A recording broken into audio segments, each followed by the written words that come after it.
Just after graduating, in order not to starve, she decided to sell the farm with a debt of 5 million. Unexpectedly, she discovered a gateway connecting to a time 2,000 years ago. The soldiers directly revered her as the savior goddess, simply because the people there were in dire straits, to the extent of resorting to cannibalism. Fang Jinju not only saved tens of thousands of soldiers and civilians from water and fire through ancient and modern trade but also reached the pinnacle of life from heavy debts. Unexpectedly, she fell into her own fish pond in a moment of joy, and the time and space passage suddenly closed. Unable to contact her beloved general, she was driven to madness. One day, as Fang Jinju entered the chicken coop, she saw two children in ancient clothes fighting with the chickens for food. The two kids were only picking out a bit of grain stuck in the trough's gap, but they treasured it dearly. Their dirty faces were filled with happiness. After coming to her senses, Fang Jinju called out to the children, causing them to tremble in fear. The little boy immediately shielded the little girl in front of him. "Fairy sister, please spare us. We didn't steal anything. We just ate some scraps." Seeing their frightened expressions, Fang Jinju quickly reassured them. "Don't be afraid. Sister won't harm you. Where are you from?" It's worth noting that the farm is in a remote location. It takes an hour to drive in. These two kids appearing so strangely. Moreover, they were dressed in ancient clothes and called her fairy sister, which made Fang Jinju couldn't help but come up with a bold guess. The little boy pointed to the shed door of the chicken coop. "Sister, we came from there." Hearing this, Fang Jinju's eyelids twitched, and her suspicions almost settled, because as soon as the shed door opened, there was a fish pond, designed for the convenience of applying chicken manure to the pond. If what the little boy said was true, then they were definitely not from this world. Although it seemed unbelievable, she was always a calm and rational person. She examined the two children for a while, confirming that they were undoubtedly lively little ones, regardless of where they came from. She decided to feed them first before anything else. Guided by Fang Jinju, the two little kids followed her nervously to the farmhouse dormitory. Before long, she made 2 bowls of egg noodles and placed them in front of the children.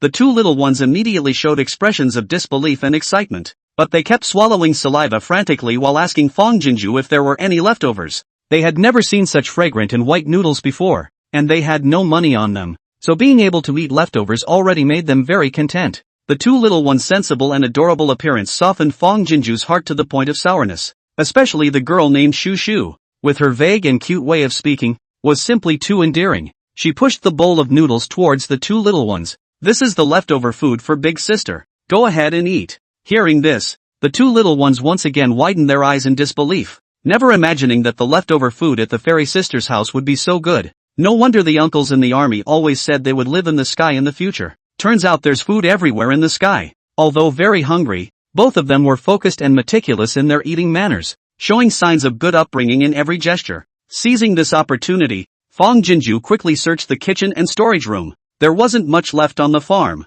only some simple food in the fridge. She set aside 2 days' worth of food for herself, packed up the rest to take back for the two little ones. Calcium milk, instant noodles, half a bag of rice, and a bag of flour. Even though long-term help was out of the question, since the situation had arisen, it was good to be able to provide the two kids with a decent meal for some time. After tidying up and going out, she noticed the two little ones sitting upright, looking over at her, with more than half a bowl of noodles left in their bowls. Fang Jinju asked them suspiciously if they were full. Although the two little ones nodded repeatedly, their eyes kept glancing at the bowls, and their mouths couldn't help but smack a bit, obviously not satisfied with their meal. Fang Jinju seemed to understand something from the situation. She pretended to reach out to take the bowls. "If you're really full, big sister will take them away. We can't waste so much food. It's just enough to feed the chickens." Hearing this, Rue anxiously grabbed Fang Jinju's hand as she reached for the bowls, then realizing her own dirty hands, quickly pulled back. "Big sister,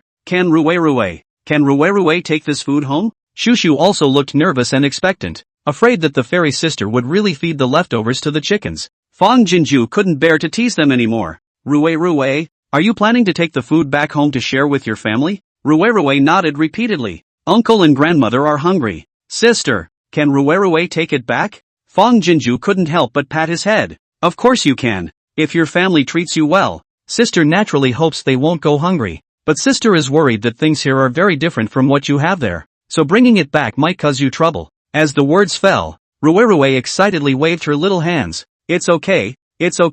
Uncle and grandma are both very well." Fang Jinju relaxed upon hearing this. She brought out the neatly packed items. "These are the foods that sister doesn't want. If you finish your noodles obediently, Sister can give all of these to you to take home. Seeing the 2 large bags of rare foods they had never seen before, the 2 little ones widened their eyes once again, quickly sat down obediently, ate up all the noodles, not even leaving a drop of soup behind. After dinner, Fang Jinju took the 2 little ones to the shed door. They turned back reluctantly. Can we still come to see you, fairy sister? Hearing this, Fang Jinju's eyes suddenly welled up. Don't come back this time. Sister is moving. I don't know if immortals or monsters will move in here. If you accidentally come over again, you might encounter danger. This 500-acre farm was originally established by her father and 2 uncles in partnership, where crops and livestock thrived. However, lacking in management skills, they ran the farm into the ground in just 2 short years. Recently, her parents tragically died in a car accident while seeking new markets for their products.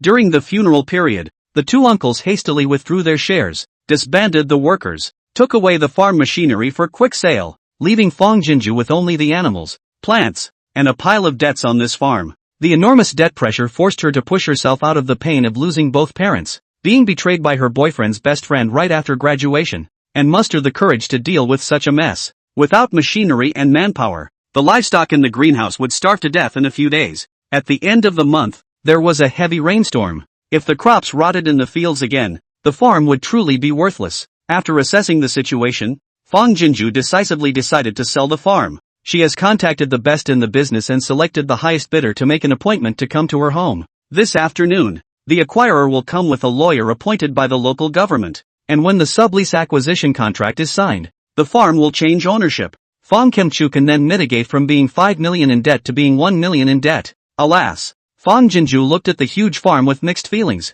turned around and fetched a calculator and clearing book from the office, and dove headlong into the farm. Before the acquirer came, she had to take a prior inventory of the supplies available on the farm.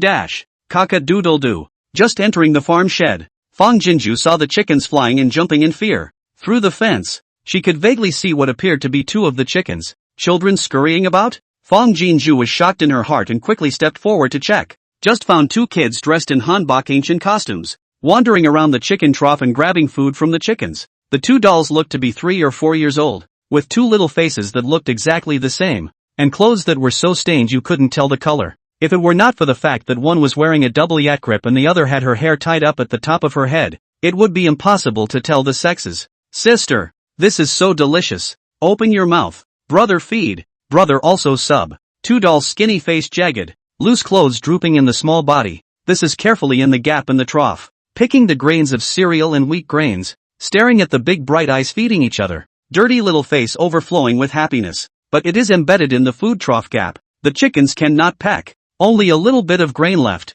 The 2 little people but regarded as a treasure. A little bit of broken stars are not willing to let go. Obviously the little one can't even speak well, but the brotherly and sisterly affection is fully expressed, really softening the heart with just one look. It took a while for Fang Jinju to return to her senses, and although she couldn't bear it, she still called out in a low voice, "Little friend." Dash. The 2 dolls trembled with fear, and even the chickens behind him jumped and flew high in fear. Fairy sister, spare your life. The little boy child first time to stretch out the small short arm, tightly protect hold beside the little girl child. Panic looked to Fang Jinju. We did not steal. We just eat a little bit of crumbs. The little girl child cowered in her brother's arms and shivered, also looking terrified. Seeing this, Fang Jinju could not think of much and hurriedly opened the fence gate and crouched down in front of the 2 dolls. But I don't want the little boy child to close his eyes in fear, and he hasn't forgotten to cover the little girl child's eyes. Fairy sister, lighter, please. The frightened and trembling little appearance made Fang Jinju feel self-conscious, and hurriedly reached out and touched their heads to pacify them. Don't be afraid. Sister won't hurt you. You guys, where did you come from? The farm is in the middle of nowhere. There are no villages around it, and it takes an hour to drive in. So the appearance of these 2 little waifs is too weird and fishy, and they're dressed in period costumes and calling her a fairy sister. As smart as Fang Jinju, her heart had already vaguely guessed what was going on, hiding her shock and softly inquiring. The little boy's eyes flashed with fear, but he obediently craned his head around and looked around, reaching out and pointing to the shed door at the top of the chicken coop and whispering, "Sister, we came from there." Fang Jinju's eyes jumped. The suspicion in her heart almost settled. The shed door opens to the fish pond, and this was designed to make it easier to apply the collected fermented chicken manure to the fish pond. If it was true as the little male child said, Then they were definitely not from this world. Fong Jinju gulped, slightly horrified by the shock, but she was always a calm and sensible person. And even though she found it unbelievable, she didn't forget to reach out first and carefully examine the two dolls for a while. It was thin, all bones in one hand, but the little body was warm. A fresh little child, no doubt. You guys are hungry, right? But this is chicken food. It's all raw and bacteria. You'll get a tummy ache if you eat it. Come on, sis. I'll take you to something else. Seeing that the two dolls could not help but gulp at the residue in the food trough under the fear, Fong Jinju forced down the various shocks and doubts that surged up in her heart and extended her hand towards them kindly. No matter where they came from, they were just starving poor wretches, so let them fill their bellies first. The two little dolls, with apprehensive faces, timidly followed Fong Jinju to the farm dormitory. After being anxiously pressed by Fong Jinju to sit on the small stool, the two dolls' little hands were placed on their little legs in a regular manner, nervously grasping their pants, not daring to move, but their big eyes were not quite under control, flickering as they cautiously looked around, picked up a few eggs on the way out of the chicken coop, and gathered 2 handfuls of greens in the vegetable field in front of the dormitory, and Fong Jinju skillfully made 2 bowls of egg noodles. Do you guys know how to use chopsticks? Do you want your sister to feed you? As the noodles were brought out, Fong Jinju asked softly with an uncertain face. She had no experience in taking care of small children, and could only subconsciously feel, through what she had seen in her head, that it was only normal for such a small doll to be chased and fed. The 2 dolls, stunned and dumbfounded by the 2 oversized bowls of sizzling food, nodded and shook their heads in unison in a daze, clueless and dopey as a kitten cub. Chapter 2, Her Farm Pass Ancient. Fairy sister, shoo shoo, we'll send a few times rice. Aha, Rue will and will eat by himself too. After returning to their senses, the 2 little ones looked at Fong Jinju with unbelievable and scorching eyes. Wow, what a great smelling, white pasta. They had never seen such a beautiful rice meal. This is the kind of rice bah humbug that only fairy sisters can eat. Can they really eat it? Rue gulped frantically while carefully asking. Sister, all these, are they for us? Edge said, poking his small hand uncertainly at his small chest. Of course, it's all yours. Not enough for sister to cook for you again. The bottom of Fong Jinju's eyes softened and her pupils dilated slightly. What a know-it-all and cute little doll. Speaking 2 words and 2 words outwardly, especially the girl doll named Shushu. The words cannot really say the little look. Really cute. Upon hearing this, the 2 little ones were so surprised that 3 circles appeared in unison on their little faces, and their little hands couldn't help but clap happily. Seeing this scene, Fong Jinju couldn't help but spread her smile. All the tedious pain that had ensued over this period of time seemed to have dissipated a great deal. After the surprise, a trace of difficulty arose on Rue's little face, staring at the noodle bowl and gulping down saliva while waving her little hand toward Sujinju. Sister, this rice, too expensive. We don't have money. Sister, do you have any leftovers? Shushu also nodded earnestly toward Fong Jinju. Sister, Shushu, eat leftover rice and rice. It's fine. Looking at the 2 pairs of simple and understanding big eyes, Fong Jinju's heart was sour, reaching out and pushing the noodle bowl towards the 2 little ones. This is the leftover rice that sister ate. Eat it quickly. Ha! The 2 little ones looked at each other with big eyes, and their little mouths opened wide in disbelief once again. Oh my goodness. All the leftovers at Fairy Sister's house are so good. No wonder the GI uncles say they'll live in the sky later. It's so nice in the sky. There's food everywhere, so you won't be hungry. Hearing that it was leftover rice, the 2 little ones put their hearts down and their little hands moved in unison to help each other fetch chopsticks to start. Though starving, both ate with great concentration and care, raising their hands and feet in the manner of a well-taught family. Taking advantage of this hiatus, Fong Jinju hurriedly searched the kitchen and storage room. With the farm gone, naturally there wasn't much left, and all that was in the fridge was some simple food she'd bought. 2 rows of calcium milk, 2 bags of croissants, and a 5-pack of instant noodles, with half a bag of rice and a bag of white noodles left in the locker. Setting aside 2 days' worth of food for herself,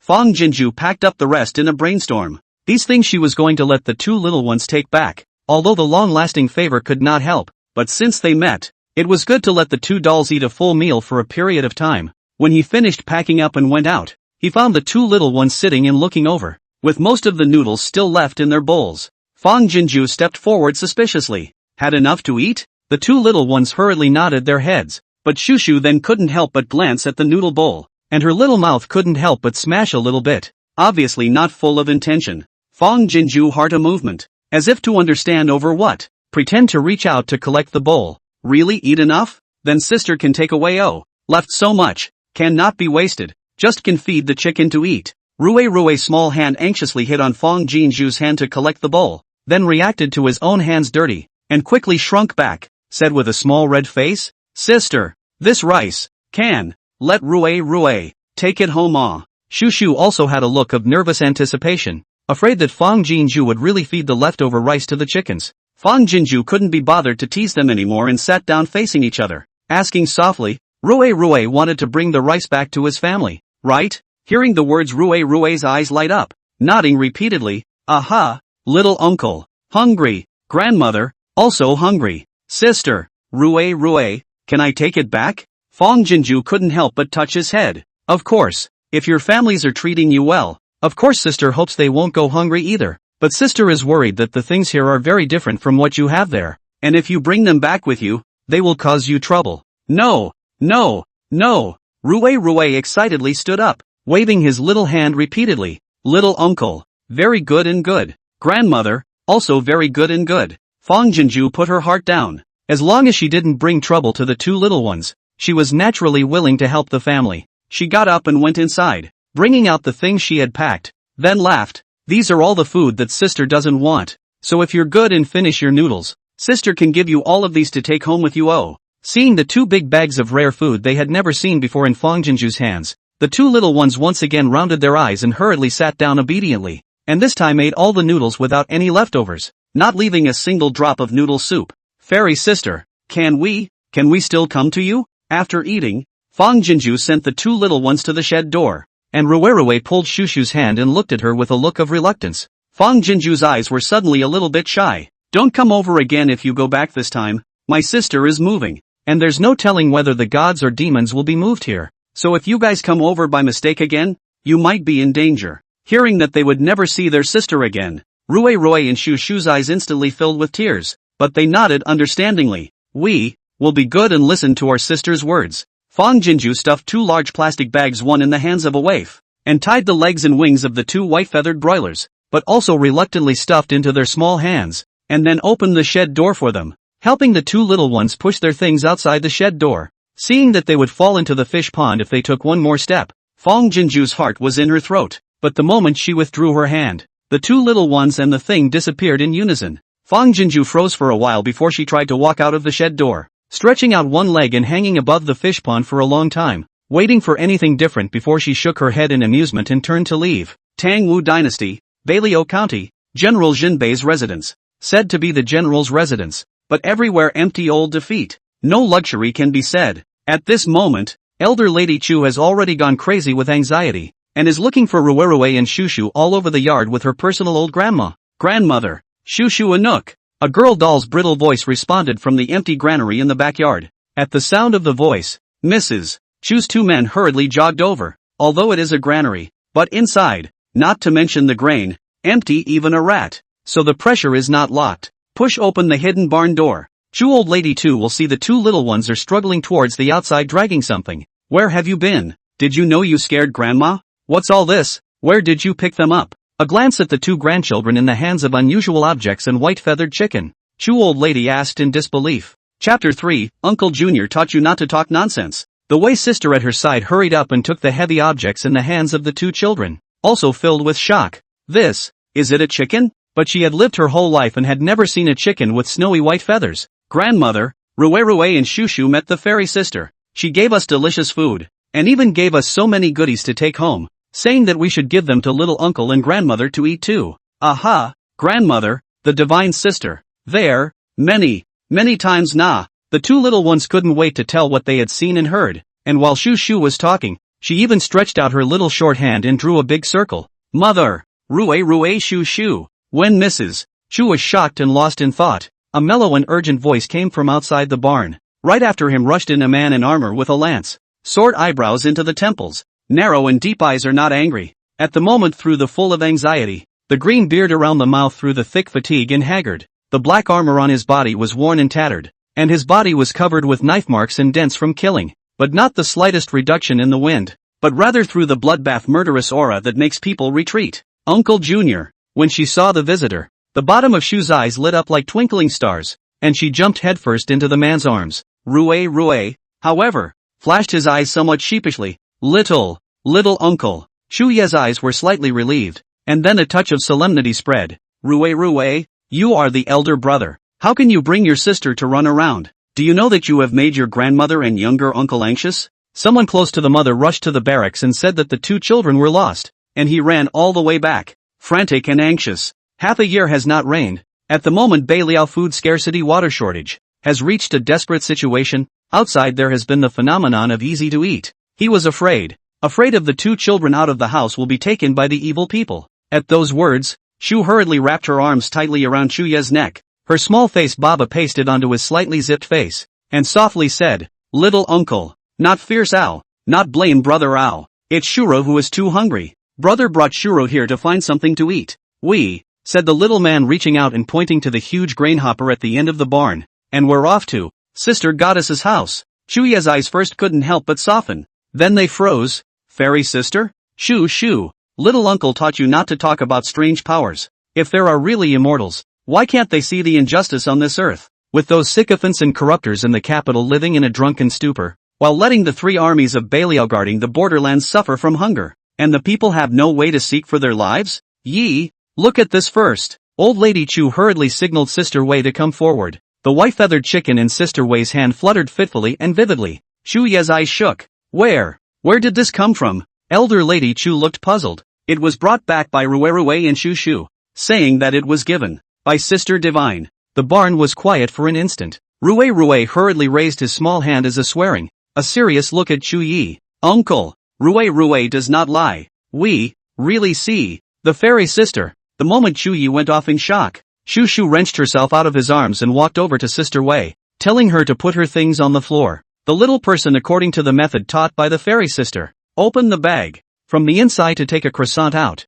De ran back to Chu Yi's side, offering treasure like high up. Little uncle times. Between this, sister today, never smelled the sweet aroma drilled into the nose. Chu Yi abdomen as if sensing the call of food. Agitation screaming open, also accompanied by a grieved twitching pain. He subconsciously swallowed his dry throat and uncontrollably opened his mouth to take a bite. After a long period of lack of food and drink, his body had developed a muscle memory for cherishing food, and he took only a very small bite. Soft, sweet, and excellent as never before. It made long thirsty mouth seethe with wetness and soul stop shivering. Shu eat. Shu Ye's voice trembled slightly as he subconsciously pushed the bread to the little man's mouth. Even back when he was clothed and fed in the capital, he had never eaten such delicious food. With food scarce at the moment, it's natural to hold on to children and mothers for such hard-earned goodies. Shuru gulped and shook her head back and forth. Shuruji la, so big and beautiful noodle na, and balls. Brother, also second, is the fairy sister to do day.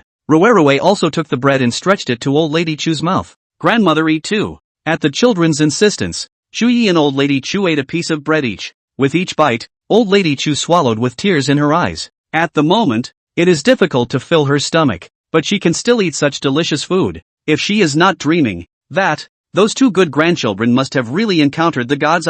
Granny Wei. Not forgetting Sister Wei. Shu took another and handed it to her mouth. Sister Wei looked at the little bread left in the bag and took a few steps back. No, Granny is not hungry. Gollum. Before the words left her mouth, a loud protest came from her belly. Shu was startled. Then she tugged on Sister Wei's clothes to make her squat down and dislike the bread to her mouth without a second thought. Granny lied. Granny is hungry. Open your mouth. Sister Wei's eyes were red, holding a tear in her eye, and she opened her mouth to bite down. Until later in her mortal life, she had never forgotten the soul-stirring impact of the bite of food that Miss Shura had fed her. After eating, the two little ones couldn't wait to drag the adults by the hand to the Dukora. Shui. Three people looked at the bottom of the bucket bin, just enough for two children, and walked into the small door of the grain leakage. Incredibly asked, "This is the way to Sister Goddess's house?" The two little ones nodded their heads back and forth. Then, fearing that the adults wouldn't believe them, they held hands and dug in. Rue, Shu. The small door drilled in is the inside of the bucket warehouse. But Shui. Three people stared for an instant, watched the two children did not walk to the warehouse, but disappeared in thin air at the small door. Suddenly panicked, as if sensing the family's urgency, it was only 4 or 5 breaths before the two little ones came through the small door again. Seeing this miraculous scene with their own eyes, Shuya's three people were shocked and lost their words. "Uncle!" The fairy sister said that she was moving away, saying that other fairies and demons would move in. so she wouldn't let us go over there again. Aha, sis. Afraid of brother. And Shu, in danger. Rue and Shu still keep in mind the explanation of the fairy sister and carefully convey it to their families. Dang.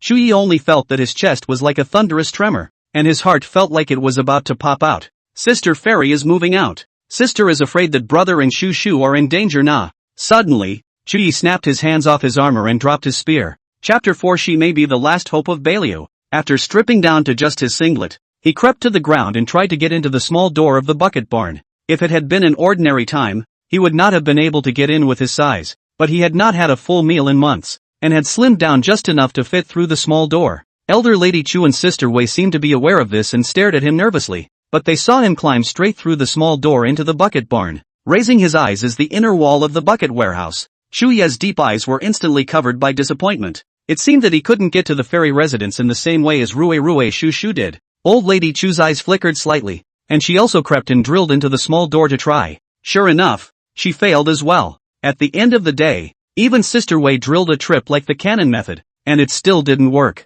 Mother, wait for me here for a moment. Never leave. Suddenly, Chuyi rolled over and leapt out of the tall bucket barn, not even having time to put on his jacket before racing outside. Crashed open the door of the study. Chuyi quickly researching to take the pen, because too excited. Under the hands cannot stop trembling. The heart of the struggle and expectation is like two beasts fierce tear each other. Blood was pouring out, but there was no way to tell the difference between a winner and a loser. Taking a deep breath to steady his mind, he held his left hand over his right and reverently began to write quickly on the paper. Rue. After writing the letter, Shui flew back to the barn and squatted in front of Rue and Shu. Little uncle needs a big favor from you and Shu. As he said this, he carefully stuffed the epistle into the clothes on the little man's chest, and urged, word by word, with great solemnity and earnestness, you will make another trip to the fairy sister, and be sure to deliver this letter into her hands. Although he had never seen it in person, this fairy sister in the child's mouth not only made food for them, but also allowed the child to bring back so many precious food items so that they,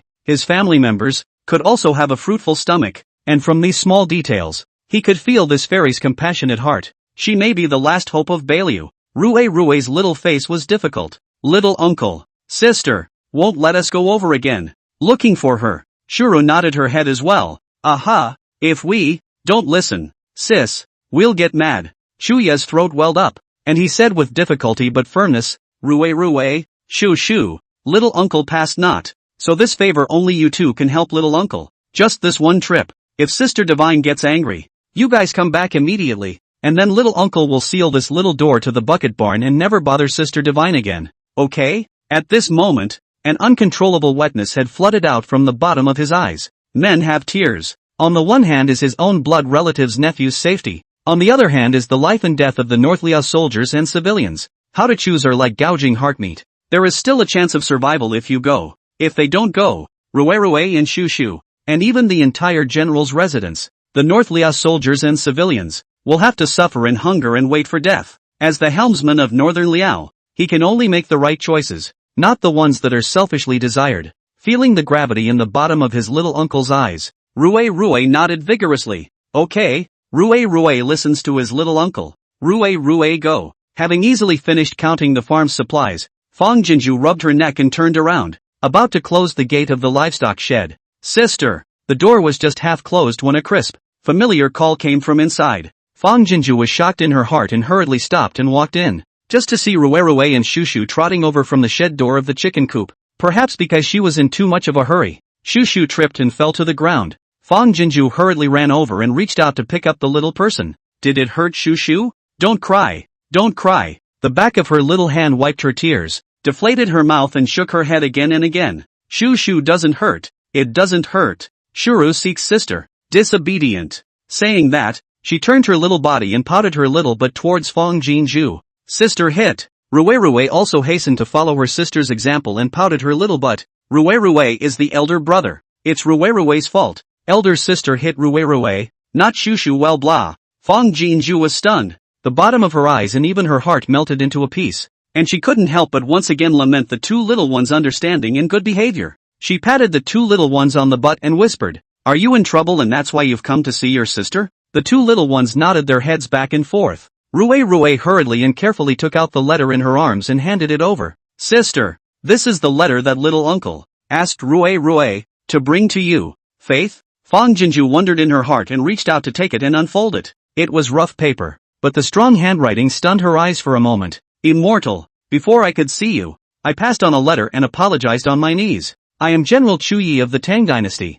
and Rue and Shushu are my nephews. They remembered the immortal's explanation, and also explained to me that they should not disturb the immortal's place again, and this time they came here to deliver the letter, which was forced by me, and I begged the immortal to forgive them for being forced to do so. I have the honor to send a letter to the immortal. Really is already to the poor alley. Have no choice. Hope that the immortal to give me the opportunity to allow me to report. The land under my jurisdiction is the barren frontier of North Liao. Extremely poor and miserable, with a lack of water, and difficult to produce food and grass. Today is even more encountered a great war. The court will also be abandoned us as if we were worn out. Cut off food and pay. Strictly ordered 50,000 soldiers and civilians must hold the border, not to leave the North Liao city half a step, or else they will be massacred. This is treating my people and army of Beliao city as meat shields against foreign enemies. Now the city of 50,000 soldiers and civilians gnawing bark, eating weeds, eating yellow mud, and has even appeared to be easy to eat the son of this and other things that are contrary to human morality.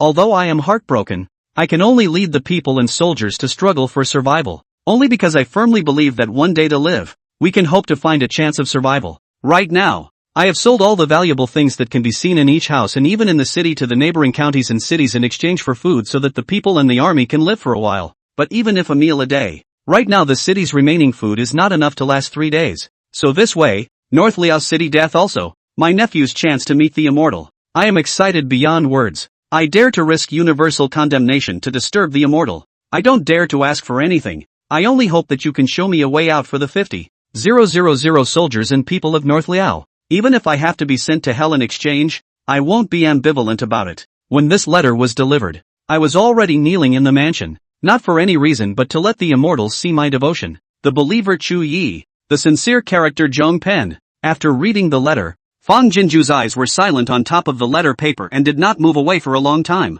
Coarse paper and ugly pen, but cannot cover the austere image of a loyal country to protect the people's general. Every drop of ink is wrapped in the sobbing blood of this general's heart. Even though he didn't see the tragic situation of Beliao City in his mouth with his own eyes, he was able to empathize with it. No wonder the two little ones are so hungry that they compete with the chickens for food. What is mapped behind them is the dying desperation of a city. Fang Jinju wiped the tears that flooded out from the ends of her eyes, suddenly having a few moments of helplessness. She's just a graduate in debt, not an immortal. The life and death of a city was too much for her. Ignite the light of life. To meet you is the answer. The clock of life keeps turning. Suddenly the cell phone rings. Fang Jinju jolted back to his senses and pulled out his cell phone in a trance. It was a call from the acquirer. Chapter 5. She is the good and righteous goddess of salvation. Fang Jinju's thumb hanging over the answer button didn't click down for a long time. The two little ones tilted their heads up to look at her. Good behavior written all over their bodies, and even anticipation and apprehension could be faintly seen in the bottom of their eyes.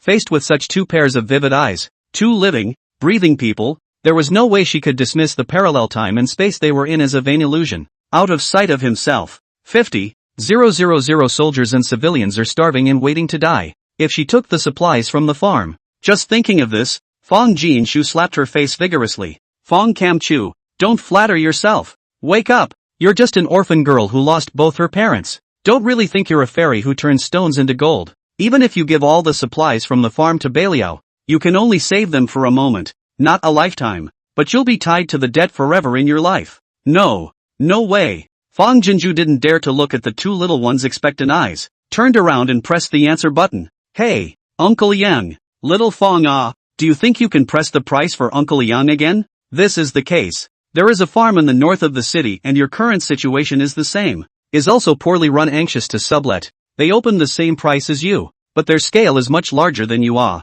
Your Aunt Han insisted that I go and sign the contract with them now, but who let me, and your father is an old classmate, so I thought I'd call and ask you first, if you can let the price there by another 20%. How Uncle Yang has to persuade your Aunt Han to come over and sign with you. Hello, Chao Fong? Fong, are you having trouble with the signal there? Hello? Fang Jinju's eyes condensed on a touch of cold irony and ruthlessly pressed the hang-up button. Whether or not the farm in the north of the city was going to be sublet she didn't know, but a mouthful of money was going to make her cut herself nearly $800,000. What was it if not taking advantage of the fire? Fang Jinzhu turned around distractedly and drowned a glance into Shu Shu's big innocent eyes. Sister. Seeing her face look bad, Shu carefully walked up and gently tugged on the corner of her coat. Let's go back now. Sister, don't be angry. Okay, ba? Rue also nodded repeatedly. Little uncle said, we go back. He will seal the small door. Sister, don't worry. We won't come back to disturb sister. With that, he stepped forward and pulled Shu Shu's small hand.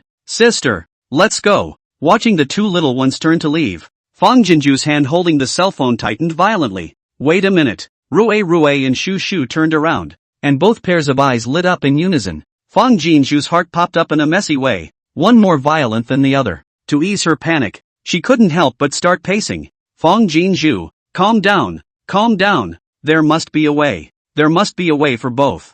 I have already sold all the valuable things that can be seen in the various mansions and even in the city to the neighboring counties and cities in exchange for food in order to allow the soldiers and civilians to survive. Things of value. In exchange for food. Fang Jinju's mind jolted, and then various visions were derived one after another. Rue, Shu Shu, wait for me here. Be good and wait for me. Sister will go and come. Fang Jinju anxiously explained towards the two little ones. Don't run around. Just wait for me at the same place, got it? The unknown two little ones nodded their heads in succession. Aha, be good and wait for your sister. From the chicken coop out, Fang Jinju almost ran all the way back to the office, casually pulled a piece of paper in the book, picked up a pen and swished to write. Rue, quickly take this back to your little uncle. Sister and Shu Shu will wait for you here. Got it? Again running furiously all the way to the chicken coop, Fang Jinju stuffed the paper into Rue's hand and explained with a solemn face, incidentally opening the top shed door. Rue nodded vigorously and busied himself with disappearing across the door.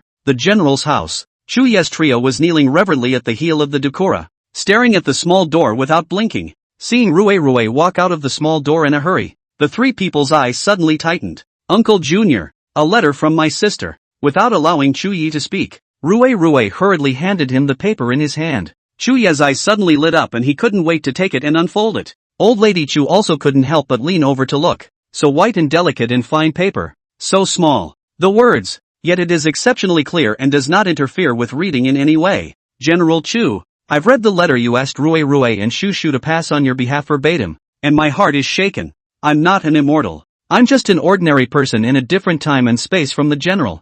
I'm really terrified of the general's trust, although I am alone, but I cannot bear to see the people suffering. Starving corpses everywhere, so I thought of a method. If the operation is appropriate, may be able to help the general a hand. General's dynasty and my dynasty difference of thousands of years. The general where the things in our dynasty may be worth $1,000. If the general believe me, can be in the house vase calligraphy and painting, or pots and pans and so on. By Rue to let it to bring me here. I will sell it for an equivalent amount of food for Rue to bring back. I may not stay here for long, but I would ask the general to decide as soon as possible. Fang Jinju left a message. Chuye's brows were slightly wrinkled and stretched at times along with the content of the letter, and when he saw it at the end, he swished up with only a moment's deliberation under his eyes. Rue, go and bring a message to your sister. Just say that I promised to let her wait for a moment. Mother, you stay here and guard Rue in case the immortal asks him to bring a letter back at any time. And Sister Wei, follow me quickly.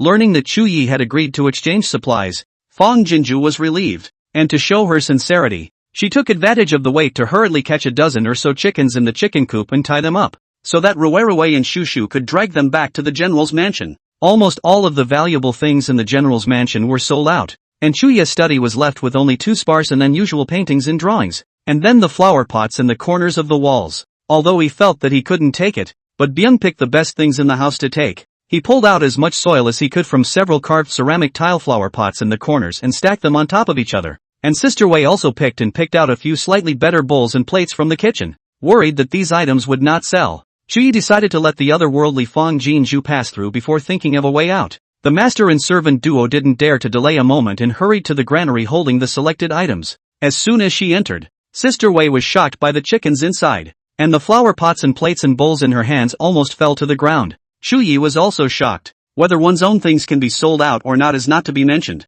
even before sending it over. Miss Jinju sent over so many meat and animals, so she must have taken out all of her own things at home. Although Jinju boasted that she was just an ordinary person, in his eyes, she was the kind and righteous goddess of salvation. Chapter 6. This time, she went out on a limb. Rui and Shu made several trips back and forth before they could carry all the things Chuyi had prepared back to the farm. Fang Jinzhu crouched down and took a cursory look. Paintings and calligraphy, flower pots and bowls and plates, are not exquisite, but all permeated with a strong flavor of ancient charm. Unfortunately, Fang Jinzhu didn't know anything about antiquities and didn't know if this never heard of Tanwu dynasty object was worth anything or not. However, she and the general's house are now in a desperate situation without choice. Even if their own law failed, the worst is to follow the status quo. She is burdened with a huge debt. North Liao City died just. Fang Jinzhu had always been. As long as there was still a breath, she would not resign herself to her fate. Rui, Shu, do you want to be fed day after day?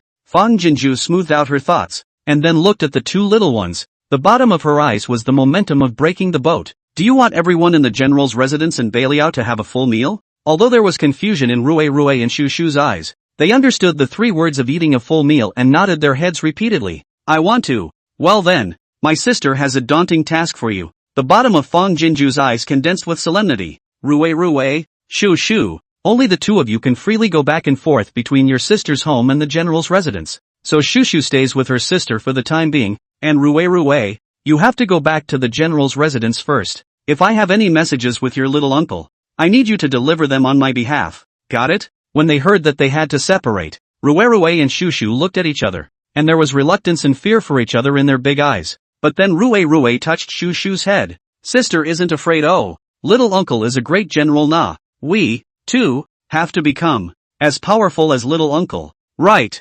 Aha. Shuru nodded her head vigorously. Shuru, also want to be a general. My sister is so good. We, listen to my sister. Listen to your sister. Seeing this scene, Fang Jinzhu's heart melted, and the conviction in her head grew stronger. It is in the hands of the people to plan things and in the hands of the people to make things happen. This time, she went out on a limb. After returning to the dormitory, Fang Jinzhu didn't rush for a moment, but turned on the shower to prepare to bathe and wash Shu's hair. The little man's clothes are thick and dirty, and although autumn has already begun, there is still a bit of heat left, so she is afraid that the little man will suffer from heatstroke. During the bathing process, Shu's big eyes stayed round and her little mouth let out wow exclamations of surprise from time to time. Wow! My sister has spells. She can make it rain, yeah. Wow. The bubbles that turned out of my sister's hand smelled so good acrid. Ooh-hoo. Shu became so clean and smelling so good AC. There were no children's clothes, so Fang Jinzhu put on Shu's own short sleeves. Don't tell me. It just reaches Shu's ankles and is worn as a casual dress. The cleaned and dressed Shu changed her appearance. Although she was still so thin, and her small face still had some malnourished yellowish air, but her features were exquisite and doll-like, directly letting people ignore the small flaws, especially a pair of eyes, washed general clear, through the good-natured aura, a look at the heart to let the heart love. In ancient times, they did not cut hair. Shu was only 3 years old. Her hair was almost waist-length, fine and soft, slightly yellowish draped behind her, making the already well-behaved little person add a few more points of warmth and serenity. Fang Jinzhu, a person who was not a face dog, was in awe and couldn't help but take the opportunity to rub her hair and Shu several times. After cleaning up Shuru well, Fang Jinzhu began to scramble for time. She brought Shu to the office, and her phone tuned up the cartoon for Shu to watch by herself, while she sat down on her butt in front of the computer and started searching for antique sales channels. This era, per capita netizens, coupled with Fang Jinzhu keywords keyed very accurate, a few words down to search for the desired information. There are 3 avenues for trying to sell what the general sends you: antique stores, auction houses, or post your own antique photos on antique trading platforms waiting for a buyer. The latter 2 transaction cycle is too long. Right now she cannot wait. Only to choose the antique store can be paid in one hand and delivered in the other. After wasting a lot of effort, she was able to find out that there was a Red Star thrift exchange in East Ancheng, which mentioned an antique store. Because of the total lack of contact and the fear of being pitched, Fang Jinzhu gritted her teeth and spent another hour to learn some knowledge and terminology about antiques in a cursory manner. Also searched a certain sweet potato for pitfalls to avoid and negotiation tips for selling antiques. Shu, let's go. Preparations are done. It is already 1 o'clock in the afternoon. Lunch also do not care to eat. Picked a self-considered valuable calligraphy and painting wrapped up. Fang Jinzhu marveled at the indulgence in cartoons cannot be extricated from. Shu shouted back to God, ready to set off into the city. At least it was an ancient object. Taking more than one would inevitably raise eyebrows. She was ready to explore the wind first. All the way out the door, She thought for a moment before turning around and picking a bowl from the pile of antiques with a carving around the base of the bowl and wrapping it up and tucking it into her bag. She wasn't sure which was more valuable, the painting or the carved bowl, so she just brought more. Sitting on the only property left behind by her parents, a woolly small truck that was so worn out that it would soon be scrapped, Fong Jinju only felt immensely contented. It was a good thing it was a four-wheeler that came and went, otherwise she would now have to walk a few kilometers to get to the bus. And she would have to transfer to a bus when she went into town. If this goes back and forth, the yellow flowers will be cold. On the way into the city, naturally, there was no shortage of Shuru's amazement. What a fast iron horse. Wow. A lot of iron horses. Wow wow wow wow. What a tall house. Wow wow wow wow wow wow wow wow. Fong Jinju drove for an hour and a half, and Shu marveled for an hour and a half. As the car drove close to the thrift market, she repeatedly instructed Shu that no matter what rare thing she saw in a while, she had to hold back and not just talk. With such a fresh little antique, she was afraid that if Shu opened her mouth, she would invite further trouble. It wasn't that she minded that Shu would cause trouble, but she didn't dare waste a single moment on trifles or accidents right now. Previously, although the family is not considered to be rich, but Fong Jinju is also a carefree clothes. Before today, she did not even know that Ansheng has a thrift market, much less know what antique stores in the head. After parking the wooling small truck in the market's outdoor parking lot, Fong Jinju led Shu into the market. Classical furniture, modern collection, stone carving, antique dining, handmade collectible jewelry for stalls, antique stores of all colors. The visual impact of the wide array of products made Fong Jinju feel like she was out of this world. The streets were fairly spacious and the crowds were not too tumultuous. About 200 meters deeper into the market, Fong Jinju saw the first antique store, Jubilee Antiques. The face of the ancient charm, Chinese antique store door, to open wide, a glance can see inside a variety of antiques. Fong Jinju did not move and took a deep breath, waiting for the tightened solemn urgency around her body to loosen up, before she stepped into the store. When she entered the store, she didn't look at the counter inside where the money was collected and traded, but rather, with her hands behind her back, she looked at the rows of display cabinets with antique ornaments. In truth, her afterglow had long since made out the person at the counter. It was an old man with hair chained round piece glasses, wearing a long blue and gray shirt and a melon hat. If it wasn't for the traffic outside, Fong Jinju almost thought she had traveled to the Qing dynasty. Chapter 7. The girl's calligraphy and paintings are from the small country of Tangwu 2000 years ago. Girl, you're here to sell something, aren't you? Fong Jinju was tilting her head to scrutinize a Qing dynasty bucket bowl in front of her, thinking to shop around a bit more to see a strong bottom first, but she didn't expect the old man behind the counter to open his mouth directly. When Fong Jinju looked over, she saw the old man pointing to something she was holding tightly in her arms and walked out with a smile. Girl, are you going to sell this calligraphy and painting or do you want to appraise it? Liang Weiguat and Antiques dealt with a lifetime, but all the guests into this store, he can see 7 or 8 points of intent at a glance. This girl must not be here to buy anything. The word painting in her arms. Liang Weigua's eyes were attracted by the exposed scroll, actually did not resist to come a few points closer, subconsciously want to see a true picture. Seeing this, Fong Jinju's heart moved slightly. She looked up and smiled politely at the old man. Old uncle, I'm just out to inquire about the market today by order of my family, but the price, if it's fair, can also be offered. As she said this, she took out the calligraphy and painting and handed it over generously. I also ask for your help in palming it. Liang Weigua took the calligraphy and painting, and was again attracted by Shu beside her. Seeing the old man's eyes looking towards her, Shu opened her small mouth towards him and smiled sweetly. Although he didn't say anything, Liang Weigua clearly saw the 3 words good grandpa from the bottom of the little man's eyes, and was instantly filled with compassion. He didn't hold back, and reached out to touch the little man's fine, soft hair. Good, what a good, well-mannered child. After saying that, her eyes became a bit displeased when she looked at Fong Jinju again. You're the child's mother? Fong Jinju was stunned. Then she reacted and hurriedly said, no, I'm her sister. At those words, Liang Weigua shook his head and walked into the counter, picking up his cell phone and waving at Fong Jinju. Fong Jinju walked over with a questioning face. Liang Weigua brought his cell phone to Fong Jinju's eyes and casually tapped on a photo album. A boy with a round body jumped out at me. Look, my eldest grandson is less than 2 years old, but he's almost as big as this girl, Liang Weigua said as he nudged towards Shu beside Fong Jinju. There is such a big difference in age between you and her. Your parents are also considered old enough to have a daughter. And looking at your dress, your family's condition must not be bad. How can you still raise your child to be like this? Look, this girl's skinny face can't even be pinched. It's pitiful to look at.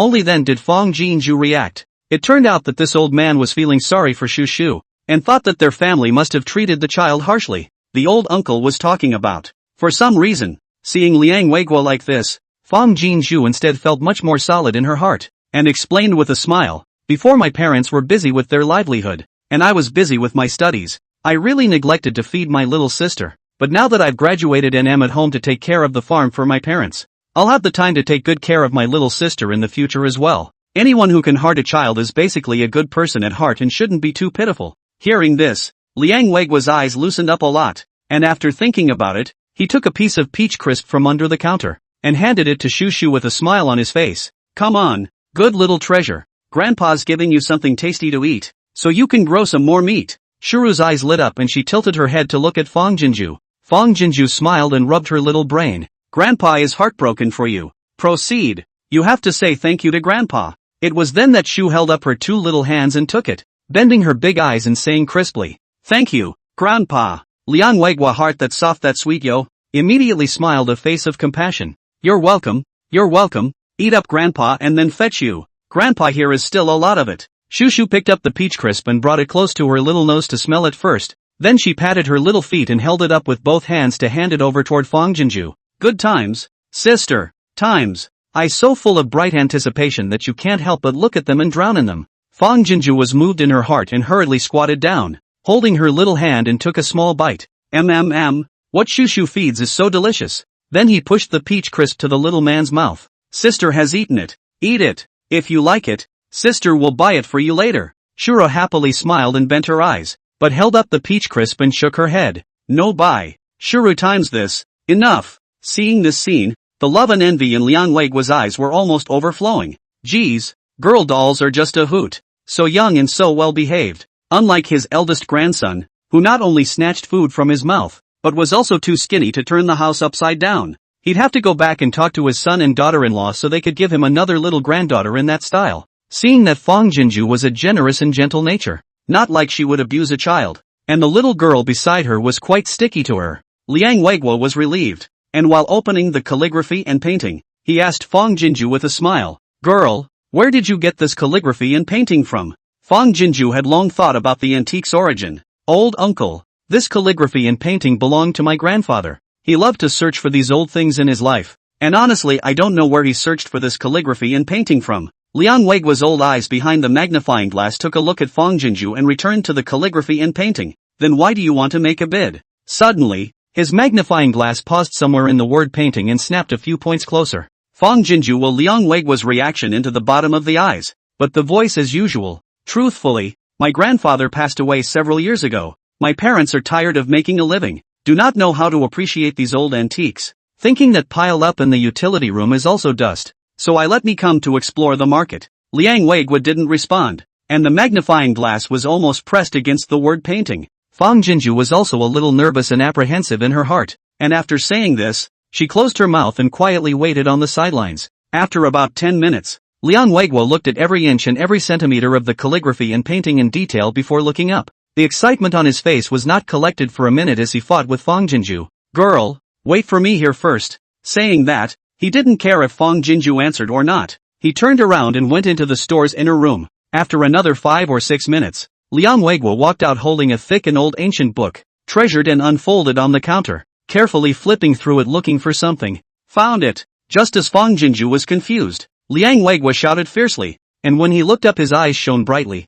"Girl, come over and look." Fong Jinju hurriedly came forward, and saw him pointing to a pair of ancient illustrations in the pages of the book equipped with ancient text notes. "Girl, look, this painting in your hands and this illustration in the book is very similar to the style of painting. Brushwork skills, including the 2 seals carving process. The chapters are also the same. If my estimation is correct, the girl's calligraphy and paintings are from the small country of Tangwu 2000 years ago. Chapter 8 2 million? Tangwu Xiaoku? Is there really such a dynasty?" Fong Jinju's heart stirred and hurriedly came forward, and Liang Weiguo even thoughtfully set the magnifying glass under her eyes. After looking at it for a while, Fong Jinju didn't see a clue, but her mouth echoed, "Don't say, it's a little bit like, but how come I've never heard of any Tangwu kingdom?" Seeing her doubt, Liang Weiguo instantly skillich, open mouth began to science. "I do not hide, even my old man is also in recent days got this ancient book, only to know that 1,000 years ago there is actually such a small country with no name.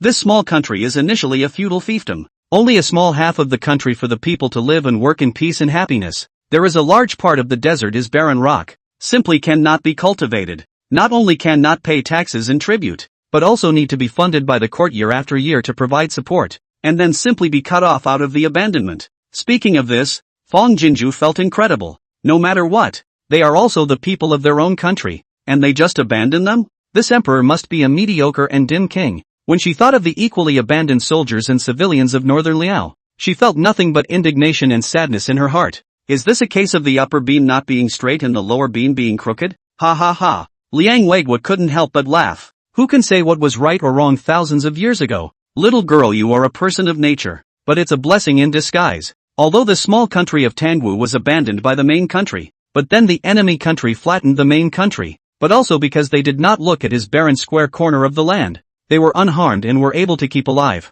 Later, however, this small country was still overthrown, but it seems that it was not because of enemy aggression, but because the generals stationed on the border rebelled and died from infighting. Rebellion? Fong Jinju was stunned. General Chu rebelled in the end? It's true. They are forced into a desperate situation. If they don't rebel, can't they just watch the soldiers and civilians under their command starve to death? I only hope that I could help Northern Liao tide over this time and avoid the deaths and injuries of a great war. Little girl. Seeing her lost in thought, Liang Weiguo's voice pulled up a bit. You are really good fortune, ah. Your grandfather left behind this painting and calligraphy, but a rare treasure, ah, can be worth the price of this mile. As he spoke, he held out 2 fingers. Fong Jinju heart shocked. 20,000 almost out of mouth. Dangerous, and she swallowed back in time. Added a zero uncertainty, asked out of mouth. 200,000? If it's worth $200,000, then she'd have the money to hire a harvester to collect the grain. 500 acres of grain should be a temporary solution to Northern Liao's woes. And there's another pair of word paintings like that and a good number of bowls and plates on the farm. Beilio should still be able to find similar antiquities. Dang, dang, dang. The heart in her chest was so excited that it looked like it was going to pop out. And Fong Jinju called on all of her determination to force her face to not show any difference. Not 200,000. Liang Weiguo's eyebrows were filled with excitement. It's $2 million. Rumble. Fong Jinju's brain exploded with a thunderous bang and her entire body froze. 2 million? To say the least. It's also your luck, girl. It just so happened that I got this ancient book, and it just so happened that an interested old patron asked me to help keep an eye out for antiquities from this dynasty. Seeing that Fong Jinju didn't say anything, Liang Weiguo continued. Otherwise the girl's calligraphy and paintings. I'm only afraid that the treasure pearl will be covered in dust. Girl? Liang Weiguo shouted several times before Fong Jinju came back to his senses, stabilized his mind before he smiled and opened his mouth. Old uncle is laughing. Although I know that this painting and calligraphy is worth some money, but I didn't expect it to be worth so much, and it was inevitable that I was a little shocked for a while. She expected the calligraphy and painting to sell for $30,000 to $50,000, enough for her to hire machinery to collect the grain, and to solve Beilio's pressing problem. That's why I had to be all on guard for fear that the owner of the antique store would pit people against the price. But it's different now. The price of this pair of calligraphy and painting has far exceeded her expectation.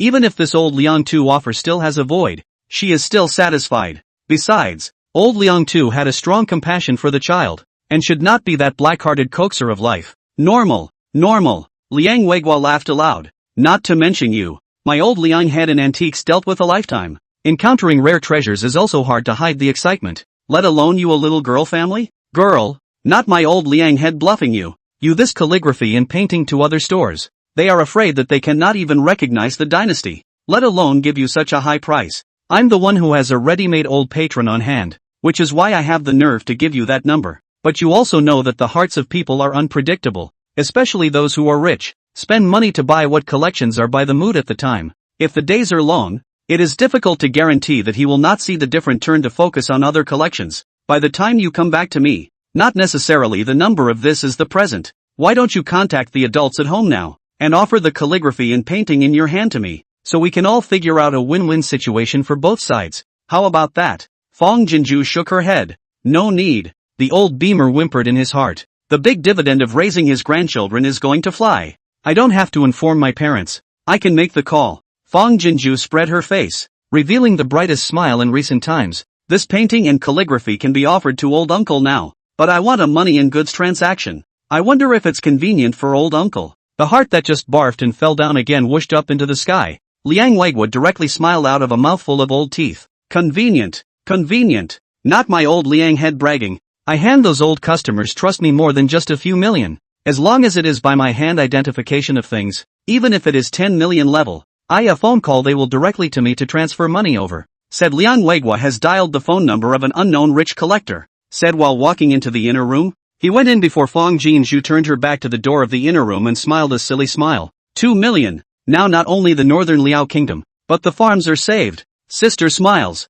Shu Shu, who had eaten a mouthful of crumbs, walked up to Fang Jinzhu, tilting her little brain and smiling sweetly. Sister's smile. So beautiful. Looking at the little person's pure and soft eyes, Fang Jinzhu didn't hold back and reached out to take her into her arms and kissed her little face. Shu Shu, we're saved. Shu Shu's dark eyes widened all of a sudden. Her little face instantly dyed a happy pink color. Opening her small short hands and gently embracing Fang Jinzhu's neck back. He. If sister is happy, Shu Shu is happy too. Grandpa's happier. Yo! Liang Weiguo walked out from the inner room with a smile on his face that had a benevolent streak, and then raised the antique sale contract in his hand towards Fang Jinzhu. Sign this contract, and I'll be able to transfer the money to you right away. Chapter 9 Sister will endeavor to feed all of you in Bailu. Coming out of the antique store, Fang Jinzhu hugged Shu Shu tightly and pretended to walk out of the market to the parking lot as if nothing had happened. Get in the car, close the door, and put on your seatbelt. Only then did she pull out her cell phone again. Postal Bank, September 13, 23. 1458 Ling Chi account asterisk 5268 to your tail number 354 account other bank to account amount of 2,000,000 yuan. The balance of 200,0563. 25 yuan. It's true. Fang Jinzhu was caught off guard and laughed with tears in her eyes. Then she slumped over the steering wheel and whimpered out. Thin shoulders trembled with sadness and joy. All the emotions that had been pent up during these days were soundly vented at this moment. Seeing her crying hoarsely, Shu Shu in the back row was a little alarmed. Sister. The little person hurriedly stood up. The small body from the gap between the driver's seat and the co-pilot inclined to the front row. The small hand enough to put on Fang Jinzhu's shoulder, gently patting and comforting. Sister, don't cry Al. Shu Shu is in the na. Soft voice and slightly warm little palm, easily and gently covered Fang Jinzhu's mixed and chaotic surges of emotions. And then with the rhythm of the little person's light beat, little by little quiet down. Fang Jinzhu raised her head and earnestly dried her tears in the rearview mirror before turning around, her arms crossing the gap to hold Shu Shu tightly in her arms. Shu Shu, from now on, you'll never have to go hungry again. Sister will endeavor to feed all of you in Bailio. Shuru's small short arms struggled to embrace Fang Jinzhu back, her large eyes glittering with a crystal bright light. Really? Well, really, sister, so powerful, more powerful than Uncle Junior. Fang Jinzhu smiled brightly and rang the Wuling small truck. Let's go. Shu Shu, let's do something big. After casually buying a steamed bun from a roadside stall to muddle through, Fang Jinzhu took Shu Shu and drove all the way to the agricultural machinery leasing company. Despite the arrival of a huge $2 million, but at the moment there is a need to open up resources and cut costs. The rental company has a full complement of harvesters and drivers, professional and save money, harvesting 1 acre of land for $80. Hearing that Fang Jinzhu was going to harvest 500 acres of farm, the leasing company's owner's mouth couldn't wait to grin to the back of his ears. When the boss's vision are long-term, in order to get the goodwill of the big patron, also do not need to Fang Jinzhu counteroffer. Quickly let the price to $70 an acre. In order to avoid the delay of traveling back and forth, Fang Jinzhu asked the boss to help contact the heavy-duty trucks and loading and unloading workers. After the grain was harvested and threshed and bagged, it had to be hauled into town and hulled into rice before being hauled back to the farm. A 5-ton capacity truck rents for $800 a load, and loading and unloading labor costs $150 a person per head. Fang Jinzhu didn't care how much middleman fee the boss would make from it, paid the deposit, told the address of the farm, and just gave a word of explanation. The faster the better. Coming out of the agricultural machinery leasing company, Fang Jinzhu drove to the largest grain and oil wholesale factory in Anqing again. North Liao 50,000 soldiers and civilians hungry. The farm of 500 acres of grain for them is just a drop in the bucket. Have to explore the market for the follow-up to prepare. The price is right to purchase some more to prepare for the line. Prices of rice and noodles varied. The cheapest wholesale price for new rice in season is 95 a bag of 50 pounds. White flour is cheaper, but it's still 85 a bag. It's not expensive when you're living an ordinary life for a change. But taking into account the North Liao soldiers and civilians are not enough to eat, this supply is not a day or two to stop, but to supply a long time. Until the North Liao side to find a way to make a living for a long time to do. That's why it's important to spend every penny. Fong Jinju opened her mouth and asked, "Boss, is there any broken rice or last year's aged rice and noodles? I'm versatile and have to consider the cost." Chen rice and noodles, in addition to the appearance of slightly worse taste, nutritional composition is not much different. Eat to the stomach is actually the same. Not to mention the Northlia soldiers and civilians have opened to eat bark and chew yellow mud, which is Chen rice and noodles in them have been rare. Seeing that Fong Jinju sounded like a big patron, the boss of the wholesale factory took her directly to the warehouse. "Beauty, if you want all of this 30,000 pounds, I'll give it to you at a loss of 80 cents a pound. It's okay to take it apart, right?" Fong Jinju didn't answer, but asked directly, "Delivered to the Balio grain. Although the appearance of taste is not too concerned, quality and safety must be guaranteed." Without saying a word, the boss unwrapped a bag of each of the rice and noodles that Fong Jinju had pointed out. Fong Jinju twisted a little bit of each and carefully chewed and savored it. 60 cents. How about as much as you want? Cash on delivery. And send it to me at the Lee Squared family farm? After feeling that there was nothing wrong with it, Fong Jinju got up and looked sharply at her boss. The owner's heart shivered with excitement while realization dawned on him. So it was sent to the farm as livestock food. That makes sense. But livestock food is usually hormone-laced fodder brown chaff. So how could this girl be fed with broken rice and stale flour? That's a bit extravagant, isn't it? But that wasn't his concern. He should be concerned with his own business. "Beauty, if you're not in a hurry, the grain and oil wholesale factories in the neighboring cities are all my acquaintances. And there's only about 200,000 pounds of this quality of grain. So if you can have all of it at once, I'll be the one to count 60 cents for you." "Okay, deal." Fong Jinju agreed dryly.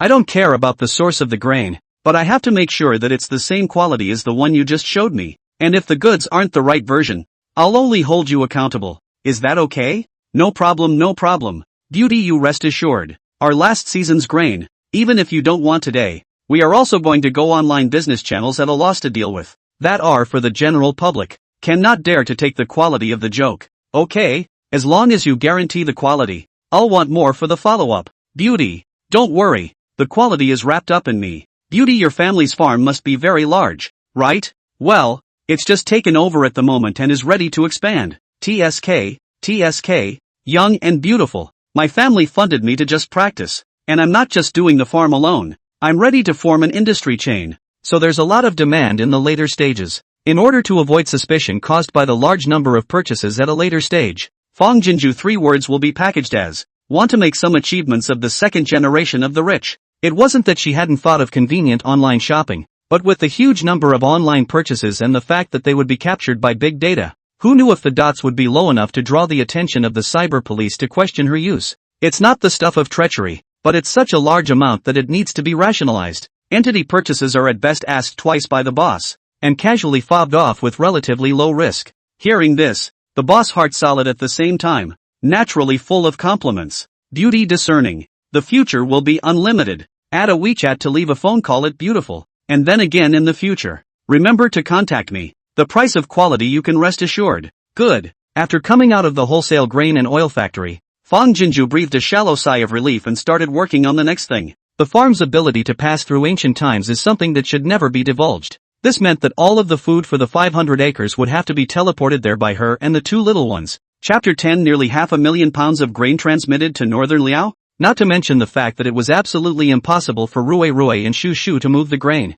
Even she, carrying a 50-pound sack of grain is hard enough, let alone having to transmit 500 acres and nearly 500,000 pounds of grain to northern Liao. So, she had to think of a way to transport the grain that would be quick and save effort. Estimating that the food from the farm would not be sent back to the farm until the evening, Fong Jinju took Shu Shu to the children's clothing store first, and bought a few changes of clothes and nutritional products such as milk powder for the 2 little ones first. A large and small group then drove back to the farm machinery sales company. When I asked around, I was surprised to find that there was a time-saving and labor-saving handling robot arm. People can manipulate it to walk and move things through the mechanical lever, and the mechanical arm can carry at least 100 kilograms of grain with one grab. The price, however, is not cheap. A robotic arm that can grip and carry 100 kilograms at a time costs $38,000, 150 kilograms costs $48,000, and so on. The most expensive ones cost $80,000 or $90,000. Although it was expensive, it was what Fong Jinju had to buy at the moment.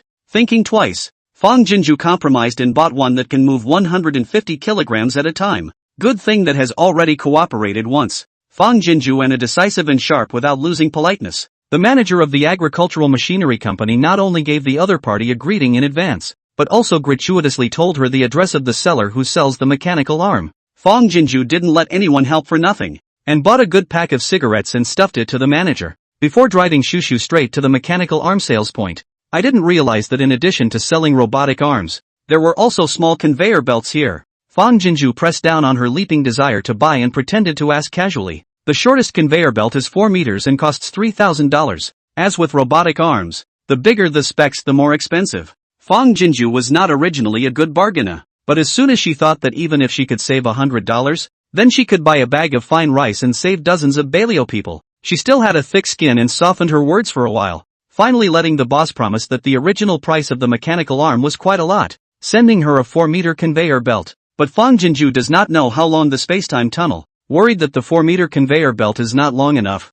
made up the difference of 15,000, bought a 6-meter, but also let the owner of the ticket can be replaced at any time with a larger specification, which is assured that the order. Seeing the boss's minivan carrying the robotic arm and conveyor belt to the farm, Fang Jinju's face, scarlet from bargaining, smiled broadly, her eyes glittering with a bright sense of accomplishment. The operation of the mechanical arm is not very complicated. After learning for more than half an hour, Fang Jinju was basically able to master it. Coming out of the robotic arm point of sale, Fang Jinju let out a huge sigh of relief before taking Shushu to the supermarket to stock up on daily necessities and food for the next few days. Once inside the supermarket, Shu instantly turned into a toddler version of Lulu. Sitting in the shopping cart, a pair of big dark eyes to see everything feel new and strange. The small corner of the mouth grinning arc, because of the shock and joy from time to time changes, but exceptionally obedient did not let out any exclamation noise. Looking at the screaming bear children in the supermarket, Fang Jinju felt more and more that Shushu knew what she was doing,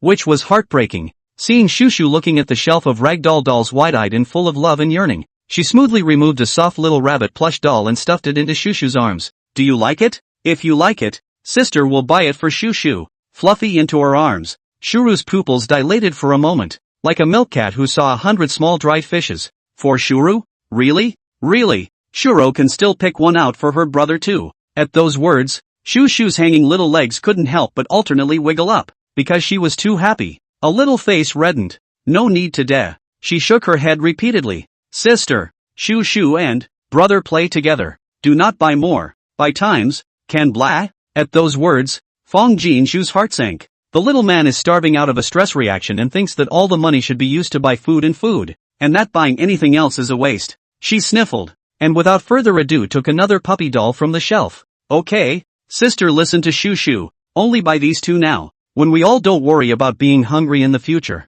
sister will buy all the dolls here for Shushu and brother. Okay? Fang Jinju didn't know that her casual promise had planted the seeds of splendor and predictability in the little man's heart, because her sister really did make her eat a full meal. Shu felt that if it was something her sister said, it could definitely come true. A large and small group returned to the farm with a trunk full of supplies. You basically don't have to buy vegetables. Late summer and early fall is the season for fruits and vegetables to flourish, and the farm has them all. Most of what Fang Jinju bought was food that was easy to cook. After all, she was only one person, and she was bound to be busy day and night for a few days. Noodles, instant noodles, ham and sausage are essential, and if you fry an egg and cook some vegetables, it's a tasty meal. On top of that, she cut several pounds of pork and bought a good number of easy-to-cook meat chicken legs. Steam a pot of rice, stir-fry any shredded vegetables and meat, or smother mushrooms with chicken thighs, also doubly flavorful and delicious. Why shell out for meat when there's plenty of meat and poultry on the farm? Because she's afraid to kill.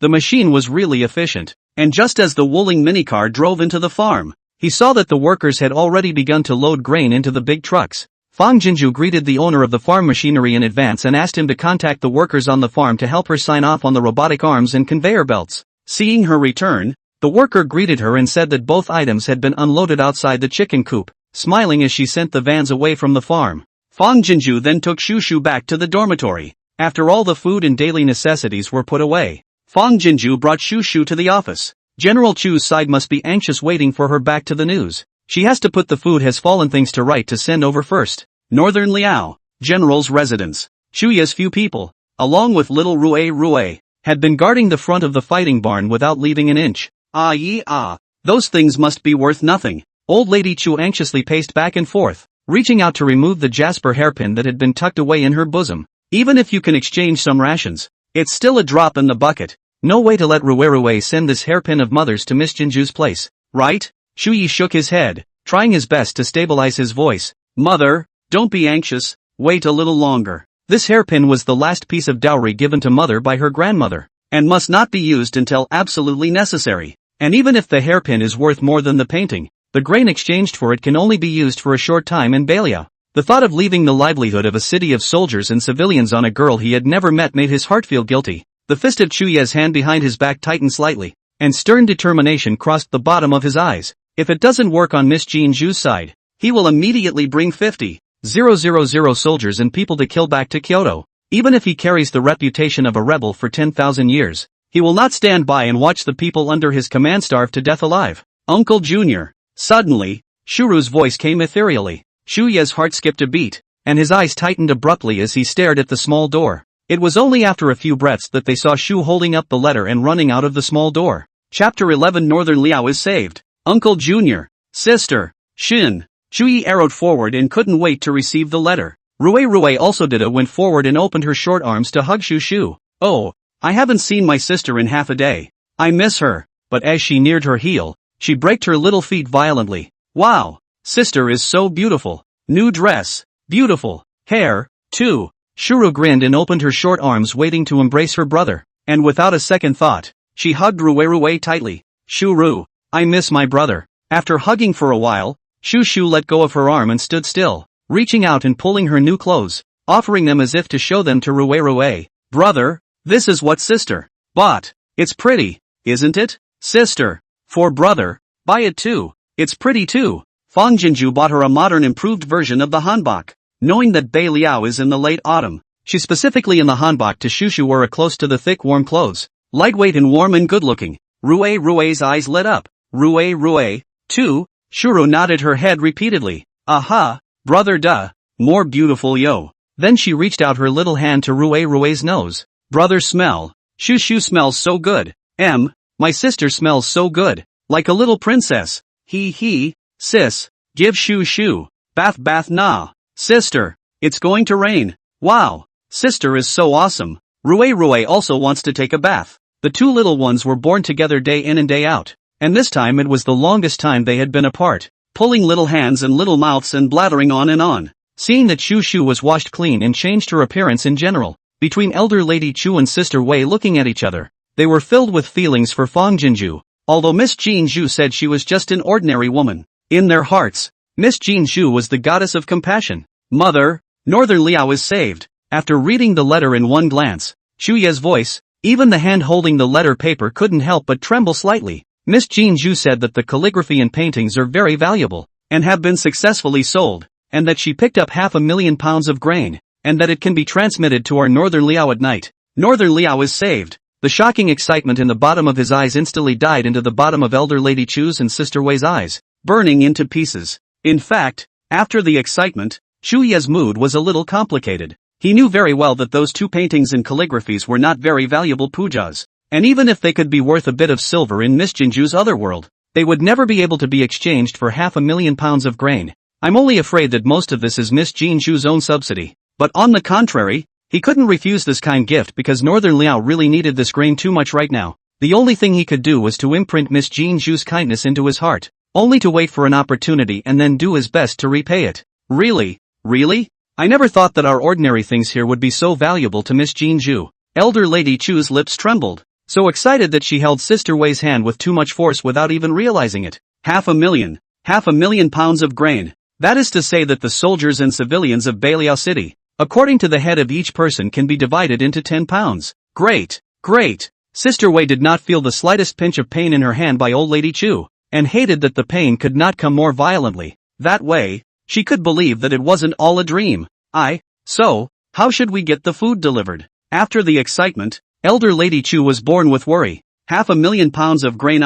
Miss Jinju is a weak woman and can't get help from outsiders. What should we do? Besides, only Rue and Shu can travel to and from this door. How can they carry the grain when they are so small? Although the food is available, how to transmit it is a problem. Shuya's ink-like eyes flickered slightly. Mother's thoughts are, but Miss Jinju said that there's no need to worry on her side. saying that with the help of a mechanical bull. She isn't wasting any effort. Rather, we here have to make some good arrangements to be able to pick up the slack. Although Miss Jean Zhu said so, Shuyi did not dare to believe it all, and his heart was complicated. In any case, this is really too difficult for Miss Jean Zhu. A mechanical bull? Old Lady Chu and Sister Wei looked at each other, shocked and puzzled. What is this thing that is so powerful? What kind of dynasty is the place where Miss Jean Zhu is from? Not only are they rich in supplies, but they can also make a weak woman, when faced with 500,000 pounds of grain, feel helpless? Uncle Junior. Shu Shu walked to Chu Yi, tilted her little brain and asked seriously, Sister,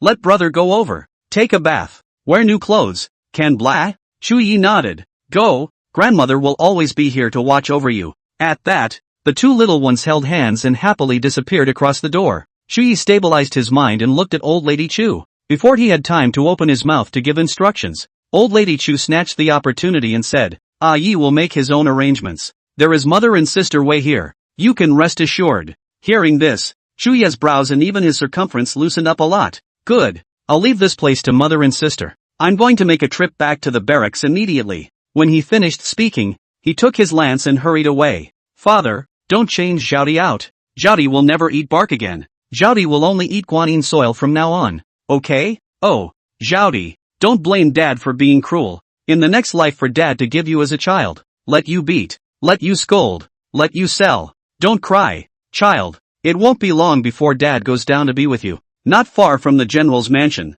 at the mouth of the alley, came the muted cries of children tearing their hearts and lungs apart, and the pale, feeble soothing voices of adults. Shuya's grip on the gun tightened and he frowned as he looked over. A few people, as thin as skeletons, were seen exchanging equally bony children in their hands. The oldest girl was about 7 or 8 years old. The youngest, not quite at the adult's knee, had no self-awareness of what was about to befall them, and were clueless. When the adult forced his little hand into the stranger's hand, he realized something and cried out in a wild voice. Dad, hug. Perhaps it is hungry for a long time. The cry is as weak as a newborn kitten, but it is particularly poignant. Not far from them, a mother and daughter who had come out in search of food were clinging limply to the side of the street, and the woman was biting her own finger to put it in her daughter's mouth. Mother, I don't want to drink your blood. Asui is afraid. Asui would rather starve to death with mother. Ah Chui good. The general will definitely find a way to let us live. But before that, we have to survive.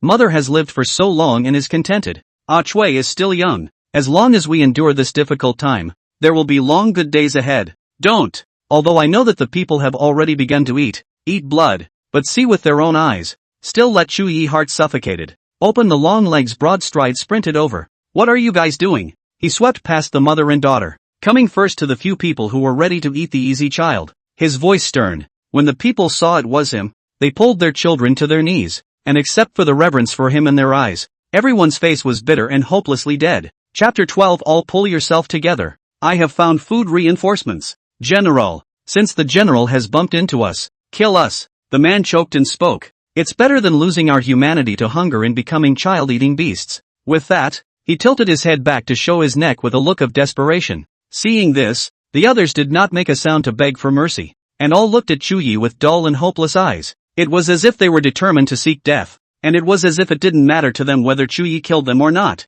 If you don't die today, you'll die tomorrow and the day after anyway. Seeing this, the anger between Chu Yi's brows dispersed for the most part at once. He instantly realized that these few people had been starved to the point of losing their sanity, but were unwilling to become easy beasts, which was why they chose to act and trade near the general's residence. Abominable, yet hopelessly sad. Chu Yi's eyes were sore, and he pounded the handle of his gun on the ground. All of you give this general a boost. This general has already found food reinforcements. The eyes of the people were first stunned for a moment, and then shock and disbelief exploded one after another in the bottom of their eyes. The man at the head of the group shuddered. Really? Really? The people on their knees held back from straightening up, and even the mother and daughter not far away rejected their breath and pricked up their ears, fearful that he was starving and hallucinating, and fearful that if he breathed a little heavier, it would change things. Really? Chu Yi solemnly said. Just endure one more night, and early tomorrow morning, this general will ensure that the entire population of Beliao City will be able to share life-saving rations. Rumble. His words were like a thunderbolt over the dry and dying hearts of the people, and instead of frightening them, they made them roar in ecstasy. For after the thunder comes the manna that saves lives. Snap dash. The man slapped himself hard twice, the kind that makes your eyes bleed. but then turned his head and giggled as he looked at the children around him and the people behind him. It hurts. It's not a dream. Zhaodi, did you hear that? The general said there's food. We're saved. Several of the people instantly reddened their eyes, knowing only to desperately kowtow toward Chu Yi, but unable to say a word. Not far away, the mother and daughter also embraced each other and wept with joy. Mother, you were right. The general really has a method. In fact, she did not want to hog the credit for saving Beiliao's girl Jinju, but after thinking about it for a while, he still accepted the people's excited worship in silence first. Let's not talk about whether or not the people would believe that there is another world other than the Tangwu Great Land where such divine metaphysical truths exist. Even he, from the time he got the response from the Jinju girl until now, had been having the inauthentic feeling of being in a dream world. There are variables in everything, not to mention that godly time and spacegate. Until the food was transmitted, he was not allowed to run any unknown risk of dishonoring the goodwill of the Jinju girl. When the people really have their share of grain and have enough to eat, he will be able to tell everyone about Miss Jinju's merits. It's a good thing this general stopped it in time, or you would have committed an evil deed against human decency. A moment later, Chu Yi's face recongealed on the stern color, pointing to the mother and daughter behind them, also on the verge of extinction. You only know how to satisfy your selfish desires by making your children easy to eat, but she makes her children drink her own blood in order to continue their lives. This is what parents should be like. Though it was an evil that was forced out of him on the verge of extinction, he would not allow it to take advantage of the opportunity to erode the human heart. Otherwise, what is the point of him giving up his glory and dying to defend Northern Liao? The few people who were kneeling on the ground hung their heads in shame, mindful of the fact that your evil deeds have not yet been accomplished. This will give you a chance to redeem your deeds. The silver gun is starting hand back and forth, instantly rebuke in Chu Yi behind. Awe-inspiring, this will make you will have raised the news of grain to run around, and to warn the crowd. From now on to honestly stay at home, shall not be free to walk around noisy, to wait for the grain to arrive. This will notify everyone to come over to collect. Besides, Chu Yi said in a deep voice, when you bring the news, convey this general's message. If anyone dares to eat their children again, or to do such evil deeds, this general will chop them off without mercy. Northern Liao wide land. The people of the village are scattered and fall, rely solely on a few people to run to tell the fixed is not, etc. We'll still have to arrange for the army to patrol to declare. But the evil behavior of these people, he cannot be lightly over. Have to let them suffer a little bit, at the same time borrowing them to warn those who will collapse, ready to commit murder and evil talent line. Thank you, General, for sparing us from death. Thank you, General. The few people who got the order, as if they were greatly released, clanked a few more heads towards Chu Yi, before scattering and leaving. Chu Yi turned and paused as he walked over to the mother and daughter. The silver spear rose and fell as he chipped a piece out of the end of his armor. You will keep this and give it to the soldier who distributes the grain tomorrow when you receive it, and he will give you an extra portion of grain. The things were stuffed into the hands of the mother and daughter. Chu Yi then arrowed away. The mother and daughter who came back to their senses had tears in their eyes and kowtowed 3 times heavily towards his back. Farm. Fang Jinju was directing the workers to unload the grain from the heavy truck towards the chicken shed house. 500,000 pounds of grain that had been hulled into rice were yards away in front of the shed, sparing the mechanical arms and conveyor belts. Fang Jinju couldn't help but feel furious in her heart. It looks like I'm not going to be able to sleep tonight. The general is back. General, are Rue and Shu Shu okay? Chu Yi had just entered the barracks when several vice-generals swarmed forward in unison, each with a vegetable color on their faces. But they couldn't cover up their concern for the 2 children. Ruishu and general blood lineage of the same family, the continuation of the Chu family's righteousness and goodness, and exceptionally well-behaved and understandable. The world is difficult to find a good child. They are not only the palm of the general's house, but also the heart of the entire Chu family army. If the general hadn't allowed them to leave the camp without permission, they would have had to go back and look for them together.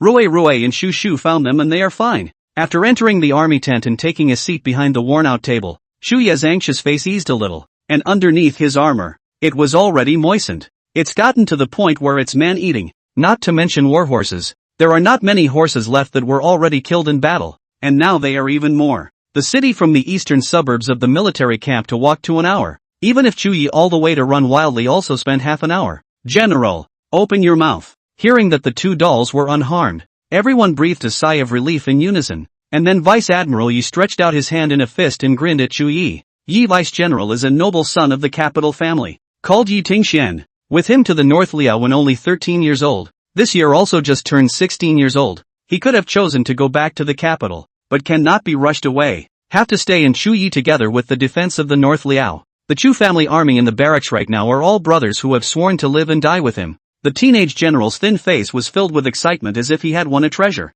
which made Chu Ye's eyes roam with a hint of sour smile. What good things have you found again? Only then did Vice Admiral Yi offer his hand as if he were a treasure. Between his two fingers, he was actually pinching a live grasshopper. General, I've been searching all day to find this. Come open your mouth. With it he reached out and handed the grasshopper to Chu Ye's mouth, his eyes shining and his throat rolling uncontrollably. General, I found something good too. I have them too, but not many. Not only Vice General Yi, but several other vice generals grinned widely and spread their hands towards Chu Yi. Grass roots, unidentified dried beans, and even in the palm of one of the lieutenants was a dozen black ants that had long since been crushed. Though they were all few and far between, they were the most precious things they had at the moment. Chu Ye's throat was sore and swollen, and he rolled several times before he spoke. We have food. Chapter 13. It's a heavenly dream. The faces of all the people were stunned in unison, and for a moment the military tent was as quiet as a pin. General, let's rebel. The bearded Dali suddenly opened his mouth in a deep voice. At nearly 9 feet, he was the biggest and strongest man in the barracks, but now he was so thin that he could almost fit 2 of him in his armor. I don't know what the general sold this time, but even if he got a handful of food in return, it was a drop in the bucket. North Liao soldiers and people suffering, but bitter but for the North Liao exhaustion of the general. He's been wanting to turn against the court for a long time. The court of the day. General, if Figure were to say such reckless things on a normal day, I would have to refute him a few times, but this time I'm with him. After a moment of silence, the middle-aged Vice General Han Kangwu echoed. Now, in addition to the house, the city of North Liao, but all the valuable things are sold for food. Bark, hay, and even dirt, can enter the mouth to eat a clean belly. Today, a soldier almost pulled out his sword and killed himself, saying that instead of starving to death, it would be better to use his own flesh to feed the brothers of the 3 armies. General, we are all loyal bones to protect the nationals, and finally said to be discarded. Simply heaven and earth is hard to tolerate.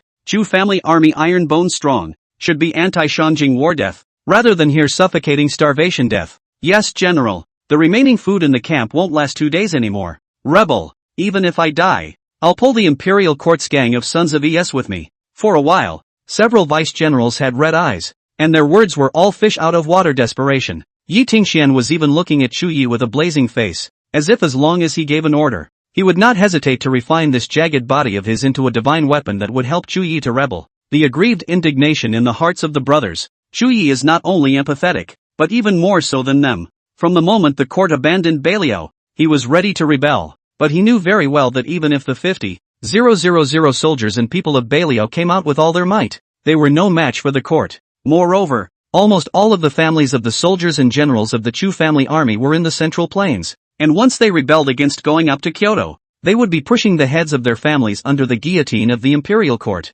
At that time, when the imperial court did not give reinforcements and cut off the supply of military pay, he detected the bad intentions of the higher powers, and early arranged for his inner circle to sneak into the Central Plains, and deployed them closely, in order to minimize the harm to his own people at the time of the rebellion. But right now, the appearance of the Jin Zhu girl has brought a turnaround to Beiliao. Chu Yi got up, reached out and patted Yi Tingshuan's shoulder to pacify, and one by one, swept 2 others. This will know that you are aggrieved indignation in your heart, but first listen to this will finish the words. By chance, the general's residence was connected to the other world, and with the help of the goddess, she is going to shower us with 500,000 pounds of grain. Northern Liao, saved. Otherworldly? Goddess? 500,000 pounds of grain? 500,000 pounds of grain. Several vice generals were instantly stunned on the spot, their expressions varying between glances. At the end of the day, Yi Tingxian reached out and put his hand on Chu Yi's forehead, carefully saying, General, are you uncomfortable anywhere?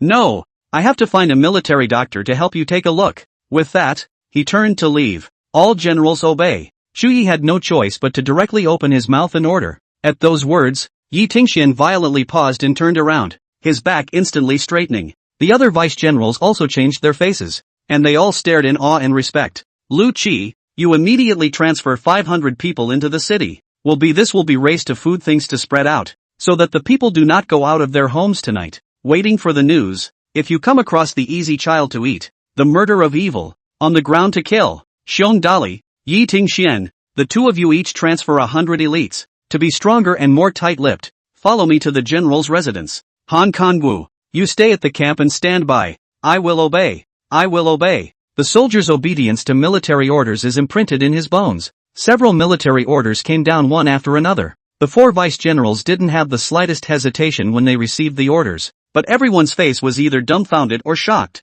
What's the situation? Can it be that there really is some otherworldly goddess giving Northern Liao a snowball's welcome? This is unbelievable, alright. But they also knew very well that the general would never talk nonsense, let alone childish military orders. Although doubts rolled in their minds, the 4 of them immediately set about arranging for it to go. After another half hour, Chu Yi returned to the general's residence with 200 soldiers and went straight to the barn. The barn was already empty, and it was thought that old lady Chu had already settled the livestock that Miss Jean Zhu had sent over. Only then did Chu Yi open his mouth, informing a group of Chu family troops of the causes and consequences of the 2 little ones unintentionally trespassing into the other world and befriending the Jean Zhu girl, and even the Jean Zhu girl's selling of the calligraphy and paintings that he had sent over to the North Liao to raise 500,000 pounds of grain. When the words fell, between the 2 Xiong Yi and a group of Chu family army shocked, they were heartbroken. Chu Yi, the general, was carrying so much pressure that he had assumptions. It's no wonder they don't believe it. 500,000 pounds of grain. I think they sold everything of value in Bailiao County and didn't even get 50,000 pounds of grain in exchange.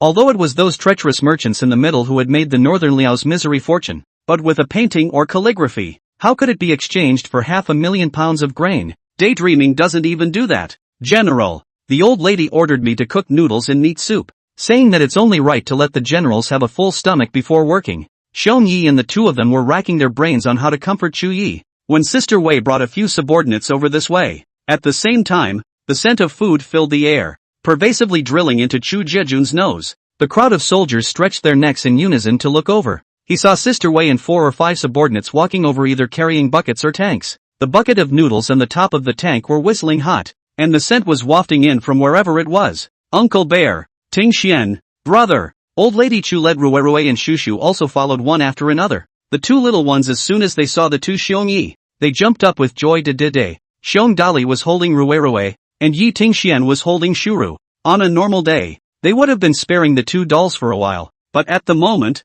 their eyes looked uncontrollably into the barrels and tanks that had been planted in front of them. The white noodles were hidden in the thick broth, and you could even see quite a few chunks of meat. Rui, good boy, pinch me. Xiong vigorously held Rui's hand on his face, smacking his lips and urging, full of naive ignorance. Rui reached out and gently pinched him, then carefully rubbed his face again, puffing out his cheeks and huffing. Uncle hurt ba? Vice General Xiong looked at Rui and shook his head in a naive and confused manner. It doesn't hurt. It doesn't hurt at all. It's really a dream. Ruishu is as clean and handsome as the children under the seat of Goddess of Mercy, and she has such generous food. Can it be real if it's not a dream? No one laughed at his simplicity, because the Chu family army all felt like they were dreaming again. But there's noodles and broth, and you're still in the same dream as the general's brothers. This is a heavenly dream. Chapter 14. I'm here to support Northern Liao, so you don't need to worry too much. Sister Wei, quickly fish us noodles. Xiong vigorously kissed Rui's brain center,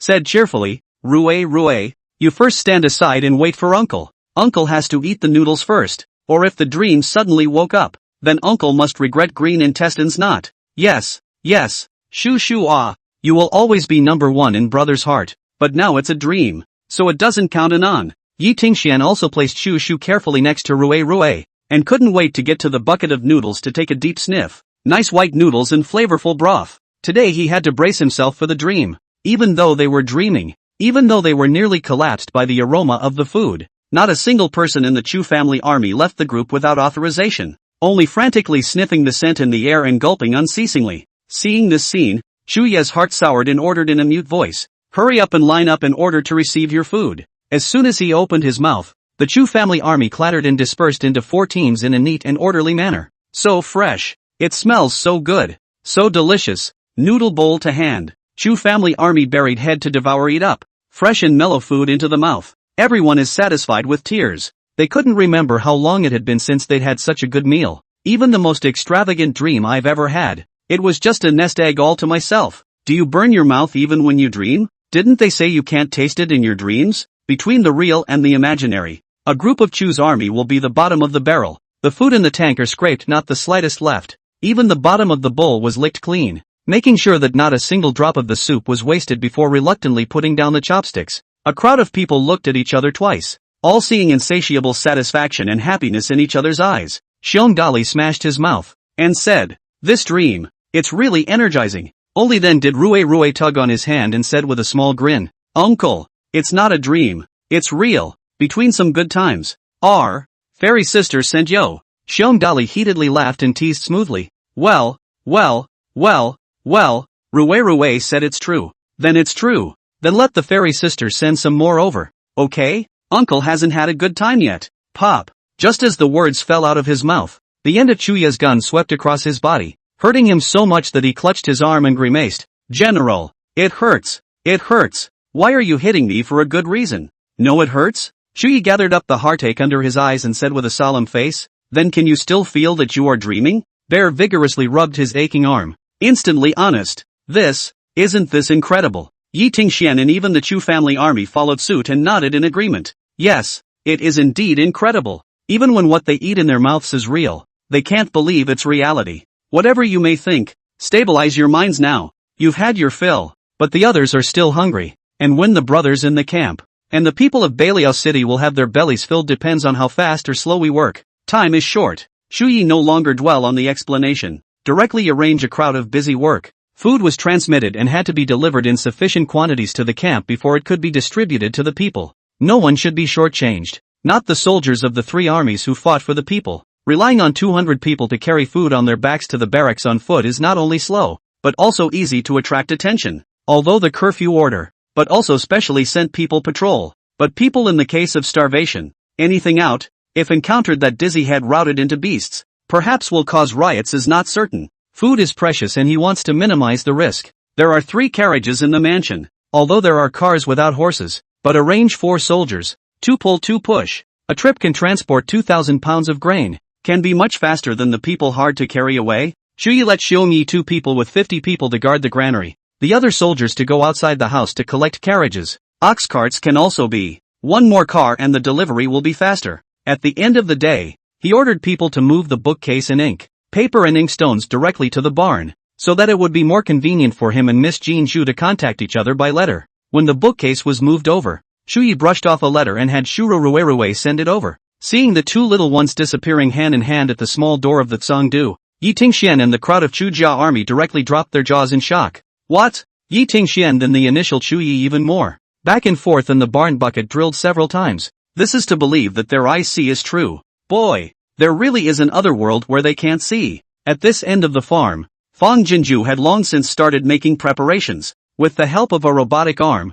the work is really efficient and labor-saving. An hour's work. The aisle near the door of the chicken coop has been stacked with a sliver of grain. Sister, a letter from Uncle Junior. Just after placing a bag of grain bases, Fang Jinju saw Rui Shushu running out of the shed door with a clatter. Shushu hugged Fang Jinju's leg as soon as she arrived, then carefully rubbed her little face against her sister's leg. After Rui handed the letter to Fang Jinju, she couldn't wait to hug her sister's other leg as well. The 2 siblings looked at each other sideways and grinned at each other in unison, their eyes full of little stars of fond attachment. Although they had just met not long ago, in the hearts of the 2 little ones, Sister Jinju was the best female to them besides their grandmother and Granny Wei. The 2 little ones who were born without 2 parents should not understand themselves. Their attachment and love for Fang Jinju is completely different from that for old lady Chu and Sister Wei. Seeing Fang Jinju was a similar reassurance to seeing one's mother. While reading the letter, Fang Jinju freed a hand and rubbed the 2 little ones' little brains with rain and dew, positively responding to the little people's affection for her.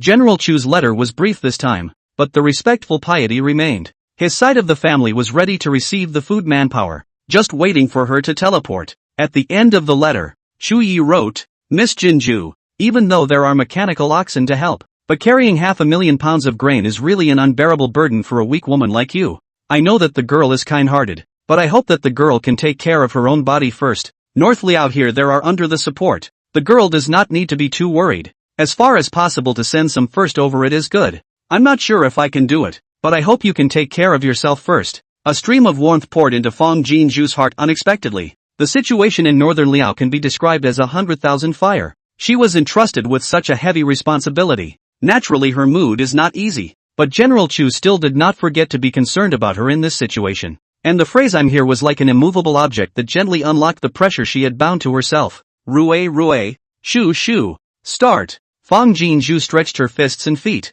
her power full, and said towards the two little ones. Although Rui Shushu didn't understand what it meant, she also followed Fang Jinju's example of stretching out her little arms and legs and chimed in. Let's get to work. Let's get to work. Letting Rui sit at one end of the conveyor belt, Fang Jinju bent over and slowly pushed it through. Shushu was also on the inside of Fang Jinju's arms, holding back her red little face to make an effort to help push. As I watched Rui and the end of the conveyor belt disappear behind the door, everything was still going well. Fang Jinju was just about ready to let out a sigh of relief when the conveyor belt under her hands jerked to a halt with a stutter. Chapter 15. Don't ever doubt your sister again. Yo! Another push under her hand and the conveyor belt didn't budge. Obviously something was in the way. Fang Jinju's heart thumped. It's over. It's over. There wouldn't be any limitations to this spacetime passage. Would there? Could something too large be unable to pass through? On the other end, Chu Yi and his group were surrounding the front of the Kwando, not daring to blink at the small door of the Kwando. But after waiting for a long time there is no movement. Even the two little ones are like a stone sinking into the sea without news. General, shouldn't something happen to Rui and Shushu? However, in a tease time, Yi Tingxian had already been anxious with a long blister in his throat. Let's not eat food. Quickly find a way to get the two children back before we do. Xiong Dali, on the other hand, directly plopped down to the small doorway of the fighting barn and shouted inside. Rui, Shushu, come back quickly. This door is so evil. Who knows what the other world behind this door looks like and if there is any danger. The 500,000 pounds of grain that otherworldly goddess gave to Belial wouldn't be a trade for two children, would it? A group of Chu's army is also in a hurry, not caring about the military rules. General, nothing will happen, will it? Yes, General. Is there any way to get the two boys back in a hurry? Anxious voices of concern in his ears rose one above the other, and Chu Ye's mind was slightly confused. Although he couldn't see the situation over there, he didn't think that Rui Shushu would meet with an untimely demise. Instead, he vaguely felt that it must be that Miss Jinju had encountered some kind of difficulty. Uncle Junior. Sure enough, not long after, Rui ran out from the small door holding a note. Letter, look at the letter. See Rui. Xiong Yi. Two people in a group of Chu family army's heart, puffing, fell back to its original position. Hurriedly surrounded a good burst of warmth. Chu Yi couldn't wait to reach out and take the note. General Chu, I need to push one end of the mechanical bull to your side, linking the two worlds before I can transmit the grain, but halfway through the push it was blocked. I don't know if it's because there's a restriction on the time and space gate, or something else. As you said, if there's no mechanical bull, I'm really incapable of facing the 500,000 pounds of grain by myself. I'm afraid this matter needs to be resolved by you and I discussing it together. Seeing the letter, Chu Ye's heart settled for a moment, followed by a messy thump. If he had previously retained doubts about Miss Jinju's claim that she was an ordinary woman, it was only after seeing this note that he was completely convinced that Miss Jinju was indeed a flesh and blood person just like him. While she could help North out of his predicament at the moment, she wasn't omnipotent. Even though she was as kind and tough as she could be, she was still just a soft woman who needed to be cared for. Not daring to delay, Chu Yi sent people to find axes and saws while replying to Miss Jinju. Sister is fine. Fine. Don't ever doubt your sister again. Being surrounded by the Shu family army in the center, Rui like angry, frowning little eyebrows, serious and super loud for Fang Jinju. Right. Uncle Xiong, if you scare Rui again, say sister will eat people. Rui will not ride your horse, said he. Turned and clasped his arms, giving Bear Power a serious and stubborn little back. Xiong Dali, Chu Jiajun. Rui was surprisingly angry. They hadn't seen Rui get angry like this before. The little man wouldn't have been drugged with some kind of ecstasy by the sister he was talking about, would he? During the time waiting for Chu Yi to write back, Fang Jinju was not idle, but kept swiping her phone and checking for alternatives. If the conveyor belt couldn't get through the time portal, she tried the pump siphon. If that's not possible, we'll divide it into small bags and have Rui and Shushu transported in a cart. A living man can't let his urine suffocate him. 10 minutes later, Rui came over with Chu Ye's reply. Miss Jinju,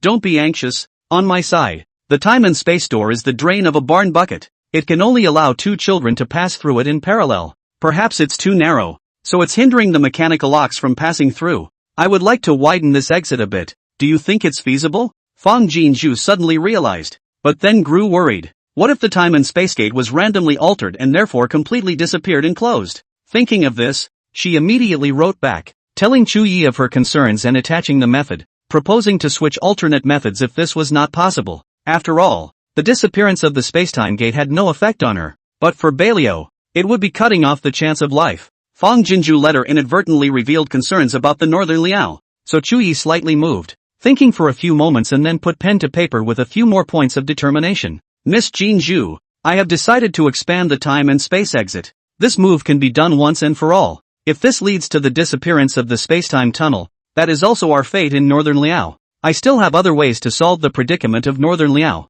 The girl must not worry and blame herself. Any accidents that occur are also because I am bent on having my own way. It has nothing to do with the girl. But Miss Jinju, if the gate of time and space really closes, please take care of Rue and Shushu for me. I'm willing to repay you as an ox or a horse for your great kindness. As the helmsman of Northern Liao, he was used to taking one step and looking at three. Although Miss Jinshu's letter mentioned other methods, he could see that the only way to save her and the two children the most effort was to have the mechanical ox link the two worlds. Even if the other laws were implemented, they would be like a cup of water pouring on dry desert land, and their power would be meager. On the contrary, once the food is available, but the supply is insufficient, it will break the despairing silence of Northern Liao, and if the control is not appropriate to cause riots, then the rebellion cannot be carried out. Since Old Heaven has given such a chance, it would be better to make a break for it. Squeezing Chu Ye's decision, Fang Jinju's heart was a little clogged up. She knew exactly what Chu Ye's word for his law was. When you are forced into a poor street,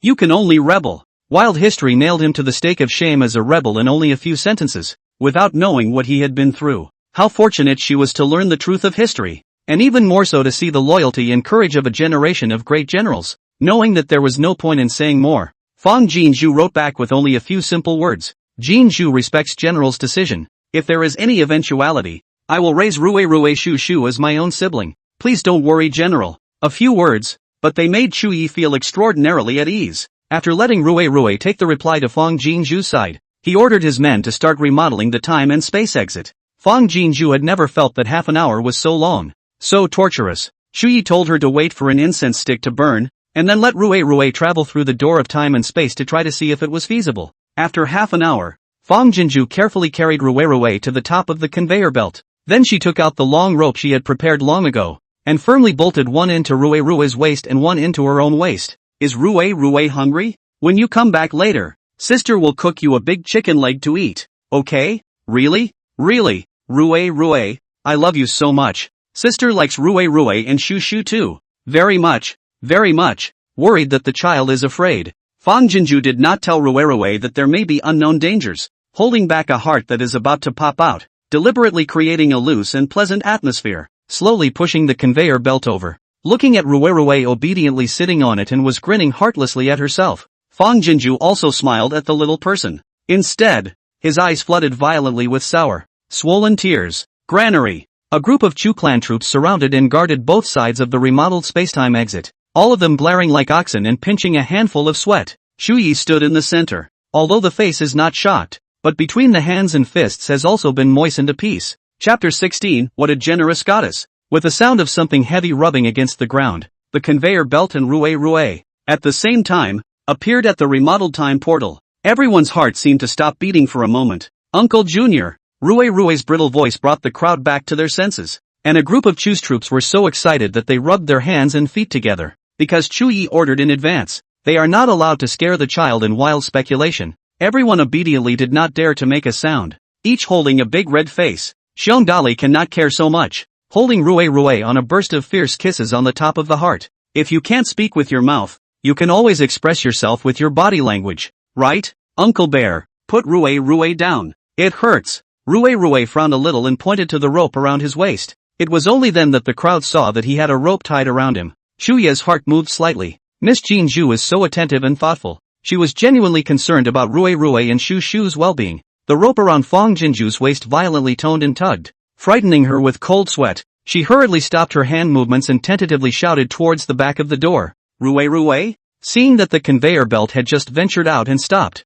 Chuyi seemed to be aware of it and glared fiercely at the adventurous Xiongdali, hurriedly letting Rue go back to inform Fang Jinju that this side had succeeded. After Rue came back again, Fang Jinju embraced him into her arms at the first opportunity, and her body, which had been tense for a while, instantly shook like a sieve. The unknown Rue smiled a toothless smile and stretched out her short arms to hug her sister back tightly. Wow, my sister really likes Rue so much. Knowing that the time gate was not affected by the transformation, Fang Jinju then pushed the conveyor belt into place at once. Then after asking Rue to bring a letter to Chuyi, he led the two little ones back to the dormitory first. General, I promised to make Rue chicken legs for him when he comes back. I can't go back on my word. I also need to trouble you guys to wait patiently for a while longer. I will be as quick as I can. After reading the note, the corners of Chuya's mouth curved up unknowingly. To be so faithful to a child, the Jinju girl was truly good beyond her expectations. Seeing this scene, Yi Tingshuan's eyes rounded and he couldn't help but poke Xiong Dali with his elbow,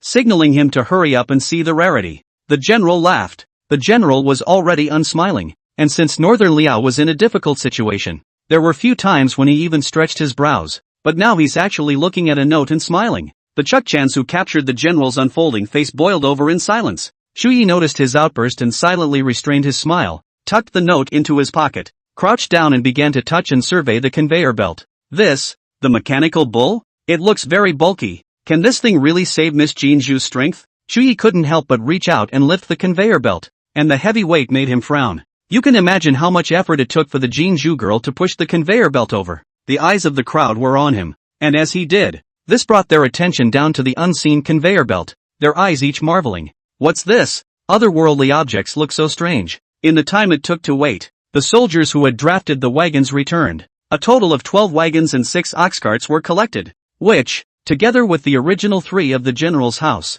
were sufficient to transport the grain. Brother Xiong, do you think there's really some kind of goddess behind this door? After waiting for another incense stick, Yi Tingxian was a bit anxious and couldn't help but ask Xiong Dali beside him in a low voice, is she really going to send 500,000 pounds of grain to us? Xiong Dali sneaked a look at Chu Yi and whispered, without seeing it with my own eyes, who knows if it's a goddess or a demon? I don't think it's likely. 500,000 pounds of grain, TSK, impossible, absolutely impossible. I don't believe it either. But General, hush, don't say it. The General is dedicated to Northern Liao. No matter what, we just need to believe in the General. Just as Xiong Dali's words fell, Rue came over from bringing Fong Jinju's note. Shu Yi had almost completely sawed through this side of the bucket bin drain, and the time portal was now spacious enough to accommodate 3 or 4 adult men side by side. General, I'm going to start transmitting food. Looking at the slightly hurried handwriting, Shu Yi curved his lips and ordered, all cheer up. The goddess is about to transmit food.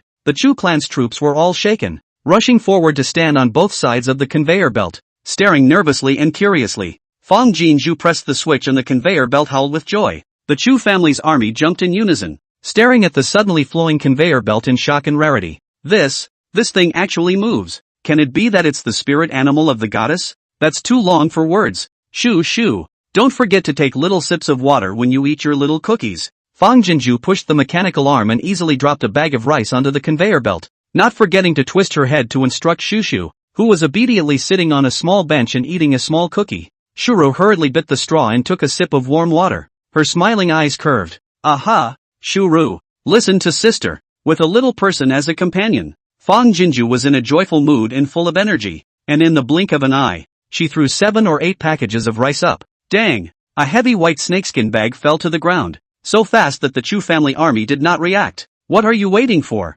Move it! Chu Yi was also secretly shocked and shaken, and hurriedly reminded to. Xiong Dali was excited and rushed forward to carry it. Boy, it's heavy, at least 80 or 90 pounds. There really are goddesses. There really is food. However, in 3 or 4 breaths, the conveyor belt of food was sent over one bag after another, and the Chu family troops who returned to their senses rushed forward to receive it. 1 bag, 2 bags, 10 bags, 100 bags. Oh, my God, so much food. What a generous goddess. 200 Chu's army took turns to receive, carrying the grain running feet wind, even a little unable to keep up with the speed of the conveyor belt. The underlings of the mansion rushed to top it off as they saw fit. Shu Yi also did not idle. If there is food too late to carry rolled down, he hurriedly dragged aside to avoid getting in the way, but also silently in the mind counting. In just 1 hour, Miss Jinju passed over 1,000 bags of grain, watching the Chu family army each tired and panting like an ox, while the bags of rice on the conveyor belt still flowed out one after another. Shu Ye's brows grew tighter and tighter. It's been an hour of continuous labor, and the Chu family army can't stand it, let alone a girl's family. Even if there are any mechanical bulls, they must not escape hard work. Thinking of this, he hurriedly beckoned Rue over. Almost at the same time, Fong Jinju on the other end also raised her wrist to look at the time and paused her placement. She wasn't tired, just a little sore and sleepy in her arms and legs from pushing the robotic arm back and forth. but teleporting another 1,000 packs wouldn't be a problem. But Fang Jinju thought that the head of the transport must rely entirely on manpower. Coupled with the soldiers and generals and long hunger, energy certainly cannot keep up. Now the labor time and intensity should already be their limit. Got to give them a break. The conveyor belt was still running at a high speed. Fang Jinju took the opportunity to write a note and put it on it, waiting for the note to flow to the doorway and disappear before she pressed the switch and stopped the conveyor belt. Sister! Almost instantly after the conveyor belt stopped, Rue appeared in the doorway holding a note. Fang Jinju was stunned, took it and unfolded it. The corners of her mouth couldn't help but bloom. Chapter 17, What has the general written that he can win a smile from the goddess? Miss Jinju, this side has received 1,051 packages of grain from you. I don't know the situation on your side. I'm really worried that your body can't handle it. The situation on the North Liao side can't be rushed for a while. Please don't work so hard. Please make sure to take a break. Please cherish your body. 3 please in a row. So you can imagine how worried and eager the owner of the note was. At the other end, the conveyor belt slowly stopped. Chuyi breathed a sigh of relief at the same time. His eyes pointedly saw the note on the conveyor belt, and he couldn't wait to bend down and pick it up. General Chu, it's been 2 hours of work. I think the generals are tired. Let's rest for a quarter of an hour before continuing the transmission. Chuyi's heart warmed and the corners of his mouth couldn't help but curl up. It turned out that 1 hour for them was equivalent to 2 hours on Miss Jinju's side. I didn't realize that Miss Jinju stopped teleporting, not because she was tired, but because she was worried about the general's hard work.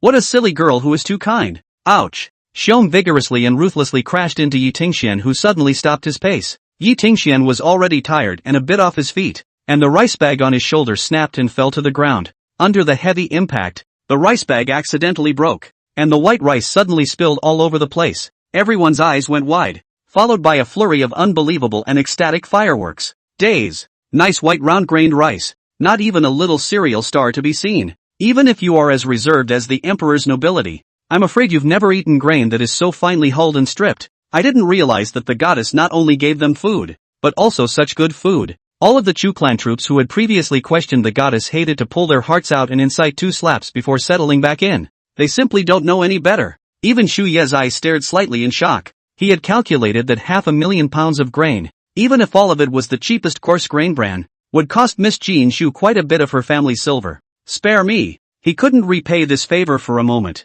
Never in a million years would I have thought that the Jinju girl would give them such a good one. What should he pay back in return? What are you waiting for? Pick up the grain. Xiong Dali was heartbroken and hurriedly urged to the tiger voice. Chu family army only then back to God, have unloaded their shoulders on the rice bag. Holding rice, holding the bag, holding bag. The surrounding scattered rice grains, but also a no less than a grain of pick up. You kid. What's wrong with you? Look. Such a good rice bag. Froze and broke. Xiong Dali ground his teeth in heartache and looked at Yi Tingxian with eyes that spewed a bit of fire. This is blasphemy against the divine maiden's heart. The goddess not only sent the grain is absolutely good. Even the bag containing rice is also as thin as a cicada wing. Light and good looking. At a glance is worth a lot of money. And now froze to lose one. Yi Tingxian scratched his head and hung his head in chagrin. He's heartbroken, too. But he dared not say that he had lost his concentration because he had been dazzled for a moment by the smile on the general's face. Woo! Goddess! Goddess! Don't you ever blame it on me. Truly the general's smile is so rare. Well, hurry up and finish cleaning up and rest for a while. You'll be back at work in a quarter of an hour. Chuyi tucked the note into his bosom, his complexion restored as before. I'll make amends and apologize at the goddess place. I think I shouldn't be blamed. Set up and patted Yi Tingxuan's shoulder. Food is precious. Can't neglect half. Don't think too much. A moment to work hard to make up for it. Yi Tingxian gave him a grudging look and nodded. Uncle Junior. The letter. Rue came back again holding up the note. Her little short hand still raised happily. Sister. Look at little uncle's letter. Smile. Sister. Smile. Look good. The brittle sound of the child's words caused the Chu family's troops to pause and turn back. Xiong Dali and Yi Tingxian also subconsciously glanced at each other. Curious. What has the general written that he can win the smile of the goddess? Xu Ye's heart rippled slightly, but his face was not the slightest bit different. All work well. Then he turned and took the note from Rue. General Chu, before worrying about the famine in northern Liao, I didn't even pay attention to the general's title. Jin Zhu is just an ordinary woman. Can't afford to be the general's sentence in the next. To know is destiny. If the general is willing to hand over Jin Zhu as a friend, then call yourself by me. Chuyi suppressed the smile at the corner of his mouth and silently walked behind the bookcase, putting pen to paper to answer the letter. Good. Miss Jinju has been a great benefactor to me in northern Liao. I will comply with all of Miss Jinju's requests. So we're really friends now? On the other end, Fang Jinju ate the small cookies fed by Shu Shu, and curved her eyebrows to write back to Chu Yi. Of course, the thought of being friends with a great general who is loyal and courageous makes me feel long-faced, not because of the general's status, but among the men I've met. There is really no one like the general who has such a dignified and responsible existence. So it's a blessing to be able to make a friend like the general. For example, her ex-boyfriend, just because the figure girlfriend's father is the establishment type of cadres, can solve his job after graduation. Lightning cheated into the girlfriend's dog-licking boyfriend. The quickness of the withdrawal, the sharpness and the ruthlessness of the withdrawal is simply devastating. Fang Jinju doesn't feel sorry for the relationship, but only gnashes her teeth for not recognizing the hypocritical faces of the scummy man and his best friend. It's a good thing she kept to her bottom line when she was in a relationship and didn't give herself up under the sweet talk of a scumbag, or she would have been really disgusted for the rest of her life. In contrast, although he had not seen General Chu in person, just the fact that Chu Yi had shared his life and death with the people and soldiers under his command, as well as his concerned thoughts about her, a stranger, in his letters, was enough to show that his character was noble. After seeing the reply, Chu Yi frowned slightly after being relieved. Miss Jin Shu mentioned that the man on her side had a worrisome tone. Had she been bullied? The fist of his hand on his bookcase tightened slightly at the thought. Which man is so blind as to bully such a kind woman? If he could pass through the time gate, he would definitely chop off the heads of all those who bullied Miss Jin Shu. Brother Xiong, look, the general is frowning. Is the goddess blaming her? Hush, you kids speak pressure point okay? What is the hurry? And then look at the situation. Not far away, Xiong Dali and Yi Tingxian were closely watching Chu Yi, and when they saw the sudden change in his face, they couldn't help but tense up. After adjusting his breath, Chu Yi once again lifted his pen. Miss Jinju saved the people of northern Liao from the fire by herself. In comparison, I am really ashamed of the word general in Miss Jinju's mouth. And since you and I are already friends, in the future, you can just call me by my first name. On the other hand, a girl's virtue is worthy of the gods of heaven and earth, so those worldly men naturally can't fit into a girl's eyes, so there's no need to get upset about it. Fang Jinshu smiled, reaching out to casually tick away the wetness at the end of her eyes. When her ex-boyfriend cheated on her, he sneered at her for not having a family or education, and being worthy only of getting a job in a garbage dump. The two uncles withdrew their shares and tore their faces off, saying that she was an unfilial daughter who had killed her parents,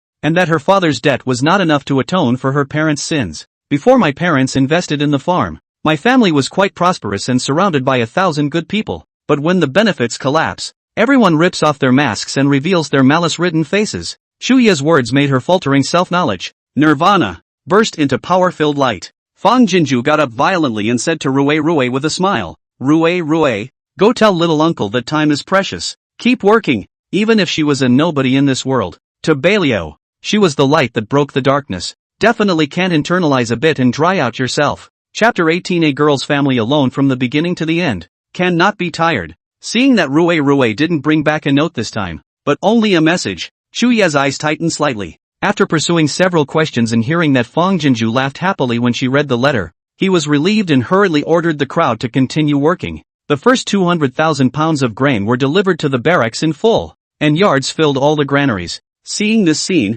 20,000 Chu's troops burst into tears, to wait for the head of the army according to the general's instructions. White rice into thick porridge, but also past the explanation. The general let everyone must be tight to eat. I don't know who first took the lead. Chu's army kneeled down one after another and kowtowed to the sky. Thanks a lot, general. Many thanks to the goddess. Thank you, goddess. Thank you, goddess. They are all hard men who can only fight, and they can't say magnificent words, but every sentence of many thanks is exported, and their lungs are shaken by it, and every kowtow is a deafening sound. The soldiers who had delivered the food first had long ago told all about what they had seen and heard at the general's residence. The general's house is connected to the other world, and with the gift of the goddess, they are now able to eat a full meal. And such good food! I am sure that the general and the people of North Liao are moving heaven and earth because they are able to obtain such a chance. Follow the general and die defending northern Liao. They have no regrets. The general's house, though busy and feverish, was in good order. Dry 2 hours to take a break. A few rounds down. Outside the sky is getting light. The last bag of grain was thrown onto the conveyor belt, and Fang Jinju sat on her but on the ground. Her arms and legs didn't seem to be her own, and her head was dizzy. Thanks for the high-tech help. How else would she have dared to take on such a tough job? This wave of food sent over. How can also let Bailio peacefully small half a month? she also have longer breathing time. After letting Rue bring the note over, Fang Jinju dragged her tired body and took Shu Shu back to the dormitory to fall asleep. So tired. Shu Yi, 500,000 pounds of grain have all been transmitted. I'm going to take Shu Shu home to catch up on some sleep. Rue also stayed up all night with him. It's bitter for such a small child. Hurry up and arrange for him to go to bed. Shu Yi looked at Fang Jinju's loose and feeble handwriting, and a touch of heartache creased his brows. 200 Chu family troops were paralyzed with exhaustion, and halfway through he ordered 300 men from the barracks to come and rotate. A girl's home alone from the beginning to the end cannot be tired. Heartache to heartache, but Shu Yi quickly gathered up all his thoughts and gathered his strength to arrange the next matters. 300,000 pounds of grain. Not only was the granary full of yards, but so were several rooms in the hearing court next door. Shu Yi ordered Xiong Dali to bring 500 troops to put the granary and hearing wind court under strict defense. Fear not. Fear not. Immediately after that, he ordered Yi Tingxian to lead his troops to inform the people to bring their household registration documents and come to the entrance of the general's residence to collect the food. The people have been waiting for it for a long time. Since we got the news last night, almost everyone has been up all night without closing their eyes. They revered Jen. But I can't believe there will be food. A great battle. 30,000 Chu family army against 100,000 Chang Wu enemy army. North Liao's grain and grass was Chang Wu looted. Chang Wu did not even think of taking over Northern Liao, but only wanted to use the absolute strength of the troops to seize Northern Liao's already small amount of grain and grass resources. This has been going on for 2 years. Chang Wu do not see the Northern Liao this piece of chicken ribs, but think of it will come up to bite. More or less can taste some meat flavor. The Tangwu Kingdom, and even several neighboring countries around it, are mostly deserts, with very little land that can be cultivated. Although the land resources of Chengwu is slightly better than the Tangwu country, but the food produced is only just enough to satisfy the national hunger and food. If there is a big drought, it will not be able to catch up with the people's livelihood. That's why several countries have been at war with each other to plunder the resources of grain and arable land. North Liao is the most barren place. Not only year after year cannot pay the grain tax on time and in accordance with the amount, but from time to time on the need for the imperial court grain relief, coupled with the army pay is not a small amount of money. The court has long been born to give up the Northern Liao's mind. This time Qiangu cat play mouse provocative behavior, but also let the court feel that the existence of Northern Liao as Tang was great shame. Decisive order to cut. Redesignated Mangzhou County after Beiliao as a borderland and sent 50,000 troops to garrison it. This is treating the North Liao soldiers and civilians as enemies. It's a good thing the general didn't abandon them, and tried everything he could to save Northern Liao by exchanging grain with grain merchants in neighboring counties, but not to mention the general's residence. Now the entire city of North Liao. I'm afraid that they can no longer take a valuable thing. How can food appear out of thin air? Although the mood is complicated, but with the call of the Chu family army, the people are still 3 or 5 companions. The group rose towards the city general's residence convergence and gathering. Shu Yi had set up 10 distribution points at the entrance of the general's residence early in the morning. At each point there were 10 Chu family troops in charge of distributing food. Even more from the military camp mobilized 1,000 Chu family army to maintain the order of the people, so as to avoid a stampede. What's with all the Chu clan troops? There's grain. Seems like it's still stalked rice. After approaching the street in front of the general's residence, the people who walked in front of them saw at a glance the white rice in the open grain bag on the food distribution point. The general has really raised food. So much food. Good white terrier rice. Am I faint with hunger? Where did the general get so much of such good grain? Almost the instant they saw the grain, the deadliness on the faces of all the people dissipated, and their steps, which were weak from hunger, instantly gave birth to strength. All line up in an orderly fashion. No running and clamoring. To receive food, you must have a household registration document. Otherwise it will not be issued. Those who do not have a household registration hurry home to get it. The Chu clan troops who had long been ready had flashed the spears in their hands, but the tips of the spears were facing inward, and the end facing the people was the spear shaft. Seeing the food, all the people's hunger surged in an instant, wishing to turn into four-legged beasts rushing forward to grab food to eat, but they still have their sanity. Earlier, when food was scarce, the general would boil the food into porridge or soup to ensure that every citizen could have a bite, which was very fair. Today's battle looks like it's going to be a direct distribution of dry food, so that they can go home and steam it themselves. Food is plentiful, but if they can't control themselves to go up and grab the food, then they will definitely be forked out and maybe have nothing to do with food at all. The excitement and mania of the people, under the blockage of the Chu family army, little by little calmed down, and soon converged into 10 pairs. It's the general! General! Long live the general! Long live the general! seeing Chu Yi walk out from the general's mansion. The people instantly went crazy again, not caring about their inhibitions, kneeling down and kowtowing towards him. The emperor abandoned them, but the general did not. Now the general also for them to seek the hope of life. In their hearts, the general is only virtue worthy of long live the man. Everybody up. Chu Yi opened his mouth, finally not feeling that the general's identity was a shackle that weighed him down. All the people stood up obediently and looked at him with reverent eyes. The entire entrance of the general's residence was awaited by 10,000 people. But at this moment, a needle could not be heard. It is not this general's credit for raising the grain this time, but that of the goddess Jin Zhu. Chapter 19, Goddess Jin Zhu. Chu Yi Chi sinks into the dantian. Between the openings, the calm and loud voice like thunder penetrates into everyone's ears. It doesn't matter what Miss Jin Zhu is. In his eyes, she is the goddess of salvation. Kamju the goddess? The faces of the people were dumbfounded in unison. North Liao food has been cut off for a long time. The desperate situation has arrived. This general cannot sit still, cannot sleep at night, cannot help but question the heavens. Why let my North Liao people suffer such pain and aggression and death?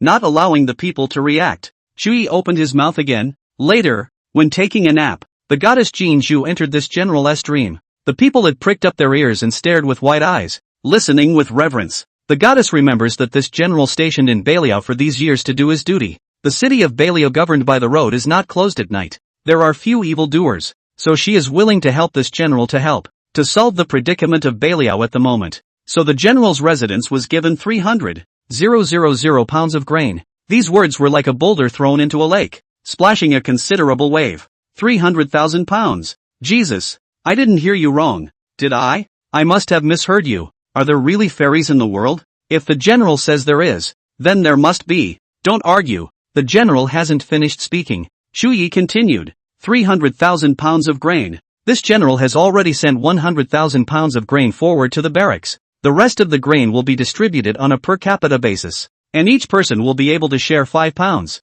5 pounds each, not 5 pounds each. Save your food. It's enough to live for a little half a month. Long live the general. Long live the goddess. I don't know who started it, but the people once again suppressed their seizure and cheered with tears. The general is right. Northern Liao is desperate. In the case of no warning, out of nowhere out of 300,000 pounds of food, but also are fine rice such a good thing. Even the bag containing rice or through the immortal air floating, is not the gods to give what else can be. Goddess Jinju, Goddess Jinju. All hearts were transformed into temples and shrines, and the name was consecrated to them. Farm. Although Fang Jinju slept fitfully, the aches and pains all over her body made her feel lackluster even in her sleep, and her beautiful eyebrows were locked tightly. In a sudden instant, her brow snapped open, as if 10,000 invisible forces had feathered her body's fatigue and nourished her restless soul. The corners of Fang Jinju's lips rippled with a sweet smile, murmuring dreamily, "That's great, that's great." With that, he rolled over,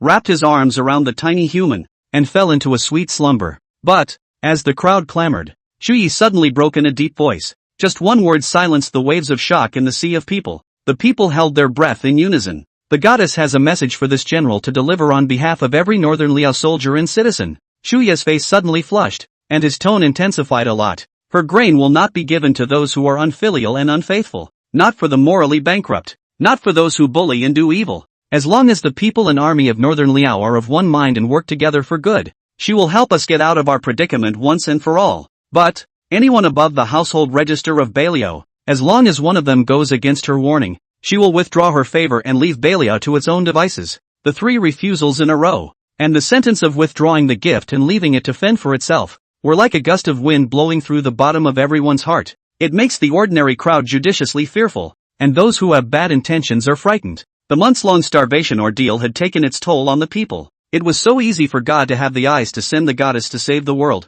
They couldn't even afford to cherish and be thankful. How would they dare to go against her wishes, even if there are usually some bossy and small evil people? At this moment, they are all glared at by the people around them who are familiar with the heart of the weak and hang their heads, and they hate to put on their faces a few big words of obeying the God's order and reforming themselves. The words have been spoken, and we will all weigh the lesser of the two for ourselves. Chu Yi closed with a deep voice, the lance in his hand heavily pestled to the ground. Start releasing food. A release of grain, like Chinese New Year firecrackers, cheerfully exploded in every heart, and everyone was smiling. It was nearly curtain time when all the food for the 30,000 people and more than 900 families had been distributed. Xu Yi sighed in relief and turned around to go back to the house. When he came into the room, he stared at the bed and couch for a long time, but he didn't even lie down. Men, move this general's bedroll to the granary. When he had finished his instructions, he turned and left the room and went to the granary. Xu Yi had a few moments of impatience to sit down behind the bookcase and put pen to paper the situation of today's distribution of food.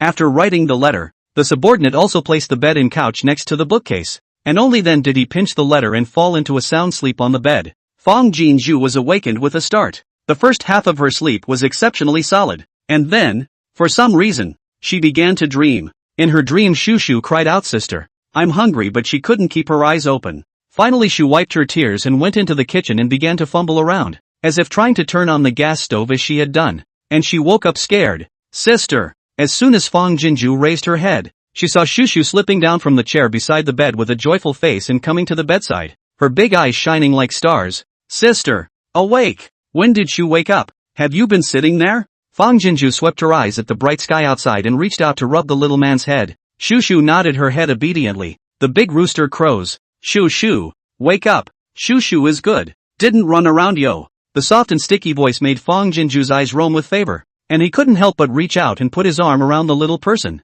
raising his wrist to look at the watch in the meantime. "I can't believe it's 8 o'clock. She slept all day and night. Shushu, you're starving, aren't you?" Fang Jinju blamed herself and hurriedly put on her shoes and got out of bed to walk into the kitchen. "It's all my sister's fault for oversleeping. Sister will cook you dinner now." Shushu followed into the kitchen like a little tail, her little head bobbing. "Sister is tired." "Shushu, I'm not hungry," growling dash. Just as she said it, her little tummy made a protesting noise. A pink flush of embarrassment appeared on the little man's face, hurriedly hanging his head. A serious touch of the little belly. "Belly good, we. Not hungry, right?" Fang Jinju was buddied, but she also blamed herself even more and quickly took out the noodles and eggs. "It's delicious." Soon, a large and a small group of people ate their meals. Shushu ate with her little face buried into the bowl, not forgetting to raise her head from time to time, nodding her head earnestly towards Fang Jinju. "Sister, cooking, yummy, really yummy ACA."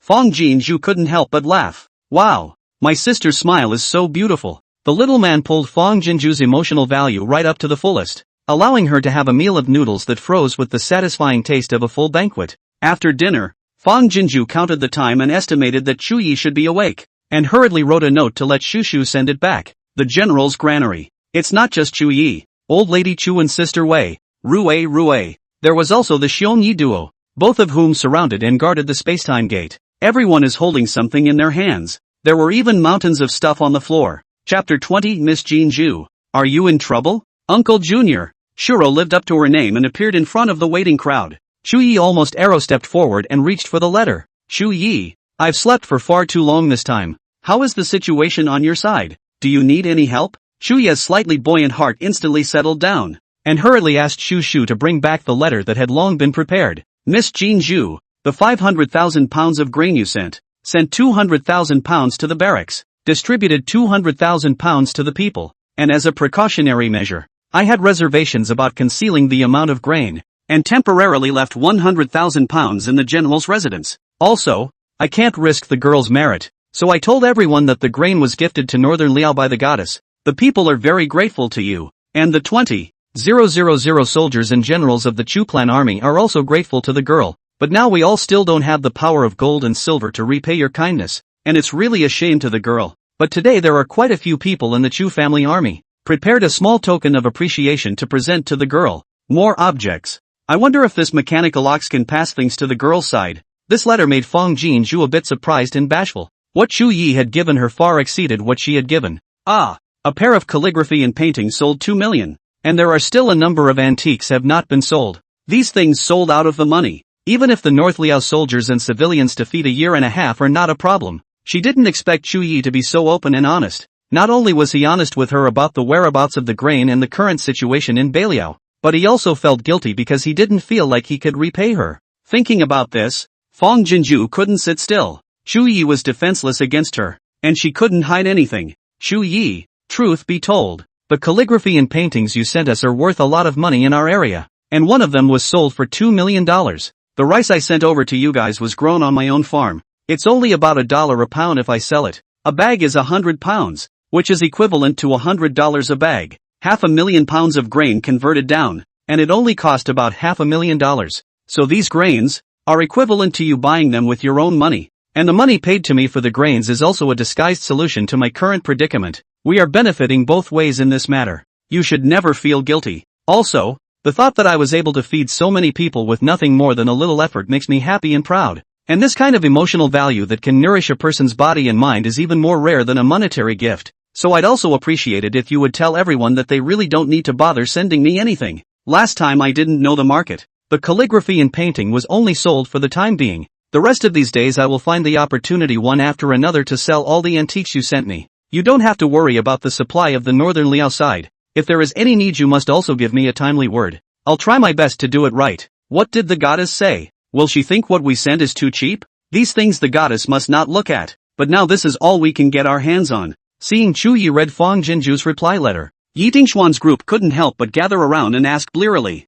Chu Yi frowned. Don't presume to speculate on the goddess's mind. Don't worry, she will accept these things. With that, he turned to the bookcase and swished back the letter. Knowing that they couldn't pry anything out of Chu Yi, the Chu family army surrounded Shu Shu and Rui and asked the goddess about her temperament and preferences. What? The goddess can cook? The goddess also raises chickens? The goddess ride out of the house as an iron horse? The houses at goddess's place are so tall they can poke up into the sky? Farm. Fang Jinju paced in front of the shed door with some anxiety. Just now, the debt collection calls came one after another as if they had made an appointment. And even the rent collection calls from the government came. It was as if all these people had made an appointment to give her an ultimatum that she had to pay the money she owed on her account today or she would be sued. Although she still had more than $1 million in her account, the rent for the farm alone was more than $2 million. Not to mention the other debtors, which added up to nearly $5 million. Not to mention the fact that this money is not enough to pay off the debt. The key is that she can only use $500,000 of this money, and the rest is only held on behalf of her, and it is not her. While she was fretting, Shu Shu returned with Chu Ye's letter. Fang Jinju hurriedly unfolded it, but froze. Miss Jinju, have you encountered difficulties? Have you solved it? What can I help you with? Fang Jinju's heart touched slightly. She wrote so much about it, only sparingly bringing in a note about her own plight, but that was also to tell Chu Yi that she wasn't helping Beiliao for free. How dare he only care if she's in trouble? Ignite the light of life. To meet you is the answer. The clock of life keeps turning. The phone rang again. Fang Jinju sniffled and pulled out her cell phone. It's Uncle Yang. She frowned, but politeness drove her to press the answer button. Hey, Uncle Yang. Xiao Fang How later did not see you give me back a phone call. You this child is too rude. That what? You consider the farm discounted 20% to me. You can also hand over more than 2 million. At least your rent can pay back or the government's lawyers are going to sue you. And those debtors of yours, and I are all in partnership too. As long as you transfer the farm to me, I don't mind helping you to lobby well, so that they can forgive you for a while longer. Or worse, I can lend you some money first. Fang Jinju ruthlessly pressed the hang-up button, raising her hand so that she could not wait to slam the cell phone out. It froze in the air for a split second and then retracted with hatred. It's not worth it to damage your belongings for a scumbag who took advantage of the situation. This call from Yang Jihuai was timely. She wondered if he had gotten through to those creditors and deliberately asked them to approach her to collect the debt so that she would hurry up and sell the farm to him cheaply. The phone rang again. It's still Yang Jihuai. Fang Jinju didn't answer and directly pressed the hang-up button. And hit, and hang on. Finally solely shut down. Sister. The soft, sticky voice came carefully. Fang Jinju's storming steps lurched, then looked at Shu Shu. The little man was staring at himself with a pair of innocent eyes. And then he came over to her with a tada, stretching out his little short arms to demand a hug. Sister. Hug. Fang Jinju's anxious anger instantly subsided for the most part, and she hurriedly reached out to take Shu Shu into her arms. As soon as the little man arrived in the arms, he tightly embraced Fang Jinju, but also which little face pasted her face. Sister. Not angry Shu Ru, accompanied by, badass, bullying sister, right? Shu, help your sister. Hit him, okay ba? Said Shu Shu first waved her small fists, then reached out with two small hands, cupped Fang Jinju's face and patted it lightly to appease. Good sister. Ow. Not afraid D. Fang Jinju was caught off guard and cried. Chapter 21, Beiliao needs you. Only when you are well. Beiliao can be well. The kind where you can't stop the tears. So what if the world is better? She's all alone, with no family, and surrounded by people who want to drive her to death. So far, all the kindness she's encountered has come from another time and place. Fang Jinju sat down on the small bench with Shu Shu in her arms and cried bitterly. From the time of her parents' deaths until now, she had been dealing with malice, and had been telling herself to brace herself. For the moment the slightest sign of weakness leaked out, the whole spirit would collapse. The road behind us, it's much harder. But now, in the face of the little man's pure concern, those grievances and fears were like a floodgate that could not be stopped. She wanted so much to be the child who was sheltered under her parents' wings. She didn't want to be forced to grow up by harsh realities. She's afraid to face it all alone. Facing Fang Jinju's uncontrollable collapse and crying, Shu Shu's big eyes flooded with tears of heartache and helplessness, and she could only hug her sister tightly, deflating her little mouth to comfort in her own way. Sister, not afraid of. Shu Shu is in. And, brother, little uncle, and, Uncle G, Joe, Uncle Junior, the best. Help your sister and beat up the bad guys. Oh, sis, don't cry ow. With a sobbing voice soft, Fang Jinju hugged Shu Shu tightly, as if she was holding on to all her courage to persevere in this world, and refused to let go for a long time. She should thank God. In her isolation, Rue and Shu Shu were delivered. As long as there is someone behind you, even if it's just the warmth given by a child, and enough to sustain her for a long, long time. Sister, Rue ran out from the shed door holding up the letter, and when she saw the large and small group hugging and crying, the smile at the corner of her small mouth froze. Sister? Shu Shu? As he said that, Hitada ran over and stretched out his little short arms in an effort to hug the two of them, his big eyes all worried. You guys? What's wrong? Are there bad guys bullying you? Rue craned his head to look out warily. Fear not. Rue will protect you. It's okay Rue.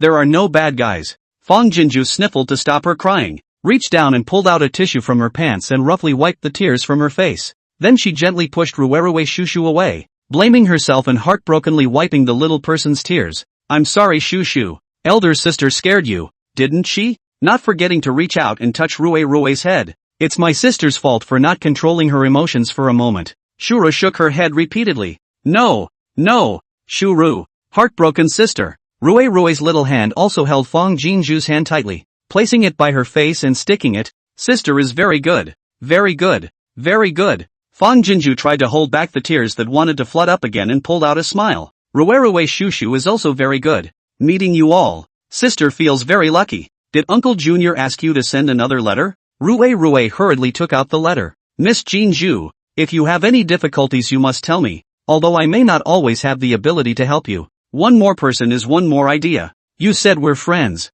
and friends should have nothing to hide from each other, shouldn't they? Fang Jinju tilted her head, quickly hooked away the teardrops at the end of her eyes with her trailing fingers, and pursed out a small smile. She's not alone, except for Rue and Shu Shu. She also has a great general friend, and a city of soldiers and civilians. Adjusting her mind, Fang Jinju flew back a letter for Rue to take back. What's wrong? Seeing Rue return with a small frown and wilting, Shuya's heart tightened and hurriedly asked after him. Rue's little mouth was deflated, and tear beads flowed out. Oh, sister cried. It wasn't just Chu Yi. The crowd panicked. Rue, what happened? Is the goddess being bullied by a more powerful goddess? The crowd surrounded Rue for a while to ask questions, while Chu Yi quickly unfolded the letters. His chest was like thunder slamming. Chu Yi, thank you for giving me the courage to open my mouth and ask for help. In the letter, Fang Jinju tells the truth about her parents passing away in a car accident, her uncles turning their backs on her for profit, the farm being in debt, the debt collectors pushing her to the brink of extinction, and all of it. At the end, she was embarrassed and said, Chu Yi, in fact, I am like you, also facing a desperate situation, although it is difficult to say, but I now have no relatives in this world, no friends, and only you can help me. Can you lend me a portion of the money from selling the antiques first to pay off the debt? Don't worry, I'll try my best to earn money to pay you back. The careful inquiries and assurances in Fang Jinju's letter were colored with thick heartache under Chuya's eyes. No wonder Miss Jinju said on her first day that she was about to leave. It turns out that she is suffering such a big change in her life. He had his family and so many brothers and people around him, and he still found the predicament difficult. It was hard to imagine how helpless the Jinju girl should be when she faced this alone. With such a desperate situation forced upon her, she even had no choice but to hold on to her breath and help Bei Liao to get through it first. Jinju girl. What a silly, good, girl that is hard to find in this world. Falling again, the force under Chuya's hand was so strong that it could not penetrate the paper. It was as if this would allow Fang Jinju to decipher his sincerity. Farm Fong Jinju nervously unfolded the letter that Rui had brought back. One opening to borrow $5 million. In the case of ordinary people, not directly spit in her face is good. Shuyi shouldn't think she's taking advantage of the fire, right? Miss Jinju, don't be afraid. I'm really happy to hear that I can help you. Those things are worthless in northern Liao. Even if they were to be exchanged for grain, they wouldn't be exchanged for much. It's the girl who gives them supreme value. The girl is the one who has the most right to dispose of them. If it's not enough, I'll collect more for you. In short, no matter what difficulties you encounter, you must inform me in a timely manner, and you must not be left alone to hold on foolishly. Bailia needs you. Only when you are well will Bailia be well. Barta. Fong Jinju's teardrops fell on the letter paper. This time, it was tears of relief at being entrusted with unreserved trust. She let out a long breath, wiped her tears hard with her back hand, and smiled like a flower towards the two little ones. Your little uncle. He's really a very good and powerful person. Rui and Shu Shu looked at each other and followed suit with small grins. Shu Yi. Thank you. I'll do well. For myself and for Bailu. The conveyor belt can be reversed. Come on. Slam the hearts of the passionate Bailia soldiers and people onto me without mercy. Seeing the reply, Shu Yi smiled, smiling a mouthful of moon-white teeth, looked dumbfounded at Elder Lady Chu and Sister Wei, also looked dumbfounded a group of Chu's army. Chapter 22, Cass, how can you make a retirement mess at this time? Miss Jinju, I'm Aya's mother. Your great kindness is really beyond my wife's ability to express. This is the purse that Sister Wei and I sewed out overnight. Inside it is a peace talisman that I've carried with me for many years. I hope that it will bless Miss Jinju with peace and prosperity. Zhang Nianci left her words. Jinju goddess. I'm penniless. I really can't take anything good. But this short sword was given to me by my father. It's the most precious thing to me. Today I'm giving it to you. Thanking you for saving Bailia City. Yi Tingxian left a message. Jinju goddess. I can't read. This letter of thanks is written by the general on behalf of me. My name is Xiong Dali. I can't say anything nice, but you saved Bailiao. You are the person I respect the most besides the general. I'll do whatever I have to do. This is the big sword that has followed me since I started in the army. I've killed countless enemies and built up a great reputation. I'm now giving it to you. If you meet a demon or devil or a monster, and if you are more powerful than you, use it to cut him. Gods and immortals, whoever dares to bully you, you can use it to cut him. Reading the letters sent by the soldiers and civilians of Bailiao, caressing and scrutinizing the gifts they sent, Fong Jinju's heart was filled with a stream of warmth. Most of these gifts were from the Chu family army, so there were either great swords or spears, and even bows and shields, and some from the people. There are old scarred wooden pots, tile pots of unknown use, and unusually well-worn vegetable bowls. They were all very ordinary things, but Fong Jinju knew that they were the most precious things under the eyes of the people. With the purse carefully tied to her phone as a cell phone charm and the handy short blade in her carry-on pouch, she organized and stored the rest of the gifts in her dormitory storage room. After making a mushroom and chicken leg casserole for the two little ones and using the computer to play Peppa Pig for them, Fong Jinju turned on her cell phone while she was picking at her rice. Ding ding ding ding dash. Several text messages popped up one after the other. Fong Jinju clicked on it. Fong Jinju, you ungrateful little. I wanted to reward you with a way out. How dare you hang up on me? Old Fong, a goon who doesn't carry things, even raised you to be such a hardcore. I'd like to see how hard your bones are. Those debtors of yours are all partners of my old man. One phone call from my old man and they can sue you to death. I advise you to obediently transfer the farm to me according to my demands,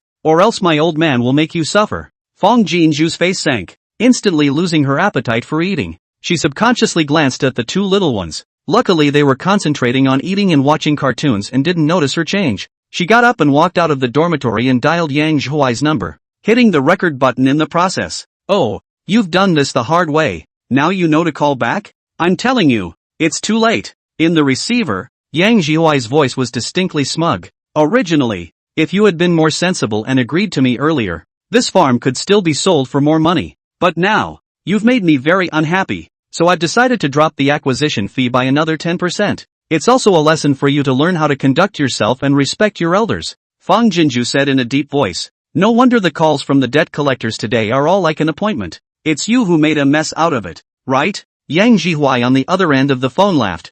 I'm not afraid of you knowing. Yes, I'm the one who notified them. What can you do with me? I'm telling you, no one but me is looking at that crappy farm of yours right now, and I advise you to get out while you can, or it'll rot in your hands completely. Fong Jinju's anger surged and sneered. Rotting in your hands is better than selling it to a scum like you who took advantage of the fire. Said snapped and hung up the phone. Goo goo, moo dash. Over at the corral, the cries of the animals grew more and more mournful and pitiful. Fong Jinju's anger instantly went out, and hurriedly went back to fill her stomach with rice in 3 tries. Then she made several phone calls in a row. Pity the livestock, she hadn't gotten around to feeding them until now. I'm afraid it's not the right time to send these animals to Baliao. They still need to be raised for a while before they can be used. A little over an hour later, the feed mill pulled in a couple of truckloads of feed and brought a group of extras with them. The workers were the ones that Fong Jinju had entrusted them to find to feed the livestock, and one person was paid $150 for their work, and an additional amount was paid to the company.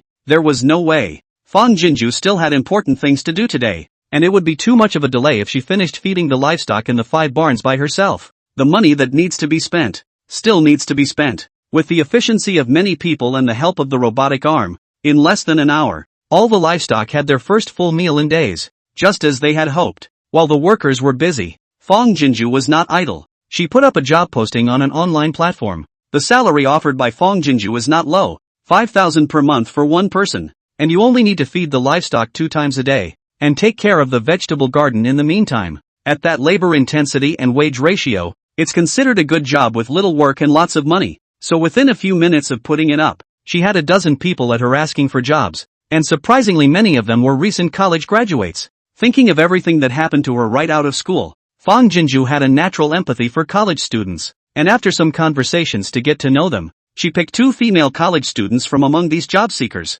It was not safe for her to look for male labor alone on this farm in the middle of nowhere, with 2 young children. A female college student who was fresh out of school and has not yet been baptized by the hookups of the workplace, and whose vision of society is positively full, and with whom she can still share a common language, is the best choice. Of course, Fong Jinju also gave the 2 female workers an advance explanation of the work requirements of the farm. First of all, accommodation is not included. You have to come to work before 9 o'clock every day. You can cook and rest in the farm dormitory by yourself at noon, and you have to leave the farm at 4 o'clock in the afternoon after feeding the livestock. You can drive your own transportation to work or take a taxi. The former is subsidized by an additional 500 per month for transportation, and the latter is reported in real terms as an invoiced amount with the salary. If the workload increases in the future, the salary will be adjusted upwards in line with the workload. Apart from the fact that the place of work was a bit remote and it was a bit of a hassle to have to fight back and forth every day, the other conditions could be said to be very favorable, and the 2 girls gratefully assured that they would work hard. After solving the problem of the survival of the farm animals, and watching Rui go back to the general side, Fong Jinju then began to pack up to go into the city. This time, she brought the calligraphy and painting in several carved bowls, ready to go to Lao Liang's place to try her luck again. If they fetched a good price, then she'd have money to pay off her debts. On top of that, Fong Jinju had to go on a more important errand. Sister, are we going to see Grandpa Sugar? Just after sitting in the iron horse Molly, Shu Shu asked with a leap of faith. Fong Jinju froze, then laughed dumbly. Yes, we're going to find Grandpa Sweet right now. Although the little person did not remember the last name of the old Liang, but the old Liang gave her that piece of peach cake imprinted very deep. Old Liang also really deserves the soft and sweet name of Shu Shu. Bam bam bam bam. Shu, driving nicely. The Wuling small truck suddenly had a jerky stutter and made a few strange noises before breaking down. Fong Jinju was glad that her car wasn't going too fast, but she was also scared out of her wits. She looked around, unable to hold back a sigh as she looked around. Not in front of the village. Cass, how can you mess with retirement at this time? Ignite the light of life. To meet you is the answer. The clock of life keeps turning. The phone rang unexpectedly. Fong Jinju was shocked in her heart. She thought it was another debt collector, and raised her hand to see. Surprisingly, it's old Liang. Chapter 23. Can those 2 little ones talk across time and space at any time? Fong Jinju sighed in relief and lifted the hood of the small truck while hurriedly pressing the answer button and speaker. Hello, Uncle Liang? Hey Fong, last time I heard you say that your grandfather collected a lot of antiques. I want to ask you, are there any more antiques from the Tangwu dynasty? The old Liang on the other end of the phone. His voice was filled with a few points of excitement and eagerness. It's like this. The Mr. Ling who received your calligraphy and painting last time. He's particularly interested in the antiques of the Tangwu dynasty. Not only that, several of his old friends are also interested in the antiques of this dynasty. So he asked me to ask you if you still have any antiques of this dynasty in your hands. How many there are and how many he wants. Fong Jinju was so excited that she almost didn't drop her cell phone. She covered the transmitter and took a deep breath to calm down first before she let go and replied. Uncle Liang, I was just about to go look for you. This time I brought several antiques. If this Mr. Ling offered a reasonable price, I could have offered it at any time. And anyway, I'm also, gee whiz great. Before Fong Jinju could finish her sentence, old Liang interrupted excitedly. You are simply my god of fortune. That way, did you drive? If you're driving, you come to the Red Star Market and give me a lift. I'll take you directly to Mr. Ling's house to talk about it. It just so happens that he and a few of his old friends are enjoying and discussing that painting and calligraphy of yours. Fong Jinju looked at the Wuling small truck with a smoky engine, and said with some chagrin, I'm driving, but I just broke down halfway. Old Liang on the other end of the phone gave a start, then asked sharply, then where are you now? Fong Jinju honestly told the address. I'm halfway to the Fong family farm in Zhomyo village, Shangli Ping town, south of the city. Fine.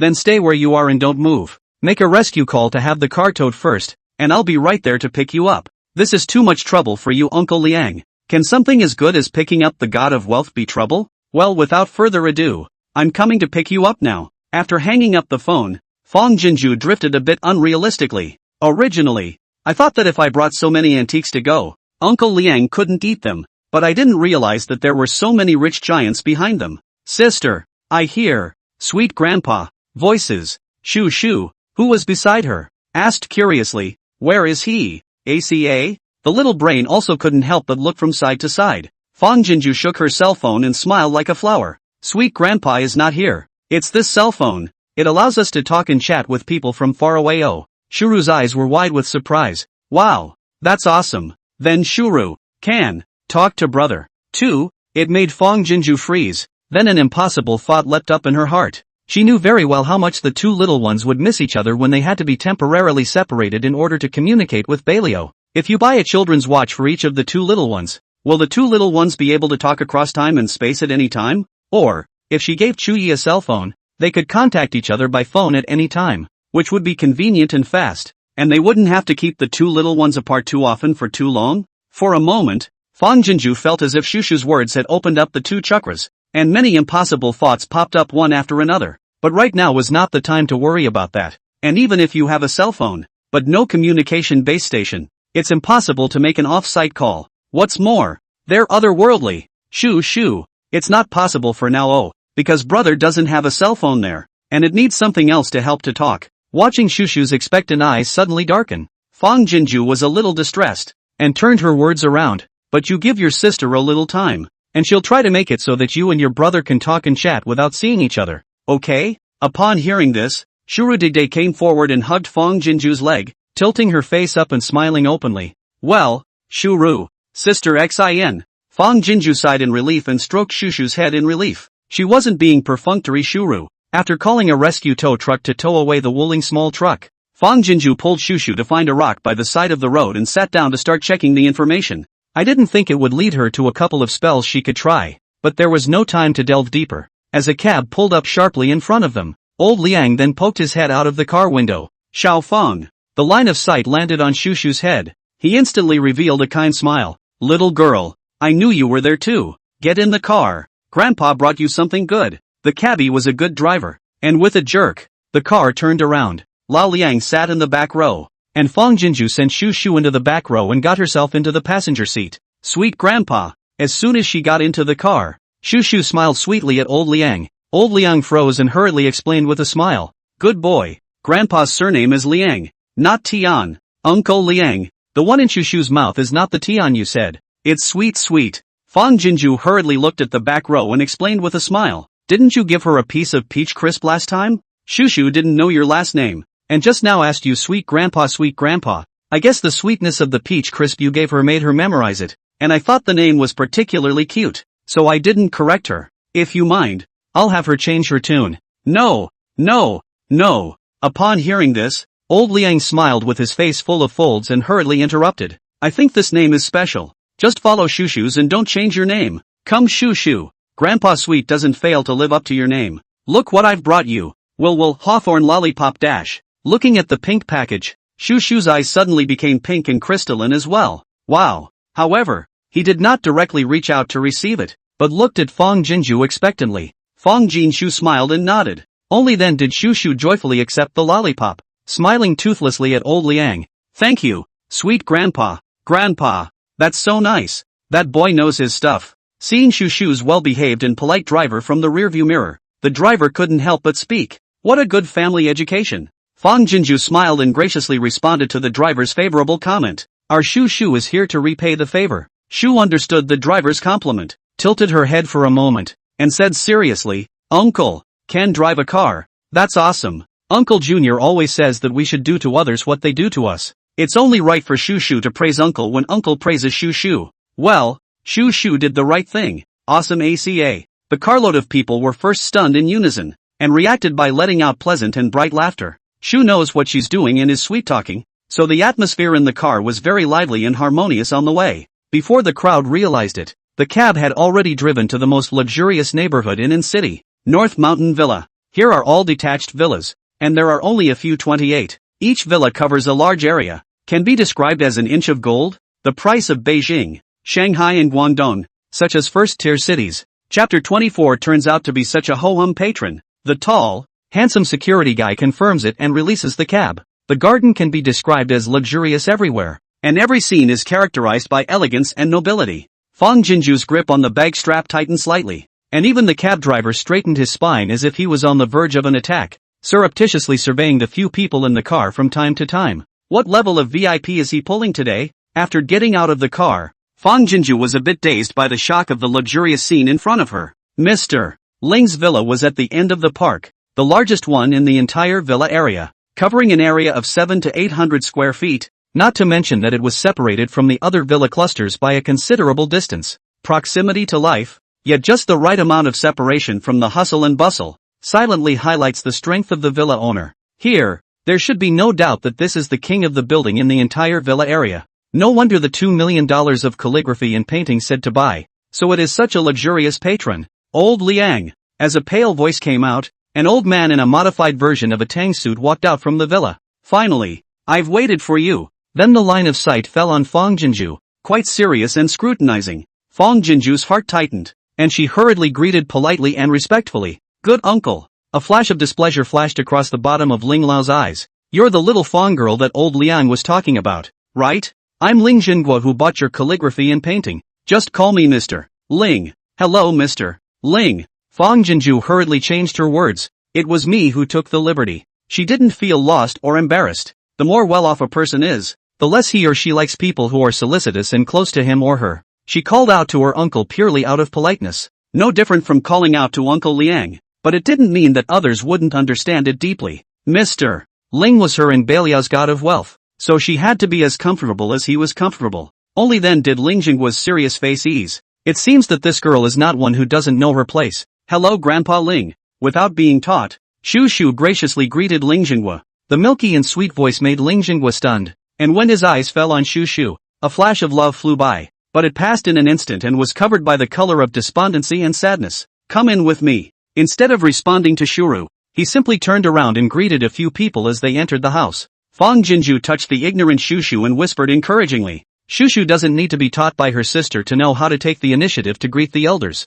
That's great. She then looked at old Liang suspiciously. Old Liang shook his head and reached out for silence, guessing that there should be an inside story. Fang Jinju wisely kept her mouth shut. Looking at Ling Jingguo slightly stiffened back, Shu Shu's big eyes flashed with plausible perception. Ling Jingguo directly took them up to the third floor. There are only 2 room doors on the third floor, a single door and an atmospheric folio door. Ling Jingguo pushed open the opposite door, and the sight inside shook Fang Jinju to a halt. Oh, my god! Paintings, porcelain, jewelry, swords, fossils. To say it's a mini museum behind this door is an understatement. Old Liang is here. That's Fang next to you, isn't it? Got your stuff with you, right? Get it out and let's see it. As soon as he opened the door, 3 old men not dissimilar in age to Ling Jingguo greeted him, dressing in the same style as Ling Jingguo. But the smileable look was a world away from Ling Jingguo's seriousness. Hello Grandpa. When the old men closed their voices, Shu Shu greeted them politely as usual, her big eyes not flashing and her little grin making people follow her with joy just by looking at her. Goo, this little girl really understands things. Bold and not afraid of being born. My family Yu is 5 years old, and now when I see Lao Ling, I still cry. It's a generous and good boy. Just a bit thin. Looks a bit malnourished. Come on. Give your hand to Grandpa. Grandpa will take your pulse. You old Han too. Your occupational disease is at it again. What kind of person meets people and gives them medical treatment? A few old men. You touched their heads and I pulled their little hands. All of them were not stingy with their love for Shu Shu. Fong Jinju quietly glanced at Ling Jinghua, found that his face suddenly became very bad, and hurriedly digressed. Mr. Ling, elders, I casually brought a few antiques today. You help to palm the eyes to see if it is the Tangwu dynasty. Old Liang also hurriedly agreed. Right. Don't delay the main event. The person Xiaofang's car broke down halfway. Finished but also to go to the garage. The attention of a few old men immediately shifted and hurriedly brought Fong Jinju to a wide round table. The group of people dispersed too quickly, and for a while, only Ling Jinghua and Shu Shu were left standing in the same place. Grandpa, here. Ling Jinghua was a little uncomfortable being stared at by Shu Shu's clear and friendly big eyes, and was just about to pull out his legs when the little person suddenly stretched out her hand towards him. It's a hawthorn lollipop. When Grandpa eats candy, he'll be, like, happy. Seeing that Ling Jinghua was unmoved, Shuradida stepped forward and carefully reached out her small hand to take his hand and shoved the lollipop into his hand, then flashed him a sweet smile. Grandpa, be happy Ak. After saying that, he turned around and ran to Fong Jinju's side, not making any noise and being exceptionally well behaved. Looking at the lollipop in his hand that still had a residual warmth, Ling Jinghua was a bit frustrated. I'm pretty sure these are from the Tangwu dynasty. Old Ling, you already have a pair of calligraphy and paintings. Don't fight us this time. I want this painting. And this carved bowl. No way. I saw the calligraphy and painting first. You have a bunch of paintings at home. This one will be given to me first. No. A few old men gathered around the antique appraisal for more than an hour, and after determining that it was something from the Tangwu dynasty, they even argued with red faces and thick necks, like a few old children earning candy. At the end, several people looked at Fong Jinju in unison. Fong, do you have any more paintings or calligraphy at home? Or something better? Yes. How are we going to divide such a small amount? Fong Jinju was so excited that her breathing was slightly messy, and after thinking about it, she tried to say, Grandpa has too many antiques in his collection, and there should still be paintings and calligraphy, but I have to go back and look for them, and I will bring them over next time. Do the elders only want paintings and calligraphy? Grandpa has quite a few swords, spears, shields, arrows and the like in his collection. I wonder if the elders like them. Hearing this, a few old men looked at each other for a while, and then their faces were filled with excitement. Like it. I've been buying all my knife racks for years. I've never been able to find an ancient knife to my liking. Such a good thing. Feel free to bring it over. Yes. We old bones and your grandfather the same. Hard work all his life. Late in life just a little hobby. How can you lose yourself? Even if we go later, these things are quite a precious heritage, is not it? Fong Jinju had a bottom in her heart and answered in a loud voice. Learning that she still had quite a few good things in her hands, the few old men didn't let me and you go like they did just now, and each selected their favorite antiques during the discussion. This time, the calligraphy and paintings were given to $2,200,000, 3 carved bowls $1,800,000, and 1 carved pottery basin $1,500,000. Because it was a bit big, Fong Jinju only brought 2 of them. The old men transferred money especially painfully and neatly, and looking at the numbers rubbing up in the bank card, Fong Jinju felt that she urgently needed to take a breath of oxygen before she could do so. Chapter 25. This is for Shu Shu. Courtesy, no refusal allowed. Now, not only will she be able to completely pay off her debts and keep her farm produce, but she won't have to worry about Bai Lao's supply for the next period of time.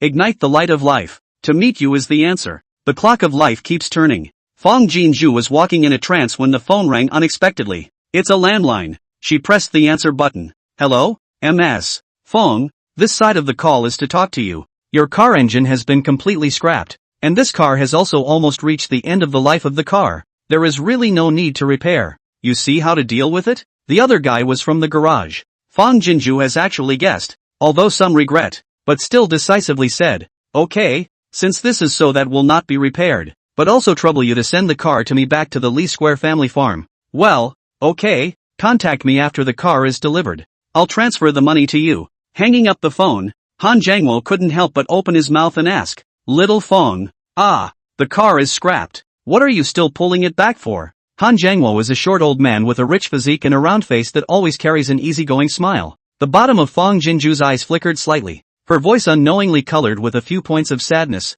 This is one of the few relics that my parents left me, although it's scrapped, but it's also a reminder to keep it, said an embarrassed look at a shocked Lao Liang. Uncle Liang, I'm sorry. In fact, My parents died in a car accident not long ago. They opened a farm before. Because of poor management owes a huge amount of debt. I just graduated from college. I really do not know how to save the tide. Had no choice but to take out these legacies left behind by my grandfather to sell. Last time I didn't understand the market and was worried that people would rip me off and swindle me if they knew I was an orphan girl. So I lied to you. But through these 2 encounters I've come to see that you're a good person. And I shouldn't keep it from you anymore. She realized that since she met Shu Shu and Rue, although she was still surrounded by all sorts of malice, she had also begun to turn her luck around, encountering noble people and goodwill. She should be sincere in the face of trustworthy people, especially those who pulled her through difficult times, whether knowingly or unknowingly, in order to extend this good fortune and blessing. At these words, the old Liang was shocked and his eyes reddened.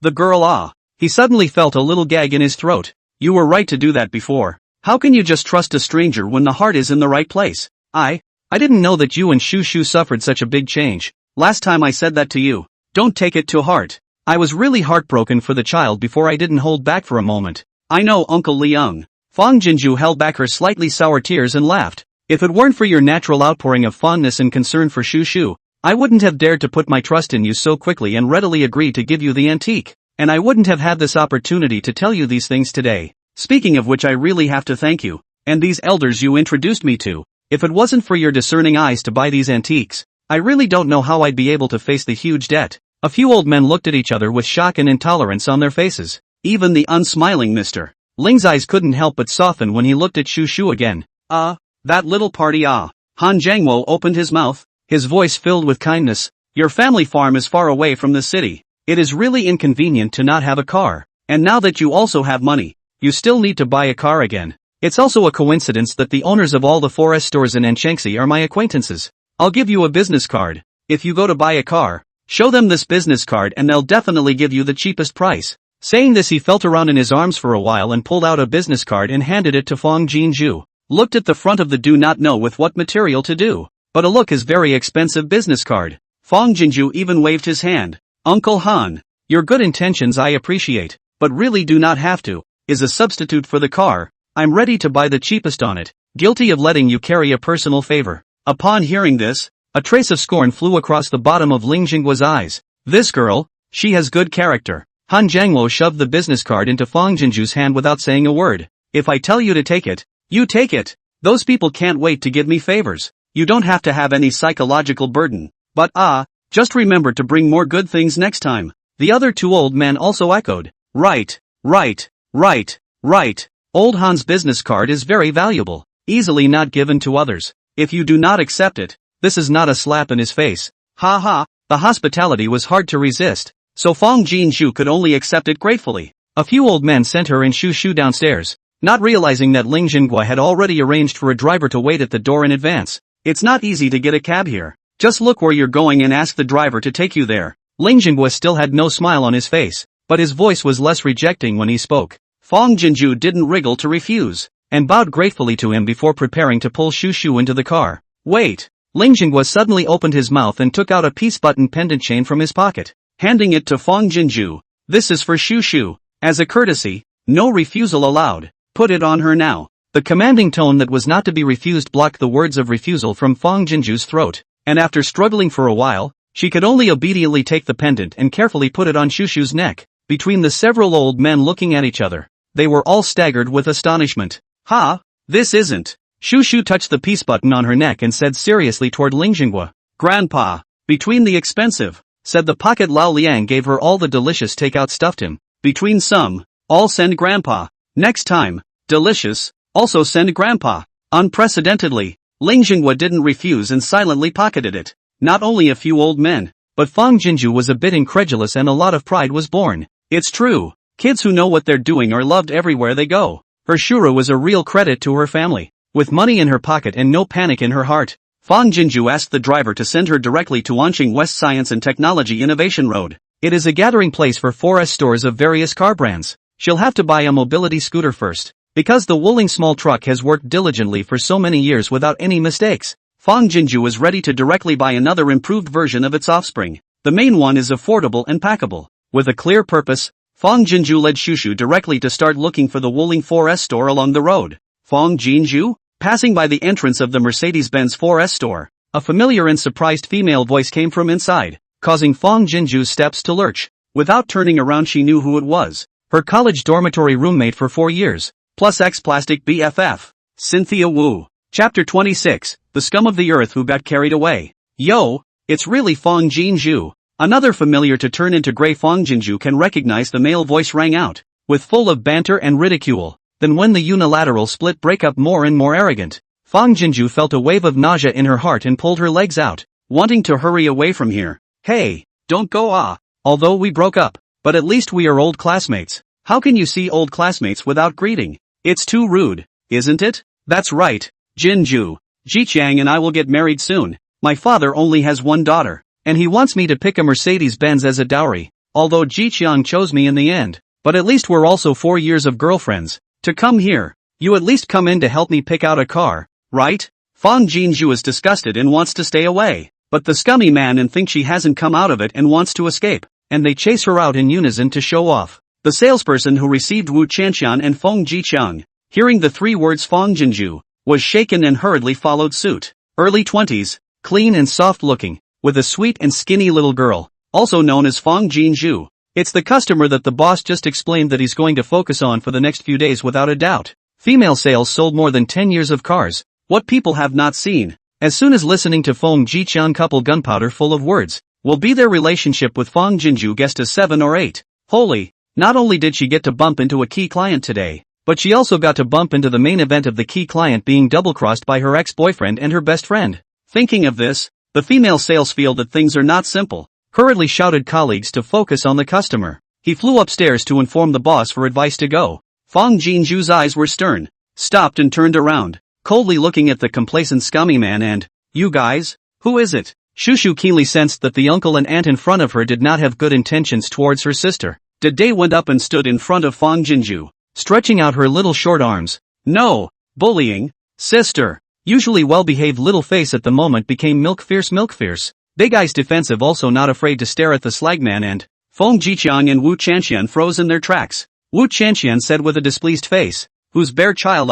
How so rude? Look at the age, should also understand human language. Do not hear that we and your sister are classmates?" Fong Jiqiang looked at Shushu, whom he had never seen before, twice and sneered as he asked, "Sister? Fong Jinju, how come I didn't know you had a sister? This can't be your new boyfriend's daughter, right?" "That's right. For a bottom girl like you who doesn't stand out in anything, it's good to have a man look at you. What qualifications do you have to pick and choose?" Ha ha ha. Looking at the slag man and no longer bother to hide the ugly face. Spare Fong Jinju no matter how good temper, but also cannot help but dislike. "Do not need you to remind. I do not have other advantages, but self-knowledge is the most good quality of my hand. There really isn't much qualification for me to pick and choose in my condition, or else I wouldn't have been mesmerized by a scumbag like you back in college. But the good thing is that there is Wu Chanxian, who likes to collect garbage to help me even if the stop-loss, but also free to help me a lesson. Teach me how to identify the garbage people. I cannot thank it enough. You want me to help you pick a wedding car,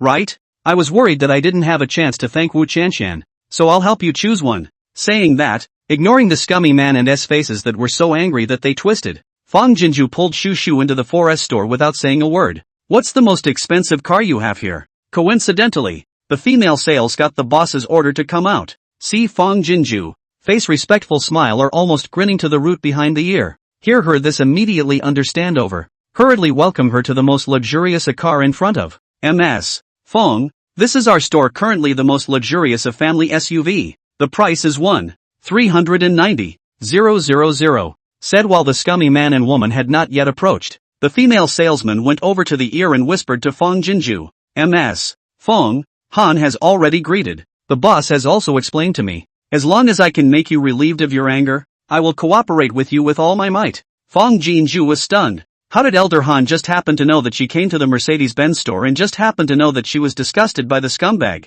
It's not like he's accounted for all the 4S stores in this area, is it? The moment she reacted, Fong Jinju felt the power of capital while her heart was moved straight to the clouds. Woohoo! If that's true, then Han is too good. The point is, the owner and saleswoman here are so good at what they do. Fong Jinju nodded gratefully toward the saleswoman and whispered, "Thank you." Female sales heart a burst of excitement. See the slag man woman came in, immediately face on the act. "Ms. Fong, what do you think of this car?" With the backbone given by Han Lao, Fong Jinju's spine straightened even more, reaching out to touch the car door. Well, not bad. Then he looked back at the scummy man and woman and smiled. What do you think? Qianqian, such a girl with a family background. Marriage naturally want to buy the best. I have poor vision. Think this car is already enough luxury, said looking towards Wu Qianqian. The lips are like a smile but not a smile sneer. But Qianqian, you have such a high vision. I don't know if you look at it? Then do not forget to give the female sales seriously introduced science.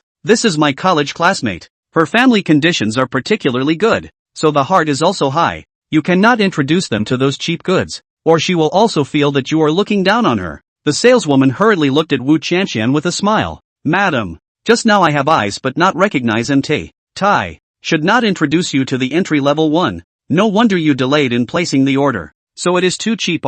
What do you think of this one? This is the best and most expensive model in our store. If you think it still doesn't match your status, we can also customize a pure imported one here. Just a little longer waiting period. I don't know if it will delay your wedding. Watching the scum man and scum woman's faces go green for a while, Fong Jinju almost couldn't hold back her laughter, and silently gave a nod to the saleswoman in her heart. It looks respectful, but it's full of dark sarcasm, and it's forcing people to make a fool of themselves at every turn. Before I ask, what are you doing here? Seeing Wu Qianqian's bad face, Fong Jiqiang's eyes rolled, and hurriedly digressed, with a scrutinizing and sneering Fong Jinju's expression. What? You're here to buy a car too? No, I heard that your parents lost a lot of money by opening a farm. It's only strange that you have money to buy a car. When Wu Qianqian heard it, she was instantly energized again. You wouldn't be applying for a luxury car sales job, right? Also right, with your education can find what high-pay jobs, even if you find. For your parents owed a huge debt that is also a drop in the bucket. Being a luxury car sales is different. The chances of meeting big money that can be called a high, in case you are lucky, and then meet a not so good vision of the thugs look at you. That is really faster than working to make money. Chapter 27. She's millions in debt. Where did she get the money to buy a sports car? The two of them sang in unison, specializing in picking out Fong Jinju's sore spots to stab. Fong Jinju's face sank. She did not talk to Fong Jiqiang too much about the situation at home, and I do not know where he inquired about the news of the parents' funeral, but even greeted without a word. And Wu Qianqian, two people came in a big way. They didn't go to worship Fong Jinju's parents in good faith, but to flaunt and watch the jokes, in order to rub some salt into Fong Jinju's wounds when she was in the most pain. At that time coincided with the two uncles could not wait to roll away the farm's valuable things to withdraw their shares, taking advantage of the funeral crowd to pressure Fong Jinju to sign a farce of rebellion, so that the pair of scummy men and women to see all the jokes about her. You guys can't afford it, can you? Fong Jinju looked at Wu Qianqian, ignoring their taunts and slurs, and to directly turn her anger into a counterattack. Scumbags and bastards. Fong Jinju suddenly looked sorry. Oops, why did I forget? Your father is a section-level cadre. A monthly salary is only 6 or 7,000, right? Unless he is corrupt and accepts bribes to make another fortune. How else would he be able to afford to buy you a luxury car of over $1 million? The saleswoman looked at Wu Qianqian, her expression handled just right. Half heard the revelation in a dawning realization, and half no. Such a family condition also dare to look at our most expensive car?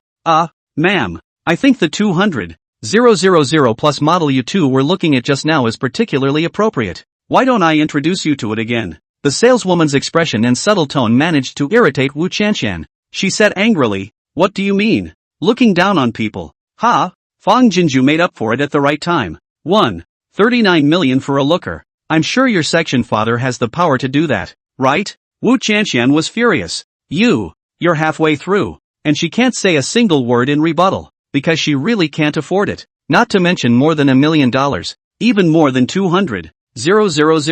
Her father only agreed to pay the down payment. The rest need her and Fong Jiqiang monthly payments. Fong Jiqiang feel a little shame, pulled Wu Qianqian's hand. We just graduated from college. Can buy more than 200,000.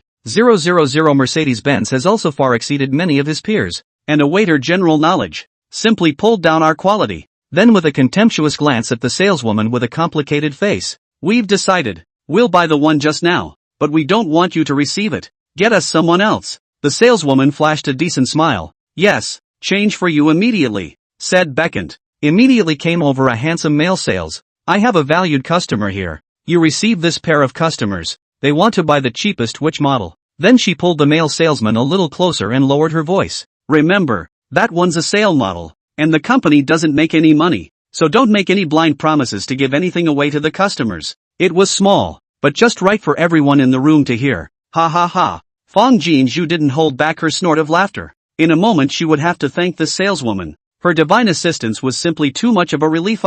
Seeing her laugh, Shu Shu giggled out with her. He, if sister is happy, Shu Shu is happy. Wu Qianqian rolled her eyes in anger. Feng Jiqian's face was also hard to see. Who is your leader? I want to file a complaint against you. At that, the saleswoman looked flustered. Sir, don't misunderstand. I don't mean anything else. This gentleman, you wanted to see me? A middle-aged man in a suit appeared behind a few people. His face full of official politeness became extraordinarily enthusiastic upon seeing Feng Jinju. Ms. Feng, you're here. Wu Qianqian and Feng Jiqian? What's the situation? They're going to complain. And this leader ignores them to say hello to Feng Jinju? No. Why would the leader of the Mercedes-Benz store know Feng Jinju? Feng Jinju was also slightly stunned. And then she read the leader's information-filled eyes. She inadvertently swept the work plate on the leader's chest and cooperated. Manager Lee, I've come to help my friend pick out a car. Manager Lee became even more enthusiastic. All well and good. Ms. Feng, so how are you considering that GT53 sports car I showed you last time? Barely a look of perfunctory concern about the scummy looking at cars, but a look of extra concern about Feng Jinju buying a car. Wu Qianqian and Feng Jiqian? What? Can Feng Kamchu afford a sports car? Big joke in the sky. Feng Jiqian couldn't help but sneer out. Oh, this manager Lee, you're really naive.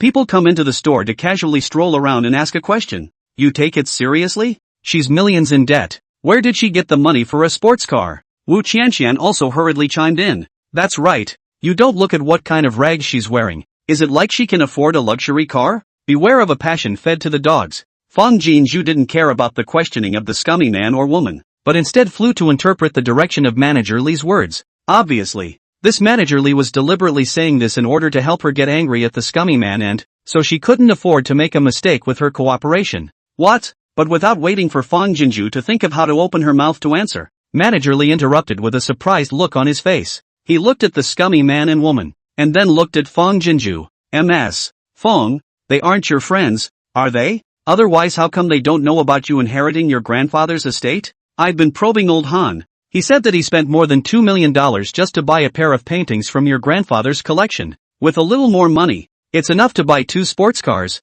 not to mention the fact that your grandfather left more than 1 or 2 antiques behind. Speaking here, Manager Lee looked at Wu Qianqian and Feng Jiqian with shocked and unbelievable expressions, and then looked at Feng Jinju to cover her mouth. Ms. Feng, am I talking too much? Go. Let's talk in the VIP room. At the end of the uncontrollable to Feng Jinju invited to the VIP room, but also beckoned to the female sales said, that small single to Xiao Wang, quickly come in to receive Ms. Feng well, she wants to buy but $1 million level of luxury cars. Wu Qianqian and Feng Jiqian? What do you mean? I was going to go to the leader to complain, but the leader was also a snob? No. Feng Jinju even has a grandfather who loves collecting antiques? No way. Absolutely not. Ms. Feng, sorry. Closing the door of his office, Manager Lee changed his face to a normal one, but the respect and enthusiasm didn't fade. We don't have the intention of divulging your personal information. It's just that I couldn't look at it from upstairs just now,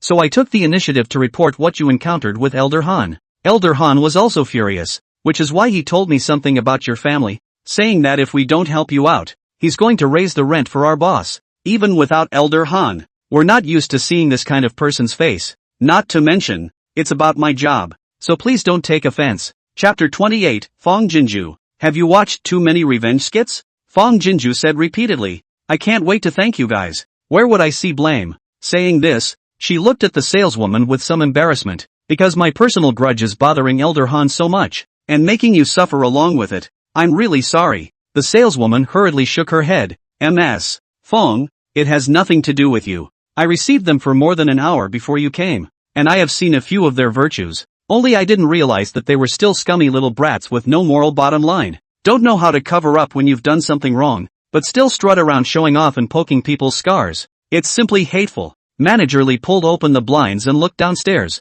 said in a good humor, those 2 people have not left yet. It is estimated that they do not believe it. He looked at Feng Jinju. Ms. Feng, don't worry. I'll make sure to give you a hard time today. After he said that he made a phone call and asked his boss for permission, The three of them went downstairs with a smile on their faces. Yo, what a makeout session. As soon as she saw the three of them going downstairs, Wu Qianqian couldn't help but start to look gloomy. Fong Jinju, this manager Li wouldn't be your new boyfriend, would he? Otherwise why is he helping you make things up? If you can afford a luxury car, I, Wu Qianqian, will take your surname. Fong Jiqiang also laughed sarcastically. Fong Jinju, you've watched too many revenge skits, right? Surprisingly staging such a lame drama. You and these two are acquaintances, right? You sent them WeChat when you entered just now, right? Acting really like that. Qianqian is right. If you can afford a luxury car, both of us will take your last name. Rowley manager has seen countless people in a day. Has long practiced a body of endurance.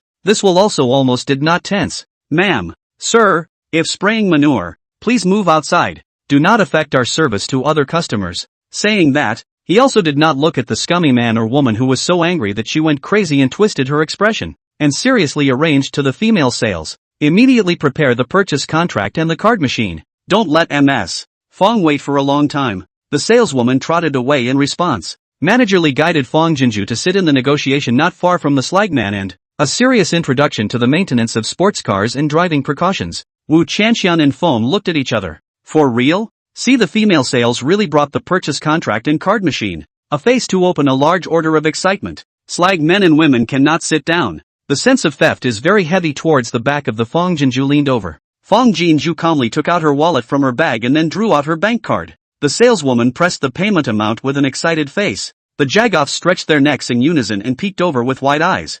168-8888. 88. Fong Jinju smiled and looked at Manager Li. Thank you for helping me apply for such an auspicious number. Manager Li responded enthusiastically. It is my job to make your guests happy. Then Fong Jinju handed the card. The saleswoman swiped the card, and Fong Jinju covered the keyboard to enter the password. At the end of the printout, the numbers 168-8888, 88 were bolded and blacked out. Wu Qianqian and Fong Jiqiang's complexions were instantly shocked to the point of chafing. Fong Jinju really bought a sports car. Fong Jinju got up and turned around, looking at the scummy man and woman behind her who were acting like thieves. Have you had a good time? Fong Qianqian, Fong Jiqiang? Manager Li and the saleswoman also got up and looked at them with unashamed eyes. Under the pressure of the three people's eyes, the scummy man and woman's faces turned green for a while, and finally they could only flee. Shortly after coming out of the Mercedes-Benz 4S store, Fong Jinju's cell phone received a text message. She lifted her hand to see that it was the same amount she had just swiped out for a refund.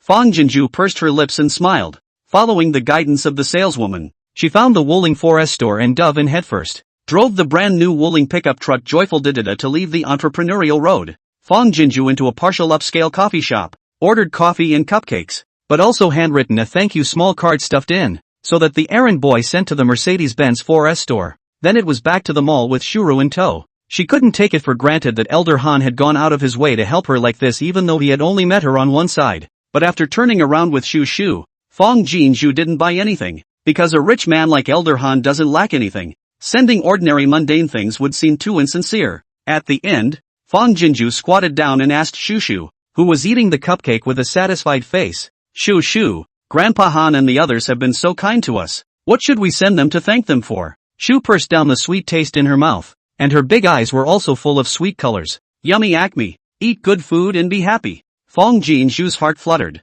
Yes, the people are what they eat. Even the richest people can't live without 3 meals a day. What good things haven't Han and the others seen? It would be better to send those Huawei, rather than organic vegetables from the farm, and organic livestock. Fong Jinju kissed Shu fiercely. Shu is great. After you're done, sister will take you to buy something nice. Money in your pocket, not in your heart. Fong Jinju first went to the bank to pay the farm rent to the government account, and then called those who owed the debt one by one to pay off the account. Coming out of the bank, Fong Jinju felt like she had unloaded 1,000 gold burdens and felt that the air tasted sweet. After leaving the bank, she made another trip to the lawyer's office and handed a flash drive to the admitting attorney. When she came out of the law firm, it was already almost 3 in the afternoon, and Fong Jinju hurriedly took Shu to have a proper meal. Of course it's KFC, which kids love. I had enough to eat and drink, but I didn't forget to pack one for Rue and the general's family to try. It's not over yet. Fong Jinju thought that since she had enough money in her pocket, she should purchase some vegetables for the soldiers and civilians of Bailio and send them over. Otherwise, if you just eat staples, you won't go hungry, but you certainly won't be able to keep up with the nutrition.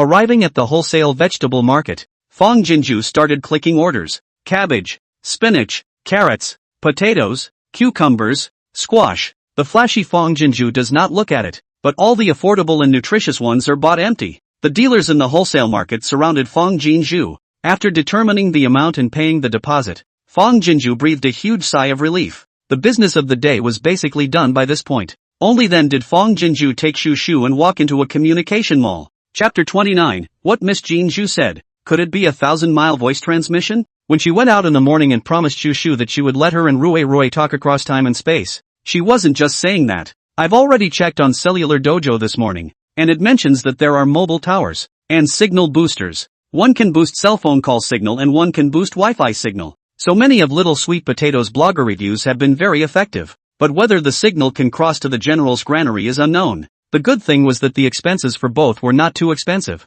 So Fong Jinju planned to try them both. The farm already has broadband. Just need a master to come to the door to walk the network cable to modify the Wi-Fi to the shed door, and then install a Wi-Fi signal booster. Mobile cell towers can also be mounted on shed roofs. At the end of the day, Fong Jinju took her own cell phone number and ran a secondary card, and bought a Huawei $1,000 smartphone. Plug in your card, download and register WeChat, and save your phone number. After completing all the formalities and making an appointment for the approximate time of tomorrow's door-to-door installation, Fong Jinju then took Shu Shu on her return trip. Rui, have a bite first. In the granary, Old Lady Chu carried a bowl of rice porridge and coaxed Rui.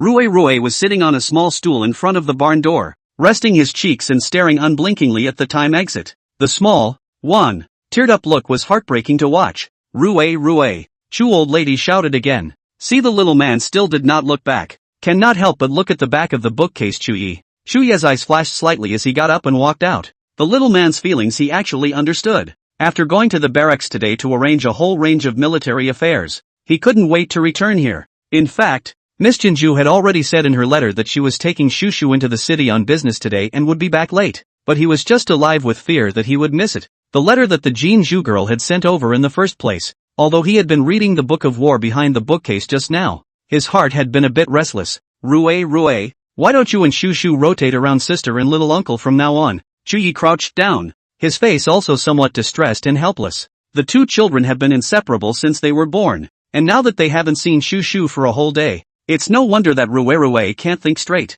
However, the gate of time and space was not to be passed through by either of them, and separating the two little ones was really a matter of necessity. This method was the best solution he could think of. At those words, Rui finally came back to his senses, stunned comprehension for a split second, then shook his head repeatedly. Not good. Shuru, like sister. If I can't see my sister, or Rui, Shu Shu will cry. Then it was to get up the spirit, to stretch out the small hand to take over the rice bowl in the hands of Mrs. Chu Lao. Rui, eat obediently. With that, he took a big gulp of the rice porridge. At the end, as if the little person remembered what was wrong, she wiped her mouth and earnestly commanded Chuyi. Little uncle, no talking to Shu Shu about what she said just now. Oh, and look to Old Lady Chu. Grandmother, also not allowed to say oh. Shu Shu, so good. If little uncle said that, Shu Shu will definitely agree, but Shu Shu will feel sad in her heart. Old Lady Chu and Chuyi looked at each other with more heartache than relief. Chuyi couldn't help but ask, what about you? Aren't you sad? Rui sniffled. Rui in fact, a little sad. But Rui is a man Acme, said the little man patted his chest. Didn't Uncle Junior say? Manly man, Mesa can accommodate mountains, mountains and rivers, mountains and rivers, mountains, rivers, lakes and seas. Chuyi prompted softly. The bottom of Rui's eyes lit up. Yes, it can accommodate mountains, rivers, lakes and seas. So, when things are difficult, men have to bravely rush ahead, not only to protect the girls, but also to protect more people. Chuyi touched Rui's head, the corner of his lips hooked up with a touch of pride. Our Rui, in the future, will be someone even more powerful than little uncle. Rui's eyes instantly glowed. Uncle Junior, brother. Just after the words were said, Shu Shu trotted out from the time portal holding up the letter, her little face overwhelmed with excitement. Uncle and nephew popped to their feet in unison. Shuru. Rui Tata came forward and the two little ones hugged each other tightly. Brother Mrs. Shu Shu. It's been a long time. Aha, today, Shu Shu and Sis Mesa a lot of things nah. Wow. Brother come, Shu give. Brother speech words. Shu pulled Rue to sit on the small stool. Rue hurriedly perked up his ears, his little face serious. Sister said, Shu, brother, that it's okay to not meet, just talk and chat. Yo, ha, brother, didn't understand. It's just, like, yen hashtag asterisk at yen hashtag. Shuyi walked behind the bookcase and couldn't wait to unfold the letter paper. This time the letter was long. The beautiful handwriting spread over the entire paper and silently filled Shuya's heart. Miss Jean Zhu has met a nobleman. The antiques were sold for several $1 million. More than enough to pay off her debts, but also enough to feed the soldiers and civilians of North Liao for a while. Looking at the contents of the letter, the corners of Chuya's mouth involuntarily rose. The smile at the corner of his lips froze again slightly as his eyes moved downward. Miss Jean Zhu's iron horse is broken? You met a scumbag when you bought your new iron horse? Though he had never heard of such a term as scummy and he still understood the meaning at a glance. Seeing that the scummy man betrayed Miss Jean Zhu because of a position, the woman, as Miss Jean Zhu's best friend, was despicable enough to pry her corner, and the two of them even watched her joke at Miss Jean Zhu's parents' funeral. Shuya's brows tightened, and there was a flicker of murderous intent in the bottom of his eyes. A real scumbag and a blind one at that. Miss Jean Zhu, such a good woman, favored him. Not only do not know how to cherish, but also all kinds of humiliation. Simply damned. Subsequently, the letter came with a reversal. The nobleman who bought the antique helped Miss Jean Zhu to hit the face of the scum man and I can see that Miss Jean Zhu was very relieved and happy. Shuya's frown couldn't help but follow suit again. Shu Yi, thank you. If I hadn't met you guys, my whole life, I would probably be living humbly in the cold-eyed jokes of the bystanders. It wasn't me who saved Beliao, but you guys redeemed me. Thank you really. Shuya's heart suddenly moved, and his eyes unconsciously swooned with a touch of tenderness. At this moment, he began to believe that there really were miracles in the world before Beliao and the Jean Zhu girl became each other's salvation. Shu Yi. Today Shu recited Rue countless times in my ears. Rue must also miss Shu. Although I have no choice but to let the two children be separated all day long. I look at it and feel heartbroken. So I've thought of a method that, properly implemented, might allow the two children, as well as you and I, to talk across the sky, but we'll have to wait until tomorrow to find out if it'll work. Shuya's eyes were shocked. Spaced out conversations? What Miss Jean Zhu said, could it be a 1,000-mile message? Is there really such a magical existence in this world? Chapter 30. I am Chu Yi. I hear you. MS. Fong, it's installed. I'll debug it for you. If you think it's qualified you can accept it. The next day, the communications installer came to the farm as promised, and installed all the equipment in place according to Fong Jinju's requirements. Although the debugger showed a pass, Fong Jinju was still a little apprehensive in her heart. After sending the installer away, she asked Shu to operate the $1,000 smartphone to show herself. Old Lady Chu was from a scholarly family and taught her two children to read and write early on, so at a young age, Shu could already read a lot of words. Moreover, Shu was very smart and had a good memory, and after Fong Jinju taught her for a few hours last night, she was already able to use her cell phone very smoothly. Turn on, turn off, increase or decrease volume. Find the 3 words Fong Jinju in the phone book and call her. Hearing her sister's voice on the receiver, the little man had lightened up a lot more than yesterday, but there was still a twinkle of surprise in his big eyes. Fong Jinju asked her to open WeChat again, tapping the dialog box, sending her voice and video. Seeing her face and her sister's face appearing in the cell phone at the same time, Shu still couldn't hold back her mouth from opening wide, her eyes full of excitement. After letting the little person operate 3 or 4 times, Fong Jinju then let her go back with the letter and cell phone. The general's granary. Shu Yi woke up early, just because Miss Jean Zhu said that perhaps he could send a message by 1,000 miles. He was so excited that he tossed and turned and stayed awake almost the whole night. Anticipation. Apprehension. Although he hadn't seen it with his own eyes, Shu Yi also understood what 1,000-mile voice transmission meant. If it really came true, not only Shu and Rue could talk to each other across the sky at any time. He can talk to Miss Jean Zhu too, right? Every time he thought of this, Shu Yi's chest felt like he had mistakenly entered a finch, rushing around and wanting to come out. Rue was equally excited, sitting down for a while and getting up for a while. It's like having a thorn in your ass. A pair of eyes stared at the space-time gate for an instant. Brother, Uncle Junior. I don't know how long I waited again, but Shu finally appeared in the doorway as expected by her uncle and nephew, holding up the letter and cell phone in her hands.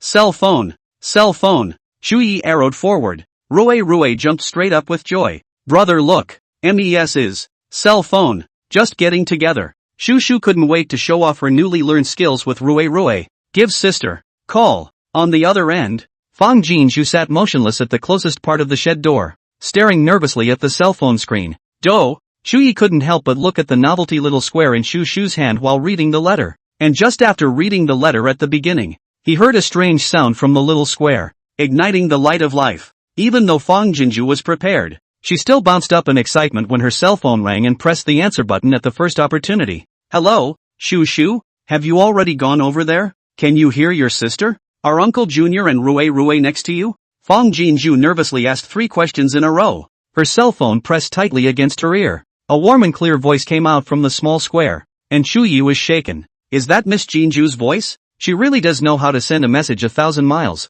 Sister, Shu Shu, I heard you. Little uncle is there. Brother is there too. Shu Shu pointed the phone at the wide-eyed Rui's mouth. Brother, talk to sister. Talk to sister. Rui's excited little tongue went out of control. Sister, I am Rui. On the other end, Fang Jinju was also so excited that she stormed back and forth. Rui, it's really you. It's done.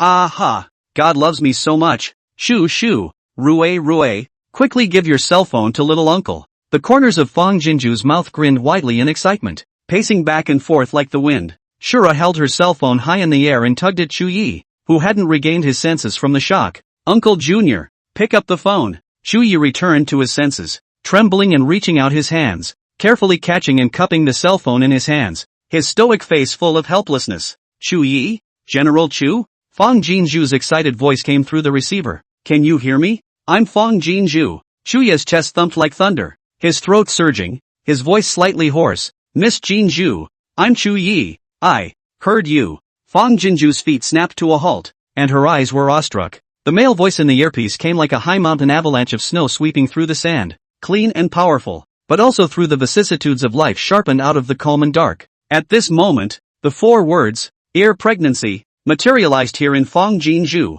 Aha! Who believes it? She, Fang Jinju, has actually connected with a great general from 2,000 years ago. Miss Jinju? Seeing that Miss Jinju's voice was slow to come from the small square, Shu Yi's heart lifted slightly. Fang Jinju returned to her senses, then smiled with her eyebrows flying. I'm in. Shu Yi, your voice is just too good. It took me off my feet. The woman's bright and flinty voice came from the small square, a great generous and frank appreciation, but it colored a touch of red on the tip of Shu Yi's ear. The thin lips opened and closed for a while, and he didn't know what to respond. Shouldn't he also praise Miss Jinju for her nice voice? But is that blasphemy against the goddess? Shu Yi? Reacting to the fact that her words were too explosive for the ancient man on the other end, Fang Jinju pursed her smile and continued. I'm sorry, Shu Yi, there is some exuberance in the speech between our acquaintances over here.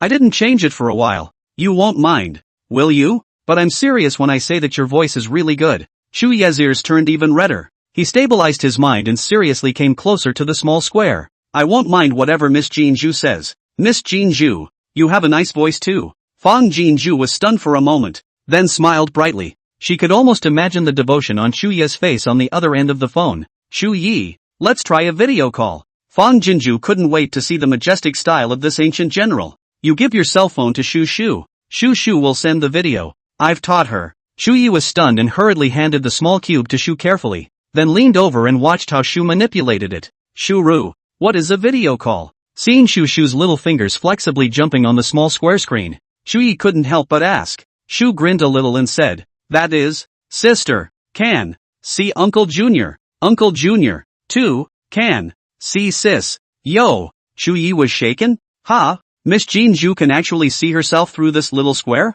Shu Yi subconsciously wiped on his beard, which he had not shaved for many days, and his armor, which was covered in sword marks, and both ears were completely red. How can you meet a noble person like Miss Jinju with a disheveled dress and unclean face? It's great disrespect. Thinking of this, Shu Yi turned around and was about to leave. Shu Yi, behind her, came Fang Jinju's surprised voice. I saw you. Chapter 31. She will definitely be able to turn all the deserts all over Balio into good hectares. Shu Yi stiffened, and the heart in his chest felt like it was going to burst out. Looking at the tall and thin back figure in armor on the screen, Fang Jinju's pair of almond eyes snapped wide, full of excitement and surprise. Wow, I really saw the ancient great general. It feels like a dream. Shu Yi did not turn around. Fang Jinju did not feel anything wrong. only felt that Chuya's thin armor are somewhat empty. Look heartbreaking, this period of time. You must be very difficult it. It's fine. All the suffering is in the past. With me here, I'll make sure to raise you and Ruwerue Shushu, as well as everyone in Baleo, to be strong. The voice behind him was pure to the extreme concern. Chuya's eyes were flooded with a layer of wetness, stabilized his mind, and only then slowly turned around. In the small square, Fang Jinju's face was joyful, waving her hand at him with a bright smile like a flower. Chuyi, although Chuyi was still a bit overwhelmed, the corners of his mouth grinned along with him and waved his hand at the small square following Fang Jinju's example. Miss Jinju, the woman in the small square with bright eyes and white teeth, is not considered beautiful and stunning, but the clear face and warm smile to see people's hearts bright. A head of black hair casually draped over the shoulders, wearing a pure white shirt. The elation of personally seeing a goddess silently swept Chuya's circumference, and then his eyes hastily retracted as if they had been scalded, and then he violently turned his back. Miss Jinju, I didn't mean to. As he spoke, his face, too, burned. Fang Jinju was stunned, then looked down at herself and instantly came to a realization. She wore a slightly slim round neckline with short sleeves, leaving her collarbone and arms bare. It was normal and conservative wear for her world, but when dealing with the ancients, it was a bit of a non sequitur. Chu Yi, it's okay, our world's culture is very open. Women wear clothes are free and unfettered. My dress is also ordinary and common. Fang Jinju smiled and explained, but still smoothly put on the sunscreen jacket that was casually taken off to the side. However, I know that the civilization of the world you live in is still unenlightened, and since we're friends, I should respect the rules of etiquette of your place as well. Turn around. I'm all dressed up. Only then did Chu Yi turn around again, his eyes flickering slightly as he looked at the small square. Seeing that Fang Jinju had put on another tunic and her hair was tied back behind her head before he dared to look at her squarely. Miss Jinju, I'm not trying to constrain your freedom. I know and I understand. Fang Jinju softly and firmly interrupted. The smile on his face did not interrupt. We too but across 2,000 years, representing two different eras of civilization. Thought insights have conflict. More normal but, besides, you're doing it out of polite respect. How could I misinterpret it when I admire it? Chuya's heart was relieved, and when he met Fang Jinju's eyes again, he was much more open. Miss Jinju, this 1,000-mile voice transmission and video calls, does it harm you?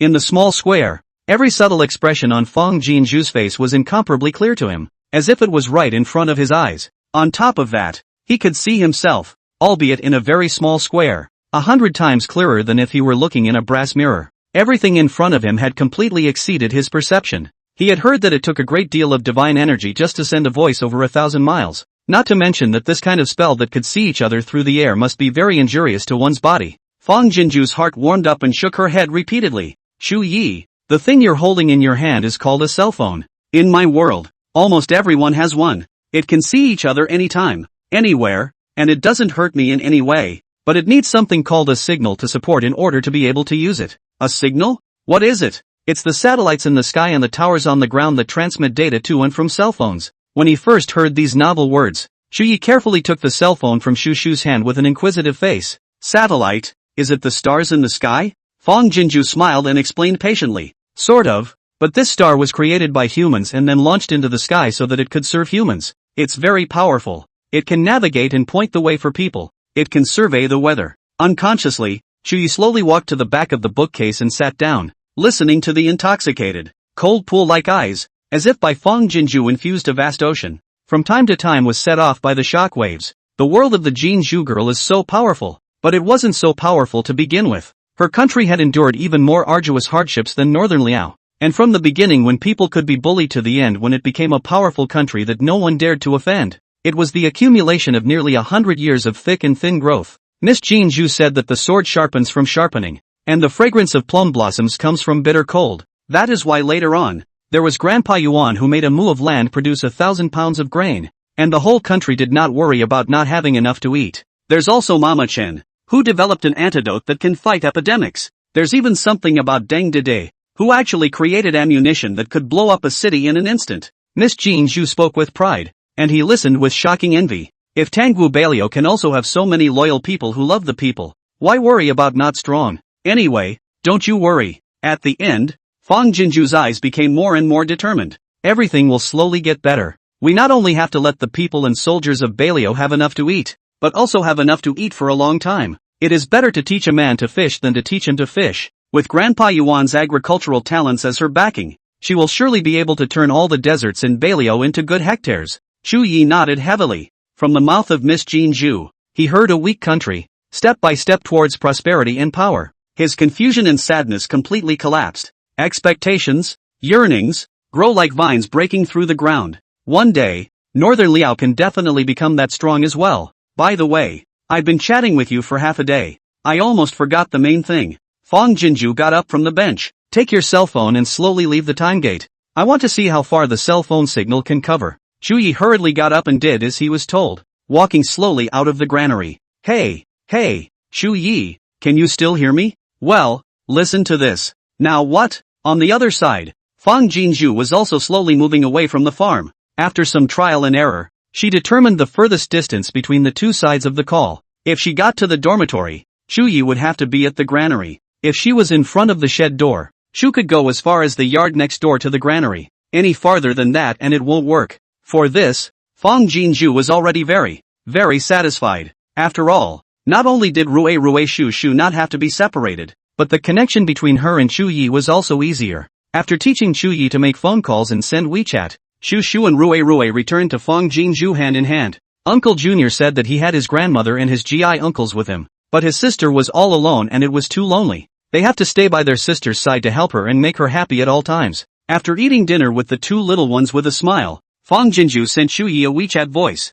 Chapter 32 General. There are so many fish in the water sent by the goddess. Almost as soon as it rang, Chu Yi grabbed his cell phone. Chu Yi, are you ready on your end? I'm going to drop the vegetables. The crisp female voice came out of the cell phone, leaving the Chu family army and the old lady Chu, who had long been waiting in the granary, dumbfounded. Thousands of miles of sound. Although the general had told them in advance that the goddess had given him a magic weapon that could transmit sound for thousands of miles to facilitate contact with each other, hearing it in person was still too shocking. The crowd looked at Chu Yi for an instant, and witnessed him say earnestly to the spell, Miss Jean Zhu, we're ready. Elder Lady Chu excitedly held Sister Wei's hand. There was also a considerable commotion from the Chu clan's army. The general actually spoke to the goddess. The goddess also had to throw vegetables at them. That's a vegetable. An existence more precious than food to the military and civilians of northern Liao. Bailio Desert. Even drought-resistant grain can only yield 100 or 200 pounds per acre. Not to mention the delicate vegetables. Pressure to survive. As the crowd was getting excited, the spell dinged again. Oh yeah, Chu Yi, I forgot to ask you. Is there a water shortage in your area? There was another commotion in the Chu clan's army, and a cry went up from the bottom of everyone's eyes. Missing. Although there were deep wells dug in every village and several in the barracks, it hadn't rained for months, and there was just enough water to cook food, so it was a luxury to wash and bathe. They feel like they're getting lice on them. Chu Yi was also a bit agitated and pressed his cell phone to call back. Miss Jean Zhu, the water for eating is barely enough. It's the water for washing that's a bit scarce. Only the facts are stated, but not a word about asking for water. Not to mention Bailio, even Tangwu Kingdom's water sources are somewhat scarce. Water was also a precious thing to them, and he didn't want to ask for it as a last resort. Ding dash. Okay, I understand. Do you have a pond or deep well there? I can divert the water to you first. As soon as Fang Jinju's voice fell on the cell phone, a cheer erupted from the Chu family's army. The goddess is going to give them water. By the sound of it, it could very well be sending them a pond of water. Chu Yi pressed down his excitement and asked, there is a deserted and still abandoned lotus pond right next door to the yard, so I'll prepare buckets and tanks to transport it. Hearing this, the Chu family army is ready to go, just waiting for his order, then rushed out to get the water. Ding dash. No need to be so troublesome. I'll have Rui Shu pull a pipe over in a while. You can just haul the pipe directly to the lotus pond. Ding dash. You guys will have to wait. I'm going to go get ready. As the goddess had promised, she was certain to bring water, but the weight was still wearing thin. Yi Tingxian couldn't help but come up to Chu Yi. General, can this magic weapon lend me a look? Upon hearing this, Xiong Dali also gathered around. Chu Yi shook his head decisively. No, Yi Tingxian, it's always okay if you hold it in your hand and let me take a look, right? Xiong Dali is also full of anticipation, and Chu Jejun is even stretching his neck in place. The general has what good things have always been the first to tighten them.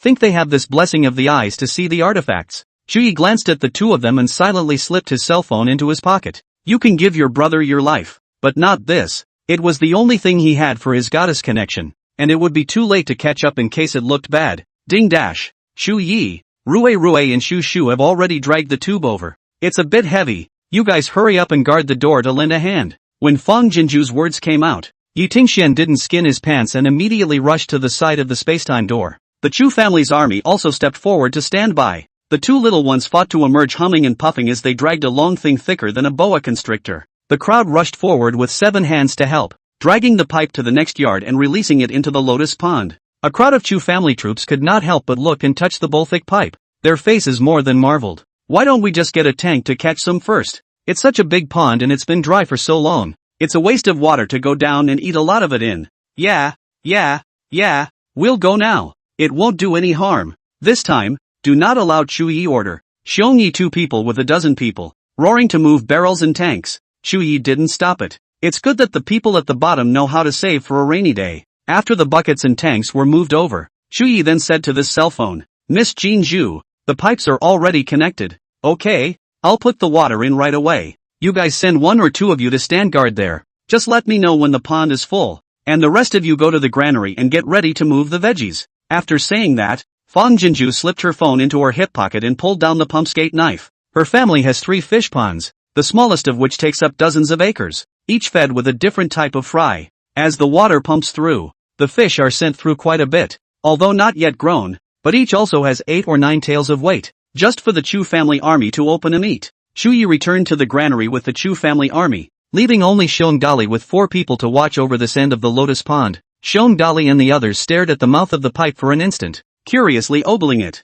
It's dry in here. Can water really come out? Put. Wow. Suddenly, a large stream of water jetted out from the mouth of the pipe, directly drenching Xiong Dali's head and face. Ouch. Several fish one after another rushed and fell on the face of Xiong Dali, hurting him and showing his teeth. Fish. It's the fish. Achukka army is so excited that he pounds his hand and fist on the ground. The water was so large and plentiful that it soon wet the bottom of the pond, and the fry jetted out one after the other, alive on the wet bottom. Quick! Get the barrels and tanks ashore. Xiong vigorously excited to speak are trembling. A few people hand and foot to the tank and barrels are back on shore. Things just moved to the shore. The water flooded the Chu family army's feet. They were afraid of staining the water. You support me tugging to climb up. You guys stand guard here.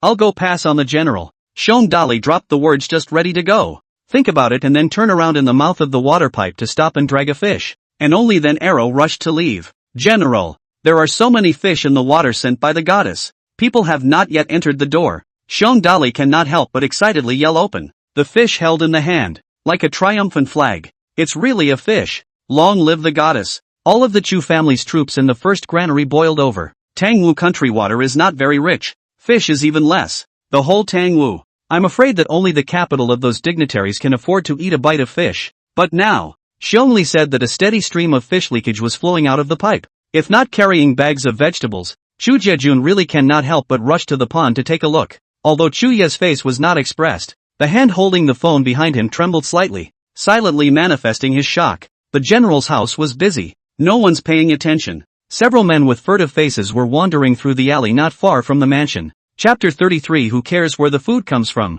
Just grab it. A few people looked openly at the heavily guarded general's mansion, and in unison, they turned into a deep, deserted alley. How's your poking around? The one who spoke was a short and thin man. His face and eyes were flickering with essence. The general's residence is surrounded by an iron barrel. It's hard to even get close, but just now I heard cheering inside. There's definitely something good happening. What about you two? Did you find out? Boss, I don't know why. This northern Liao people suddenly became unusually vigilant, seeing us with a raw face, not waiting for us to inquire about anything, but in turn forced us to ask a lot of questions, and the two of us easily found a reason to get out of the way. That's right, but although we didn't manage to get into the village, and didn't set any news, but we saw it clearly. Every roof in the village is smoking, and we can still smell the smell of rice. This time Chu Yi got absolutely a lot of grain. The short thin man touched the 8-beard, eyes flashing said, this peripheral Lin County's Fortress Road have our scouts. Chu Yi this period of time is absolutely no to the periphery for food.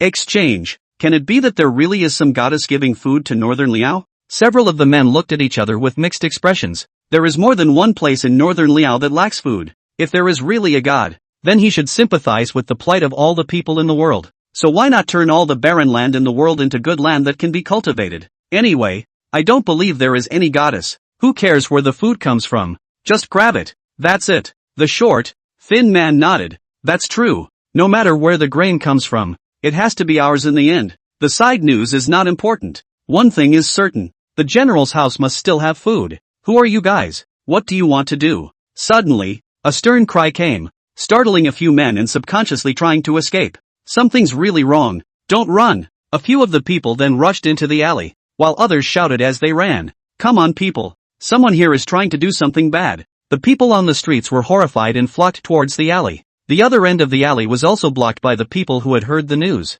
Short and thin man were encountered such a sight. See, the situation is not right. A gecko swimming wall from the side of the wall picked tiles to escape. The remaining few men were but a beat slower to react, and in an instant they were overwhelmed by the two heads of people swarming around them, stacked on top of each other and pressed underneath their bodies. Several of the men were still in a bit of a trance of disbelief until they were wriggled off to the general's residence. Each of them is skilled in martial arts, and they were captured by a group of unarmed people? Shu Yi, the vegetables have all been dropped off. I'll make another trip to the city tomorrow, and when I do, I'll go buy some drought-tolerant seeds and come back, so you can let the military and civilians try planting them first, and also if you need anything, just give me a heads up, and I'll pick up the items as well. Shu Yi had just entered the granary when he received Fang Jinju's voice. The time display had been sent over 10 minutes ago, and Miss Jinju had said it was the equivalent of half a column of incense in their time here. Shu Yi hurriedly pressed his cell phone to respond. Miss Jinju, something delayed me just now and I went out. I just received your message. Soon Fang Jinju's side returned her voice. What happened? Can I help? Sister, open your mouth. Ah, at this end of the farm, Fang Jinju's hand had just let go of her cell phone when Shushu held up the bread and delivered it to her mouth. Sister, belly is calling. Her eyes softened and she opened her mouth and took a big bite. Well, my sister is really hungry. Rue also handed over the small cookies in her hand. Sister, mes some, all for sister. Fang Jinju reached out and wrapped the two little ones into her arms left and right, lamenting. Rue, Shu, why are you guys so sweet? Sister can't even let you guys go back to Uncle Junior's side. Oh, what should we do? With Rue Shu, she felt her body and mind receive purification at all times, becoming warm and pure. After waiting for a while, and not seeing Chu Yi return the message, Fang Jinju's eyes flickered slightly, and chased after him to send over a voice. Chu Yi, something cannot want to hide from me or else in the future I have something also never tell you.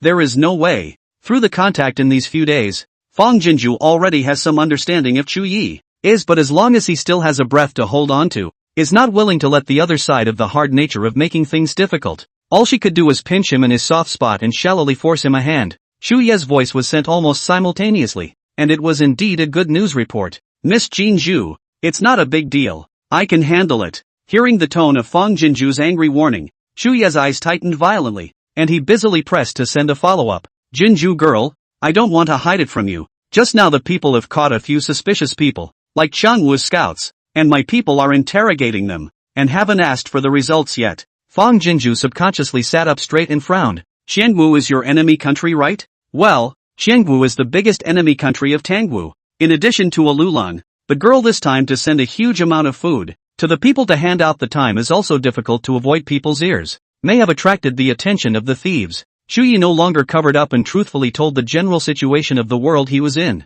After hearing this, Fang Jinju couldn't help but get up and start pacing and storming off again. I didn't even realize that the predicament faced by Beiliao was much more than just food and clothing. According to Chu Yi said, the three countries of their continent, the general wasteland more arable land less water is not very rich. Beiliao has been far superior to their strength. Chang Wuhu, eyeing the eye. Then the supply she had dropped off were undoubtedly stuffing a big piece of fat meat into the rabbit's mouth, which would only attract the covetousness of the Chengwu wolf beasts, and it was impossible to say that they would devour the rabbit along with the meat. As Fang Jinju's head was going through the motions, Chu Yi sent another voiceover. Miss Jinju, it's confirmed. Those people are Changwu's scouts. The leading one escaped. I've already sent the Chu family's army to pursue the inspection to go. Fang Jinshu's heart tightened again. The spies that Changwu has planted in northern Liao will not be the only wave. She just sent over 100,000 pounds of vegetables. If it is distributed now, it might be the trigger that catalyzes the war. Thinking of this, Fang Jinju hurriedly sent a voice message, signaling Chu Yi not to rush to distribute the vegetables to the people first, lest he attract trouble. Chu Yi naturally thought of this, but he knows very well that even without distributing vegetables, just based on the fact that everyone in the hands of the people of northern Liao now has food, Changwu will raise his troops to lead the war to loot. A great battle. Unavoidable. After settling the two little ones to sleep, Fang Jinju was already exhausted, but she didn't feel the slightest bit sleepy, and kept scratching her cell phone in an attempt to come up with ways to help Beilio solve the lurking crisis. Shu Yi, on the other end, also gave several military orders within a few breaths. The people were told to hide their grain and not to go out of their homes. Order the frontline scouts to be on the alert for 12 hours, and report in time if there is any wind or grass. Ordered all 20,000 Chu family troops to be on alert and ready to fight at any time. At the end of the day, Chu Yi sat down by the bedside, picked up the lance and gently felt the tired scars on the barrel. The corner of his lips hooked up in steely determination. Thanks to Miss Jean Shu's blessing, this time the Chu family army finally doesn't have to go into battle hungry, and I'll make sure to let you drink your fill with the blood of the enemy as well. Ding dash. The cell phone in his arms vibrated and rang, and Chu Yi hurriedly lowered his lance and tapped on the voice. Shu Yi, I've thought of a method that might deter the Changwu enemy army. Chapter 34, I'll never start a family in a chaotic world of uncertainty. Shu Yi's eyes shook and his grip on the gun tightened violently. Does Miss Jean Zhu still know the art of war? Immediately following, Fang Jinju's phone call came over. Shu Yi, look around for any suspicious characters first, and I'll talk to you in detail. The matter of catching the Changwu scouts made Fang Jinju wary, so naturally she would no longer use WeChat voice out. Even if you are on the phone, it's only prudent to be on guard. Chu Yi did not dare to have slack. Carefully will be granary around the investigation, and only then signaled Fang Jinju continue to say. Fang Jinju told Chu Yi about the method she thought of. Trey. The more Chu Yi heard, the more shocked he felt, and the bottom of his originally deep and wave-free eyes was instantly startled by the clouds. In fact, he was already prepared to take the people and soldiers of northern Liao to the battlefield to die together. If the Changwu enemy army learns the secret of the time gate, they will surely blackmail Miss Jean Zhu with the lives and deaths of the soldiers and civilians of North Liao. To Jean Shu girl good nature, will not tolerate the North Liao soldiers and civilians suffer and die. Su will fall into the Changwu wanton exploitation of the puppet. Therefore, he would rather die in battle with a city of soldiers and civilians. Nor can we put Miss Jean Zhu in a passive and dangerous situation. But Miss Jean Zhu now told her that she had a way to deter 100,000 Changwu enemy troops. Her method was beyond belief to him again, but with her heart for northern Liao, and that powerful country she relied on behind her, Chu Yi had no reason to doubt. The more they came into contact, the more Chu Yi was impressed with Fang Jinju, obviously a delicate and needy girl, but her heart is in the gutter and she doesn't panic when things go wrong. Right now it is even more immediately came up with a way to deal with it. Even if this method is not useful, but only her mind in a crisis, not to be confused and strategize, is far better than many men. Toward the end, Fang Jinju said, Shu Yi, you go to the barracks and find me a few battle-damaged and useless weapons to send over. Tomorrow morning I'm going to go into the city to find Uncle Han and the others for a trip, and then I'll go and do the thing I just told you about. It'll probably take at least 2 days to get that done. Anyway, I'll do it as soon as I can. Xian Guo sighed. You first wait and see what happens. Oh yeah, do you still have war horses? All of them are easy to eat, so you can imagine that the war horses should be too. Although she hadn't personally experienced the battlefield, Fang Jinju had also watched a lot of ancient costume dramas. When fighting a war, there are scouts who go deep into the enemy to spy on the enemy.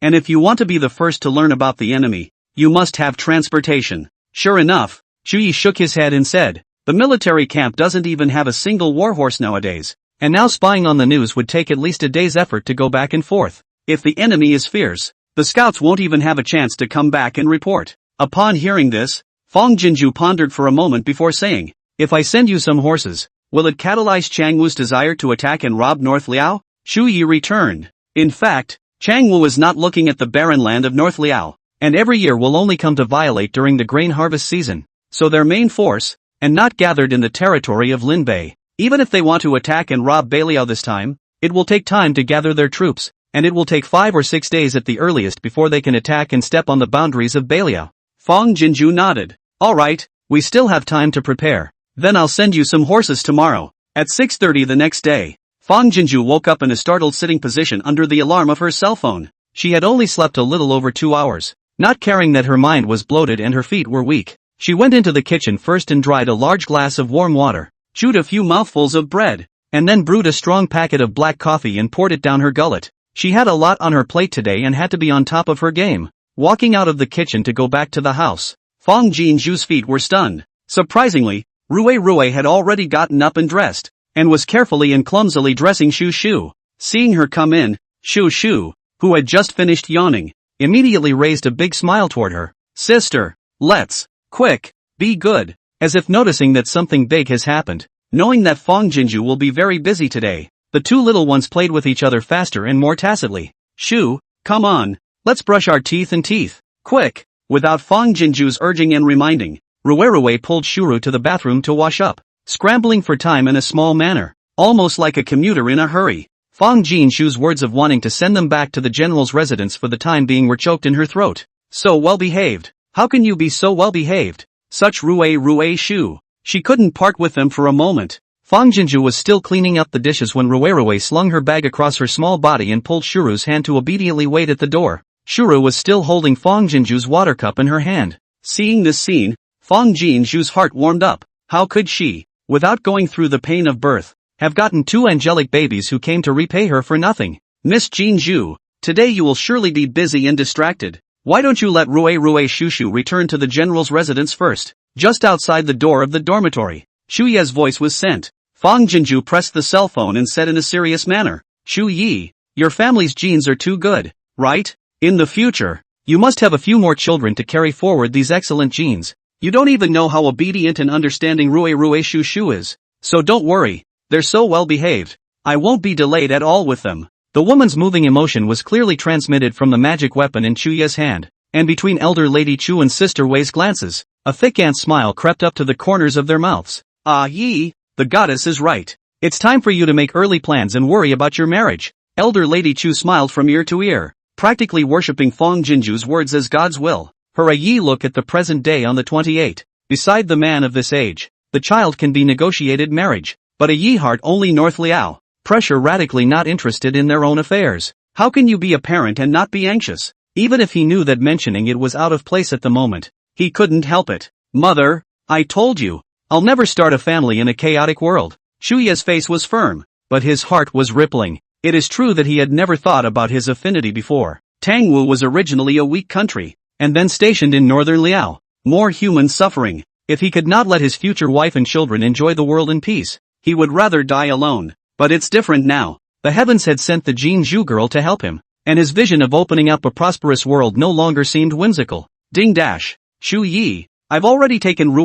Shushu out. I guess I'll be back very late. I'll take care of them and won't delay the errand. Don't miss it. Fong Jinju's voice was like a vibrant spring of spiritual water, silently pouring into Chu Ye's heart. Something seems to be awakened by the nourishment and begins to break ground. Having made preparations in advance last night, Fong Jinju's first stop in the city was to seek out the address and find the city's fireworks supplier. Chapter 35. Who could resist such a soft and understanding child? Don't worry, Ms. Fong, we will deliver the goods to your door as scheduled. When he came out, it was almost 10 o'clock, and the general manager of the supplier's office personally sent Fong Jinju downstairs. Bye uncle. Rue politely waved a small hand at the chubby GM. Shushu also chimed in with a milky voice. Thank you, uncle, for the candy. Uncle. That's so nice. The general manager smiled with a toothless smile. Today uncle didn't know that there were children coming, so he didn't prepare. Next time you guys come, uncle will prepare lots and lots of delicious food for you, okay? Who could resist such soft and understanding children?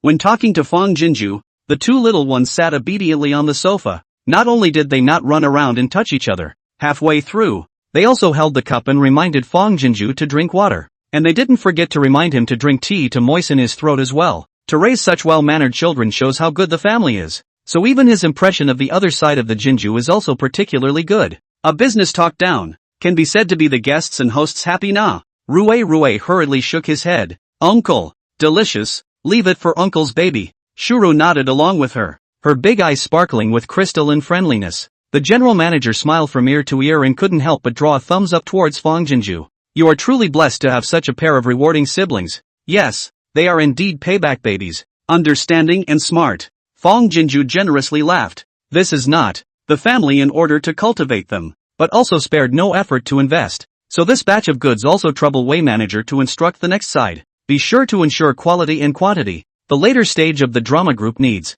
Maybe I also need to purchase large quantities of supply over. No problem. Don't worry about the quality. I will personally supervise the work. Manager Wei repeatedly assured. Come back later. Remember to make sure to bring your younger siblings with you. I promised the kids that I'd prepare good food for them, not just a casual remark. Good. Thank you Manager Wei for lifting the children so much. After leaving, Fang Jinju drove directly to North Mountain Villa. Contacted early in the morning, old Liang and Uncle Han and the others were waiting for her at Mr. Ling's house. Mr. Ling should have greeted the concierge in advance, and Fang Jinju drove into the villa area smoothly. Before driving close to the Ling family, Fang Jinju saw old Liang waiting expectantly at the door. Shoo shoo. Just as the car stopped, old Liang piled up his face full of smiling folds and went up to pull open the door, holding a rabbit muppet in his hand. Look what goodies Grandpa Sweet brought you. The bottom of Shu's eyes instantly lit up. Wow. Little rabbit several. Hello Grandpa. Rui also hurriedly greeted old Liang with a small grin.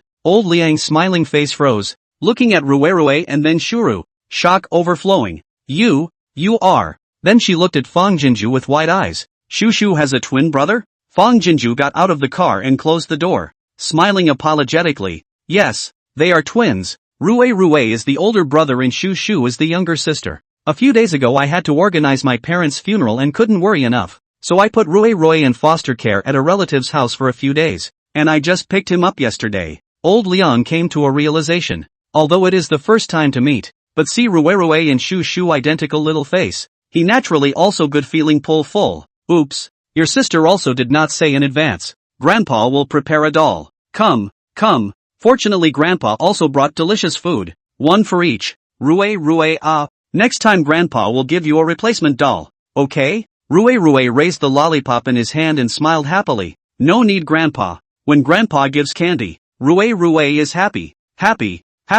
Lao Liang's eyes are full of gratification and appreciation, and envy bursts four splashes. These two children, how each one of them are so understanding it. Xiaofang, there is time for you to bring Rui Shu to Uncle's home to play, so that they and my eldest grandson in a place. A positive influence on my eldest grandson. They're both boys. What's the big difference? That is. So understand the two children. Go to your home and then be bullied by your eldest grandson cried. You let Fang Yao to how to face you later? My eldest grandson is still young. When he's a little older, he'll still be beaten up if he makes a mistake. As he was talking, Uncle Han and a few others came out at the sound of his voice, and snickered at old Liang for a good while. Mr. Ling. Hello Uncle Han, Uncle Yang, Uncle Wei. Fang Jinju smiled and greeted a few old men, hurriedly opened the trunk of the car and took out the gifts prepared inside one by one. This is the white-feathered chicken raised in my own farm, and the new rice harvested this year, purely natural and organic, to give you a few old people a taste.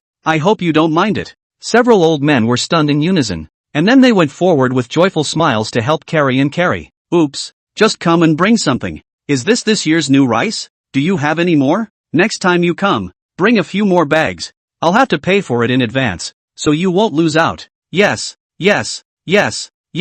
It doesn't matter how expensive or cheap something is in your mouth. What matters is that it's healthy. Xiao Fang, do you have any vegetables in your farm? Next time you come over, bring Uncle some more vegetables. Fang Jinju pursed her lips and smiled, graciously answered. Yes.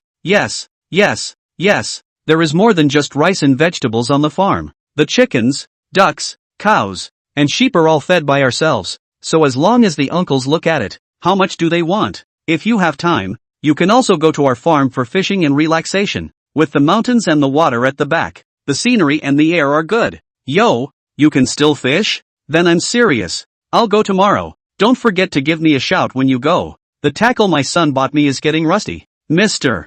Ling called for the housekeeper and nanny to carry his things, and the group went upstairs with a smile and a laugh. These can be the battle swords of the Tangwu Chu family army. Look, on the hilt of this knife, there's even the word Chu engraved on it. TSK, look at the gaping hole in the blade. It's obviously been through a lot of battle. As soon as they arrived at the collection room, a few old men piled in and began to study the Tangwu war sword that Fang Jinju had brought with him, letting out bursts of exclamations from time to time. Even Mr. Ling, who had always been happy and angry, couldn't help but fall in love with the battle sword in his hand. With the experience of the last time, Fang Jinju brought no more and no less this time, and each person could get a war knife as a collection, and the happy few old men praised her for a while. At the end of the price, Fang Jinju only smiled and said that all by the elders to decide on the line, but also attracted a few people to her impressed. Chapter 36. She was afraid that Uncle Han and the others would rake the Chu family ancestry and ask. Han Jiangmo. Several people discussed, agreed that these a few war knife witnessed personally experienced a chaotic world. Significant. then the collection value of paintings and calligraphy that is much higher, later will only continue to increase in value. In the end, a high price of $10 million was set for a war knife. Even though Fang Jinju had already been mentally constructed, she still couldn't help but suck in a breath of cold air. This trip to Ling's house has resulted in another qualitative leap in bank card balance. Although Mr. Ling hadn't really looked at himself squarely from the very beginning, Fang Jinju still treated him like a god of wealth, carefully offering him a temple of true hearts. At the end of the day, a few of the old men couldn't help but ask Fang Jinju just how many more of these goodies were left in her house. It says that it's better to get it all out at once rather than leave it in the bottom of the box to eat dust. They all have their own circle of friends. When the time to convene in a peace, borrow Mr. Ling's collection room to do a small appreciation of the auction, by the old Liang in charge, the highest bidder. In this way, not only can help Fang Jinju realize, but also can let the circle of friends can choose one or two favorite collectibles,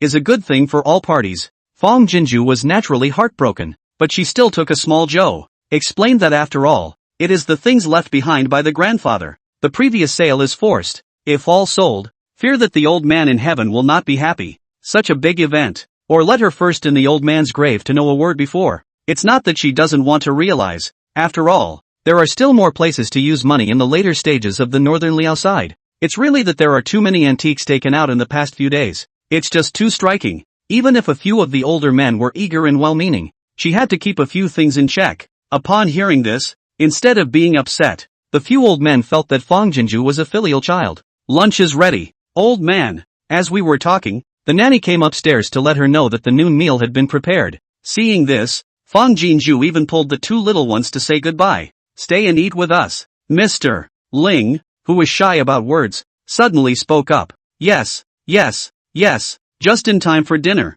Stay and eat together. Come on, Rue shoo. Let's go downstairs for dinner. Fang Jinju still wanted to excuse herself, but she didn't want Uncle Han to pull Ruoshu down the stairs without saying a word. Seeing this, she had no choice but to go after them, obediently responding to the elder's kindness. The meal was unusually hearty, and nearly half of it was kid-friendly and digestible, like it was commanded ahead of time. The two little ones were sitting at the table, just popping out of their little minds, and at the moment their eyes were glazed over in round awe in unison. Wow! It's so much more delicious. Seeing that the two little ones couldn't help but start gagging, and their stomachs were also tickled with gurgling sounds, but they still sat obediently without the slightest bit of impatience. A few old men couldn't help but diffuse appreciation in the bottom of their eyes. Elder Ling picked up his chopsticks and said, "Let's all eat." Seeing that all the elders had picked up their chopsticks, only then did Rue carefully take the chopsticks and give them to Shushu. Shushu grinned a warm bright smile at Rue. "Thank you, brother." A very everyday interaction for the two little ones, and it was rewarded with another round of loving and appreciative looks. 3 years old to see how old they are. These two dolls won't be easy in the future. Han Lao couldn't help but open his mouth and ask, Shu, does she go to kindergarten? Shura's wide eyes were slightly stunned, then she shook her head in confusion. Sister and Uncle Junior both said that if you can't understand something, you can't go back and talk nonsense to. Fang Jinju hurriedly explained. Originally this year to send them to school, but something happened at home. It was delayed, but since childhood we have taught them to read and recognize words. A little later in school can also keep up. It was then that Rue and Shushu came to their senses. It turns out that kindergarten is all about reading and recognizing words here in my sister's house. They're going to be aces. A few old men looked at each other, and instantly there was a tacit understanding in the bottom of their respective eyes. Oh, Rue and Shushu can recognize words and recite poems at such a young age? Can you recite a poem for us? Yeah, just memorize anything. As they spoke, a few old men sat up straight with a look of interest. Even old Mr. Ling looked over without moving, anticipation flickering vaguely in the bottom of his eyes. Fang Jinju couldn't help but purse her lips. The image is so familiar. Sure enough, no family of any kind is immune to the vulgarity of showing off their children. Seeing that Fang Jinju nodded her head in permission, Rue then took the brunt of standing up, and also bowed towards the several old men with a small handfist. Then Rue, offer up. The old adult's polite little look caused a few old men to laugh aloud. Sure rat. No food my millet.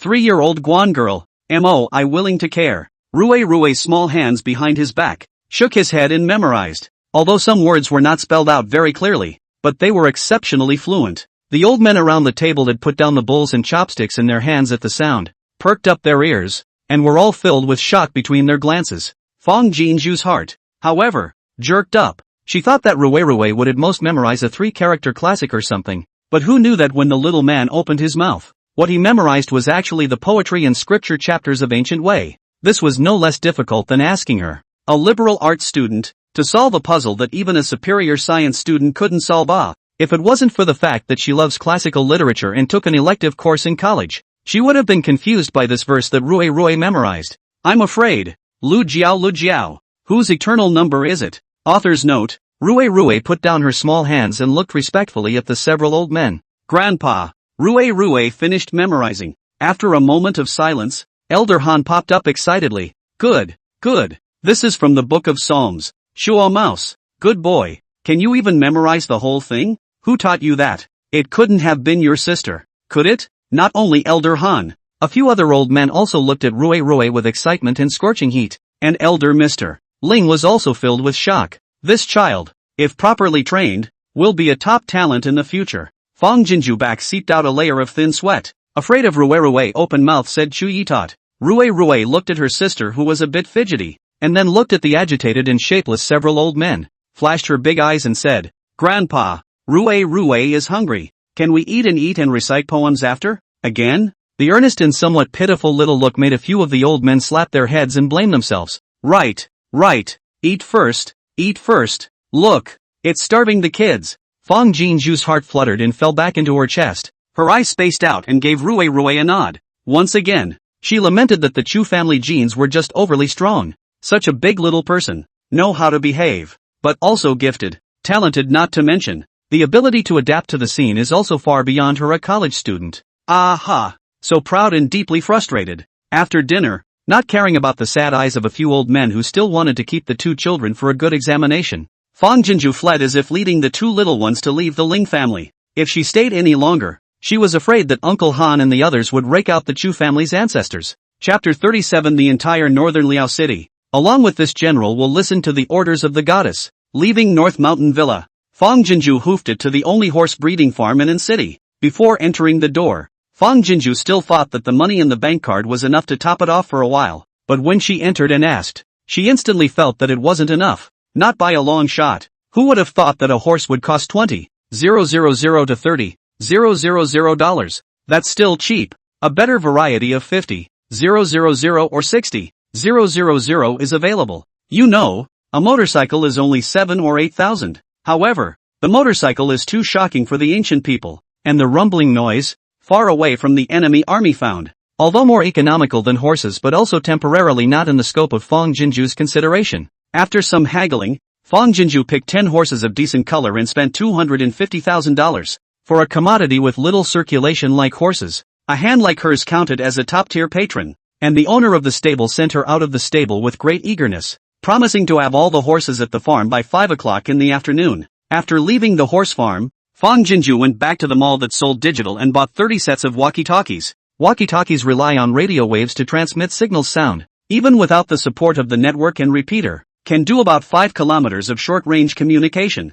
If it's an ancient type of environment without any cover, it should still be possible to have conversations over longer distances. With walkie-talkies and horses, scouts would be much more efficient at spying on the enemy. When the boss taught the method of operation, Fong Jinju asked the shopkeeper to film the process for Chu Yi and the others to learn. After buying the walkie-talkie, Fong Jinju bought another phone watch for Rue Shushu and 2 more subcards. Children are delightful and good things happen. The salesman gradually lost himself in Rue Shushu's beautiful sister after another. Small snacks gifts clicked to send. Send them out the door. The love of the two little ones do not give up simply overflowed the eyes. On the way back to the farm, the two little ones chattered away into their phone watches. Happiness fluttering out of the car windows and spreading all the way. The general's granary. General Chang Wu has begun to gather his troops. Just now the scouts ran all the way back furiously from the border of North Liao. Just after reporting the enemy situation, People are gone. Chu Yi, who was sitting dangerously behind the bookcase,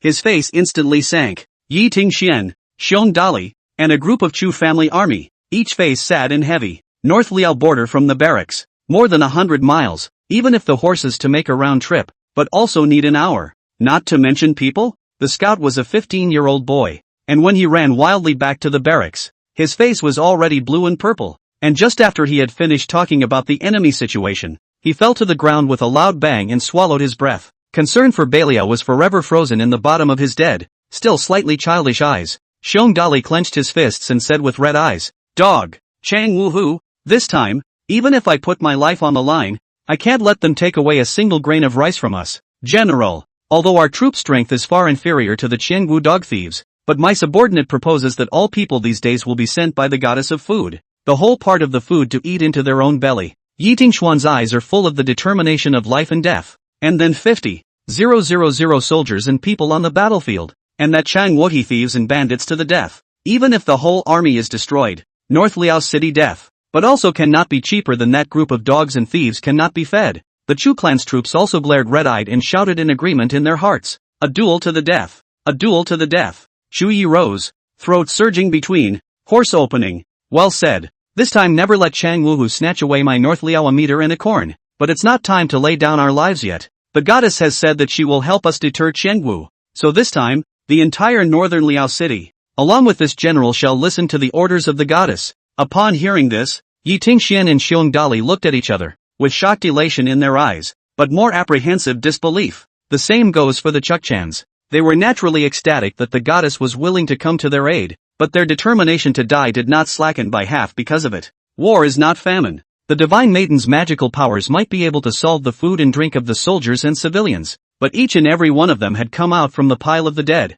and had experienced the cruelty of war, and no one knew better than them what a huge disparity in troop strength meant. Ding dash. The ringing of the cell phone suddenly remembered. Shu Yi did not miss a moment to take out the cell phone and answer the call. "Shu Yi, we're back." "Good. It's good to be back. Did everything go well today?" "Don't worry. It's all done properly. Rue and Shu Shu helped me a lot from it." Fong Jinju did not exaggerate. It was because of Rue and Shu Shu that her relationship with the Ling family's House of Wealth could heat up so quickly. It was also because Rue and Shu Shu were delightful, and wherever she went to talk about things, she got twice the result with half the effort. Even when you buy a phone watch, the price is better than others and the gifts are numerous. Rue and Shu Shu are simply her little blessings. The corners of Chuya's mouth unknowingly held a hint of a smile. "This is very good. I was worried that if you were to bring the two of them alone, it would be inconvenient in many ways, which is not inconvenient. I can barely keep my hands off these two little guys." While talking on the phone, Fong Jinju reached out to Rua, the brains of the two little ones. Her almond eyes curved with a pleasant and happy arc. "Right. How is the situation on your side? Has Chang Wu made a move yet?" Thinking of that teenage scout, Chuya's heart ached slightly. Chang Wu has already begun to gather his troops. He didn't say that a fresh life was buried under this news. It's really hard on the soldiers who deliver the messages when conditions are so tough. Fong Jinju hurriedly got up, "But in a little while, the horses will be sent over. This time I bought 10 horses. Spying on the military should be enough." The bottom of Chuya's eyes brightened slightly, then covered with a layer of regret. "Do enough. Even just one horse would be enough to save the lives of the frontline scouts. In addition to the horse, I also prepared you 100 miles of voice transmission artifacts, guaranteed to let you again probe the news with half the effort." Fong Jinju's voice carried a mysterious excitement. "Shu Yi, you will now order the soldiers scouting for news to come to the granary to study, and I will send the artifacts over to you first." A 100-mile message? Shock flashed across Chuya's eyes as he hurriedly sent people to summon scouts to the general's residence while walking towards the time gate to wait.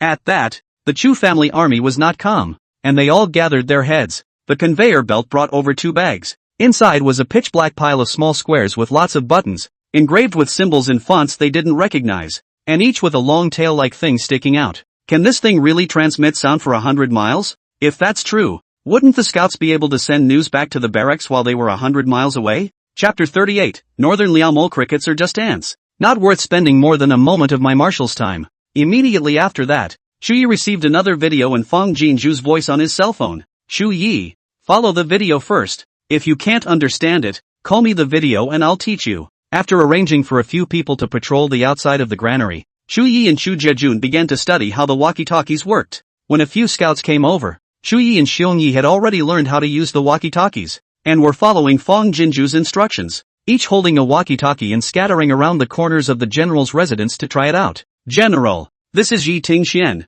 I'm now under the courtyard wall in the southernmost corner of the general's residence. Can you hear me? Hey, General, I'm Xiong Dali. I'm in the Christine room in the north corner. Do you hear me?" The intercom in Chu Ye's hand clearly sent out the voices of the two Xiong Yi, and he pressed down his excitement and said in a deep voice, "This general heard. It's bear power. speak in a lower voice. It's splitting hairs. Surrounding the Chu family army first laughed, and then excitedly hate to throw a heart up to the sky to go, and then explode brilliant fireworks, in order to express that ecstatic. A couple of scouts were even more shocked to the point of freezing in the doorway. The brothers summoned by the party said that the goddess realized that it was not easy for them to spy on the news, so she specially bestowed them with a divine weapon that could transmit sound for 100 miles, and they simply did not believe it. It's not that I don't believe in it, but I really don't dare to ask for any artifacts. They only hoped that the goddess would give them a horse. One horse is fine. That way, Archie might not die. But right now, Vice Admiral Xiong and Vice Admiral Yi were not in the granary,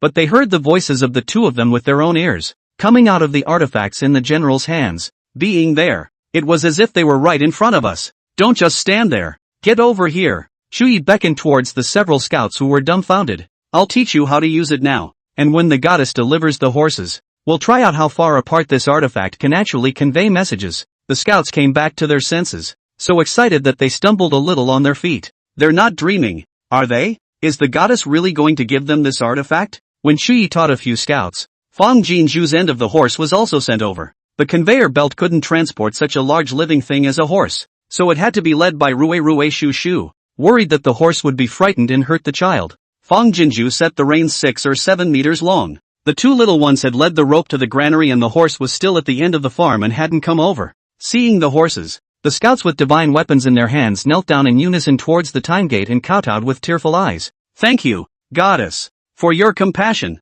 Thank you, goddess. The voice is not loud, but it is a piety that can be plucked out of the heart to show, in the face of a great enemy. In fact, all of them were already prepared to go to their deaths to convey the enemy's situation, just like Shao Qi, but not anymore. Chu Yi had the scouts ride out of the mansion with a walkie-talkie each, heading in different directions. General, my subordinate has now reached the 100 Hills. Can you still hear me? Well, hear me loud and clear. And you run farther. General, my subordinates are now about 30 miles from the border. Can you still hear me? It works, but the sound breaks occasionally. Try it for a few more miles. General, can you still hear me? I can hear you. Go on. With the scout farther and farther away, the voice is still clear as if people in front of them. The grain silo and the Chu family army excited to cannot help but begin to start in situ storming. That's great. Great. This artifact is like a winged existence for military warfare. At the end, Chu Yi choked on his sobs without words and dialed Fang Jinju's video. Fang Jinju on the other end picked up the video almost immediately.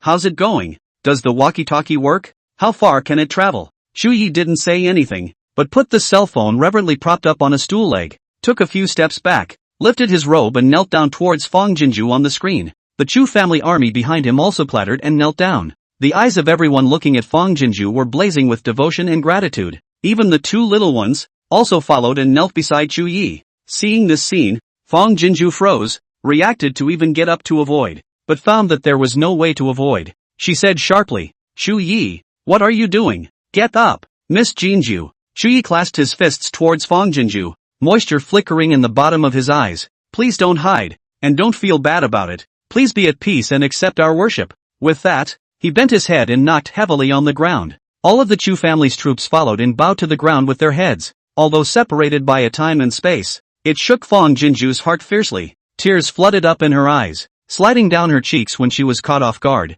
You guys, quickly get up It's nothing, these are just a handful for me Fang Jinju's voice carried a hint of a painful tremor. Really, she didn't invent the walkie-talkies, she didn't raise the horses, and she didn't even spend the money. All she did was run a little and waste some energy. How can you afford to pay such a heavy obeisance? Chu Yi slowly straightened up and shook his head. Miss Jinju, what is a show of hands to you? To us, is perhaps the graciousness of countless lives being preserved, but the girl's favor is as heavy as a mountain, but we can't repay it, and the only thing we can do is to offer a pious heart, so that we can feel slightly more at ease when we receive the girl's gift of help. Fang Jinju quickly wiped away the tears on her cheeks, and for a moment her throat choked to the point that she couldn't say a single word. In the flood of history, these people in armor are silent and nameless pawns, a civilization annihilated. They will also follow the ashes. No one will remember them. But to Fang Jinju, they were alive and famous. Rue, Shu Shu, Chu Yi,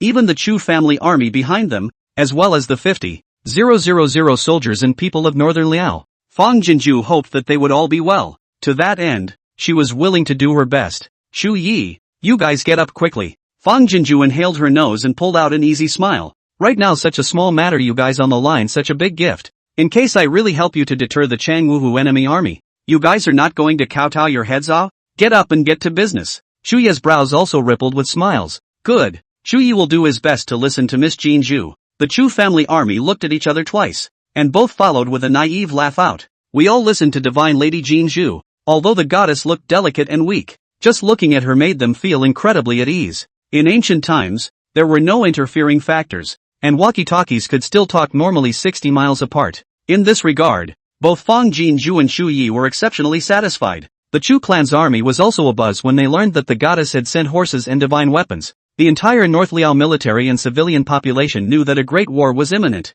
but they didn't panic in fear as they had in the past, simply because they had the general, and the general had the goddess. They are, by far, Beilio's greatest strength. Are you saying that war horses have also appeared in northern Liao? Yes, Marshal. There's more than one. In the military tent of the Qiangwu's camp on the border, a scout was kneeling down and reporting news to the superior general. Full-faced bearded Zhu Haoxi frowned from the upper position down. Gloomy oozing eyes crossed the bottom of the surprised fox. Ha! Chuyi little thief is really a few points of water grinding skills. Our strong end of the crossbow can still get food and horses. It seems that this marshal can't be driven to extinction, and by keeping him, he can still give this marshal a little surprise from time to time. The scout returned. Marshal, my subordinate feels that there is something bizarre this time. The grain and horses seem to have appeared out of nowhere in Beiliao. It's practically untraceable. Yu Haoxi snorted coldly, his fierce face full of disdain. So what? Chuyi little thief again, show mystery. Are not the marshal's opponent, no matter how those grain horses,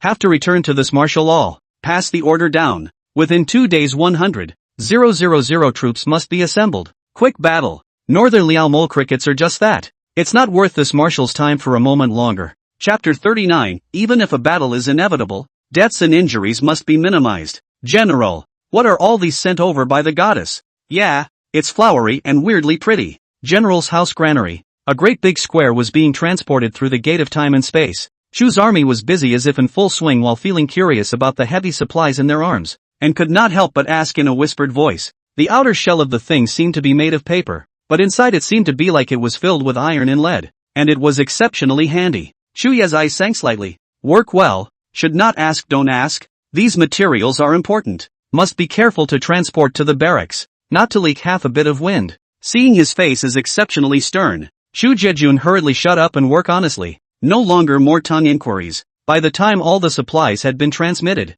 it was already 2 in the morning. The 2 little ones had already slept soundly in their sleep, and although Fang Jinju was extremely tired, she didn't feel sleepy at all. Chu Yi said, the spies came to report that the army tent of the Chengwu Linbei camp has expanded many times overnight, and I am afraid that it will not take 3 or 4 days for the 100,000 strong army to come to violate the border. Her method, and I don't know if it's going to work. In case it doesn't work, Northern Liao is bound to face a cataclysmic war. 20,000 Chu family army, against 100,000 Chengwu enemy army. This is an egg against a stone. Besides, with no war horses and weapons all in disrepair, defeat was almost unquestionable. Although Fang Jinju had never experienced war, but on TV and in history books, the war against Japan is a grueling and brutal war that can make you shiver through screen and paper. The thought of Chuye's steely, pious eyes would be overthrown under the enemy's machete. There are also videos of naive and loyal soldiers who would die horribly, even limb by limb, under the iron horsemen of Changwu.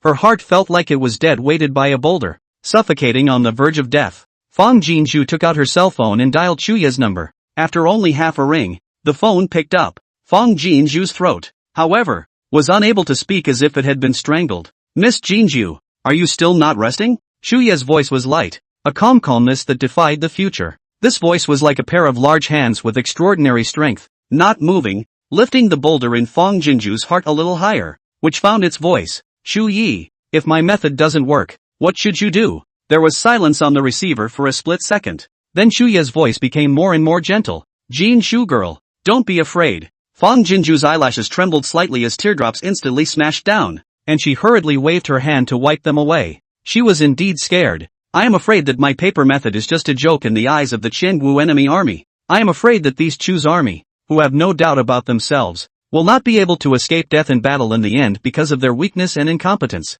Don't be afraid, Chu Yi once again said. Dark night, cannot cover the gentle firm light under his eyes. if there is no your appearance, I will lead the North Liao military and civilian rebellion to the capital. A war cannot be avoided, but the rebellion is the tip of the knife inward. Although the intention is only unscrupulous court, but not enough planning will inevitably affect the innocent people. This is not my wish, is really a helpless move. Now it's different. Because of you, my Chu family army's 20,000 heroic souls don't have to go hungry and wield their swords toward their own country, much less carry the name of a rebel for 10,000 years, but can eat well and squarely take on the Qiangwu's evil enemies. This, then, is the way for a soldier to die a good death. So, Miss Jinju, don't be afraid. Don't have any self-blame, you've already done enough and good enough for us. The rest, just leave it to me. Shu Yi, the man's voice in the receiver was like a tear-jerking bomb, making Fang Jinju burst into tears, and between openings she was already whimpering and hard to suppress. She covered her mouth and walked out of the dormitory, tilting her head back and breathing heavily before she could barely let her emotions ease a bit. The woman's choking, like a dense needle point piercing Chu Ye's chest. There is heartbreaking blood color from the bottom of his eyes seeped out. Jin Shu girl, don't cry. Facing 100,000 enemies of Qiangwu, he didn't even have the slightest panic, but at this moment, he panicked. He knew that Miss Jinju's heart was focused on the life and death of Northern Liao. That's why she was frightened. But he was at a loss as to how to resolve her worries and fears. All one could do was hold the phone close to her ear, and then close it again, listening with bated breath to her every breath, feeling the changes in her mood. Shu Yi, I don't want you to die well, no matter what. I want all of you to live well. Fang Jinju easily stabilized her emotions, her words carrying a thick nasal tone. There's still time. There's still a method. Speaking here, she took a deep breath, letting her trembling voice stabilize little by little. That law continues to be implemented, but we also have to be ready to fight to the death. Tomorrow I will transmit some war supplies over to you. Even if we can't avoid a battle, we still have to minimize the deaths and injuries. Chu Ye's heartache under his eyes grew thicker. Good. He began to regret and blame himself for not placing the burden that belonged to him on the Jinju girl. Having come to this point, his life, as it were, was no longer his own. After hanging up the phone, Fang Jinju started searching online for war supplies. The first thing that came to her mind was how to keep the Chu family army alive and protected on the battlefield. Swords and knives are blind on the battlefield, and the vital parts of the body have to be securely protected. E-commerce is really nothing to sneeze at. A few keywords down. What bulletproof undershirt? Anti-knife and gun stabbing and cutting undershirt, a variety of. It's basically about 700 or 800 apiece, which is not exactly cheap, but in the face of human life, it's a drop in the ocean. Not worth mentioning. There are quite a few of these businesses, and they are the kind where you can just get a refund if the results are not guaranteed. But it was the wee hours of the morning at the moment, and her messages to several merchants' customer service were stone cold silent. Fang Jinju did not die, still asking from merchant to merchant. It also really let her find 2 stores that had customer service sitting around 24 hours a day. Hello, may I ask how much force can this neck protector undershirt withstand to ensure that the human body will not be injured? After learning about the circle, Fang Jinju's questions clearly penetrated a few degrees of professionalism. The other side of the customer service quickly back. Hello pro, you see this undershirt is a professional anti-stabbing material. The quality is very good. The maximum can withstand the force of 50 kilograms of impact hacking. Pro can rest assured that they order it. Fang Jinju asked again, is it convenient to connect to the video? I want to see its effect with my own eyes. It wasn't that she was difficult. Qiangwu would be coming to war at any time and she didn't have time to wait until she received a sample to verify its authenticity before placing an order. Customer service. Pro. The homepage has the effective video. Oh, the video effect is absolutely true ha. Fang Jinju's typing hand paused for a moment, then flew again in a burst of output. This is a procurement for the most lovely people. Time is tight and the task is big. Otherwise I wouldn't have asked you at this point in time. If I can see the effect of the live video right now, I'll place an order for 20,000 pieces. Silence fell on the customer service end. After waiting for a while and not seeing a response, Fang Jinju helplessly said, I really want to buy 20,000 pieces. Cheap people to die for the whole family. I don't blame the other side for not responding. This store is a gold crown, but the monthly sales are only 300 or 400 pieces. She wants 20,000 pieces in one breath. And at this point, I'm afraid that customer service thought that it was perverted and molested by the night owls. If she couldn't keep Northern Liao, she was only afraid that it would be difficult for her to let go of it for the rest of her life. She was the only one left in the family now, so what was a poisoned oath as long as it accomplished its purpose? After waiting a few more moments, there was still no response from the other side. Fang Jinju sighed and after weighing her words, She was ready to click on another customer service. But just then, several messages popped up one after another from that customer service chat interface just now. Chapter 40, we don't need to wait for tomorrow. Let's take the Northern Liao by surprise tonight.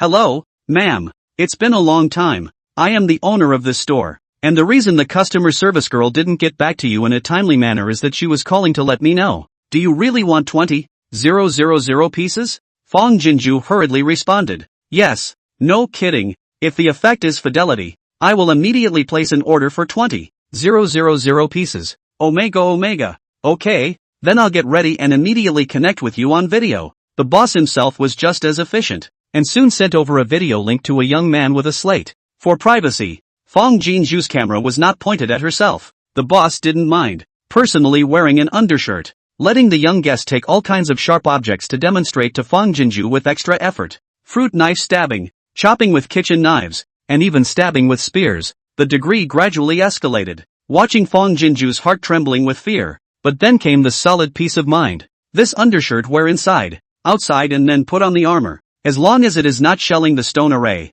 How to keep the Chu family army life without worry. After ensuring that the 20,000 pieces shipped later were also all of the same quality as in the video, Fong Jinju began to grind the price. What was supposed to be a $720 undershirt was finalized at $550. Fong Jinju did not know that the young boss, who was still feeling a little bit untruthful, saw her stalker grinding price and smiled all over the computer side. If the customer was not buying in good faith, how could he grind the price with him? The new customer service girl brings wealth.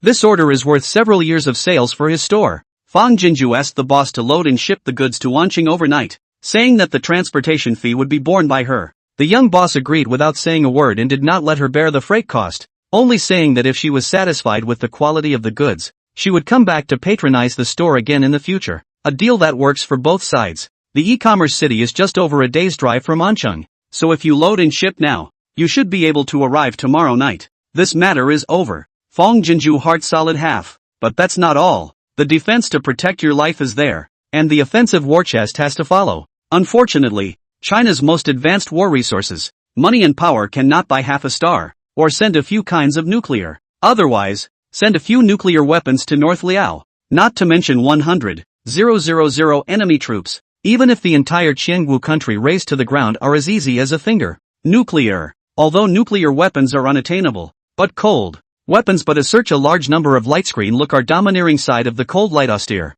These cold weapons are unsharpened in order to be sold legally, but it does not matter. And then buy a number of sharpening stones, together sent to the North Liao military camp. The soldiers themselves to open the edge will not consume much effort. Fong Jinju clicked another order of 20,000 single embroidery, spring knife and 5,000 sets of antique bows and crossbows, feathers and arrows. Still let the boss load it overnight and sent the car. Although prepared so many war preparations, but also can only guarantee against 30,000 to 40,000 Qiangwu enemy army can be narrowly won. If you are facing 100,000 enemy army, still no chance of victory. Fong Jinju thought for a while, also do not know what else is within the legal scope can be purchased, and to help the Chu family army to enhance the combat effectiveness of the things, but stayed up too much consumption. The stomach began to rumble. She patted her foggy brain and simply got up to cook instant noodles for dinner. Claptrap, bar dash, connect the water, put on the pot, and unscrew the gas stove. Fong Jinju was slightly mesmerized as she looked at the jumping blue and red sparks,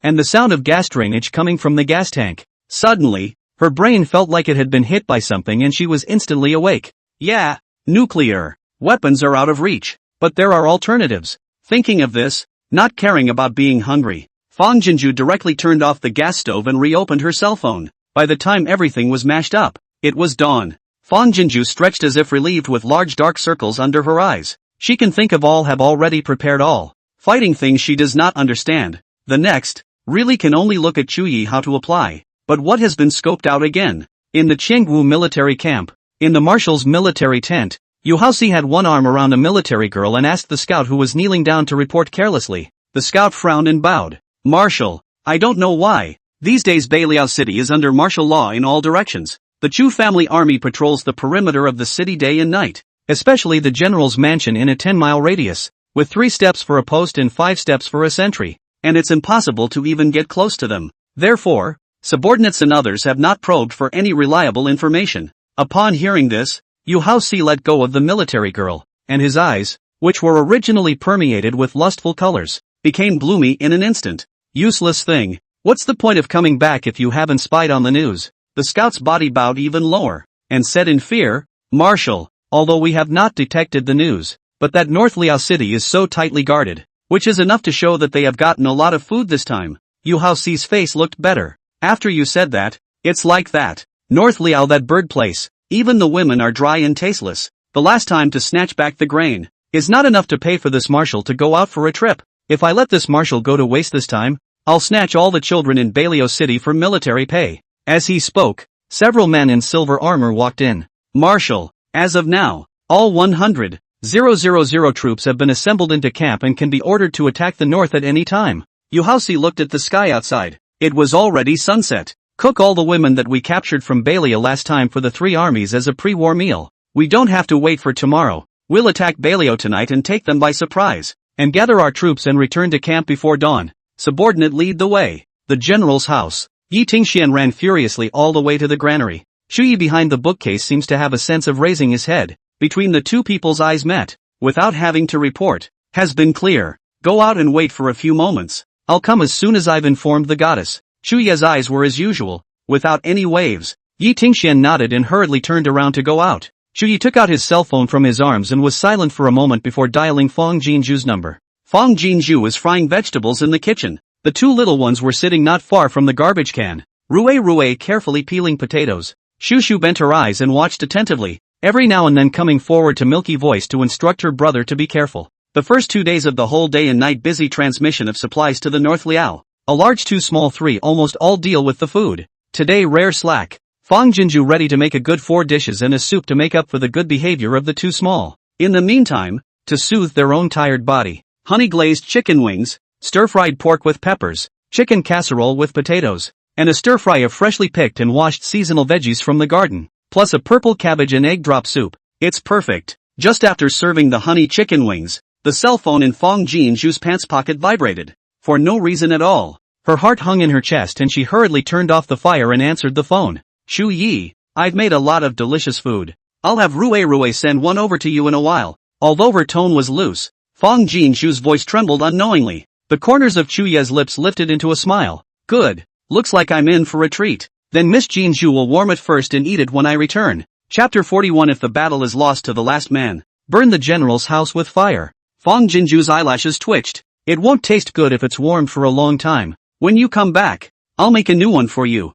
Chu Ye's smile widened. Good. I'll listen to the girl. Then I'll have all the ingredients ready and waiting. Good. You must come back well. Good. With Miss Jinzhu waiting, I will definitely come back. Shu Ye's words were like some kind of promise. It was obviously very light and soft, but it landed heavily on Fang Jinzhu's heart, causing the beating rhythm to miss a beat violently. Her cheeks, which were pressed against the phone, burned with fire. I mean, you all need to come back properly. The woman's panic made Chu Ye's heart feel like it had sensed some kind of summoning, violently thumping up. Chu Ye will live up to the girl's expectations. Northern Liao military camp. All Chu's troops have changed into stab-proof undershirts, holding 4-foot embroidered spring swords, ready to go. This thin armor is so thin, is it really impossible to pierce it? What the goddess sends is naturally unquestionable. Chu Ye stood in front of the military formation, a black armor modeled. In the hands of the lance tired marks, but his figure upright as tough bamboo, a pair of eyes austere compelling, is facing the hell of thousands of evil ghosts, will not be afraid of half a point of the power of the god of war. Light looking up at him, Chu family army, every inch of the body, bones and flesh have morale eruption. Hate cannot immediately to the battlefield and the enemy killed blood fight. Bear power at your service. Chu Ye opened his mouth in a deep voice that brooked no refusal. Come forward and slash this general. At those words, the 20,000 Chu clan troops shuddered in unison. Xiong Dali was even more stunned and confused. What? General, come forward and slash this general. Chu Ye's face was stern. Will force people? If there is any more hesitation, more tongue. Ordered 10 army sticks. Xiong Dali's spine instantly straightened, and the embroidered spring blade swung up high. The hearts of the 20,000 Chu family troops were all tightened, waiting with bated breath, and a needle could be heard in the campground. Will. Xiong Dali clenched his teeth and slashed at Chu Ye's back with his eyes closed, and the sword and armor clashed with a dull ringing sound. Chu Ye's lips rose slightly. Continue. Change the jab. Xiong Dali wiped his cold sweat and Shun Ling stabbed him in the back again. The razor-sharp blade pierced through the armor with ease. Before being stopped, Shu Ye's back ached slightly, but it was only a dull pain from the impact, and did not hurt the flesh inside. Xiong Dali's heart almost popped out of his throat. The knife in his hand clanked and fell to the ground. General, are you alright? Did I hit you a little too hard? Yi Tingxian is more directly rushed up, lying on Shu Ye's back for a while to check carefully, and finally patted his chest sighing. Fortunately, the undershirt did not break. Then his fingertips went into the punctured slash in his armor and poked and pressed. General, does this hurt? Shu Yi shook his head. In the bottom of his stern eyes, Fang Jinju's trust never wavered. It doesn't hurt.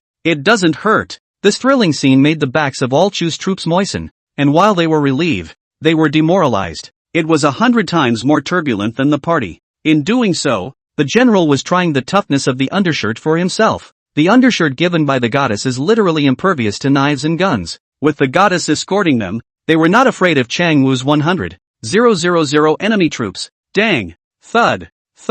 Because they cannot shout. Chu's army stomped their feet to express the shock of excitement in their hearts. For a time the camp quake was like a beating drum, shaking the hearts of the people. Shu Yi ordered in a deep voice. Xiong Dali, Yi Tingxian listened to the order. The Xiong Yi duo clasped their fists together and knelt on one knee. Subordinate general is here. Immediately order 10,000 troops to accompany me to transport the supplies given by the goddess to the enemy, and wait for the military order. Generals at your service. Lu Qi and Han Kanwu at your service. The subordinate general is here. Han Kanwu ordered 3,000 soldiers to guard the barracks to guard the granary, and shall not allow the thieves to snatch away a single meter or a single grain. And if the battle is lost to the last man, burn the granary. Generals at your service. Lu Qi points 5,000 soldiers to the general's residence. Guard the general's residence to the death. Shall not allow the thieves to enter the residence to plunder wantonly. If necessary, call the people of the city to fight to the death. Likewise, if the battle is lost to the last person, the general's residence will be burned. The remaining Chu family army detachments patrol Baliao City, capture enemy spies, shelter the people, and in times of desperation, call on the people to fight to the death. Generals at your service. Shu Yi rolled over onto his horse. The lance in his hand swung back in a circle, the tip of the lance rising up to the sky. Go to war. Farm. Fang Jinju held the bowl. Her chopsticks froze for half a day without landing on the dish. Rui and Shu Shu looked at each other with worry in their big eyes. Sister, eat meat. Rui carefully pinched a piece of chicken wing and put it into Fang Jinju's bowl, her voice soft. Fang Jinju returned to her senses and bent her eyes towards Rui. Thank you Rui. You guys eat too. Eat it while it's hot. It won't taste good if it gets cold. With that she gave the two little ones a chicken wing each, then muffled 2 mouthfuls of rice. But it tasted the same. Rui frowned a little, trying to think of what to do to cheer up her sister. Shu Shu suddenly stood up and walked over to Fang Jinju's side,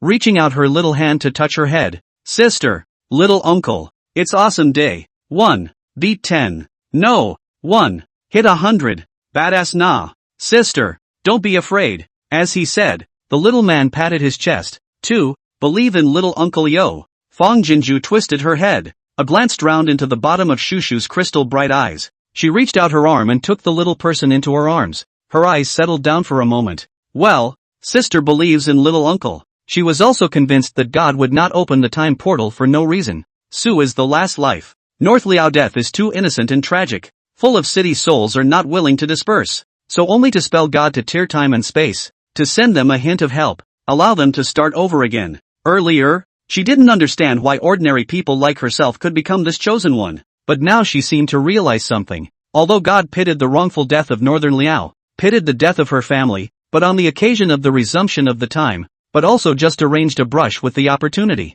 It is Chu Ye's decision to break the boat, and her desperate situation is still unable to give up the goodwill of conscience. At the time of rubbing past, firmly hold each other's feet, which led to the back of the mutual salvation. Things are what they are, and people are what they are. It was time for her to trust herself and Chu Yi. Northern Liao borderland. 100,000 silver-armored iron troops were treading the boundary with the momentum of pressing clouds. But in an hour, he had traveled 20 miles. Soldiers and horses will be nearly 100 miles of desert hills buried under it. Has not yet killed. Has been enough to shake people's guts. Suddenly, under the night, a horse thundered towards the Qianwu army at a headlong gallop. It's a force to be reckoned with. Chapter 42 tonight. This marshal will slaughter all of your Northern Liao city. Marshal. More than 5 feet away from the Qianwu enemy army, the scout on horseback stopped his horse, dismounted and galloped a few steps in a flowing stream, and slipped and knelt down in front of Yu Haoxi's horse in the center of the military formation. Marshal, my subordinate has urgent military information to report.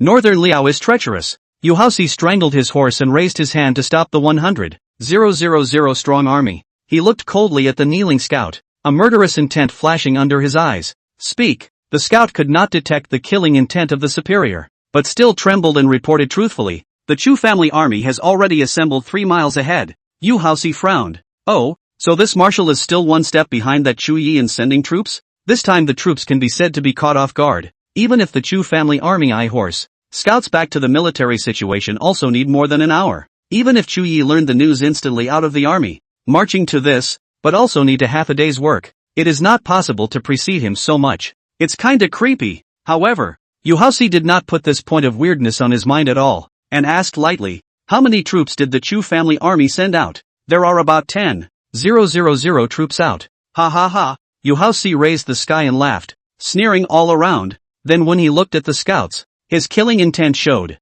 Drag him down and chop him up. Even if the Chu family army poured out in advance to ambush in front, are not so panicked. It is simply a disgrace to him. Chang Wu-ren. Immediately, some Chang Wu-hu soldiers stepped out and dragged the scout down, and with their hands and swords, their heads rolled on the ground. Yohas waved idly. Keep marching. Boom. Suddenly, a thunderbolt rang out in the sky ahead. The Chang Wu army that was about to march was stopped in its tracks in unison. Yu Haoxi's face suddenly changed, and he hurriedly raised his hand to order a stop. He looked up at the sky. Although the silver moon is weak and the stars are sparse, it is a sunny scene, without the slightest sign of a thunderstorm. Why is there sudden thunder in the sky? In the meantime, 3 miles away, the entire Chu Jejun, who was holding the detonator in his hand, was stunned into a statue. He actually released a heavenly thunderbolt with his bare hands? All of the Chu clan's troops were filled with astonishment. This thunderbolt also exploded in the bottom of Chu Ye's eyes. Miss Jean Zhu said that this object must be carefully preserved,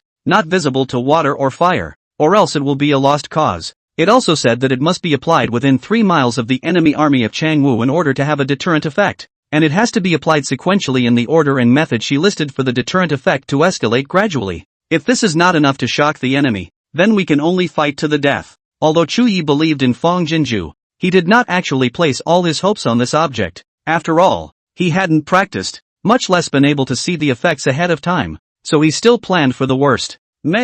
I didn't realize that the man-made rushing thunder described in Miss Jean Shu's mouth could really be comparable to heavenly thunder. Chu Yi pressed down the shock that surged wildly and pressed the intercom to ask, can the Chenggu army stop? Behind the hills about 300 meters away from the Chenggu army, 3 Chujia army scouts were pressing their ears to the ground to detect the enemy. The scout who received Chu Yi's question excitedly returned. General, Changwu has stopped marching. The general said that the goddess had given the punching thunder to deter the enemy army of Changwu, but it required them to go deep into the enemy's front and work closely together before they could do so. This was the first time they had been so deep in front of the enemy to detect news, so they were ready to die before they came. But just now they really heard the thunder from the sky, and the Changwu army was really shaken to a halt. A glimmer of hope for life surged inexorably in their hearts. Good. Continue to keep an eye on the movements of the Chengwu army. As long as they dare to move, report back immediately. Subordinate at your service. On the other end, the Chengwu army camp. Marshal, the adjutant general beside Yu Haoxi asked in disbelief.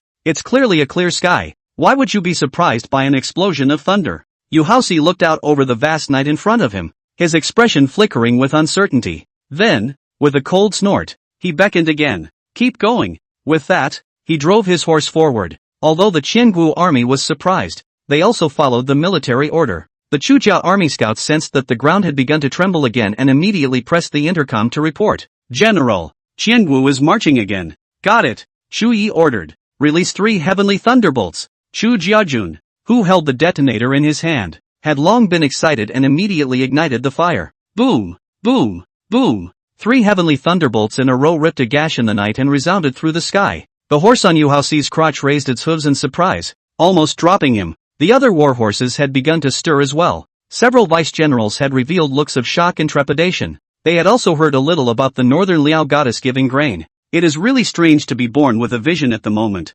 Marshal, one of them drove his horse closer and lowered his voice. Born with a vision. It's not an auspicious sign. Yu Haoxi swung his hand. The unsheathed knife in his hand slammed hard on the vice general's head. Shut up, but it's just the little thief Chu Yi who's making a show of it. They're just 3 miles away. This marshal wants to see what the hell they're up to. Full speed march. Saying that, he sheathed his sword and slapped the horse's rump violently. And the horse was frightened and ran fast. 100,000 Xiangwu enemy troops rumbled and ran. The earth in a 100-mile radius began to tremble violently. Do not need to report back to the spies. Chu Yi has been aware of. Sternly ordered. Detonator towards the front of the low. All released. 200 Chu family troops immediately came forward, lifted the detonator, and ignited the fire. Boom boom boom boom boom. The 200 skycharging thunderbolts rushed diagonally towards the Qiangwu enemy army in unison, tearing the night curtain above them alive and shaking the sky and the earth. Hiss, hiss dash. The Changwu horses that ran in front of them all raised their hooves in fear and turned their heads,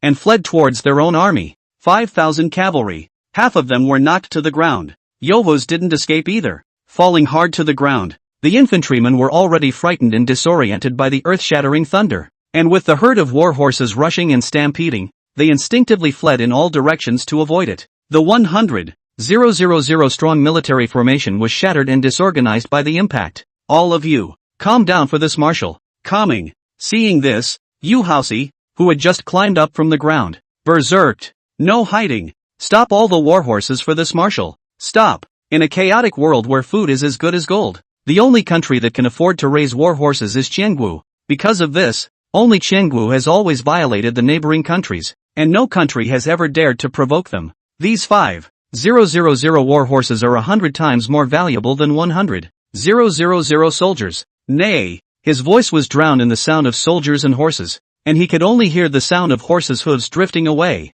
Fortunately, the 100,000 soldiers were in disarray just to avoid the war horses, and after the horses rushed out of the military formation, the soldiers all stabilized for the first time and did not flee in all directions. Desertion is punishable by military justice. Even if they were terrified in their hearts, no one dared to challenge this bottom line. Yu Haoxi angry stormed back and forth, and then wildly ordered, cavalry all turn around and turn back. Quickly go to chase back the warhorse. If you can't chase back the warhorse, bring your head to see. Afterward, he turned to glare at the direction of the Chu clan's army under the night, his neck veins exposed. Chu Yi, little thief, do you think that pretending to be a god can deter this marshal? It's a dream, said he. Looked up to the sky and laughed wildly. Ha ha ha. This marshal's hands in the wrongful death of more than 10 million souls. This world, if there really are gods and ghosts, this marshal cannot be safe so far. Originally, this marshal only wanted to seize your northern Liao grain and grass, but you managed to offend this marshal with this move. Tonight,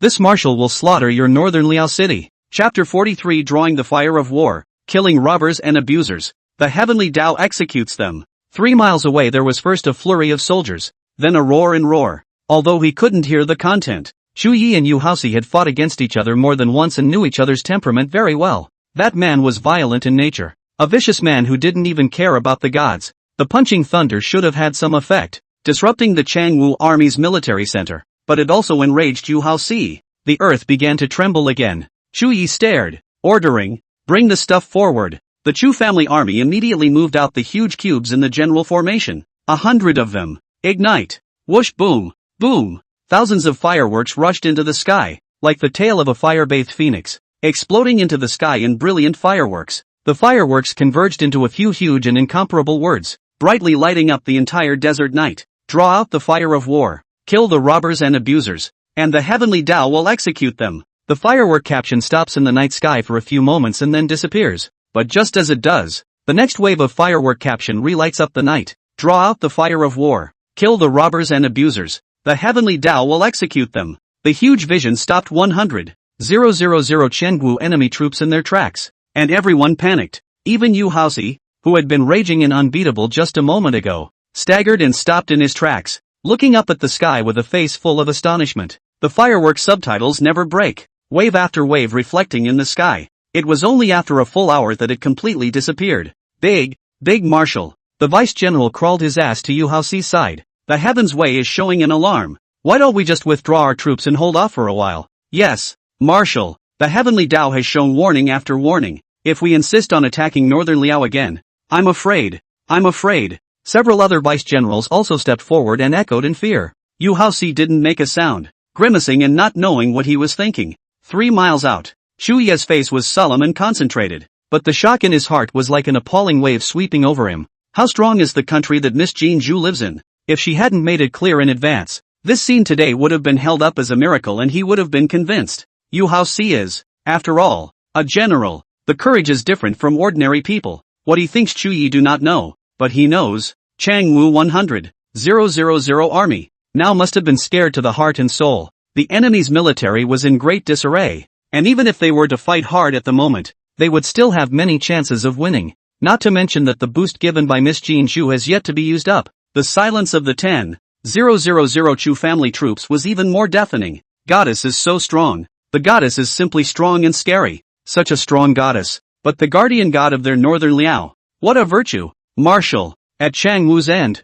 the vice-general was still rambling and persuading in his ear. Yu Haoxi rose unexpectedly, reached out and drew his sword, swinging it at the adjutant general who had advised him. The vice-admiral's head had rolled off his neck in an open-mouthed stare. Ha ha ha ha ha. Yohos raised his sword to the sky and laughed maniacally. Dog God. Come on. This marshal has now killed someone in front of you. If you have the ability to send down a heavenly thunderbolt to strike this marshal to death. Ha ha ha. The madness was like a hellish ghost. The tumultuous Changwu army behind them was instantly as quiet as a chicken. The Lord would at least have warned them, but the marshal would have taken their heads in a heartbeat. Yohu's, in their opinion, is more frightening than God. The bottom of the eyes of the Chu family army scout sank, hurriedly pressing the intercom, reporting Yu Haoxi's behavioral initiatives back to Chu Yi. Upon hearing this, Chu Ye's eyes roiled with a stern color. Bring the voice transmitter given by the goddess forward. Immediately, someone brought out a huge, unbelievable stereo. Chu Yi snapped into the microphone. Yu Haoxi. Yo-hos. Shocking shouts came from the stereo, clearly reaching 3 miles away, like a god's residence raging from heaven. Yu Haoxi shuddered, his eyes widening incredulously as he peered around. There was finally a look of panic around him. Chu Yi, little thief. Come out if you have the ability. Don't show off. Chu's army is 3 miles away from them. Why is the voice of Chu Ye's little thief close to the eyes? Like the voice of God? The scouts were the first to send back Yohu's original message. Chu Ye's voice became more and more severe. Yu Haoxi, after seeing and hearing with your own eyes, you still think that this general is playing a mystery? If this general had this ability, he would not have waited until today. You're full of killing sins. You've already provoked the wrath of the gods. If you don't restrain yourself, you'll be punished by the heavens. At those words, Yu Haoxi retreated several steps in sudden shock. The Chengguo army was even more terrified of everyone. Apparently, Chu Yi had heard the words of the Marshal Fong, but it was so far away. If it was an ordinary person, how could he hear it? Moreover, Chu Ye's voice was still crystal clear from so far away. So how could he have done it if he didn't have the help of a god? Chu Yi, little thief. You don't want to scare this marshal. Although Yu Haoxi's words were as hard as ever, the hand holding the sword had stopped trembling. This marshal doesn't believe, and this marshal isn't afraid. Chu Yi laughed coldly. You can disbelieve, or you can waste your life in death. But, as the commander of an army, do you also want to jeopardize the lives of the 100,000 troops behind you? He doesn't want to go to war if he can help it. Not out of fear, but unwillingness to see killing and death. With this voice transmission artifact of Miss Jean Zhu, it might be possible to give up without a fight. Chu Ye's words caused the Changwu army to fall silent in enlightenment. Beiliao City was abandoned, but as a city general Chu Yi did not abandon the army and people, but chose to live and die with the army and people. Therefore, he was helped by divine salvation and found a chance to live. And their commander-in-chief has never regarded human life as a piece of grass, no matter whether it is the life of the Beiliao people or the Chengwu people. It is all the same to him. Kill if he wants to, abuse if he wants to. So the offender provokes the wrath of God or incurs heavenly punishment. Yu Haoxi's eyes flickered as he hysterically said, Chu Yi, little thief, don't think that this marshal doesn't know what you're playing at. If you're a man, come out and fight to the death in a bloodbath. Don't try to stir up the military like a pussy. If you let Chu Yi, little thief, say further, the army heart is different. No longer listen to his orders, is not to lose without a fight? Then he's done for as a commander-in-chief. Chu Yi hooked his lips, the lance in his hand heavily pestled on the ground. Whether this general is stirring up the military's heart, or whether what he said is true, the soldiers and generals behind you should know it well. If you and I are both the head general of an army, we must shoulder the responsibilities of the position, rather than treating the lives of the soldiers and generals under our command as grass. Even if I don't move a single soldier, you won't be able to break through this 3-mile distance today, if you disregard the god's warning and insist on sticking to your own way. The 100,000 strong army behind you will surely be wiped out. His certainty and bottom line penetrated through the sound transmitter, slamming the last shred of war thoughts in the hearts of the Chang Wuhu army to smithereens. Who would be willing to die if they could live? The Chu clan's army had the help of the gods, so how could their mere mortal flesh be able to fight against the gods? As a general, Yu Haoxi could naturally detect the changes in the soldiers and generals behind him, and his face changed greatly. After quickly weighing some, he drank high. Chu Yi child, this marshal and you singles do bet. You can have the courage to answer the war? Chapter 44, as long as I can make you die. What's wrong with winning? If you lose, you will offer all the grain and horses of northern Liao to this marshal. If this marshal loses, he will retreat immediately, and will also guarantee that he will not violate the north again for 2 years. Do you have the guts to make a bet with this marshal? Regardless of whether there really is a god or Chu Yi is playing a trick. Right now the other party has successfully attacked the heart of the army under his command. Obviously, at this moment and then order the 3 armies to attack, will be like holding scattered sand. Counterproductive. But if he retreats without a fight, Chang Wu will become the laughingstock of the 3 kingdoms, and the lord of the country will surely dismantle him to vent his anger. So the only way to undo this is for the radical Chu Yi to fight him one-on-one. He and Chu Yi had fought against each other several times, and although the other party was not weak, after all, he had been starved for a few months and was definitely not his opponent. If we can get Chu Yi's head, not only will he be able to wrestle back his prestige in the hearts of his soldiers and generals, but the northern Liao will also be leaderless. At that time, he will slaughter the city as soon as possible. As for the gods? Oh, also coaxed the gutless generation just? He Yu Haoxi is not so good to fool. General must not be provoked by him. Yi Tingxian stepped forward sharply. We have the war preparations given by the goddess. Why are we afraid of him? We'll just raise our troops and attack directly. The Chu family army also looked at Chu Yi nervously, all worried that he would respond. Chu Yi raised his hand to signal the Chu family army not to worry, and immediately responded. Good. There was a commotion and unrest in the Chu family's army. Yu Haoxi's heart snapped with joy, and a bloodthirsty sardonic smile appeared on his face. However, I didn't want to see Chu Yi's thunderous voice coming from 3 miles away again. If I can save 100,000 innocent lives behind you, I will answer your battle. Chu Yi is not that great and selfless. In the face of the Chang Wuhu army, which had burned and looted the soldiers and civilians of Beilio, it would be a cruel injustice to his brothers who had died in battle for him to show compassion. But with all the miracles created by the goddess today, he would make sure to maximize its value. The more he shows mercy, the more he contrasts with the brutality of Yu Haoxi and Chang Wu's superiors. Previously, there was a huge difference in power, and even if the weak soldiers and generals were no longer willing, they did not dare to disobey the higher-ups. But now it is different. Chang Wu 100,000 army personally saw the wrath of God. The theory of the gods have been convinced, they will be in the heart of God as a backbone, and in the future, the superior to do brutal things. Their years of grudges will certainly explode.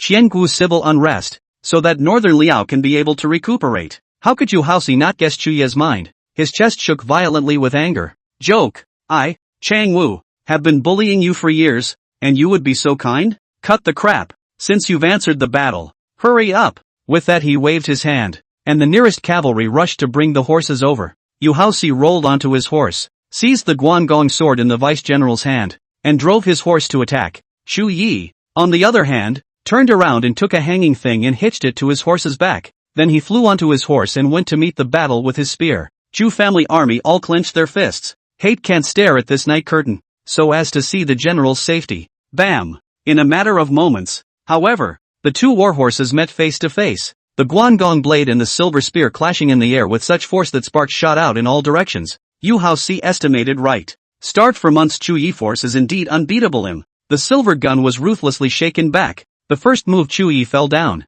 Ha ha ha. Yu Haoxi let out a burst of smug sardonic laughter. Chu Yi little thief, today is your time to die. At the sound of the voice, the Chu family army's hearts clogged in their throats in unison. As he spoke, Yu Haoxi turned his horse's head, and his Guangong sword came after Chu Yi again. Chu Yi leaned back and narrowly avoided it, and the lance in his hand swooped down and stabbed forward, ruthlessly stabbing at Yu Haoxi's horse's front leg. With that, he flung the horses back again. The horse in Yohu's crotch raised its hooves in pain and stood up. He grabbed the reins with one hand and nearly fell backward onto the horse. Before he could steady his horse, something flung itself at him and hung all over him, startling him. Chu Yi hooked his lips, quickly fished out the lighter given by Miss Jean Zhu from his boots, and lit the firecracker fuse in his hand. Crackle dash. Dense loud bangs and sparks exploded on Yohu's body, and on the horse's back, and the horse jumped wildly in shock and pain. dropping Yoho-si hard to the ground. The flying sparks and medicine stones also startled Chuya's crotch horse to neigh and raise its hooves.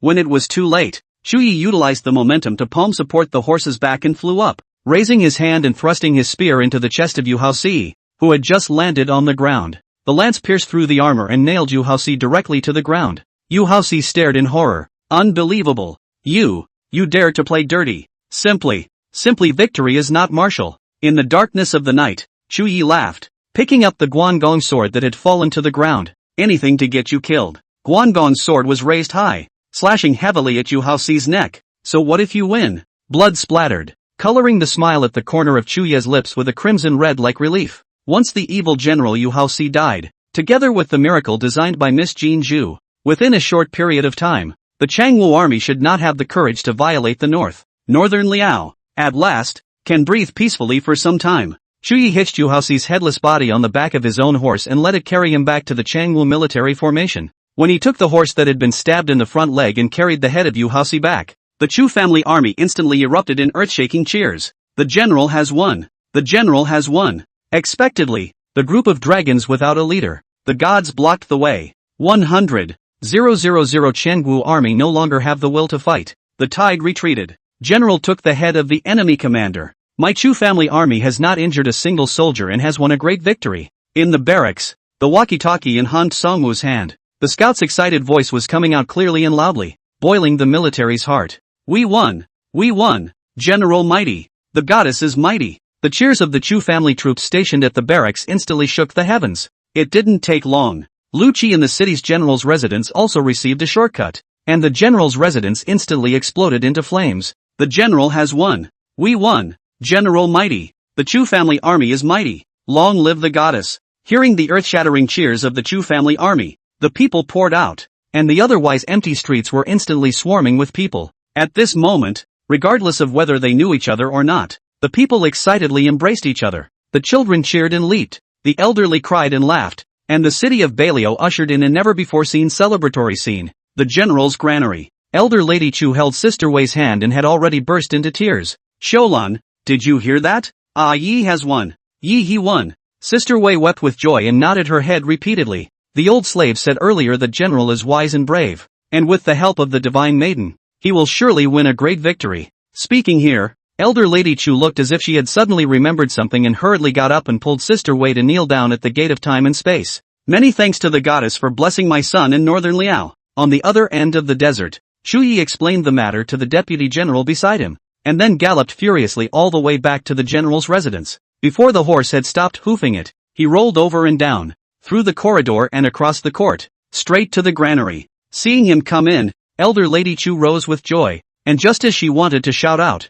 she was pulled back by the Wei sister at her side to make a wink. Mother, give me a moment. Chuyi hurriedly greeted Old Lady Chu, then sat down behind the bookcase and pulled out his cell phone. Elder Lady Chu was first stunned and reacted with an instant smile. No hurry, no hurry. You contact the goddess first. Mother and Sister Wei will go and cook some food for you. With that said, the two pulled each other out of the granary, and went out and also instructed the guards outside the door not to go in and disturb them. Chapter 45, Armor Faded. Bright as a jade tree. Farm. The two little ones slept soundly in each other's arms inside the bed. Fong Jinju lay on the edge, aimlessly scratching her cell phone. A certain sweet potato, a certain voice, a certain cat novel, switched back and forth. But what the content was, she wasn't reading any of it. After a few scratches, Fong Jinju tapped into WeChat for the nth time and opened Chuye's dialog box. No news. Tap on the call log. Chuye's name was on the first one, and the last time he spoke, it was 10 minutes past 6 yesterday afternoon. It's 2 in the morning. Almost 8 hours have passed. Bang! Bang bang! Bang! The leaping in his chest was a chaotic mess, and even his breathing was a little stifled and uncomfortable. Fong Jinju sat up, blankly stared at the darkness for a moment, and went to the kitchen in her slippers. After the two little ones fell asleep, she re-prepared 4 more dishes, all washed and cut neatly on the stovetop, just waiting to be cooked. There's nothing to do. Fong Jinju stared at the side dishes for a while, and at the end of the day, she sat down on the sofa in the outer hall, staring at her cell phone screen with her legs crossed and continuing to walk away. Buzz dash. The cell phone in his hand vibrated violently. It was Chu Ye's call. Fong Jinju was jolted and hurriedly pressed the answer button. Hey, Chu Yi, Miss Jean Zhu, have you been up all this time? Shu Ye's voice came from the earpiece. Fang Jinju's heart jumped violently for a moment before returning to tranquility. I said I would wait for you to come back to cook and eat for you. I'm afraid of falling asleep and missing something. The corners of her mouth grinned widely as she waved a hand to wipe the wetness from the corners of her eyes. It's good to be back. I'm going to go make you something to eat right now. The woman's hidden trembling voice made Shu Ye's heart sour and soft. I'm not hungry. In fact, on the way back, he was hungry. Extremely hungry. But now, he didn't want to waste an instant of time. He just wanted to talk to the Jinju girl like this. Fang Jinju laughed while putting on her shoes. Don't try to trick me. How can there be a person who isn't hungry after a battle? My dishes are all ready. It'll be quick to stir-fry them. Tell you what, how about I hang up and hit you with a video? And I'll fry up the food while you tell me about tonight's battle? Chu Yi laughed. Good.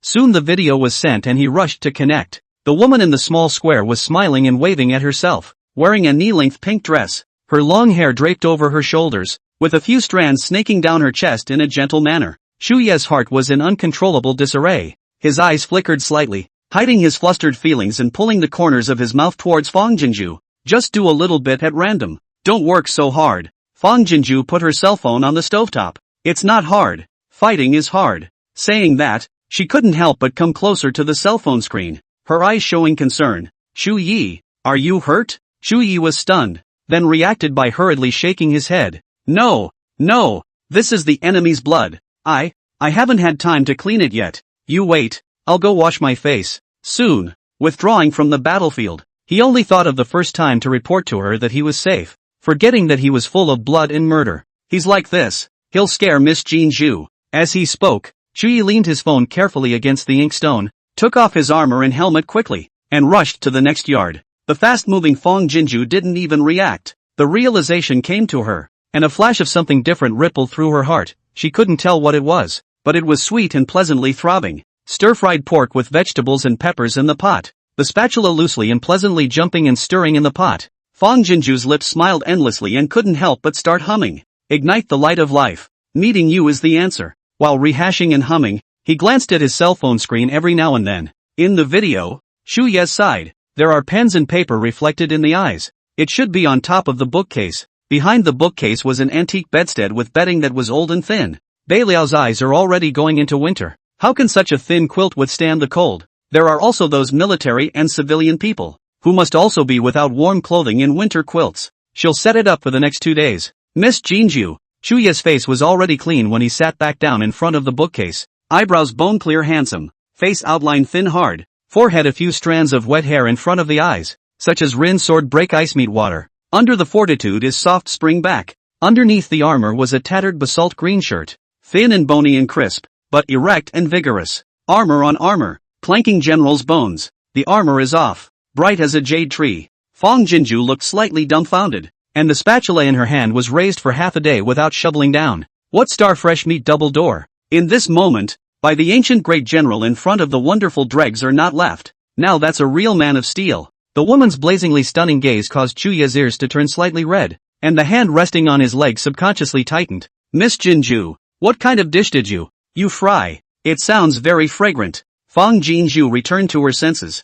Oh, stir-fried pork with vegetables and peppers. It does smell good and goes down well. You'll know it when you try it later. The movement in her hand resumed as before. Shu Yi, tell me about the battlefield. Is anyone injured? Although his face returned to calmness in a moment, astonishment was still rampant across his heart. Shu Yi shook his head and grinned. With the blessing of Miss Jinju, the Chu family army did not hurt a single soldier and won a great victory. Really? Fang Jinju's face was pleasantly surprised, and she obediently served the small fried meat on a plate. Great! Jinju girl sends over the rushing thunder. Not only shocked the Changwu who, together with me and the Chu family army are shocked beyond belief. To tell you the truth, this thing in our place is in fact the New Year's festivals, or in the event of joy and mourning, put to add to the atmosphere. I did not expect that this flower shelf actually tops so great use. By the way, did you use that gas canister? That one is more than 100 times more powerful than the punching thunder. Chu Ye's eyes were shocked. 100 times? How can this be so powerful? Still I have not been used. Alone rushing thunder has broken the heart of 100,000 troops defense. Then I'm relieved. With this gas canister, even if Qiangwu makes a comeback, I'm not afraid. Hey, Shu Yi, I'll show you something, said Fang Jinju. pointing her cell phone video at the gas canister under the stovetop, and then at the fire and frying pan on the gas stove. She couldn't help but laugh. Actually, this gas canister is used for frying in our place, ha. Shuya's shocked eyes and shocked lips. Ah, stir fry? It's a little too big for its britches, isn't it? Chapter 46, Jean Shu Girl, who is good at everything, is the best in the world. As we speak, 4 dishes come out of the pot. After portioning out a small portion for herself, Fang Jinju put them in the vegetable basket, and thoughtfully took a can of beer from the refrigerator and put it in. Shu Yi, guard the door. I'm going to teleport the food. Starting the conveyor belt and watching the vegetable basket disappear, during which Fang Jinju's smile did not stop. Miss Jinju, I received the meal. Shu Yi carried the vegetable basket and showed it to Fang Jinju in the video,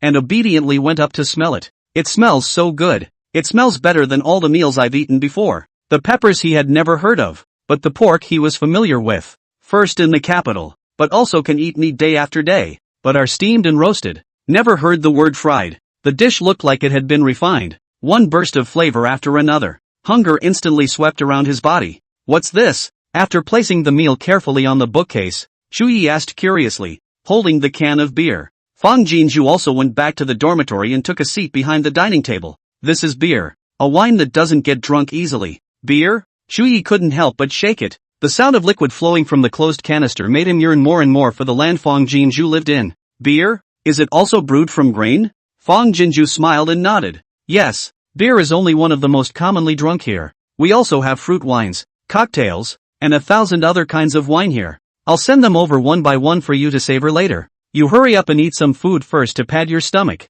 and in a while we'll have a drink to celebrate Northern Liao's victory in the war. Shu Yi hurriedly and obediently picked up the rice bowl, chucked in the food, and picked up the rice, then snapping his head up, his narrow, deep eyes filled with stunning insatiable hunger. Yummy! The shredded pork is mellow and flavorful. The peppers are crunchy and slightly spicy, and the soup is rich. This bite was the top of his taste buds that made him feel unable to satisfy his appetite even if he ate any delicacies made by the hands of other people thereafter. Delicious, isn't it? The woman in the video looks proud. Cooking is perhaps the most impressive skill I can muster. God is fair. Or give a person the magnificence to dazzle the world. Perhaps enjoy 3 meals a day with the gift of mediocrity. In short, she loved her gift of being ordinary but creating great emotional value. Shu Yi took a big mouthful of rice, but his eyes looked at Fang Jinju for an instant. More than, the Jinju girl, who is good at everything, is the best in the world. Eyes, face, solemn and serious. Fang Jinju was first slightly stunned, then smiled brightly all around,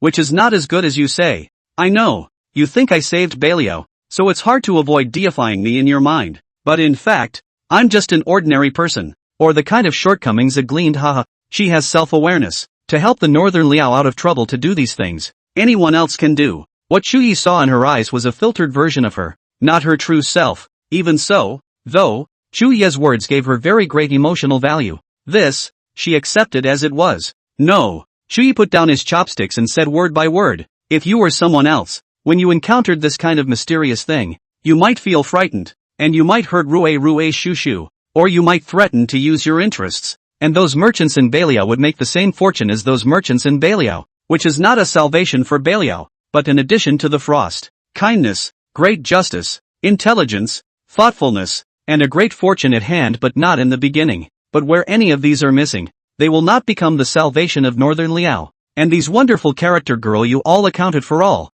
so that there is today my triumphant return. If this is not the best, then Shu Yi do not know. Who else in this world can be worthy of a good word? Miss Jinju, if you are good and don't know it, do you know how precious this is? Fang Jinju was silent, and underneath the silence, shock tumbled over. She'll get a nice word from you in return for fetching food for her housemates. Helping your tutor organize your materials will be rewarded with a comment that you're quite meticulous in your work. Blah, blah, blah, blah, blah, blah, blah, blah, blah, blah, blah. But there is no other person who would judge her with such pure earnestness, who would recognize her wholeheartedly. Is it really that much better? Shu Yi looked at the woman in the video who was shocked and disoriented by her words, and his heart ached slightly. Has she never been told this? If such a good girl is like a pearl in the dust, it can only be said that the people that Miss Jinju has met are all blind in their eyes and hearts. Miss Jinju, how should I open this wine jar? After a moment of silence, Shu Yi raised his beer can and asked with a smile. Fang Jinju snapped back to her senses and hurriedly taught him how to pull a can. With a snort, Chuyi was so shocked that the wine jar in his hand almost came out of his hand and was thrown. Fang Jinju was amused and her eyes curved in a smile. Don't worry, there is gas in this wine. Once it is shaken and opened again it will make a sound. It is normal. Why don't you taste it and see how it differs from the wine you have there? Chuyi immediately took a sip, then frowned in surprise. Miss Jinju, something ran out of my nose. Fang Jinju laughed her ass off. Ha ha ha ha, that's qi, the qi you usually breathe in and out. Hair flying, smiling lips like the bright moon in the sky shining people. See Chuyi cannot move his eyes. The woman does not check the occasion. His eyes full of affection. Lifting the can to send a cup to the cell phone screen. Although you cannot drink at the same table, but Chuyi still want to pay tribute to the girl a cup of wine. When the woman's eyes looked over, Chuyi's eyes cleared to nothing but devotion again. Thank you for showing up. Fang Jinju also raised his cup and touched the cell phone screen, smiling but solemn, and thank you for appearing. At the entrance of the granary, old lady Chu leaned over the door and listened to the talking inside, smiling with the corners of her mouth grinning up to her ears. Sister Wei also had an anti-smile on her face, but some concern flashed under her eyes. Old madam, then this meal. Elder lady Chu made a silent comparison. Shu, can't you hear that Ai Yi has already eaten a meal made by the goddess herself? Saying this, she took the food box in Sister Wei's hand and stuffed it into the hands of Chu Jiajun who was guarding the doorway. Children, all of you have worked hard. This meal is for you to share as a night snack. Remember to keep your voice down. Don't disturb the general from talking to the goddess. It's old lady. Thank you old lady. A few Chu family army happy to see the teeth and eyes, answered in a row. Hard work. You can't find a more beautiful errand than listening to the general and the goddess talk. Laugh and chat while having a late night snack. A can of wine to the end. Still do not feel very happy. Fang Jinju sent over a few cans of beer. Later, I don't remember how much I drank, how long I talked, and even when I fell asleep on the sofa, Fang Jinju couldn't remember. Just know that it was a long, long dream. In the dream, Grandpa Yuan appeared in Bailio and taught the people to grow rice with a yield of thousands of acres of gold. And no one went hungry because of the grain real estate. And Deng Dada brought scientific researchers to build an arsenal in the Bailio barracks to build airplanes and cannons. And no one dared to invade Bailio anymore. In the hearts of Northern Liao's soldiers and civilians, they became the gods who saved all the people. Ha! In her dream, Fang Jinju was smiling happily and proudly. Sister, someone's coming. Sister? Sister wake up. Rui and Shu Shu's voices were indistinct and dreamy,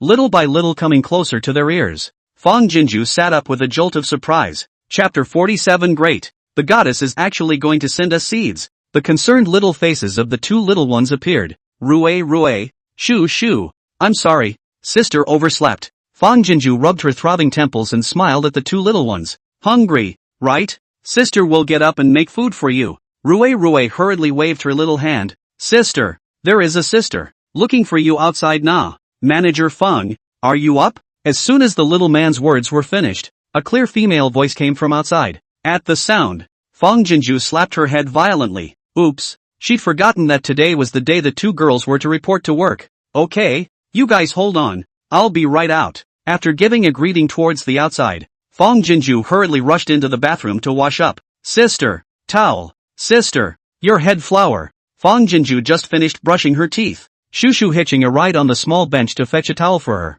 and Rui Baba handed over the headband that she usually uses the most. The two little ones cooperated well, not panicking, causing Fang Jinju's doting tenderness in the bottom of her eyes to gurgle and gurgle outward. It was clearly her turn to take care of the two little ones, but in the past few days, apart from cooking and washing the dishes, it was the two little ones who were taking care of her. Okay, they are intelligent and near demon. They know things exceptionally well, but in just a day or two, they have memorized Fang Jinju's habits of life and rest and even her preferences, and they are especially attentive to everything she does, so that Fang Jinju's heart is warmed up every moment. Oh, hugging and kissing Rui Shushu 800 times a day is not enough. After washing up, she led the two little ones out the door on her left and right. Manager Fang, seeing her come out, the two girls greeted her politely in unison, both with a bit of coyness on their faces. A tall, thin and tall, looks like 1.7 meters, tied a high ponytail, single eyelid lips slightly thick, bone phase is very advanced sense, but the face of the bureau, this advanced sense of hard pressure 7 or 8 points down. The other is about the same height as Fang Jinju, about 1.6 meters, with a sharp short hair, thick eyebrows and big eyes, all casual. If not, Fang Jinju confirmed the gender photo in advance. It is normal to mistake him for a little fresh meat. After a polite survey, Fang Jinju smiled at the high ponytail and said, "Zhou Xiaoli." Then looking over at the fresh meat, Ma Chung Chang. Saying that, he extended his hand toward them. "Welcome to the Fang family farm." The two girls were stunned and hurriedly reached back to shake Fang Jinju. "Manager Fang, don't worry, we'll work with all our hearts." "Manager Fang, so is there any work we need to do now? Feel free to arrange it." The two girls looked at Fang Jinju eagerly. With an energetic look, Fang Jinju smiled and shook her head. "There's no rush. Have you guys had breakfast yet?" Zhou Xiaoli and Ma Chungchang looked at each other, both a little embarrassed. Both hadn't eaten yet for fear of being late for their first day of work. "Come on in then. It just so happens that we haven't eaten yet either. So I'll make some random stuff, and we'll fill our bellies before we get to work." Fang Jinju understood at a glance and hurriedly greeted the two girls as they entered the house. By the end of the meal, the two girls were noticeably less restrained. Fang Jinju is very kind. The two little ones are more like little masters and give them water, and take chopsticks to take the bowl, but also a mouthful of a sister. Soft, sweet, so that they quickly have a sense of belonging to this place. After dinner, Fang Jinju first took the two girls to familiarize themselves with the farm and taught them how to feed the livestock. The two girls were very receptive and worked very carefully, which made Fang Jinju's heart much more solid. She won't have to worry about this end of the farm in the future when she's out running errands again. Northern Liao City. What? The general is going to give us vegetables and water? Yes, it says clearly in the notice that it was the goddess who sent the vegetables and water. Gosh, vegetables. I've been born and raised in Baliao for half my life, and I can count the vegetables I've eaten on one hand. And the water. I haven't had a shower in over a month and I'm covered in lice. Go, go, go, go. Hurry up with the household register carrying a bucket to the general's residence. The general's office posted a notice in the city early in the morning, saying that the goddess had earlier sent 50,000 pounds of vegetables and a pool of water to the general's office because of the delay in the war. So the pressure in the general's office didn't have time to distribute, and notified the people to come to the general's office to line up to receive it today. For a while, the people poured out and gathered towards the general's residence. Compared to the last time, the unbelievable and eager. This time everyone's eyes are full of trust. Faces more happy, although the foot is in a hurry. But do not fight, not crowded. If it is not the goddess to help the battle, the general in danger. The Chenggu enemy army has already stepped through the North Liao city. One of them cannot live. But anyone who has the slightest doubt about the general and the goddess, it's all they are heartless. General house entrance. Chu family army is moving out vegetables. Lime green translucent fishing net bag. Cabbage, radish, pumpkin, cucumber. Various colors of vegetables scrambled into the eyes of the crowd. Look at the big guy happy. As for the water, Fang Jinju sent over a hand pressure pump. The end of the end connected to the water pipe into the pool. The outlet connected to the long water pipe pulled to the general's house outside the door. The 4 Chu Jejun rotating pressure water. You can be a constant supply of water out of the people carrying buckets to pick up on it. Is that a cabbage? Such a big one? I've never seen such a big cabbage in my life. The things sent by the goddess are certainly unusual. Look at that radish. TSK, TSK, it's as thick as my leg. Ha ha, what do you think that long green strip is? I've never seen it before. And what's that long snake-like thing at the door? Is it a divine weapon given to the general by the goddess? From the goddess, whether it's seen or not, it's top-notch stuff. Hundreds of people waiting in an orderly queue. Shocking sound, pleasant laughter, and as lively as the new year. Before the distribution, Shu Yi came out. There was a commotion among the people, and they were about to kneel down, but he raised his hand to stop them. This day I will not delay you in receiving water and food, but only take this occasion to have the will of the goddess communicated to you. Hearing that the goddess had a decree to convey, the people shut up and silenced themselves, and the scene was instantly quiet enough to breathe. In a short period of time, the goddess will keep us clothed and fed, but she said that it's better to give a man a fish than to give him a fish, and that Bei Liao will ultimately have to be self-sufficient for a long time. At that, the people let out a small riot, then quickly returned to quiet. The goddess said that she will look for drought-resistant crop seeds to send to us for trial planting in the next few days. So all of you have recently eaten and drunk enough to replenish your strength, and are ready to prepare for the matter of plowing. Well, that's all this general has to say. Everyone get your food in order. Don't jump the queue in a hurry. Everyone gets a share. After saying that, Shu Yi turned around and went back to the mansion. In addition to distributing vegetables today, he had other matters to arrange down the road. Jinju girl sent those fresh fish is really rare. North Liao people now can eat enough food. Is already rare, cannot be frugal into luxury too fast, otherwise it is easy to raise the greed of the heart. He was going to have these fish secretly sent to the Central Plains and sold at a high price to those dignitaries. thus exchanging them for silver to come back and use to build up farming in northern Liao. In short, you can't rely on Miss Jean Zhu for everything. A cheer erupted from the people at the gate. Great! The goddess is actually going to send us seeds.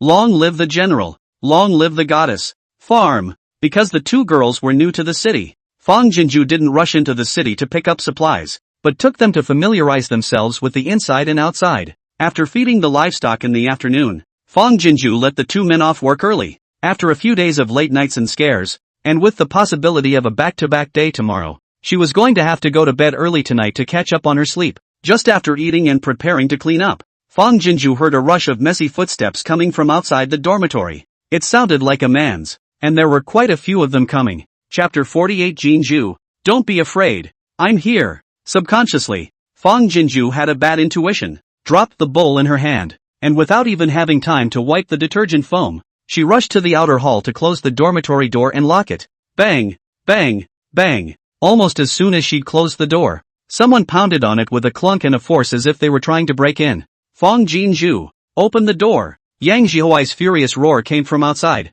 You had the guts to call the police, but now you're wimpy? Little. I thought of breaking the bank to help you out for the sake of your parents, but you're good. You dare to call the police to harm me. With that, Yang Jihuai's fat head appeared at the window and said menacingly, open the door, otherwise I'll bang the door in. Wow. The gangster beside him shattered the window with a blow, and it was a good thing that the windows in the farm dormitories were the old-fashioned kind with iron bars, spaced just far enough for a grown man to reach in with one arm. Sister! The two little ones hugged Fang Jinju's legs left and right, obviously frightened by the sudden gesture. But even so, Shu Shu held back a socket of tears and deflated her little mouth without crying out. After Rui slowed down, she bravely stopped in front of Fang Jinju, and yelled at Yang Jihuai with her deflated little mouth. Bad guy, don't allow to come in, don't bully sister. As he spoke, large tears slid down his cheeks, and his little body couldn't stop trembling, but he tried to strain his little face not to cry out. Rui Shu Shu is not afraid. It's okay,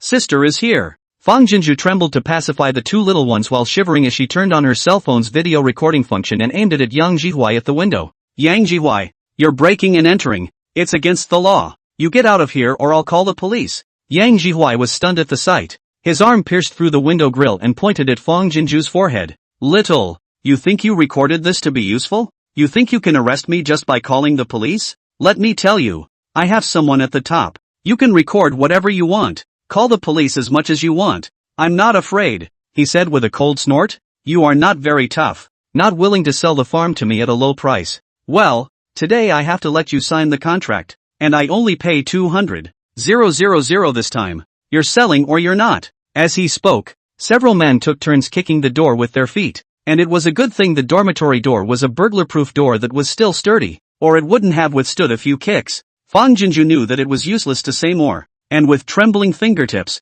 she sent the video to Chu Yi. After thinking about it, she sent it to old Liang and Uncle Han as well, although she knew that sending it to them at this moment wouldn't be of much use. Fang Jinju didn't have much else to do to save herself. Fang Jinju then turned her cell phone screen towards Yang Jihuai and tried to make her voice seem calm. Yang Jihuai, I've already sent the video to my boyfriend. You have someone on top. My boyfriend's identity background is also not simple. His father is the richest man in city, black and white. He himself is a popular star. If you dare to be unfavorable to me, you won't be able to mix in city in the future. Chu Yi, Mr. Ling, I'm sorry, I'm sorry, I'm sorry, I'm sorry, I'm sorry, I'm sorry, I'm sorry, I'm sorry, I'm sorry, I'm sorry, I'm sorry, I'm sorry, I'm sorry, I'm sorry, I'm sorry. Upon hearing this, the punks who had been slamming the door looked at each other in disbelief and stopped their hands. Yang Jihuai was first stunned, then laughed out loud. Your boyfriend's father is the richest man in city?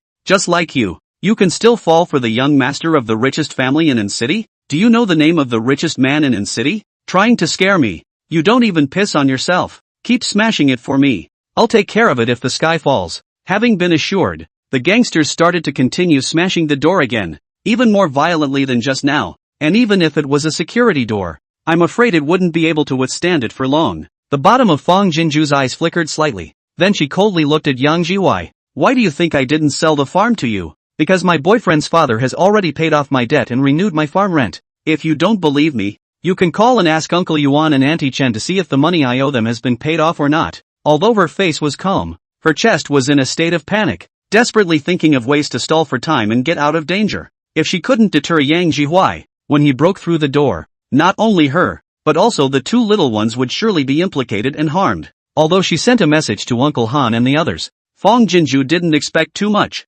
After all, she had no relatives with them, and the last time Uncle Han helped her was only because he felt pity for her and Shu Shu, and the matter was relatively simple. But it was different now. Messing with a villain like Yang Jihuai was likely to be a mess. No one would get themselves into trouble for a stranger they had only met a few times. Yang Jihuai's eyes turned suspicious, and he actually called to inquire about it. Taking advantage of this moment, Fong Jinju scrambled to send a few text messages to Chu Yi, but Yang Jihuai only made one call before returning to the window again. So what if the debt is paid off? Who knows if it was you who sold your body to get the money? You think I'm going to believe your bull asterisk asterisk asterisk asterisk? Hurry up and smash it. I have to make her suffer today. Fong Jinju's heart tightened, knowing that today the probability was that she wouldn't be able to avoid a fleshly pain. She didn't expect Yang Jihuai to hide such lawless and evil bones under his seemingly kind face. Rue, Shu Shu, you guys go into the room. Fong Jinju reached out and pushed Rue and Shu Shu into the room. Rue hugged her leg tightly.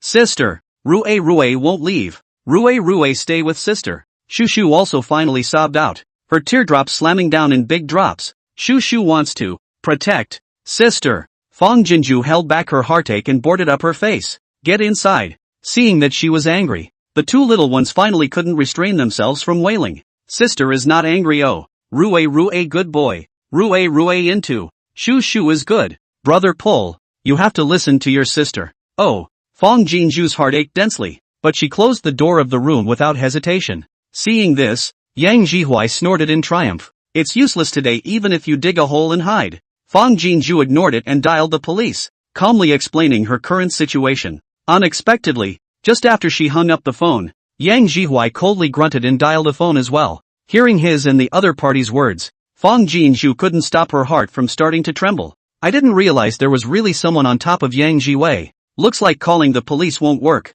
She began to regret giving the recording of Yang Jihuai threatening and intimidating herself to her attorney in an attempt to teach him a lesson. Seeing that the gangsters had already shaken the doorframe, Fong Jinju's eyes roiled with fearful wetness. Suddenly, the cell phone vibrated. It was Chu Yi who called the video. Fong Jinju's nose was sore and she hurriedly connected. Jinju, don't be afraid. I'm here. Aim the video at surname Yang. I'll deal with him. Chapter 49. In my case, Jinju is the divine principle. The moment Chu Yi's face and voice appeared in the video, Fong Jinju's tears almost fell. She hurriedly took a few steps forward and aimed her cell phone screen at Yang Jihuai. Yang Jihuai, he's my boyfriend. If you dare to hurt me, I guarantee that he'll make it impossible for you to stay in city. In the face of such villains, the momentum must not cave in. Whether it is made up or bragging, no matter what, we must do everything possible to shock Yang Jihuai first. The rest can only be figured out slowly once we are out of harm's way. Yang Jihuai sneered and looked at the cell phone in Fong Jinju's hand before his eyes stagnated. The man in the video, with his long hair and a high bun and an ancient costume, looks like he's acting on a movie set. That's not the point. The point was that the killing intent under the man's eyes was almost like it was going to pierce through the screen and tear him apart. Yang Jihuai subconsciously cringed and reacted with some annoyance. So what if you're her boyfriend? It was Fong Jinju who called the police to mess with me first. Even if you're here, I'm still the reasonable one. Although the words, but Yang Jihuai is a villain. Today such a situation do not know how many experienced. The other party is pretending to be ruthless or really ruthless. He can see it at a glance. If the man in the video had been there, he probably would have rammed a hammer at him without saying a word. So the timidity and trembling in Yang Jihuai's voice was not under his own control at all. Chu Ye's eyes are like swords, harshly gouging out the heart. Reason? In my case, Jinju is the heavenly reason. If you dare to touch a single hair on her head, I will make your life worse than death. Every word carried to the viciousness of a knife man's soul, and the fists of his hands on the surface of his legs were clenched to the point of tightening and whitening, trembling slightly, even in the face of the enemy's thousands of troops. Chu Yi had never been this powerless and afraid. Miss Jinju was in danger, but he had no other way but to say a few harsh words to scare the other party. If he could, he would be willing to lose 10 years of his life in exchange for being able to travel through the gate of time and space to protect Miss Jinju this time. Fong Jinju's eyes were shocked, and her panic was swept away for the most part. Chu Ye's anger and care for her wrapped securely around her panicked heart through the cell phone. Yang Jihuai stiffened. He opened his mouth, but it was as if Chu Ye's eyes had strangled his throat, and not a single word could be uttered. He didn't believe all that Fong Jinju said. But at this moment, Yang Jihui began to believe that this boyfriend of Fang Jinju was not only a small person, but also a ruthless person. Yang Jihui, you know very well why I got a lawyer to sue you. The bottom of the air from Chu Yi, raging into the chest. Fang Jinju suddenly not in fear. She coldly looked at Yang Jihui. You thought that I was an orphan girl with no body to rely on, so you wanted to take advantage of the fire.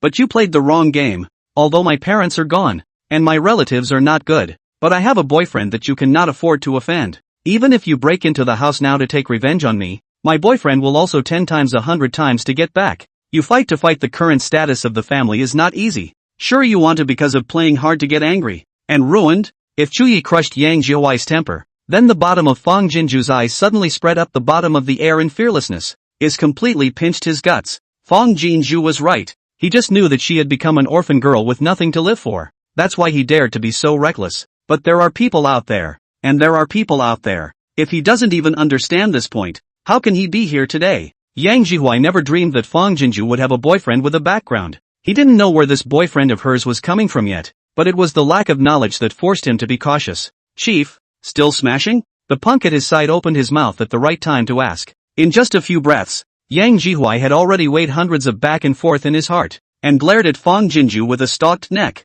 For the sake of your father, I won't see eye to eye with you this time, but if you dare to engage in small actions behind the scenes again, I am not a vegetarian either. Putting down his harsh words, he cursed and left with a few punks. When the footsteps were far away, Fang Jinju's feet were soft, and the whole person sat down on the ground. Cold sweat instantly seeped down her back. Miss Jinju? The image in the cell phone shook violently and Chu Yi cried out nervously. Are you okay? Sister! Sister! Rue and Shu Shu also rapped on the door of the room and shouted with a thick sob. Only then did Fang Jinju return to her senses and hurriedly turned the camera around. I'm fine. Then he shouted again towards the house. Rue, Shu Shu, the bad guys are gone. Sister is fine, he said, climbing up and opening the door to his room. As soon as Rue Shu Shu came out, she hugged her legs tightly left and right. Fang Jinju's heart is sour and soft and self-blaming. It's okay, sister is okay, not afraid. It was she who had considered the issue too superficially and acted too recklessly, which had invited trouble and frightened the two children. Sat in the sofa, sat down. Rue Shu Shu snuggled close to her, two small short arms hand in hand to hold her. Motionless, exceptionally well behaved. Little by little, Fang Jinju's heart returned to tranquility. Chu Yi, thank you. In the cell phone, Chu Yi's face is not hidden worry nervous. Fang Jinju's eyes flooded with a burst of acid. If not for you, don't be afraid. Chu Yi couldn't help but speak softly and soothingly, but felt that his words were really pale and powerless. There were quite a few bad guys who came just now, and if he hadn't been at the granary just now, he didn't dare to think what would have happened to Miss Jinju. Miss Jinju, seeing that Fang Jinju's face eased a bit, Chu Yi only opened his mouth again, but was interrupted by Fang Jinju's soft voice. Chu Yi, in the future, you can just call me Jinju. Miss Jinju, it's too much of a show of rawness. Although he was in a hurry just now, the sound of Jinju made her feel that the layer of time and space barrier between the two had been broken down, and it was a kindness and solidity that could be truly felt.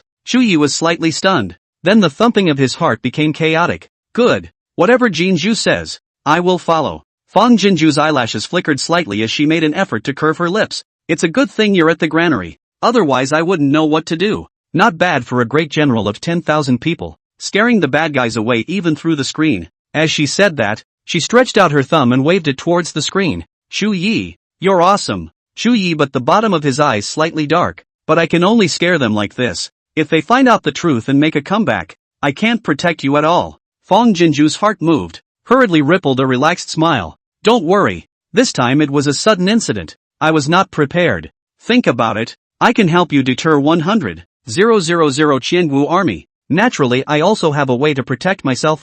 Tomorrow I'll go prepare my defense. Even if they make a comeback, I'm not afraid. As he spoke, a call paged in. Chapter 50. Grandpa Ling. Hug. It's Uncle Liang. Fang Jinju hurriedly greeted Chu Yi and picked up the phone. Hey, Uncle Liang. Fang girl, are you and Rue Shu Shu alright? Uncle Liang's voice on the other end of the phone was worried and anxious. Oops, just now I didn't take my cell phone at dinner. Old Han called me and I realized the situation. Don't be afraid. Your Uncle Han has already brought people up to your place. You give the phone to the people who are looking for trouble. If they dare to bully our Fang girl, a few of us old guys won't be able to spare them. Fang Jinju was first stunned. Then a warm wetness flooded the bottom of her eyes. Uncle Liang. I'm fine. They've already left. Gone? Uncle Liang was a bit surprised. I saw them being fierce in the video. It doesn't look like they're going to let up. Fong girl, did they threaten you to keep you from telling the truth? Suddenly Uncle Liang began to curse. Fatso, what did Fong Yatu do to offend you?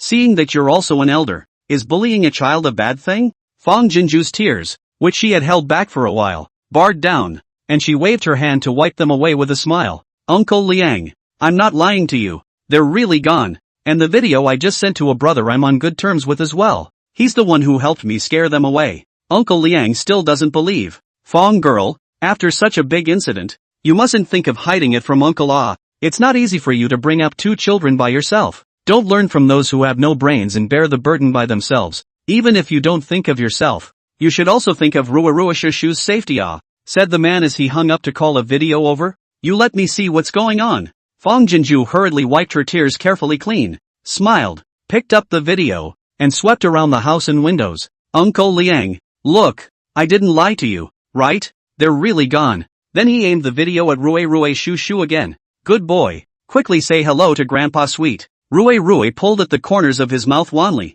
Sweet Grandpa, Shu just shouted out. But she couldn't help deflating her little mouth and hurriedly buried her little face into Fong Jinju's arms to hide. Looking at the little man's shaking little shoulders, Uncle Liang on the other end of the video frowned in pain. Aya, look at the 2 children scared. What's the name of the troublemaker? You've got to tell me. This can't just go away. Fong Jinju thought about it and truthfully told Uncle Liang about the farm. Chu Yi was right. Yang Jihuai would never let up, and when he realized that they were making up nonsense to scare him, he would definitely make a comeback, and it would only be more violent than this time. When the time came, even if she had something to defend herself with, it was clearly a case of her being a woman fighting against a group of large men. After hearing this, Uncle Liang jumped in anger on the other end of the video and scolded Yang Jihuai for swearing dirty and filthy. Fong Jinju, however, found these words very appealing and had the illusion that her grandfather was still alive. Of the several grandchildren, her grandfather loved her the most, and if he knew she was in this kind of danger,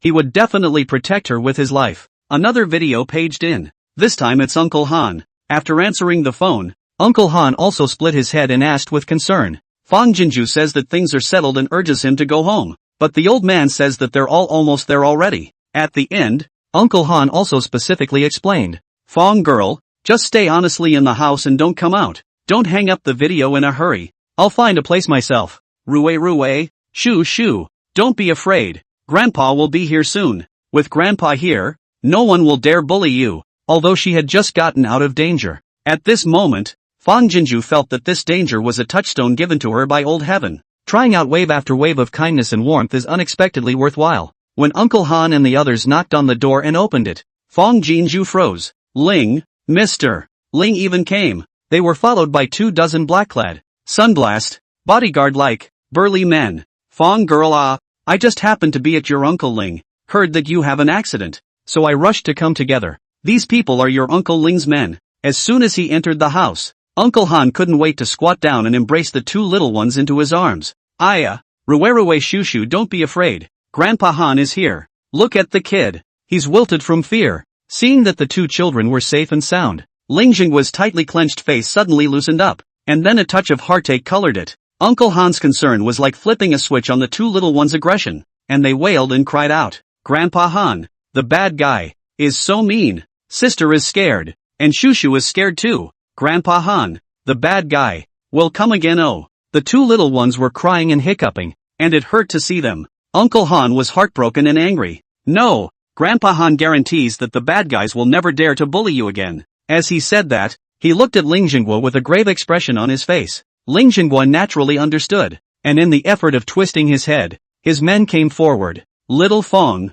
tell me the whole story. I will send someone to deal with this matter for you. Fong Jinju was flattered. Did not have the pretense to excuse, honestly told the cause and effect of Yang Jihuai to take advantage of the fire. This dawned on the minds of the 2 old men. No wonder Fong Jinju had to sell her collection. So there was this origin. This girl really is too much. Grandpa Ling, hug. At the end of the day, Shushu carefully opened her short arms towards Ling Jingwa to ask for a hug. Her big eyes were full of tears, which made one's heart ache just by looking at them. Ling Jingwa subconsciously stepped forward and extended his hand, but then froze. But I didn't want Shu Shu Dida to zip into his arms and hug his legs tightly. Grandpa Ling is here. Shu Shu. Not afraid. The soft voice wrapped in trusting dependence shattered the detachment and coldness under Ling Jinggua's eyes, and loving kindness snaked out as he finally reached out and carried Shu Shu into his arms. Well, don't be afraid. Grandpa's here. No one will dare to bully you from now on. Shuru finally grinned her little mouth and hugged Ling Jinggua's neck tightly. Grandpa is good.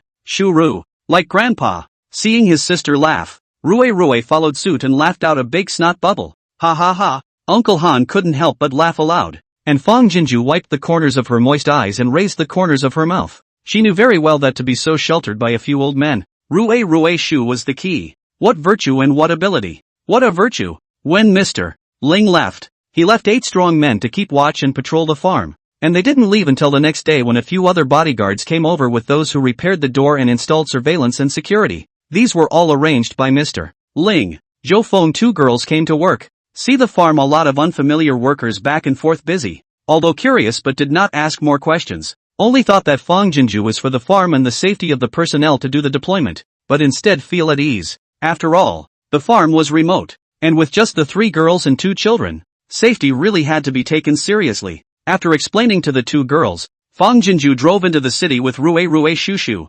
Compared to the current situation in northern Liao, everything that happened last night is nothing, and then Mr. Ling has put the word out. Fang Jinju's heart is also put in the stomach. Buy winter quilts and grain seed things to hurry up to implement it. North Liao will be self-sufficient as soon as possible, so that the people and the army can be truly stabilized. Chapter 51. What should be done, and what is done well are 2 different things. After entering the city, Fang Jinju first took the 2 little ones for a hot breakfast before going to the seed pesticide company. Just in time for the fall harvest season, the seed company's market department is very few people. The hall is cold and no customers, only 2 male staff members sitting on the chair to play with their own cell phones. Excuse me, is the person in charge of your place here? Leading the 2 little ones into the store, Fang Jinju politely inquired. One of the older employees looked up and swept her off her feet before hanging his head and continuing to play on his phone. Obviously heard it, but didn't want to waste time hitching a ride. After all, most of the people who come to buy grain seeds are middle-aged and old, and the young woman with 2 children is not a serious buyer at first glance. Another young man in his early 20s saw the situation, and hurriedly stood up to welcome the front. Hello beautiful, our responsible person is on vacation today. What do you need? Can give me first. I cannot solve it, and then give a call to the person in charge. Do you think it is okay? With a smile on her face and speaking politely and properly, Fang Jinju smiled and nodded her head. Good, then I'll consult you first. May I ask if you have any Hangmai 30? A grain seed. For sale here? The boy's eyes bugged out. Hangmai 30? This is a 17-year-old development. Super drought-tolerant grain seed. But Anqing is the land of fish and rice, and farmers in the suburbs generally grow rice, oil and vegetables and other grains. So how could anyone come to the door to buy drought-tolerant seeds? Fang Jinju had already done her homework and was not surprised to see his expression. We don't have this grain seed for sale in city, right? That's why I was thinking of looking for your person in charge to see if there are any import channels to buy this grain seed. Online she did find a farm store selling this grain seed, but sent a message as if the Stone City Sea. It is estimated to buy grain seed online guests are too few. The boss himself has forgotten that he also has a telemarketing channel. She had no choice but to find the store. Beauty. This grain seed in city side also no farmers planted. So we really do not have this grain seed. 1 or 2 people to buy. The boss estimates that they do not want to labor this god. The boy scratched his head. How many bags do you want? Pretty lady? Are you in a hurry? Why don't you add my WeChat? I'll ask my cousin to ask for you first. It just so happens that he's in Jizhou, and this grain seed is more widely planted over there. Xiaobei our store does not have it, so do not meddle. The older clerk impatiently spoke toward Fang Jinju. Go to another store and take another look. Sister, between, brother, good boy. Fang Jinju's face choked, and before she had time to say anything, Shu Shu by her side suddenly spoke up. That, uncle, fierce, no Shu Shu. Speak politely nah. The little face was in a serious mood, and the little hand waved along with it. It's rude. It's not right ACA. Rui chimed in, wagging his thumb at the lad named Xiaobei. Brother, good boy. The older clerk's face instantly turned a little red, and she was just about to open her mouth to dislike something back, but was cut off by Fang Jinju's soft voice. Shu Shu is awesome. She can distinguish between right and wrong and good and bad at such a young age. So who are we going to learn from? Shu pointed at Xiaobei, her little face firm as if she wanted to join the party. Learn from brother. Rui also nodded in the same breath. Right. Learn from your brother. Sudden praise, or from 2-3-year-old little treasures. Xiaobei instantly reddened his face, waving his hands repeatedly. No, no. You are guests. This is all what elder brother should do. Instead of speaking, the two little ones grinned big grins at him, not mincing words about how much they liked him. Fang Jinju laughed. Handsome. What should be done, and what is done well are two different things. My sibling is right. You are excellent. But still, I have to trouble you to ask your person in charge for me, to see if I can get him to come over here, because I'm buying more. I may need about 20,000 pounds. It's naturally good if he can contact the channel directly. If not, I may really have to trouble your cousin. At those words, Xiaobei was stunned. What? You want 20,000 pounds? The older clerk also drew himself up straight and looked over with a shocked expression. Fang Jinju nodded affirmatively. Well, this 20,000 pounds I'm a test planting. If it's good, the follow-up will be more. In addition, I also want sweet potato seeds. Potato seeds? In short, all kinds of drought-resistant grain seeds. I'm going to buy 5,000 or 6,000 pounds of it. Hearing this, the older clerk swished and popped to his feet, rushing to Fang Jinju in 3 or 2 steps. Beauty, come to the office for a cup of tea. I'll contact our boss for you right away. With a smile full of eagerness, it was a far cry from the impatience of a moment ago. Xiaobei, who was squeezed to the side, grinned and agreed. Right, Beauty, you go and have a cup of tea first. Our boss's home is not far from here. It will come soon. The older clerk twisted his head and glared at Kahoku, signaling him to stop talking. Xiaobei's face choked and he silently closed his mouth. North, will it help your work if I buy these green seeds? Fang Jinju looked at Xiaobei without looking at the older clerk. Xiaobei's eyes flickered as she looked at the older clerk and then at Fang Jinju, hanging her head in a complicated and unspeakable manner. Fang Jinju understood in her heart and no longer pursued the question, but looked at the older clerk. Please contact the person in charge as soon as possible. I have other things to do. The older clerk's face turned into a smile. Well, Xiaobei, hurry up and bring the pretty girl to the office. I'll contact the boss. Xiaobei nodded obediently and led Fang Jinju and the two little ones to the office, making tea for them. North, how long have you been working here? I've only been here a little over 3 months. And are you paid by sales? Well, although grain seed is in demand and farmers will buy it without recommendation, our pay is still tied to performance. Obviously you hosted me. Why didn't you fight back just now when he came for the check? Zhao is the boss's cousin, so if I upset him, I'm afraid he'll badmouth me in front of the boss. And I need this job. Fang Jinju nodded her head and took a sip of tea without asking any further questions. Xiaobei is kind and generous. As if he immediately forgot the unpleasantness of being robbed of the bill, and reached into his pants pocket and pulled out a handful of dried peanuts to give Ruaruashu to eat. The two little ones liked the bright and friendly Xiaobei, and Shu Shu even asked Xiaobei to peel peanuts for her in a milky voice. The three of them piled up together and soon became familiar with each other, which was very harmonious and cozy. After waiting for about 20 minutes or so, Zhao and the boss arrived in a hurry. Sorry, pretty lady, for keeping you waiting. The boss was a short and fat man. As soon as he saw Fang Jinju, his face was full of smiles. I'm the owner of this store. What needs do you have? Just talk to me.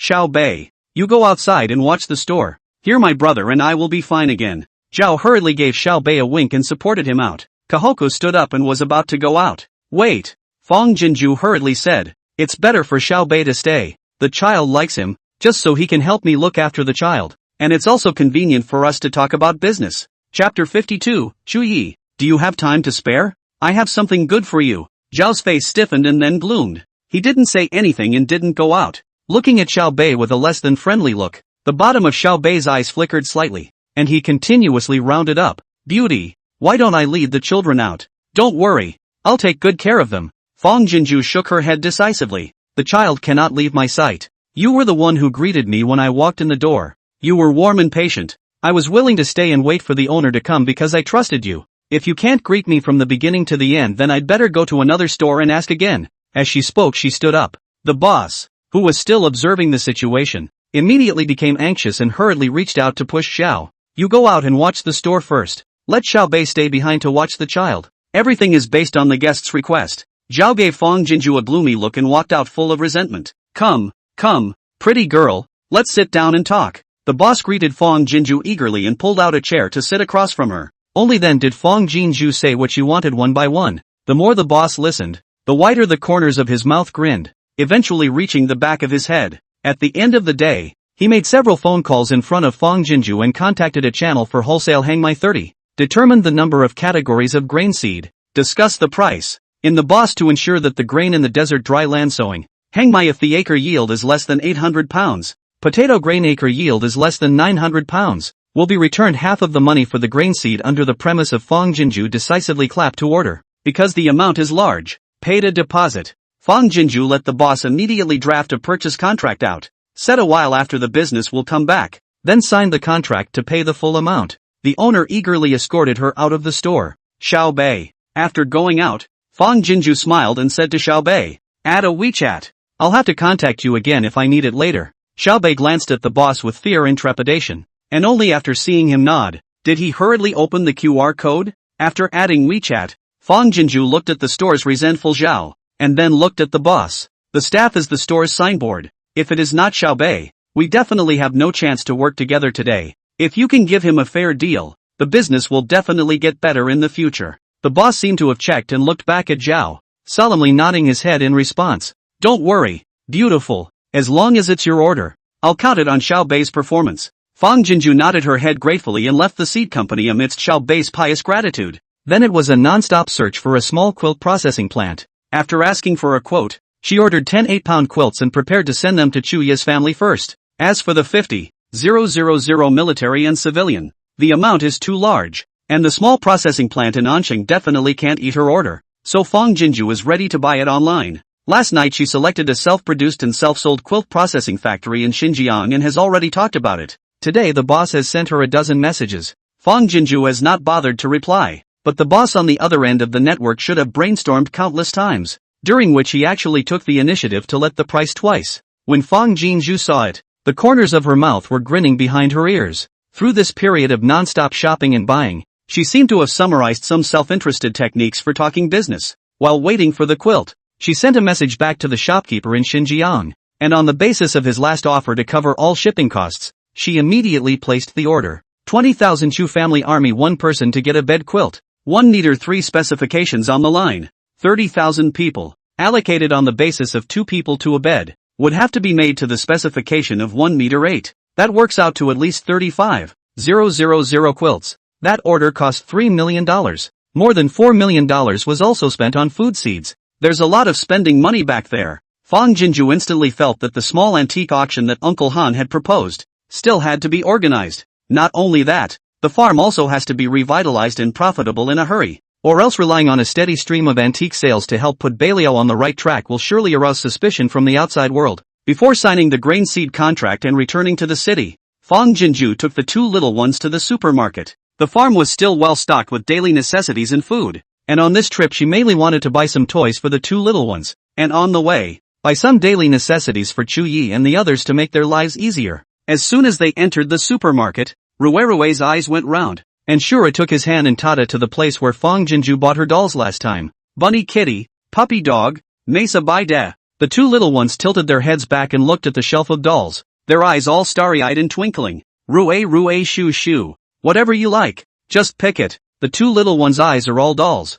Fong Jinju eyes are all 2 little ones. Smiling eyebrows seem to be dyed with honey. Sister is now rich. Buy up. Shu and Rue looked at each other and grinned their little mouths, smiling 2 happy crescents. Then but shook their heads in unison. Don't, Shu, there are 2 of them. That's enough. Rue, have a puppy, and don't. At the end, Shu tilted her head to look at Fong Jinju, and pinched out a finger egg with her small hand. Sister, Shu, look at it more and mediate for a while. Can you ba? Rue also echoed. Sister, don't buy.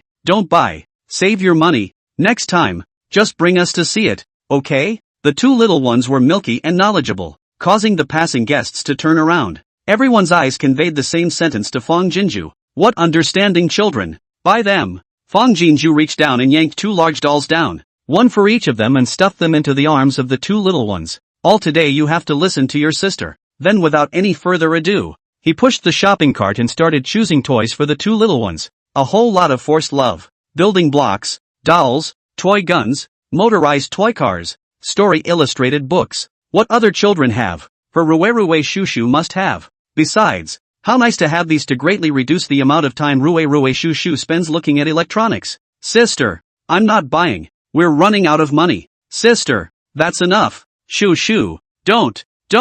Then there was a different kind of phenomenon in the supermarket. A young girl grabbing a toy for her child. Two milk donuts holding dolls bigger than their bodies. Fighting to stop her from spending money. But any adult leading a child shed tears of envy. In which direction do you worship to give birth to a child of this type? Pretending to be deaf and dumb clunked for a while to buy, and finally bought a good number of things for Chuya's family. And only then did Fong Jinju give up. The good thing about pickup trucks is that they can pack 10 quilts and 4 large packages of supermarket fruits. Easy to hold in no time. When I bought it, I was heartbroken. And when I went back to the farm dormitory, the two little ones dove headfirst into the pile of toys. Too happy to find the north. They were happy. And Fong Jinju's happiness was multiplied by 10. After checking the farm's surveillance and security equipment and seeing the two female workers leave, Fong Jinju then happily carried a large bag of things towards the shed door. Shu Yi, will this be free? I have something good for you. The voice was sent for several moments with no response. Chapter 53, How could he think ill of the goddess?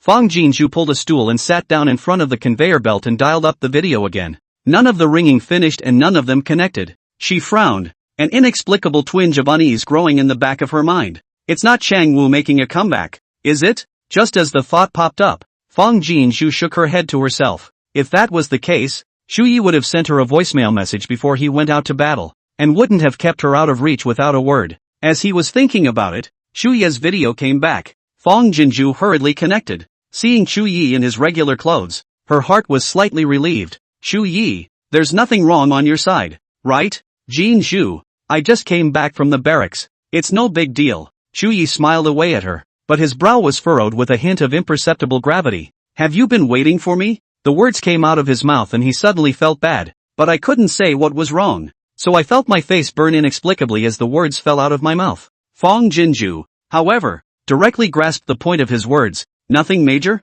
Then what is it? Tell me. Hearing, Shu Yi slightly indistinct mind to the right, truthfully said, afternoon barracks to report. There are more than a dozen soldiers. Fear is not restrained belly desire. These days eat too much too fierce. Today some storm under low fever. I went to the barracks a trip. Just come back. Storming down? Fong Jinju couldn't help but sit up straight. Diarrhea. Ha! Long-term hunger would have made the intestinal immune system decline. If you eat a lot of food in a hurry, it is easy to cause gastrointestinal dysfunction. It will cause diarrhea. Is the fever serious? Fong Jinju hurriedly asked. Cough? Shu Yi shook his head. There is no coughing symptoms. Is vomiting and diarrhea? Fever is not very obvious. I instructed the head of the army these 2 days to give them some thin porridge. Thin food should be raised for 2 days on the good. Fong Jinju frowned and continued to ask, how many people have diarrhea? Are they concentrated in one military tent, or are they scattered around the barracks? Shu Yi truthfully said, there are 16 people with diarrhea,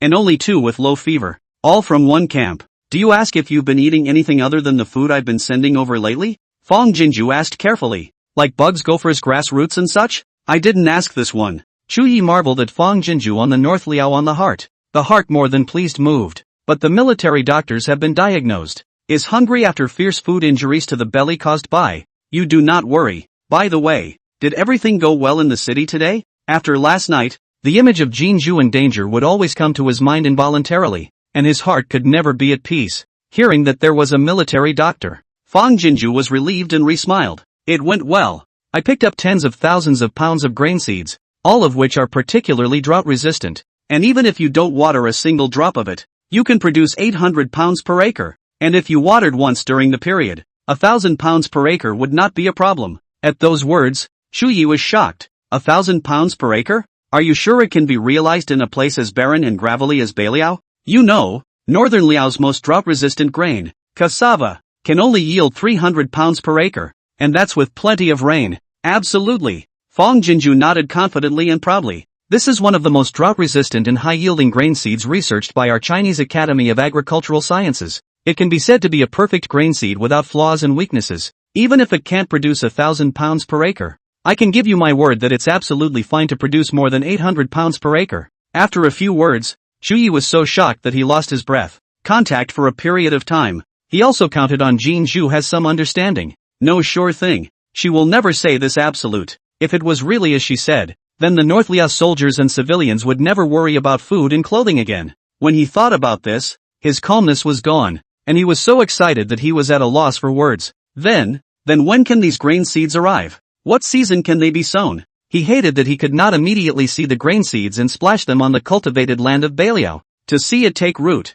to see it pull up seedlings, and to see it become fruitful. If there really is that day, North Liao really have the foundation of the bottom. The excited shock of the man in the video made Fang Jinju's sense of accomplishment burst, smiling brightly like a flower. The grain seeds will arrive in about 3 days or so. This grain seed is almost perfect, so it has an exceptionally long seeding period and is superbly adapted to the environment. It can be sown in almost all seasons, and you can harvest 2 crops a year. Chu Yi swished and stood up. Every inch and every centimeter of his face was shocked and unbelievable. Seasons can be broadcast. You can harvest twice a year. His heart felt like it was about to burst through his chest and leap out. Each breath a ragged, eager thrill of ecstasy. Calm down. Calm down. You are a great general. If you can't even stabilize your mind, how can you lead the people and army to farm? Having said that, Fang Jinju watched Chu Yi in the video so excited that he was pacing around, and in the middle of her bright smile, she was all pain. Only those who have starved know how precious food is. She empathized with Chu Yi's feelings. Also, I picked up 35,000 quilts. Fang Jinju pointed to the bed behind Chu Yi. Your covers are just too thin. Chu Yi feet a beat, re-sitting back in front of the bookcase. The bottom of the eyes of the moving gratitude overflowed out. Jin Zhu. His thin lips opened and closed, but he didn't know what to say. Jin Zhu has done so much for Beiliao. A thank you is really light and feeble. Fang Jinju's face suddenly came closer with some good-natured teasing. I can see that you're touched, right? Chu Yi's ears burned and he nodded solemnly. More than touched. It's enough to pluck out a heart and give thanks. So if you look at all these goodies I bought you, won't you put on a beautiful man in tears for me? Ha ha. Fang Jinju's brows were dyed with happiness. Wait, I'll pass you a packet over. Chu Yi hurriedly got up and walked over to the conveyor belt, his deep eyes tumbling with anticipation. These are for me? Looking at the wide array of unseen items in the bag, Chu Yi was puzzled amidst his joy. Fang Jinju nodded. There is also a part for Elder Lady Chu and Granny Wei. I have prepared notes. In a moment I will send you all the methods of using everything you learned from the video, and you will soon be able to use it with ease. Do your own research first. I've bought 10 quilts for the general's house first. I'm going to bring them and pass them on to you. The video didn't hang up, the picture shaking rhythmically from the woman's trotting movements, her face flashing occasionally as she rambled instructions to him about something from time to time. Tenderness wrapped in unknown feelings. Little by little from Chu Yi a pair of deep pools welled up. He did not realize that he reached out, wanting to touch the woman's face near at hand, but then in the touch of the cold screen, shuddered and shrunk back to the hand. How could he think ill of the goddess? Chapter 54, Goddess. Your divine artifacts have caused another shocker. Chu Yi, on second thought, you might want to give the order to isolate those soldiers with diarrhea. For some reason, Fang Jinju slept uneasily all night, and the first thing she did when she opened her eyes in the morning, she sent Chu Yi a voice. It's best to assign a military doctor to help them alone, and the military doctors should be isolated together as well. Don't dispose of the fecal filth casually. It's best to dig a pit and burn it and then bury it deep, and don't come into face-to-face contact when you send food or drink. It's best to find an intermediate shelving point for easy delivery and pickup, and don't ever let them come into contact with anyone until they're better. I'll be back today with some medicines and protective supplies for you, just in case. Anyway, it's better to be careful. Listening to the woman's concerned ramblings, Chu Yi's heart has never been more solid, full of promise, and immediately sent people to do. At one time, he was the sky of northern Liao. No matter how difficult it was, he was able to hold on to the sky with his own strength. But now, Jin Zhu, a soft girl, helped him hold up half the sky. Fang Jinju did not go into the city, but directly placed the same city express delivery in a certain group. Masks, diarrhea medicine, thermometers, disinfectant powder, alcohol, etc. She bought all of them, and also bought 50 boxes of cold spirit in case of emergencies. After experiencing an epidemic, not only her, but I believe that all adults in the entire country of China can be comparable to half a pharmacist, and all these preventive preparations have become engraved in the bones of the base drill. Fast delivery lived up to its name, and 2 hours after placing the order, a staff member delivered it to my door. A full 2 snakeskin bags of supplies. There isn't much in the way of medicine. 90% of it is sterilized supplies. Fang Jinju sent the item over in the first place, sending the method of use to Chu Yi in the meantime. Seeing that she was cautious, Chu Yi did not dare to take it lightly and personally sent the things to the barracks. In the southwest corner of the barracks, 2 military tents had been erected, 30 or 40 feet from the main camp, one for soldiers with ailments, and a military tent for doctors. According to Fang Jinju's explanation, The two of them, Chu Yi and Yi Xiong, wearing masks and rubber gloves, delivered the stuff to the military doctor. The soldiers were a bit weak, but their spirits were still good, and when they heard that the goddess was concerned and had sent medicines, there was nothing but gratitude in their eyes, but only solidity. Military doctors do their best to diagnose and treat. General Goddess Concern Blessing. This is not a disease. Simply enjoy the blessings of all people, okay? This is all from the goddess? Dr. Huang, the military doctor, saw the gloves on Chu Yi's hands at a glance and was shocked and delighted. I've never seen such thin and transparent gloves. Chu Yi nodded. This kind of gloves and masks have 100 sets each. The goddess explained. As long as you and the soldiers suffering from the disease after contact, all the masks and gloves should be thrown into the incineration pit. 10,000 must not be used again. Upon hearing this, the military doctor looked distressed. Such a good glove. Using it once and then throwing it away. It's really too bad. Although I have the help of the goddess now, I still need to be more frugal. These gloves can be washed and used again. Chu Yi said seriously. Dr. Huang, this is a military order. Absolutely cannot hide the selfishness of their own judgment. The goddess said. As long as the few soldiers cured, more than these supplies, what you need. Despite the opening, Dr. Huang's eyes shone. Really? The goddess will give you anything you want? Goddess is so strong. What they could not hope for, she had at her fingertips, and it was generally easy to take. With the divine feminine as their backing, they no longer needed a clever daughter-in-law to cook without rice. After some explanation, Chu Yi took Yi Xiong and the two of them back to the house and started posting notices. What? The general wants us to get ready for farming now? That's what it says on the notice. But it's already early winter. So no matter what kind of grain seeds are sown, they'll all freeze to death. Yes, farming in this season is just a waste of grain seeds. Blah blah blah. What are you talking about? We'll do whatever the general and the goddess arrange. And even if it doesn't work out, we mustn't say a word about it. Yes, you're right. We're just heartbroken about the grain seeds. We definitely don't mean to criticize general and goddess. You're upset about the grain? Is it your family's? If you have the energy to worry about it, why don't you use it on farming? Well, is we wrong? Beat mouth. Go. Hurry to the general's residence to collect grain seed. Strange to say, how did the general arrange for us to come to collect grain seeds at night this time? Just hit the mouth and forget again? What the general arranges, what we do. Don't talk too much there. The notice was posted in the afternoon, and as soon as it was dark, the people rose up in groups and gathered toward the general's house. The Chu family army has long been on alert around the general's residence, surrounding the residence with an iron bucket. Although the full moon hangs high, the stars are sparse and scattered, but still cannot resist the night thick. A few lanterns in front of the general's residence, only barely the people in front of the followers of the light of egg, standing in the doorway at a glance, can only see the black pressurized heads and incitement of the silhouette. If not from time to time in the crowd came from the words and laughter of the fresh air, really some of the 100 ghosts of the night of the thrill of the meaning. The general is out. Chu Yi stepped through the door, causing the people to stir and cheer. After scanning the circle, Chu Yi ordered with a strong voice, turn on the divine light. As his voice fell, above the high gate of the general's residence, a strong light suddenly shot out, instantly forcing back the night sky in front of the residence. 100 feet in circumference, bright as day. The people in the front row raised their wrists in unison to cover their eyes in fear. Chu Yi was also shocked. The divine lamp was naturally given by Miss Jean Zhu. It took a long line through the time portal to deliver it to the door of the house. Miss Jean Zhu said that the people gather at night and are prone to stampedes, so with this lamp, they can act as carefree as during the day. At the time, he wondered how even the brightest lights could compete with daylight, but he also counted on following Miss Jean Zhu to grow a lot of insight and prepared his heart in advance. But I didn't want to avoid being shocked on the spot. Divine light. It's really the divine lantern. No thanks to the goddess's belongings. It is really extraordinary. It even illuminates this place like daytime. When they reacted, the people boiled over and cheered in unison at the dazzling, piercing searchlights. What they had seen and heard during this period of time had completely exceeded their common sense perceptions.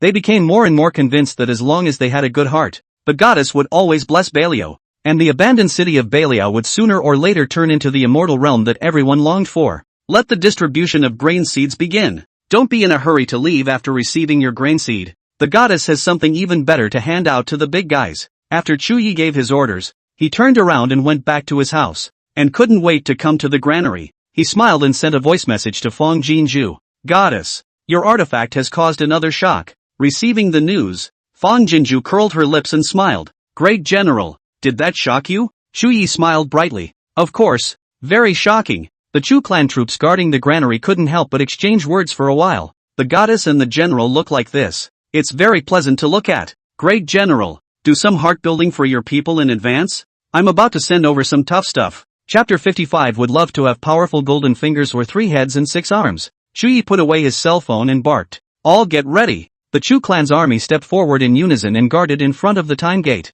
In a short while, Rui Shu Shu came out with a rope each. Aside from Chuyi, no one knew what the goddess was giving away, and the crowd of Chu family troops stared nervously and expectantly at the other end of the rope. Moo dash. Moo moo dash. Suddenly, 2 large yellow cows came out of the door, mooing in a naive manner. Chuyi laughed. The Chu family's army was shocked. Yi Xiong and his duo were the first to react and hurriedly took the rope in the hands of the 2 little ones. Uncle Bear, brother, pull. So many big cows nah. Yes, sister give day. Lots and lots. Rui Shu Shu tugged Xiong Dali and Yi Tingxian forward. The 2 stared at each other in shocked glares while hurriedly pulling the rope towards the outside. Moo dash. Moo moo dash. 1 head, 2 heads, 10 heads, 100 heads. A long string of large yellow oxen were strung together by ropes, following behind Xiong Dali and Yi Tingshuan's asses, walking from the farm to the general's residence. Because I don't know how much more behind. Xiong Dali and Yi Tingxian didn't dare to stop. All the way holding the cow walked the main courtyard of the general's residence. The Chu's army in the back also rushed to help, diverting the Ox River a few strands out. Seeing the last cow disappearing into the time portal, Fang Jinju let out a huge sigh of relief and hurriedly took out her cell phone. Chu Yi, that's a total of 200 cows. So count them and get back to me with a message. The farm originally had 50 cows, but sending them to Baliao farming was far from enough. So Fang Jinju contacted 2 more small farms and bought 150 cows in a hurry at $2 above the market price. It was only after the 2 girls had finished work that Fang Jinju had someone rub the darkness to deliver it to the farm. It wasn't that she hadn't thought of sending a land turning machine over there, but first of all, not to mention that the time portal was too small to be feasible. Even if she could send it over there, Fang Jinju felt that it would be too shocking for the ancients. On the one hand, it is not allowed to attract unnecessary trouble, and on the other hand, there is no guarantee that it will not make the people who are simple and hardworking to develop inertia. All things must still be done in an itinerant and gradual manner, so as not to depart from the way of balance. As for the Fengzhou to ask up is not afraid. She can say that this 50 head of cattle earlier on a buyer on the fixed, last night to want to urgent pull away during the night. It just so happens that she has other plans and arrangements for the farm's animal husbandry, and with the cattle farm emptied, the farm's subsequent operations can begin to move forward immediately. There is a time in the end for antique trading, and the only way to make the farm profitable is to make it stand up better later. I think I heard a cow mooing. I heard that too. It seems like a lot. Strange. There was no sound just now. It came out of thin air like. What's so strange? The general's residence is dedicated to the goddess. It must be the yellow ox given by the goddess to plow the land. The sound of cows bellowing in the general's mansion was loud and clear, causing the people outside the mansion to stretch their necks and look inside, all with excited faces. Within a short time, Chuyi arrived at the door, and the people closed their voices for an instant, waiting with bated breath. The goddess has given us 200 plowing oxen in Baliao.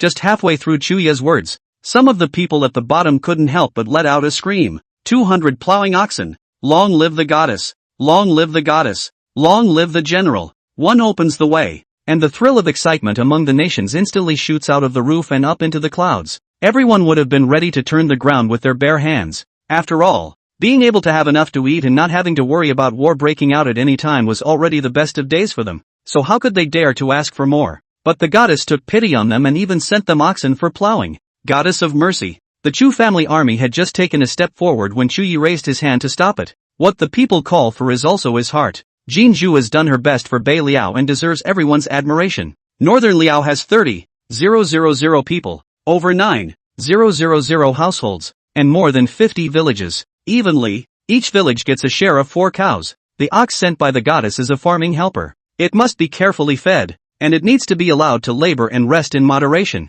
not to mention not to be abused and slaughtered. After distributing the oxen, Chuyi sternly ordered, "If the oxen die for no reason, I will cut off that village's food and water supply and leave it to its own devices." The people nodded in unison. Even if the general doesn't order it, they'll take good care of the cows. If anyone dares to treat the plowed oxen poorly, they will be the first to refuse to forgive. After the plowing oxen were sent over, it wasn't finished. There were still several hundred sets of farming tools to be passed over, and as soon as she saw these big things, Fong Jinju's muscles trembled all over her body. Grain can be conveyed by robotic conveyor belts, and oxen can be led there. But these ding-dong and sharp plows and harrows have to rely purely on manpower. Jinju, you use a rope to lasso those farming tools. Let Rurua Shushu haul the rope over. We'll take over the tugging and pulling on this side. You just grasp the orientation. It was a good thing that both she and Shuyi were smart, and after a clash of ideas, they quickly came up with a way to save her energy. Spare a thought. Several hundred sets of farm implements were transported over and still tossed around most of the night.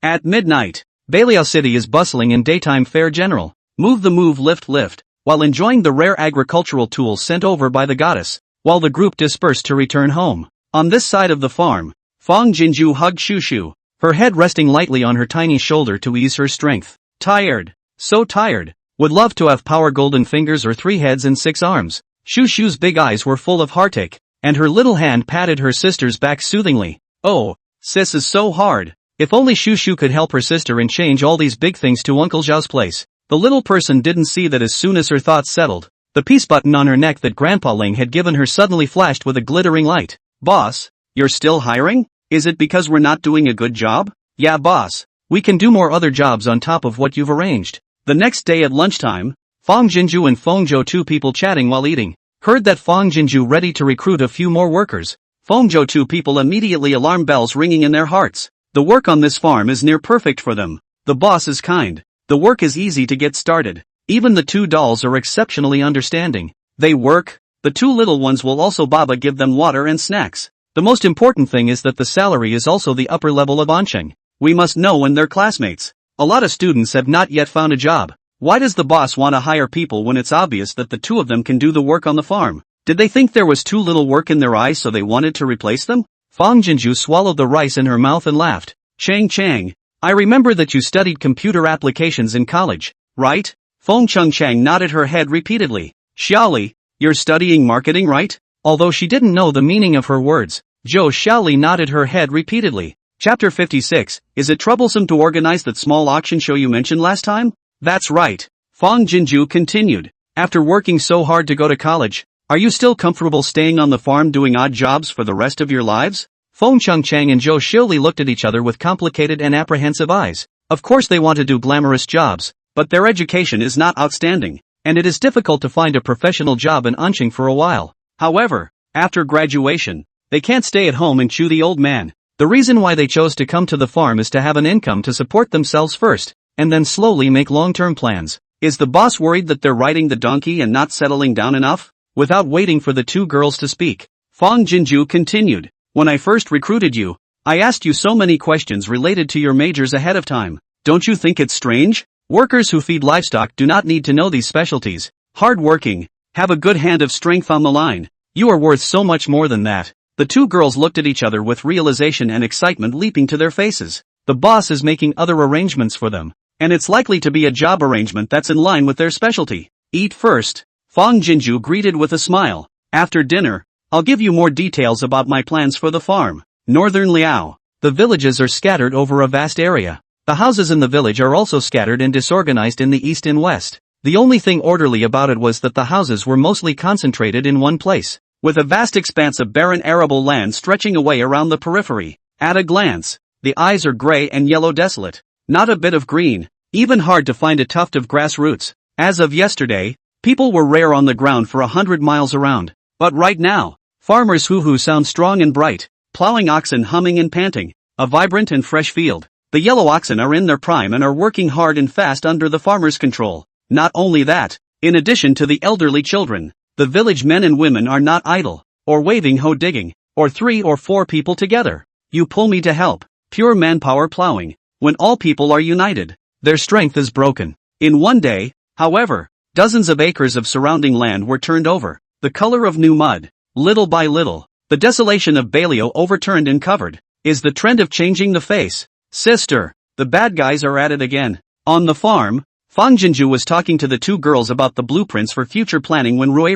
Shushu, who was playing with a remote control car at the door, rushed in a panic. Without waiting for Fang Jinju to say anything, once inside, the 2 little ones combined their efforts to close the heavy security door. Fang Jinju was shocked in her heart and got up to check. The 2 girls rushed to follow suit. Badass? How did some bad guy appear out of nowhere? MS. Fong. A black-clothed sunglasses man appeared at the window, politely nodded towards Fong Jinju and removed his sunglasses. Sorry for scaring the child. Seeing the visitor, Fong Jinju's heart was relieved. It's fine. It's fine. It's the bodyguard beside Mr. Ling. She rushed to open the security door. Just saw a face full of bruises and wounds. Yang Jihuai, surrounded by 4 or 5 bodyguards standing in the doorway, drooping head, eyes flashing panic. And that day's arrogance and viciousness is a different person. When he saw Fong Jinju, he plopped down on his knees. Jinju, it's Uncle Yang who was wrong. It's Uncle Yang who has eyes to see. Please spare Uncle Yang. Please spare our family. As he spoke, he fiercely incited his own slap. Like a wolf dog that had bullied a wolf cub and was scared out of its wits under the vengeance of a pack of wolves tearing at it. Fong Jinju avoided it in succession, her eyes turning cold and abnormal in an instant. I'm just an orphan girl. I can't afford it. Also, you don't deserve the title of Uncle Yang. At those words, Yang Jihuai was stunned, and then incited himself even more fiercely. Okay, Jinju. It's my mouth that's not in order that I'm babbling, so just let go of my words as if they were a fart, okay? As long as you can forgive me, I can do whatever you want. You know, my body, family and career are all in Ancheng. My son is in his senior year of high school. It's the critical moment. If we leave Ancheng at this time, our family will be finished off. At those words, while Fong Jinju's heart was enlightened, she couldn't help but be in awe of Mr. Ling. Yang Jihuai is also considered to be quite rooted and connected in city. Otherwise he wouldn't be so arrogant. But Mr. Ling could make it impossible for him to live in city with a casual movement of his little thumb. Jinju, if you don't feel relieved, I can give you my farm. I just beg you to talk to Mr. Ling and let me live. At least wait until my son's college entrance exams are over. Then I'll leave Ancheng. Can I? Speaking, Yang Jihuai was in tears, and his swollen, pig-headed face was piled with humility, unsightly to the extreme, but not allowing Fong Jinju to say anything. The bodyguard at the head of the bodyguard coldly opened his mouth. The chairman said, only let you apologize to Miss Fong, but regardless of whether Miss Fong originally forgave you or not, your whole family must go to Mengzhou. There is no room for any turnaround. After he finished his words, Yang Jihuai felt like his bones had been pulled out, his entire body paralyzed into a pile of mush. How did it come to this? Fong Jinju is an orphan girl whose parents are dead. How could they have gotten into the eyes of the richest family in Anzhou? If he had known this, he wouldn't have messed with her to death. Ms. Fong, don't worry, the chairman has already taken care of everything. The bodyguard in the lead respectfully said to Fong Jinju, their family will leave in city tomorrow, and there are also our Ling family's industrial connections in Mengzhou. Once they leave Mengzhou, his son's future will be completely ruined, so they don't have a chance and don't dare to come back to disturb your life. Fong Jinju's heart was moved and her face was grateful. Thank you, Mr. Ling. Of course she wouldn't forgive Yang Jihuai, because she knew very well that if it wasn't Chuyi that day, if it wasn't Mr. Ling's few elders backing her up, no matter how much she begged for forgiveness, a person like Yang Jihuai wouldn't show the slightest bit of compassion. But if she just had a strong attitude and didn't let go, and Yang Jihuai was forced to get angry, she might do something like kill someone to vent her anger. By the fact that Mr. Ling helped her to take care of all the aftermaths, it was enough for her to give up her whole heart. Even if this hot true heart might get cold water thrown on it, she would give it a steady stream of warmth. Fong Jinju didn't know that this scene, which caught her off guard, caused the two girls to look at her with eyes roiling with awe. Their boss, his identity seems to be quite something. Knowing this, the two feel more and more that they have chosen the right job with the right person. Originally Fong Jinju on the farm's future planning let them sigh of admiration. Now even more confident. High morale. Wait for the bodyguard to leave with Yang Jihuai. Fong Jinju told the two girls to go feed the livestock, then dialed Uncle Han's number. Hey, little Fong, don't be afraid. Your Uncle Ling has already taken care of things. In the future you just get down to earth. And when you encounter things again, you must remember to squeal with us. Before Fong Jinju had a chance to speak, the old man on the opposite side of the table had a flurry of soothing words that warmed his heart. Uncle Han, with you guys around, I'm very solid in my heart. Opening her mouth again, her respectful voice was tinted with the intimacy and gentleness of a grandchild. Uncle Han, is it troublesome to organize that small auction exhibition you mentioned last time? Chapter 57. This time, she was ready to do it once and for all. Although the money on the bank card is still more than 20 million, but the construction of Bailia there are still a lot of money to spend. The farm immediately also needs some inputs. Cannot sit on the mountain. Uncle Hans and their earlier offer was particularly friendly to her at the moment. Uncle Han on the other end of the phone first gave a start. Then he was excited. No trouble, no trouble. Fong girl, you are not aware of. The day before yesterday a few friends to my home to sit down. See the Chu family army's war knife. That is called a hot NVA. These days take turns in my ears read. Let me help contact. All want to get their hands on a piece of Tangwu's antiques. And your Uncle Ling, his circle of people that are not rich or noble people, heard that he got his hands on rare antiques. Several that night from Shanghai City, Beijing City, take a plane to see what happened. Then wanted to double the price to let your Uncle Ling let a piece of them. But your Uncle Ling is the poor money people? This time, this niche antique of Tangwu country is considered to be completely spread. Fong girl, have you thought about it and are you ready to organize this auction exhibition? If that's really the case, we can't wait. At these words, Fong Jinju curved her lips. Yes Uncle Han, I've thought about it. These things are just a pile of dead things when they're placed in my place. So it's better to let the people who like them give them value. Saying that she paused. And Uncle Han, I won't hide it from you. The reason why I want to get rid of all of Grandpa's antiques is that I actually have other concerns. What concerns? If you trust Uncle Han, tell me and see if I can help you with anything. Uncle Han, I'm actually worried about my two uncles. If they know that Grandpa passed down all these antiques to me, they will definitely want to come and get a piece of the pie. Fong Jinju told the story of the two uncles who had rolled up the farm's funds and valuables and coerced her into signing away her shares at her parents' funeral. This includes the past of the two uncles who treated Grandpa thinly after draining him of his retirement money and feeling he had no value. It was because he understood the nature of his two uncles that Grandpa never mentioned to them that he had a liking for collecting antiques, and it was only when he passed away that he gave all the antiques to my father. If they knew Grandpa had such an inheritance, I'd be eaten to the bone by them. Although she had no choice but to borrow her grandfather to give the antique a legitimate come on. The reasoning was so insidious that she had to realize as much as she could ahead of time, just in case it would go sideways later on. At that, Uncle Han gas Fong Jinju two uncles a good scolding. The end of the road. Fong girl, you can rest assured. This auction exhibition in the name of your Uncle Ling to do. You do not have to worry about anything, just wait on the sidelines and collect money on the line. Your too snobbish uncle will never know the source of the antiques. Thank you Uncle Han, thank you so much. You guys are good to me. I have nothing to repay. From now on, the Fong family farm will be the backyard of your uncles. What do you want to eat? Just order me. I'll personally grow it for you to raise it for you. Ha ha ha, then I won't be polite to you. After hanging up the phone, Fong Jinju's heart instantly settled and immediately sent a message to Chu Yi. This time, she was going to do it once and for all. North Mountain Villa. Early in the morning, more than 20 top foreign luxury cars had already driven in. The asphalt road in front of the building King's Villa. Flush parked open a sliver. A Wuling pickup truck parked in the middle of these top-of-the-line luxury cars is a conspicuous package of out-of-place. Uncle, who lives in that house at the top?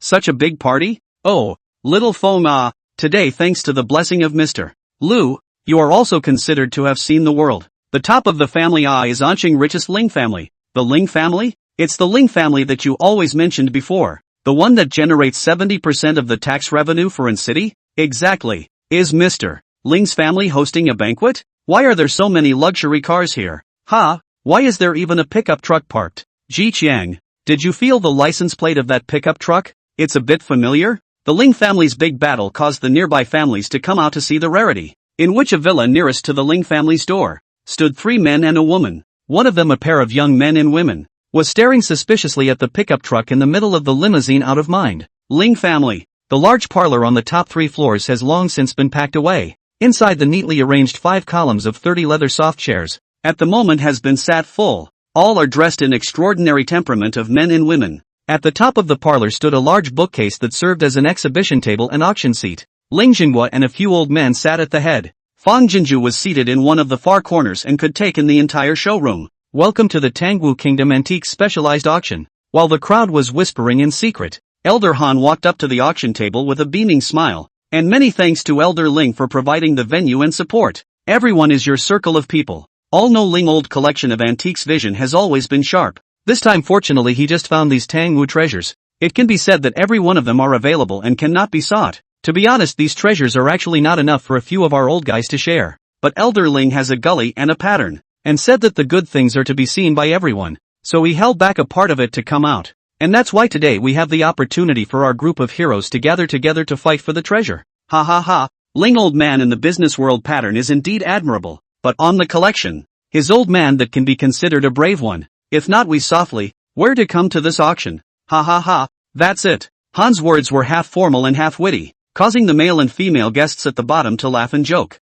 Han Lao laughed and glared at the man who spoke. So after this auction today, perhaps it will be difficult to find antiques from Tangwu Kingdom again in the future. The old braves spit out treasures that are hard to come by in 10,000 years. Let's see if you guys have the strength to catch it. Without further ado, let's start the bidding now with old Liang presiding. As Mr. Han stepped down and Mr. Liang took the stage. The men and women in the seats were so excited that they sat up straight and stretched their necks in anticipation. Fang Jinju's hand on the surface of her leg was also nervously clenched into a fist. Looking at Han Lao's eyes, she was nothing but touched. After Han Lao's elders baked this way, I'm afraid that the bidding price of these antiques will far exceed her expectations. The first Tangwu antique. Is this carved flower pot? This pot is the Tangwu noble family use things. A set of 3, not a single auction. The starting price of 10 million. As old Liang opened his mouth, Fang Jinju's heart snapped. $10 million.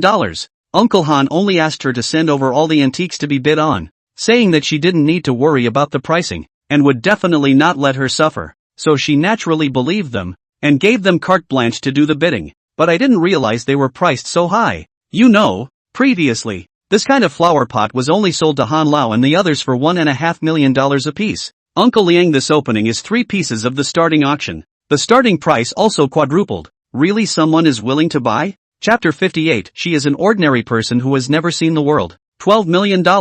Almost as soon as Uncle Liang's words fell, someone immediately raised his hand to increase the price.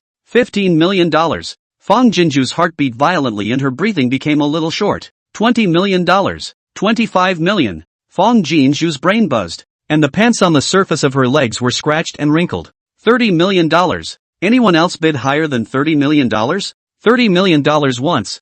$30 million twice. $30 million 3 times. Sold for $30 million. The second antique is this short knife. The blade of this knife drinks countless amounts of blood. After 1,000 years it is still as good as new. It can still sharpen iron like mud, highlighting the extraordinary craftsmanship of the artisans of 1,000 years ago. It is of extraordinary value. The starting price is $30 million. I'll offer $50 million. $60 million. Fang Jinju took a big breath but still felt dizzy, so she had to get up and gently pulled open the back door and walked out of the showroom. She admitted that she was unseasoned and ordinary. If I stay here any longer, I'm afraid I'll alert the 120. After going downstairs, seeing that Ruerue and Shushu were lingering in the pile of toys prepared by the housekeeper, Fang Jinju didn't disturb them, but went straight outside the house to take a breather. This auction today should be enough to last until Balio harvests its first season of grain. If nothing else, the farm should have begun to make a profit by then as well. Although it's not as fast and furious as antiques, but it's also the bottom line for her to continue to help Balio. Thinking of this, Fang Jinju's heart was as loose as the clouds in the air, and her eyebrows flew with joy. Walking over to the pickup truck and opening the door, she bent over and tried to remove a couple of delicate brocades that were sitting in the passenger box. This is a thank you gift she prepared for Mr. Ling and a few uncles. In fact, it is not a valuable thing, but it is all handmade by her with Rueruishu, full of sincerity. It's really evil. It's really Fang Jinju's car. A voice that revolted her to the core came from her, and even if Fang Jinju's tutelage was good, she couldn't help but roll her eyes. What a narrow road. How come we meet these two scums everywhere? The brocade box that had just been taken out was shoved back in, and Fang Jinju slammed the door of the car shut with a bang. Looking over in dismay, Feng Jiqiang and Wu Chanqian were staring and laughing at her with a gloating face that revealed the truth. Yo, didn't you buy a luxury car? Why are you still driving such a trashy car to this luxury neighborhood? What? Failing to make a big buck and coming to the Ling family to babysit again? I think her being a nanny is a lie. Trying to get close to the water to seduce the master's family is the real thing. The two scumbags were singing in unison, making a point of venting the pent-up frustration they had suffered at the forest the last time they were there. The two middle-aged men behind them sniffed and both looked at Fang Jinju with a face of complex contempt. Shame to argue right and wrong with scum. Fang Jinju was speechless to the extreme, coldly dropping a sentence and turning around to enter the courtyard. I didn't expect Wu Qianqian to be quick on her feet and pull her arm. Who are you calling scum? As she spoke, she raised her hand and incited towards Fang Jinju's face. Do you know what kind of place this is? So you dare to act wildly. This Sheng usually need his father line of duty, so every now and then we'll feast dad to the North Mountain Villa guests to pull together the relationship. He black and white. As long as her father a word, those who his father cannot do the dirty work of the Yin ditch, he can do or to make things right. With Mr. Zheng as a backer, today she can pack Fang Jinju a good deal to avenge the last disgrace. but she didn't want Fong Jinju to pull her arm in response, and with an over-the-shoulder slam, she fell hard to the ground. Ah! Wu Qianqian almost fell apart and screamed shrilly. Wu Changguang was shocked and rushed forward to assist. Are you alright, Qianqian? Seeing this, Fong Jiqian's desire for expression exploded, rolling up his sleeves to hit Fong Jinju. I never hit women, but you hit my woman today. Even if I give up my principles and don't want to, I have to take out my anger for Qianqian. Fong Jinju pulled her legs out and ran towards the courtyard. That was the one move she knew, forced to teach her by a previous elder sister who knew sparring, and she didn't expect it to come in handy today. However, this three-legged kung fu was no problem to deal with a woman like Wu Qianqian, but it is of no use against a man with a huge difference in strength. Shu Shu, who was playing happily in the house, seemed to have heard something. Her little body shook, dropped the doll in her hand and ran out of the house with a clatter. Rui followed closely behind. Badass! Badass! No! Hitting your sister! Grandpa Ling! Grandpa Han! There are bad guys! Seeing that Fong Jinju had just stepped into the courtyard and was yanked by Fong Jiqian by the back of her collar, Rui Shu shrieked in fear. While screaming, Rui grabbed the dirt bumps in the flower bed and threw them at Fong Jiqian. Fong Jinju how to defeat Fong Jiqian. 2 times by his hands clipped back, unable to move. Shu Shu ran forward, and with a single leap of her small body, she embraced Fong Jiqian's fist that was swinging down towards Fong Jinju, and opened her small milk teeth to bite down hard. Ah!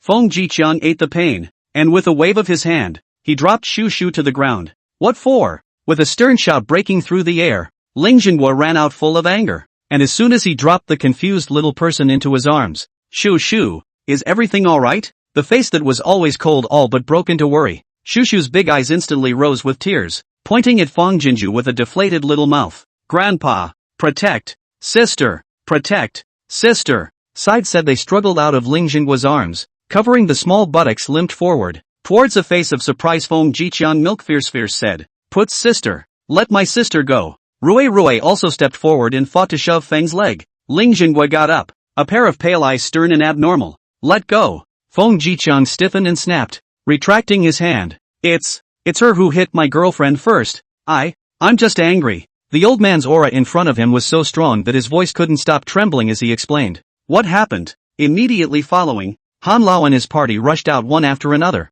and for a while, extravagant men and women stood in a courtyard, each of them staring at Fong Jiqian. Several people with unfavorable gazes. Where had Fong Jiqian seen this kind of battle? He was scared and took several steps back. Dong Ling, it's all a misunderstanding. It's all a misunderstanding. Noticing that things were not right, Mr. Zhang was scared half to death and hurriedly stepped forward to drag Fong Jiqian behind him, glaring fiercely at him. You dare to make a move on Ling Dong's guest? You don't want to live, do you? Get out of here yet. Fong Jiqian had long been scared out of his wits by the turn of events in front of him, and turned around to slip away. If he leaves, I guarantee you'll all go broke and lose your jobs. Elder Han, who had always been amiable, also coldly lowered his face at this moment and threatened without any hesitation. Mr. Zhang's legs and stomach went weak and he drank Fong down again. A courtyard of powerful and influential people were standing there. How could he dare to doubt the truth in Han Lao's words? Uncle Han looked at Fong Jinju. Fong girl, who are they? Why are they bullying you?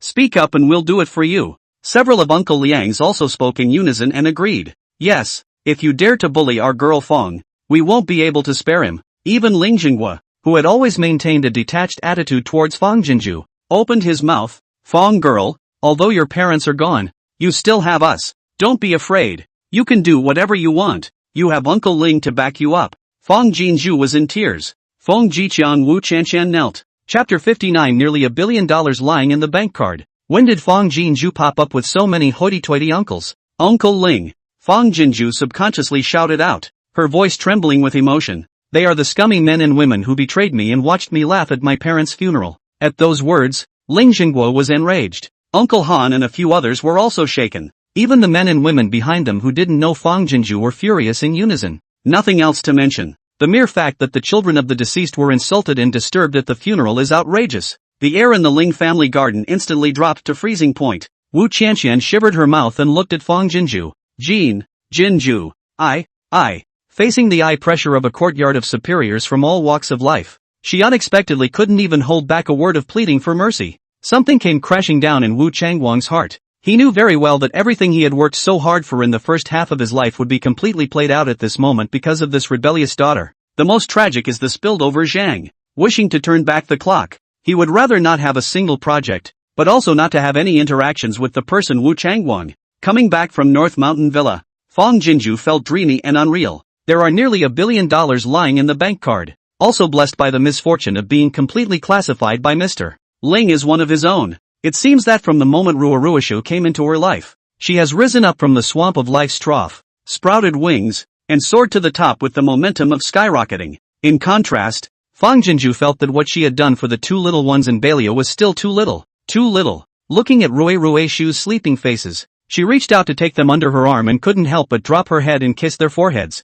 These were the two people who were fearless enough to even lay down their lives to protect her. It's not enough to put it on the tip of your heart to hurt. Ding dash. Fang Jinju was moving and flooding when came the WeChat voice. It's Chu Yez. Jinju. Those soldiers under the storm are not good. Also, the medic who tended to them started vomiting and having diarrhea, and a few of the caterers who delivered the meals, and hundreds of other soldiers showed signs of diarrhea as well. Chu Ye's voice was one of suppressed urgency. Fang Jinju sat up straight with a swish. Chu Yi, don't be in a hurry. First tell me about their symptoms. As he spoke, he flew out of bed and went to the outer hall office computer. Turn on the computer and open the search engine. The 16 soldiers in isolation have been violently incontinent with deep eye sockets. The worst two are unconscious, and the others have exactly the same symptoms as they initially had. Chu Yi frowned tightly. Word by word worried. The military doctor diagnosed. Fear of epidemic. In front of the bookcase, Xiong vigorously focusing on Chu Yi while instantaneously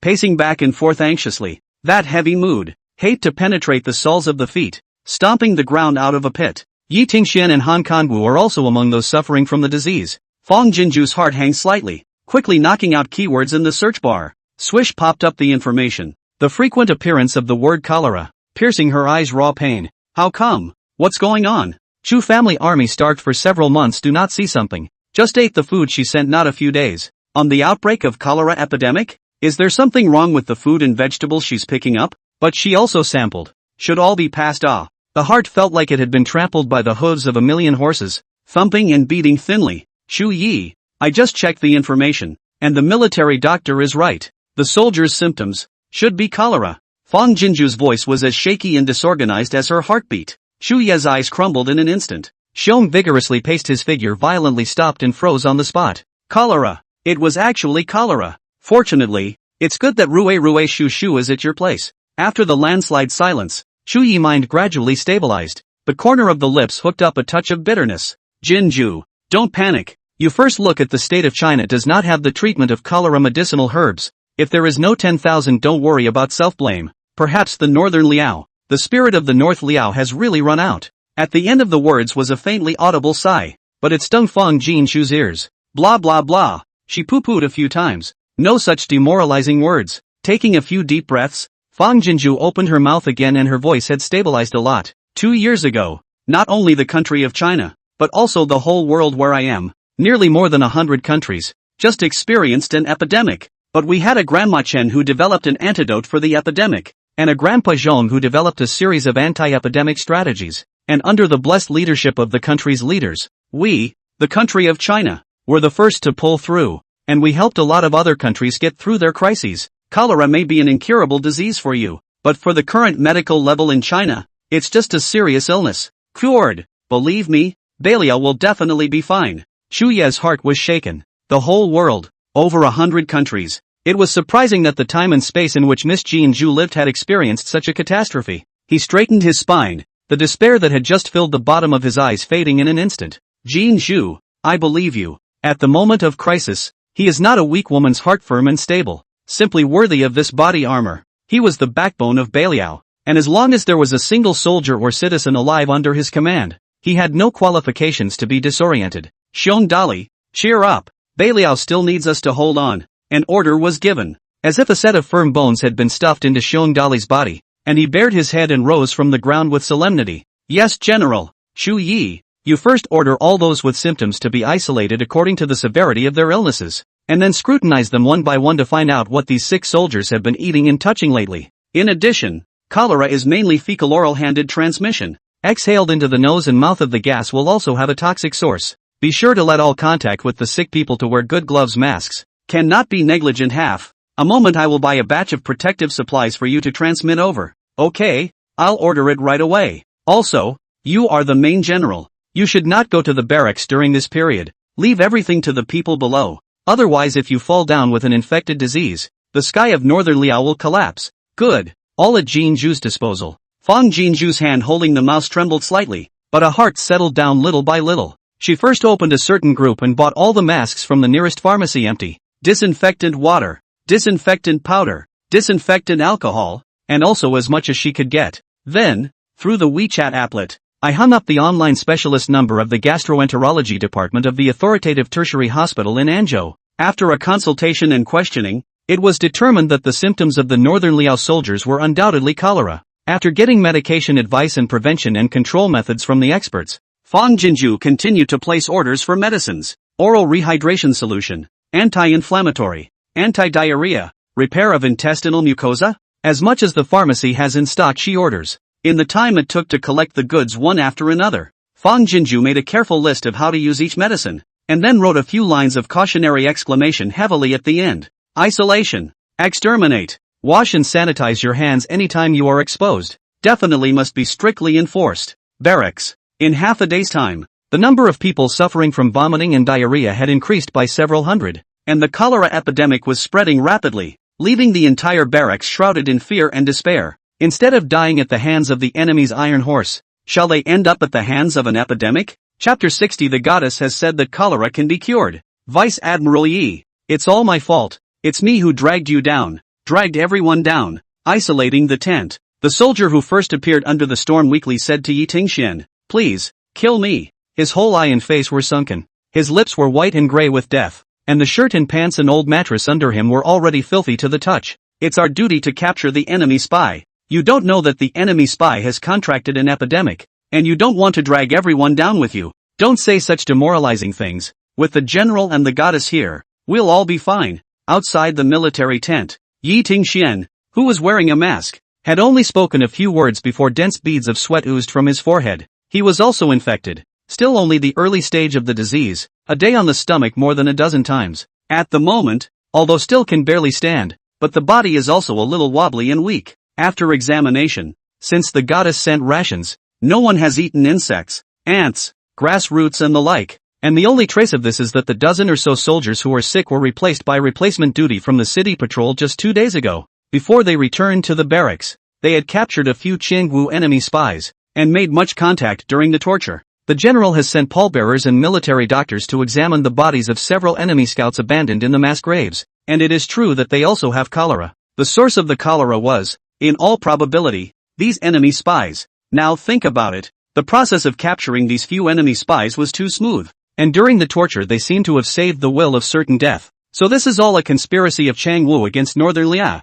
This time, it's hopeless. The soldier's eyes looked at the roof of the tent in disbelief. It's cholera. It's the plague. No city, in all of history, has survived the plague. This is a holocaust that the gods and goddesses have no way of stopping. How else is it that not a single history book records a precedent of a plague being cured? Speaking here, he turned his head to look at Yi Tingxian. Vice General, it's not too late. You kill and burn us all. The ashes should also be buried deeply, so as not to let the plague continue to spread. Yes, Vice General, kill us. As long as you kill us, Northern Liao will still be saved. Let's do it now before it spreads completely. For a while, the other soldiers also turned their heads and agreed, looking at Yi Tingxian with eyes that were all determined. Please. Their bodies will not last 2 more days, so they might as well be killed and buried immediately, and perhaps the epidemic can be controlled to continue to deteriorate. They're not afraid to die. The only regret was that they couldn't die on the battlefield, in vain of this life given to them by their parents. Yi Tingxuan's eyes turned red. Shut up. If General and Goddess don't agree, even if Hades comes, he won't be able to take our lives easily. A sharp cry made his belly convulse, and he ran out with a pale face before he could speak. Seeing this, the soldier's eyes were clouded with the exact same deathly aura. After a few moments of silence, one of the soldiers sat up with all his strength and reached down to pull a short knife from the side of his boot. It was a small gesture that seemed to drain his strength. It also tugs at the tacit agreement of others. Then one after another the soldiers all fought to sit up and feel for the weapons that were never far from them. At the end of the day, they held on to their breath and looked at each other 2 by 2. Their eyes were all dead, but the corners of their mouths were grinning in relief. You are not alone on the road to the Yellow Springs when you have a brother to keep you company. The goddess has given a miracle cure for cholera. A military doctor ran to the entrance of the military tent in ecstasy, and saw the soldiers trying their best to hold a knife up to their necks, instantly turning pale with fear. What are you guys doing? Not caring about being infected. He darted forward and reached out to snatch the soldiers' swords. Although the military doctor was wearing a mask, he couldn't hide his reddened eyes. If you guys are like this, how can you stand up to Dr. Huang, who took good care of you? The soldiers had red eyes, but could not shed a single tear because of dehydration. We apologize to Dr. Huang. We also apologize to our brothers. It's us who have harmed everyone. As long as we die, we can reduce the spread of the epidemic. The goddess has said that cholera can be cured. The military doctor said heavily. Vice General Xiong has already sent the divine medicine given by the goddess to the barracks. The big guys are saved. General and goddess haven't given up on us. How can you give up on yourselves first? Dr. Wang is right. The king of Yen has not yet come to the door, so he is scared to give his life with both hands. Xiong Dali, who was wearing a mask and a protective suit, assisted the deflated Yi Tingxian to the door of the military tent, and fiercely glared at the soldiers inside. You really don't deserve to be the sons and daughters of my Chu family army. The sons and daughters of my Chu family army will either die in battle or live to the last moment with eyes wide open. Never kill themselves. The soldiers hung their already unsupportable heads in shame. Okay, bring out the sacred medicine to save your life. Yi Tingxian, whose entire body was dying to hang on to Xiong Dali, spoke. If you keep on talking nonsense, I'll really be hopeless. I'm still so young. I haven't even married my daughter-in-law yet. I don't want to die. He then looked harmoniously at the soldiers in the army tent. Hold on to me. If you survive, I'll take the lead, and we'll go to the general to ask for a daughter-in-law. Otherwise we'd be in for a lifetime of losses. Although the voice is breathless, but the words in the head of the desire to live directly pull full, immovable ignited the soldiers in the heart of the vitality. Yeah, the general and the goddess didn't abandon them, so what are they pretending about? Vice Admiral Xiong scolded. Right, even if it is inevitable to die, then before swallowing the breath, we must try our best to hold on to life. Soon, a team of tightly guarded Chu family troops came into the tent in a row, and according to the explanation of the goddess, all kinds of pills and potions were fed to the soldiers in order. Following the general's orders, Xiong vigorously divided all the military tents in the camp into 5. The division between healthy, first symptoms, mild and severe is clear. The Chu family troops who took care of the sick were also segregated in a separate military tent, and if any of them were unfortunate enough to catch it, they would immediately be segregated out, and then a new one would come in to replace them. Even the caterers who burned the fire were divided into 5 waves, cooking and delivering meals one-on-one to the military tents in the 5 districts. The goddess also sent hundreds of spray cans, filled with water mixed with disinfectant powder, which sprayed a wide and fine mist of water. Xiong Dali transferred another team to specialize in extermination. Inside the army tents, burning cooking utensils, swords, guns, clothing, and even the campground were eliminated every hour. Disinfectant powder is even more money to pour into the incineration pool, the bottom of the pit surface. Each of the disinfectant powder is half a finger deep. After arranging everything and handing over the military camp to Lu Qi to supervise, Xiong Dali brought 500 Chu family troops and directly entered the city. The people of the city have not yet changed, but the goddess has said that they must also be eliminated and protected. But anyone with symptoms must be isolated immediately. Better to be wrong than wrong. Granary. After the bookcase, Chu Yi was staring silently at the woman in the video for an instant. Chapter 61. Even with the help of the gods, Bei Liao is in trouble this time. Surprisingly, it's Chang Wu who's behind this. It took Fang Jinju a while to come to her senses, and then anger spread across her face. Are all the Chang Wu people not beasts who kill to death? They have no fear of life at all. Even beasts will only kill the weak to survive. Not wantonly, but the Chang Wu people may just because last time, by the northern Liao without war feel shame. So to destroy a city, annihilation of tens of thousands of innocent lives. It's the same thing as the Japanese who invaded China back in the day. Chu Yi's eyes crossed a touch of bitterness. Tang Wu main country. In front of the Chang Wu who still only groveling part. Not to mention the small northern Liao. This world, always is the strong man's anvil. Oneself is not strong. Can only become the bystander's wantonly slaughter of the chopping block of meat. Fang Jinju was silent again. Chu Yi was right. It doesn't matter if it's the northern Liao of 2000 years ago, or the current state of China. If you are not strong enough, you will only be beaten and humiliated. The people of China can now enjoy peace and comfort, but also because the motherland is getting stronger and stronger. So strong that even if the neighboring countries have coveted jealousy, but also do not dare to come at will to violate. The road to peace and tranquility in Baliao is thorny and bumpy. It is a heavy task and a long way to go. Jinju, do you know that in the past, Xiangwu simply did not bother to use their brains to deal with Northern Liao by any conspiratorial means, preferring the brutality and roughness of the Iron Horsemen pressing against the border, as they enjoyed the terror and powerlessness of Northern Liao when they faced them. In the video, Chuya's lips rippled with a smile. But now, they have even started to use conspiracy to target Baliao, which is not a kind of honor for Baliao,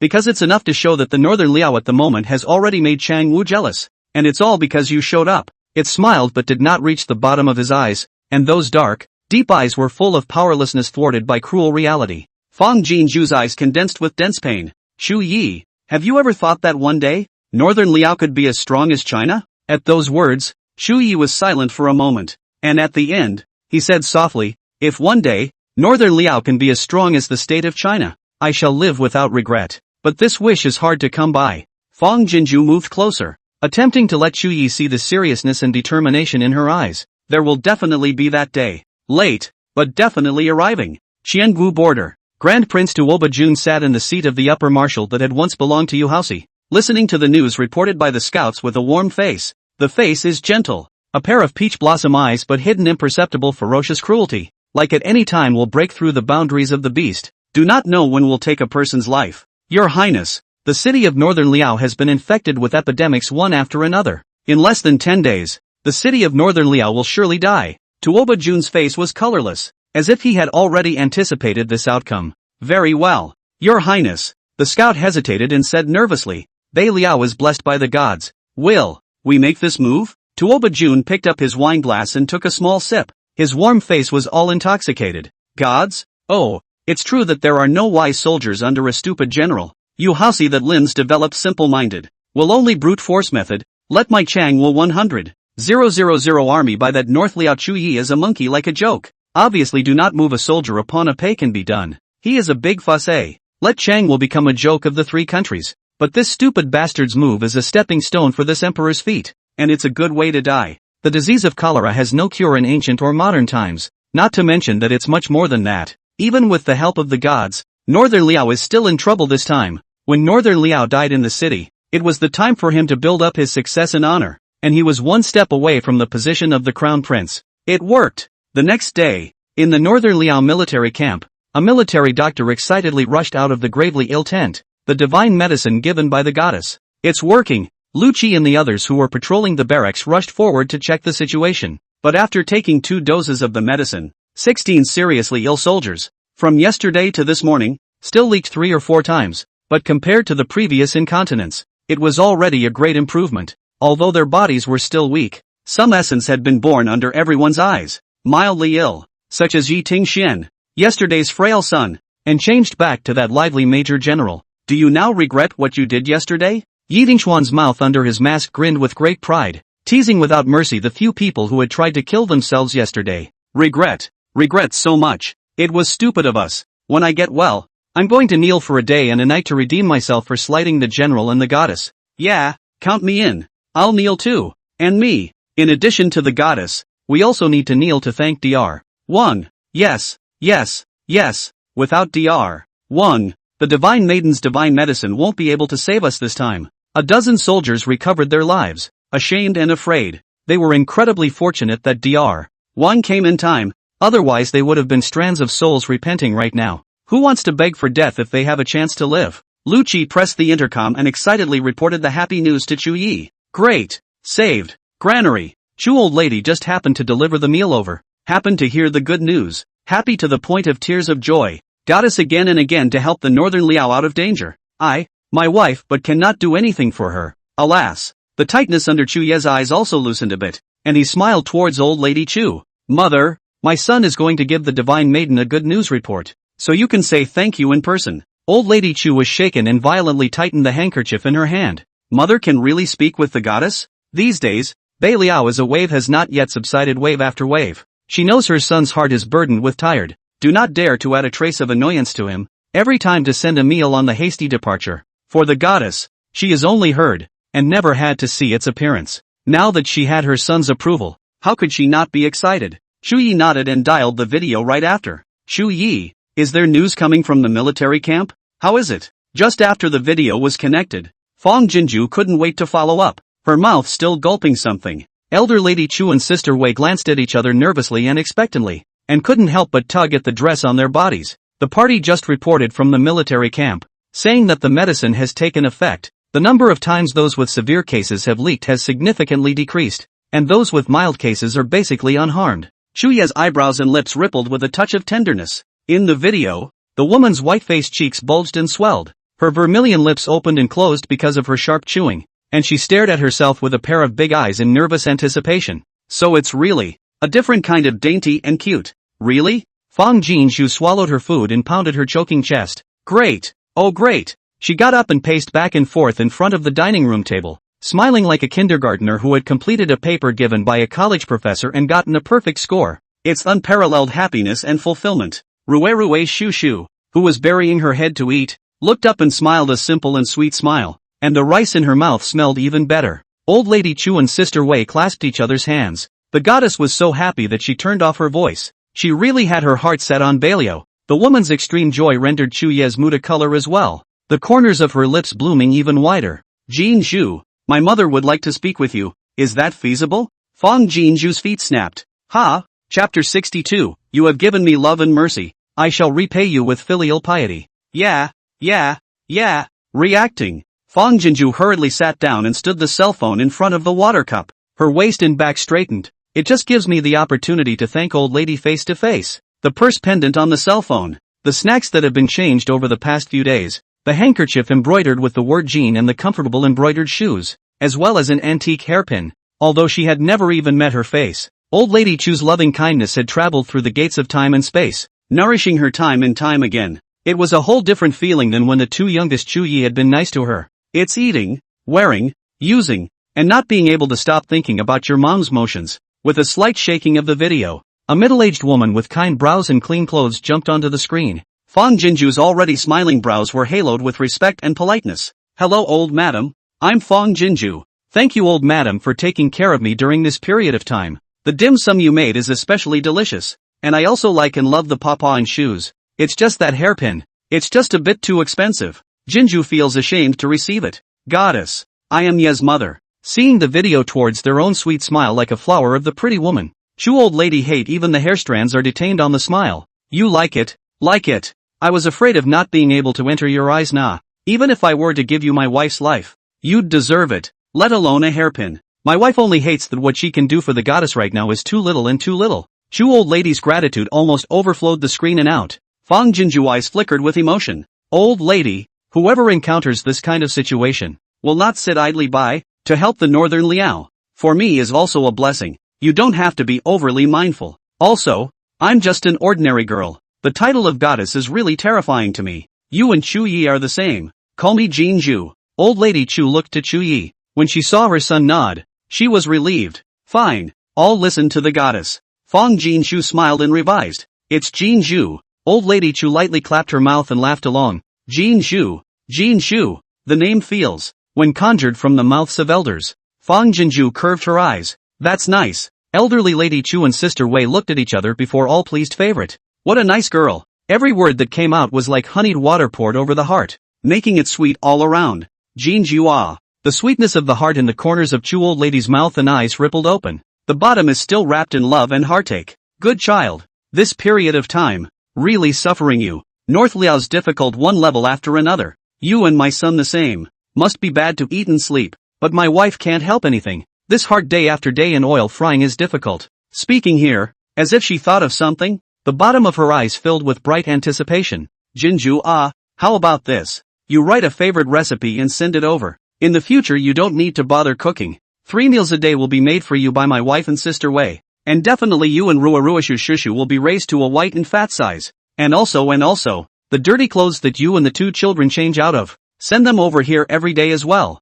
And my wife will wash them. In short, laundry and cooking will be left to me in the future. And you and IE will devote yourselves to the management of Beiliao and to your own bodies. Okay? The old lady can't wait to be concerned. Listening to Fong Jinju's eyes and nose sour, she waved her hand repeatedly. No. Before the words of polite refusal could be uttered, old lady Chu's smiling face collapsed into resignation. Jinju Do you dislike me for not cooking well and worry that I can't wash the laundry? Why don't you let me try for a few days first? If you don't think I'm good enough, I promise I won't mention it again, and I won't make you feel bad, okay? Sister Wei also hurriedly came forward to concur. Right, Miss Jean Zhu, just give Nu and the old woman a chance. Let us do something for you. The caution on the faces of the elders blocked Fang Jinju's words of refusal in her throat, and for a while she was at a loss. Cooking doesn't really take much effort, and there are washing machines for laundry. How could she feel good about letting her elders suffer for her? Jean Zhu, promise mother. Shu Yi turned the video to himself and said earnestly, let us do something for you. If we can make it easier for you, it will be peace of mind for us. Grandmother, sister, clothes, Shu wash. Suddenly Shu also came up, revealing a cute little head. Shu, will wash. Rue also came over. Then Rue, wash your sister's shoes. Shu Yi's few people were stunned for a moment, and then they revealed a pleased amusement. Okay, grandmother won't steal credit from Rue Shu. We grandchildren will divide up the work and work together to take good care of Sister Jinju. Okay, grandmother, how do you divide the labor? Well, grandmother can't go to her sister's side, so she can only do some washing and cooking, but Rue Shu is with her sister at all times, so she can pour water for her sister, serve her rice, clip her food and so on. As long as you guys can do something, you can help your sister to do it. Okay then Shu, don't steal from grandmother. Rue listens to grandma. An old man and two young people, you a sentence and I a sentence. Words hate to Fang Jinju, clothes to stretch hands and food to open mouth is good. Fang Jinju, a heart was swollen by the warmth and the expansion, and finally could not hold, turned into a moving wetness from the bottom of the eyes up. Old madam, just as I spit out a few words, my throat choked with acid and bloating and I couldn't speak. Kids, old lady Chu said softly, I deplore the fact that you are alone. If you don't mind, you can treat my wife as half a mother who does anything for her child. That's as good as anything. Fang Jinju's tears, after all, were not held back and fell unexpectedly. Instead, the corners of her mouth grinned in happiness. It's so nice. I'm a child with a mother's heart again. In modern times, there are a group of uncles to protect. In ancient times, there is Mrs. Chu cherish. The loss of both parents of the vacancy was filled to the full with overflow. Dad, Mom, did you see that? I have someone to care for me and look after me for you, so you can go and be happy little children in peace. Old lady Chu followed and wiped her tears. Child, don't cry. Wifey, I look heartbroken. Hurry up and pack up your dirty clothes and send them over. I'll leave you and Yi to your business. Fang Jinju quickly agreed. Not only sent over a number of dirty clothes and dirty shoes, but also sent over laundry detergent, stain remover, shoe brushes and other convenient supplies. Of course, also comes with the method of use. Thou hast given me love and mercy, and I shall repay thee with filial piety. When the cholera crisis in Balia was completely lifted, she would have to study things and objects that could amuse the old madam. Chu old lady just joyfully took a pile of dirty clothes to go. Chu Yi waste intercom rang. General, it's not good. The city is still peaceful, but there are already 7 or 8 villages on the outskirts of the city, with more than 1,000 people suffering from epidemics. There is more than cholera. Many of them have rashes and fever, as if they have contracted smallpox. There are also people who have no symptoms of any disease, but die violently of asphyxiation overnight. Chapter 63. If there is no God in this world, then I will act as that God. Xiong Dali's voice came out eagerly from the intercom. General, the situation is far more serious than the barracks. Chu Ye's body trembled with rage, and he slammed his fist on the bookcase. Simply bereft of conscience, the already stale bookcase was dented right out of the way. The peak of his fist was instantly drenched in blood. I thought that by taking the life of that thug Yu Haoxi, Bei Liao would be able to take a breather, but I didn't want to realize that the new general was 100 times more despicable and cruel than Yu Haoxi. Xiong Dali, immediately isolate the people with different diseases. Even with his rage, Shu Yi didn't forget to order at the first opportunity. For the subsequent arrangements, wait for this general's order. Yes, General. Jinju said that differentiated quarantine and checking at all times is the most effective way to block the continued spread of the epidemic. Bar none. Only by stopping the spread of the infection can subsequent treatments be truly effective. Otherwise, even if the people are cured on the front foot, they will be infected twice, week after week, and when the epidemic becomes resistant to the medicine, then it will really be hopeless. After conveying the order to Xiong Dali, he also ordered Lu Qi to immediately mobilize 2,000 Chu Jia troops with 2 military doctors and protective supplies and run to the village where the epidemic occurred. After deploying everything according to the chapter and verse he learned from Jin Zhu, Shu Yi then dialed Jinju's video. Fang Jinju picked up the first time. Shu Yi, what's wrong? Before the Balio cholera was completely cleared, she didn't dare to take half a step away from the dormitory, in order to allow Shu Yi to find her whenever and wherever she wanted. In order to avoid Feng Zhou and the two of them to see the clues, Fang Jinju gave them a full schedule of work: feeding livestock, contacting livestock hatchling vendors, preparing post-production video promotion copy, started moving ahead with her new farm plans. Moreover, the two little ones were simply the little roundworms in Fang Jinju's belly. In the past 2 days, one of them stuck behind Feng Zhou as a little tail, coaxing the two girls to play with them willingly in the fragments of time after work, without Fang Jinju having to worry about it at all. Jinju, the cholera in the barracks is under control for the time being, but the situation in the villages in the city is even more dire than in the barracks. Shu Ye's tone was grave, but his face was slightly lighter than when he first heard about the Hua chaos, and he said the news that Xiong Dali had reported to him word for word. Fang Jinju's temples jutted as she listened, anger surging wildly through her body. Xiangwu had actually spread several epidemics in the territory of northern Liao. It is simply heartbreaking. Damn it. Shu Yi. Even if Fang Jinju's temper was good, she couldn't endure a bit more. She stared angrily at the man in the video. Her pink fists on the table were clenched with a handful of anger. Xiangwu tyrannical. It is the weakness of the countries indulged in. It must be beaten into submission with violence. Otherwise there will never be an end to the scourge like today. If there is no God in this world, then I will act as that God. We must make the Chang Wuhu thugs realize that there is a God 3 feet above their heads, and that this world will not allow them to act recklessly. Slender posture, as if burning with the power to burn down the injustice of the world, but also a silver armor set holding the immortal gun, can punish violence and eliminate evil unstoppable. At this moment, Shu Yi actually drifted into a trance and felt the wrath of the god of war from Fang Jinju. Amazement and awe exploded one after another in the bottom of his eyes, and his soul began to tremble madly as if it had sensed a compatible couple. He got up and took half a step back, and as he clasped his fists, he knelt devoutly on one knee. Then Shu Yi would like to be the sword of the gods, to cut down the tyranny of the world, and to guard the righteousness and tranquility of the world. When the hard, loud voice exits, the words are burned into the chest, and unwavering faith to follow. The anger in the bottom of Fang Jinju's eyes calmed down a little, but her chest still trembled unevenly. Shu Yi, don't be like this. Get up, quickly. Thank you for not mocking my arrogance and still believing in me so much to support me. Shu Yi, I'm not speaking out of turn in the heat of the moment, but the pain of Bei Liao. I feel it. What's the difference between Xiangwu's move and the Japanese massacre of China's El King? At that time, when the Chinese people faced the cruelty and tyranny of the Japanese invaders, how did they cry out for help? But she can't change anything. She can only silently mourn and feel sorry for the hundreds of thousands of innocent souls. But this time, Bei Liao has her. She must not stand by and watch such a bloody history play out again. Thinking about it, Fang Jinju pressed her anger to the bottom of her heart and looked at Shu Yi and said seriously, Xiangwu is sure to cure it ruthlessly, but the first order of business is to control the epidemic first. Shu Yi nodded solemnly and rejoined the bookcase to sit on the end. I have already distinguished and isolated the patients according to the method you taught Jinju, and those who got cholera should have already taken the medication at this moment, and won't be in any serious trouble. But smallpox and another epidemic will require Jinju's help. Fang Jinju face a little clear. Do not worry, smallpox is also curable in our place. I will buy medicines and send them over in a while. The method of isolation and elimination is the same as cholera. Speaking here, her beautiful eyebrows wrinkled uncontrollably again.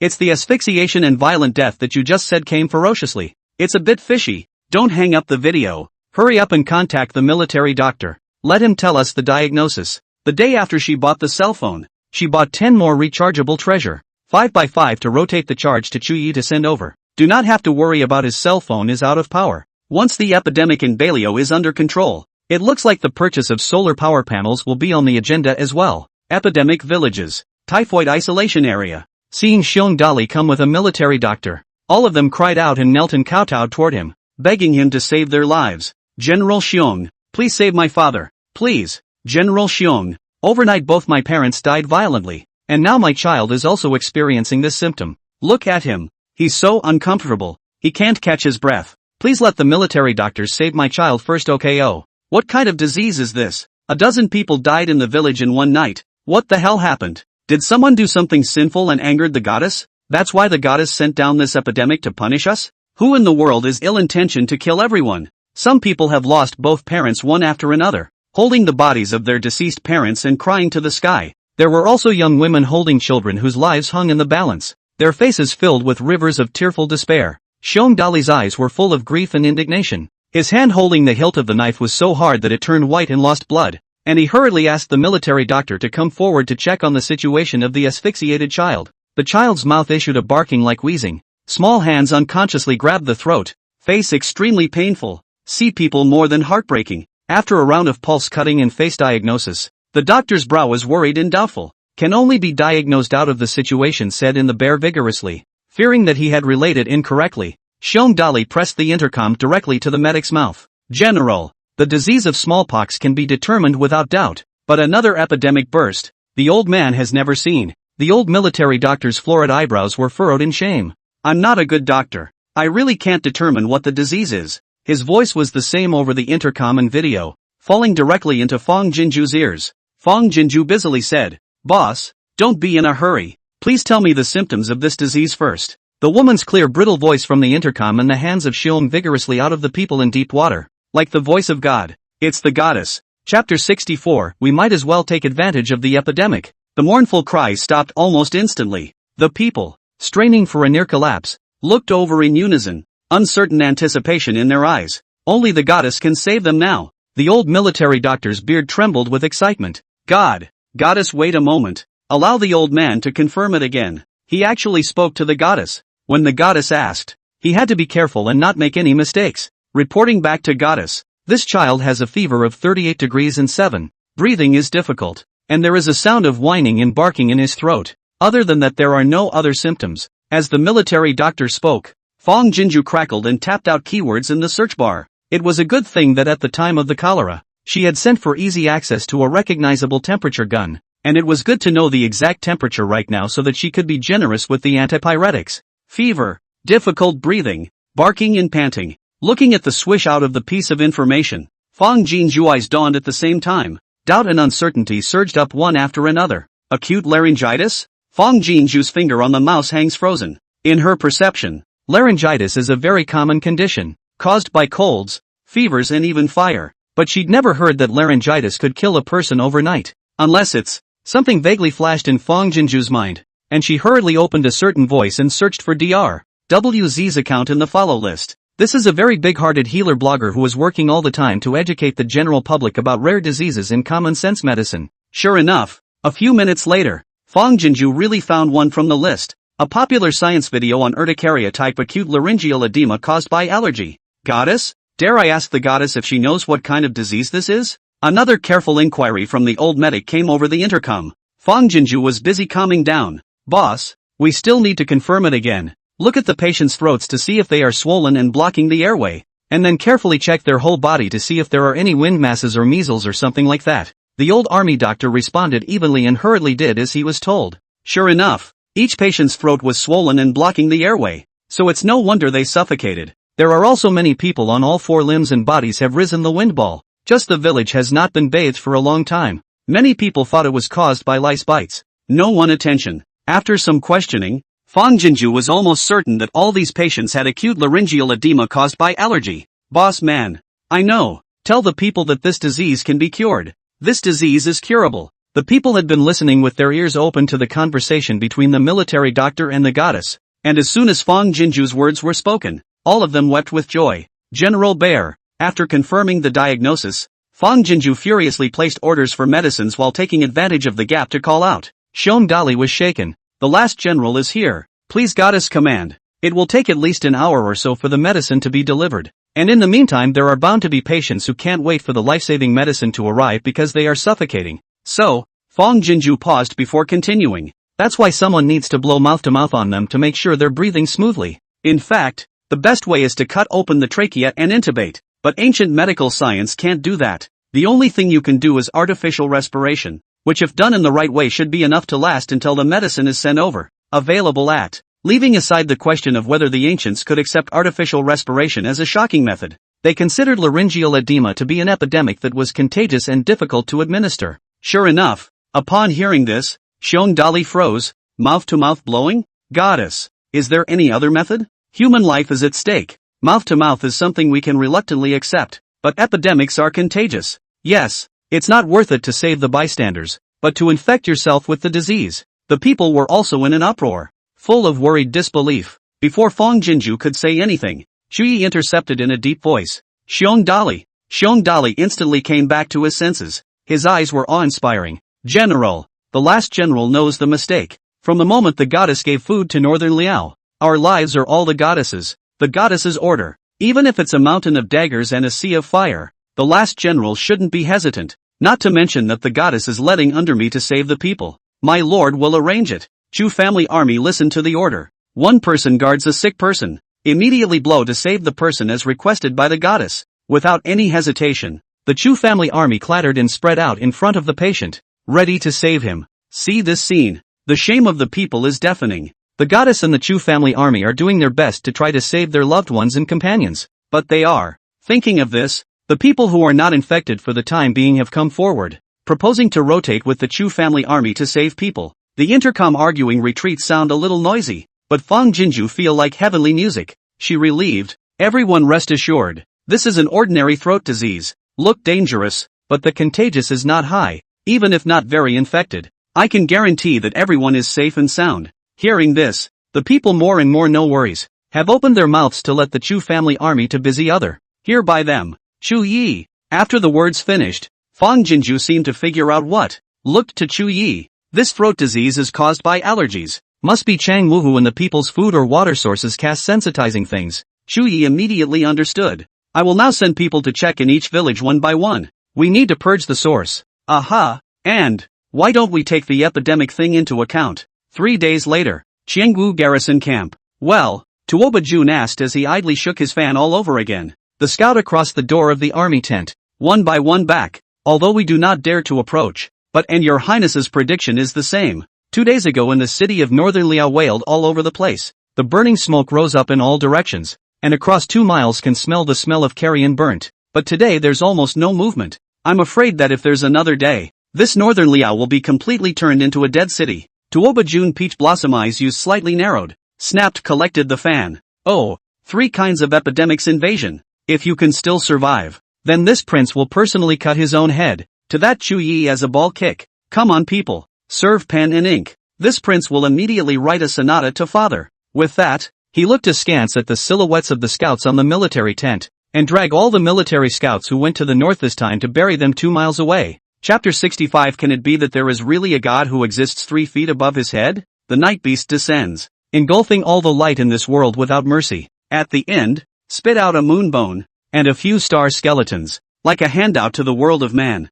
Even so, there are those who desperately want to catch this last weak light to live. Brothers, don't blame us for being hard-hearted. This is the order of the Grand Emperor. We can't help it. Yes, we know that you are aggrieved and unwilling, but there is a head for every grievance and a debtor for every debt. When you get down there, don't come back to us. It's all because of the Grand Prince's order for us to bury you alive, and we don't want to. Right, it's us who will die for disobeying orders. So if you have any grudges, you should go to the Grand Prince to settle them. 2 miles away from the Qiangwu camp, a dozen or so Qiangwu soldiers were wielding shovels to fill in the pit, filling it in while rambling in a heartfelt manner towards the people at the bottom of the pit. 2 men deep in the earthen pit, the 6 military scouts were bundled into a circle, sitting back to back around the bottom of the pit. Their mouths were gagged so tightly that they could only let out unwilling and terrified pleas for mercy from their throats. The desire for survival in the bottom of several eyes was as intense and piercing as the darkness could not even cover. The soldiers on the pit didn't dare to meet their eyes, only wanting to hurry to escape after carrying out their orders as soon as possible. Rumble. Suddenly, a blast of thunder crossed over their heads and tore through the sky above the Qiangwu camp. It's heavenly thunder. It must be because we have done this evil thing of harming heaven and earth that the elder god has sent down heavenly thunderbolts to warn us. A dozen or so soldiers almost dropped their shovels in fear, looking around in panic, as if they were afraid that lightning would come down directly from the sky. The military scouts who were half buried in the pit also shrunk in fear in unison. In the barracks, Tuoba Jun, who was comfortably lying in the tub and soaking in the bath, snapped his eyes open. What's the situation outside? Immediately, a soldier rushed in panic and knelt down to report. Great prince, it's not good. Just now a heavenly thunderbolt suddenly appeared over the camp. It's exactly the same as the heavenly thunderbolt when we previously violated Northern Liao. Tuoba Jun frowned, then he showed a sneer on his face. A thunder is just a thunder, but it scared you into rumble, rumble, rumble. 3 heavenly thunderbolts in a row blasted off Tuoba Jun's words, and the sudden change of events scared him, his body shrinking uncontrollably towards the water. Reacting, he looked at the soldier with an unkind look in his eyes. The soldier shuddered and hurriedly turned around, a look of horror on his face. The Grand Prince was most disgusted with bystanders seeing him in his ugly state and would definitely order him to be killed. Grand Prince, born with a strange change, please ask the Grand Prince to come out and deliberate. The Vice-General's voice came sharply from the outside of the army tent. Tuoba Jun looked at the soldiers with a shadowy look. What are you waiting for? Don't wait for this imperial prince to change. The soldier did as he was told in fear. When Tuoba Jun was dressed, he coldly dropped a sentence. Before I come back, I only want to see your corpse. The soldiers were instantly drowned in dead air. What is it that has disturbed this emperor's bath? Tuoba Jun walked out of the tent with his back hand, his face unusually ugly. The 40,000 Changwu army in the barracks had already gathered towards the schoolyard in the middle of the camp, everyone looking unusually panicked. This great commotion only made Tuoba Jun feel annoyed. It's only a few heavenly thunderbolts. Why is it so bad? The great prince does not know that the last time commander you led us to invade northern Liao, the heavens sent down this heavenly thunder. And, moreover, words of warning from the heavens appeared in the air. Yes, great prince, do not take this lightly. Several vice-generals hurriedly came forward and spoke away, each with a look of trepidation in their eyes. Tuoba Jun raised his head to look at the sky and snorted coldly. Are you trying to say that this prince has cast the poison of the epidemic on northern Liao, which is against the way of heaven? So the heavens have reproduced the warning? Several vice-generals looked at each other, although they did not dare to open their mouths, but all their bodies responded. Exactly. Bunch of losers. Tuoba Jun raised his hand, and the fan hit hard on top of one of the men's helmets. If there is truly a god, would he not wait until the northern Liao had died in the city before sending down a warning? He looked up at the sky. It's just a sign before a thunderstorm. Boom. Snap. Another thunderbolt exploded over the camp, and sparks splashed through the night, condensing into a large line in the air. The Qiangu thugs, who appear to have human lives and kill wantonly, should be put to death. The Qiangu thugs, who appear to have human lives and kill wantonly, should be put to death. Immediately following that, one after another, a succession of heavenly thunderous signals exploded in the air. The bottom of Tuoba Jun's eyes were shocked with the color of surprise, and his pupils shrunk violently. Obviously, this was no ordinary sign of a thunderstorm. Can it be that there is really a god 3 feet above your head? 2 miles away, 10,000 Chu family troops were standing by. Only when the fireworks in the distant sky completely disappeared did Chu Yi order in a deep voice. March forward another mile. 10,000 Chu family troops moved on command and slowly marched forward. At the center of the military formation, a giant beast 5 feet tall was mixed in, also slowly sinking forward with the army. It's a stone thrower. 3 days ago, the goddess sent a large number of wood tools including learning videos, and the general called all the carpenters in the city and gathered the strength of 1,000 people to rush to build it day and night. It has been tried and tested, and can throw 100 pounds of boulder, up to 100 feet away. The power can be enormous. Qiangu camp. Everyone is terrified. Grand Prince, why don't we withdraw our troops and return to the city first? Yes, Great Prince, if anything happens to you, how can we explain to His Majesty? We'd better withdraw to the city first and inform His Majesty of this vision. The last time they saw Yohousi's headless body being humped back by a horse, a few vice-generals were scared out of their wits, and at the moment they were only bent on fleeing the camp. That's Yohou's, the first fierce general of Chengwu, Yu Haosi, who had not lost a single battle in nearly 100 battles. How can he not be able to defeat that Chu Yi child? Must be gods simply do not want to let him live. Tuoba Jun actually had a few drums in his heart. Originally thought that the heavenly punishment said, just a few vice-generals after the defeat of the ugly words. I did not expect to really see the vision today. Is it really heavenly punishment, or are the living playing tricks? Joke. How can you easily withdraw your troops back to the city? After some weighing, Tuoba Jun ordered to the people around him, go, bring this prince's carriage. This prince wants to personally go back to the capital to report this matter to his father. Saying this, he reached out and pointed at a bald-headed Mang general. You, Chang Ji Gang, this emperor has ordered you to be the deputy commander-in-chief, and to command the 3 armies for the time being. Be sure to give this prince a good defense of the border. If you dare to leave the camp without orders, this prince will kill your 9 clans. At those words, Chang Jigong and a few of his lieutenants' faces stiffened. The Grand Prince is trying to escape from danger and leave them as cannon fodder. Boom! Boom! Suddenly, a few more thunderbolts startled over the camp. This time, the words of God's warning came almost crushingly. Chapter 66, Surrendering the Lord Commander. Removing the armor of weapons. surrendering to the north, and forgiving the three armies. All of you little soldiers, all of you listen to the order of the marshal. The crime of killing, the first responsibility of the marshal. All of you little soldiers, all of you listen to the order of the marshal. The crime of killing, the first responsibility of the marshal. As if he knew that Takumi Jun was going to escape, the large warning seemed to be laying on him. Tuoba Jun's retreat was so soft that he directly fell to the ground. Quickly, quickly bring this imperial prince's carriage. Go quickly. Although the several vice-generals were disgruntled, they had no choice but to order the junior soldiers to do it. They looked at the words of warning that still kept flashing in mid-air, and they all looked at each other with complexity. Is it possible that God's intention is to remind them that everything is the responsibility of the commander-in-chief, and that the soldiers under them are just following orders, and that there is still a chance to atone for their sins? 300 feet away from the Chengwu camp, the Chu family army was waiting in awe. Beside Chu Yi, there was a row of shivering Chengwu soldiers kneeling. It was the dozen or so soldiers and 6 military scouts who had dug the pit. General,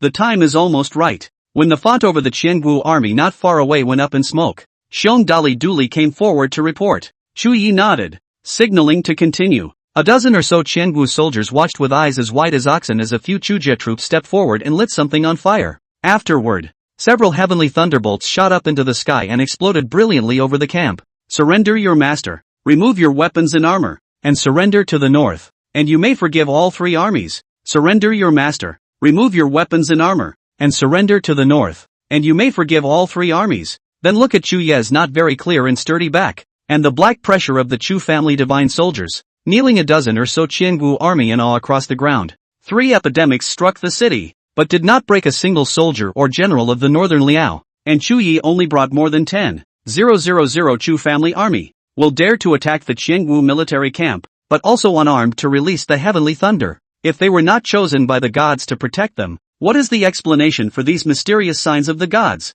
In the Chengwu military camp, the soldiers were already in an uproar. Does the heavens mean that we can be spared if we take off our armor and unload our weapons? Hand over and surrender the Grand Prince, and then defect to the northern Liao? I think that's what it means. But why should we be made to defect to the northern Liao? We're Changwuhu people, and this is a great offense of preparing the Lord for treason. Sentence after sentence of the soldiers' comments fell into Tuoba Jun's ears. The bottom of his eyes is already panicked into pieces, stalking his neck to go forward to rebuke. This must be the North Liao engaged in trickery. All give me to stand in line. No one is not allowed to lose armor. Who believe the North Liao treacherous plan? Dare to give birth to treasonous thoughts. Direct military execution. A few vice-generals looked at Tuoba Jun with a blank stare, as if they had seen Yu Haosi who had let loose his vicious words in front of the formation not long ago. Remember when Yu Haosi and Tuoba Jun, the same, non-determined that God's warning is the North Liao trick, headstrong and brutal attack and finally ended up with the body and head of the end. While he was lamenting,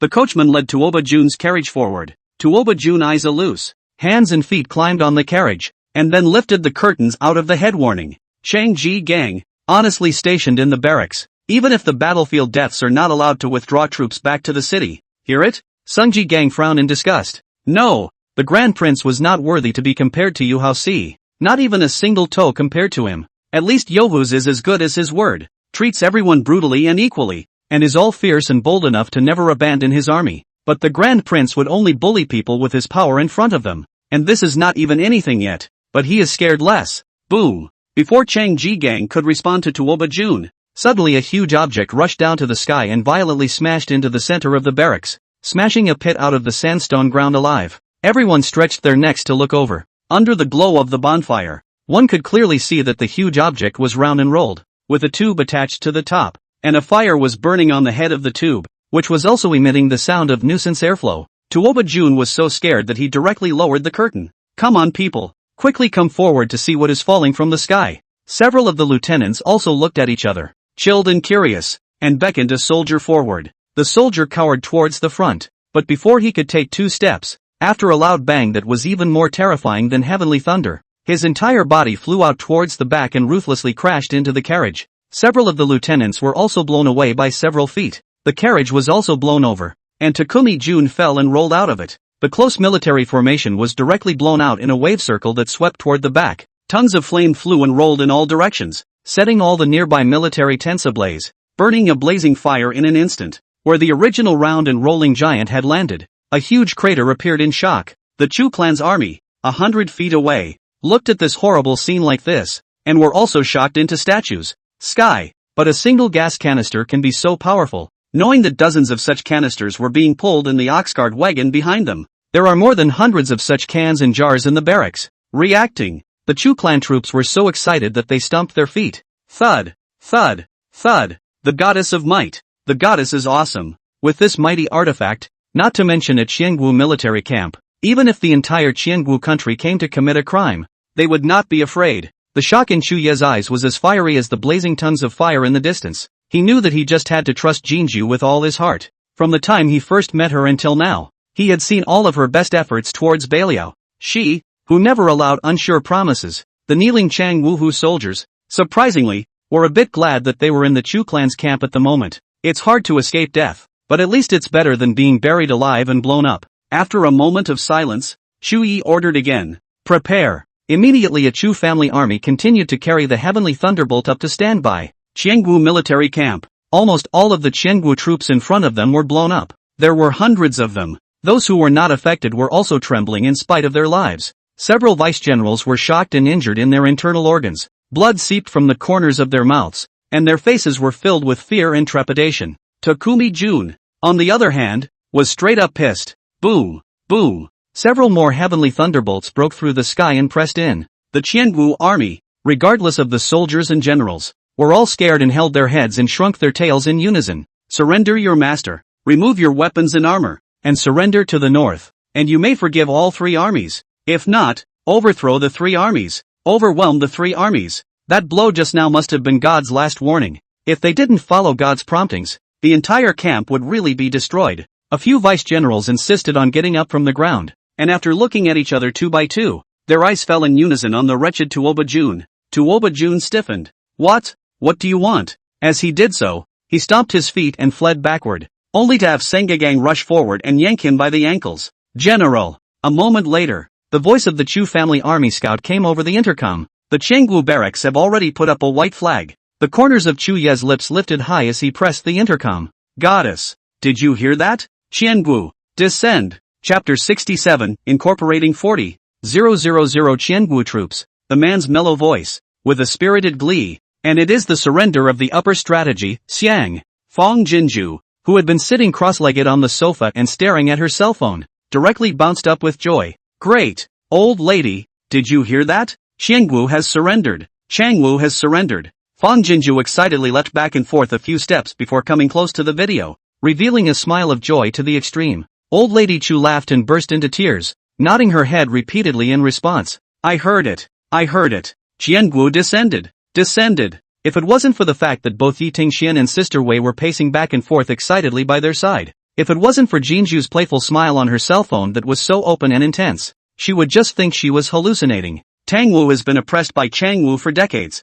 and every time he sends troops to resist, he is only beaten badly, and his military strength is getting worse and worse, and his national strength is getting weaker and weaker day by day. Qiangwu and Tangwu is the same as hanging head of the knife, pressure top of the mountain. Chu family 3 generations of loyalty, has died in battle, never triumphant. It's not that Chu's sons and daughters aren't brave enough, but there is a huge difference in the strength of the country, and to go out is to embark on the road to death. Ye's father had a prophecy on his deathbed that in less than 10 years, Tangwu would die. But now, she heard with her own ears from her son's mouth that Changwu had descended, although the surrender was only the 40,000 Changwu soldiers stationed at the border. It was just a drop in the bucket for Changwu. But this is for their Chu family, for Baliao, and even for the entire Tangwu country. It is half a cloud of empty long grass, breaking the sky. Goddess! Yi Tingxian came over with his head, a mouth grinning to the back of his head.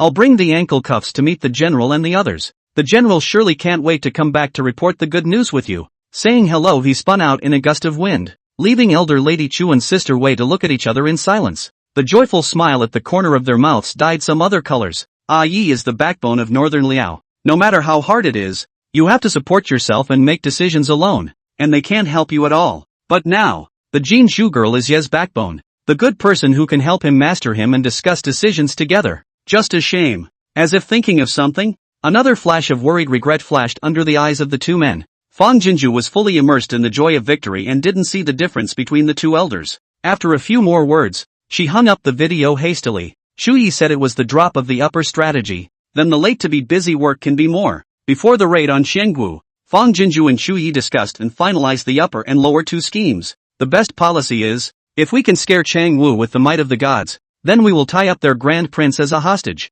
and then bring Chang Wu's 40,000 strong army back to northern Liao, tame it and turn it around, and use it as northern Lao's enslaved soldiers, do farming drudgery in idle times, and be a meat shield pioneer in times of war. Chu Yi said. Xianggu country master heir thin, only 2 sons, and belongs to the eldest son of the emperor Tuoba Jun, most important to him. With the great prince Tuoba Jun at hand, even if the lord of Qiangwu was infuriated, he would not dare to act rashly. If this policy is accomplished, not only can it temporarily deter Qiangwu, but it also eliminates the need for bloodshed and killing 2 birds with 1 stone. The next strategy is simple. If God's might can't bluff the Qiangwu army, then use the gas canisters to clunk a bomb, directly rough on the score. The hundreds of gas canisters she sent over would have no problem blowing up a random army of tens of thousands. If Xiangwu is not afraid of this fight and dares to continue to send troops, then proceed to bomb. Manowar has to be based on the equality of everyone being a cold warrior in order to win. But now Bei Liao, because she has taken advantage of the first advantage. Xiangwu's cold weapons and flesh and blood can beat the power comparable to the hot weapons of the gas canisters. Fang Jinju's assistance, coupled with Chu Ye's planning and strategizing, is also considered a great success in the first battle. Faced with the prospect of collecting 40,000 Qiangwu troops at once, the food in Beiliao City right now was definitely not enough. She had to hurry up and stock up on food. Back! The general is back. Northern Liao City, outskirts of the barracks. Lu Qi with 5,000 Chu family army lined up in front of the barracks waiting. See the pressurized army approaching, as well as in the darkness vaguely visible waving Kai flag. Chu family army cannot help but stomping feet and cheering. The first time Chang Wu surrendered, the news traveled back to the barracks. Chu family army stationed in North Liao for decades. During this period of veteran death of new recruits to make up, I do not know how many soldiers will be folded in this frontier battlefield. A mound of yellow sand to bury. Loyal bones are buried in 3 parts of the border. Yingzhen. This is the land of the Tangwu kingdom, but it is also the graves of countless loyal martyrs. No one has ever seen the triumphant flag of triumph, and there will be no return. May. This time, they live to witness Chang Wu descend. All of this is because of the blessing of the goddess. In the returning army, Chu Yi sat on a high horse and rode at the head. He was holding a rope in his hand, and the other end of the rope was tied to Takumi Jun's hands. At the moment, Takumi Jun was stumbling along behind his horse's ass, out of breath. Water. This emperor wants water. Chu Yi, give this emperor a drink of water. The nearly 100 miles from Qiangwu to the North Liao military camp, Tuoba Jun felt was the road to hell. My legs are swollen and my feet have long since worn out an unknown number of blood blisters, and I'm still not given any water to drink. Since he was born, he's been treated with honor and dignity. When did he ever suffer this kind of abuse? Even for a hostage, you have to give a drink of water, right? But he shouted all the way, and Chu Yi didn't even return his head. It was simply exasperating. The Chang Wuhu army following him saw this scene, but inexplicably felt relieved. These noble people who never usually took the lives of them, the lowly ones, as their lives, should never have thought that one day they would end up like this, right? Soon the army stopped in front of the barracks. At the same time, Yi Tingxian drove his carriage to the military camp. Immediately, some of the Chu family's troops came forward and carried out the things given by the goddess in the carriage. Several vice-generals led by Tuoba Jun, and even the 40,000 army chiefs of the Qiangwu army were all pushed and shoved out of the line by the Chu family army. Chu Yi rolled off his horse and stepped forward to open the chest. In here were electronic ankle cuffs that Jin Zhu had prepared in advance. She said that as long as the Changwujuan were handcuffed with this ankle cuffs, but whenever they resisted, they only had to press the remote control and the ankle cuffs would emit a thunderbolt, which could cause pain to the point of fainting at that time. As long as the leaders were controlled, there was no need to worry about them encouraging the minions underneath them to rise up and revolt. Besides, she had other well-thought-out arrangements for these little soldiers. Lock up! Transformation water. After Chu Yi gave the order, the Chu family army took out the ankle cuffs from the box in order and walked to the Changwu army's group of big and small chiefs. They were made to remove their boots and pants, and the ankle cuffs were locked tightly against their flesh just above their ankles. Although unknown, but a group of Changwu chiefs also know that they are now a fish and meat, can only obediently cooperate. Soon, there were quite a few Chu Jia army brought buckets of water, and then the bags of medicinal powder contained in another box, have poured into the water and stirred. Chu Yi swept a circle of the Chengwu army and ordered coldly, starting from the top 2 sides, line up in order to drink the divine water. Chapter 68 Chu Yi, what's wrong with you? Why is your face so red? The Qianguo army was all shocked and hesitant between looking at each other. Divine water? Watch. More like poisoned water. Seeing their hesitation and immobility, Shuyi pressed the handle of his gun against the ground and said sternly, "If the gods wanted you to die, you would have already been blown up by the heavenly thunderbolts when you were in the barracks. The goddess has ordered this general to bring you back to help the good and the right. Otherwise, why would this general go to all the trouble? Drink this divine water. You still have a chance to redeem yourselves and live. And if you don't want to drink it, you can naturally do so." Saying this, he moved his lance in his hand, the tip pointing sharply at the Qianguo army. "This general can also directly send you on your way." Hearing that there was still a chance of surviving, the Qianguo army's eyes were all incredulous. But Shu Ye's words were right. The gods had said that they would spare their lives as long as they handed over the Grand Prince. So if they really wanted to kill them, why wait until now? After reacting, the Qianguo army hurriedly lined up and went up in order, and one person drank a bowl of divine water. "It's so bitter. It's bitter to the bone." If they hadn't seen those incredible miracles with their own eyes, they wouldn't have believed that what went into their mouths was divine water. Waiting for the last Qianguo army to drink the divine water, Shu Yi then spoke again. "What you have drunk is the divine water to goodness given by the goddess. Previously, you burned, killed, looted and plundered all the evil. The accumulated bad karma has penetrated into the bone marrow. Not a moment from the good that correct. This will make you atone for your sins. The heart is bound to be born more than reluctant to resent the hostility. This divine water will introduce all these resentments and hostility into the root of your heart. And every 30 days you will need to drink the evil transforming divine water in order to cleanse and dissolve these evil thoughts. Or else you will die with a rotten heart and lungs. If you are bent on doing good thereafter and make every effort to atone for your sins, although you may not be free, I will ensure that you are well fed and warmly clothed, and that your lives are free from worry." After his words, the Qianguo army let out a commotion. In so many words, they heard only one point with uncanny clarity. Eat, where, and not have to die? Although Qianguo is the country with the most arable land, it only produces just enough food. From the honored power that layer by layer exploitation down to the mouth of these bottom soldiers and generals of their pay, there is not much left.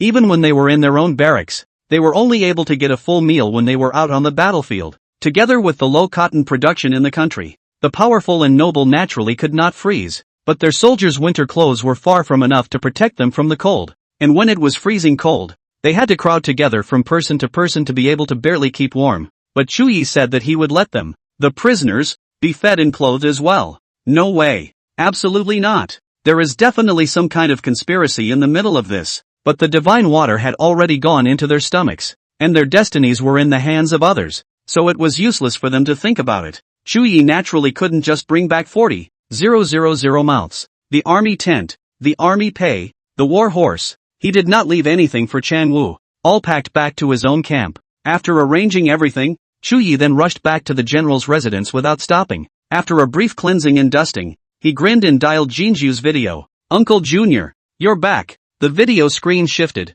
and Shu Shu's little brain appeared in front of her, and Rui's little brain poked in and squeezed in. "Little uncle." The naive smile at the corner of Chuya's mouth froze for a split second and immediately changed to a doting color. Shu, where is sister?" Rui beside her hurriedly raised the bath towel in her hand higher to show Chu Yi. "Sister, in the bath AC. Wait, how? Uncle Junior." The cell phone screen switched to the rear, and then after a moment of shaking, the screen began to move. It's Shuru walking with her cell phone.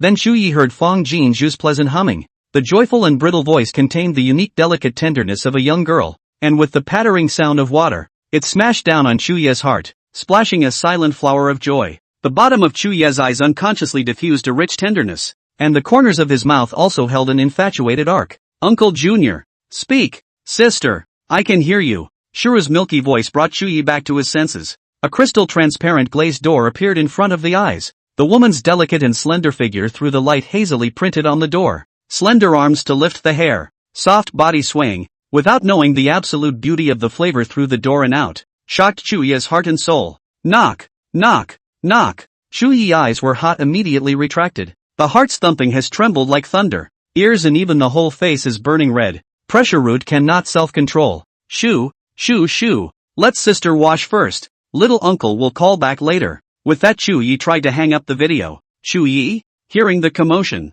Fong Jinju shouted out, then hurriedly said, "Wait, don't hang up. I'll be good in a minute." Chuya's hand froze millimeters above the hang-up button. In just this instant, she accidentally saw Fong Jinju open the glazed door a crack, and a white slender arm stretched out for a burst of groping. Rue, give the bath towel to sister. She didn't know that her haphazard, airborne touch was like touching Chuya's heart. Chuya's eyes condensed, his breath caught, and his fingers flew as he pressed hang up. The object in his chest felt like it was going to pop out, and he got up so hastily that he knocked the bookcase with a jolt and the pen holder snapped over. But he seemed to have nothing to investigate and left the book in a hurry. And yet, not knowing what he was going to do, he came to a violent halt in the center of the granary. The flashing eyes swept to the basin rack by the wall. Chuyi then seemed to have found the target, hurriedly stepped forward, cupped up the water and made a swoop towards his face. May, the luscious figure of the woman in the glazed door, and the white arm that was groping through the doorway, seemed to be fixed in the mind. Lingering.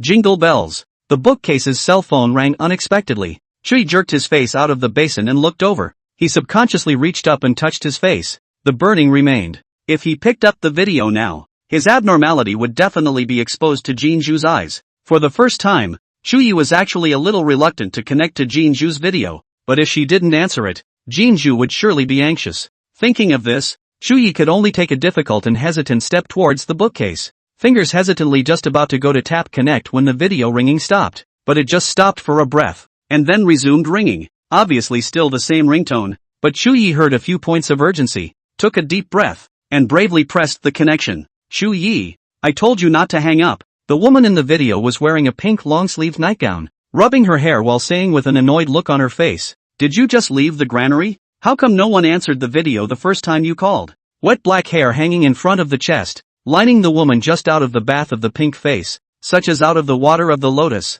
regaling the soul. Chuya's eyes flickered and hung down, wanting to respond to something, but his throat felt like it had been gently pinched by the slender hand in his head, itching and itching, unable to make a sound. Chuyi, what's wrong with you? Why is your face so red? Chapter 69, If I keep teasing you, you might want to give yourself to me. Fong Jinju numbly wrapped herself in a dry hair cap, then sat cross-legged on the sofa before concentrating on Chuyi. You wouldn't have run all the way back from the barracks, would you? Why else would you be blushing like a boiled shrimp and breathing a little roughly? Chuyi cleared his throat, raised his eyes but didn't dare to meet Fong Jinju's direct gaze, so he could only drop his eyes on her white dry hair cap and feigned curiosity. Jinju, the thing on your head, what is it? Fong Jinju was stunned, raised her hand and pushed the hair-drying cap. You say this?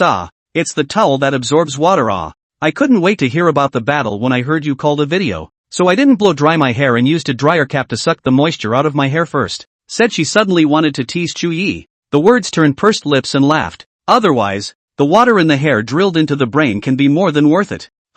Sure enough, Chuyi was a bit confused. You mean, washing your hair and not drying it thoroughly will make your brain water? What's the harm in having a brain in your head? A serious look, like a third-grade student who doesn't know what he's talking about. Fong Jinju couldn't help but cover her mouth and laughed. Of course there are hazards. When your brain is in water, you will become stupid. Chuyi was shocked. Really? No wonder. No wonder Jinju was smarter and more capable than the women they had here. Oh no, including the men. So there was this connection. Chuyi, how do I say anything you believe? Fong Jinju laughed her ass off. I'm teasing you, Seeing the woman smiling in front of herself without fear, her eyebrows like flowers, Chuya's feeling at this moment was more magnificent than winning a battle. I will listen and believe anything Jinju says. Upon hearing this, Fong Jinju tightened her smile, but her brows were still happy. Trusting me so much, aren't you afraid that I'll sell you to count the money? Chuyi's eyes have something slightly rippled open, softly and solemnly said, even if Jinju sold me, I am also willing, but also still believe in you as in the beginning. Fong Jinju was slightly stunned, then sat upright. Chuyi didn't look like he was joking at all. If this sentence had been uttered by a man next to her, she felt that this man must be trying to plot something against her. But from Chuya's mouth, it was the weight of a promise. Fong Jinju's chest rippled with a touch of dissimilarity. Her eyelashes flickered. Okay, I won't tease you. If I tease you again, you're afraid that you won't want to give your body to me. Quickly talk to me about the situation of Chang Wuhu army. Did the Huanglian powder I got in the past bluff them? With his body. If you open your mouth, I will. Chuya's heart darted out of his mouth, and he almost didn't even hear the words that followed. He slowed down before responding with a smile. I personally watched everyone drink before I came back. Now, the Chengwu army is so convinced of the fact that the northern Liao is blessed by the gods that they would never dare to act recklessly. That's a relief. Fang Jinju reappeared with a relaxed smile. Before you came back, I picked up another 3 million pounds of grain and 20,000 bedding beds, and in the next 2 days they will arrive, one after another. She winced as she said, "Ah, 3 million pounds of grain. It scares me to think about it." Oh. Fang Jinju was unaware of it. In the face of Chu Yi, she had begun to openly reveal the fragile and delicate side of the woman. Hearing Chu Yi's eyes diffuse on the heartache. North Liao food is still sufficient, and I also brought back 100,000 pounds of military pay from the Changwu military camp, enough to support a while. You do not have to force yourself so tight. Food for the people. Before he could finish his words, Fang Jinju shook her head and interrupted. Everything else can be slowed down, but only the food can't be slowed down. You have to feed 90,000 mouths right now. Once the food is cut off, people's hearts will be shaken, and there will be chaos across the board. Tomorrow you will vacate all the rooms that can be vacated in the general's residence, and I am going to send 500,000 pounds of grain over every night starting tomorrow night until the entire general's residence is filled. Even though the money was in her pocket, she had been doing some sporadic dreaming for the past 2 nights, and when she woke up she couldn't recall anything, but there was just a haunting feeling of panic. Her intuition told her that before Balio became self-sufficient, she would have to give them all the food to feed them for half a year and hoard enough for them to do so. This way, even if anything unexpected happens, she doesn't have to worry about the Northern Liao soldiers and civilians not having enough to eat. Seeing her face firm, Chu Yi also knew that it was useless to say more, so he could only nod his head and give his approval. Okay, tomorrow I will pack up the general's residence. By the way, how many rooms are there in the general's house? And how big is it? Are there any other warehouses where you can put food and such? The general's residence is a residence that was left behind in the previous dynasty, although it is worn out, but it covers an area of nearly 100 acres. And there are more than 20 courtyards alone, with about a dozen or so compartments added together in each courtyard. Well, Fang Jinju couldn't help but be staggered. Hoarding a few tens of millions of pounds of grain isn't a concern anymore. A man's head was prepared at 200 pounds of grain, enough for them to eat until the first season's Henley harvest. Also, it's almost winter. You'll give me the statistics of the number of soldiers and civilians in Beiliao City tomorrow, mainly the number of men and women, and the number of children's ages. At least we should make 2 sets of winter clothes out of each person to protect them from the cold before we can do so. Fang Jinju bit her finger. Her brain kept running. This way, Chu Yi, take a pen and paper out and write down everything I said. I need to schedule everything I can as soon as possible. Good. Chu Yi hurriedly grinding to take the pen. Heart but some inexplicable slightly blocked. In fact, do not need to be in such a hurry. There are still more than a month from the arrival of late winter. Can slowly arrange. For some reason, he always felt that in Jin Shu's words, there was a bit of a parting message. Fang Jinju subconsciously shook her head. I can only be at ease if I have all these necessary supplies for you as early as possible. Also, with 40,000 Chengwu army this ready-made labor. Don't limit yourself to the previous cultivated land. You can continue to open up the land and reclaim the land. The more the better. When the time comes I'll send you tools to sprinkle water. And I'll also buy you fertilizers that can fertilize the land, so that even the most barren land can be planted to grow food. Good. Fang Jinju said slowly, and Chu Yi nodded in response while taking notes unhurriedly. On the yellowish paper, the fate of Beilio was being changed bit by bit. I don't realize it's early morning. There is no need to remind Fang Jinju. At 10 o'clock the 2 little ones climbed into bed by themselves and fell asleep, and now they are already in a sweet dream. Fang Jinju went from sitting and talking at the beginning to lying on the sofa, and in the end, sleepiness struck, and her cell phone snapped directly to the floor. Chuya's heart ached and he sighed out softly, putting down his pen and walking outside the granary. Chapter 70 Soldiers in the front, generals in the back. This is the rule of our Chu family army. The night is pale. The man stood with his hands behind his back, staring silently at pale. Previously, countless nights, he had trouble sleeping in the collapse, worried about the North Lia soldiers and civilians not having enough to eat and wear, worried about Chengwu not knowing when it will invade. Now, all of these are due to Jin Zhu one by one to solve. Should have a solid heart, a piece of lang good, available at. The uncertainty of loss of separation always lingered inexplicably in the back of his mind. As if he had thought of something, Chu Yi turned around, returned to the granary, and stood in front of the time gate. The transformed time and space door was 10 feet high and 8 feet wide, and right now he wanted to go in and out without hindrance. Candle flame is weak, jumping and flickering, lining the time and space door more and more dark. After a moment of silence, Chu Yi closed his eyes. By the time he opened his eyes again he was determined, and took a long-legged stride into the time portal. With windy steps and a slight fluttering of his sleeves, he was gone in a moment. Knock, knock, knock. The disappointment in Chuya's heart slowly sank and congealed, and his eyes were the same color. In front of him, the inner walls of the barn bucket remained. There was no way for him to go to the world where Jinju was after all. Dinner is served. In the Chu family army camp, the yell of the head of the group is like the sound of heaven. Chu's army came out, orderly holding their own individual bowls lined up in a long line. Everyone's face is full of happy smiles, stretched out their necks and looked forward to buns again, and stewed cabbage soup. Ah, but it smells so good. The soldiers at the front saw the rice in the barrel. Their eyes glistened with joy, and they kept gulping. Don't worry, there's something for everyone, and everyone manages to eat. The cooks cheerfully waved their rice spoons while admonishing.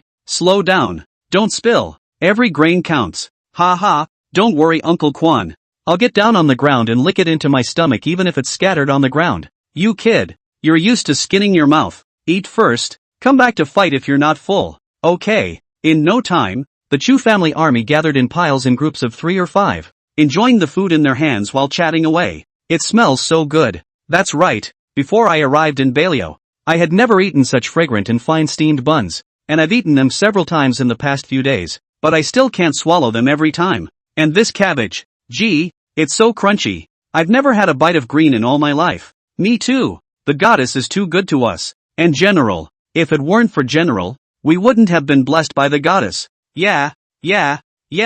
On this side, Chu Jeju need fragrant chatting up. Over there, the Chenggu army looked over with envious and complicated faces. There were white buns, thin rice, and fried cabbage. The key is to also manage to eat. Previously in the Changwu military camp, even when the army was well paid, they had never had this treatment. They have never eaten white bread. The greens and such are much less to be shocked at. Even that full meal when you go out to war. That's still a smorgasbord of pots of soup with some occasional meat stars. But that's, in short, the taste was unspeakable and disgusting. Vice Admiral Bear, Vice General Liu, come over and eat with us. The Chenggu army saw that a few vice generals of the Chu family army also came out with bowls to play rice. And surprisingly, they ate exactly the same as the Chu family army. And also squatting with the subordinate soldiers, talking and laughing. You fish for vegetables in my bowl. I snatch a mouthful of soup from you, like a family of brothers. Where to see half a sense of difference between an admiral and a junior soldier? The Chenggu army looked red. It turns out that there can be this kind of atmosphere in the military camp. Seeing this scene, and then when they looked at their own vice generals and 1,000 army commanders, the bottom of every Chengwu soldier's eyes were filled with resentment. In the Chengwu camp, the food was vastly different depending on the level. 1,000 army chiefs get dry food and a meal of meat every 3 days. The deputy general, on the other hand, can eat fine rice and noodles and have meat at all times. Admiral, that's more like it. Not to mention the food. These chiefs beat and scold them out of anger at every turn, treating them as subordinates when they are happy, and when they are unhappy they are worse than pigs and dogs. Before, they thought it was all perfectly normal, but now, they saw with their own eyes, the difference between the clouds of the same soldiers. Humph, I knew that this Chuyi wasn't so kind, and said that he would let us eat and wear warm clothes. This Chu family army is almost finished, and there's no intention of letting us eat. Don't forget, we have oppressed them for so many years before. Can they make it easy for us? That's right, you mustn't be fooled by their appearances. This is simply a plot to alienate us. A group of chieftains were made uncomfortable by the soldiers under their own hands,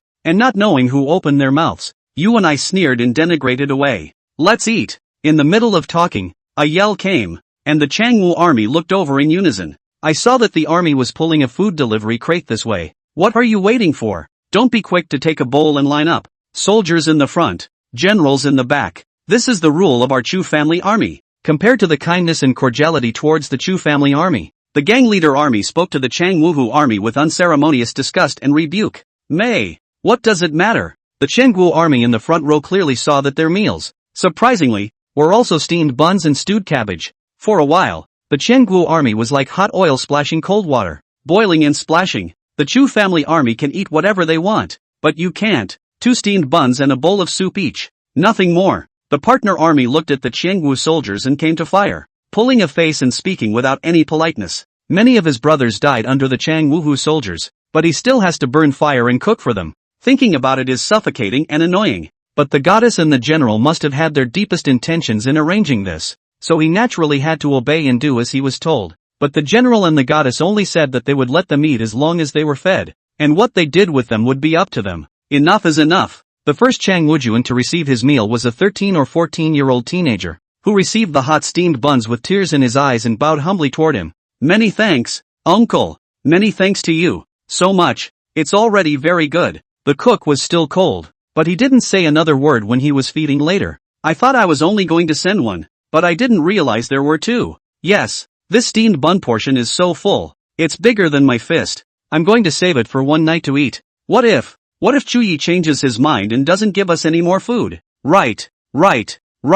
Then I'll keep one too, just in case. Even if they want to kill us, we'll still be able to have a full meal before we go on our way." The Chenggu soldiers also followed the example of the Chuzhou army and sat around the ground, but the voice of talking and discussing was low and low, with a strong sense of stealing. As captives, they could only do so with their tails between their legs. Hey, where's ours? It was easily the turn of the Chang Wuhu leaders to receive their meals, but as a result, they probed and saw that the steamed buns were gone, and the vegetable soup was gone, and they were reluctant to yell at the catering army. Chapter 71. What's wrong with a general eating meat and a soldier drinking soup? The caterpillars were already disgusted with the Chengwu army, and now that they had a sparing vent, they picked up their rice spoons and swung them at one of the lieutenants at the head of the group. "Yell what? You won't starve. Any more yelling and none of you mongrels will eat." Being swung to the head of the Chang Wuhu leader, forehead instantly swollen, beg, annoyed and angry swing want to make up back, but in the next instant, suddenly the whole body wildly trembling, convulsions, foaming at the mouth of the roaring, fall to the ground. Caught off guard, the scene scared the remaining Chang Wu leaders into retreating, their faces full of horror. The Chang Wuhu troops who were eating their meals were also shocked and looked over. "Dare to make trouble in the Chu family army barracks. Don't want to live, do you?" Chuyi walked over from the Chu family army camp, holding a small black remote control in his hand. These great uncles and uncles of the caterpillar army cook for tens of thousands of soldiers, working exceptionally hard. On weekdays this general is respectful to them. "What kind of things are you guys that you dare to yell and scream at them?" He has to come to the barracks every morning to inspect. Today is the first day of the Changwu army into the camp. He knows that during the morning meal there is bound to be a storm, so he purposely came earlier to write. "I did not expect that there are really Changwu people dare to make trouble, but it's just the right time for him to make an example of the rules." As he spoke, a messenger brought over 2 more buckets of food. "General, so is this food still being distributed?" Seeing that something was not right, the partner carefully opened his mouth and asked.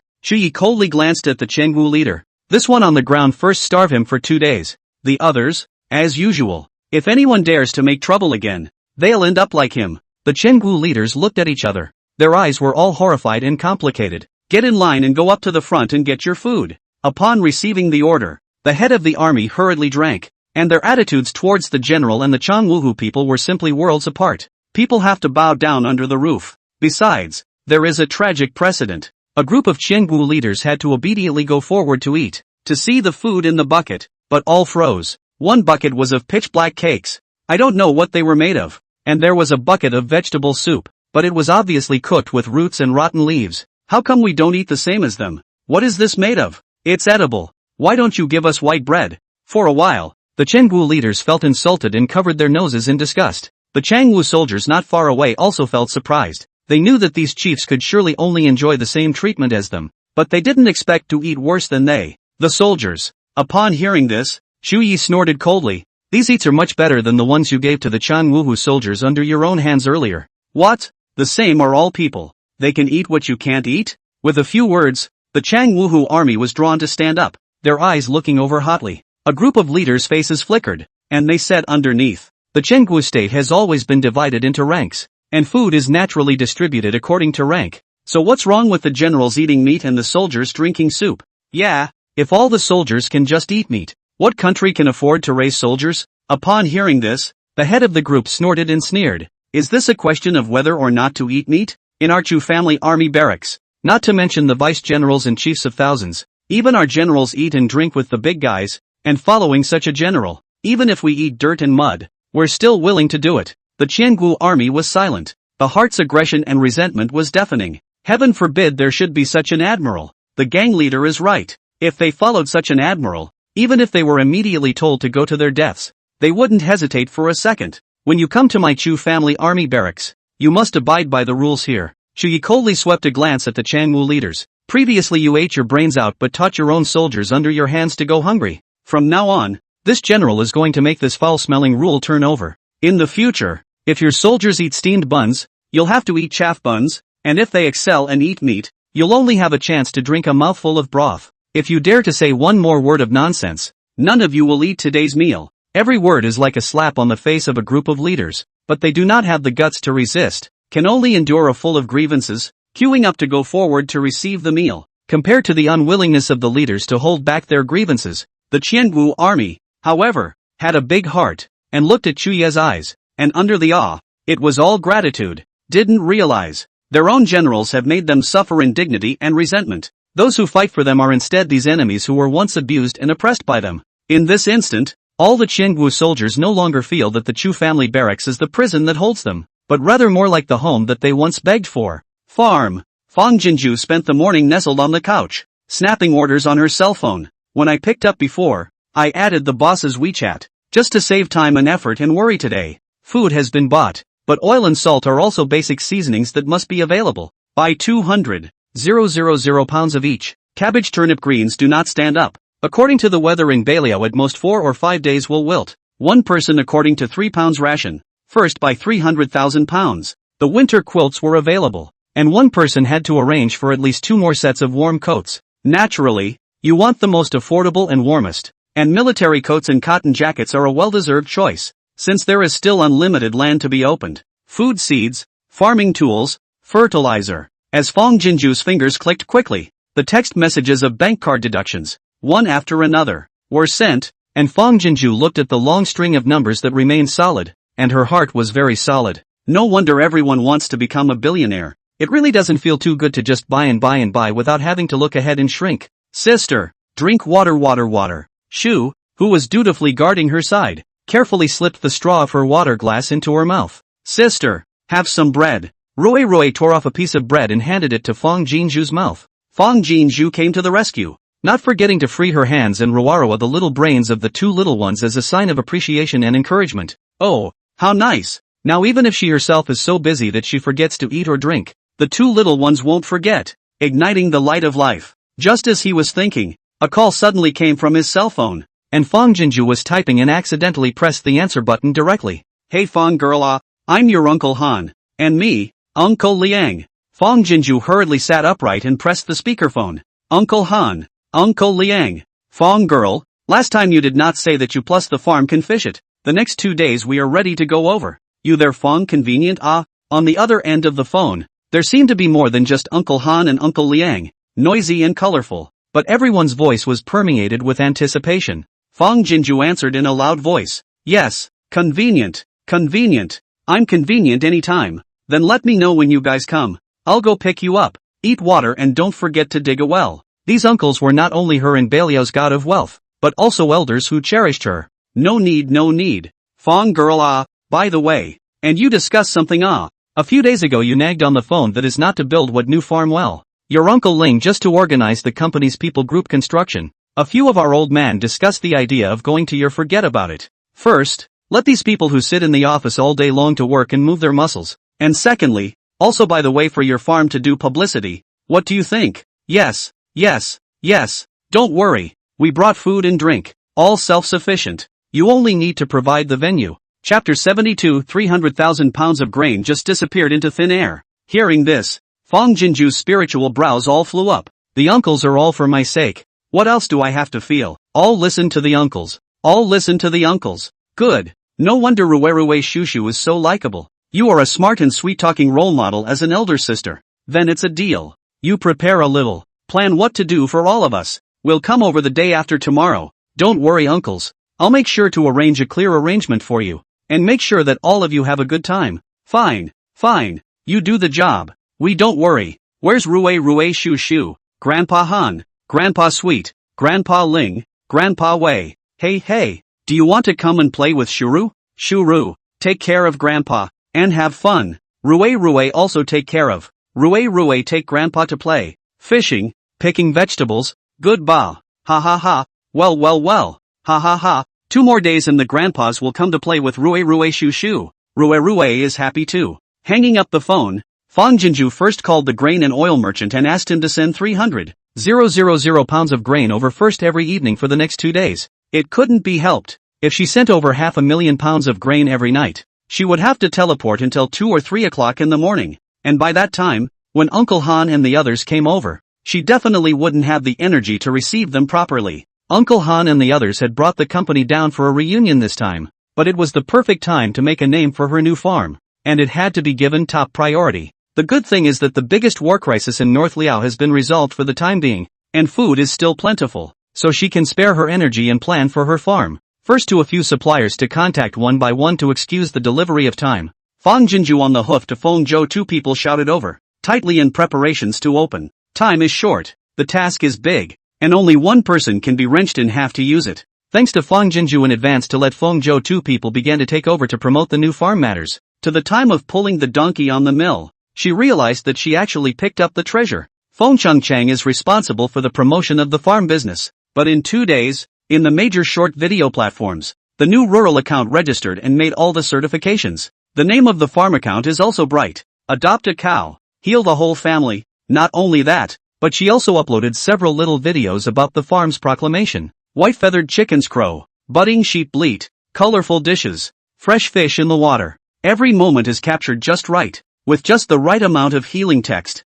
One can't help but watch the video's leisurely images and feel the urge to take advantage of the weekend to relax and experience the idyllic life. The video didn't get a lot of likes when it was first put up, but people have already started asking where the farm is and what all the fun things are that they can experience. That's a great start for doing it for the first time. Zhou Xiaoli, on the other hand, through various channels, has long been looking for 10 temporary workers, all of whom are peasant women from the villages around Anshang, on crop tending and livestock breeding, all of which are the kind that can be directly started with a little bit of instruction and training, and the manufacturers of calves and goats, including piglets, she has already contacted, just waiting for Fang Jinju to make a final decision. The 2 girls were excited to hear that a large company was coming to the farm for a reunion. This is popularity and publicity fodder delivered to your door. Although Uncle Han said they were self-sufficient, Fang Jinju couldn't really leave it all alone. The 2 girls were arranged to buy umbrellas, tables and chairs, and other items. When the 2 of them left, Fang Jinju contacted the masons that she had consulted long ago and told them to bring their things and hurry up to the farm to catch up on the work.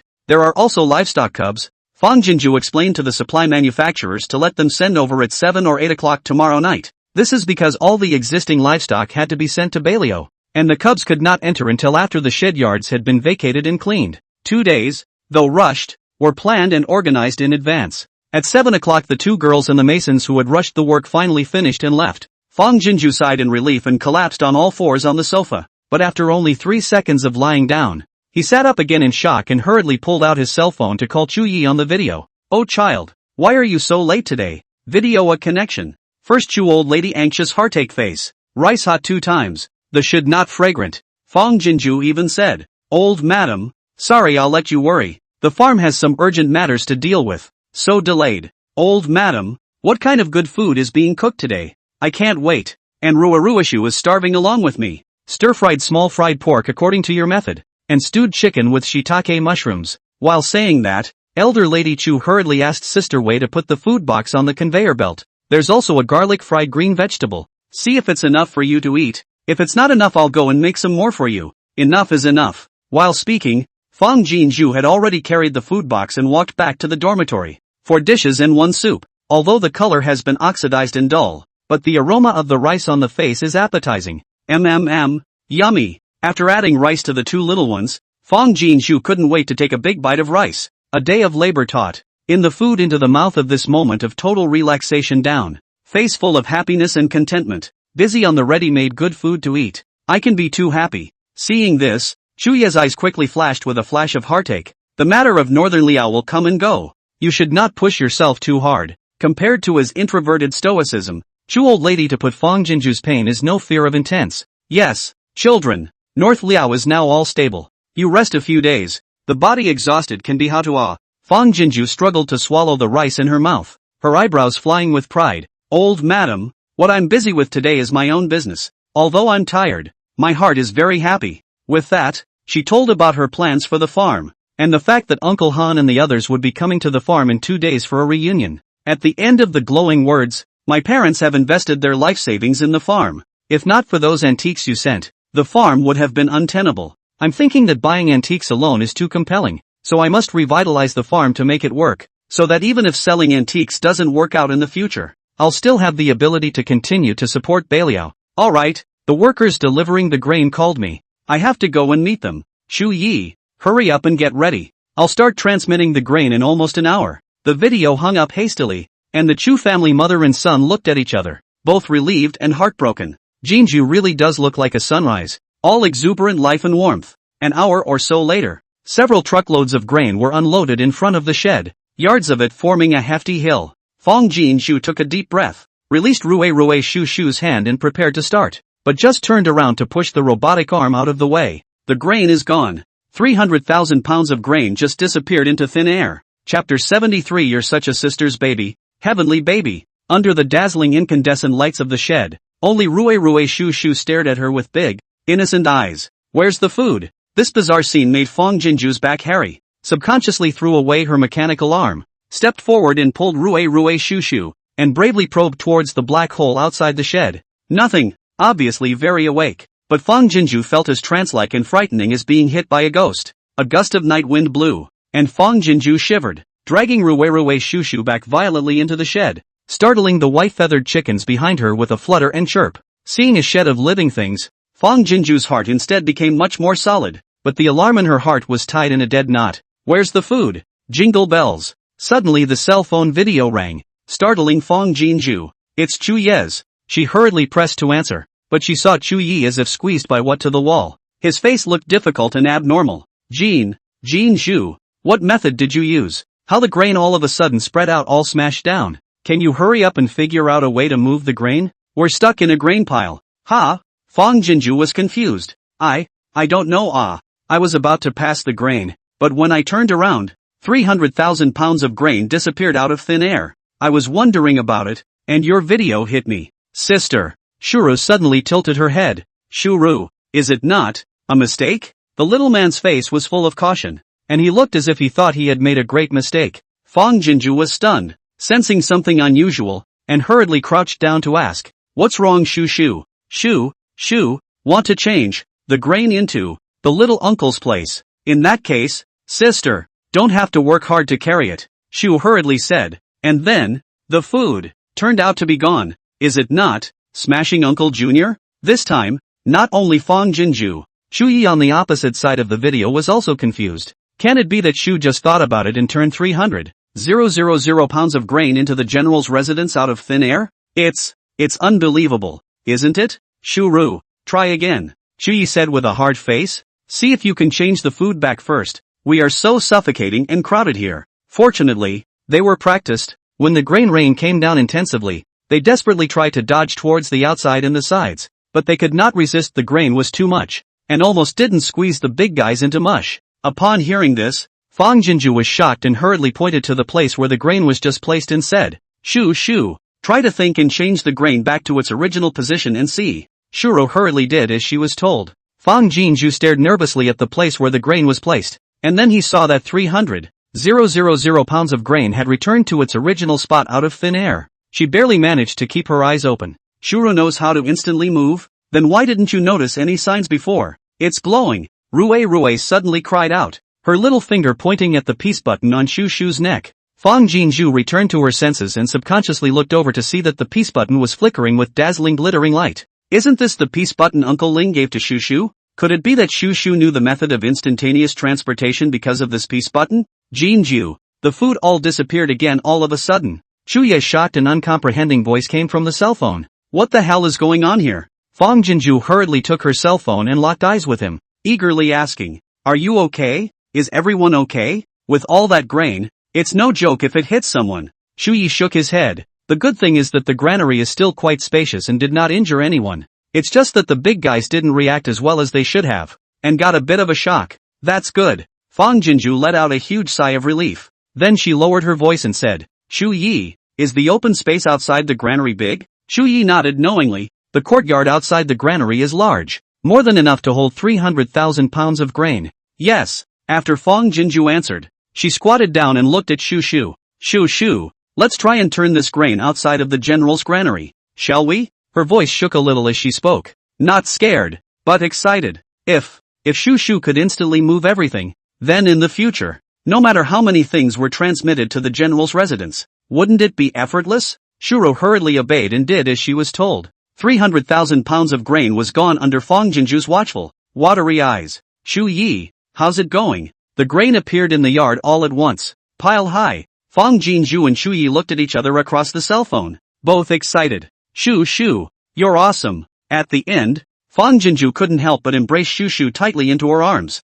You are truly sister's treasure, heavenly treasure. Woohoo! She really did have the powerful golden finger. No, it's a more bullish golden finger than a vigorous golden finger. It's not just her. Shu Yi and the 300 Chu family troops were also shocked and excited to the point of being unable to help themselves. I didn't realize that Rue Shu had gained such magical powers after spending some time with the goddess. They, like the general, were heartbroken that the goddess had to spend a great deal of energy to transmit items to them every time, so that the goddess could save a great deal of heartache if she had to transmit supplies to Northern Liao in the future. Not only the goddess, but even they could save a lot of running back and forth. Seeing Fang Jinju's happy excitement, Shu was also happy with her big curved eyes, her little short hands tightly embracing her sister back. He. Shu didn't make any mistakes. Shu can do a big favor for sister and little uncle. Rue looked at her sister with an envious face, happy and at the same time, her small heart roiled with a small loss. Oh, my sister is so great to be able to help my sister so much.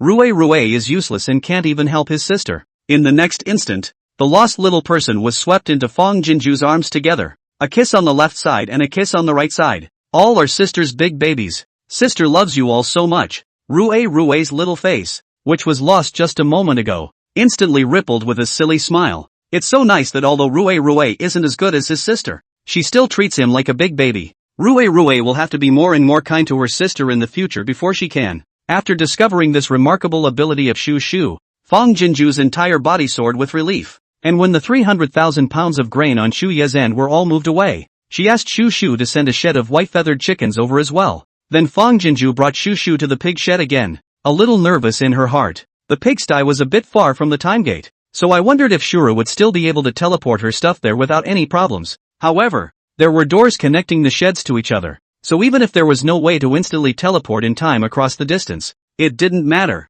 Fang Jinju could drive the pigs to the chicken coop and then let Shu teleport. It was also more than a bit easier than teleporting the cattle earlier when they were bolted head to head and strung on ropes. Chapter 74, The Chu family army is happier. However, Fang Jinju's nervousness was superfluous. A shed full of hogs, 500 of them, was delivered in another blink of an eye. There were also 500 sheep, which were sent as in the cannon method. After a few rolls back and forth, Shu's little cheeks were red from Fang Jinju's kisses. Naturally, Rue did not escape. Fang Jinju can be too happy. Happier than carrying a few $100 million in your bank card. A job that used to take most of the night to do took less than half an hour to do today, and that's half an hour and 29 minutes of waiting for Chu Yezen to change yards. After emptying all the sheds, Fang Jinju pulled Rue Shu and bounced back to the dormitory, took a shower, and went to bed. I can't imagine how happy she'll be in her dreams tonight. Fang Jinju was happy. Shu Yi is also happy. The Chukchans at the barracks are happier. This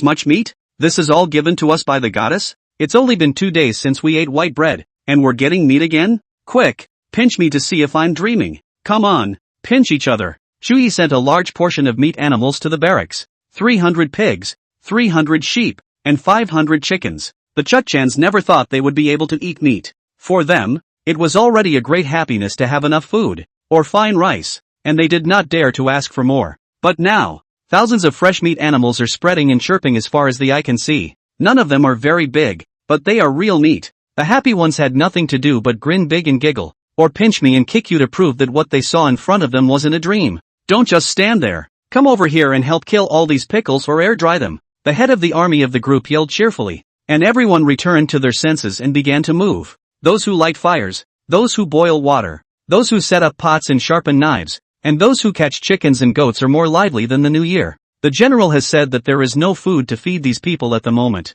and instead of starving and suffering, it would be better to give them a quickie. It's a good thing the weather has started to get colder, and with a good marinade or air drying, there's enough meat to keep until next spring. Chu's people can be so lucky. Yes, so much meat, and it's amazing that it's all for them little soldiers. I stayed at the border for 5 years. There is meat in the military pay issued by the imperial court, but that is all for the admiral, and there are also very few of them. We win the pawns can drink a mouthful of soup made from the bones they finished gnawing on. Are fortunate. Where there is a life of eating meat. The Chu family army's previous days were worse than ours, but I didn't expect to be blessed by the goddess and live such a good life. I heard that it was Chu Ye's single-mindedness for the people and army that impressed the gods, otherwise why would the gods bless them alone? What kind of general you follow? What kind of life you build? That's a true statement. Chu family army camp this end of the movement is not small. Will be Chang Wuhu army also have attracted out to look forward to, that lively and joyful scene, envy of a crowd of Chang Wuhu army. Thinking of Chu Ye's words that as long as they redeemed their sins properly, they would also be able to eat meat. The bottom of every Chengwu soldier's eyes lit up with sizzling fire. It was hard to say why, but even though Chu Yi was the enemy's first general, they just assumed that he wouldn't go back on his word. If they could be fed and clothed and have an occasional meat meal, let them do whatever they want. Chu Yi, quickly, give this imperial prince a drink of water. In the firewood room in the next yard of the general's warehouse, Tuoba Jun with electronic ankle cuffs was lying on the ground as limply as a dog, weakly pleading Chu Yi, as long as this prince is still alive, my father won't act rashly, but if this prince dies in Baliao, the millions of iron horsemen under my father's command will surely trample down your entire Baliao city. Chu Ye's lips hooked up a touch of sarcasm, raised his hand, and immediately 2 Chu family troops walked in. One carries a food tray with rice, vegetables and soup. There was also one carrying a bowl of fresh water. Tuoba Jun, originally dry and lightless eyes, instantly suddenly bright. Water, water. As he said this, he struggled to get up and reached for it. However, they did not want Chu Yi to give a look, and the 2 Chu family troops turned around in unison to carry the food and water out again. Hey hey! Tuoba Jun stumbled and tried to chase after him, but he was tripped by Chu Ye's foot and fell heavily to the ground. You! He twisted his head in annoyance and tilted his head to look at Chu Yi. A scholar can be killed but not humiliated. You kill this imperial son and forget it. His throat was smoking and his stomach was hissing. Takumi Jun had never experienced such pain before. Obviously just hope is close at hand, but then openly lost. This kind of heavy physical and mental torture directly let this golden noble prince heart defense collapse. Hysterical. Chu Yi did not respond, but reached out and drew the great sword of the soldier at his side. Seeing this, the bottom of Tuoba Jun's eyes, which were still hardened just now, were instantly colored with panic, and he subconsciously stepped back towards the back. I was joking. Chu Yi, I'm still useful. If you leave me alive, I'll definitely be of great use in the future. Don't be impulsive. It was hardened for no more than 3 breaths before it collapsed into pieces. Chu Yi hooked his lips in silence, the tip of the knife in his hand against his ankle, inch by inch, deeper into the flesh, with a precise pick.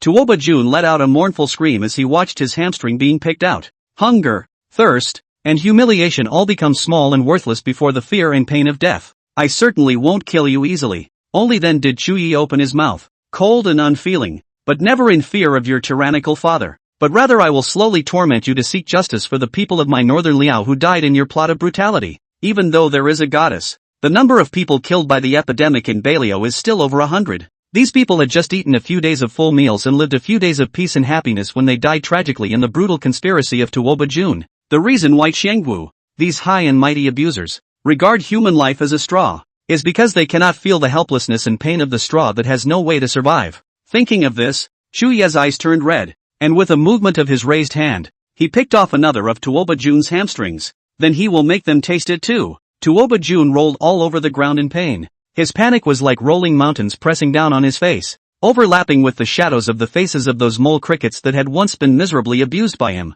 It is not unreported. The time has not yet come. All the evils committed by the world will eventually come back to them in various forms of retribution. Farm. At 6 o'clock in the morning, Fong Jinju got up and ate breakfast, incidentally pouring a cup of strong black coffee. At 7 o'clock, the 2 Feng Zhou girls, along with 10 temporary female workers, came to work on time.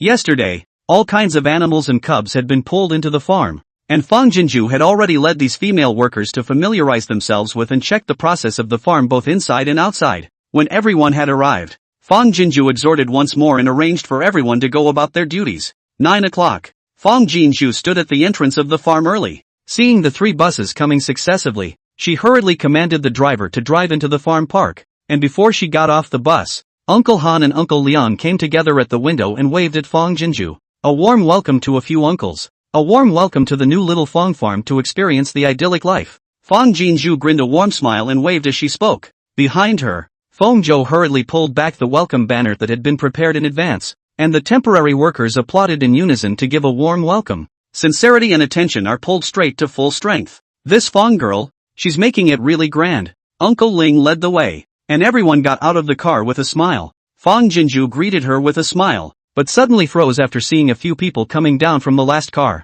Chapter 75. You want to make the farm an idyllic resort? It's a woman and a man. The woman was in her early 30s, high ponytail, white shirt and jeans, holding a microphone. The man was tall and handsome, looking like a recent college graduate, with a camera over his shoulder. The woman looked around the farm with a bit of amazement in her eyes and instructed the photographer boy to hurry up and take a few shots. Xiaoli and Chang, you guys hurry up and help the big guys put their stuff away for a while and show them around first. Although Fong Jinju was curious, she only glanced at it and hurriedly retracted her eyes, first explaining to the two girls to greet the crowd. Then she led Ruruashushu up to the front and greeted several uncles with a smile. Uncle Ling, Uncle Han, Grandpa Ling, Grandpa Sweet, Grandpa Han, Grandpa Wei. Rue Shu Shu tilted her smiling face, opened her short arms and jumped into the arms of several grandpas. Ling Jinghua naturally scooped Shu Shu into his arms, his unsmiling brows stretching as he reached into his pocket and pulled out an object and waved it in front of the little person's eyes. Shuru's eyes suddenly lit up. Wow! A pink, bunny phew! Then the little hand took it, flashing big eyes curiously asked, Grandpa Ling, MES, is it fun? Ling Jinghua's lips rippled with a trace of a compassionate smile. This is a lollipop. You can eat it. Grandpa specially asked sister-in-law Zhang to make it for Shushu and Ruerue. Wah dash. Shuru grinned a small sweet smile. Grandpa, it's so nice. Saying that, he brought his little face carefully over and gently pressed it against his grandfather's face. Thanks Grandpa ACA. Soft intimacy, so that Ling Jinghua's last trace of stoicism broke defense. Compassionate smile spread on the whole face. Grandpa brought you and Ruerue a lot of good food. Our sister-in-law made out. In the future do not casually eat outside to buy snacks. Got it? Shushu nodded repeatedly. Can be serious and earnest? Well, listen to Grandpa de. Sub Grandpa give day. Not sub. Snacks. Ha ha ha. Not only Ling Jinghua, but several of the old men were amused by Shushu's soft and cute little appearance. The group of men and women in the company were provoked to look over, with unbelievable astonishment in their eyes. Ling Dong actually laughed. You have to know that Ling Dong was already strict as a person, and he hadn't smiled since his only son, a family of 3, had been killed in a car accident. The crowd couldn't help but give the little girl in his arms one more look. Although a little thin, but the features of the long watery, a pair of big eyes always curved with a sweet smile. Just look at it makes the heart grow fonder. It's no wonder that Ling Dong looks at her differently. Grandpa, give Shu Shu, yummy food. Shu Shu, take Grandpa to play. Slipping off of Ling Jinghua, Shu Shu took his hand and Tata ran to the farm. Rue, on the other hand, followed closely behind her sister with Uncle Han in one hand and Uncle Liang in the other. Uncle Han walked and turned back hurriedly to the other. Jinju said, Fong girl behind you is Anqing TV reporter Xiao Yang. Is your Uncle Ling let them come together? Just can give the farm to shoot a promo. Slowly run Rue, that Fong Yatu you treat them well Hey, okay, Uncle, you guys have fun, leave the rest to me. Fong Jinju looked at the old and young ones with a smile, and was nothing but relieved. She knew very well that the emotional value that Rue and Shu Shu brought to a few uncles was the rarest reward compared to the skin-deep things she did. Hello, my name is Fong Jinju. I'm the owner of this farm. After seeing the old and young ones off for a bit, Fong Jinju hurriedly turned toward reporter Yang and politely extended her hand. Welcome. Reporter Yang politely shook her hand back, her friendly smile carrying a hint of undetectable earnestness. Hello, I'm the news reporter Yang Lingling from the Agricultural Affairs section of Anqing Television, and he's my partner, Pony. Today also want to thank you, Boss Xiao Fong. You do not know, I asked Ling Lao several times for an interview were rejected. I did not expect that this time Ling Lao took the initiative to call us, said that we can give us half an hour of interview time, but the premise is to do a 5-minute news release for your farm. Elder Ling really does value you guys, Boss Little Fong. Fong Jinju smiled pamperedly. Sister Ling, you can just call me Xiao Fong. Uncle Ling and the others are indeed very kind to our 3 siblings. That's why the children like to be close to them like this. Sister Ling, it's actually quite good that Uncle Ling chose to come here for an interview. The environment here is beautiful and leisurely. The high and mighty chairman of the board of directors into the idyllic garden will also become approachable. I think this interview is more real, more life atmosphere, much better than the dull office dialogue. Such a unique style of interview may bring different harvest. Upon hearing this, reporter Yang and Xiaoma looked at each other with approval and surprise flashing in their eyes. Little Fong, you really spoke to my heart. This is the first time I've seen Elder Ling smile. Reporter Yang hurriedly gave Xiao Ma a wink. You hurry up and capture a few cozy shots of Elder Ling spending time with the kids. When the pony hurriedly left, she then smiled at Fang Jinju and said, then, Xiao Fang, please take me around the farm first. How about talking about your idea of running a new farm? Yeah, talking about this? Fang Jinju instantly revealed a hesitant smile. Sister Ling, this way please. You mean you want to make the farm an idyllic resort? Well, nowadays the pace of life in the city is very fast. Everyone is stuck in a square box, bound to the body and mind. Want to go out to play a trip to save vacation to get a strategy, right? But also to catch the plane to catch the train. The cost is not small. A family of 3 out of a trip, how to spend a small 1 or 2 million, right? This kind of relaxation once a year is a luxury. While talking, Fang Jinju first brought Yang Lingling to the vegetable garden. Xiao Ma didn't know when he came to their side and mediated the camera to start filming. Yikes, that's a great looking vegetable. After work, Yang Lingling's life cannot be separated from the 3 meals a day around the stove. See, the vegetables on the ground cannot go. Oops, I really envy you. Pick a handful of greens, wash can be fried in the pot. How fresh, ah. Fang Jinju laughed while fetching a vegetable basket and handing it over. Sister Ling, feel free to pick whatever you want to eat. This batch of eggplants is the last crop, stir-fried with chili peppers. It's very fragrant and delicious for dinner. Yang Lingling excitedly plucked around in the vegetable bushes, picking out the eggplant and the pepper that caught her eye the most. The pony's camera silently recorded her fresh-faced look. Fang Jinju went on to say, times are different. In the past it was the people in the countryside who desperately wanted to be among the people in the city. But now more and more city dwellers are beginning to yearn for the quiet openness and slow pace of the idyllic. Think about it, if the vegetables on your plate were grown by you, and the chickens, ducks, and fish were fed to you,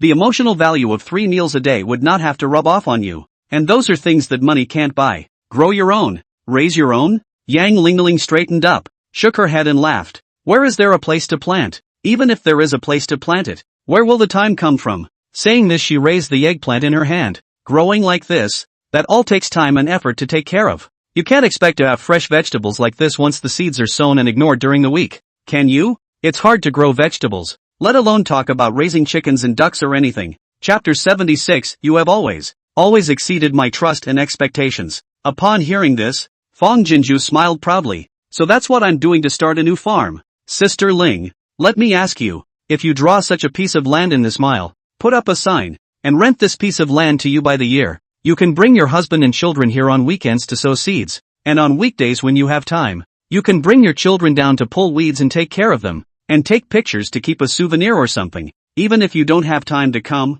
there are special people to take care of you and shoot you the growth process of the vegetable seedlings. When the vegetables in the ground are ripe, you can then bring your family over to harvest and pick them. Not only are the vegetables on the table in the future organic and harmless, but also teach your children quite a lot of simple and unadorned philosophies of life from it. Would you like to do that? After she said that, Yang Lingling instantly became interested. It can still be like that? If that's the case, of course I'd like to. The idea of fulfilling my feelings of experiencing life and saving a lot of unnecessary trouble is just great. Okay, is this the model for the new farm you're talking about? Seeing that she understands and agrees, Fang Jinju smiles even more. Well, in my farm, not only can you rent land to grow vegetables, but you can also adopt chicken cubs and duck cubs, and each of the cubs has its own number and the owner's name. And when you're big enough to eat at any time, you can always slaughter and take it away. Said, she brought Yang Lingling to the masonry rob to build up a row of firewood stove before. Or you can invite friends and relatives to come here to camping and fishing,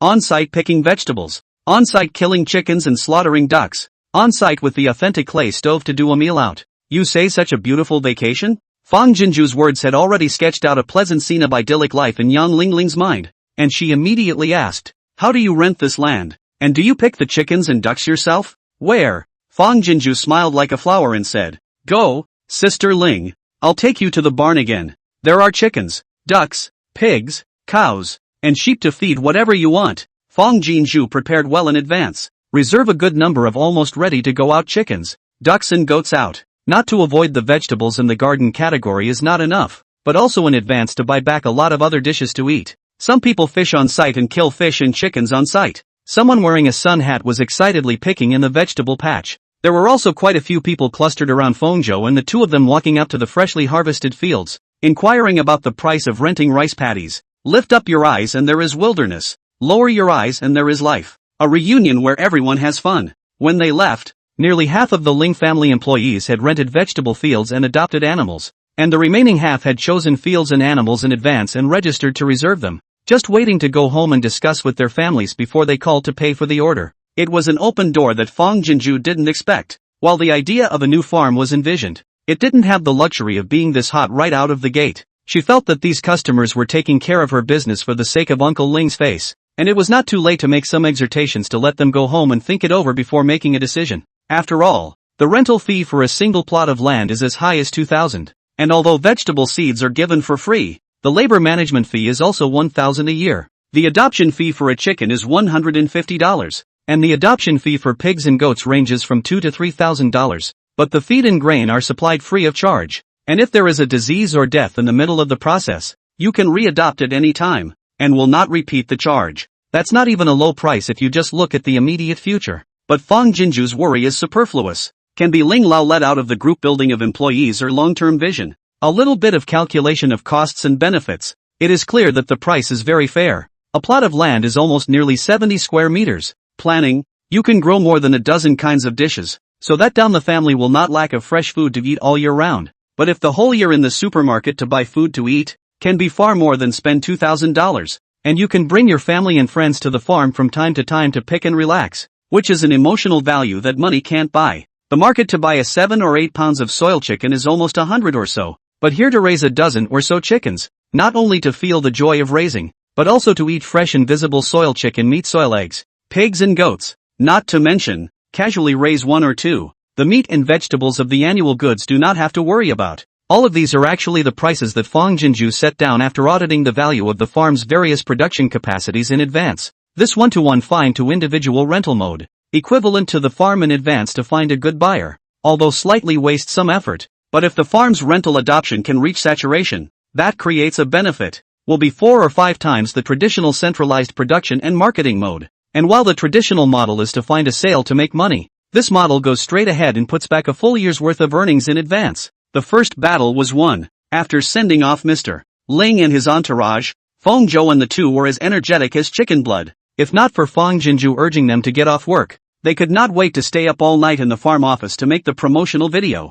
After emptying the farm, Fang Jinju took the 2 little ones and drilled back to the dormitory. The 3 of them made a trip to the sofa in unison, paralyzing themselves in their own comfortable positions. But I didn't expect a text message to come in out of the blue. Uncle Ling had actually transferred $100,000 to her. Fang Jinju sat up straight in shock and was just about to call Uncle Ling over. But she didn't expect Uncle Han to send a voice message right after. Xiao Fang ah. Today you arrange especially good. We all field and go out to toss a trip to play the fun. Uncle Ling issued the money you will be down to earth to receive. On this you also saved him a large amount of group building fiat. Remember, don't ever call your Uncle Ling again. He's afraid of the polite scene of you pushing me around. Listen to Uncle Han. The bottom of Fang Jinju's eyes glittered with touched crystals, and she wrapped Rue Shu Shu into her arms. Rue Shu Shu. Remember, besides little uncle and grandmother and the others, Grandpa Ling and the others are the best of the best to us. In the future we have to be good to them to make them happier too.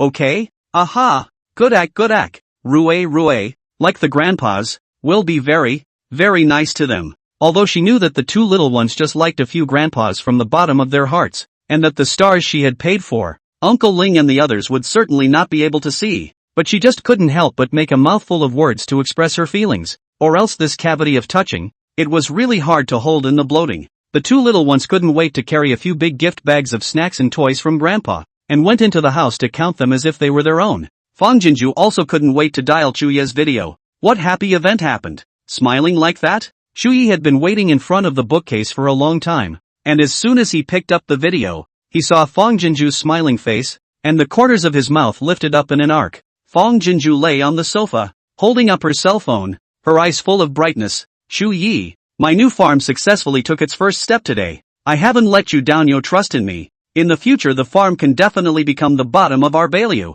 Unlike the money from the sale of antiques, the money earned this time, although not without the help of Uncle Ling and Chuye's unreserved support, but there is always her own share of value in it. Chuye gave her a thumbs up, the bottom of his eyes colored by Fang Jinju's joyful movement. There is no such thing as living up to the word. You have always exceeded my trust and expectations. I have happy news for you too. Chapter 77, How many other amazing artifacts and rare things are there in China? Upon hearing this, Fong Jinju hurriedly got up and sat on end, smiling expectantly. What happy event! Speak quickly. Over the past few days, the plight of Bei Liao has struck one after another. Her spirit is always tense, and it is rare to hear of a happy event, which makes her jump for joy even more than the successful first step of the farm. Chu Yi smiled out a mouthful of white teeth. Today the villages planted all the first batch of grain seeds into the ground. At a rough count, more than 10,000 acres were planted. The enthusiasm and expectation of the people for farming and harvesting is as hot as the hot sun in the summer,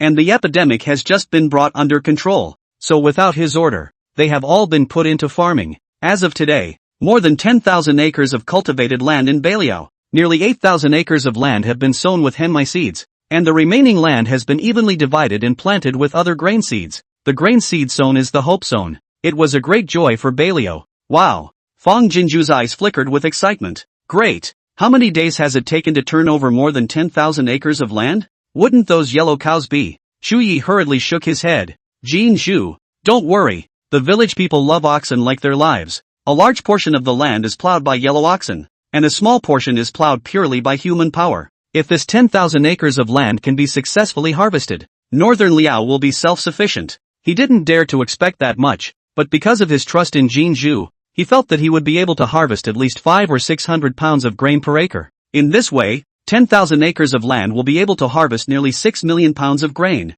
and also 2 harvests a year. Save a little. The people 2 full meals a day is not a problem. Hearing this, Fong Jinju breathed a sigh of relief, and then said while pondering, 10,000 acres of land, a guaranteed 8 million pounds of grain can be harvested up in one season, and 2 seasons a year. That's 16 million pounds. Beiliao now has 90,000 mouths. That's divided into each person's head is less than 200 pounds. No, not nearly enough. Fong Jinju shook her head back and forth. Each person must be guaranteed at least 300 to 400 pounds of grain per year to barely make ends meet. And how can enough food alone be enough? Each family should also hoard at least 300 to 500 pounds of grain per crop to be ensured. Chu Yi, you'd better build another centralized grain depot in Beiliao, and at least let the people pay 5 million pounds of grain up every season, as the city of Beiliao's stock of grain, so that even if there is an emergency, there is grain in the storehouse. Heart not panic.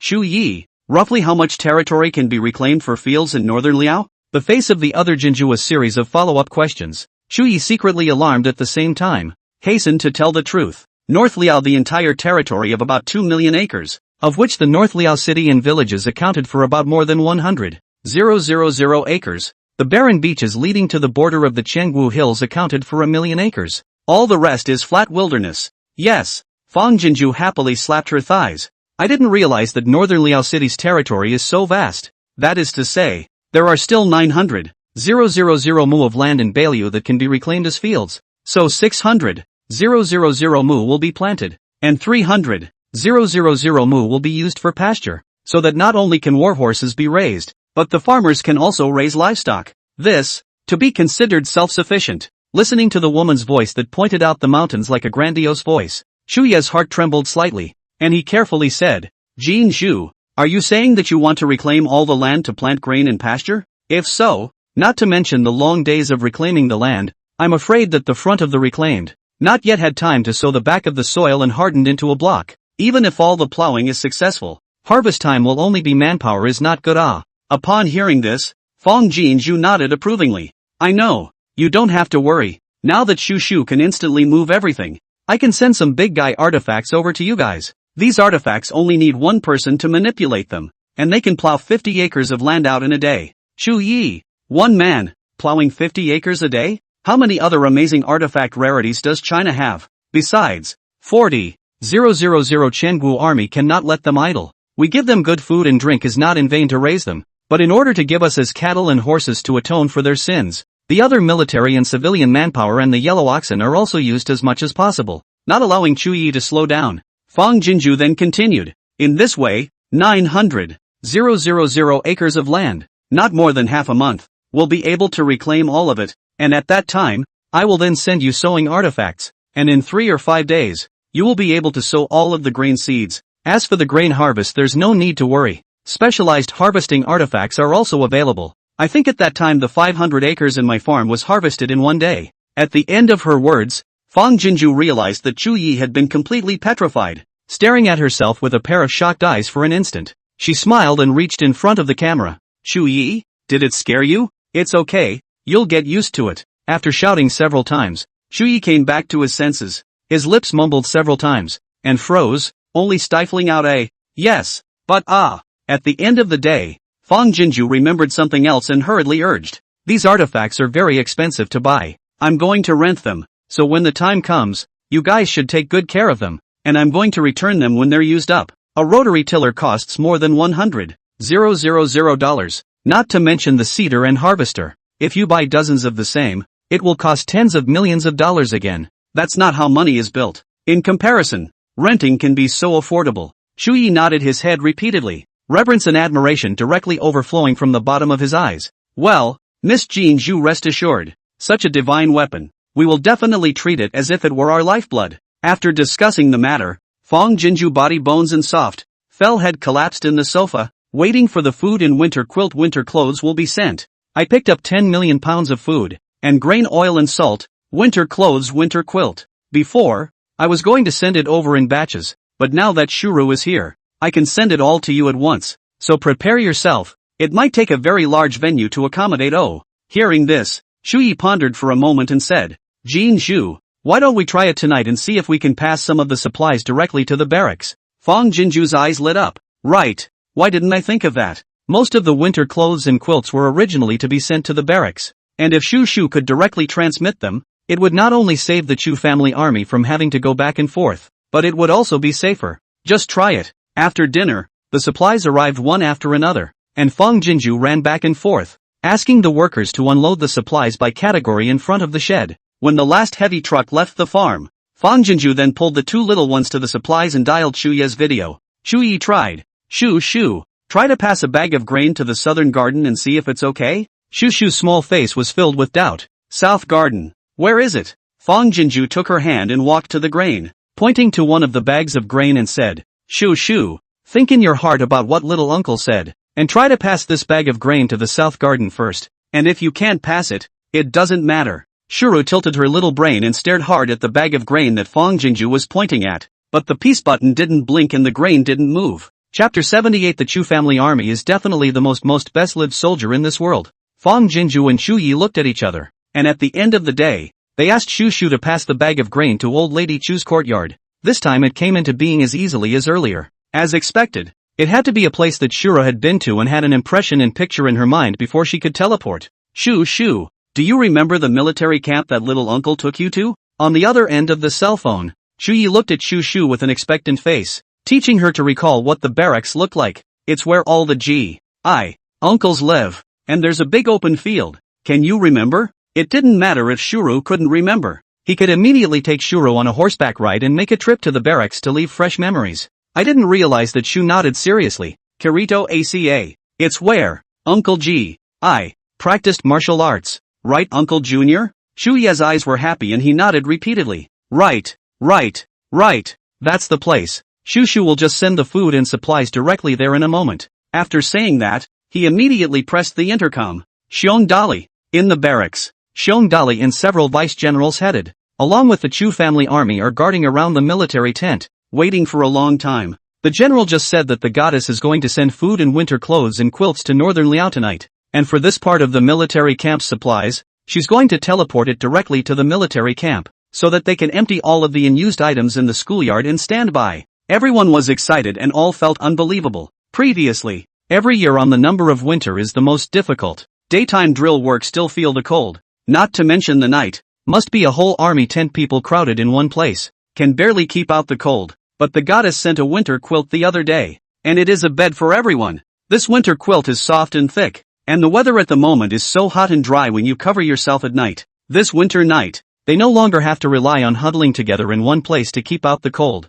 Now, the goddess is not only going to send them food again, but also winter clothes. And it was delivered directly to the barracks, all but saving them from having to transport it back and forth. The goddess is truly compassionate and looks out for them in every way. The Changwu army at the other end was ordered to stay in their military tents and not to come out. But each military tent still sent someone to peek over at the entrance of the military tent. The Chu family army is so pious and solemn at the entrance of the army tent. What is this for? In the next instant, The Chang Woo-jun at the door covered his jaw in shock and almost screamed out. What did he see? Chu family army camp in front of the school field is obviously empty. But a blink of an eye suddenly appeared out of thin air aside of a small mountain like a huge thing. Then the camp began to tremble slightly. That's the Chu family stomping their feet in excitement. What's going on out there? Let me see. Seeing that the Changwu army at the entrance looked shocked and abnormal, the others could no longer hold back and flocked towards the entrance of the army tent. For a while, the Changwu army all squeezed out of the military tent and looked at the schoolyard in shock.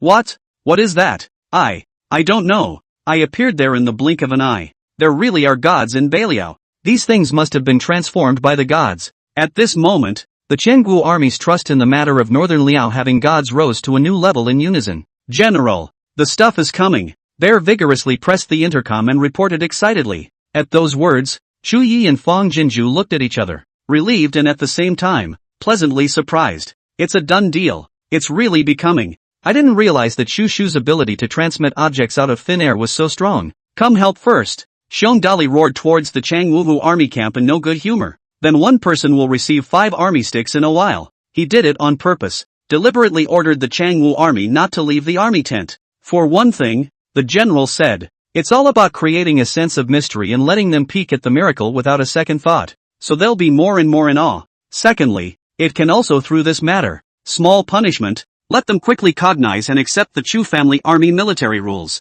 The Chengwu army looked at each other in dismay, then swarmed forward to help. Transport all this grain to the granary. Xiong Dali pointed to the white bag of grain and ordered. The Chu family army went up one after another. You lifted and carrying the rice bags toward the granary. Everyone's face was full of joy. Chengwu army dumbfounded face forward. Before reacting to the shoulder was racked a bag of grain, and then again with a shocked face followed the Chu family army's pace toward the granary. These white bags are filled with, surprisingly, food. When they arrived at the granary, the Chengwu army was even staring like cows and sucking in cold air. So much food. It is food that will not be a problem to feed an army of 100,000. It's amazing how the gods favor the Chu clan so much. There is strength in numbers. And one man but rolled 2 round trips to get all the grain from the schoolyard to the granary. At the end, a group of Changwu army on the ground in unison. By the Chu family army execution, each person received 5 army sticks. The leaders of the Chengwu army were doubly punished with 10 blows. All wait where you are. No noise. Xiong Dali ordered towards the Changwu army with a black face of intimidation. Then when he turned to face the Chu family army, he grinned with a mouthful of big teeth. All line up and come one by one to receive winter clothes. The Chu family army also each grinned broadly and hurriedly formed a dozen lines in order. The Chengwu army then saw that 1 black bag was unwrapped, and 1 army green long jacket, 1 thick hat, and 1 pair of black boots were distributed to the Chu family army in a flowing stream. This hat is amazing. With the sides down, it even protects your ears and face. These boots look so expensive at first glance. Look at the head here. So thick and woolly. We won't get new frostbite on our feet this winter for sure. Yeah, but there's no place to grow it. My feet would have frozen to the ground already, haha. This is not a jacket. It's a quilt that you can put on. And look, it's all flush with my calves. Even if the wind is strong this winter, we don't have to be afraid of getting cold, haha. Receive the winter clothes of the Chu family army have tried on the spot. Everyone's face of happiness are grinning to the root of the ear. For a while, the entire barracks was buzzing with activity. The Changwu Jun stood on both sides and watched, the envy in the bottom of their eyes falling towards the ground in wave after wave. This winter coat looks so warm. The hat is also good. Surprisingly enough, to protect your ears and face, the outside of the shoes are oily and shiny, looking so godly. Their Changwu's royal family only fear that they have not worn such good shoes. And, with such good winter clothing armaments, they got 2 sets each. The Chu family army is definitely the most best-lived soldiers in the world, waiting for all the Chu family army to receive the winter clothes. Xiong Dali then looked at the Changwu army. Originally happy and smiling face immediately pulled to the chest. All line up over here. Receive winter clothes. Collar winter coat. The 40,000 Changwu troops were instantly struck by lightning and petrified on the spot. Is this even a part of them? Chapter 79. The Fong Family Farm's short video account exploded overnight. This night, all the Changwu troops were so excited that they could not sleep. They have winter coats and quilts too. Although one person only has a winter coat, 2 people share a winter quilt. But these for them, has been groundbreaking happiness. At first, they were captured by the Chu family army in Baliao, and they had shame and guilt, feeling that they were sinners who had committed treason. But after coming to Baliao for only 2 or 3 days, everyone gradually saw one thing. They were born in Chengwu. But the higher-ups of Qiangwu have been exploiting them endlessly, never giving them humanity or shelter. But right now, as prisoners of northern Liao, they are better fed and warmer than in their home country. Their hearts are clear as a bell, and the balance of belonging has already begun to tilt overwhelmingly in favor of North Liao. Although everyone in the Chu family army looked at them with nothing but hatred and abhorrence, they knew very well that it was because Qiangwu still owed the northern Liao a blood feud. Everything in front of us is not easy to come by. The Qiangwu army are all remorseful and apprehensive in their hearts, and they only hope that they can do more to redeem their sins. As long as we can maintain this good life right now, what's the harm in staying in northern Liao as a redemptive cow or horse for the rest of our lives? Bam! Early in the morning, the barracks awoke instantly as a large gong was struck violently. Whether it is the Chu family army or the Qiangwu army, they have come out of their tents fully dressed and lined up to wait. Shu Yi has long stood in the center of the schoolyard, to the left and right sides of the military formation assembled. Eyes like a falcon swept a circle. Chu family army listened to orders. The subordinate general is here. Effective immediately, the Chu family soldiers are all divided into 4, each led by 4 vice-generals. Guard the general's house, patrol the city, garrison the camps, reclaim the land, and rotate the duty. Generals at your service. At the end of the day, Shu Yi walked to the Qiangwu army formation again. All the Qiangwu troops straightened their backs, and even the leaders who were previously disgruntled stood at attention. Shu Yi faced solemn voice, words like thunder in the ears. 40,000 Qiangwu army. All listened to the Chu family army orders. That day from the army divided into many ways, to the northern Liao villages to reclaim the land sowing. If they can fulfill their daily work quota, they will be rewarded with a meal of meat every week. Anyone who is lazy and skittish will be punished with 1 day of starvation and will have their winter clothes and winter quilts taken back, and will not be given out again thereafter. Can you hear me? The Qiangwu soldier man was excited and austere. Hear me. All of them had already drunk the water of goodness. In fact, General Chu could have directly ordered them to be oxen and horses, but General Chu was even willing to reward them with a meal of meat. Once again, the Qiangwu army felt what it meant to be rewarded and punished for their labor. Besides, if you have never seen winter clothes and quilts, it's just a matter of time. But now that such a good thing has come to hand, who would like to be forfeited? At this moment, everyone is as energetic as a bull growing out of his body. Autumn winds, the chill had driven the bones, but in the fields of Beiliao, everyone has a fire burning in their bodies, and they don't feel the cold at all. With the Qiangwu army, the people do not need to pull the plow and harrow, they only need to hold the plow and step on the harrow, and the Qiangwu army will be the ox in front of them. At first, the people's hearts are stored with hatred, thinking that as long as the Qiangwu army dares to slack, they will not hesitate to whip and drive. Must vent a previous blood feud, but the Qiangwu army 3 or 2 into a companion. Hey ho sound, sweating,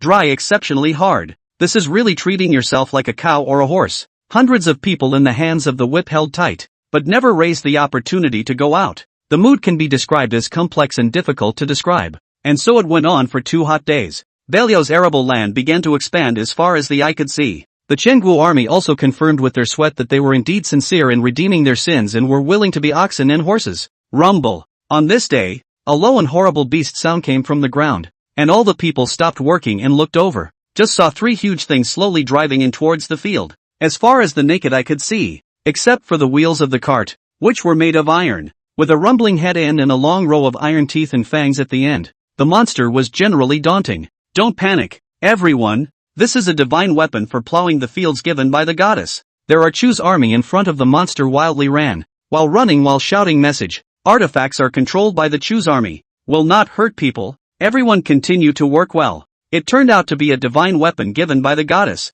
Everyone was relieved, shocked and puzzled at the same time. It wasn't enough that tens of thousands of troops and people were out in force, but the goddess even sent some kind of divine weapon. How many fields do we have to cultivate before it's enough? The key is that these lands are all very barren. If so much land is reclaimed, and if all of it is sown with grain seeds, wouldn't it be a big waste if no grain can be produced? Seeing the eyes of the people have thrown, sitting high in the artifact cab Chu Jijun proud and excited. They are the chosen soldiers who were picked out by the general, and after 2 days of training, they can finally go down to the ground today to try their hands a little. With a murmur of the engine, the tail rake behind the artifact stabbed deep into the bottom, and the gear spun rapidly as the dirt tumbled. In an instant, however, a large, neat field had been reclaimed behind him. Everyone's jaws dropped. No thanks to the goddess for giving it. These 3 gods can top thousands of them. The human weapon combined efforts to plow the North Liao region renovation trend like a wave. Toward the surrounding rapid rippling spread. Farm,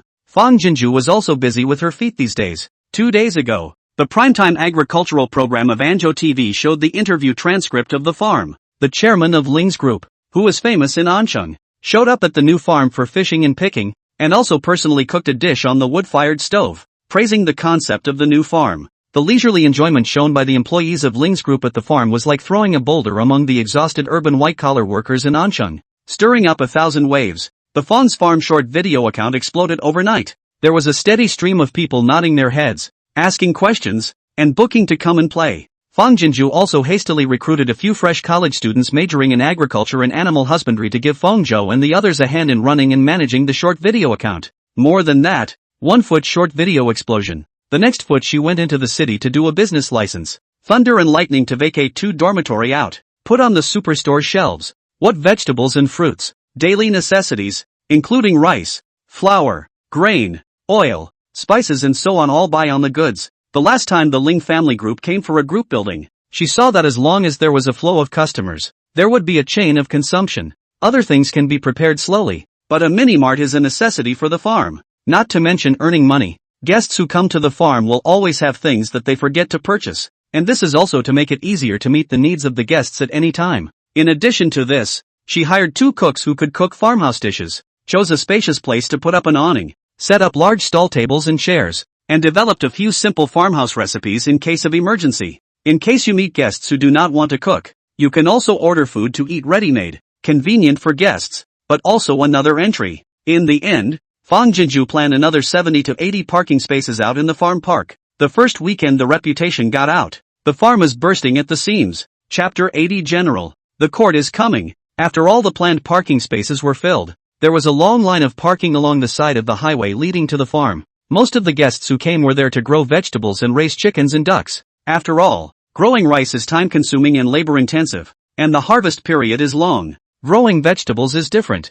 Basically 2 or 3 months to eat your mouth. Some seedlings can even more than a month on the table. And there are many categories, a crop after a crop of freshness. Raising chickens and ducks is also simple and effortless. The big guys are to even spread sweat leisure and relaxation. By the way, eat organic and healthy food. Cannot do and farmer's uncle is hard work rack big potential. This was something that Fang Jinju had thought of long ago. The farm originally had only 20 acres of vegetable land, and all 500 acres were rice paddies. But it doesn't matter what the guests want to grow as long as they can rent it all out, even if it turns the farm all into a vegetable patch. In one day, over 50 acres were rented out. Don't underestimate the 50 acres or so. In the past, an acre of land can only harvest about 1,000 pounds of grain. According to the different years, the purchase price of rice is basically 90 cents to $1 or 2 ranging, even if the highest by $1 to a pound. An acre of land can only generate income of $1,200. But now, the rent of 1 point of land is $2,000.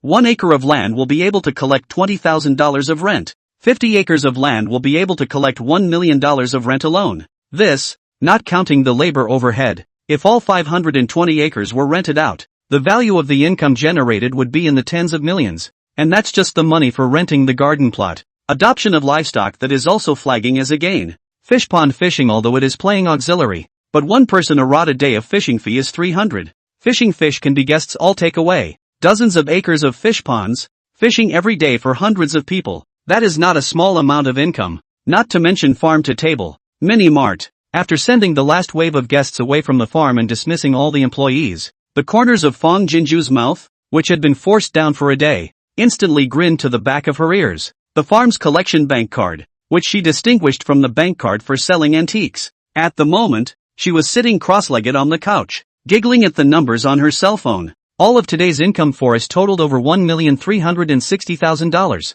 Certainly not as fast as selling antiques. Even if the whole farm was rented out, it wouldn't make as much as selling antiques, but she was still content and satisfied. Mom and Dad would be so proud of her if they saw the farm for what it is today. Thinking about it, the bottom of Fang Jinju's eyes roiled with tears of joy, poking and counting the numbers on the bank card text message over and over again. It was just so watery that Chuya's video called and connected. Jinju? Seeing the crystals in the bottom of her eyes, Chuya's originally open mouth instantly tightened. What's wrong? Did a guest bully you? Jinju said that today is the first day of the official start of the new farm and there will be lots and lots of guests. He knew very well that when there were too many people, it was inevitable that he would meet a scoundrel. Fang Jinju shook her head and laughed at the same time, tears rustling in her eyes. No. It's because I'm too happy. So happy that I want to cry. Chuyi then breathed a sigh of relief and spread his face anew. That's good. Business on the farm must be very good today. Aha! Fang Jinju nodded heavily and wiped away her tears with a smile.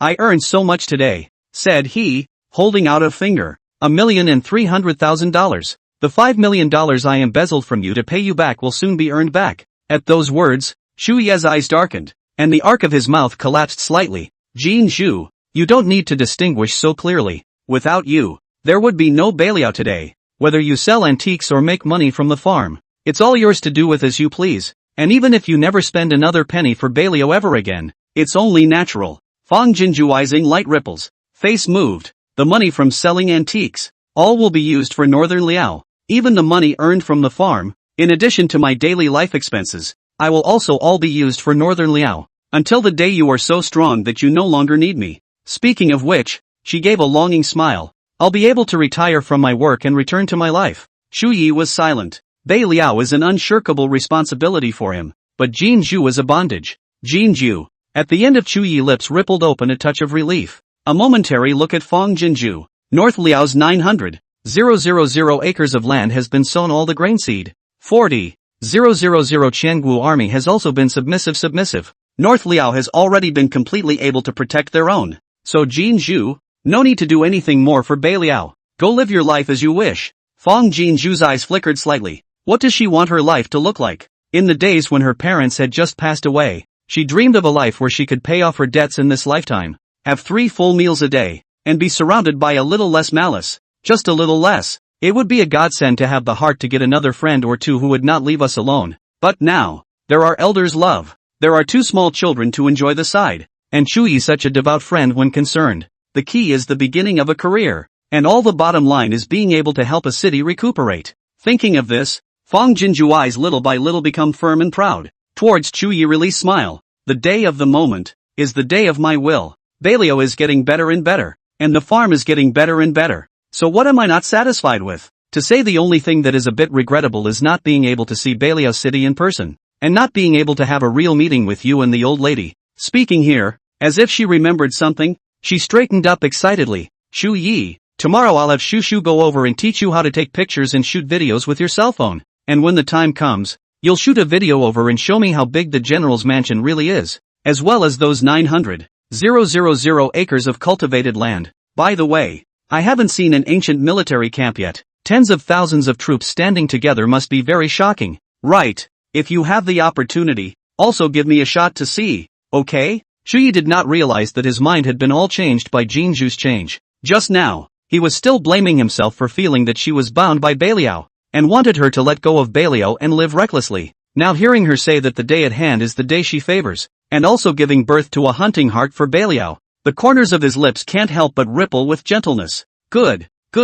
As long as you're happy, let me do anything. Fang Jinju seems to have found a new continent. Pink Lips Baba said non-stop. Chuyi listened carefully, smiling dotingly, until Yi Tingxian rushed into the granary, interrupting the conversation between the two. General, the court is coming. Chapter 81. When listening to Jinju, big stick out. Chuyi restrained his smile. Fang Jinju on the other end of the cell phone also snapped shut, sat up straight, and perked up her ears. Who's coming? Where did you go? After an instant, Chuyi opened his mouth, his tone of voice and demeanor icy cold a rut. Yi Tingxian also frowned. It's Wang Shuyi from the Ministry of Households. He's already arrived in Mangzhou County, and will reach the Northern Liao territory in less than 2 days. His words fell, and there was another breathless silence. Through the cell phone, Fang Jinju saw Chuyi's leg of the hand fist clenched tightly. The face is like a cold mountain snow. Look at a glance can be frozen people frozen. She was inexplicably a little distressed. Chuyi, Northern Liao,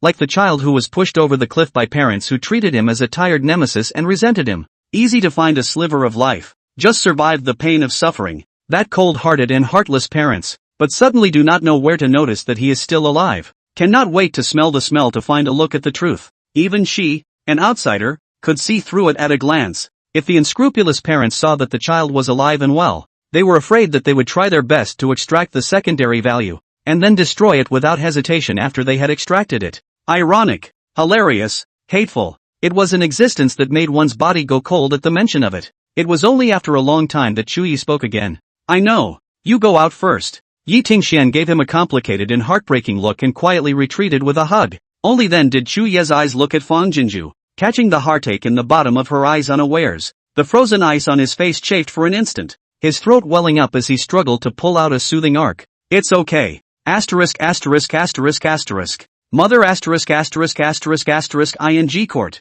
Fang Jinju, blood churning difficult to suppress, for the first time in his life burst out foul language. Beiliao, the most bitter, most difficult time toward it to extend a hand for help. It is good. Raw fear of being a burden on the body, at the expense of a knife to cut off your hand for help. Now that I see that you have survived your own suffering, what are you rushing up to do? Fuck. Mother asterisk asterisk asterisk asterisk It doesn't look like you have any good intentions. Chu Ye's pupils were slightly shocked, and then he was awestruck in all directions. From the initial to the present, he saw Jinju as kind, intelligent, playful, and even sentimental, but either side of her is soft and polite. But now, she was full of annoyance and anger, and when she insulted the court, she was not in the least confined by propriety and upbringing. So beautiful, so valiant, like a lotus on top of the silt, no longer the same old pink and white, but bright and colorful red. It is a magnificent color that cannot be compared to all worldly colors. See, Chu Yi stayed shocked, speechless. Fang Jinju only then reacted to their own words and actions too reckless.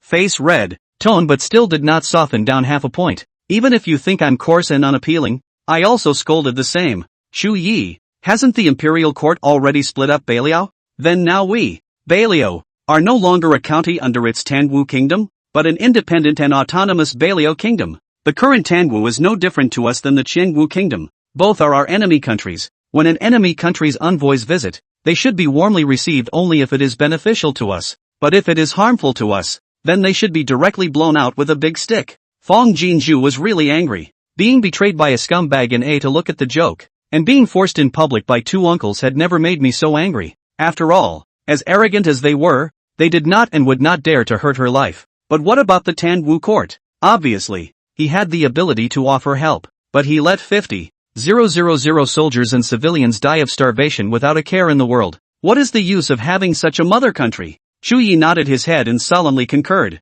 Good scolding. Cursing hurts. Saying that, the coldness around his body turned into water, and his eyes also loosened and softened. Jinju cries out for blood in every word to show. How can I not listen to it? If the superior Tangwu is not benevolent, why should I keep my righteousness? When listening to Jinju, the big stick hits out. See, Chu Yi is not pedantic. Fang Jinju heart's anger this only degraded a little. Little by little calmed down. Said to think, but also cannot act hastily. I wonder how Tangwu's troop strength is. If we can't fight against Tangwu now, then we have to use the trick of being gentle, but we can't be tough. Beiliao has been able to catch its breath easily, and even if it has a force value that can compete with it, it's best not to fight hard. At those words, Chu Ye's eyes have been unable to hide the astonishment. Tangwu lifted the country's military strength of about more than 100,000, but basically all scattered stationed in the borders where the three countries converge. Mengzhou County now has 30,000 troops stationed in defense. The other two have 20,000 each,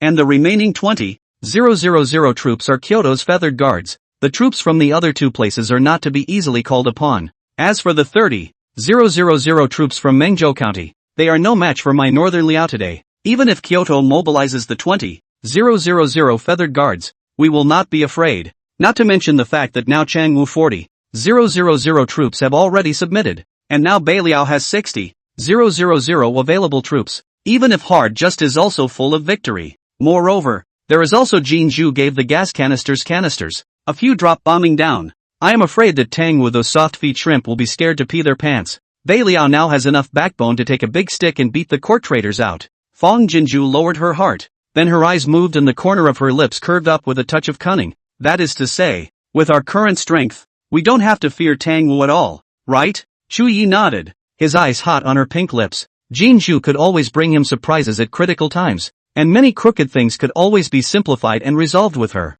I wonder what amazingly good idea this little mouth will spit out right now. So here we go. The next day, Fang Jinju got up earlier than he did yesterday. It's Sunday and it's definitely more crowded than yesterday. Guests who rented the lot yesterday certainly couldn't resist stopping by to break some sweat today. Coupled with the fact that there were too many guests yesterday, Fang Jinju was afraid of an accident due to poor hospitality, so she politely declined a group of guests and let them come over today. On top of that, there must be more new visitors who have caught wind of it. Today will only be busier and more tired than yesterday. Therefore, Fang Jinju temporarily recruited 10 more temporary workers on the recruitment platform last night. And this time the ones recruited were all men, who could do some heavy work that women couldn't do, such as helping the guests to set up tents and hoeing the land for the guests who rented the land, and so on. Not only that, but she also identified 2 recently retired military brothers to work on the farm as security personnel. Guests a lot. There is no guarantee that emergencies will not occur. Behind the force can be relied upon. The heart does not panic in case of trouble. It was true as predicted by Fang Jinju. It wasn't even time for the farm to open for business and there were cars honking outside. None of the employees had come to work yet, so Fang Jinju hurriedly led Rui Shushu forward to open the door. Just a moment. I'll open the door for you now. While trotting forward, Fang Jinju shouted with a heap of smiles, but as she approached to see the oncoming car, she braked violently. Chapter 82, Your parents are gone. Your second uncle and I are your guardians. It's Uncle Air's car. Seeing her suddenly stop, Fang Hongqian poked his head out of the car window and yelled, Jinju, what are you waiting for? Quickly open the door for Uncle too. Fang Hongjian simply opened the car door and came down, reaching out and pushing the iron door. Open the door. Fang Jinju didn't move, but said coldly, What are you doing here? The farm was on fire, and sooner or later the 2 uncles would know about it. Sooner or later they would come, but she didn't expect them to come so early. Fang Jinju couldn't be more clear about what they were playing in their hearts. Fang Hongjian was originally the youngest son who was spoiled by his family, with a fiery temper. Seeing that she didn't have the intention to open the door, he immediately snapped, What's your attitude? No matter what, we're still your own uncles. Talking to elders like this, you're not afraid of being poked in the back. Open the door. As he spoke, he nonchalantly reached out and pounded on the door. Fang Jinju snorted coldly, Uncle, you guys deserve it too? When you forced me to sign in front of my parents' hearth, you had already threatened to sever your kinship in public, and now you're posing as elders in front of me. You, nakedly revealing his dislike, causing Fang Jianhong to become infuriated. Speaking of the sky, we are also your own uncle. Cut the crap and open the door. Seeing this, Fang Hongqiang hurriedly got out of the car and changed into his usual smiling tiger skin. Jin Zhua, it's all a misunderstanding. It was only when your parents packed their bags and said they would take us with them to make money that we took a stake in the farm. We've invested everything we have. The farm was all run and managed by your parents. We knew nothing but to wait for the dividends. And who knew it would end up like this? Said Side reached out and patted Fang Hongjian's shoulder. You don't and your little uncle general understanding. Recently your little aunt is sick and hospitalized. He was anxious to speak on fire, inevitably rushed a little, and then piled up a face of love and helpless look to Fang Jinju. Jinju, when we withdrew from the shares is also forced. Cannot we invest a money did not earn, but also the family property all folded in the head, right? You also know the situation of our 2 families. Your parents only have you as a daughter, but your little uncle and I have 2 sons each to raise. We really can't afford to take a little risk. So, just as Fang Hongqian's words fell, Fang Jinju asked nonchalantly, The risk has all been borne by me, so it's good for you guys to live your lives in peace. And what are you doing looking for me? The sarcasm and demarcation in the words were so obvious that anyone else with a face and skin might have turned around in anger and walked away. But before the 2 brothers of the Fang family came, they had already cut their respective cheeks clean, and how could they be provoked away by Fang Jinju's 3 words? Jin Jua. Fang Hongqian looked around towards the farm, automatically filtering out Fang Jinju's unfriendly attitude, and directly opened the door. We saw our farm's account last night. It's only been a long time. There are several tens of thousands of followers. And looking at the comments, a lot of people are very interested in our Fang family farm. It's still the young people. Their brains are just alive to come up with such a novel method to revitalize the farm. Jinju, you are a girl alone to manage such a big farm. When things go wrong there is no one to consult. Second uncle is heartbroken and worried, or are 3 families to reshare it? Still, according to the proportion of your parents when they were alive, you accounted for 40% of the shares. Your little uncle and I accounted for 30%. This time your little uncle and I will not be a handler. Both come to the farm to help you to take care of it. How is it? Benefits at present. Fang Hongjian again. Big fire also have to press down first. Voice softened a few points. Yes, you in the end is a girl family, and just graduated from school. A careless will be cheated. With your parents gone, your second uncle and I will be your guardians, and when the time comes, we'll hold your share of the proceeds for you, and then you can dispose of them yourself when you get married. That's insurance. Fang Jinju was refreshed by the shamelessness of the 2 people in front of her. At this moment, she was incomparably glad that she was forced to sign that withdrawal agreement at that time. It was pointless to entangle with such a person. she directly opened her mouth to kick them out. I have nothing to say to you. Please leave. You are not welcome at the Fong family farm. Fong Hongjian wanted to get mad again. The Fong family farm also has our boss? Who are they? Just as he was halfway through his words, he was interrupted by Fong Chung, who had come to work. Seeing the Fong family's brothers come in an unkind manner, she hurriedly stopped the motorcycle casually and jogged forward. Who are you guys? What do you want? As he said that, he gestured his fist to look at Fong Hongjian with a defensive face. Seeing her coming, Fong Jinju didn't move inside in relief. Fong Chang had told her that she had learned Taekwondo in elementary school and was now at the black belt level, so it was easy to deal with two ordinary men. Boss, what happened? Immediately following, Zhou Xiaoli also came on a motorcycle, with a female worker sitting on the back of the car. Boss, Zhou Xiaoli's car in front of her had just stabilized, and the others all came one after another. Two veteran brother security guards also came on their straddles one after the other. The group walked towards the iron gate while looking at the Fong family brothers with bad eyes. The Fong brothers were instantly stunned as they looked at the vast array of employees who had come to work. How could Fong Jinju have recruited so many employees? As you can imagine, the farm must be starting to make money. There were so many people and so much courage that Fong Jinju opened the iron door. Chang, Xiaoli, take the big guy and go ahead and get ready, said Fong Jinju, looking towards the two new soldier brothers. Two handsome brothers, please stay here for now. The two soldier brothers were both more than 1 meter 8. Their faces were rigid and circumspect. Their bodies were strong, and they sniffed and pinched their fists and walked behind Fong Jinju, staring sharply at the Fong family brothers, with the appearance that if they dared to make trouble, they would never be spared. Fong Jinju said to the other brothers in a cold and stern voice, I repeat, hurry up and get out of here. She was glad she had the foresight to find two security officers, or else with the shameless realm of these two, it wasn't certain that they would make a move on her if pushed. Seeing this battle, Fong Hongjian Gas directly began to roll up his sleeves. Good you Fong Jinju, what do you mean? Still want to hit people not? I'm just going to go in there today. Don't you dare do anything to me. Fong Hongqiang hurriedly stepped forward to pull him back, squeezing a smile out of Fong Jinju. Jinju even if you hold a grudge against us, but the visitor is a guest, and with an open door to do business, you can't just turn the guest away, can you? This is not good for the farm. Fong Jinju didn't care about so much and was ready to let the soldier brother kick out the people, but before he could say anything, several cars drove toward the farm. This is it, right? That's it right there. Look at the sign. Fong's farm. Look, that girl at the door should be the owner, just like in the video. Chapter 83. Then their wishful thinking will really not work. As she spoke, several women poked their heads out of the car window and waved at Fong Jinju. Boss, is it open yet? We're here to play on the farm. You can park inside. Right? Seeing the situation, Fong Jinju hurriedly changed the friendly face, smiled and waved his hand to respond. Business is business. I'll open the door. Everyone can drive the car in.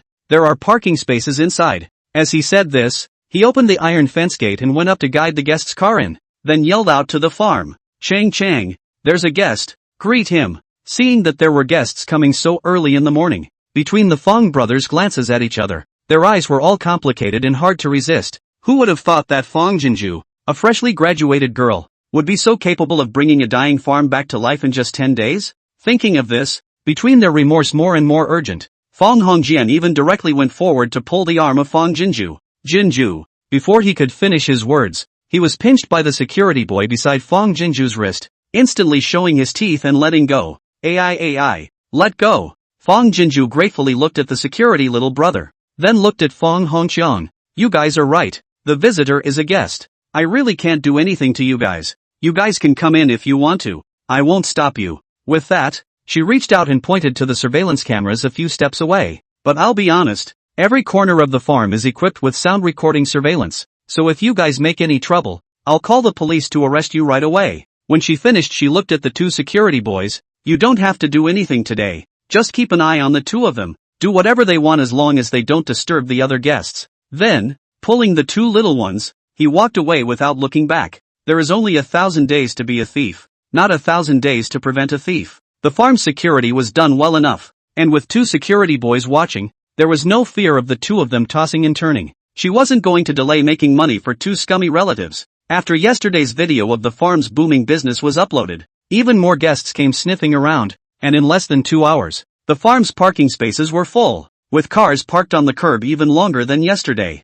Fang Jinju was so busy that she directly put the matter of the two scummy uncles completely behind her. Seeing the farm's fields, fish ponds, and even animal barns busy, the Fang brothers' faces darkened. They hear the conversations between employees and guests very well. The rent for a vegetable plot is 2,000. And what with the labor overhead? They had only been there for 2 hours and had watched a dozen acres rented out. And that's not even counting the adoption of livestock and fishing in fish ponds. One can only imagine what a huge gain it would be if all the land on this farm was rented out and all the livestock was adopted out. What's $5 million in debt? And that's a year's worth of gains. Every year after that, the farm will have this gain. Moreover, Fang Jinju's small supermarket, farm stall vegetable restaurant are also booming business. On these two incidental business, a year down can earn sweet in Ancheng. The two brothers regretted that they didn't ask Fang Jinju what her plans for the farm were before deciding whether to withdraw their shares. Who would have thought this girl was so business savvy? Fang Jinju was busy on her feet until dark,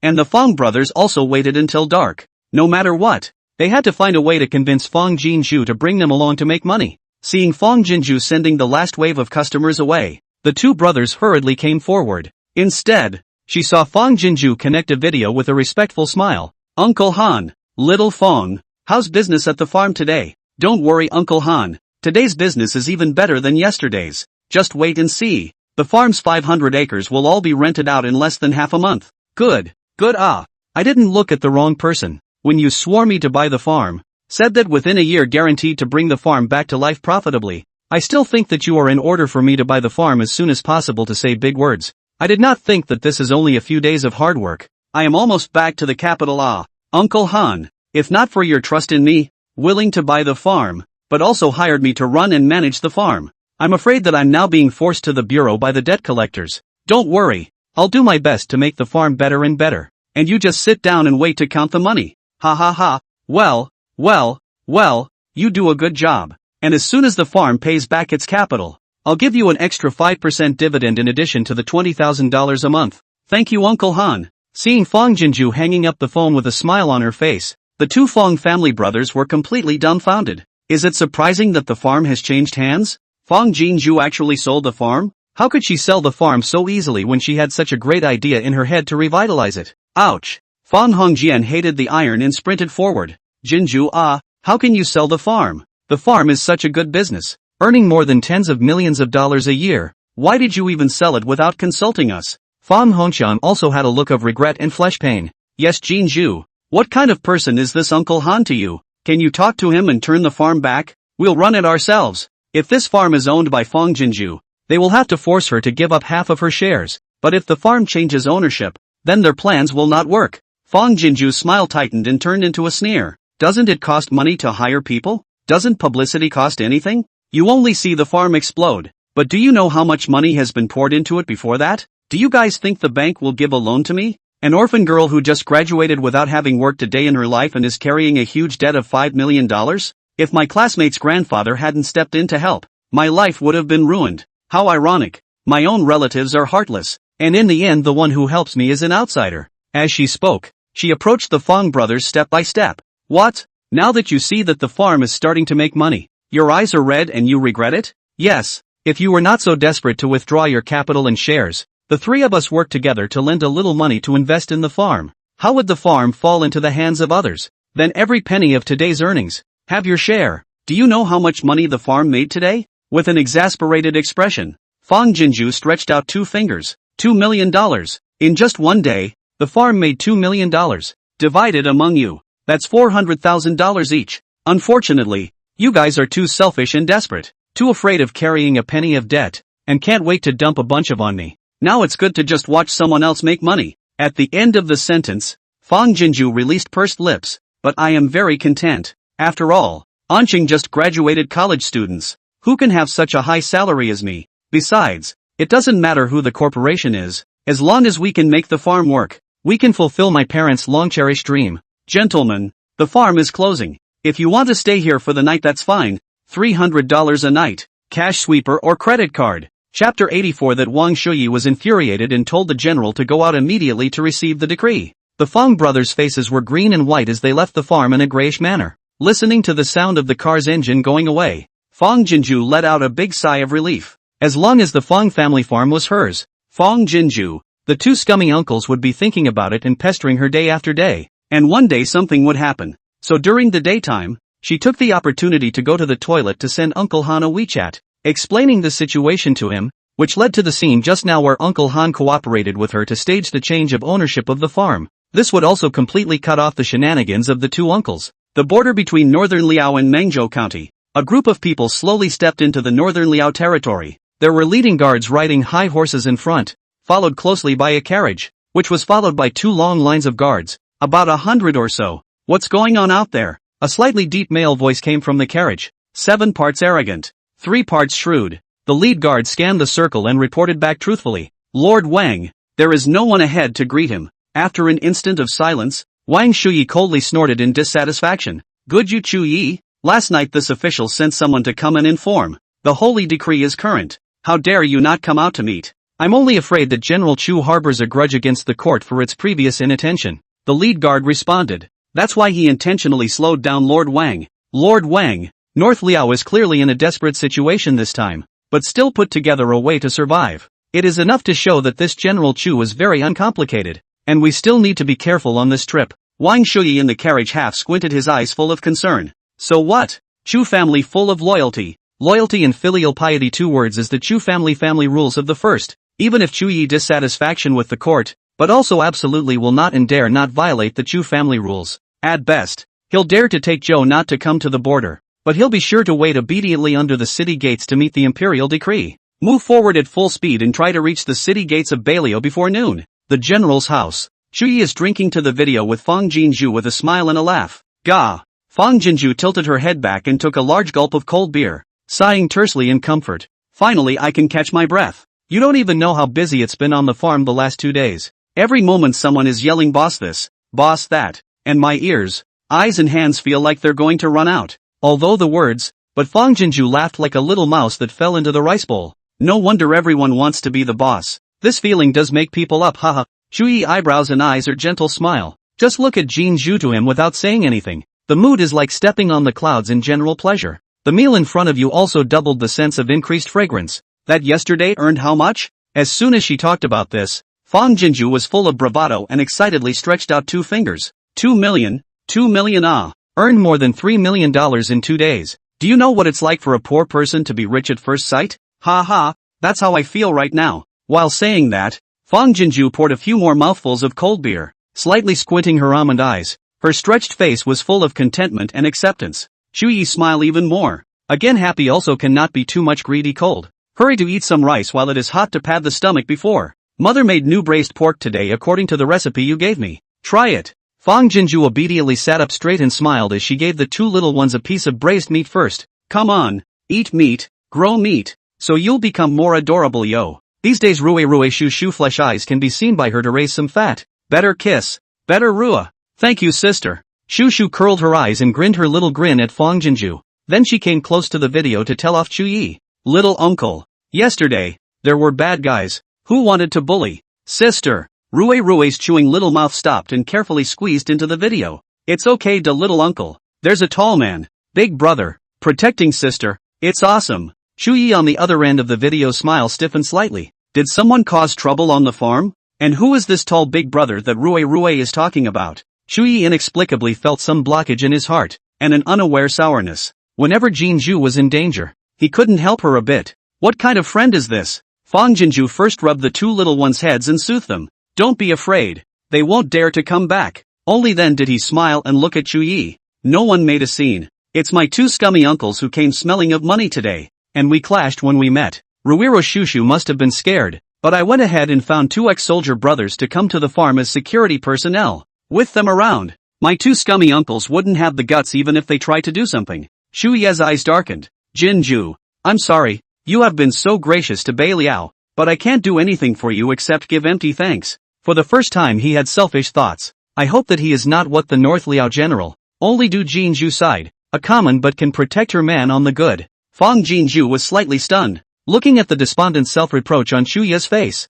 His heart rippled with a touch of strange fluttering. Who says you can't do anything? At the end, Fang Jinju softly laughed. What you did for me is something no one can do. Shu Yi looked up, his eyes staring with incredulity. You don't have to comfort me. I'm not comforting you. Fang Jinju laughed and shook her head. I meant what I said. Because of you. Such an ordinary girl as my Fang Jinju even had the chance to help a city. And even became a goddess revered by millions of people. And for this alone, no one can compare to you. And you and Ruwerue Shushu accompany me to eat every day. Listen to my nagging. You accompany me to be happy. Accompany me to be sad. And carry all my joys and sorrows like family members. With that, she moved closer to the video, smiling but extremely serious. That's what the next person can't do. Shu Yi, it's not that you don't want to do anything for me, but there's 2,000 years between us.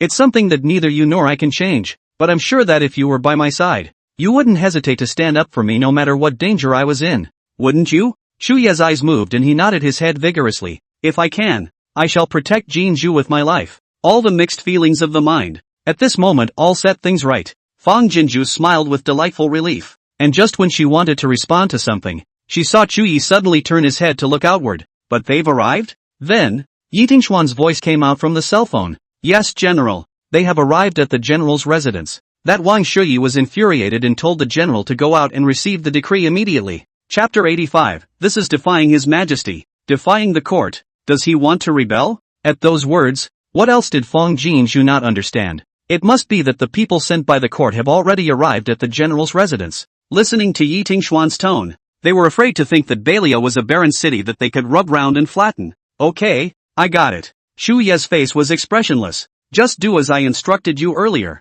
There is no need to come back to inform me. Saying that, he picked up the ice-cold beer and raised it towards Fang Jinju as if no one else was there. Jinju, let's proceed to eat and drink. Fang Jinju also smiled and clinked glasses with him across the room. Cheers. How's that for a cold beer? Much better? Well, it does seem a lot more refreshing. Tomorrow I'll let you taste the wine made from grapes. Grapes can also make wine? Of course. It's so sweet to drink that you can accidentally drink too much and it's especially addictive. Seeing the General and the goddess get along with a relaxed body, full of spring pleasure, Yi Tingxian couldn't help but grin. Where can he still bear to disturb? Hurriedly and quietly retreated to the main gate of the General's residence. Where is General Chu? Seeing Yi Tingxian go in alone and come out alone, Wang Shuyi said angrily, why don't you hurry out to receive the decree? Yi Tingxian raised the end of his eyebrows with a touch of provocation, holding the hilt of his sword and standing quietly in place, turning a deaf ear and ignoring it. It's just as well that the holy orders are approaching and not greeted at the city gates. Wang Shuyi's face was green with anger. Now that this official has come to this general's mansion, Shuyi is even delayed in going out to receive the decree. This is defying His Majesty. Defying the court. Does he want to rebel? Yi Tingxian raised his eyebrows once again, his lips still rippling with a touch of mockery, still ignoring it. Seeing this, Wang Shuyi's chest rose and fell violently. His originally arrogant face alternated between green and red, and his two beards couldn't stop shaking with anger. Good. Lei Wei Shou. Sword-bearing guard Lei Jinting hurriedly stepped forward. Shuyi defied His Majesty. Defied the court. His crime is punishable. This official is asking you to immediately enter the house to capture him. Wang Shuyi's eyes were sharp and his voice was high. This official will personally escort him back to the capital to face the saint, so that His Majesty can convict him. Lei Jinting's eyes faintly flashed with a hint of hesitation, but he still drew his sword on command, making a move to charge into the general's residence. Shoo! Yi Tingshuan's brows were stern as he swished and drew his sword and pointed it straight at Wang Shuyi's facade. This guard at the door of the Chu family army also moved at the sound, clattered forward to Wang Shuyi and his party surrounded, guarding the general's residence of the Chu family army more than 2,000. Just the doorway has 200 people, but Wang Shuyi brought the guard's army only 100. When the two sides face each other, the highs and lows appear. Seeing this, Wang Shuyi was shocked and unbelievably pointed at Yi Tingxian and rebuked. What do you want? Do you guys want to revolt? Lei Jinting's eyes flickered in all directions,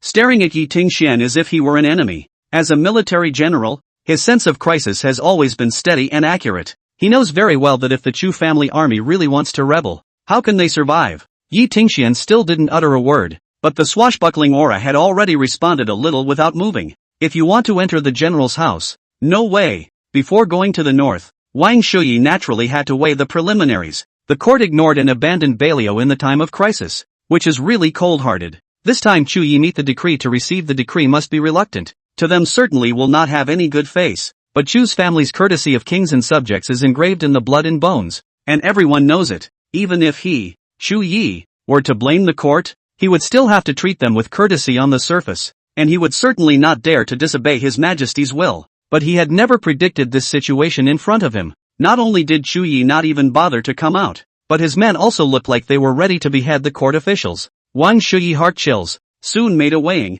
whisked his sleeve and said, Lei Weiss Ho, this is a big matter. Immediately with my original way back to the capital, this official will report this matter to His Majesty, and wait for His Majesty to determine the punishment. According to common sense, the court abandoned North Liao has been more than 2 months. North Liao should have been a dead city but not long ago stationed in Mangzhou County. General Yuan sent a letter back to the capital, said that the Northern Liao natural phenomena, as if 2 wars in a row, and the Northern Liao city suddenly martial law, the defense and control of the Iron Bucket. Their scouts have no way to get close to the city of Northern Liao, not to mention mixing into the city. But what is certain is that the city of Beiliao was bustling, the kind of bustling festivity that is alive and well. The rest of the scenario is less clear. Such a phenomenon is really against the common sense, so His Majesty immediately issued a decree. Let him take 100 personal guards to go to the north brightly to find out what is going on. All the way into the city of North Liao, the people encountered on the road, although skinny as wood,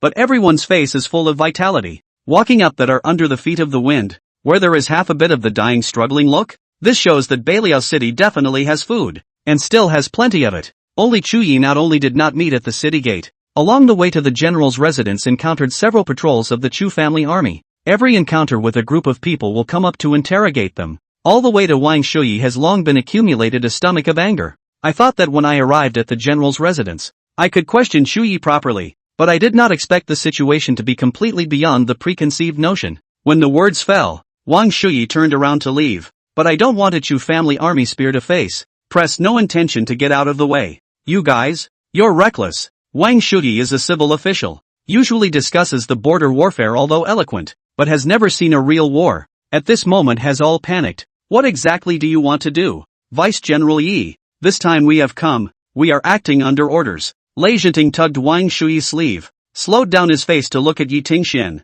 To put it badly, we are a messenger. Never take the chicken feather as an arrow. Deliberately make things difficult for General Chu's meaning. If General Chu is unwilling to accept the decree, we can't force it, but please also let us go so that we can return to the capital to report our duties. Wang Shuyi's face was a little more at ease, and his eyes flickered as he looked at Yi Tingxian. The 2 countries are still at war without hurting the messengers, and as long as they make their position clear, Chu Yi should not make things difficult for them. Unexpectedly, Yi Tingxian still didn't respond and only looked at the 2 of them with cold eyes. After a moment of stalemate, Lei Zhenting was also a bit uncertain, only feeling a bit of hair on his back. Chu Yi didn't move them and didn't respond. What exactly was he up to? Wang Shuyi couldn't resist and wanted to say something again. Yi Tingxuan's knife sheath moved and breathed out on his face, almost didn't breathe out his teeth, and an old face instantly swelled in half. You, fearful and angry, he subconsciously cried out, and Yi Tingxuan's knife sheath unceremoniously called out to the other side of his face again. The scene. Chu Yi, who was standing at the corner of the corridor, took a cell phone and filmed it all. Chapter 86, Old Madam, don't spoil me, or I'll turn my nose up at you. Yi Tingxian had just left with his front foot, and he followed with his back foot. It was only because Jin Zhu said that she wanted to see what kind of faces the people of the court had. Wang Shuyi covered his face and bent over whimpering in pain. At this moment even if he wanted to speak, he couldn't say anything. Vice General Yi, what exactly do you intend to do? Lei Zhenting couldn't help but ask, his forehead already dripping with cold sweat. Yi Tingxian cast a sidelong glance at him and waved his hand towards the Chu family army at the door. The Chu family army immediately spread out on both sides, making way. Lei Zhenting looked at Yi Tingxian with a complex and apprehensive face. Then with a clench of his teeth, he pulled Wang Shuyi out of the general's residence. 100 personal guards tried to follow them, but they were resurrounded by the Chu family army. Seeing this, Lei Zhenting and Wang Shuyi froze in the doorway, looking at Yi Tingxian with a shocked and puzzled expression. Yi Tingxian still looked at them without a word. Meaningfully, after weighing their options, the 2 Lei Wangs did not care about the 100 personal guards and only wanted to hoof it out of Northern Liao. If we don't leave again, I'm afraid my life will be in danger. The 2 almost jogged to the carriage, only to be blocked once again by the spears of the Chu clan's army, preventing them from getting into the carriage. Then immediately a Chu family army came forward and took the carriage and horses away. What the hell do you want? Sparing Lei Zhenting, he couldn't help himself and loudly questioned the Chu family army in front of him. Is it hard to make us walk back to the capital? The Chu family army retrieved their spears and retreated, still ignoring them. At this moment, Wang Shuyi had already been scared out of his wits. dragging Lei Jinting and trotting away from the general's residence. Chu Yi made a vertical leap and flew up the wall with a body as light as a swallow. Yi Tingxian and a group of Chu clan troops had stared in disbelief as they watched their general take the artifact and fly after it. Immediately there are 4 or 5 Chu family army riding scattered to the 4 sides of the city gate to convey military orders, posting notices. Evening, granary. Chu Yi, elder lady Chu, is having dinner with Fang Jinju and the 2 little ones on video. Fang Jinju ate insatiably and couldn't help but compare her thumbs towards old lady Chu. Old lady's rice is getting more and more delicious. Every dish is super for dinner. Old lady Chu smiled cheerfully. It's those condiments you gave that are good. Even if the roadside casually gathers 2 handfuls of grass can make a good taste. It's not the same. The old lady cooks with the flavor of her mother. Fang Jinju did not mince words of praise. Her almond eyes were full of earnestness. After her parents passed away, she was left to eat alone. As soon as she put the bowl on the table, she remembered the cozy scene of her family eating together. And every time she took a big gulp of some food into her stomach, she skimmed through the meal. Because, even the most delicious meal becomes hard to swallow when mixed with too many tears. But now, every mouthful of food is embedded with Mrs. Chu's loving care. Any mountain delicacies are difficult to match. Elderly Lady Chu was relieved and heartbroken. For a moment her throat was a little sore and uncomfortable. As long as you like it, I'll cook for you for the rest of your life. She really wanted to pinch Jinju's food, scoop up her soup, or hug her and hold her hand. In short, she wanted to do all the little things that would make her feel happy and warm. Unfortunately, they could never really eat at the same table. Fang Jinju nodded her head with a smile, then shook her head quickly. Old madam, don't spoil me, be careful of me stomping on my nose. When the words fell, not only old lady Chu Yi also froze for a moment. Then old lady Chu said earnestly in succession, I just want to spoil you. Even if you stir up your nose, I'm willing to spoil you. Ha ha ha. Happiness exploded in the bottom of Fang Jinju's eyes in brilliant fireworks. Smiling like a child. Oh, old madam, you're so nice. Don't worry. I'm joking. I wouldn't dare to stomp on my nose or my parents will come and beat me up in my dreams. Ha ha ha. You kid. Seeing this scene, Chu Yi looked at Fang Jinju's eyes. There was already something that he couldn't hide, and at the right time, he asked with a smile. Jinju, did you watch the video? Upon hearing this, Fang Jinju hurriedly swallowed the rice in her mouth and nodded repeatedly. Look, but it's such a relief. Saying this, she'd scat at Chu Yi inside. It's not bad that you brought out soldiers. Every one of them is not simple. That Yi Tingxian usually talks so much and also looks like he can't hide his emotions either. How did he hold back from saying a word in front of those 2 court traitors? You don't say. The way he doesn't speak is really quite bluffing. Look how scared those 2 dog officials are. Chu Yi laughed, some pride rippling under his eyes. Military orders are like mountains. Regardless of their temperament in normal times, they must be restrained before military orders. The bottom of Fang Jinju's eyes roiled with adoration and she gave a thumbs up. Soldiers of every era are the same, always giving people a full sense of security. Feeling safe? Chu Yi was slightly puzzled. What is security? He could hear it as a compliment, but it was not very penetrating. Fang Jinju thought for a moment and said, let's say that I am afraid of walking at night. But if you, a great general, walks with me, I am not afraid of anything, even if an evil ghost suddenly leaps out of the air. This is the sense of security. Can you understand now? Chu Yi's heart moved slightly and he nodded. I understand. Jinju, are you very afraid of the dark? And how did she spend those nights alone when her parents passed away? Fang Jinju subconsciously looked at the sky outside the window that would be dark, her eyelashes slightly trembling. There aren't many girls who aren't afraid of the dark, right? You don't know. The farm location is a bit remote. I'm probably the only one for miles around. And the first night I first came to the farm, I couldn't sleep with the lights on. She stretched her arms around Rue Shu Shu, full of gratitude. But it's good that I met Rue Shu Shu the second night I came to the farm. I'm especially relieved to have them sleeping next to me. Speaking of this, Fang Jinju was suddenly a bit despondent. I really dare not think. If one day they are no longer by my side, what should I do? She hugged Rue Shu Shu's hand a little tighter. The 2 little ones were always members of the Chu family and could not stay with her for the rest of her life, including Chu Yi, old lady Chu, and Bei Liao. It was impossible for them to keep crossing paths with her. After all, no one knew if the space-time passage would always exist. Words line to this, Chu old lady's eyes diffuse on the difficult apprehension to suffer. Chu Yi also silent. Things are unpredictable, just as initially they could never have imagined that Bei Liao would have today.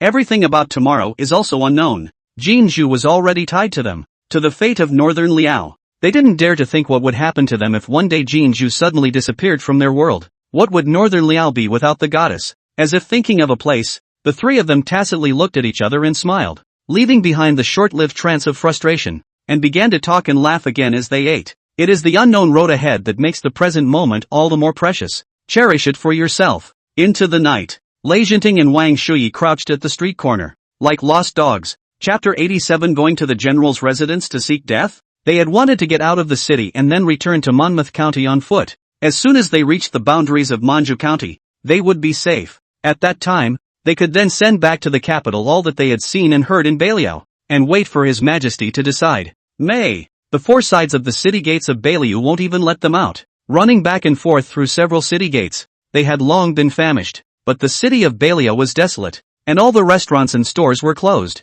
so even if they had silver in their arms, they couldn't find land to buy food. Moreover, the Chu family army has posted notices all over Baliao City, ordering all the people not to peddle food to them and not to take them in at night. There is nothing to eat, nothing to live in, just like a lost dog. Lei Wang. Two people in the capital are also golden and noble characters, where have received such treatment. The heart is angry in hate and fear. Chief Lei Wei, where should we go tonight? Wang Shuyi covered his face, which was still vaguely painful, and frowned. Lei Jinting sighed, then got up. Let's go. To the general's residence. Wang Shuyi was shocked. Going to the general's residence to seek death? If Chuyi wanted to kill us, how could we have survived until now? Lei Jinting's face was complicated. Now that we can't get out of the city, and there's no place to live and no food to eat, if we don't go to the general's mansion to ask about what's going on, are we going to sit here and wait for death? Saying that, without waiting for Wang Shuyi, he strides towards the direction of the general's residence. Seeing this,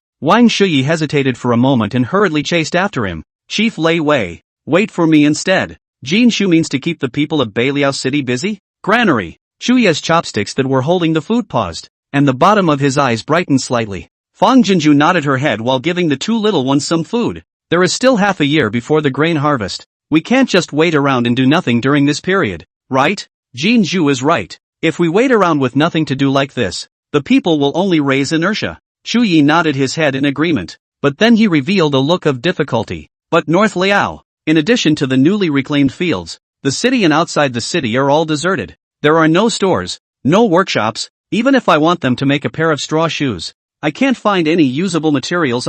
Wait, Chu Yi. Let me eat a few mouthfuls of rice first to pad out, and then tell you in detail. Fang Jinju pursed her lips towards Chu Yi and smiled, then concentrated on the meal in front of her, her pair of almond eyes curving up into a pleasantly insatiable arc from time to time because of the good taste of the meal. There's no rush. Take your time and eat it all. Chu Yi's face rippled with gentleness, once again reaching out to clip the food, silently accompanying her to eat. A pair of eyes were unconsciously attracted by the woman in the video. Every move, knit his brows and smile or pulling the arc of his mouth. So full. A bowl of rice under the belly. Fang Jinju this only readily put down the chopsticks, and Chu Yi to look at. Supplies and materials you do not have to worry about, but first we must discuss what to let the people do, so I know what to send over to the appropriate. Although I don't understand the living and production customs of your time, I think that clothing, food, housing and transportation are all analogous from ancient times, and it must be right to start with these points first. There is no need to worry about food and shelter now,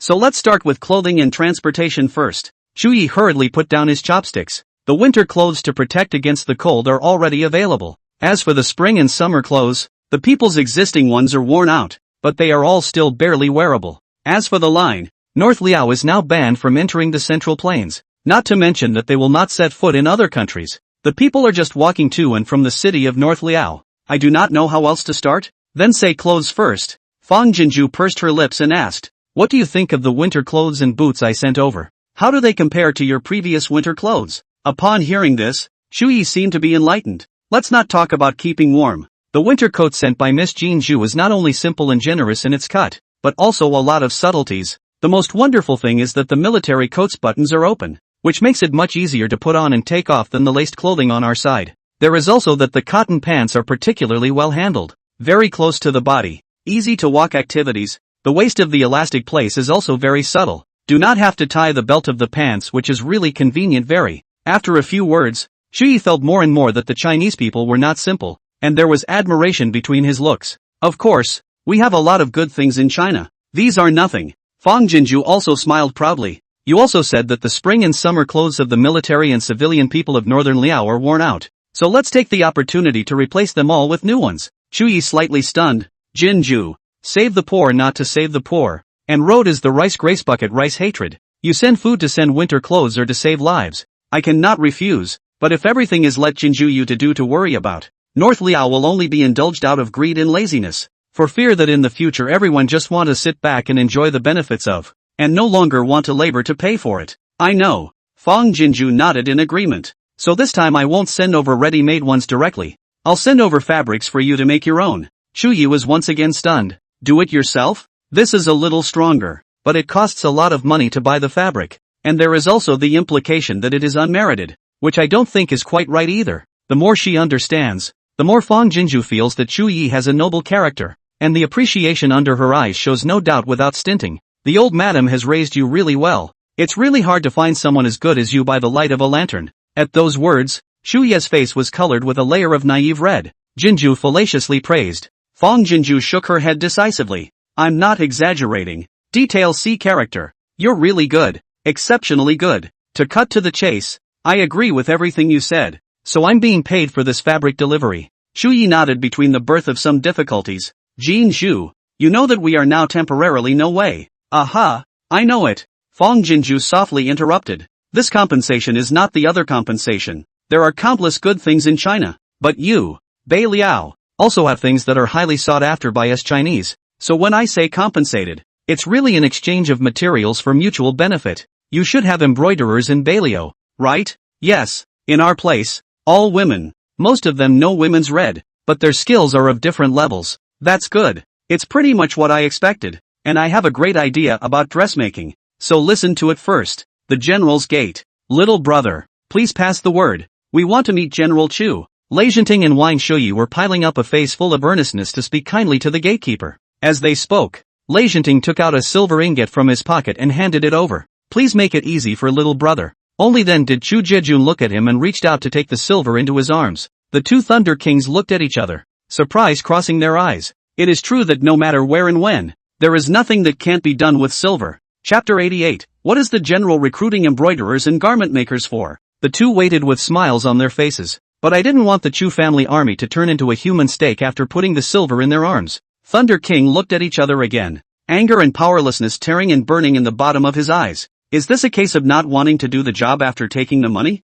Shame on you. Although he thought so, Lei Zhenting clenched his teeth and took another silver ticket from his bosom and handed it over. Little brother, if it's difficult, it's fine if we don't see the general. And I'd also like to trouble you to disclose a little bit. What is the general's deeper meaning in treating us in such a way? Even if we die, let's be the ones to understand, right? Chu Jejun's expressionless face took the silver ticket into his bosom, and once again changed into a human steak. Seeing this, Wang Shuyi stormed and deliberately said in a loud voice, receiving silver and not doing anything, are you not afraid that your general will take you to be asked? Chu Jejun remained expressionless. Not long after, Yi Tingxian came out from the general's mansion with his sword in his arms. The Chu family army moved at the sound of their voices, took out the silver in their arms, and handed it over to Yi Tingxian. Yi Tingxian took it and put it into his own bosom, glancing meaningfully at the two Lei Wangs. Lei Zhenting and Wang Shuyi were angry and abashed. Their chests were just about to explode. After a while, Wang Shuyi squeezed out a hint of a smile. Vice General Yi, the two countries are still at war without making it difficult for the messenger. We can't take it out on us just because the general has a grudge against the court, right? Please also ask Vice General Yi to clarify what exactly must be done before the general is willing to see us? Yi Tingxian hooked his lips, turned around and entered the general's residence. The two Thunder Kings collapsed, but they didn't dare to have a random attack, so they could only storm off in place. Later, no matter how much they said and how much they bribed, the Chu family army guarding the door didn't give the slightest response. It was already chilly in Beilio at night, although the two have brought the cold clothing, but all in the carriage loaded. At the moment only wearing the autumn shirt. The night wind blows, freezing only shivering. The houses in the city, every house was closed. They snuggled up to each other and wandered all over the city, but they could not find a place to take shelter from the wind. In the end, they had to drill a dog hole into an abandoned and unoccupied mansion for the night. The next morning the two once again ran to the general's residence, both kneeling at the entrance to the general's residence. General Chu, please spare our lives. General Chu, I was wrong. I shouldn't have spoken out of turn to the general at the beginning. The general can be punished or beaten, but I only ask the general to reward us with a mouthful of food. After a night of starving and freezing, Both of them wanted to go up to the wooden door and nibble on it when they saw it right now. All of their pride is gone. They just want to eat a full meal. But no matter how much they begged and kowtowed, they got no response. The two men, mad with hunger, had to come to the streets, and when they saw the people, they went up to them and pulled them down. "Auntie, do us a favor and sell us a mouthful of rice." As he said this, he took out silver and silver tickets. "As long as you let us eat, all this money is yours." The people naturally know what kind of people they are. See them out of the hundreds of taels of silver, just to buy a full meal. Instantly thought of the previous 2 months without the goddess aid, their own starvation over those days, and how we'll give them a good face. "Bah, dog officer, now you know how bad it feels to be hungry, don't you? We've been starving for 2 months, so what if you have a lot of silver? I won't sell you a single bite of food. It's time to let you golden people feel what it's like to be hungry and cold. Otherwise how can you understand how cruel and selfish your move to abandon our northern Liao city was in the first place?" asked a circle. Lei Wang. Two people not only did not buy a bite of food, but was met with blank stares and spit. Slowly, they seemed to understand why Chu Yi was doing this to them. This is to avenge the court's cutthroat disregard for Northern Liao. But it's not their decision to cut off Northern Liao. The two felt wronged. If they had known this, they should have given themselves a knife and pretended to be sick in bed, so that they wouldn't have to be dispatched here, and they wouldn't have to suffer this living sin. But it's futile to say anything else when it's already happened. After being starved like this for 2 days, the two Lei Wangs were paralyzed at the entrance of the general's residence, unable to even say words of pleading, wretched as a dog. On the third day, new notices were posted all over the streets of Belial City. "The general is looking for embroiderers and dressmakers? We don't even have a piece of cloth in Belial right now. So what is the general recruiting embroiderers and garment makers for? It says that the embroiderer can make embroidery for the goddess, and the goddess will reward the cloth according to the quality of the finished embroidery for us to make new spring and summer clothes." Really? I thought my embroidery skills would be wasted, but now I've got a chance like this thanks to the goddess. That's right. What's more, the goddess will send over a batch of garment-making artifacts, so no matter whether they know how to sew or not, as long as they are willing to learn, they can all go to the general's residence to enroll. Great. I'll sign up now. I'm going too. Learning of the contents of the bulletin, the people were overjoyed and headed toward the general's residence in groups of 3 or 5. In no time, a long line of enrollment formed at the entrance of the general's residence. Though the two Lei Wangs were starving and deflated, they were able to listen to the people's comments in a general way. "Goddess? Embroiderer? What is all this and what?" Suddenly, a cowhide jug was dropped at the feet of both Thunder Kings, interrupting their trance-like thoughts. Lei Jinting was the first to react, grabbing the water bottle and picking it up, pouring it into his mouth. "Let me have a drink. Save me a bite." Wang Shuyi reached out to grab it, but he was originally a civil official with no hands, and he was over half 100 years old, so where could he grab Lei Jinting, the military general? Lei Jinting drank to his heart's content before letting go, but he clung to the cowhide kettle and refused to let go. "There's still water in there, but who knows when the next time you'll get a drink." In front of the survival of life and death, he could not care about what the same dynasty as an official's love, only wanted the only chance of life tightly clutched in hand. Survival instincts let Wang Shuyi tightly pull Lei Jinting's clothes. "Know the advantages and disadvantages of the bitter pleading. Lei Wei head. Since the general is willing to give us water, that must not want to let us die. And after that we'll certainly be given again. Please give me to drink a little bit. Just a little bit." Lei Jinting shook his head with a firm face. "Lord Wang, don't blame me for being heartless. Who knows when the next time I give water, I will ensure my own life first." Between the two men scrambling and tugging, they were oblivious to the fact that they had become a joke in the eyes of the people. It turns out that these people who pride themselves on being reserved are also virtuous when they are starved for a few days. Farm. Fang Jinju had just received the first batch of embroideries sent over by Chu Yi. "Jin Zhu, what do you think of these embroideries?" Chu Yi's eyes looked at the woman in the video with fervor, his face slightly apprehensive. Northern Liao in the end is not compared to the Central Plains. The best embroiderer embroidered out of the object, and the Central Plains embroiderer only 6 or 7%. Chapter 89. Come on. Take her down to the caning room and punish her with 30 strokes of the cane. Fang Jinju was actually stunned at first glance, and upon further inspection, a tidal wave of elation and excitement came over her. Embroidery samples and materials were all sent over by her. Flowers, birds, fish and insects, bamboo, orchids, plums and chrysanthemums, quite a lot of patterns. She let Belial's embroiderers have free rein and pick what they were good at embroidering. Chu Yi previously mentioned that North Liao's embroiderers' skills are generalized, can only be said to be still good, but cannot be considered refined. She did not hold too high expectations, only thinking that after all, It is a classical embroidery. How can also in the uniform modern industrial machine embroidery at a glance stand out, even if the ability to realize a little weaker, but it is also another incidental income. Something is better than nothing, but I did not expect. These embroidery is not only out of the ordinary, each can be comparable to the non-legacy, greatly exceeded her expectations. Shu Yi. When Feng Jinju looked up, she was full of springtime smiles. These embroideries are simply too excellent. Now we have another way to make money. Upon hearing this, Shu Yi was relieved and at the same time had some doubts. The clothes of the state of China are so easy to put on and take off. If we let the embroiderers cut clothes that are similar to those of northern Liao, as Jinju said, will anyone really buy them? Feng Jinju pursed her lips and smiled. Shu Yi, do you know? Not only do people in China revere our ancient culture, many foreign countries also like the ancient culture of China.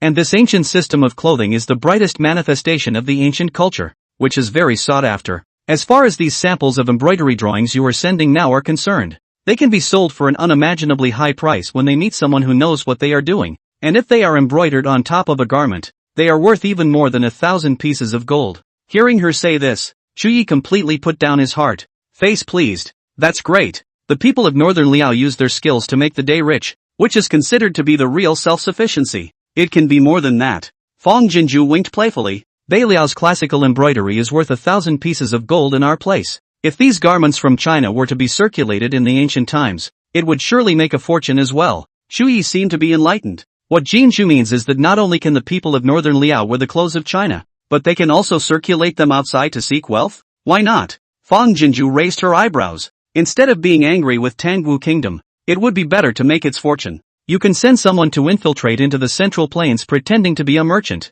and manage to flow Chinese clothes into the hands of Tangwu's officials, eunuchs, and honored ladies. They will definitely be sought after, and at that time, it's normal for a piece of clothing to be sold for thousands of gold. Throughout history, what person has not loved to pursue new things? The more exotic, the more to compete to buy, not to mention those who have the money and power. If you cannot buy, spread the word out or the scandal of the price drop, even if you do not need, in order to face will not begrudge the purchase. And not only Tangwu, other countries can also do business, even if the currency is not interchangeable. You can barter, will be his country state, but the lack of resources in Beiliao to exchange back to our construction of Beiliao, how good. But this is all a long-term plan. Right now satisfying the North Liao people's own freedom to dress is the priority. After finishing her speech, Feng Jinju's mouth was a little dry, and before she could reach out, Shushu held up a straw cup and fed it to her mouth. As she drank the water, she took Shushu into her arms, sucking on the little person's soft hair and rubbing her fleshy little face.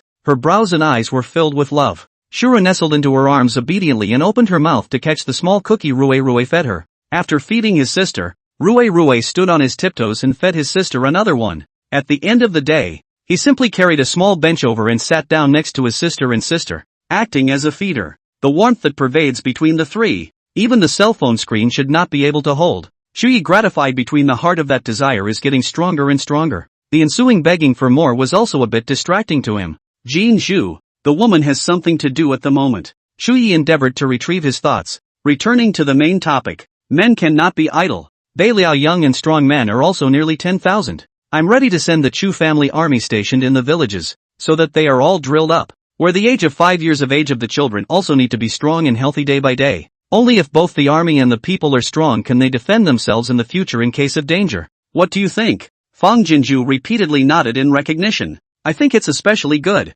When the youth is strong, the country is strong. The child is the future backbone of Beiliao. You've reminded me of this by mentioning this. Exercising the body is necessary, and private schools and academies should be opened as soon as possible, so that the children of Beiliao can read and write, and they should be free for them to learn. While Feng Jinju was speaking, Shuyi had been nodding his head in recognition and couldn't help but be shocked when he heard this. Free reading? Feng Jinju nodded solemnly and said, yes, free schooling. All the children in our country, China, go to school for free. So out of every 100 people in China, 90 of them are literate and sensible. And reading is an important way for a country to cultivate talents. So this money can't be saved. You don't have to worry about books, pens, ink, and the like. You make a list of what you need and I'll pick it up. Saying this, she raised the embroidered map in her hand and laughed. If this works, even if everyone in Northern Liao wants to study, we can afford it. Also, you call carpenters and capable craftsmen. I will buy wood and tools again to send over.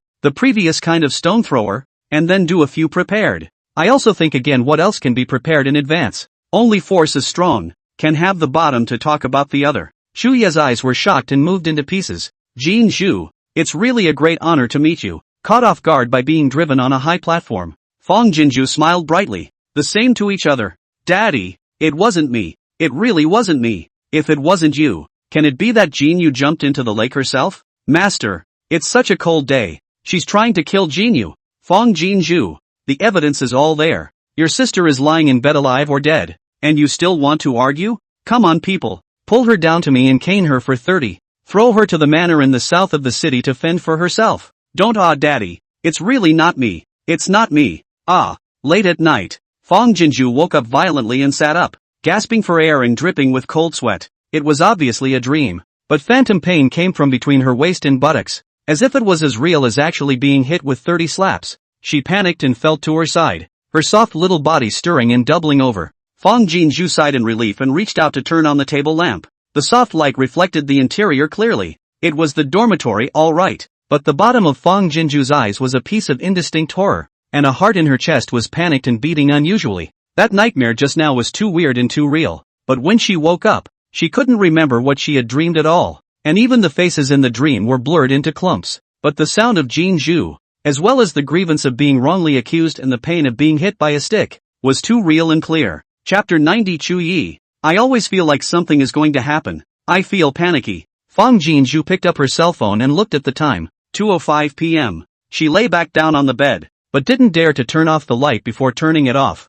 Turning around and reaching out her arms, she took Rue Shu in her arms, which made her a little more solid. Fang Jinju closed her eyes, but she didn't dare to sleep. I only felt that my back was bitterly cold, like something was staring at me from the shadows, ready to pull me into the abyss of nightmares. She rolled over, grabbed her phone, found Shu Ye's WeChat, and tapped on his avatar. It's an avatar that Fang Jinju taught Chu Yi to take selfies and upload. He was wearing armor. His eyes were righteous. The corners of his mouth were hooked in a trace of an anxious arc, and a layer of simplicity was tinted between his might and power. Fang Jinju pursed her lips and smiled openly. The false hanging heart was stuffed into a handful of solidity. The horror retreated a little. After a moment's hesitation, she carefully tapped a line into the dialogue box. At this point, it was the time when people slept the most, but she disturbed people's sleep, and she was a little ashamed in her heart. But the nightmare came in a strange and bizarre way, and that kind of fear lingered in the heart and could not be dissolved, as if it was going to drain one's guts bit by bit. She wasn't just scared, she was distracted. It always feels like something is going to happen, but you can't predict it. It feels like falling into an abyss, a falling sensation that you don't know when you're going to touch the ground and fall to your death. Granary. Chu Yi opened his eyes as soon as his cell phone rang, then rolled over and opened it. Chu Yi, I had a nightmare. I'm a bit scared. Can you talk to me for a bit? The woman's fear and caution came through the screen. Heartache spread wildly in the bottom of Chu Ye's eyes. He subconsciously wanted to send a video over, but thought that the two little ones were sleeping, and dialed the phone instead. Sorry to disturb your sleep. The woman's voice is soft and slightly trembling, gently tearing Chu Ye's heart into a small opening. Protective desire to get a vent, directly breaking out. It's okay, I've gotten enough sleep. The male voice in her ears, a tenderness she had never heard before. Fang Jinju's heart trembled, and those frightening uncertainties were shaken out without moving. I had a nightmare. Don't be afraid. It's just a nightmare. Don't think deeply. I'll be with you. Chu Ye's voice was exceptionally hot. Fang Jinju felt her ears burning a little, and even the quilt began to heat up. She hurriedly lifted the quilt to dry her upper body. Yet again, Chu Ye's face involuntarily flashed in his mind, those deep eyes as gentle as his voice. Fang Jinju felt that she was bewitched, hurriedly patted her face, and added, I can't remember the rest, but the people in the dream seemed to be ancient people dressed like you guys, and some people shouted at me Jinju, and some people wanted to beat me with 30 plates, and that feeling was just too real. Chu Yi, I always feel like something is going to happen, and I panic inside. Don't panic, you've been working too much these past few days. I've taken many more pictures of this side of Bailia to show you. Daydreams and nightmares are just nightmares. They're all fake. Jin Zhu, there is a good thing I was going to tell you tomorrow, but I didn't realize that good things really can't be hidden. What good thing? After dinner today, I went to the Bailio field to see that Henmai had emerged. Fang Jinju sat up violently. Really? When she finished speaking, she realized she was moving too much and hurriedly covered her mouth, but she couldn't hide the surprise at the corners of her mouth. Really? Great. although the boss of the grain seed company guaranteed the yield. But after all, she does not understand the soil quality of Baleo. The heart is still a little apprehensive, but cannot be shown in front of Chu Yi. This time to hear hangmai out of the seedling, and only then completely relaxed. It's not bad that the seeds developed by our great country of China are really powerful. The corner of Chu Yi's lips on the other end of the phone rippled with a hint of a smile. The tightness in the bottom of his eyes loosened up a bit. I also took pictures. You wait. I'll send them to you to see now. The phone vibrated and Fong Jinju hurriedly clicked on the photo. A grain of tender yellow rice shoots dense dislike into the eyes, so small that people do not believe that it will bear a spike of grain, but they have gravel cannot suppress the vitality, and let people feel that it supports the hope of life. That's nice. Fong Jinju's eyes moved. In a few more days, the entire northern Liao can be green, right? Chu Yi laughed.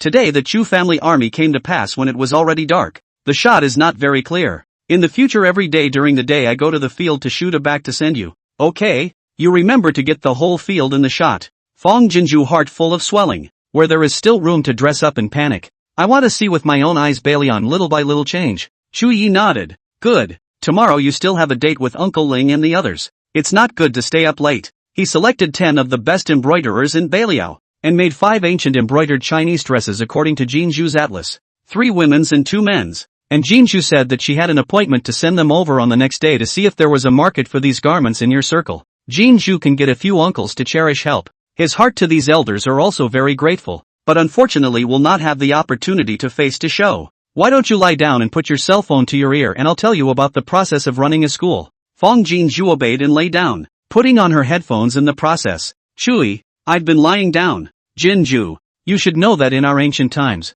studying, from paying tuition to purchasing books, ink, paper and inkstones, was not something that the average family could afford, so only those from well-to-do families were able to study and enter the civil service, thus making the rich even richer and the poor even poorer. I know, that's why it's free schooling for all, it's fair for all, yes, but the hardest thing in this world is the word fairness, so tomorrow if the announcement of the free school is posted, I reckon the whole of Baliao City will go crazy over it. Hearing this, the corners of Fong Jinju's mouth rippled with a smile of happiness and pride. Then you shoot me some of the people's happy looks over tomorrow, so that I can be happy with them. Good. Did you close your eyes? No? Then close your eyes and I'll go on to tell you. Good. Baliao originally has a school. Clean up a bit, recruit some teaching staff will be enough. But according to Jinju, in order to let all the children in Baliao study, a school is definitely not enough. I don't know how long I've been talking, but Shuyi doesn't feel tired at all. Earlier the woman had responded occasionally,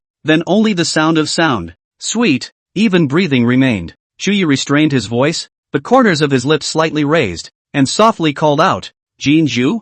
Jinju? Responding to him was a hearty, sweet silence. Shuyi and the dark night to look at each other. The sentiment in the bottom of the eyes is actually a few points thicker than the dark night. Jinju, my heart is very happy, only because when you are afraid, the first person you think of is me. The next day, Fong Jinju handed over the farm to Feng Zhou and took the 2 little ones into the city early in the morning, coming directly to North Mountain Villa. Uncle Ling has arranged a bureau. Come are likely to become a party A of the God of Fortune. She as a party B small transparent. Naturally have to wait early at the scene in order to show sincerity. Chapter 91, Ride Your Hurricane Black Horse. A proper general style. Rue.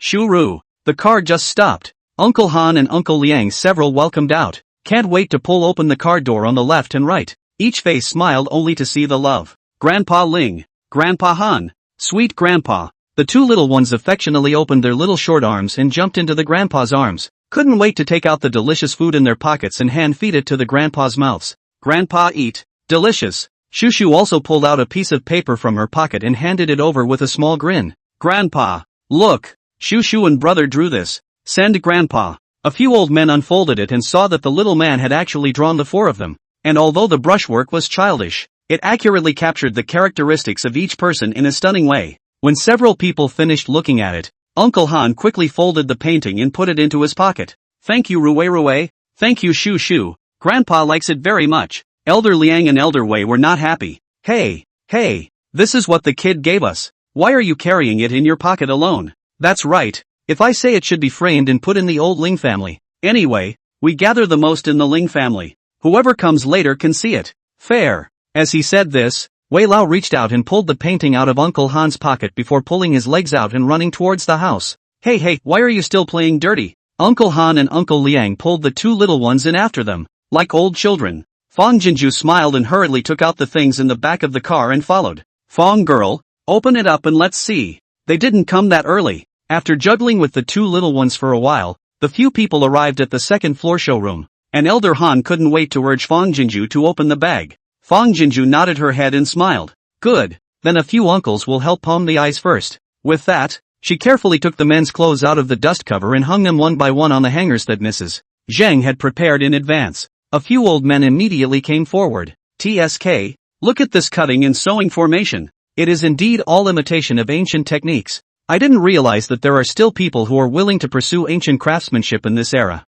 It's really rare. The embroidery on it is also very special. But we are all amateurs, so we can't perceive anything except to say that it looks good. Let's not talk about the doorway. Just look at this pattern. Without a bit of skill cannot be made. This black color is very much like the style of the king. I want to try it. This black riding suit looks the most majestic and atmospheric. Old man Wei, you have quite a keen eye. But I think this one can only be suppressed by old Ling Zora. Fong girl, let's try it first. After greeting Fong Jinju, a few old men took their favorite robes and went inside to try them on. Uncles, try all you want. Fong Jinju responded with a smile, while hanging out the other two women's shirts. One is a brocade white cloud embroidered lapel and white sleeve regular dress, and the other is a begonia red embellished and embroidered with white flowers with bunched sleeves riding dress. Yikes! Almost as soon as she hung it out and shook it open, there was a gasp at the door. Fong Jinju twisted her head, and saw an elegant and graceful aunt dressed in elegant white dark pattern cheongsam, about 50 years old, walking over quickly.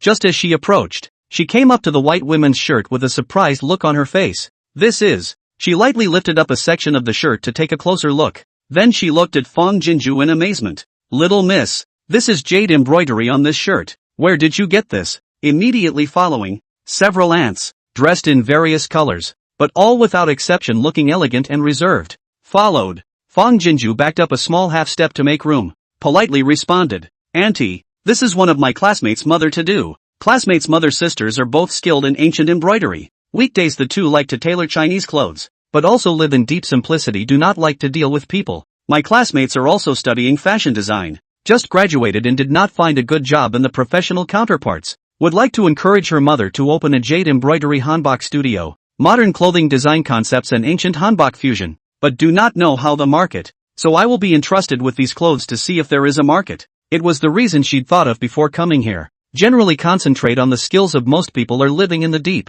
do not like to deal with people, but also to avoid too much on the side of the inquisitive inquiry. The reason why two people who were skilled in embroidery were made up was also to pave the way for the future. For one thing, although the same jade embroidery, but the North Liao embroiderer embroidery skills and techniques vary in depth, if said to be two sisters, but also to avoid the details of the late someone fine. Think it's fishy. The second is that if the market for this hanbok is good, the later certainly want to increase the amount of sales. If there is only one person to make clothes, but shipments are frequent, inevitably lead to questioning. Upon hearing this, Auntie Elegant nodded in surprise. It would be a waste not to open a studio for such good craftsmanship. Sister Yun, this brocade white garment suits your temperament. I love this begonia red riding suit, and it should be the right size. I want to try it on. As several aunts spoke, uncles came out one after another in men's handboks. Uncle Ling would have been unsmiling, with the majesty of the superior. A black sleeve auspicious clouds embroidered pattern of Chinese dress, more set off his more ancient generals of the awe-inspiring wind.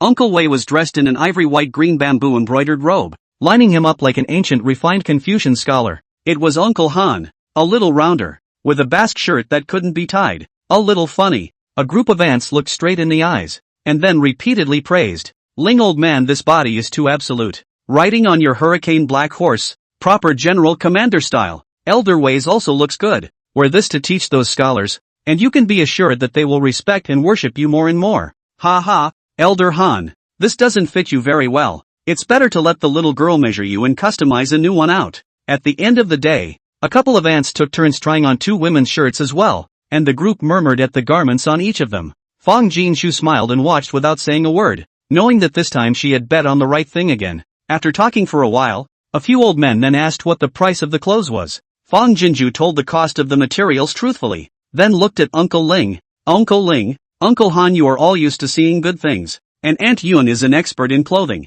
Why don't you guys set a price for these clothes, so that in the future, if we open a studio, We can also have a reference standard, a decent and earnest speech that won the appreciation of the elders in the room. In the end, several people discussed and agreed that although the material is not expensive, but these clothes are purely handmade. Embroidery tailoring is not only excellent and contains the heritage of ancient culture, then the ordinary high fashion also has meaning. The regular clothes were set at 100,000 apiece, and the riding clothes at 120,000 apiece. At those words, Fong Jinju shook her head repeatedly. Chapter 92, This nightmare is a warning. A few old men looked at each other, thinking that she thought the pricing was cheap, and were about to say something when they saw Fong Jinju open her mouth. It's too high. Too high? Several aunts looked surprised. And sellers who think buyers are overpaying? This is the first time they've seen it. Uncle Ling's few people looked at each other twice, and they couldn't help but show pride and relief under their eyes. Fong Jinju hurriedly explained,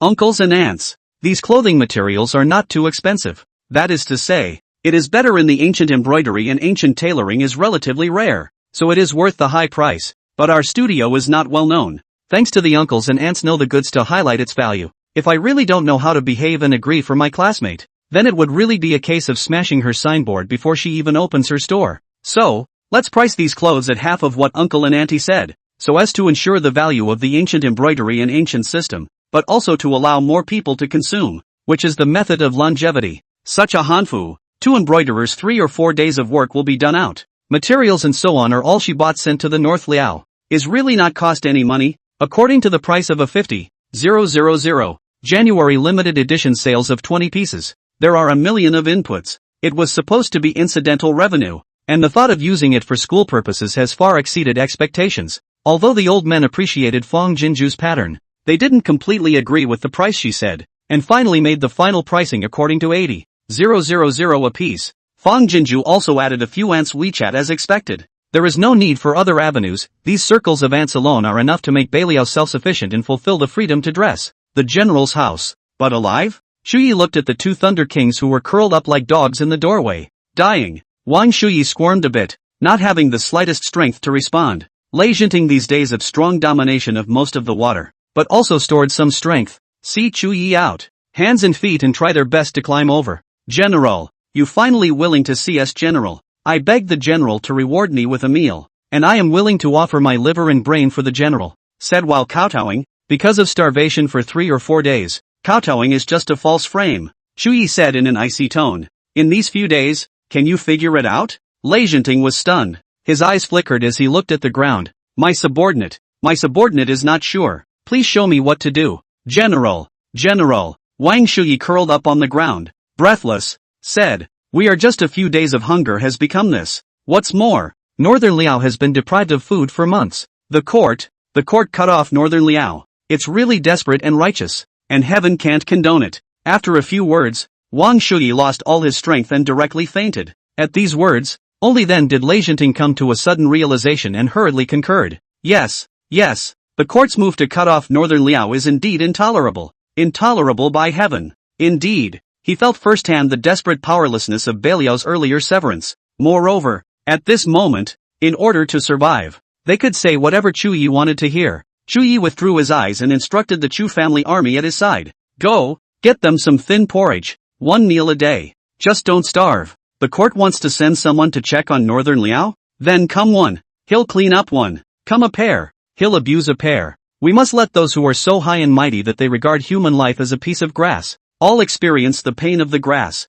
It hurts. Sister, help me. I don't want to die. Jinju. Fong Jinju woke up from her dream, gripping her suffocating chest and gasping for air. Her face was pale, her sweaty hair was plastered to her forehead, and her body was as if she was fishing for water. It's that dream again. It's that feeling again. That near-death feeling in the dream, choking me more than once. She felt that she was the dying woman in the dream, desperate and powerless. Fong Jinju turned on the table lamp and got out of bed with a false step, walking to the outer hall. The lights were turned on and the house was instantly bright as day. She grabbed the water on the table and slammed a couple of gulps into it before dropping to the couch and drifting off into a daze. She's been having nightmares almost nightly for the past month. Pretty much the same scene over and over again every time. The young girl, who was also called Fong Jinju, was wronged, beaten and left to fend for herself in the manor. Every time she was on the verge of death, the young girl in her dream would cry out mournfully for Jinju. It was as if it was pleading with her through a dream. Except for the first night,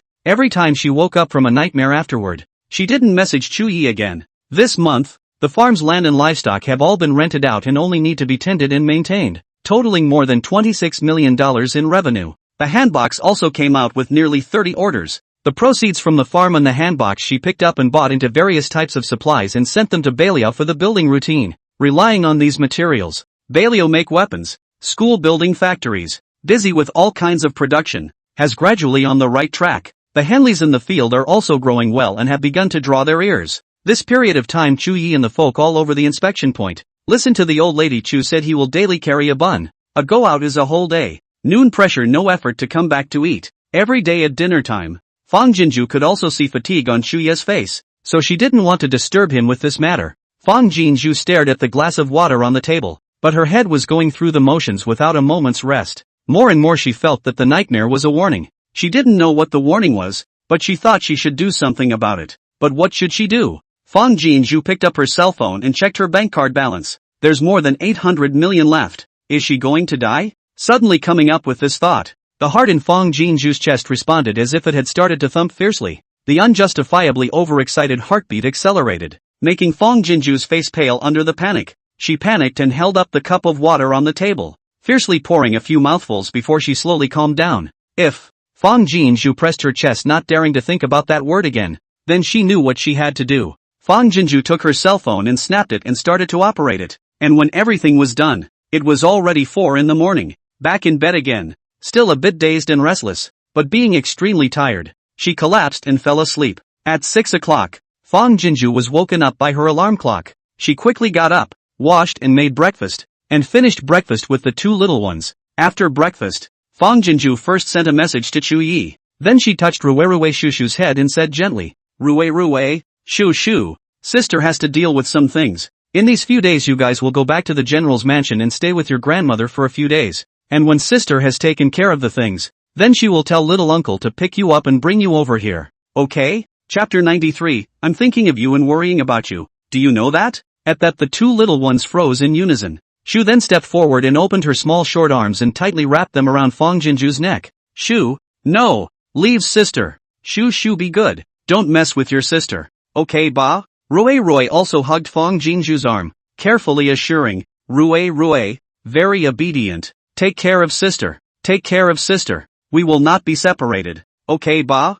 The little man's pitiful appearance made Fang Jinju's heart violently soften, almost giving up on the idea of sending them back to the general's residence. But the uneasy panic that lingered in her heart was like an invisible warning to send them back. She had to send them back. What would they do if something did happen? Forcing down the reluctance in her heart, Fang Jinju reached out and embraced the two little ones into her arms, pretending to be relaxed and soothing. No separation. No separation. How can my sister be willing to separate from Rue Shushu? It's that sister has to do a very important thing. And with Rue Shushu's sister can't let go of her hand to do it. Just like when little uncle has to go to fight the enemy. There's no way to bring Rue Shushu along with him, right? Sister knows that Rue Shushu listens to sister the most, right? Just go back for a few days. As soon as sister is done with her business, she'll send a message to little uncle to pick you guys up and bring you over. And sister still has to get Shushu to help pass things to little uncle. Said gently pushed away the two little ones, smiled and they looked at each other. Besides, Ruishu hasn't gone back for many days. Grandmother and little uncle must have missed you too. It's just that while elder sister is going to do her job, you guys can accompany grandmother and little uncle properly. Sis promises to pick you guys up as soon as things are done. Okay? A series of gentle, soothing assurances caused the two little ones' little brows to furrow in unison, their little faces in a dilemma. Sister is right. They used to be with grandmother and Granny Wei every day. They really haven't been back for many days. Grandmother and Granny Wei must have missed them ACA. It's been a while since Uncle Junior held them high in his arms, too. I'm sure Uncle Junior misses them too. Ha! They miss their little uncle too. But, Shura looked at her sister. Her small mouth deflated slightly. Shuru, I want a grandmother. I want a little uncle. But, Shuru, I can't let go. Sister AC. Something collapsed a corner under Fang Jinju's eyes and shook. For a moment, the words that followed couldn't bear to be said again. Rue stared at her sister for an instant, as if sensing her difficulty. A flash of determination flashed in her big eyes. He stretched out his small short arm and wrapped it around Shushu's small shoulders, and his small mouth came up to her small ear and gently said, Sister, let's listen to our sister's words. Sister, to run errands, and when you're done, pick up our. Then looking at Fong Jinju, right ba, sister? The understanding look made Fong Jinju's nose sore, and she nodded repeatedly. That's right, sister will definitely pick you guys up after she's busy. Rue stretched out his little finger and said seriously, then let's pull the hook. No cheating, okay ba? Fong Jinju sniffled and hurriedly stretched out her little finger. Pull the hook. If sister cheats, she'll turn into a puppy and a piglet. Big hand and little hand hooked together. Pull the hook and hang yourself for 100 years, do not change. Whoever changes is a big stupid pig. At the end, Rue tilted her head to look at Shu Shu. Her big eyes were full of affirmation and appeasement. Look ba, all of them are pulling the hook. Shu Shu also pulls, he said, taking Shu Shu's small hand and reaching for it. Fong Jinju hurriedly took the initiative to hook the little finger of the little man. Shuru's big eyes flickered and her little mouth deflated, but she obediently pulled the hook. Then she let go and ran to the table, pointing at Fong Jinju's water cup and said, sister, want to drink water ow? The little head shook hard. No, forget it, okay? Another 3 pinkies extended. One day, to drink, between so many cups, okay ba? Fong Jinju's tears almost came out. She hurriedly stood up and wiped them away without moving. Aha, sister will listen to Shu Shu, and she will definitely drink enough 3 cups of water a day. Sister, take a bath. Rue also took out the bath towel seriously instructed. To put this, first hang here. As he said this, he ran to the bathroom and pointed to the hook behind the door. Don't forget ow. Just as Fong Jinju nodded her head, Shu Shu pulled her hand Tada into the room and fought to pull out the big doll on the bed. Sister sleep, hug it, it's Shu Shu oh, and pointing to Rue's big doll. That's, brother oh, like this. Sister, you're not afraid of the dark. Tears slammed down. Fong Jinju hurriedly turned her back to avoid Shuru, but she met with Rue who was following her. Seeing her cry, Rue's little mouth deflated, and the tears that had been held back for a while couldn't be held back and fell down. The little man hurriedly trotted forward and hugged Fong Jinju's leg, burying his little face into her leg, quietly rubbing his tears dry, fearing that if Shu Shu saw him, he would also follow and cry. Fong Jinju quickly wiped her tears dry, exhaled and stabilized her voice. I didn't expect Rue Shu Shu to usually take such good care of my sister. My sister must finish things quickly and pick you guys up quickly before I can do that. Otherwise my sister would be so lonely all by herself. Alright, sister will load you up with some goodies and bring all the toys with you, so you can go back and spend some time with grandma and the others. With that, he went to find a bag and started packing up the 2 little ones. Subconsciously, Fong Jinju was truly prepared to take the 2 little ones back to herself at any time, so bring them just a few changes of clothes, and their favorite toys, and go next door to the supermarket and fill up a big bag full of snacks. I had just finished packing when Chuya's video hit. The video showed him with a slight frown of worry. Jinju. But what happened? Jinju said she had something to do and couldn't let go with Rue Shu Shu, so she had to send them back to the general's residence for a few days. But when the farm was busy like that earlier, and he said he wanted to take Rue Shu Shu over for mother to take care of, Jinju couldn't even let go. This time, he always felt a little uneasy when she made such a sudden arrangement. Fong Jinju hurriedly then shushed and walked out of the dormitory. I just said goodbye to them. It's a friend of mine who is sick and hospitalized. There is no one around her to take care of her, so I have to go and take care of her for a few days. There are all kinds of viruses in the hospital. Small children staying inside for a long time without being sick will catch diseases, and maybe I have to keep watch at the hospital at night. There are no beds in the hospital, and with Rue Shu Shu, I really can't worry about it. Saying that she guffawed. Besides, Rue Shu Shu was originally your own nephew, being kept by my hogging for so long. Don't you want them? Jinju, if something happens that can't be solved, you must tell me first, okay? Chuyi looked at Fong Jinju for an instant, attempting to see something unusual in her expression. Although I can't be around to help you, but I'm thinking of you and worrying about you. Do you know that? Fong Jinju laughed and teased. These days, besides not telling you how many times a day I go to the toilet, what other secrets do I have that you don't know? Don't worry, I'll definitely tell you if something happens. Besides, even if I do run into trouble, there are still a few uncles to protect me. Seeing the woman's eyes pouty, her tone frank and forthright, Chuyi put down his heart at the same time, his ears slightly feverish. Good. Fong Jinju laughed splendidly. You are concerned. Well, without further ado, I'll send Rue Shu Shu over here now. Wait over there. Saying that, Fong Jinju carried a big bag and brought Rue Shu Shu to the shed door. Shuru teleported her things first. Then she totted forward and stretched out her little short arms toward Fong Jinju. Sister, hug.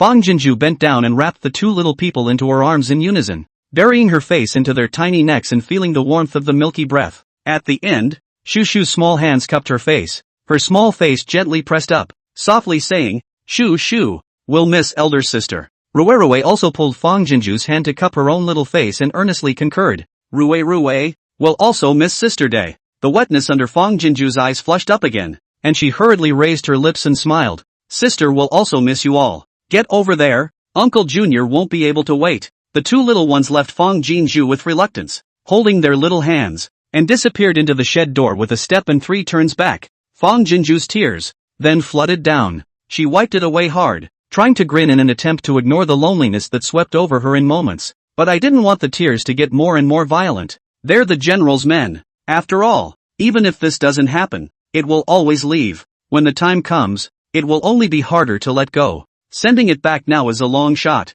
Fang Jinju convinced herself over and over again, wiping her tears and hurrying back to the dormitory. When Feng Zhou came to work, she explained a few things and took her bag and drove into the city. Chapter 94, What's meant to be will always come. You can't stop it. Fang Jinju drove directly to the hospital, registered and consulted with the doctor, and wrote a whole bunch of checklists. She speculated that the nightmares were frequent and perhaps her body was warning her. She did all the tests that needed to be done, and it took her 3 days to get all the results. During this time, many shipments also came in from the farm. She placed all the orders. 5 million pounds of grain arrived on the first day. Originally, she wanted to order 10 million pounds, but Chuyi said that the general's residence really can't be loaded, and there are still 2 months to go before Baliao's grain can be harvested. But instead worriedly asked why she suddenly prepared so much grain again. Fang Jinju snorted and said that she was worried that the grain production would not reach the ideal. But anyway, there was money in the card, so it was a good idea to send it over first. She had Shu Shu come over and passed 4 million pounds over, leaving 1 million pounds that the general's house really had no place to put, so she had to temporarily hoard it in the farm storehouse. The second night arrived 2,000 gas canisters, and bows and swords and shields, and all kinds of fireworks with burning characters. Previously she has sent over a lot of hot and cold weapons one after another. Shuyi ordered a long time ago people to the general's residence next door to the left of the mansion to pack out, specifically as a weapons arsenal, now are stuffed full. Shu Shu passed over 80 after the mansion cannot be loaded. The rest of the Fang Jinju had to be hoarded in the farm storehouse. On the third night, all kinds of medical supplies, and all kinds of seeds were delivered. At Fang Jinju's insistent request, Shuyi had no choice but to pack up the mansion next door on the right as well to stock up on medicine seeds. The usual 80% was sent over and 20% was hoarded in the farm depot. For several days in a row, Fang Jinju bought everything she could think of, and only when she saw that the farm storage quarters couldn't fit, did she stop. Meanwhile, all the results of the hospital tests came back. Everything is fine except for a little mild anemia. These last few nights have continued to be a nightmare. Moreover, after getting used to the company of Rue Shu Shu, Fang Jinju dreaded the farm nights more and more. It was quiet, dark, and every corner was filled with loneliness and horror. Once the night came, Fang Jinju closed the doors and windows tightly, and all the headlights were on all night. Shuyi was worried that she was afraid of being alone and would call every night and keep talking with her until she fell asleep. The first night she woke up from a dream and realized that Chuyi hadn't even hung up the phone, and the first thing she did was voice her concern. The second night, Fang Jinju said nothing to let Chuyi has been accompanied by her to talk to fall asleep, and their family of 4 face-to-face video after dinner. She said that the night will be the phone tuned to mute catching up with the drama to sleep, so that he do not call over again. Call also she cannot hear. By the end of the night, Fang Jinju put her laptop next to her bed, put on a Chinese history documentary, and slept between Ruishu's dolls, watching them so that she could fall asleep in a daze.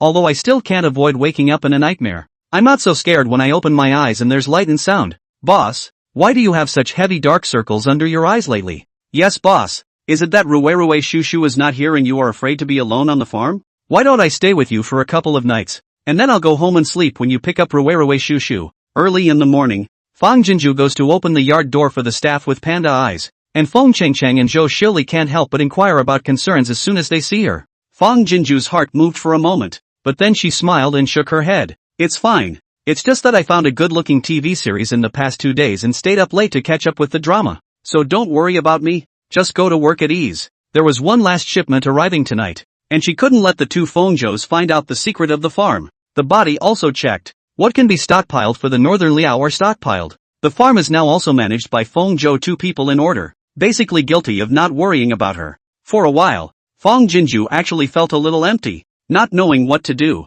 Boss, Zhou Xiaoli, who had just taken a few steps, couldn't help but fold back again, reaching out and waving her hand in front of Fong Jinju's eyes. If you like to stay up late to catch up on dramas, I'll introduce you to an eye cream that's simply the nemesis of dark circles. I'll send you a picture so you can buy it back and try it out when you go into town to shop. Fong Jinju returned to her senses, the bottom of her eyes brightening slightly. Good, then you send it to me now, just as I'm going into the city today. It dawned on her that she seemed to have been in a constant state of mental strain since her parents left. First, he was worried about the huge debt, then he was busy trying to save Beiliao, and after Beiliao had settled down a bit, he was busy with the operation of the farm and the construction of Beiliao. It had been a long time since she had gone shopping, since she had taken care of her skin properly, and even since she had bought herself a nice dress. Thinking of this, Fong Jinju felt instantly enlightened. Whether it's a nightmare or a warning, what's meant to be is meant to be, and it can't be stopped. But before that, she would have no regrets until she at least had the pleasure of simple corruption. As soon as she said she was leaving, Fong Jinju immediately drove into the city. First, he ate a bowl of hot wontons, and then he stepped into the busiest square in Ansheng. When she was in college, her parents' money was smashed on the farm, and every time she went to the mall with her classmates, she only dared to accompany them for dry shopping because the prices in there were not something she could afford with her living expenses. But today, her bank card is poised to buy just one. She rejoices. The big-name lipstick you've been lusting after for a long time but never bought? One of each of all the shades. Big-name skincare products that you've only seen in commercials? Hydration, whitening, light spots, repair, do not care what effect, as long as good for the skin can become beautiful. All set. Buy skincare then makeup, and after makeup buy clothes and bags. Bought too much to hold? It doesn't exist. Buy a little more for the salesgirl to punch up her performance, and the hardworking and motivated sister promises to personally deliver it to her home. Wandering hungry, looking for a seafood restaurant usually cannot afford to eat, usually can only look at eating broadcasts to eat king crab directly order the largest one. She had to taste to see if it is to eat broadcasts said so fresh and sweet delicious. It was a pity that her meal size was too small, and she only dared to order a king crab. Although it wasn't bad, she couldn't do anything about wasting food. Finally, she didn't forget to pack one for the staff at the farm to go back and try, and bought little gifts for everyone. Bought big brand lipsticks and perfumes for a few young girls at Fengzhou, and bought a shoulder and neck massager for each of the temporary workers' uncles and aunts. 2 security soldier brothers, one bought a new Huawei headset. When Fong Jinju returned to the farm with a full load, everyone was waiting at the entrance of the courtyard, because Feng Cheng said that the boss had bought gifts for each of them and asked them to get their things later before they left work, which could make everyone excited. You know that even on New Year's Day, small companies may not give them holiday gifts, let alone on this ordinary day. Although they hadn't spent much time together, Fong Jinju treated them kindly and gave them rice, flour, grain and oil as a reward for their hard work almost every weekend. And they felt that after leaving this farm, they were afraid that it would be hard to find such a good job and meet such a good boss again in Ansheng. When Fong Jinju brought out the stuff, the young girls screamed out and the uncles and aunts boiled over. There is a king crab for everyone. Everyone had gifts that they usually can't afford to buy. Watching a group of people happy to the point of deformity because of a small gain, Fong Jinju's heart was also filled with happiness and acceptance. Perhaps that's the point of everyone trying to earn a living. By the time the staff had left the farm, her purchases were being delivered. The dormitory was stuffed to the brim, and Fong Jinju's heart was also stuffed to the brim. Outside the house, it was just as the sun was setting. The afterglow was not enough to color the clouds in the sky, but it also covered the whole farm, reflecting the sunset in the vast fish ponds, weaving a beautiful fairyland under Fong Jinju's eyes. Unconsciously, she walked to the edge of the fish pond, took out her cell phone to capture this absolutely beautiful scene, and sent it to Chuyi. Wow! A fish suddenly leapt out of the water. Startled, Fong Jinju hand shook. The phone fell into the fish pond. She subconsciously leaned over and reached for it. The moment she hung her head, she saw herself clearly in the fish pond. But the fish pond was ancient all around her, except for her face. Put, the general's house. Shuyi was about to video Fong Jinju to send the meal over when he received a photo sent by Fong Jinju. A flash of amazement flashed under his eyes, and he couldn't help but raise the corners of his lips. So beautiful. Uncle Junior, hit the video and look at your sister. Shu Shu hugged Chuya's leg, her tilted little face full of impatience. Rue was already standing in the doorway of the time gate, pulling a cart in his hand. A large food box sits on the cart. Although Shu could just deliver the meals out of thin air, they didn't want to do that because the only time they could see their sister and hug her these days was every time she delivered a meal. That's why my sister prepared this little cart for them to deliver food. Chuyi stroked Shushu's brain and smiled as he dialed Fong Jinju's video. No one answered until the ringing finished. Chuyi frowned slightly and dialed again. Still not connected. Dang,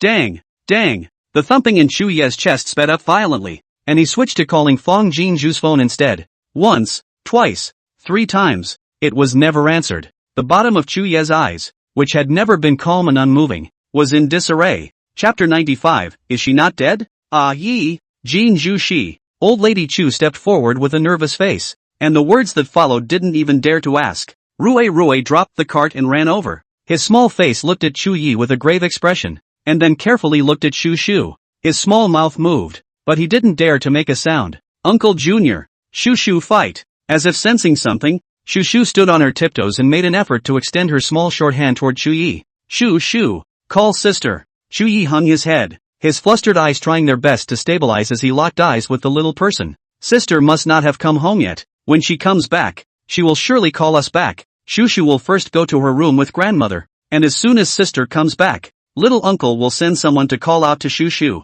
Okay? Shu was stunned. Then her little mouth deflated. No good. No good. Shushu. Jaesuk. Etc. Saying that, she wiped her tears while running behind Chuye's bookcase and sat down. Oh, Shushu. In the medium, wait for sister. Shuru obeys. Old Lady Chu held back the lump in her throat and followed her forward, holding her in her arms. Shushu good. Let's listen to little uncle. And grandmother first go back to the room and wait. Okay? Not good. The little person's tears rolled down one after another, shaking her head vigorously to break free. Shushu is not good. Not obedient. Shushu. Have to wait in the medium. Woohoo. As he spoke, he looked toward the time gate, his large eyes full of bewilderment and unease. Chuye's heart, as if clutched hard by something, tight and painful. His fingertips trembled slightly and dialed Fong Jinju's phone again. The waiting time was spent with apprehension staring at the bottom of his eyes, with uneasiness, with all the fearful worries of his life. Still no answer. Chuye's body stumbled unsteadily and took half a step back, as if something was shaking in his heart. Uncle Junior. Rui couldn't help it, deflating her mouth and stepping forward, trying not to let the tears in her eyes fall. Rui went to look for her sister. Okay ba? Rui go see. Sister. Have not come home well ba? The little man's voice huffed with a hidden sob. Chuyi looked towards the time gate, his eyes twinkling. Eating dinner together at this point every day was something they had agreed on with Jinju, and even if Jinju couldn't get away with it, they would make sure to send a voice message ahead of time to say hello. Just now, he clearly received a photo from Jinju. Photos. Chuye's eyes shook and his heart was horrified.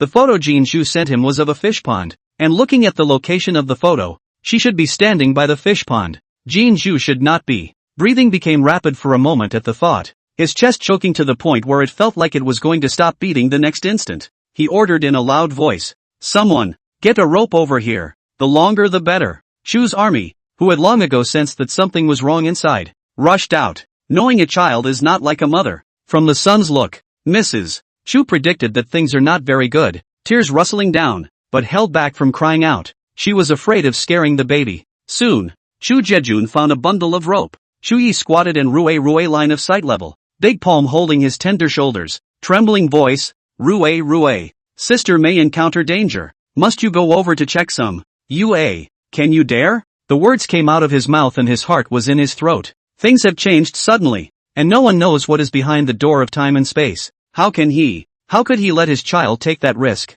But Miss Jean Jusu's life hangs in the balance, and he only hates himself for being too incompetent to travel through the gate of time and space himself. Rui, however, nodded without hesitation. Rui dares. Then the little hand wiped the tears and opened the little short arms. Hurry up little uncle. Sister is in danger. You have to be quick Ak. The little face didn't have the slightest fear of facing alone, only the worry and eagerness for her sister's safety. Chuyi picked up the rope. His heart was like a frying knife twisting, and he could not stop for a moment. Rui, after you go over there, call immediately. Uncle Junior taught you what to do. Have you memorized it? As he spoke, he had tied the little man's tiny body securely, checking it well to see if it was firm. Rui nodded. Her little hand skillfully turned the phone watch on, flipped to the phone book section, and found her little uncle's name, and then just taught a run to the time portal. Brother! Shushu cried and ran forward, hugging Rui tightly. Shushu will go too. Shushu will go too.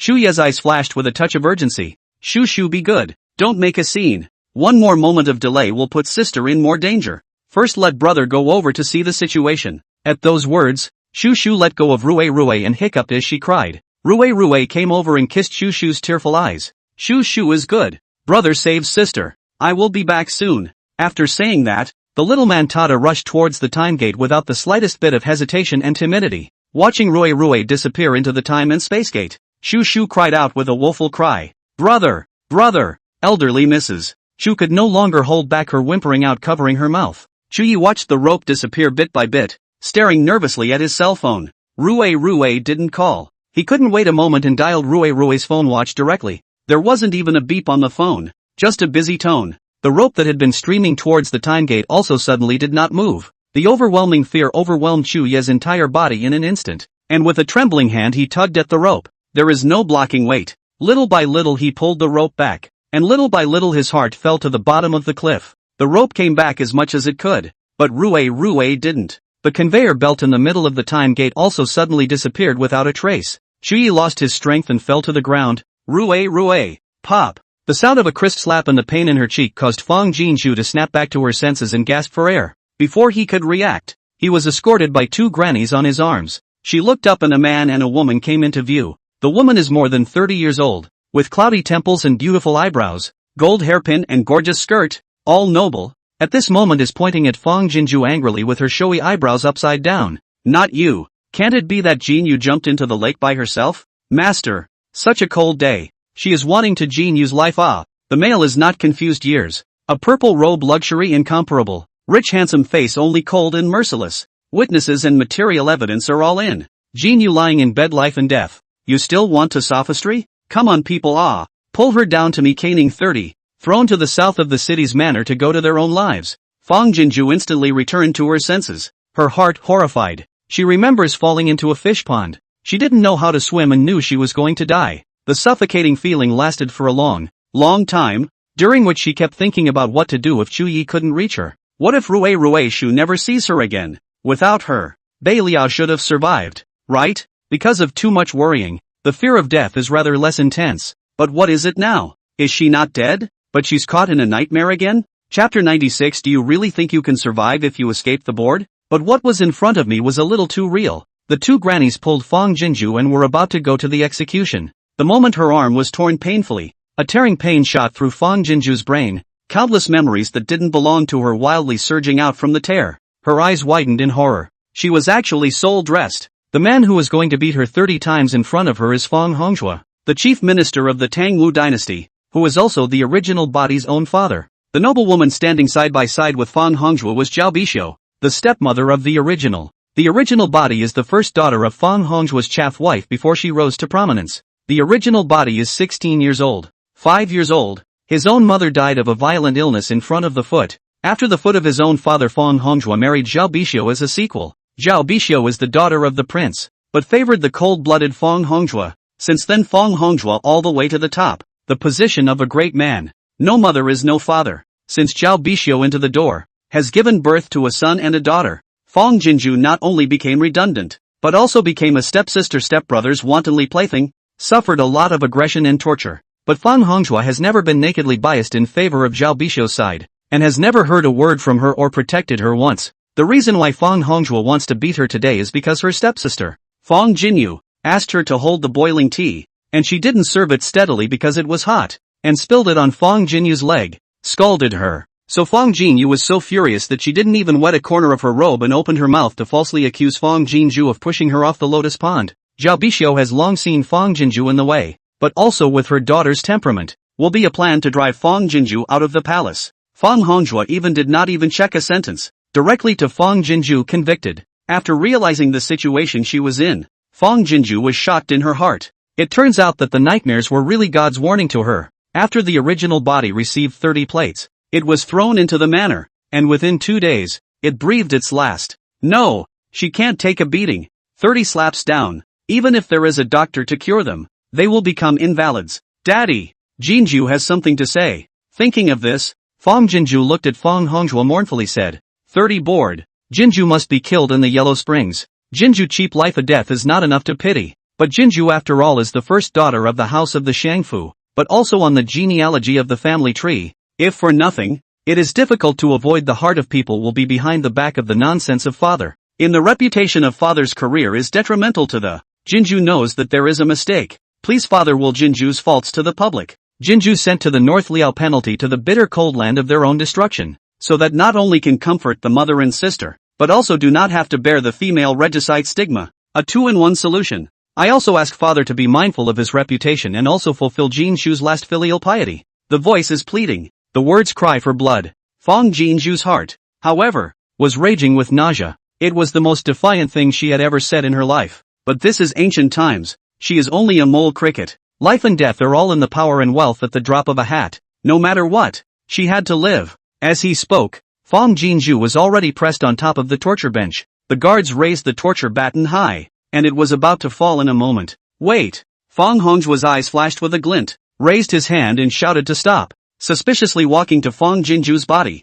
towering over him. Fong Jinju's heart hangs high before falling. Tearful look at Fong Hongjue. The heart of the thought of the deceased parents will be the parents of the childish feelings and the filial piety that has not been done, all piled up in the bottom of the eyes, and even hide the fear of death of the horror. Zhao Bishio's eyes flashed with astonishment, and after weighing the situation, she did not step forward to stop it. North Liao is thousands of miles away from Tangwu, already bitter cold and barren, and now abandoned by the court. If you send this fool to that place, we'll certainly die. In that case, it was indeed more appropriate than beating her and throwing her to the manor. The bottom of Fong Hongjue's eyes slightly loosened, and he said in a cold voice, "Don't you feel aggrieved?" Fong Jinju shook her head, tears falling at the right time. There are naturally grievances, but without father, how can there be Jinju? For so many years, Jinju grew up in the Sangha in fine clothes and jade food, already better than thousands of young girls in this world, even if aggrieved. So what? Right now it's in the way of father and mother.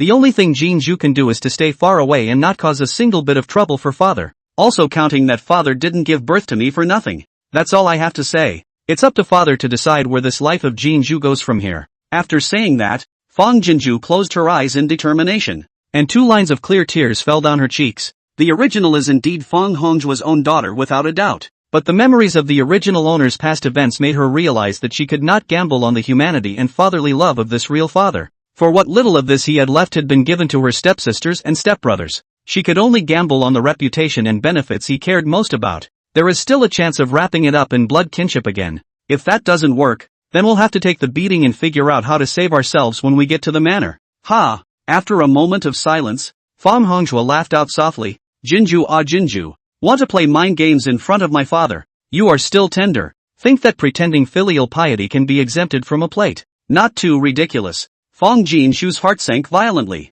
Yes. How could she attempt to hide it from a man who had climbed from humble beginnings to a phase position? But, Fong Hongjue's words suddenly turned. Although you crawled out from your stupid mother's stomach, you are also considered to have passed on my Fong Hongjue's 1 or 2 bones and blood, which is not considered to be extremely stupid, though he is not usually visible. The advent has inspired the potential and knows to take a chance for himself. With that, Fong Hongjue crouched down and ordered, "Open your eyes and look at me." Fong Jinju's eyelashes trembled slightly and obediently opened them. Right in front of his insightful eyes. It took everything she had not to let her demeanor collapse as she looked at him for an instant. It was as if a century had passed before Fong Hongjue hooked his lips. Do you really think that if you escape the board, you will survive? There's no need to punish you by sending you to Northern Liao. Just expel you from the Sangha. You won't even survive for 3 days. Today I will fulfill your calculations and let you see that the world is far more treacherous than that. Come on man. Remove Fong Jinju from the genealogy. And after ordering a run to the Ministry of Revenue, remove her from the Fong family registry as well. As he spoke, he got up and cast a sidelong glance at Fong Jinju. Search all her belongings and expel her from the mansion. The 2 grannies immediately removed the only hairpin from her head, wiped all over her body, and removed all of the purses and handkerchiefs, and even stripped off her outer clothing and embroidered shoes. At the end of the day, he didn't know where to find a rough linen dress and threw it on Fong Jinju. Hurry up and change it and get out of the phase house. Chapter 97, A Crisis of Chaos. Fong Jinju couldn't wait, but the face did not show it, and his hands and feet shivered as he put his rough clothes back on. Good thing she tried on the ancient clothes sent by Bai Liao earlier. At this moment, although her hands are busy and messy, will only be regarded as too scared and fearful, and will not be exposed. Under Fong Hongjue's cold gaze, she was driven out of the Sangha by 2 grannies. The place where the Sangha is located is a wealthy area of the capital. The surrounding mansions and compounds are all places of power and nobility, and there are guards at the entrance of every house,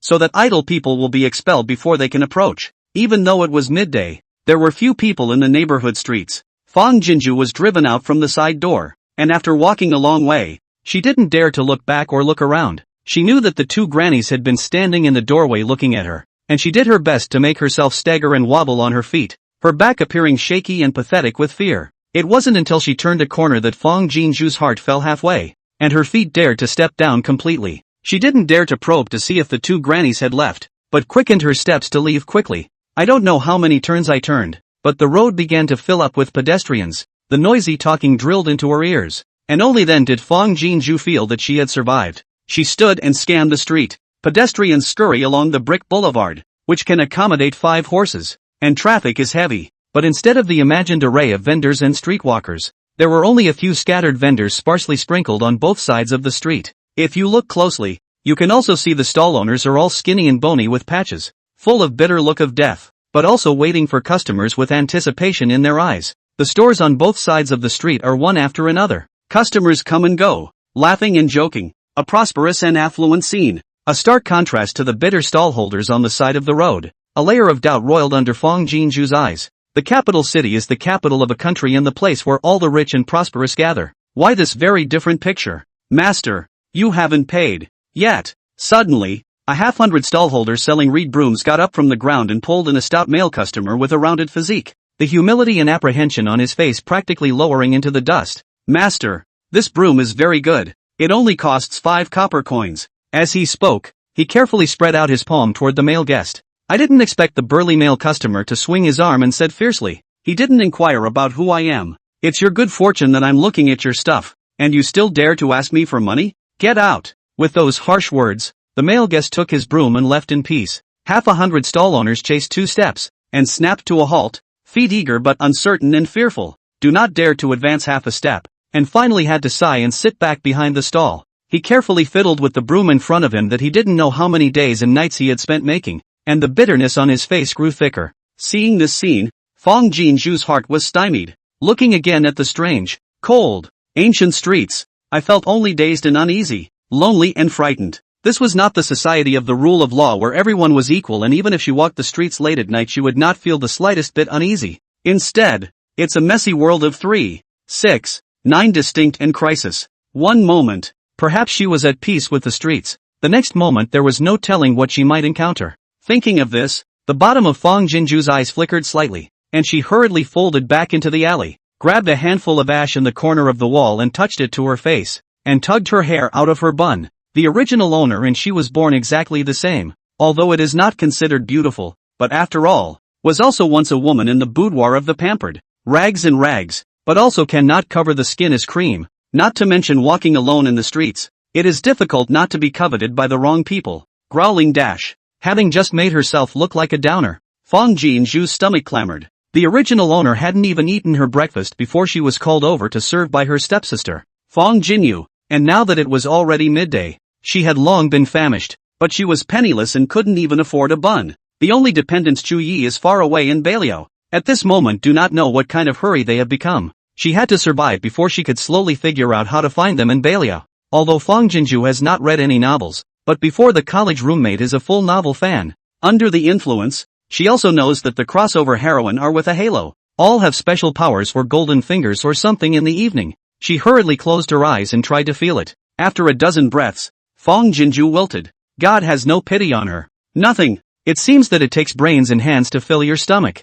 Enduring a pang of hunger that was stronger than a pang, Fang Jinju walked aimlessly down the street. Along the street, there is a wide range of stores, including cloth stores, restaurants, grain and oil stores, and fat and powder stores. As she walked, she watched and searched for any way to earn silver or food. There is no need to think about scrubbing dishes, doing odd jobs or anything else. It is basically men who work outside the home. Moreover, she is a young girl who is like a lamb. If she takes the initiative to go to the door, it is like sending herself to the wolves with her own hands. After walking for a long time, from the main street to a back street, pedestrians obviously look less than the main street. The business of the various stores cannot oust the main street. Guest, our Jingxiang Fong has just opened not long ago. Any guest who enters the restaurant for dinner can get a signature dish. Come in and try it, right? No food. No food. Get out of here. A shopkeeper eagerly solicits customers on the road, but with little effect, and is repeatedly rebuked with blank stares. It took a while to solicit, but only 1 or 2 customers went in. Fang Jinju stood watching for a while, calculating. She didn't go directly to the capital fragrance house, but instead stared at the passing pedestrians for a while longer, and finally followed behind a plainly dressed, good-looking woman. Only when the woman turned into an alleyway did Fang Jinju speed up her steps to catch up. "Auntie, slow down." The woman turned around at the sound of the voice, saw Fang Jinju in a state of disarray, and took a half step back with a look of surprise. "You call out to me?" Fang Jinju nodded repeatedly, full of earnest. "Auntie, do not blame me for being abrupt. The little girl is out of town to join the relatives, but did not expect the relatives did not find, but also by the thieves robbed the traveling bag inventory." Seeing the woman frowning slightly, she hurriedly waved her hand back and forth. "Auntie, I'm not looking for you to beg for money to beg for food. Although I don't have any money, I do have a way to earn money. My family has been a cook for 3 generations, and my ancestors have passed down many recipes that are rare to see in the capital. I had thought to go to the newly opened at Jingxianlu to sell road recipes to earn a plate back home, but look at me like this." The same woman. "You want to retreat from me? I'm afraid that I rashly go forward will also be beaten out of the big stick," said she eagerly but carefully stepped forward. "So auntie, please do me a favor. Help me find the treasurer of the Jingxianlu," said this intention. "If you sell the recipes, silver money we won half. Can good?" Chapter 98. You can always meet a god with a soft heart, right? As she put all the earnestness of this life are shown on the face, plus she also has some knowledge of people's intuition. The woman did not take her as a beggar as a liar turned his head away, but the face of hesitation. "Girl, not that I don't want to help you.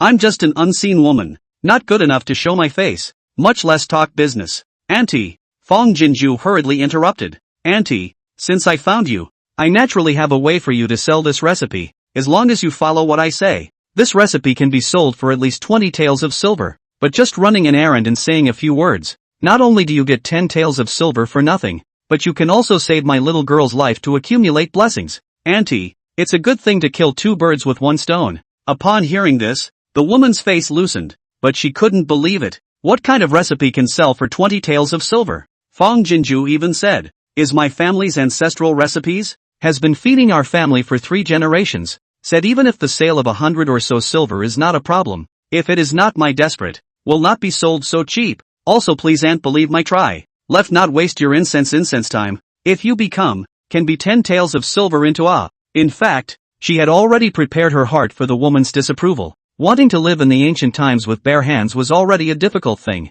Anyway, she already has an idea, and there is 80% to 90% certainty that it will work. If the woman does not agree, she will find a new candidate. Find 100 or so people and you'll always come across a soft-hearted god, right? Well, the woman weighed her options and actually agreed. "Then I'll give it a try, and if it doesn't work out, don't blame me for being stupid and wrong." Fang Jinju was stunned, then her eyes reddened with joy. "No, no, no, auntie can promise to help me. I'm already grateful. How could I dare to complain?" With a choked voice, completely dispelled the woman's last trace of doubt. "Alas, it is also bitter you alone. Don't worry, if things don't work out, auntie will buy you a baklava to fill up your hunger, but that's all I can do. I can't help you more." A sentence that made Fang Jinju almost shed a tear. "Auntie, it's quite enough. Today I was met with cold eyes. Only you are willing to help me. You are so kind. You will surely be rewarded in the future." God didn't drive the first person he met to a soft-hearted god.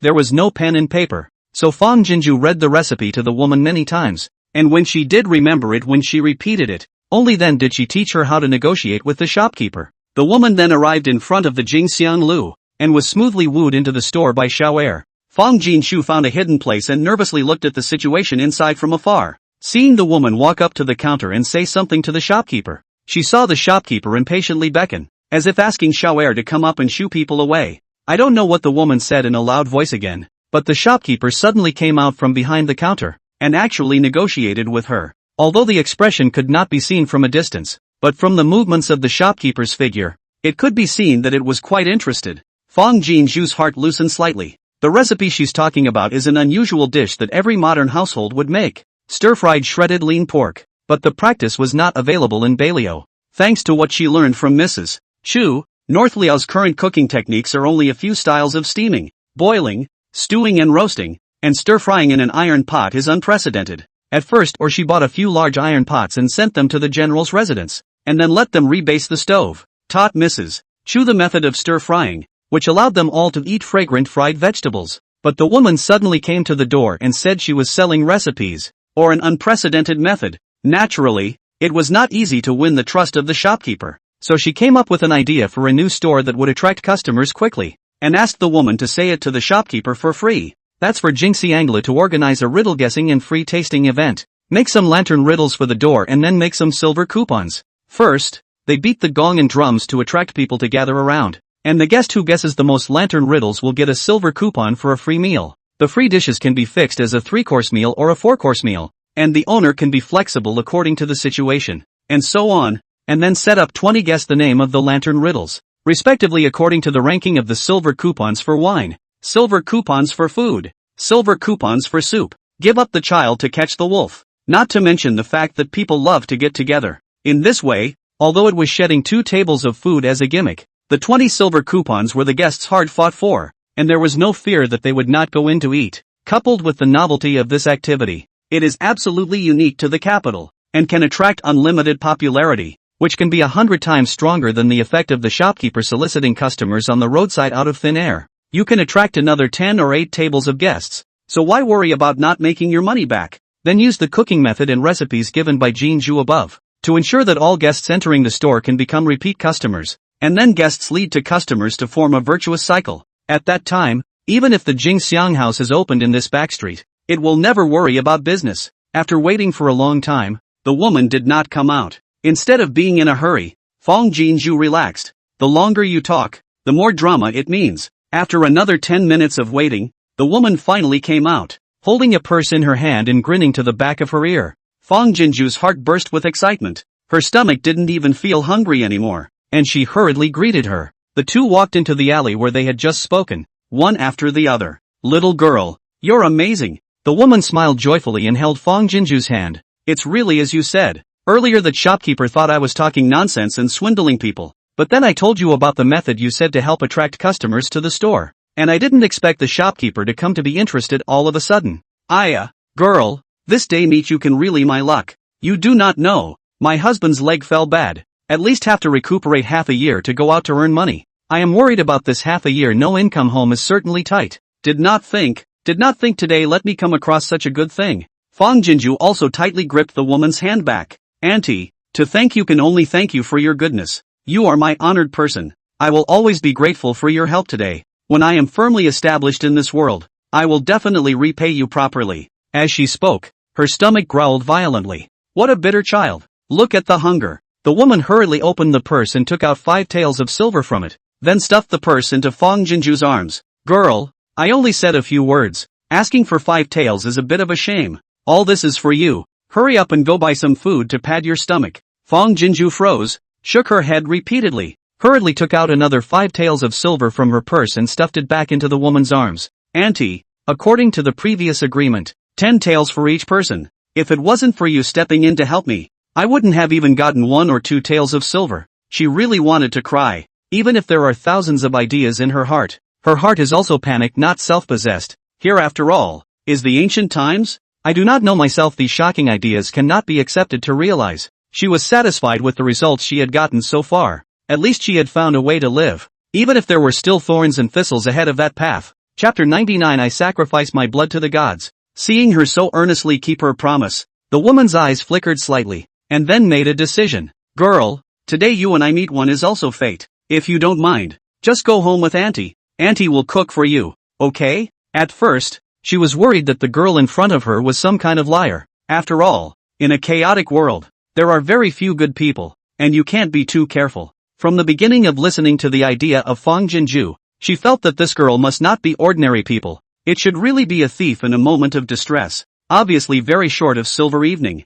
but also keep their promises, not greedy, not take. More, let her be sure that this girl is a person of noble character. It's worth a hand. At those words, Fong Jinju was stunned for a moment. Then she waved her hand repeatedly. No. I appreciate Auntie's kindness.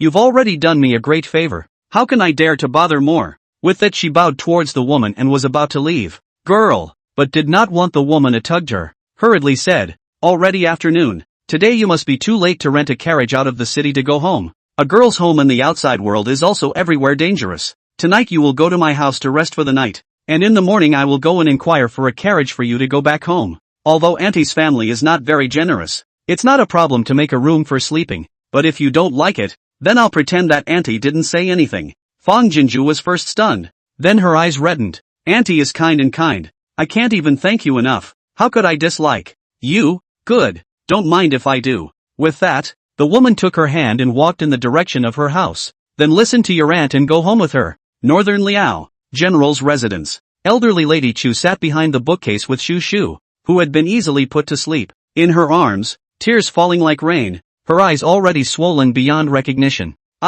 Don't try. It's as hard as a knife gouging out of mother's heart when you're like this. In front of the gate of time and space, Shu Yi held a sharp knife in one hand and held the blade in the other, and without hesitation, he drew the knife and slashed his palm. Crimson blood instantly flowed down the stream. General! General! Seeing this, Yi Tingxian and a group of Chu clan troops, whose hearts ache like twists and turns, cried out in shock. Elder Lady Chu also uttered a frightened and mournful voice. Yi! I sacrifice my blood to the gods. Shu Yi, however, turned a deaf ear, lifted his robe and knelt down, his red eyes spreading blood to the time gate. I implore the gods to allow me to travel to the kingdom of China. Ding bam! He then tossed the sharp knife in his hand aside and heavily knocked on the ground. Believer Chu Yi implores the gods to allow me to pass to the kingdom of China. A little, twice, 3 down, each time, are heavy and earnest, although not more than a word. The meaning of bloodshed is deafening. Yi Tingshuan's eyes were filled with wet heartache, quickly stepped forward, picked up the sharp knife by Chu Ye's side, and also did not hesitate to hold the blade and slashed his palm, sacrificing his blood to the door of time and space. I sacrifice my blood to the gods and implore them to allow the general to pass to the kingdom of China. At the end, he also lifted his robe and knelt beside Chu Yi, kowtowing heavily and reverently. Seeing this, a group of Chu's army followed suit and went forward, offering blood to the gods to pray. I sacrifice my blood to the gods and implore them to allow the general to pass to the kingdom of China. I sacrifice my blood to the gods and implore them to allow the general to pass to the kingdom of China. Old Lady Chu covered her mouth and cried with a suppressed but sad and trembling voice. She knew that Yi and the others were so like this. Not that Bei Liao couldn't afford the accident of losing the blessing of the goddess, but that they couldn't afford the pain of losing both Jin Zhu and Rui at the same time. From the moment Rui disappeared without a trace, Yi only had a seizure for an instant before he began various attempts to personally travel through the time gate. First, they burned incense and prayed and knelt down to ask for help, but nothing came of it. After kowtowing 99 more times, he was still not allowed to pass through this door, and now he offers blood sacrifices. Chu Ye's knife not only cut through the palm, but also cut a big hole in Mrs. Chu's heart, blood gurgling, even kowtowed 9 heads. Chu Yi slowly got up. His forehead was a bloody mess. He closed his eyes and took a deep breath before taking a step towards the time gate. Everyone held their breath and hung on for dear life. Looking at the inner wall of the warehouse bucket in front of him, Chu Ye's hand fist at his side was clenched to the point of trembling, and blood came out through the cracks of his fingers, dripping to the ground one after another. Yi Tingxian and Chu Jejun's eyes were also instantly clouded tightly with disappointment. I personally saw the general try, but he was never able to travel through the time portal. They knew very well that the general's heart at this moment must be suffering from lingering pain. They are painfully aware of the situation, but they don't know what to do about it. 2 lines of hot tears rolled down Chu Ye's cheeks to the ground, annihilating the dust in an instant. A flash of determination crossed the bottom of his eyes. He turned around and came out, kneeling in front of the door again. General, perhaps. Yi Tingxian couldn't help but open his mouth to persuade him, but he saw Chu Yi rip off his robe and directly fade to his waist, exposing his upper body. The lean back still shows traces of pre-famine sturdiness, but it's covered by tired wounds, each of which pierces the heart of the Chu family's army. Chu Yi picked up the sharp knife at his side. General! Seeing this, Yi Tingxian stepped forward in panic and pulled Chu Ye's hand. What is General doing? Old Lady Chu was also horrified in her heart and exclaimed. Yi, it must not be. The Chu family troops have kneeled and marched to Chu Ye's side, surrounding him. General! Perhaps the time and space gate just disappeared for a while. You mustn't do anything foolish. Yes, General. Goddess and Rui will definitely be fine. Please don't hurt yourself. General. Chu Yi spoke. Let go. Obviously the voice is extremely light and calm, but Yi Tingshuan's heart and mind are trembling. Although extremely unwilling, but also still obeyed the order to release the hand. Without hesitation,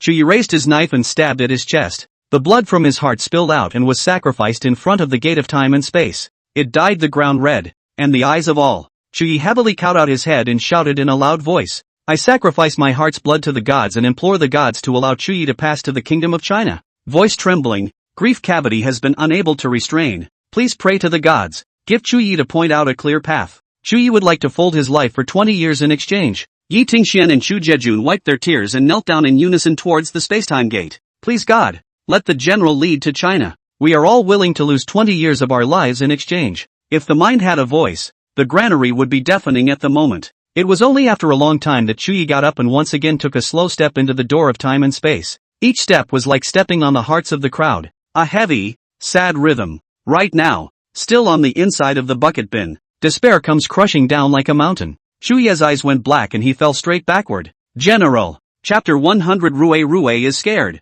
Huaishui Lane on the outskirts of the city. The woman led Fang Jinju into a narrow and shabby one-entry courtyard at the end of the alley. Kayuki, with a shout from the woman. A 17 or 18-year-old girl ran out from the left ear room. The young girl's skin was dark, but you could still see that her eyebrows were clear and beautiful, and her face was covered with a simple and pure smile like that of a child. Mother! The eyes froze when they landed on Fang Jinju, then colored with a touch of timid inaction. The woman favored and instructed. Qing Yu, this is mother's guest, a little younger than you should be, a younger sister. Quickly go and pour a cup of water for your sister to drink. Sister? The young girl, Qing Yu, mumbled and read, then her eyes became crystal clear. Sister. Qing Yu goes to pour water for her sister to drink. Then it trotted merrily into the kitchen. Sensing something, Fang Jinju hid the astonishment under her eyes and shouted towards the young girl's back. Thank you, Sister Qing Yu. Qing Yu poked her head out of the kitchen, her innocent smiling face full of favor. No thanks. Seeing the sincerity of Fang Jinju's face, the woman couldn't help but redden her eyes. Miss Jinju. Before she could say anything, a male voice came from the room. Show 1. Is there a guest? Quickly invite the guests to sit in the hall. It's not good to have people standing around all the time. Han Xiujuan hurriedly answered. Hey, I know, the guest is Jinju girl. It's not good to bring to the room to say hello to you. Tonight she's going to settle down in our house temporarily, with you to know once. The man in the house enthusiastically said. Good, good, all good, but the family is poor. If the hospitality is not good, I hope Miss Jinju will not mind. Fang Jinju repeatedly returned. Uncle and auntie are kind and enthusiastic. Jinju feels warm, even if the sky is a quilt and the ground is a bed. Jinju feels very good. How would I dare to dislike it? Good, good, what a good girl. Show 1. Don't mind me, just take care of Miss Jinju. The woman pulled Fang Jinju to Qing Yue's room, and while fetching water for Fang Jinju to wash her face and clean her hands, she gave her some brief information about her family. The name of this uncle is Yu Yuxian. The woman's name was Zhao Xiujuan, and she had only one daughter, Qing Yu, and her family of 3 depended on each other. Kiyuki burned out her brain when she was 6 years old, and although she was already 19 years old, her heart was still like a child's. Qing Yu had originally emerged as a clear water hibiscus, but this was not a good thing for her, which was why Aunt Xiuwan had tanned her to this pitch-black appearance, just to circumvent the omnipresent malice and dangers in this world. Hearing this, Fang Jinju felt that the world was a difficult place while lamenting Aunt Xiuwan's deep love for her mother. If the capital city is still like this, you can imagine what kind of miserable situation the previous Northern Liao faced. Hearing Chu Yi say it was a very different feeling than experiencing it yourself. At this moment, Fang Jinju truly shared Chu Yi's feelings. If the country is not at peace, how can the family be at peace? Chu Yi, help me, little uncle. Rue is afraid. Uncle Junior, don't you want, Rue? On top of the bed, the unconscious Chu Yi was covered in cold sweat, deep in a nightmare. Jin Zhu, Rue. In the dream, Jin Zhu struggled helplessly in the water, a pair of eyes full of panic. He reached out but could not reach, wanted to jump into the water, but the picture turned and fell into the abyss. Infinite fall at the same time. He saw Rue's small body is also in the rapid fall together. The little man helplessly reached out his small hand toward him, frightened to call for help. Little uncle. Rue afraid. Oh. Afraid. Chu Yi desperately reached out his hand to pull Rue into his arms when he saw the little man plummet down, instantly engulfed in darkness. Rue. Chu Yi snapped his eyes open and uttered a mournful sound. Seeing this scene, elder Lady Chu held back the tears that filled her eyes and gently patted him on the back. Ah Yi, mother knows that you blame yourself and are in pain, but things have come to this point, and no matter what, you can't injure your own body. Ah Yi, Jin Zhu has helped Northern Liao so much. She is a person of deep blessings. Mother believes she will be fine. And Rue. Speaking of her grandson, elder Lady Chu couldn't help but have her tears fall again. She hurriedly waved her hand to wipe them away and held back the tremor in her voice. Rue was able to pass through the gate of time, and is also the chosen one. He will also definitely be fine. Bei Liao needs you, and Mother and Shu Shu need you too. You mustn't be alright. Shu Ye's eyes trembled. A trace of clarity squeezed out of the pain with difficulty. Mother, don't worry, I'll be fine. Give me some time. 2 or 3 days is enough. Thin lips trembling, a word a tear. Even though a heart has been bloodied by the knife of self-reproach, it still beats hard and thumping with the responsibility on its back. If Jin Zhu and Rue are in danger in Bei Liao or in his time, he will find them and save them. But they had disappeared into another time and space. And even if he poured out the entire city's power, he could not protect them by half. Jin Zhu, Rue, if you guys are still, can I get a little induction please? It's late at night. Fang Jinju lay on the bed in the room that Aunt Xiao had packed out for her, unable to sleep peacefully for a long time. She sent Shu Yi a photo before the accident. Suddenly cannot contact her. He must be anxious crazy, right? He wouldn't let Rue Shu Shu go to the farm alone to check the situation. Would he? What if the two little ones get into danger in the past? Disturbing thoughts came one after another, pressing Fang Jinju to not give her a chance to quiet her mind. She must go to Bei Liao as soon as possible. Luckily, Auntie Xiao, who was at the dinner party, said that she would personally take her to someone she knew to rent a car to take her back to her hometown tomorrow. She didn't dare to say that she was going to northern Liao. She only dared to say that she was from Mengzhou County. Aunt Xiao said that Mengzhou County is about 800 miles away from the capital, and renting a car would cost about 5 or 6 taels of silver, plus food and lodging, and the 10 taels of silver in her hand would not be enough to support her to Mengzhou County. Fang Jinju then made up her mind to go to Jingxianlu to sell another recipe tomorrow before renting a car to go to Bei Liao. I don't know how long I thought about it, but Fang Jinju finally fell asleep in a muddle.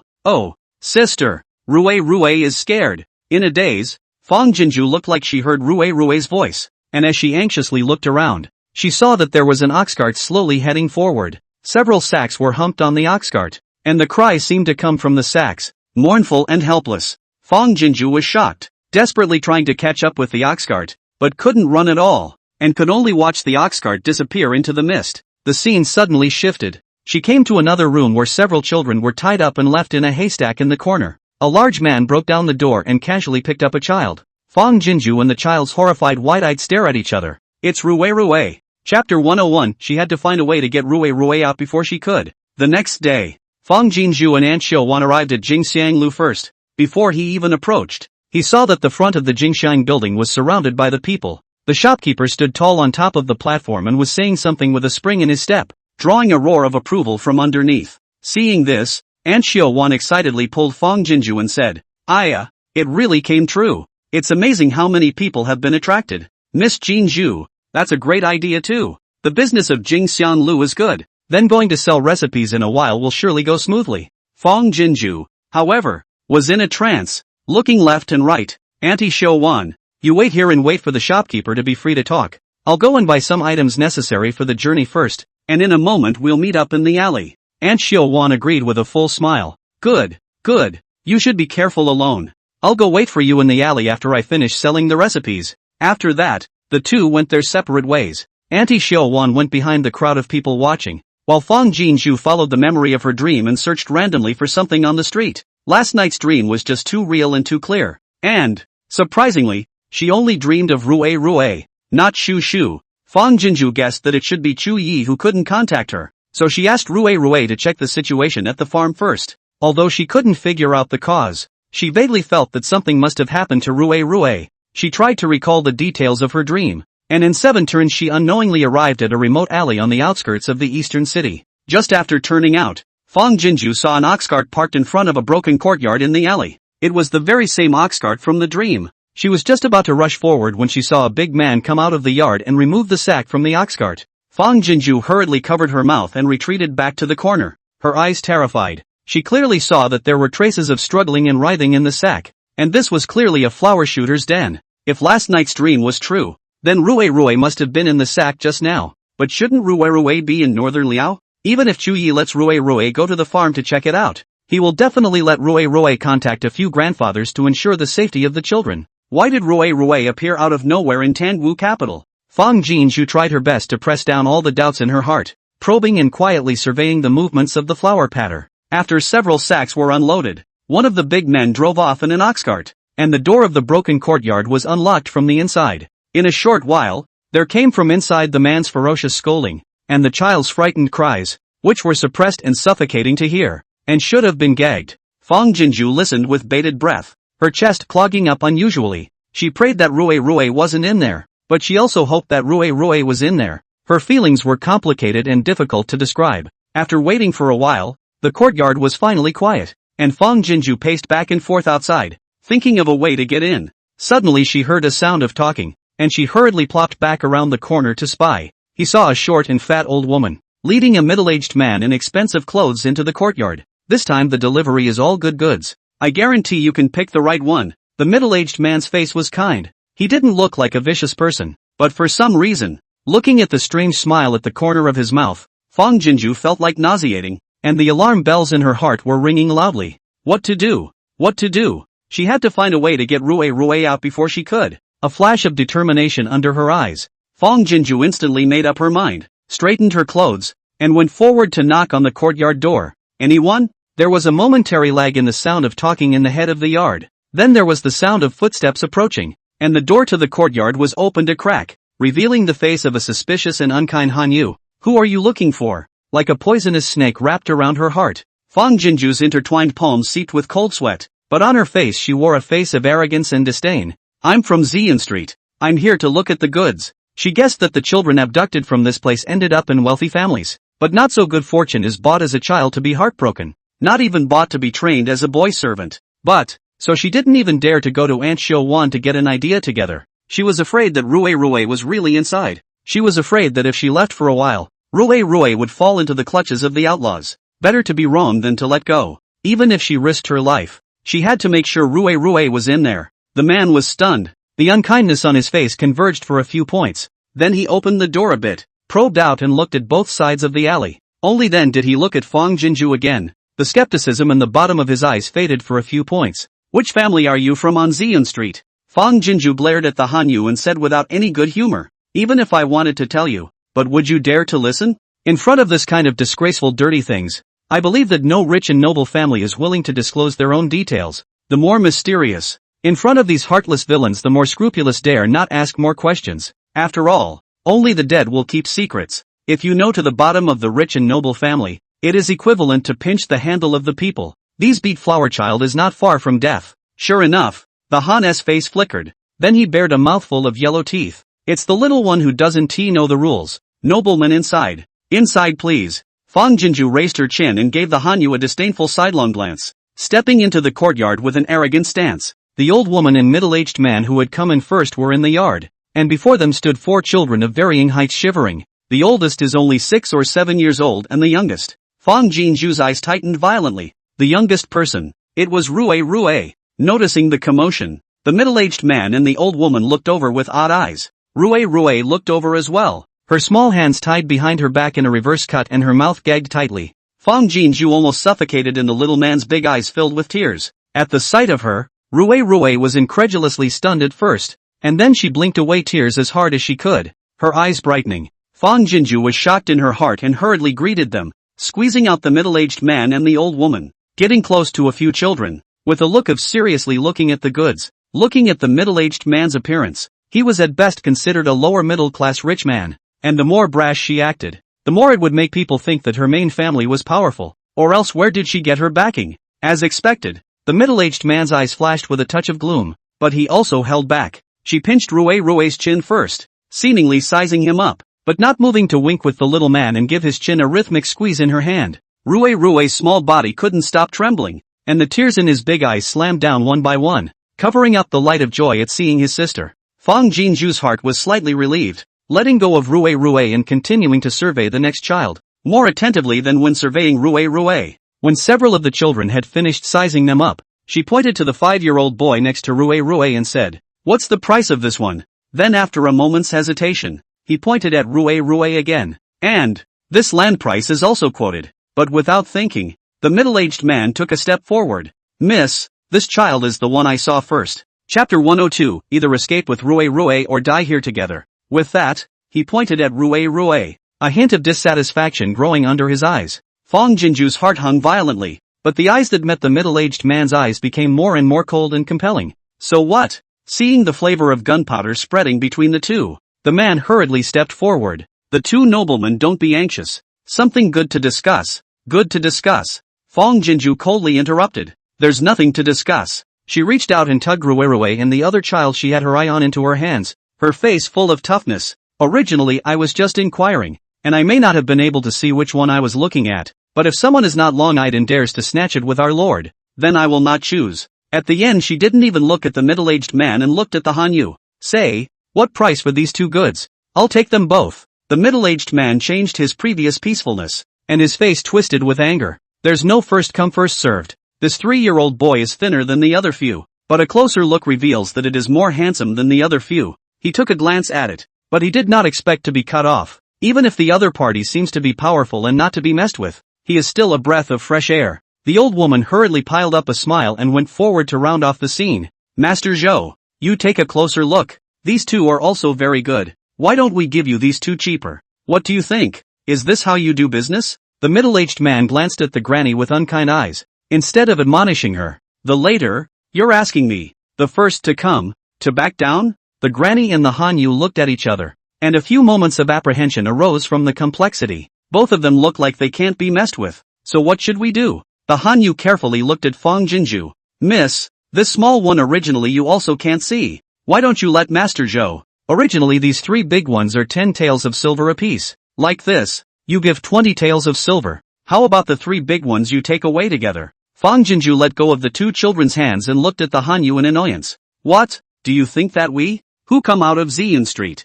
can't afford to pay the silver? Being so insensitive. I see that you guys don't want to hang around in the capital anymore. Saying that, he looked at the middle-aged man again. Master Zhou, right? Fong Jinju reached out and pushed Ruerue towards him, saying in a conspiratorial manner, if you have the ability, you can take this child away today. I'd like to see if you have the good fortune to spend it. Knock, knock, knock, knock, knock, knock. After the words were spoken, her heart thumped violently, and the blood went to her head in an instant, staining her cheeks red. Fong Jinju is betting, gambling on who can be more open-minded. If this middle-aged man was a tough nut to crack, big deal, she would fight to the death. Either she can escape with Ruerue or die here together. In short, she won't leave Ruerue alone. She didn't know that her reddened face due to too much nervousness fell in the eyes of the middle-aged man and flower slapper that she was just furious. The middle-aged man's eyes struggled for some time, but in the end, he still did not dare to offend the unidentified Fong Jinju for the sake of a plaything,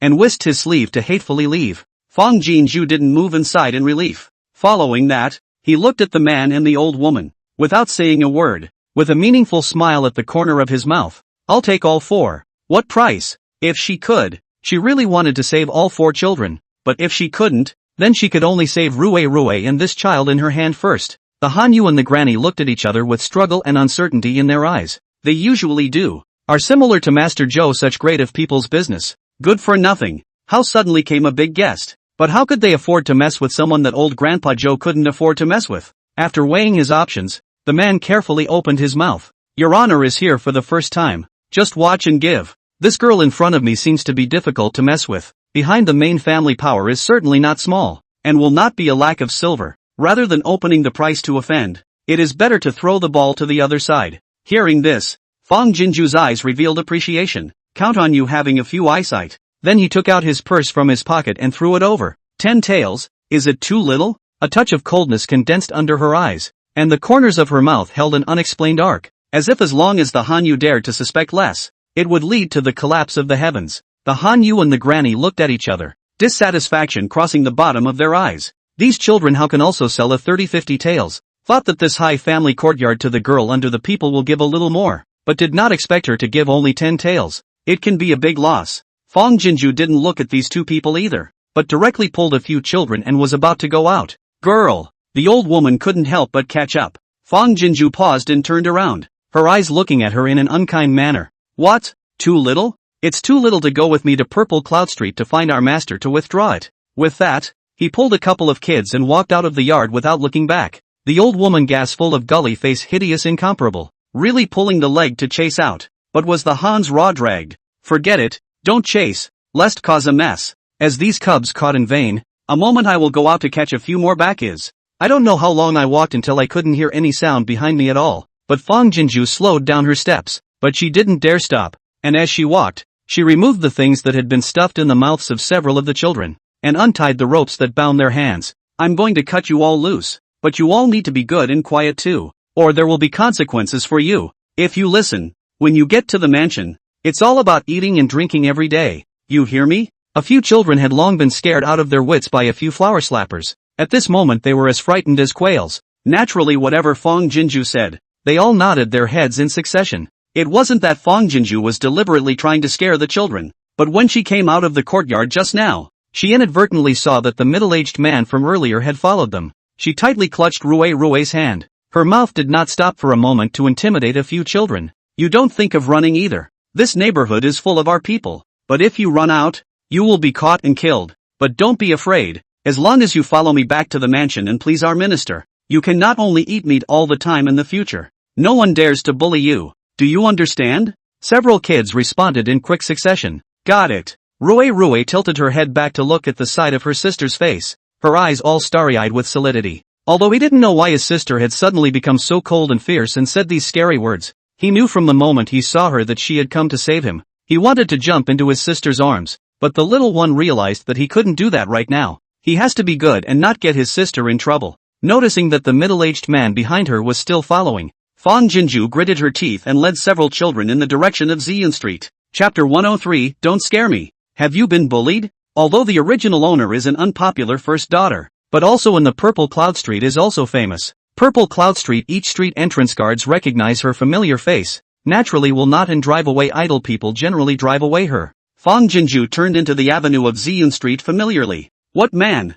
Which house to go to? Report your name? Walked not much far a cut. She heard the guard's scolding sound from behind her, turned around and saw that the middle-aged man followed her, but was stopped by the guards for questioning. Fang Jinju's face was cold and her eyes were solemn, and her killing intent was evident as she pressurized through the air. When she thought that Rui almost fell into this man's hands and might suffer and die, she really wanted to kill him. Barefoot is not afraid to wear shoes. Anyway, in this world she has nothing, only a thin life. Although the body cannot resist the instinctive fear, but forced to rush also nothing to go out. The middle-aged man's eyes falsely flashed with a flash of fear, and he turned around in a hurry to escape. Fang Jinju's eyelashes slightly trembled, and the wetness that had been held back for a long time only surged up, but she didn't dare to linger here, pulling a couple of kids with her, quickening her pace, and turning off from another street exit on Purple Cloud Street. Without a moment's pause, he arrived at the alley where he had agreed with Aunt Shouwan. Jinju. Auntie Shouwan had been waiting here for a long time, anxious as hell, and when she saw Fang Jinju, she hurriedly greeted her. Where have you been? I'm so anxious. What's going on with these kids? Auntie Shouwan's voice is reassuring. Fang Jinju tensed all the way to the energy collapsed in an instant. His feet were soft and sat down on the ground. Auntie Shouwan hurriedly reached out to catch her. Worried. What's wrong, child? What's wrong? Don't scare me. Have you been bullied? Fang Jinju, tearful eyes rustling, throat choked, unable to speak, can only subconsciously reach out, will Rui tightly into the arms. Rui then dared to cry. The cat cried in his sister's arms and his little body winced. When he cried, several children followed suit, except for one boy who stood silently and expressionlessly, a soulless puppet doll in general. Although she didn't know why, Zhao Shouwan didn't rush to ask, but one by one was caressing Fang Jinju's back, waiting for her to slow down. After a long time, Fang Jinju spoke. Auntie, these children are the ones I saved from the hands of the flower slappers, he said and touched Rui's head. This child has no relatives, so let him temporarily follow me. I'm losing strength in my aftermath, and I'd like to trouble your aunt to think of a way to send these three dolls back to their respective homes. Zhao Shoujuan shocked color, and then look at Fang Jinju as both admiration and fear for her. You, this child, you are also too bold.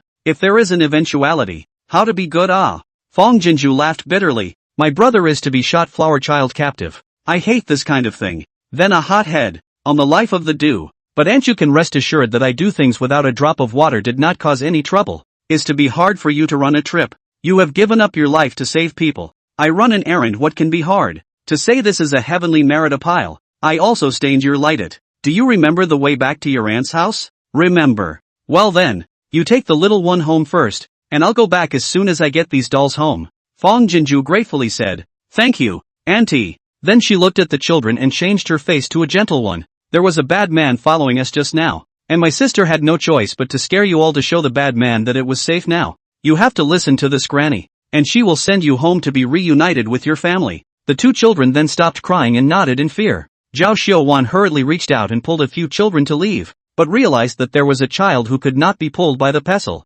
"Don't be afraid, child. Granny is going to take you home." Zhao Xiujuan thought he was scared and soothed him in a harmonious voice. The male child, however, did not say a word and ran to Fang Jinzhu's side and stood there, with a look of unwillingness to go with her. Zhao Xiujuan tried to pull forward again, but the boy kept avoiding her, and at the end, he simply tugged on Fang Jinzhu's sleeve, his empty eyes looking at her for an instant. Fang Jinzhu reached out to hold his hand, only to realize that the child's hands and arms were covered in tired old scars. Her eyes softened, she reached out and touched his face, gently saying, "Little brother, there is no danger now. This granny is a good person, and also someone that sister is familiar with. She will send you home to see your parents. You can rest assured that you can go with her." The little boy child still didn't let go of his hand, tugging at Fang Jinzhu's sleeve to death. Fang Jinzhu's eyes flickered slightly and asked, "Is it true that you don't have a family anymore?" The little boy was silent for a moment, then nodded. Fang Jinzhu asked again, "Then this is you wanting to follow sister?" The little boy nodded again. After hesitating for a split second, Fang Jinzhu looked at Zhao Xiujuan. "Auntie, why don't you send the other two home first, and these two will follow me for now, and I'll take them away with me tomorrow." Zhao Xiujuan looked at the little boy with a complicated face and led the other two children away. Outside is not the place to talk. After a moment's reprieve, Fang Jinzhu took a child in one hand and went back to her aunt's house in Huaishui Lane. Seeing that Fang Jinzhu brought back two little brothers, and the younger one even sweetly called out to his sister, Xingyu jumped for joy and went to the kitchen to boil water. Fang Jinzhu informed Uncle Yu in the room and took the two waifs into the house where she was sleeping. Rue.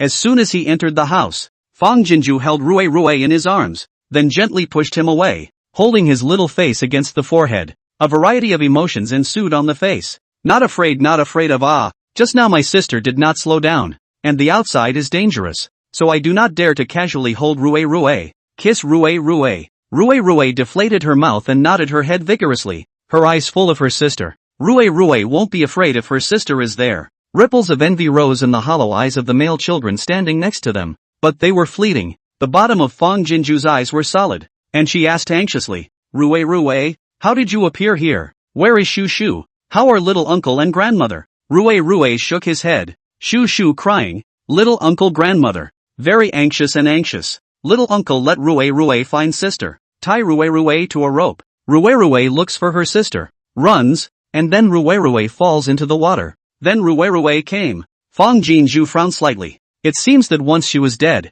the time gate closed, and Rue just happened to enter the time gate at that juncture before she was caught in the time rift. Among the power, it should be two children and her fate entangled. So Rue also dressed to the capital. Chapter 104 Rue, have a secret to tell your sister. Fang Jinzhu's eyes were frozen with heartache, and the worry had not completely faded. Then how did you fall into the hands of the bad guys? Rue reached up and wiped the fallen golden peas. Rue woke up in a badass bag. It's so stuffy and dark in the bag. Rue can't stretch her legs. Rue is so scared. Fang Jinzhu was heartbroken and couldn't help but take Rue into her arms again. Not afraid anymore. It's okay. Rue hugged her sister tightly with force, settling down little by little in her big eyes. Sister, where is this place? Can we still find little uncle? Gollum. As he spoke, the little man's stomach rumbled. Fang Jinzhu hurriedly pushed him away and affirmed, tomorrow, my sister will take you to find your little uncle.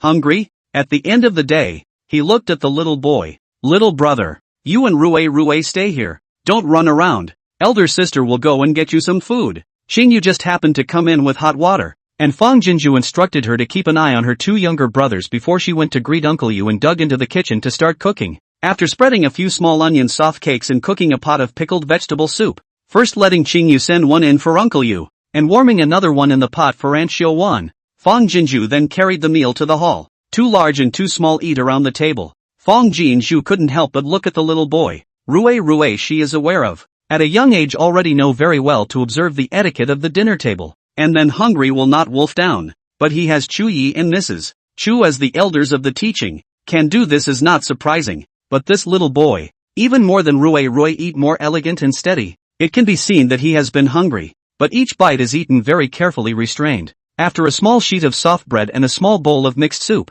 he put down his bowl. Fong Jinju couldn't help but hand over another soft cake. There's still more. Eat some more. The little tomboy shook his head, but his eyes couldn't help but glance at the soft cake. Seeing this, Fong Jinju directly stuffed the soft cake into his hand and said gently, "Little brother, no need to be formal. Eat tightly and fully." The little boy gave her a look and silently put the soft cake back on the plate. Fong Jinju froze. Children do not know how to restrain themselves, even Rue Shu Shu, although eating carefully and politely, but also eat around belly to feel satisfied. This little tomboy is a bit too restrained, isn't he? Even Changyu and Rue's movements to eat paused. After a few breaths, Fong Jinju couldn't help but ask, "Little brother, what's your name?" The male child's eyes flickered and he silently did not reply. Seeing that he always refused to speak, Fong Jinju also did not want to force, and at the end said softly, "Little brother, it doesn't matter if you don't want to tell your sister, but you are going to be followed by your sister behind you. And if your sister doesn't know your name,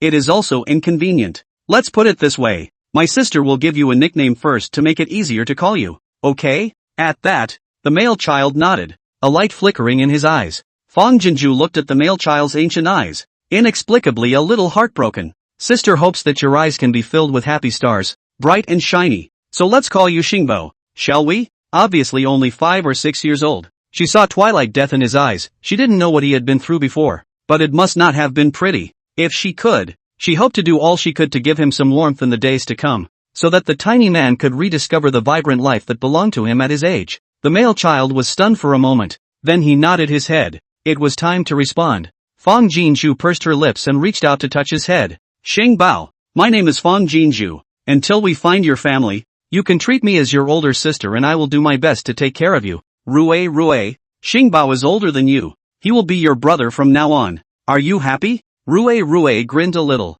"Happy?" Then he tilted his head and looked at Xing Bao. "Brother Xing Bao, would you like to let Rue be your brother?" Star Treasure nodded, and though his face remained expressionless, a layer of moisture spread under his eyes, and as if afraid of being seen, he hung his head in panic. Seeing this, Fong Jinju didn't say anything more and stroked his head as a sign of appeasement. After eating, Fong Jinju boiled water to rub the two little ones' bodies so that they could sleep for a while. After all, he had been frightened and highly nervous, and now that he was relaxed, he was sure to be attacked by fatigue and sleepiness. After scrubbing Rue first, the little man dipped his head on the pillow and fell into a deep sleep. It was Starbuck's turn, but he refused to undress. Fong Jinju thought that he was 2 years older and knew that he was shy, and patiently coaxed him for a while, saying that she would only scrub the upper half of his body, and that the lower half would be washed by him. And only then did Xing Bao tense up a bright red, dripping little face, and took off his shirt. The scene in front of her, however, caused Fong Jinju to draw a breath of cold air.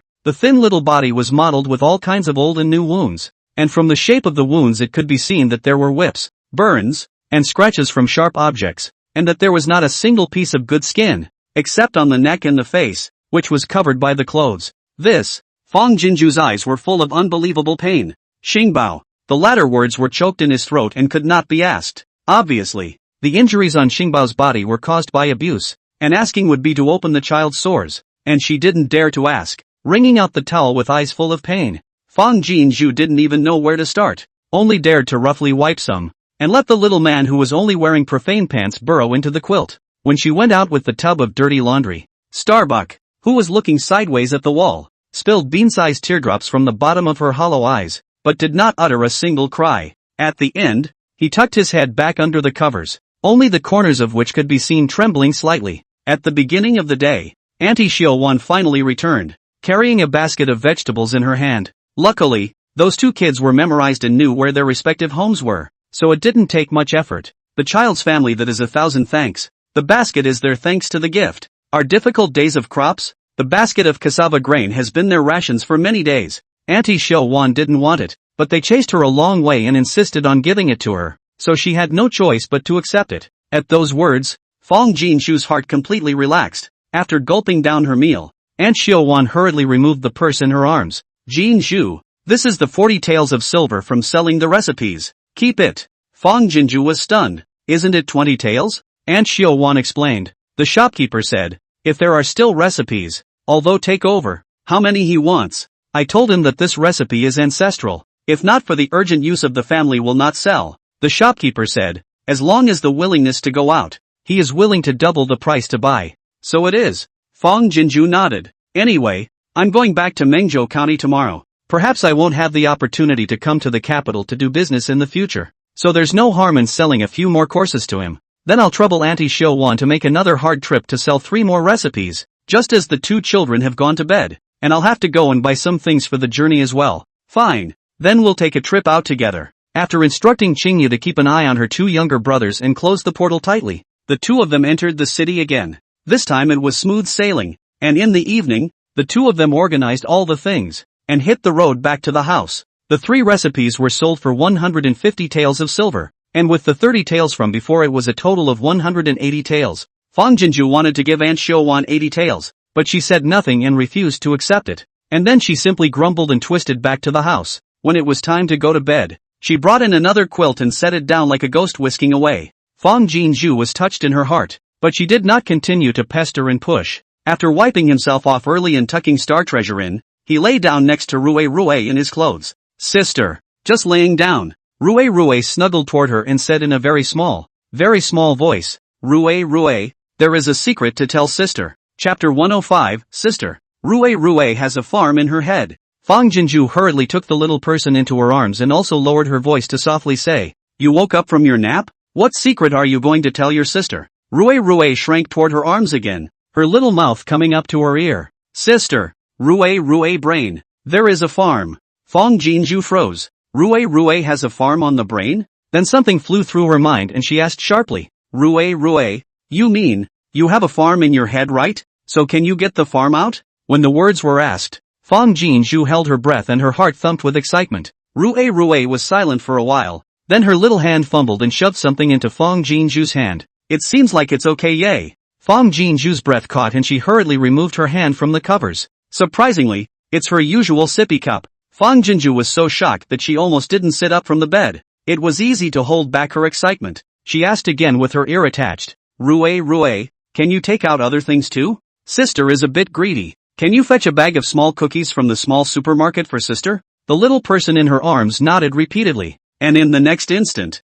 she shoved a bag of cookies into Fong Jinju's hand. Now, Fong Jinju couldn't bear it anymore, and swishly sat up from the bed. At the other end, Star Treasure seemed to be disturbed and rolled over. Fong Jinju hurriedly retracted her feet, a heart beating erratically. It's unbelievable. The farm is clearly hers, but it's Rue's golden handshake. Rue followed and sat up. Sister. Rue, stared sister? When he was in the bad guy's sack, he was so hungry. Rue remembered the farm's buns, and he didn't expect them to come to him. At that time, Rue was also scared. Fong Jinju returned to her senses and hurriedly tucked the naked little Rue back under the quilt, and hurriedly lay down herself. Her voice pressed even lower. Rue, this secret can't be told to anyone except sister. Got it? Earlier, it was Shushu who was distressed that she was working too hard and suddenly inspired the golden finger of instantly moving everything. Now Rue also has the space gold finger. What does it matter if she has a golden finger or not? Rue and Shushu are her golden fingers. Rue nodded repeatedly. Aha! Rue knows. Rue listens to all of sister. Fong Jinju thought for a moment and added, Rue, when did you realize you could take things from the farm? Rue said it in a nutshell. Fong Jinju's heart tightened. That bad guy didn't find out, did he? No. The little man shook his head repeatedly. After eating the little cookies, Rue took the empty bag and packed it back to the farm. Fong Jinju got excited again. Does Rue mean that he can not only take things out of the farm, but also put them back in? Rue. Fong Jinju shook the water cup in her hand and said, Sister doesn't want to drink water right now, so put the water cup back on the farm. The moment the little man nodded, Fong Jinju's hand suddenly became empty. Now, Fong Jinju's agitated drowsiness and fatigue were all gone. Originally she was worried. With 2 children to go to Balio, the road is long. It is inevitable to encounter dangerous predicaments, although she will be a little close combat skills. But in this crisis-ridden chaotic world, this little 3-legged kung fu is simply insignificant, not worth mentioning. I still don't know if I will be able to reach Balio and find Chuyi without any problems, but now that Rue has the golden finger of the farm, her heart is instantly much more solid. You know, at that time, in order to stockpile supplies for Balio, she almost bought everything she could think of, and now the farm can be said to have everything. Not only is there no worry about food and drink along the way, Even if there is danger, those fireworks and weapons and knives she stockpiled can also top a lot of use it. Seeing that Rui was also in high spirits, Fong Jinju experimented some more. It's true that everything on the farm can be taken out and put back in at will. Then she had Rui try to take back the house. Things that weren't originally from the farm, back to the farm, and didn't think it would work. That is to say, in case of danger to escape. With the money traveling bag, those can also be retrieved at any time to the farm. Do not have to worry about losing. Thinking of this, a bold idea was born in Fong Jinju's mind. After verifying it with Rui, I was surprised that it works too. After verifying everything she could think of, Fong Jinju was satisfied and fell into a deep sleep with her arms around Rui. I don't know how long it took, but in the silence of the night, there was a sudden rat call. Star Treasure, who had been buried and smothered under the covers, poked his head out and opened his eyes. He then zips out from under the covers and shakes Fong Jinju's arm anxiously. Fong Jinju opened her bleary eyes and saw Xingbao lying naked on the side of her bed. Startled, she hurriedly sat up. What's wrong, Xingbao? Get back under the covers and watch out for the cold. But I didn't realize that instead of listening, Star Treasure slipped out of bed in a hurry and pulled open the door to the house without even putting on her shoes. Fong Jinju hurriedly put on her shoes and got out of bed, first wrapping up Xingbao with her own outer shirt, and then looking up at the sky outside. Just dawning. Puzzled, she asked, "What's wrong, Star Treasure?" Reaching out and pointing outside, Starbuck finally spoke his first word since last night. Go! Fong Jinju was stunned and shallowly relieved. Luckily, Star Treasure can talk. Go! Xingbao said sharply again, then was about to break free from Fong Jinju's arms. Under the hazy skylight, Fong Jinju clearly saw Xingbao's little face reddening with anxiety. She patted his back soothingly and asked, "What Star Treasure means is that she wants her sister to take you all out of here in a hurry, right?" Star Treasure nodded repeatedly, as if he would be in danger the next moment. Fong Jinju was puzzled, but still patiently said, "Xingbao, don't be in a hurry. In a moment, after having breakfast and saying goodbye to Xiuwan, Granny and the others, we can go." Star Treasure's voice drew up a bit, so anxious that two more words popped out. Go! Dangerous! Fong Jinju froze. On the contrary, Star Treasure's words and actions were a bit clueless, but she somehow felt in her heart that the child wouldn't be like this for no reason. Anyway, it was getting light, and across the street, it wouldn't hurt to leave a little early. Okay, sister, listen to Xingbao. Let's get dressed. Say hello to Granny Xiuwan and go. Starbuck, go get your brother up. As she spoke, Fong Jinju took out the new clothes she had temporarily bought for the two children yesterday. In addition to the old clothes she was wearing, yesterday she bought a change of clothes for one person. In order to avoid attention, the inner garments selected cotton. Outerwear specifically selected the most old and inconspicuous coarse fabric. Yesterday's two children's dirty clothes she washed, now should not be dry. First wear the new. The old clothes a moment to let Rui received in the farm to dry. Hearing the commotion, Aunt Xiuwan yawned as she dressed and walked out. Jinju, why are you up so early? Fong Jinju hurriedly greeted her. Auntie, I just had a nightmare. I always feel uneasy in my heart. It's better to hurry out of the city, and to avoid causing trouble for you. Chapter 106, when it is in one's power to do so, one should repay favors immediately. Zhao Xiujuan was stunned. See, Fong Jinju face is not good. Then dispense with those polite words, since you heart is not down to earth. Auntie, also do not stay you more, lest things are late and change. I branded you a dozen buns for dry food last night. I'll go and load them for you, and you go and pack yours yourself. With that, he hurried into the kitchen. Fong Jinju withdrew her grateful eyes, and when she turned around,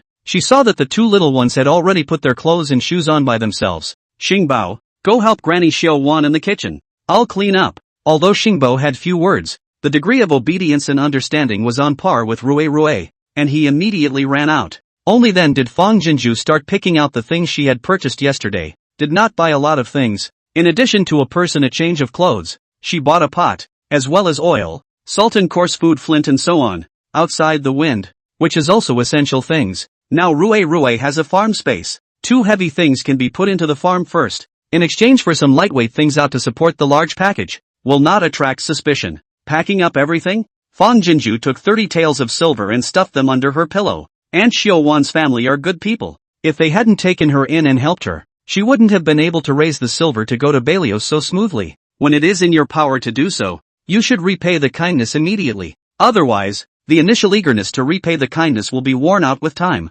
and then the words of repaying the kindness that you have previously said will become a grandiose and false words. She didn't know if she would have the chance to repay Auntie Xiuwan's kindness after this parting. so she had to return the favor immediately so that she wouldn't have any regrets when she remembered it in the future. Also repaid the favor. There is still 100 taels of silver left. Even if Rui does not have the farm space, this money is enough for the three of them to last until Belial. Besides, there are so many supplies in the Rui farm. When everything was packed up, Zhao Xiuwan led Fang Jinzhu through 2 streets and alleys to the home of her acquaintance. This family's head of the family surnamed Huang, and you uncle general age. Previously also was the nobleman's residence and the car driver. And then older, let the only son topped up. He bought an ordinary carriage. Weekdays to take some delivery of goods to continue to earn the family work. Because Zhao Xiuwan had greeted them in advance yesterday, Uncle Huang had gotten up early to feed the horses, and when he saw them coming, he hurriedly started to set up the cart. Jin Zhua, it's not easy for you to bring up 2 children by yourself. You should be more careful in everything. Watching Fang Jinzhu carry the 2 children onto the carriage, Aunt Xiuwan couldn't help but touch her tears. With this goodbye, I don't know if I'll have a chance to see you again in the future. Fang Jinzhu also reddened her eyes and stepped forward to hug her. What Aunt Xiuwan instructed, I've memorized. If it wasn't for you, I still don't know what would have happened to me. You and Uncle Yu and Qing, you should take good care of your health. The days to come are long. When the days settle down, I will definitely find a chance to come back to see you. Zhao Xiujuan patted Fang Jinzhu's back. We all have to be good. The mountains are high and the roads are far away. This goodbye will have to rely on you to support yourself. You're a female child, and with 2 children. Alas, if you meet the right one, you still need to find a good husband to live hand in hand. Fang Jinzhu nodded vigorously. Zhao Xiujuan wiped her tears and squeezed out a smile. Alright, get in the car. Don't delay. Then he gave Uncle Huang some good advice. The carriage swayed and started. Fang Jinzhu lifted the curtain and waved at Zhao Xiujuan. Auntie, go back quickly. Zhao Xiujuan caught up a few steps ahead and touched her tears and waved her hand. Okay, just go. Uncle Huang raised his whip, and the carriage picked up speed, turning a corner and saying goodbye to Auntie Xiuwan. Only then did Fang Jinzhu lower the curtains and smoothly wipe the tears from the corners of her eyes. Uncle Huang, please hurry up a little and get out of the city as soon as possible. Okay, you guys sit tight then. Outside, Uncle Huang answered cheerfully, and the carriage sped up a bit more. Fang Jinzhu reached out and wrapped the 2 little ones tightly in her arms. Huaishui Lane was already close to the city gates, and after about an incense stick of time, the carriage slowed down, thinking that it was crossing the city gates. Hearing the voices of the soldiers guarding the city outside questioning, Fang Jinzhu was slightly apprehensive in her heart. How many people? Out of town for what? Back to the official. The grasshopper is an errand boy earning carriage fees, and this is to send a guest home. As he spoke, old Huang outside took the initiative to raise the curtain. An official probed over and looked in insightfully. Fang Jinzhu nodded politely as a salute. Go. If it's a long way and you can't make it back before curfew,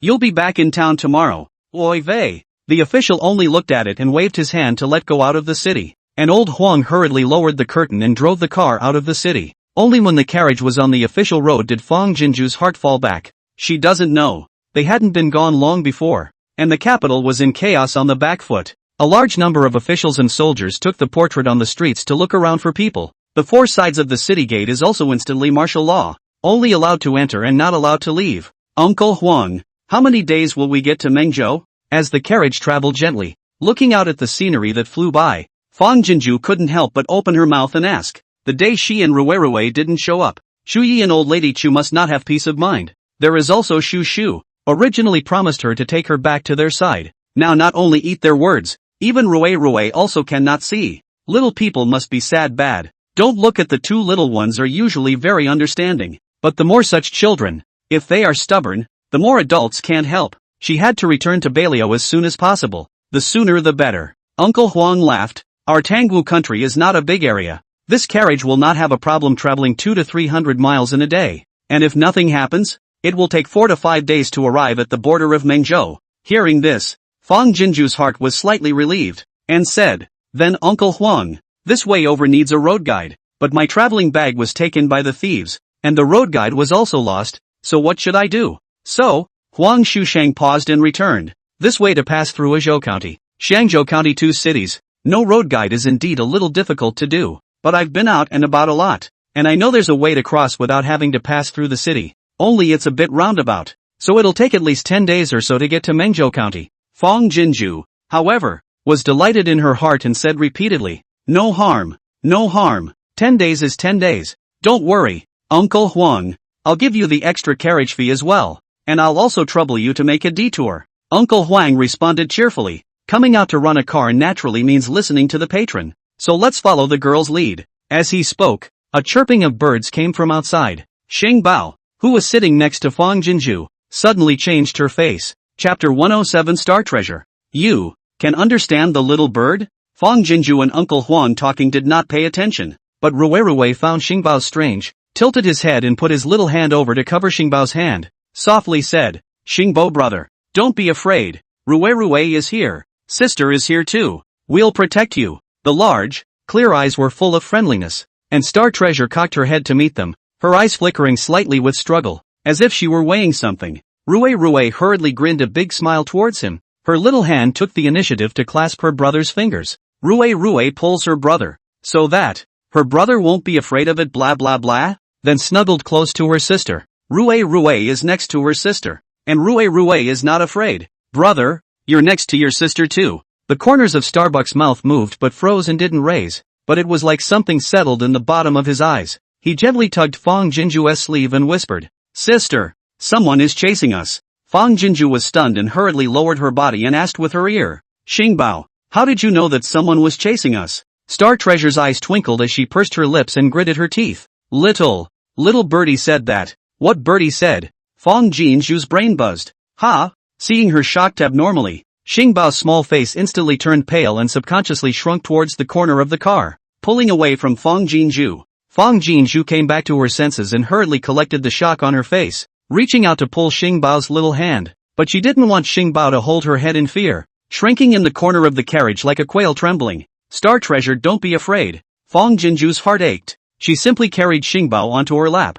hugging her tightly and patting her back to appease. Don't be afraid. Sister is not a bad person. The shock in her eyes hadn't faded, and the complexity had risen again. This morning, Star Treasure had said there was danger, and it did look like she had a sense, not like she was just saying it off the top of her head. Now, Starbuck says that someone is chasing them, and says that Birdie informed them. Together with the child's subconscious reaction to her cowering just now, it was thought that Xing Bao should be like Rui, with some peculiarities in her body, which had previously been discovered and therefore mistreated. And so the child had become short of words and reluctant to speak again. It is the fear of having one's secrets known and then inviting beatings and abuse. But the fact that Xing Bao was so scared and yet still told herself was enough to show that deep down the child had come to trust her. She couldn't betray her child's trust. Xing Bao tremblingly opened his eyes, and fell into Fang Jinju's gentle and friendly eyes, and his careful mouth, which was so numb with pain, trembled. Star Treasure, sister believes in you. Fang Jinju's voice was extremely soft,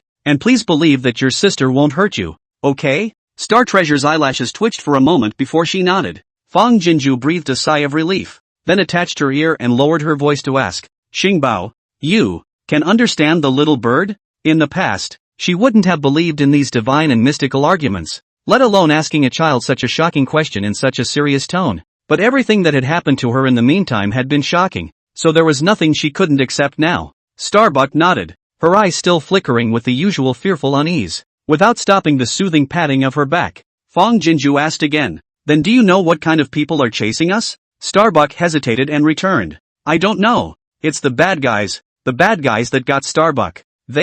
With Star Treasure's portrait, they've chased him out of town. At those words, Fang Jinju's eyes tightened violently. They had only just left the city for half an hour, and if the people chasing them rode fast horses, they would catch up with them in less than an incense stick. It's not too late. Uncle Huang! Fang Jinju hurriedly shouted outward. Uncle Huang, did you hear the sound of horses' hooves? Uncle Huang at the front of the car was stunned. No, Fang Jinju added. Uncle Huang, I heard you. Uncle Huang, I've been listening to people since I was a child, and I never make false statements. Things have come to this point. I don't dare to hide it from you anymore. I saved a few children from the hands of the flower slapper yesterday. I'm afraid that I'm being watched. Will you see if there's a place to hide in front of you? First let us down to hide for a while. You drive the carriage back to the city. If those people catch up to interrogate, you say halfway to the carriage to come over to pick us up. So you fold it back, so they will not be difficult for you. Hearing this, Uncle Huang's face was also a bit flustered.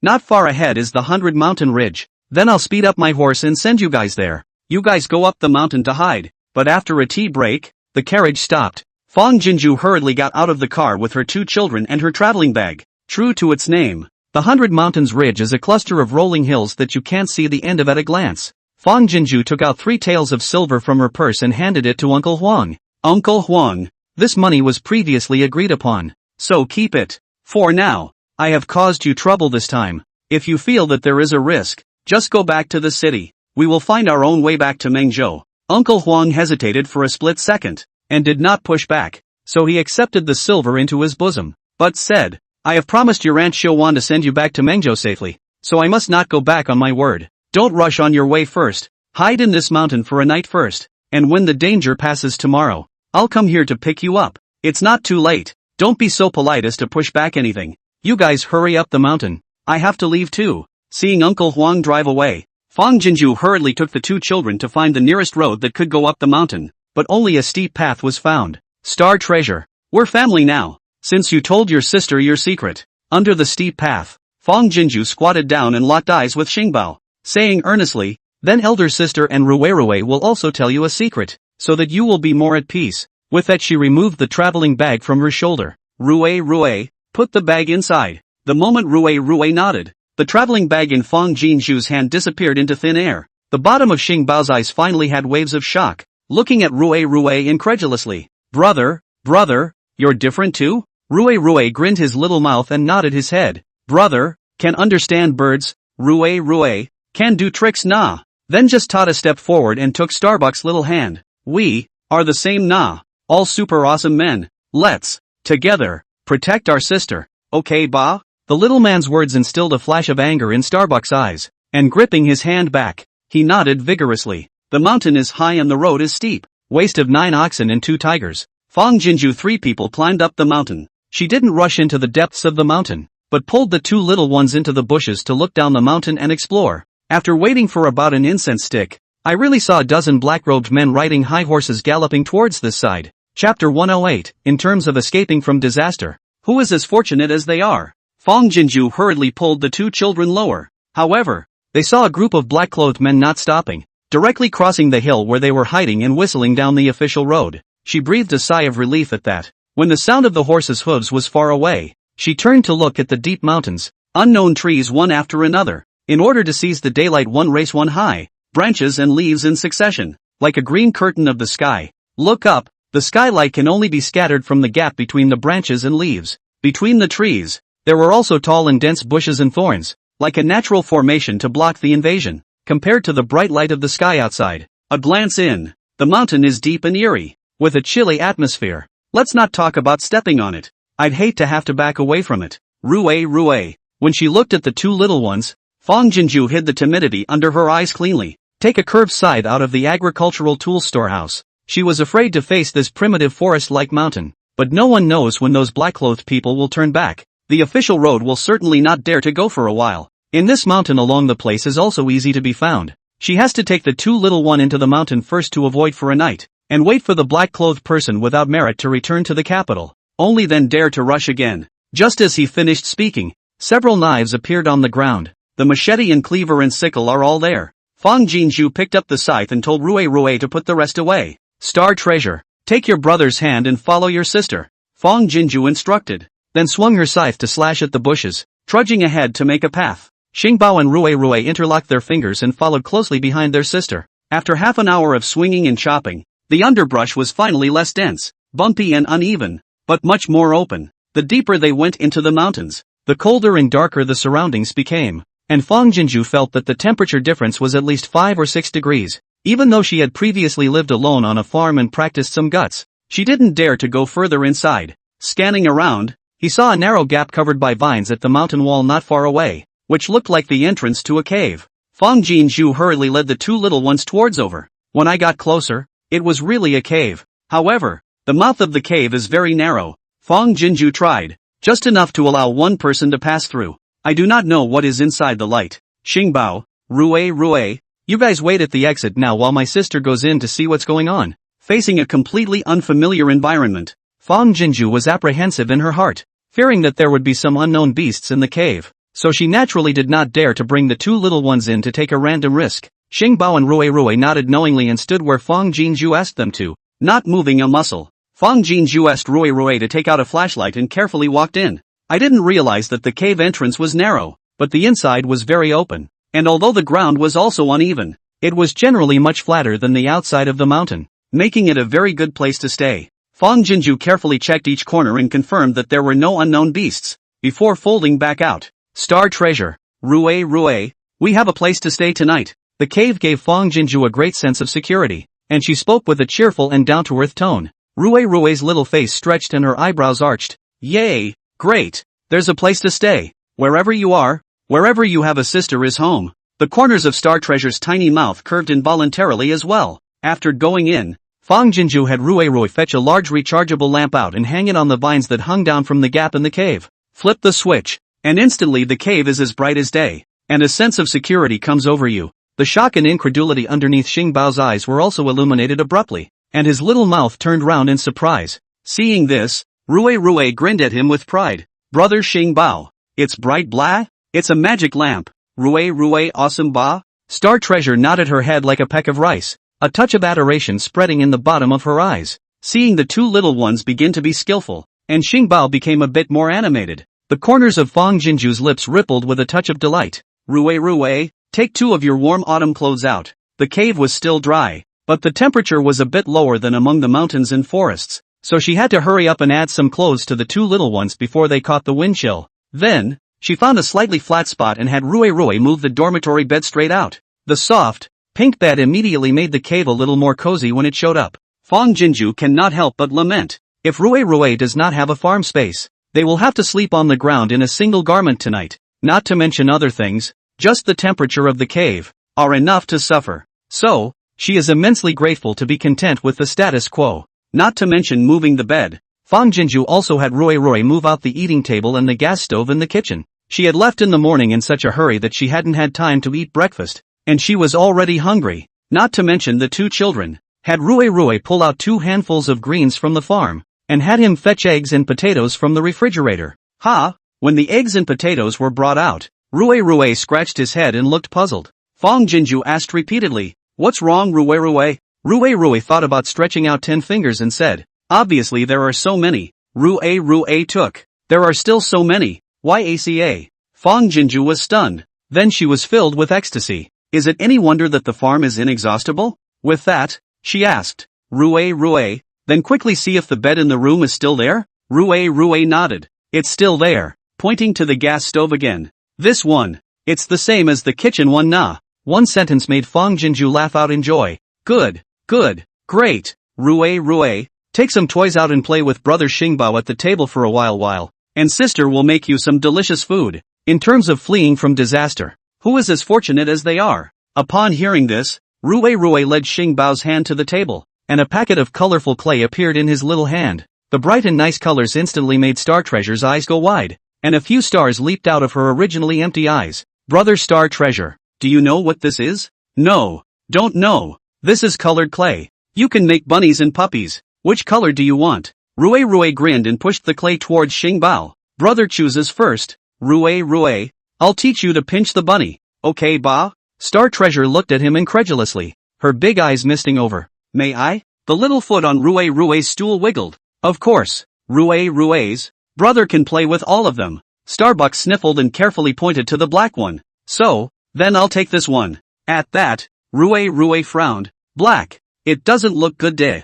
Then he pushed the red ones, the yellow ones, all the good-looking colors in front of Star Treasure. The black ones are for brother. And these, too, okay ba? Star Treasure hurriedly hung his head. 2 tears smashed down on the floor. He hurriedly waved his hand to wipe them away, and then looked up again. The corners of his tiny mouth raised high. Thank you brother. Although Fang Jinshu's hands were busy, her eyes were always on the 2 little ones, and when she saw this, the corners of her mouth rippled with a big smile. The general's house. The granary. Shuro sat on the small bench, staring blankly at the time gate for an instant, like a puppet doll with its soul drained away. Shoo, take a bite. Will you? Grandmother begs you. Chapter 109, Looking for a Sister. Wanting a brother. Old Lady Chu carried a bowl of kanji and rice and stood by Shushu's side, feeding a spoonful of kanji to the little person's mouth and coaxing with tearful voice. Shuru didn't avoid it, but she didn't open her mouth either, a tear in her big eye, wanting to fall. Old Lady Chu looked helplessly at Chu Yi,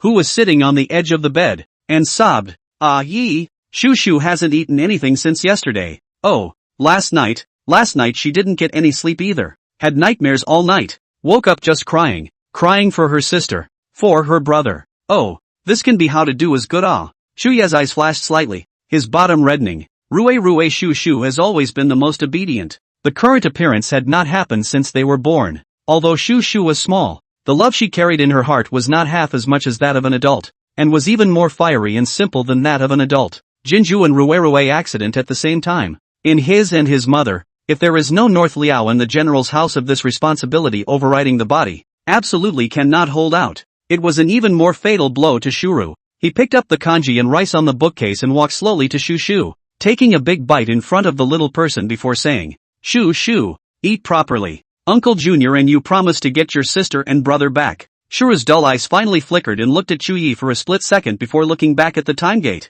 Obviously, the little man didn't believe it. Shu Ye's eyes darkened. He couldn't even deceive himself. How could he coax Shu Shu? It's okay to coax them for a day or two, but what happens after a long period of time? But no matter what, he had to get Shu to ask for dinner first. Shu Shu, what Uncle Junior said is true. Chu Yi piled all his lifelong firmness in his eyes. Last night, my sister and brother came to my little uncle's dream, and my sister said that she and my brother were both very good, only that the door of time and space suddenly closed, so they couldn't come over. But she said that after waiting for another 100 days, the time and space gate will reopen, and by then Shu Shu will be able to see her sister and brother. Shuru's eyelashes trembled slightly as she looked at Chu Yi once again. Really? Chu Yi nodded solemnly. Really? When has little uncle ever lied to you? Said. He took over the kanji bowl in the hands of Mrs. Chu, scooped a spoon to send feeding over. Sister said, although we cannot see the sister, but the sister of the magical powers, but can see what we are doing, what we think.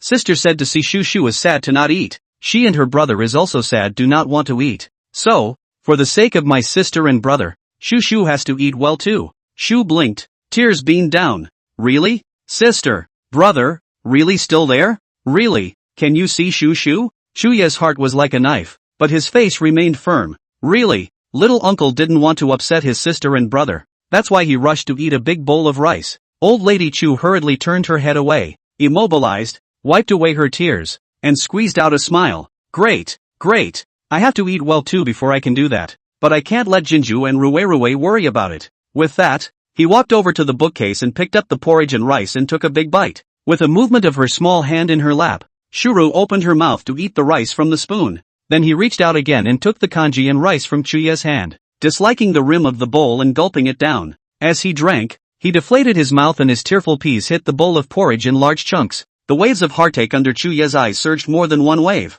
but he also let out a soft sigh of relief. Before long, the bowl of kanji was at the bottom, and Shu Shu took the spoon again, carefully scraping the remains of the bowl and eating as much as she could. At the end of the day, the little man yanked the little pad from his arms and carefully wiped his little mouth clean, then stood up, looked around, and grinned. Sister, brother, look, Shu Shu, eat properly, Shu Shu, obedient, you guys, eat well too, yo. As she spoke, the little mouth that was grinning couldn't help but deflate, but recovered quickly. Shu Shu, no more crying, you guys, no crying either. Oh. Chuya's eyes were flooded with tears, but he held them back and laughed out of thin air. Jinju, Rue, you should have seen it, right? Shu Shu is very obedient. Tonight you must come to my dream and praise Shu Shu properly. Seeing this, Mrs. Chu hurriedly buried her face into the bowl of porridge, letting hot tears roll down into the bowl. Is it my sister's cooking that's not good? In the cave,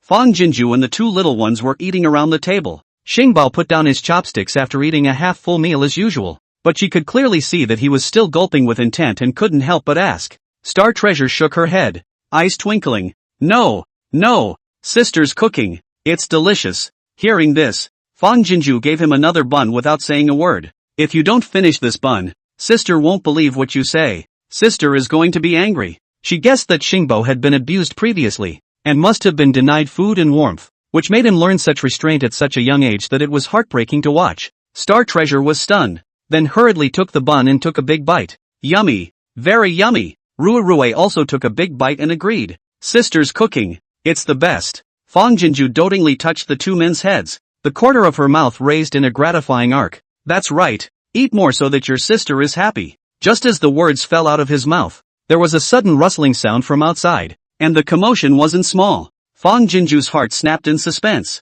Hurriedly putting down her dishes and letting Rue take out a machete as she walked towards the cave entrance in a guarded manner. Roar! Before walking to the entrance of the cave, a fierce beast's hissing roar came, frightening Fang Jinju's legs and feet. The machete in his hand almost fell to the ground. Immediately afterward, there was a ragged grunt and the sharp sound of sharp claws picking at the rocks of the mountain wall. Fang Jinju warily took a few steps towards the cave entrance, clearly seeing the huge object at the entrance. It's a blind bear. Fortunately, the cave entrance is relatively narrow. The bear blind is not easy to squeeze in, but such a beast, just looking at it makes people scared. It must be driven away. Rue. Fang Jinju gulped nervously and hurriedly said, quickly take out the cupola and lighter. Rue hurriedly complied. Fang Jinju shivered and lit the lighter. Chapter 110 Star Treasure has friends with wings to act as messengers. Sister, Star Treasure, however, pulled on Fang Jinju's sleeve. Can I talk to it? Fang Jinju was stunned, then said in shock and worry,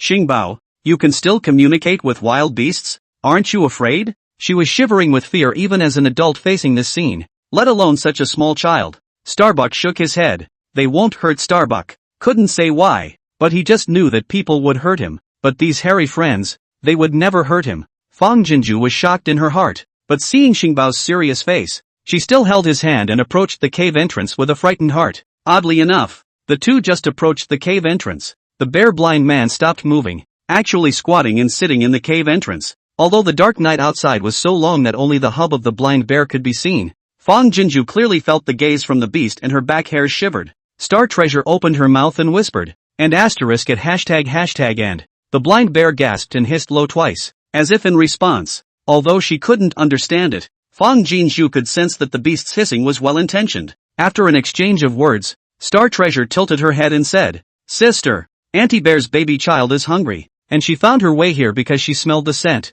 I have spoken with it, and it will not harm us. Auntie Bear? Bear child? Fang Jinju was filled with shock. She only thought that Xingbao could understand bird language, but she didn't want to think that this child seemed to be even more mysterious and powerful than she had imagined, and that these ferocious beasts, in his eyes, were no different from normal people. How about, give it a little something to eat? Looking at the blind bear slowly sinking up and turning around to leave, Fang Jinju said repeatedly, Xingbao, call out to it, let's give it something to eat. The weather is getting colder, and it is getting harder for the animals to find food. Anyway, the farm has an inexhaustible supply of food, so since we have come across it, it is not a bad idea to help the mother bear. Upon hearing this, Xingbao's eyes were happy and he hurriedly voiced out to call out the blind bear. The bear blind turned around, put his head to the mouth of the cave, a pair of bear eyes full of surprised and dumbfounded. Roar! Although the beast looks horrible, but seeing that it is humane, Fang Jinju was not so scared, and hurriedly asked Rue to fetch a dozen white-feathered chickens out from the farm.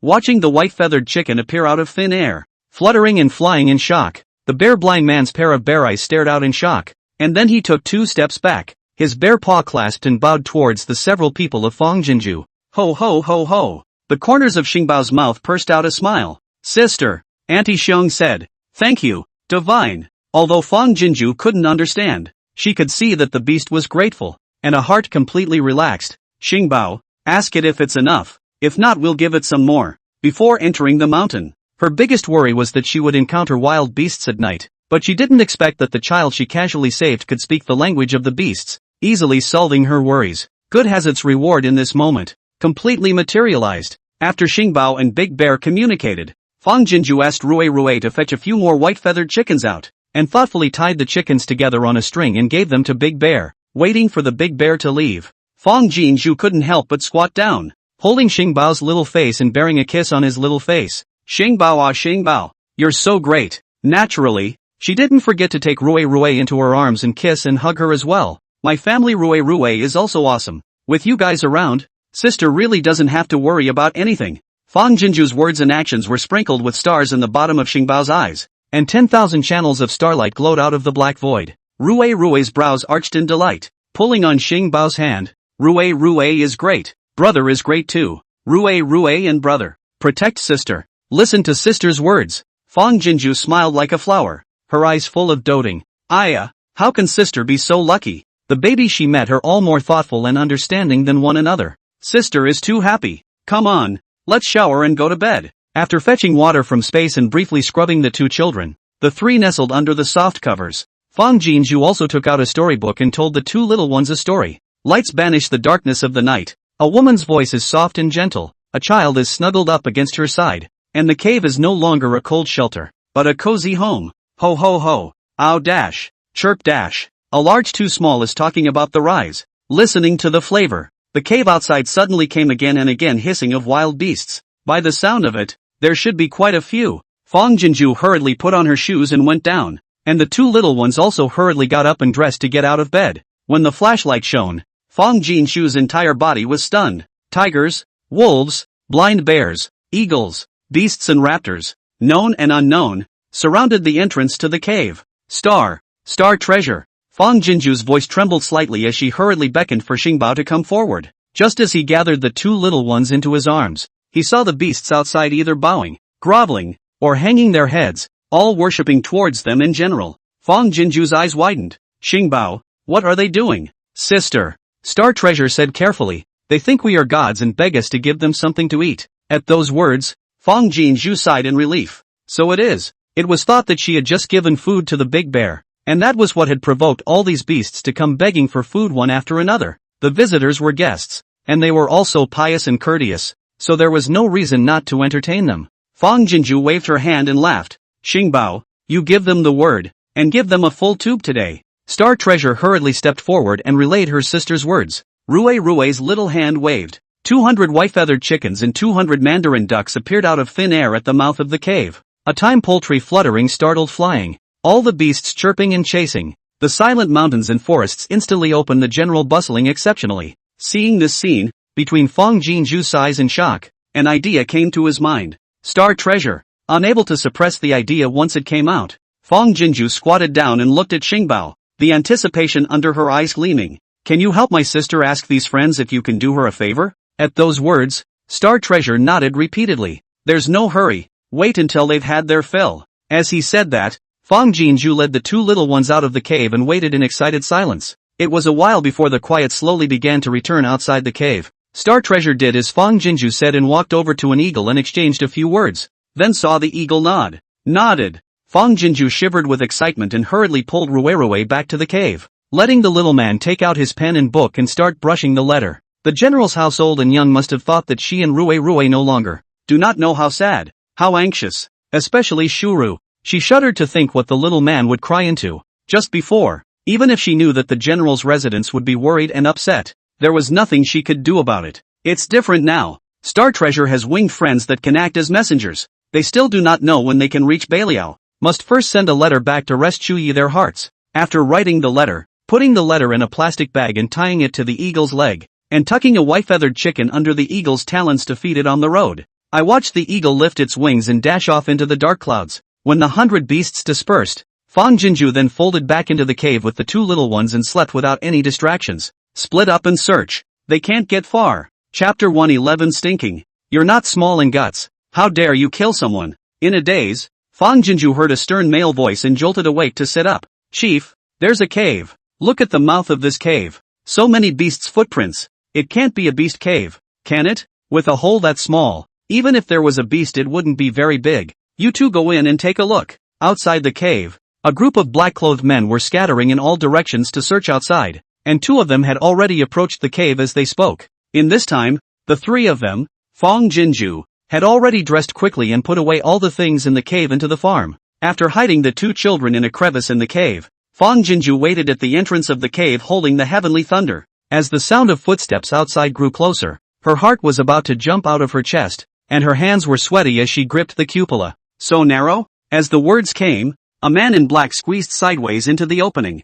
Fang Jinju hurriedly lit the fire. With a whoosh, the rushing thunderbolt reached the black-clad man's face and blew his face open. Without even a single scream, the man in black fell to the ground with a loud thud. Quick! They're hiding in this cave. The man in black behind him was alarmed and shouted at the loud voice behind him. The man in black had just bent over and was about to probe inside when he was blown backward and fell down by a rushing thunderbolt head-on. Seeing this, Fang Jinju's heart was a little bit more at ease, and when she saw the black-clothed men surging towards the side in unison through the mouth of the cave, the tension in the bottom of her eyes was going to condense into substance. It was too far away for her to just set off a thunderbolt. Now it was the time of the year when the trees were dry in the fall, and if she didn't hit someone and miss a little bit, it might cause a mountain fire, and then it would be an uncontrollable catastrophe of great proportions. Star Treasure, quickly try and get those friends of yours to help. Seeing that the black-clothed men were outnumbered, even with the sky-punching thunderbolt in hand, a shocking idea flashed through Fong Jinju's mind, and she hurriedly shouted towards the cave. As he spoke, the men in black had already surged forward, and Fong Jinju hurriedly lit the fire and set off the thunder. The two little ones ran out of their hiding place as well, and Star Treasure let out a long whistle at the top of her voice. He's in there, all of you. The leader of the black-clothed men was still afraid of the heavenly thunder in Fong Jinju's hand, but when he heard Xing Bao's voice, the light in his eyes flashed, and he immediately ordered in a ruthless voice. Even if they were afraid of the heavenly thunder in Fong Jinju's hand, the black-clothed men couldn't care less, rushed up in a sea of people, and saw an opportunity to reach out and yank out Fong Jinju. Immediately, a knife was placed on Fong Jinju's neck. Stinking, you're not too timid. How dare you kill someone? He said, swinging his sword about to slash at her neck. No. Seeing this scene, Xing Bao rushed out from the cave and quickly pounced on Fong Jinju's body, hugging her head tightly. Rue followed closely behind, and with a single leap of his little body he clutched the black-clad man's leg and bit down hard. A whimper escaped his throat, as fierce as a wolf pup.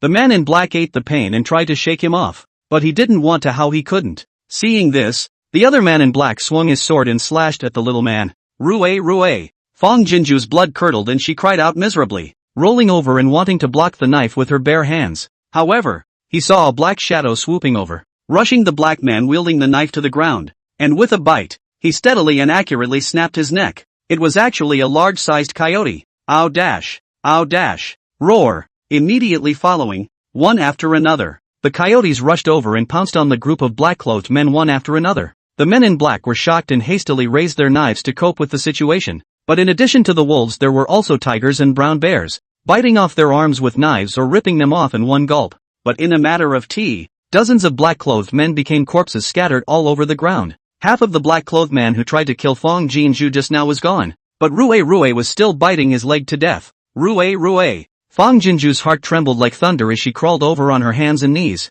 trying to hold the little person down without ripping it off. Tears rushed up. She wrapped her arms around Rue's trembling little body and soothed. It's okay, Rue. Sister is okay, let go. Ah. Xing Bao also knelt down beside Rue and covered his little brain with his little hand. It's okay, brother. Our furry friend saved us. Only then did Rue let go. His small body stiffened for a moment and twisted his head to look at Fong Jinju. Seeing his sister intact, the little man let out a howl and zipped into his sister's arms. Oh, sister. The small body trembled violently, clinging to her sister's neck, afraid that if she let go, she would be gone. Fong Jinju tightly embraced the little person, soothing her while shedding tears. Good boy. It's fine. Sister didn't suffer any injuries at all. Then he freed another hand and wrapped Star Treasure tightly into his arms as well. Shocked, touched, terrified, all sorts of emotions almost overwhelmed her. Although Rue chanted all day long about protecting her sister, and did use her small body to protect her every time she was on the farm,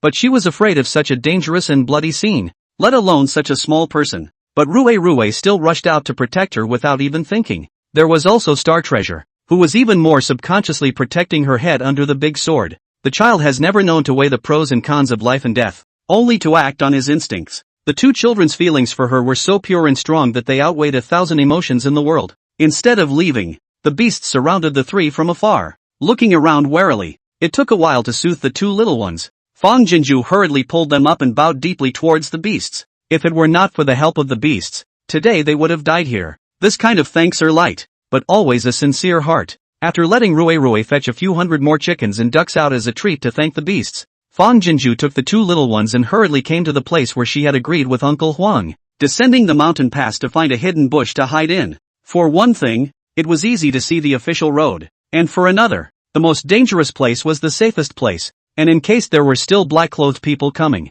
it would be hard to think that they would hide at the entrance. If Uncle Huang doesn't show up by noon at most, she'll take Rue Shushu to Xiangzhou County from 100 Mountain Ridge over the Shandong Mountains. Although the mountain path was difficult and took longer, it was protected by his beast friends, so at least his life was not in danger. Well before noon, the capital over the direction of a carriage. To be closer, Fong Jinju sees Uncle Huang's carriage, eyes a happy, hurry to take the two little down the mountain. The general's house. Sister, brother, look, Shushu, will eat by herself nah. Shura was sitting on a small bench with rice on a high stool in front of her, and was scooping it up with a wooden spoon and eating it herself. Scooping up a spoonful, the little man lifted it up and reached for the time portal. Look, Shoo, take a big bite. A mouthful of rice was fed into his mouth, and the little man looked around as if he was waiting for someone to praise him. Seeing the little person looking around in a circle to no avail, her eyes falling on herself, the corner of Chu Ye's mouth lifted. Shushu is so good. Tonight elder sister and elder brother will be praising Shushu again. As he spoke, he fed a large mouthful of rice into his mouth and chewed it hard, but it was so chewy that he didn't taste anything until he swallowed it. Uncle Junior. Shura struggled to swallow the rice in her mouth, pointing to the time gate. Kejuri, how many more days? Open ACA? Chu Ye's eyes flickered slightly as he laughed. There are still 98 days. Oh. Shura cocked her head and stopped asking questions, burying her little face in the bowl. Seeing this, Mrs. Chu turned her back and wiped the corners of her eyes. General. Yi Tingxian sprinted in from outside, holding something carefully in his hand. The first batch of henmai planted. Spiked. Chu Ye's eyes brightened slightly as he put down his bowl and got up to meet him. Yi Tingxuan's hand was spread out, and in his palm was a handful of ears of wheat, but it wasn't quite full yet. Chu Yi twisted up a grain and put it into his mouth and chewed it. Although the teeth were empty and deflated underneath, there was already a choking sensation deep into the bite. He raised his lips, his eyes slightly moist. Jinju, did you see that? Hengmai is also growing well in Baliao, and will be harvested in a few days. General, the flying stone machine has also been made into 3, and the garment factory has already made all the people's spring and fall clothes. Yi Tingxian observed Chu Ye's complexion for an instant, and carefully said, General, you go out and go on patrol to take a look. The general's residence moved quite a bit the day before yesterday, coupled with the fact that the general has not been out of the residence for a few days. There are already rumors in the city, saying that the goddess no longer protects northern Liao. Chu Ye's eyes flashed with a flash of sternness. So what? Jinju has already done enough for northern Liao. Is it possible that we still have to rely on her for the rest of our lives? Yi Tingxian quietly shut up and stopped speaking. Elderly Lady Chu walked up and whispered, take Shushu around the fields, to see Jinju's previous good intentions. She has done so much for Baliao. Is for the sake of Baliao soldiers and people, but also in order to fulfill your long-cherished wish for a peaceful world. Will not want to see you long drown in mourning. Chu Ye's stern color slightly condensed, finally nodded and looked at Yi Tingxian. You go out first, I'll be right behind you. Upon hearing this, Yi Tingxian let out a fierce sigh of relief and grinned. Good.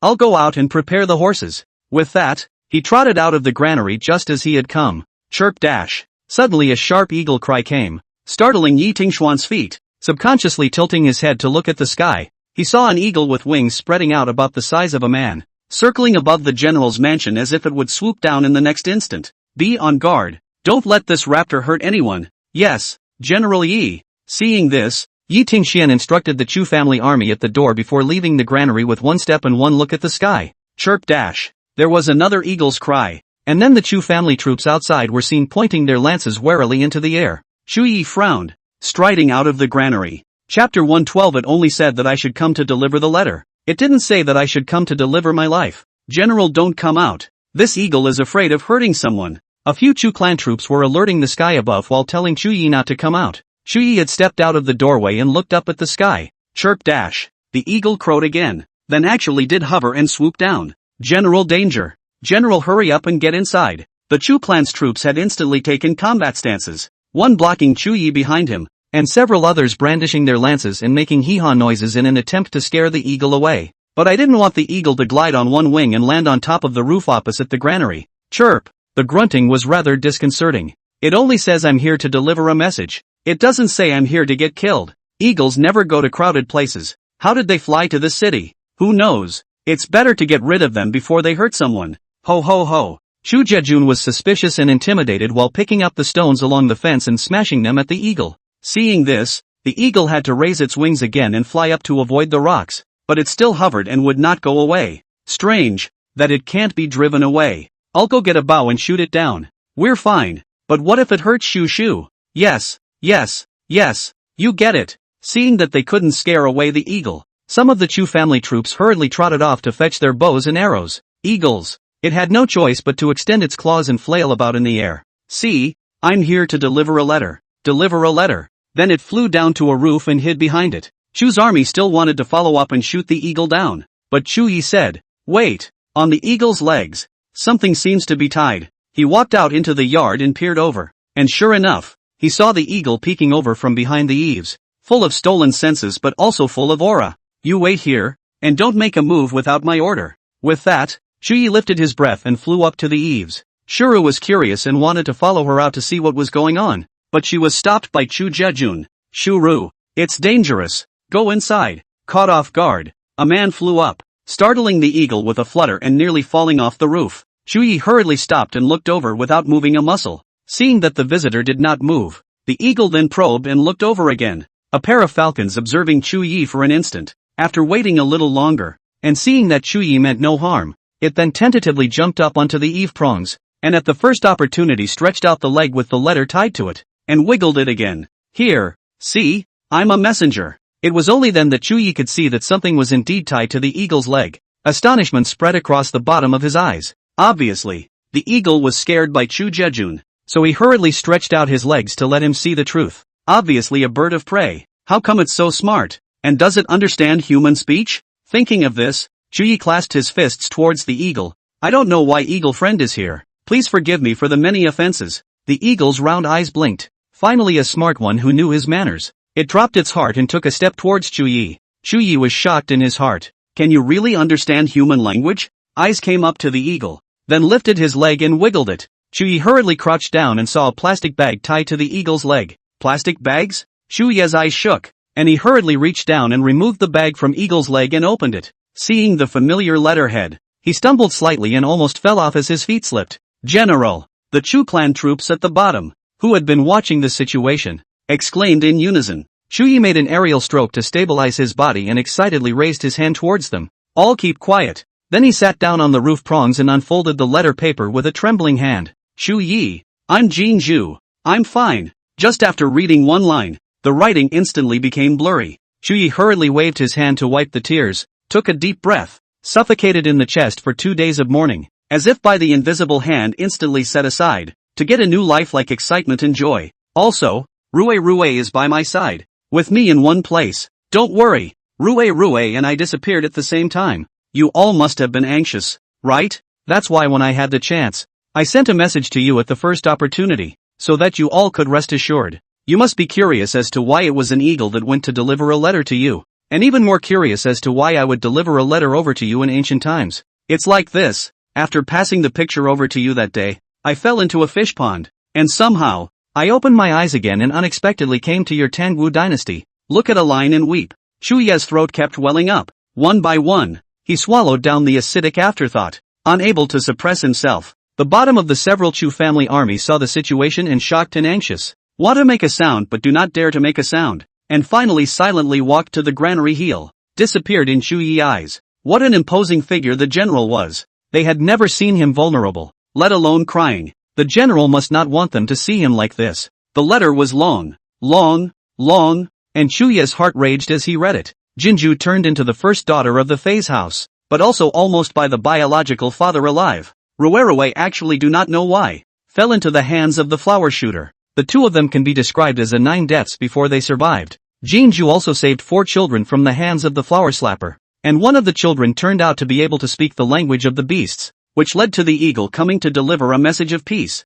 Seeing this, Chuyi's heart ached. Whether in the country of China is safe and smooth and capable, or suddenly met with a change in the difficult times, Jinju's intelligence, toughness, kindness, always the same. Otherwise, she wouldn't have gotten this opportunity to send a message to herself. But with all that has happened to her, she must be terrified. After reading the letter, the idea in Chuyi's heart followed suit. Previously, Jinju was in danger in China, and he didn't have the chance to run to protect her. But now that she had arrived in his world, how could he still let her come to him through all the hardships and dangers? He was going to pick up Jinju and pick up Rue. Chuyi got up and cupped his fists and saluted towards the eagle that was leisurely combing its feathers. Many thanks to the eagle friend for his hard work in sending the letter. Please go down with me to have a meal to thank you. Hearing that there was food, the eagle's round eyes lit up, and while the eagle's head nodded vigorously, it also fluttered its wings twice in excitement. Although the gods had thoughtfully brought it food to fill its stomach on the way, it was not enough for such a long journey.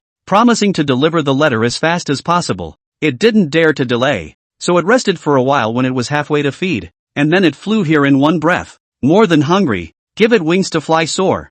Seeing this, Chuyi flew down and ordered, quickly go and kill a few chickens over for eagle friend to eat. Just now Chu Jejun eagle in the eaves of those small movements but see clearly. Understand that this eagle is unusual. Hurry down to go to work. The eagle then landed in the yard with a sense of relief. Old lady Chu, who had endured all the way in the granary, hurried forward. What happened? Shuru also clattered up to the front, first looking at the eagle pacing faithfully outside, and then tilting her little head to look at Chuyi suspiciously. Chuyi looked at Shu Shu and was about to say something, but then held back. It was easy for him to coax Shu Shu to start eating properly. If Jin Zhu and Rue didn't really appear in front of her, he didn't dare to casually disclose any more cross-currents. Seeing him wanting to say something, Mrs. Chu immediately understood and no longer pursued the question. Only after coaxing Shu Shu to follow Sister Wei to play did Chuyi speak out about this matter. Hearing that Jinju and Rue are still alive, Elder Lady Chu covered her chest with tears. Great. I knew that Jinju and Rue are the chosen one, and won't be so easy to get into trouble. She then hurriedly said, Jinju rushed to Northern Liao with only 2 children. It must be dangerous. We can't just wait here. Chuyi nodded, determination and impatience in his eyes. I'll be there to meet them. Elder Lady Chu nodded her head and said yes, but again, it is not right. You personally go to meet the natural most appropriate. But if you leave Northern Liao, I'm afraid that people will be upset. And Shu Shu, these 2 days easy to ease some. If you cannot see you again, I am afraid that again. Chuyi was silent as he talked about this. Although Shu Shu is still young, but is very sensitive and stubborn, this go to meet Jinju them, also do not know will be delayed for a few days. If Shu Shu learns that he deceived her, I am afraid that mother will be coaxed to persuade. Mother, I came to speak with Shu Shu. After weighing the situation, Chuyi still decided to tell the truth to Shu Shu. Elderly Lady Chu nodded. Although Shu Shu is small, she is also an understanding. You talk to her properly, she may not fail to understand the words and deeds of the adults to plan. I'll go and bring Shu Shu here. Waiting for Chu old lady to leave, Chuyi first called Ji Tingshan in and instructed him, and only after he obeyed the order to go to work did he hurry to the bookcase, penning a letter back to Jinju. Just after writing the letter, Shu Ta Ta ran into the granary. Little uncle, grandmother says that little uncle wants to talk, and here comes Shu Shu. Chuyi hurriedly reached out and carried Shu Shu to her side. Standing across from her, Shu Shu, little uncle received a letter from sister today. Saying this, he took out Fang Jinju's letter and unfolded it and handed it to Shu Shu's eyes. Sister has come to us. Brother is with her. They are heading towards us. Shuru's eyes suddenly lit up. Really? Then picking up the letterhead, he instantly grinned his little grin. It's sister word. Shuru recognizes sister's writing. The little man's face finally regained its usual glow. At this moment, Chuyi felt it was right to tell Shu Shu the truth. Shu Shu,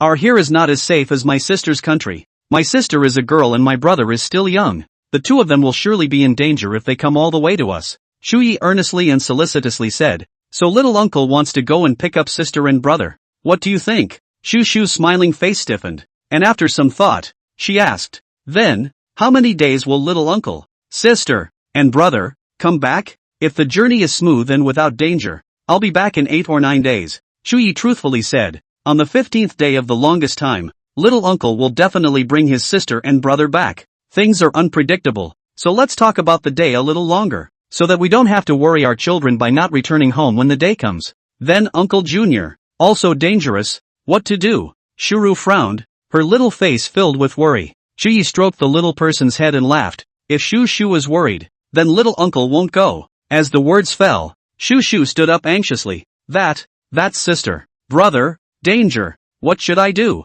Then will Shu Shu let little uncle go, or not? Chuyi collected his laughter and said seriously. Little uncle listens to Shu Shu. The little person depaced for a few steps. Then he sat back down opposite Chuyi again. His little hand covered Chuyi's hand, and with a solemn face, he said, Little uncle, go! Uncle Junior is awesome. Kill the bad guys, protect your sister, protect your brother. Then little uncle is leaving grandmother and Shu Shu at home. Little uncle is worried. Don't worry, little uncle won't worry. Brother Tingxian is here, protecting grandmother and protecting Shu Shu. Really? Shuru isn't afraid? Not afraid. Shu Shu is not afraid. Shu Shu wants her sister. She wants her brother. Chuyi's eyes were slightly relieved as he carried Shu Shu into his arms. Don't worry, little uncle will definitely bring back sister and brother. Capital. The study of an extravagant mansion. The man in the Xinqing robe stood with his back turned, his expression unknown. A bunch of waists. Can't even chase back a child. What's the use of raising you?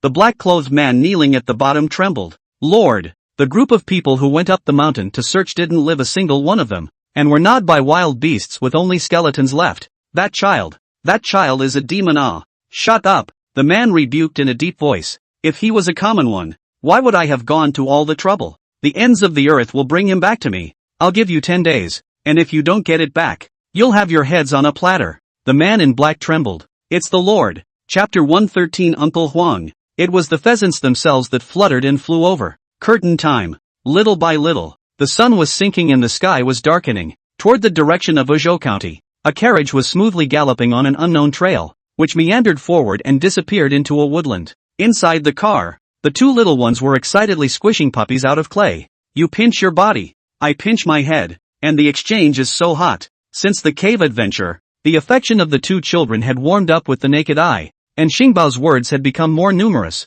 finally taking on a bit of the vivacious brightness of a 5-year-old. Seeing this, Fang Jinju was both relieved and at ease, her eyes circling back and forth between the two little ones and the scenery outside the window. The Tangwu kingdom in Chuya's mouth was nothing more than a projectile, and the geographical environment in which the country was located was not good, so there was quite little arable land. Previously she hadn't had a strong concept of this little and less, but only now did she see some substance to it. This way over, as far as the naked eye can see, there are more mountains and rivers and less flatland, and you can hardly see any villages. After encountering a vast flatland, the village was bustling with people. Even she, an outsider, could see that there were too many and not enough. Seeing this scene, Fang Jinju's mood actually sank for a few moments. This is a lot of people, less food, but also by the treacherous sycophants layer by layer exploitation. Do not have to think, can guess. Tangwu dynasty people at the bottom of the people, although born as a human being, but it must be living like a hell of ghosts in general, hard and difficult. Sighing lightly, Fang Jinju probed and looked ahead before saying, Uncle Huang, it's getting late. Why don't we just stay in the woodland in front for the night? Uncle Huang looked around, and quickly agreed. Good. After running for half a day, both the people and the horses are tired. The terrain of this mountain forest is flat. The carriage should be able to drive into it, and we can also rest assured that we can stay for the night. As he spoke, the carriage had already driven into the woodland, and after traveling a little further, Uncle Huang turned his horse down the path and drove into the mountains. Although the trees are mixed and the terrain is uneven, but Uncle Huang's ability to drive the car is excellent. Although there are some bumps, but it is also smooth and risk-free. After walking for another incense stick, Fang Jinju lifted the curtain at the back of the car to take a look, and could no longer see the path at the end of the forest at all, and only then did she ask Uncle Huang to stop. Miss Jinju, find a place to rest with the children first. I'll go fetch some horsegrass and look for a water source. Uncle Huang removed the bridle and couldn't wait to lead the horse to go, and I don't blame him for being anxious. Previously, when he ran long distances, he had always landed in the county or post, not worrying about horse materials and water sources, and this was the first time he had spent the night in the wilderness. The men had brought dry food and water, but the horses were a little harder to eat and drink. Fang Jinju followed up with a step forward. Okay, Uncle Huang, you go about your business. I'll take the two children to rest for a while and then go collect firewood. Uncle Huang twisted his head, his face pleased and bright. Good. You guys don't leave the carriage too far. Just pick up whatever you can around here. Wait for me to come back. Fang Jinju nodded her head repeatedly, and after seeing Uncle Huang lead his horse deeper into the forest, she hurriedly brought her two little ones to start collecting firewood. In fact, with Xingbao in, there is no need to worry about wild beasts attacking at night. Collecting firewood to build a fire because the night is cold and heavy, and the carriage can only barely accommodate 3 people for the night. How could she bear to let Uncle Huang, a 6-armored old man, be outside?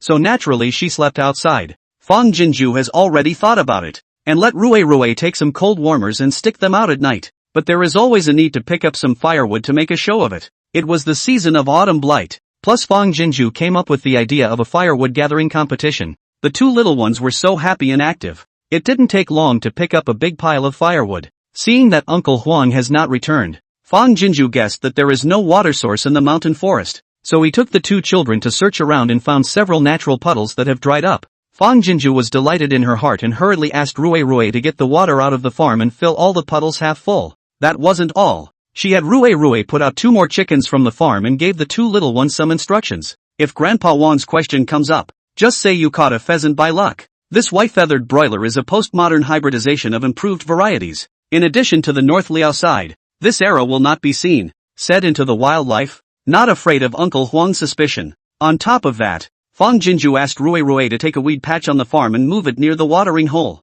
There was little fresh horsegrass to be found at this time of year, and they were counting on the horse to make the journey, so they could not afford to lose it to anyone. With an inexhaustible farm in hand, Fang Jinju didn't want to eat hard without suffering. Within the scope of being able to explain the past, it was only right to make herself and the human and animal around her as comfortable as possible. After deploying everything, Fang Jinju then folded back into the carriage carrying 2 fresh white feathered chickens. I didn't expect Uncle Huang to come back first. Full of frustration, at first glance, he didn't find the water source in horsegrass. Grandpa Wang. Rui pulled Xingbao's hand and ran towards Uncle Huang cheerfully. Look, we caught a pheasant. Uncle Huang looked over openly, immediately attracted by the white feathered chicken in Fang Jinju's hand, instantly dumbfounded. This is a pheasant? He's lived half his life and he's never seen a white pheasant. Besides, at this time of year, the wildlife are all deep and alert, so how did they catch them? Although he muttered doubts in his heart, he hurriedly went forward and took the chicken in Fang Jinju's hand.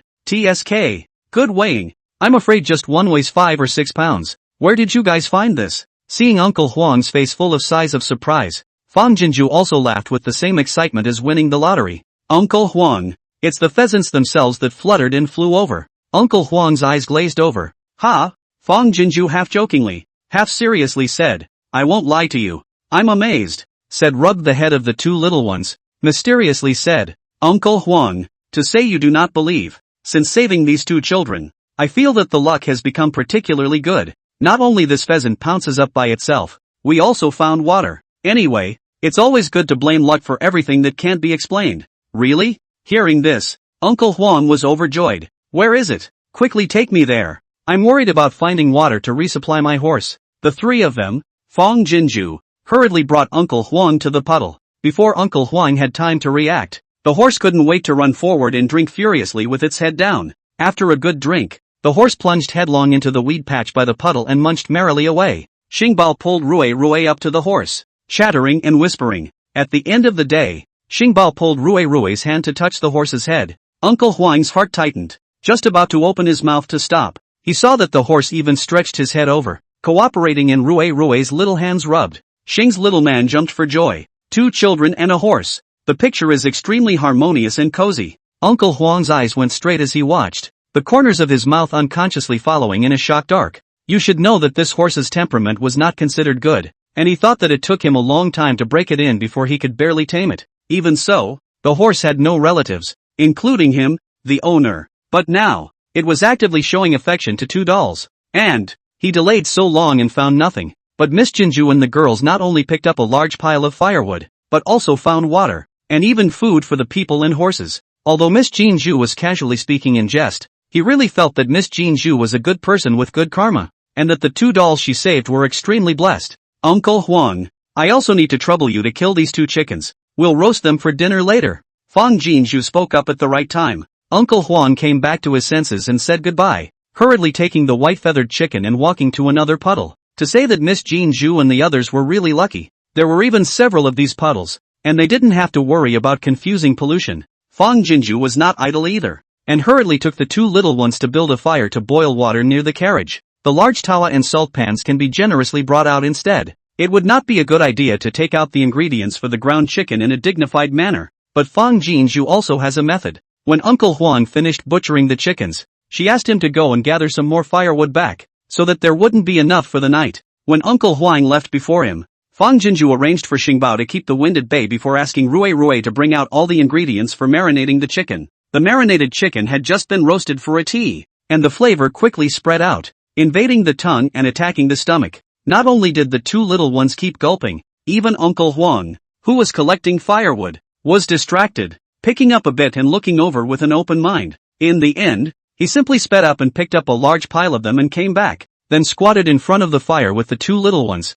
staring at the roasted chicken in Fang Jinju's hand without a moment's pause. Luckily, the white feather chicken meat was tender and roasted in half an hour. After drying them for a little while, Fang Jinju tore off the 2 chicken legs and gave them to Rui and Xingbao. I didn't realize that neither of the 2 little ones were picking up. Rui gulped and pushed the chicken leg toward Uncle Huang. Grandpa Huang, eat first, sister eat first. Star Treasure also nodded repeatedly. Yes, Grandpa killed the chicken. Sister roasted the chicken. The best should be eaten by you guys. Uncle Huang was full of appreciation and was just about to push back, but he saw Fang Jinju laughing. Good. Then Grandpa Huang will eat one chicken leg. Sister prefers chicken wings. Both chicken wings will be given to sister. And the remaining one chicken leg Rue will eat it with brother. Okay? Rue and Xing Bao said yes in unison with little grins. Uncle Huang wasn't pretending to push back. Brother bite first. Bite big bite yo. You bite first. Brother, I'm the older brother. Listen to the older brother.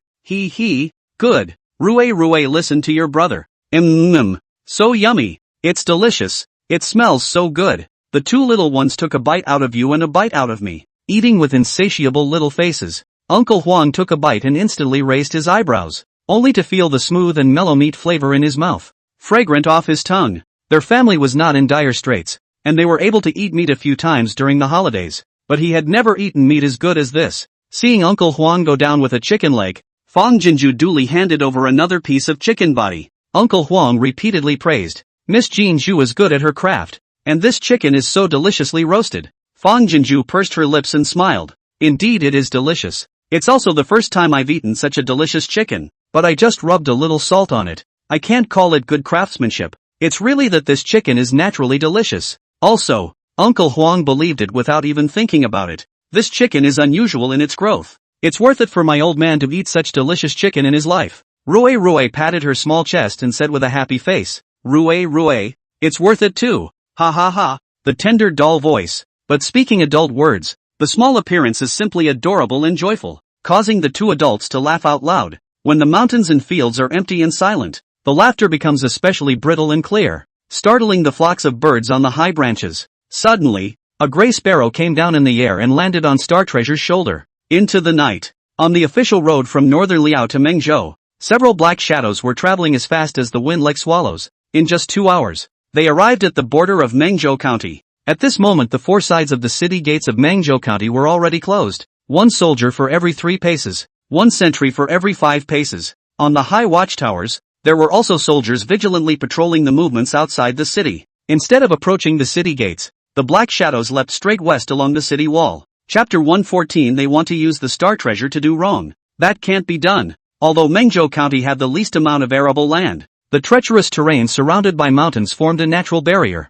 making it a place of offensive and defensive strongholds for Tangwu. Even the walls of the city are closely connected to the steep mountain walls, and then in the city at the foot of the important sections of the mountain, set up a refusal of horse guards, to prevent people over the mountain into the city. However, the main forces of Manju County were concentrated in the training camp and the 4 sides of the city gates, and the foothills were not well defended. After all, the mountains of Mengzhou County are so dangerous that the enemy can't break through from here, and there's no way for the average person to climb over the mountains and enter the city. Therefore, until dawn, no one noticed a few dark shadows going up the mountain and quietly descending into the city to a mansion on the outskirts of the city. Uncle Huang, you go in the carriage first, and I'll take the 2 children for convenience. Well, don't go far. Got it, uncle? Eat and drink enough to clean up and stop. Has been into the night darkness set. Fang Jinju and Uncle Huang greeted, and took the 2 little only went to the dark place. After walking for a good bit, Fang Jinju looked over toward the fire for a moment before leaning over and asking in a small voice,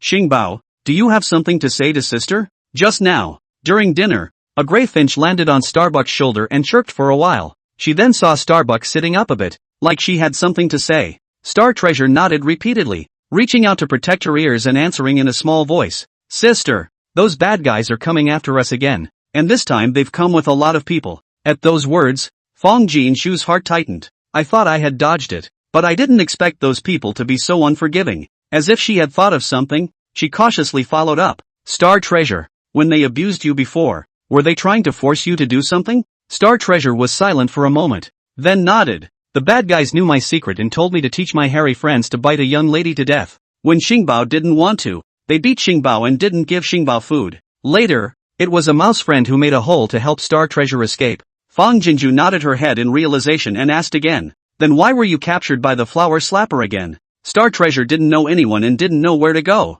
Then Star Treasure had her nose covered. Then she saw her sister. Star Treasure. That. Do you remember father and mother? Do you remember when you were locked in the little house? Father. Mother? What's that? Xingbao only remembers. Been in the little house. After Xingbao finished speaking, Fang Jinju was silent and heartbroken, holding the little man's hand a little tighter. Xingbo is 5 years old, but does not know what father and mother mean, do not even know where they come from, has not seen the sun in captivity, just saw the outside world but fell into the hands of the flower pat. Fang Jinju's nose was slightly sour, and she crouched down to hold Xingbao tightly into her arms. Rui sensed something and also reached out her short little arms and wrapped them tightly around her brother. There was silence, not a single word, but the bottom of Xingbao's eyes were instantly filled with tears, and there was attachment breaking out of his tiny heart, trembling as he stretched out his little leaves of trust to this world. Fang Jinju was almost certain that those people wouldn't let up if they couldn't catch Xingbao. They want to use the star treasure for wrongdoing.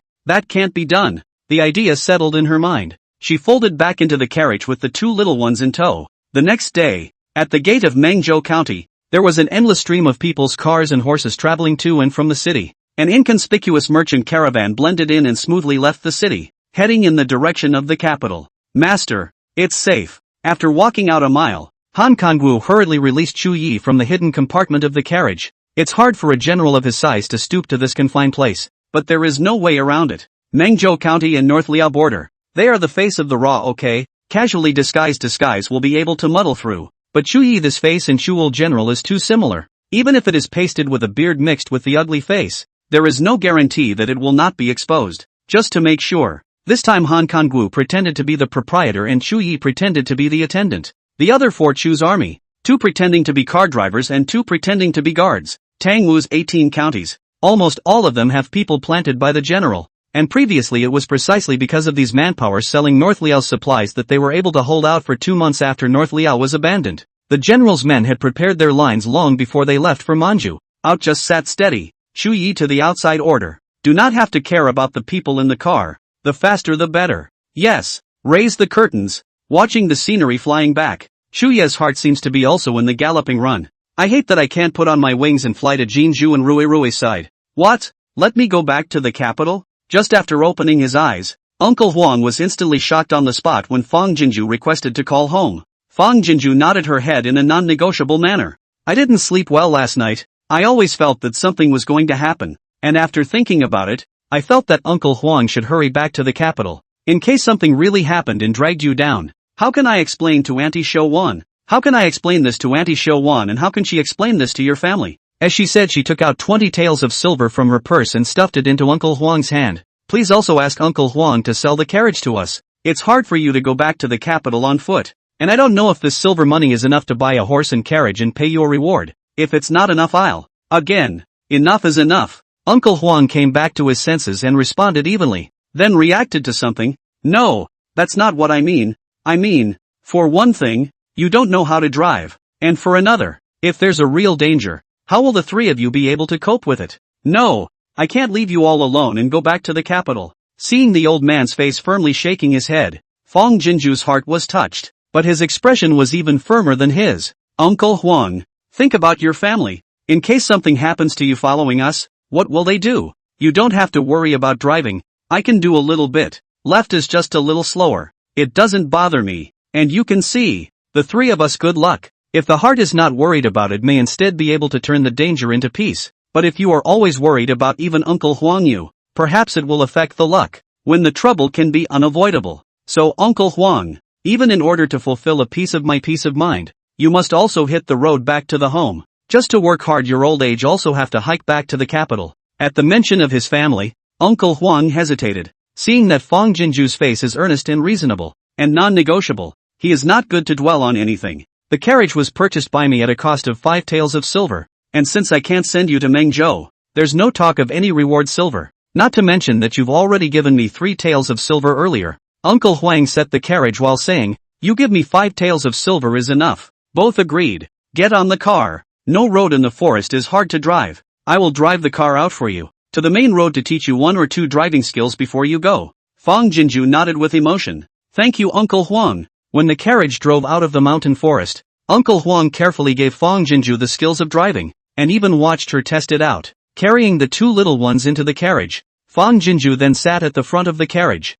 her hands squeezing the horse's reins, sweating a little nervously. Uncle Huang, it's a long way. You must take good care of your health, and if you meet a carriage on the way, remember to spend some silver to hitch a ride back to the capital. Uncle Huang, let's go then. Uncle Huang waved his hand. Let's go. Let's go. Must drive carefully. Really encounter. Blah blah blah. Have a safe trip. If you arrive in Mengzhou County, remember to write a letter over to us to report your safety. Fang Jinju nodded her head vigorously. When I'm settled, I'll immediately write you a letter. Saying that, she shook the reins and the carriage immediately slowed down. In just a few breaths, he left Uncle Huang behind. Fang Jinju probed, threw a purse toward the curb, and said in a loud voice, Uncle Huang, this is silver for you. If you don't pick it up, it will be cheaper for the bystanders. The purse contained 10 taels of silver. Hiya! When she finished speaking, she shook the reins and lightly slapped the horse's buttocks, and the carriage quickly sped up. Hey, you girl. Alas, Jean Shu girl. Then I'll take it. In the future, if you have the opportunity to come back to the capital, remember to be sure to visit Uncle Huang's house. Grandpa Wang. Bye. The two little ones were lying at the back window of the carriage, desperately waving their little hands at Uncle Huang. Sister, I can't see Grandpa Huang. It was only after a long time that Xing Bao escorted Rui to the front of the carriage and sat down. The wind whistled past her ears. Fang Jinju's hand was cupped in a cold sweat. Xing Bao quickly talked to the horse. I don't know how to drive. Tell it to run slower. Star Treasure hurriedly made a sound to communicate with the horse, and soon, the speed of the car slowly decreased. Fang Jinju's tense body slowly relaxed along with it. The reason why she dared to boast about buying Uncle Huang's carriage was that she was certain that with Xing Bao around, even if she had never driven a carriage before, she could still keep it running safely. After all, it is a person who knows how to drive. Plus the horse is extraordinarily cooperative. Not long after Fang Jinju got the hang of it,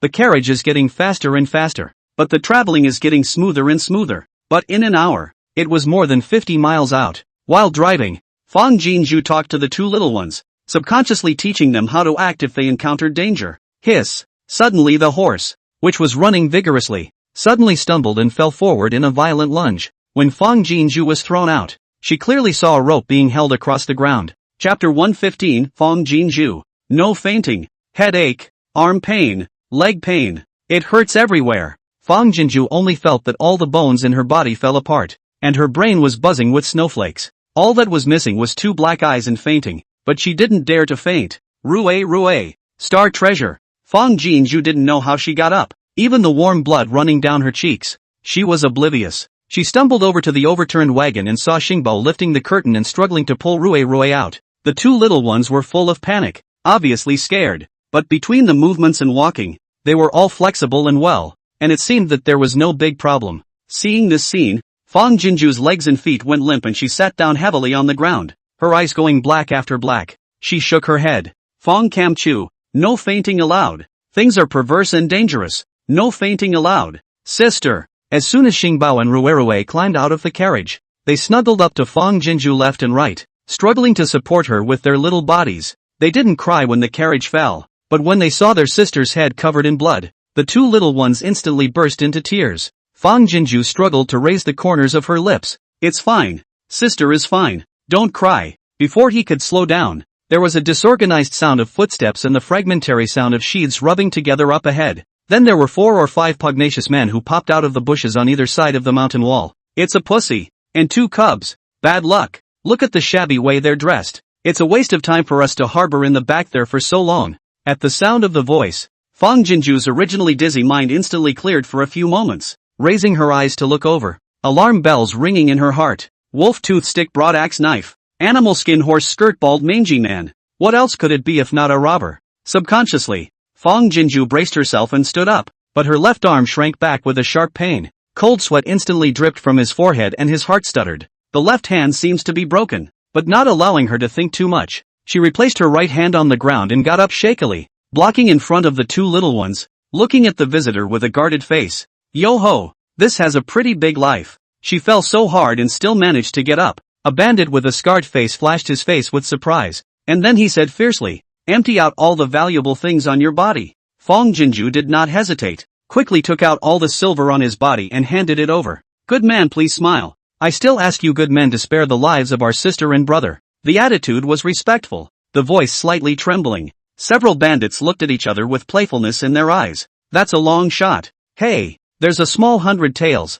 I didn't see it. This still has some family money. Oh, you're satisfied with just this much? It's not enough for me to stuff my teeth alone. Don't be anxious, third boss. It's only morning. It's a good opening. There may be big fish in the back. Third boss. This woman looks white and tender. Her posture is good. Why don't you bring her back to the fortress for the brothers to have a good time? Look at your lustful look. What? You just grabbed back a few women 2 days ago and you're tired of playing with them again? Hey, different women, different flavors. Speaking later, a few bandits began to unkindly survey Fong Jinju with lustful glints under their eyes. Just by being looked at by them like this, Fong Jinju felt like she was being wrapped around her body by a lustful mangaka, suffocating and nauseating. It is her cognitively shallow heart lucky, also thought that this group of robbers to get the money will not be able to let them off the hook. Unbeknownst to me, the most worthless thing in this chaotic world is human life. If you have value, you will play with you. If you have no value, you will kill you, whether you live or die, or if you can't live or die. It all depends on the whim of the strong. Seeing the several bandits slowly approaching, a flash of sternness flashed under Fong Jinju's eyes, and without moving, she pulled on Xingbao's hand. These evildoers are just right to be used to feed their beastly friends. Sister, here comes the bad guy from behind. Fong Jinju was just about to ask Xingbao to shake the number and call out for a beast friend, but Xingbao behind her opened her mouth first. Her voice was small, but it was enough for Fong Jinju to hear it clearly. She blushed and an idea instantly popped into her mind. When the robbers came to their heels, the idea in Fong Jinshu's mind had already taken hold fast. Please a few good men stop first. We are not ordinary people. Fong Jinju's face suddenly returned to calmness, and with a few points of sarcasm, there are also people behind us chasing us. If you bring us back to the fortress, I'm afraid that at that time, instead of having no happiness to amuse us, we will also cause a lot of trouble. With star treasure around, these bandits couldn't do anything about them,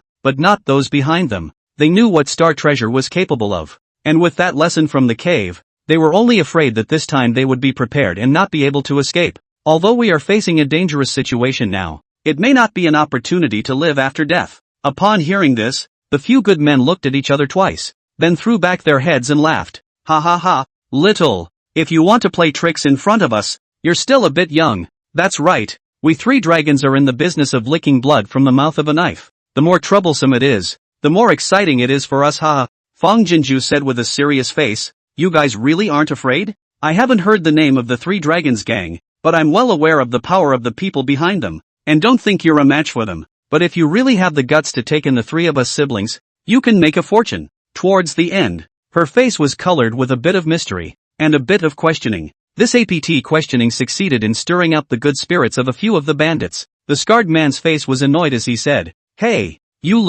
you dare to underestimate us without having heard of our 3 dragons gang's name? The bald bandit pulled him back and looked at Fong Jinju with suspicious eyes. What is this horizontal wealth you speak of? Is it true or false honestly? If you dare to play tricks, it's not your turn to come behind you. I'll finish you off with a knife right now. Seeing him fierce and vicious, the 2 little ones foolishly wanted to come to Fong Jinju's body, but Fong Jinju was pressed down dead. She smiled back without fear. You don't have to threaten me either. Being burdened with a heavenly secret, I've long been prepared to escape if I can, and take the secret into the ground if I can't. They say that the Mongolian is full of surviving righteousness, so I was just lucky enough to put my hopes on you guys, but it seems that I bet on the wrong thing. With that she stepped forward. Kill if you want to. It's all the same to us in whose hands we die. Seeing her look of posing needlessly, the bald bandit leader's eyes flickered, and for a moment, he was actually a bit confused. Suddenly, Scarab dropped to the ground and pressed his ear to the ground. An instant later, he jumped up and pointed behind Fong Jinju.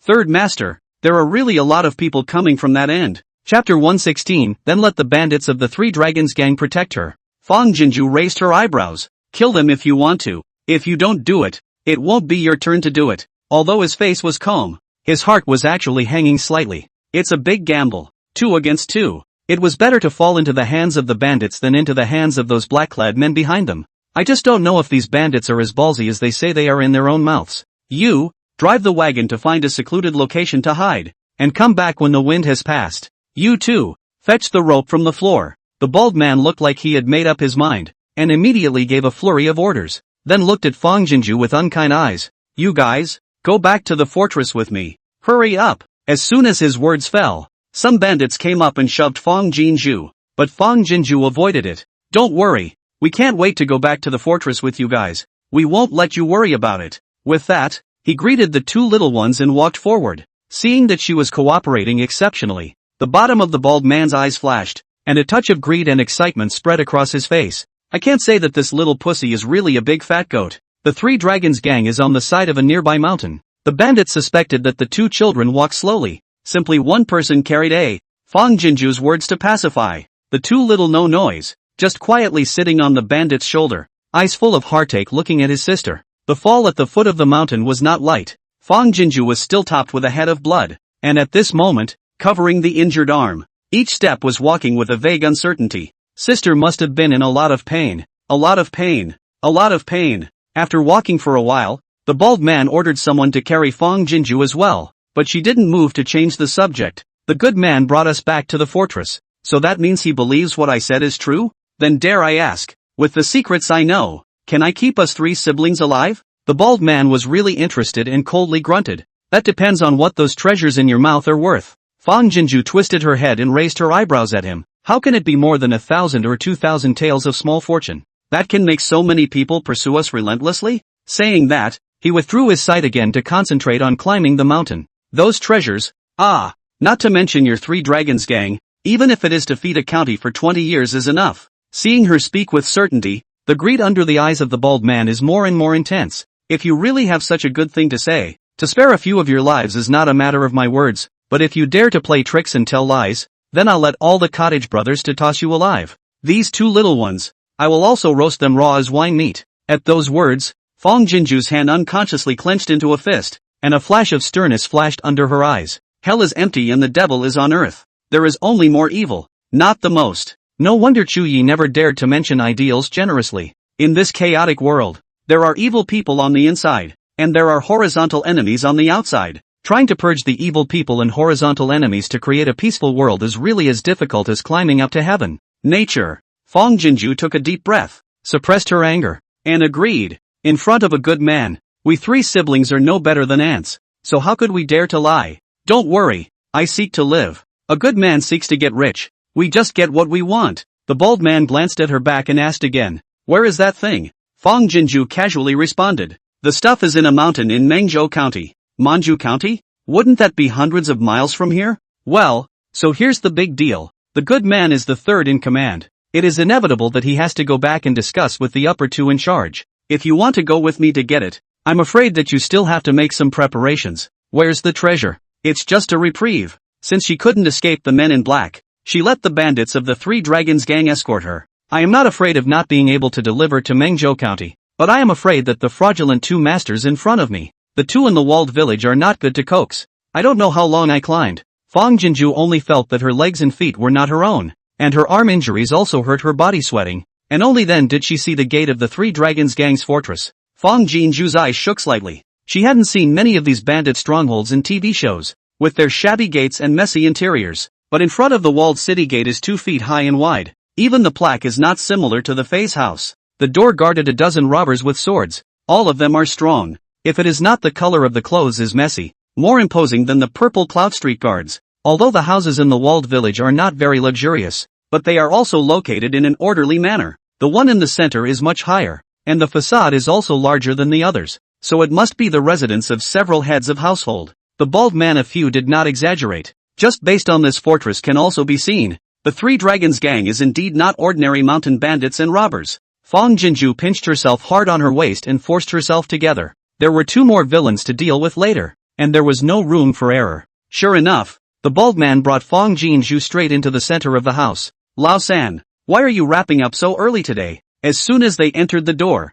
a tall man greeted them, and his eyes swam across the faces of the 3 Fang Jinju like a poisonous snake as he spoke. What's the situation here? Although Fang Jinju's eyes were drooping, she had already gotten a clear view of the man at the top of the list between sweeps of her eyes. It's a short dwarf man. Jurassic man. They say it's short and sweet, and she almost immediately decided that this midget was the big boss of the Three Dragons gang, and the worst person to fool. The bald man told the events before and after he met Fang Jinju one by one. At the end of the day, his eyes glistened and he said, if we bring those treasures back, our brothers in this fortress will no longer have to lick blood from the mouth of the sword. Big brother, second brother, what do you think? The tall and thin man gave Fang Jinju a skeptical look. You believe what such a woman says? He said, reaching out and clipping his bald head. Your brain is eaten by a dog, isn't it? The top dwarf, Ru, also slid down from his stool, and with his hands behind his back, he sized up the 3 of them around Fang Jinju, and then looked at the bald man. Oldest 3. Do you know why you can only be the third oldest?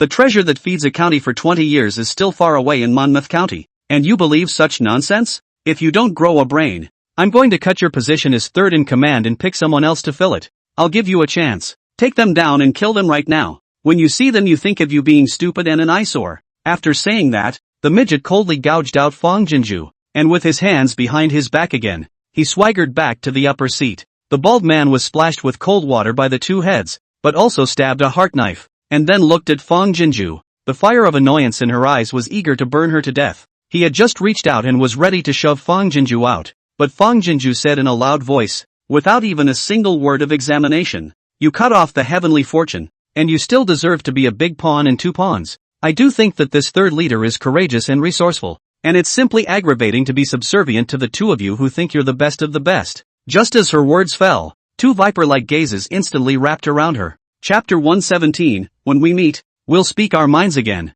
Seeing that the second head of the family raised his hand to hit her slap, she was not afraid but instead put her face to meet up. "I am the first daughter of the Xiangfu family. I can stand death but cannot be humiliated. With your third head of the family to come to the walled village, is to use the sky of wealth to buy a dignity. You're slapping down that slap. That's going to turn away this splash of riches." The second master's palm paused when it was a stone's throw away from Fong Jinju's cheek, his eyes surprised. "You, the first daughter of the ministerial palace?" Then he glanced back and forth at her. "This is the first time I've seen a noblewoman dressed so shabbily. Ha, just because you judge people by their appearances, you're worthy of calling the third boss stupid." Fong Jinju was coldly sarcastic and undaunted. "Being chaste, do I still have to wear brocade clothes and fancy dress to escape?" Saying that, without allowing the second leader to speak, she looked straight at the midget man. "This face of mine is living proof that a little probing will confirm the hypocrisy. Whether the 3 of us siblings live or die, and whether the 3 Dragons gang has the fortune of being crosswise,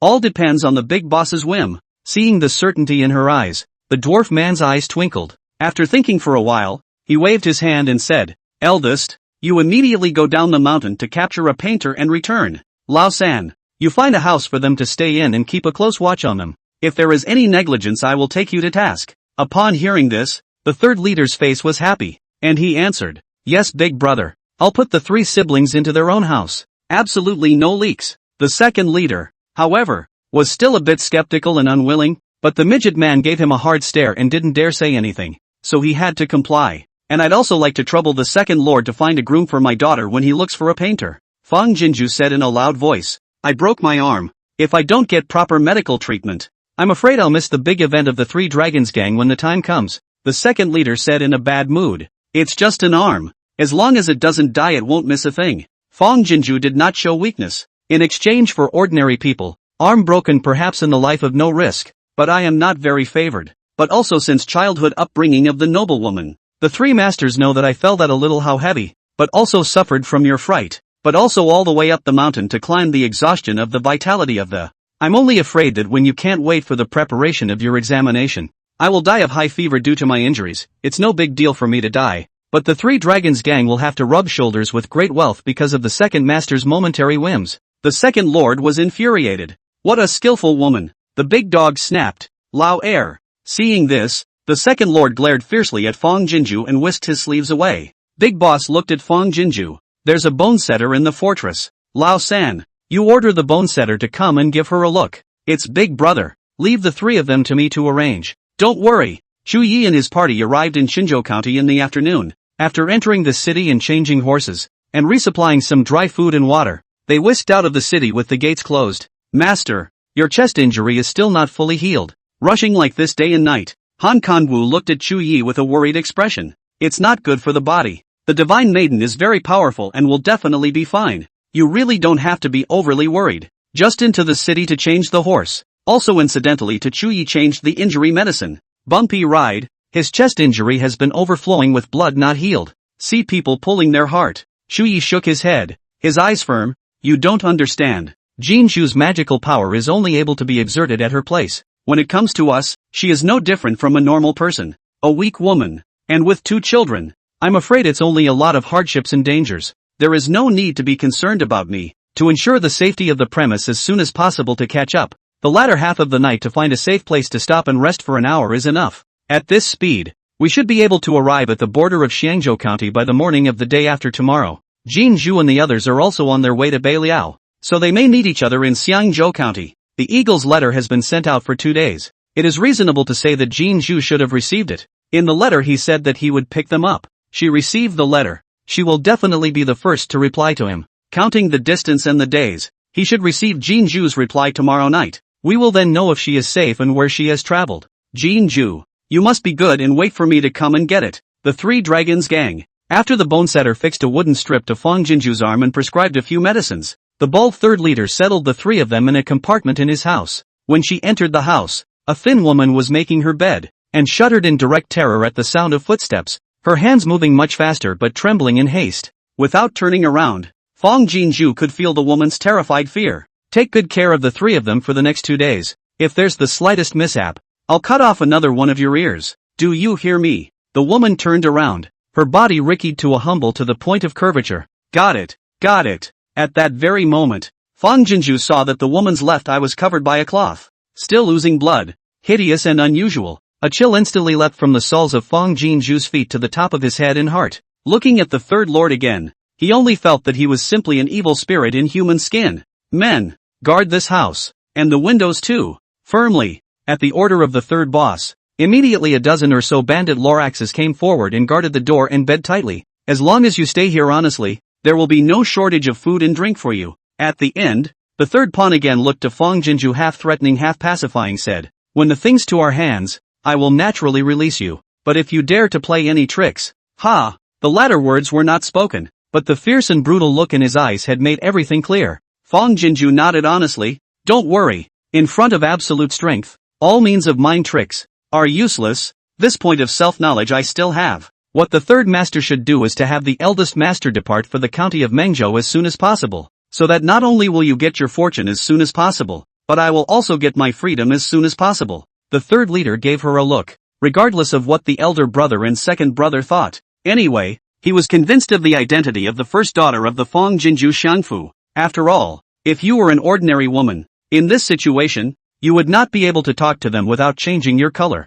If he really bets on the treasure this time, maybe he can climb to the position of the second leader, and no longer need to suffer from the second brother's despised wimpy anger. Waiting for the third in command to leave with the woman who packed the bed, Fang Jinju then sighed in relief and sat paralyzed on the edge of the bed. Sister, it hurts. The tears that Rui had been holding back for a long time finally barred down, and her little finger pointed at Fang Jinju's injured arm. Starbuck deflated as well, her eyes full of heartache. Fang Jinju reached out and touched their heads, smiling gently. It's okay, the bone setter has already looked at it, and sister doesn't hurt. She's in pain, especially now that she was relaxing. The pain in her arm felt like it had magnified tenfold in an instant, and it was hurting her in a cold sweat. When the Longjong clamped the wooden bar just now, her little arm had swollen abnormally, and she didn't know whether it was a fracture or a bone crack. But in ancient times, and behind bars, it was nice to be able to secure it with wooden bars and let it recover on its own. All I ask now is that this arm not be wasted.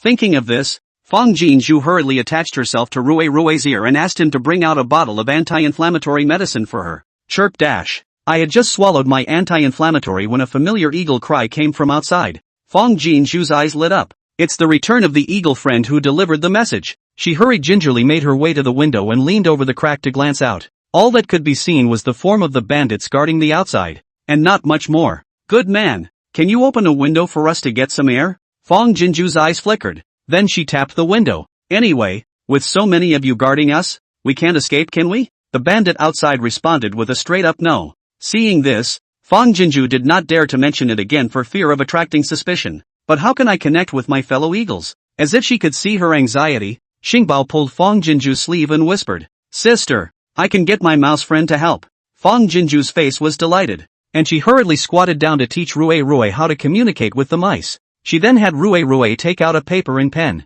though she naturally had a way of rounding out the lie when she got to Manju County. But she didn't believe a word these evil men said about letting them go when the stuff arrived. She needed Chuye's pickup save, letting Xingbao and Rui stand guard at the door. Fang Jinju told everything that had happened to her as quickly as possible and in the most concise words, and asked Chuyi to try to meet them in Mengzhou County. At the end of the day, Star Treasure hunkered down in the corner and called out in a low voice, and a mouse did indeed nip out of its hole. The little mouse had just dug into his hole with the letter in his mouth when the door of the house was squeaked open. It was the one-eyed woman who had just made up the bed, and she brought in some food. She kept her head hung down, trembling with fear. "Aunt, girl, please eat, just leave it here when you're done. In a moment slave will come back to clean up." After setting down her meal and giving her instructions, the one-eyed woman turned and left. Fong Jinju didn't make a sound, and didn't even approach the past, because the bandits outside were staring at them for an instant. One more word and you might get yourself and this woman in trouble. When the one-eyed woman left the house,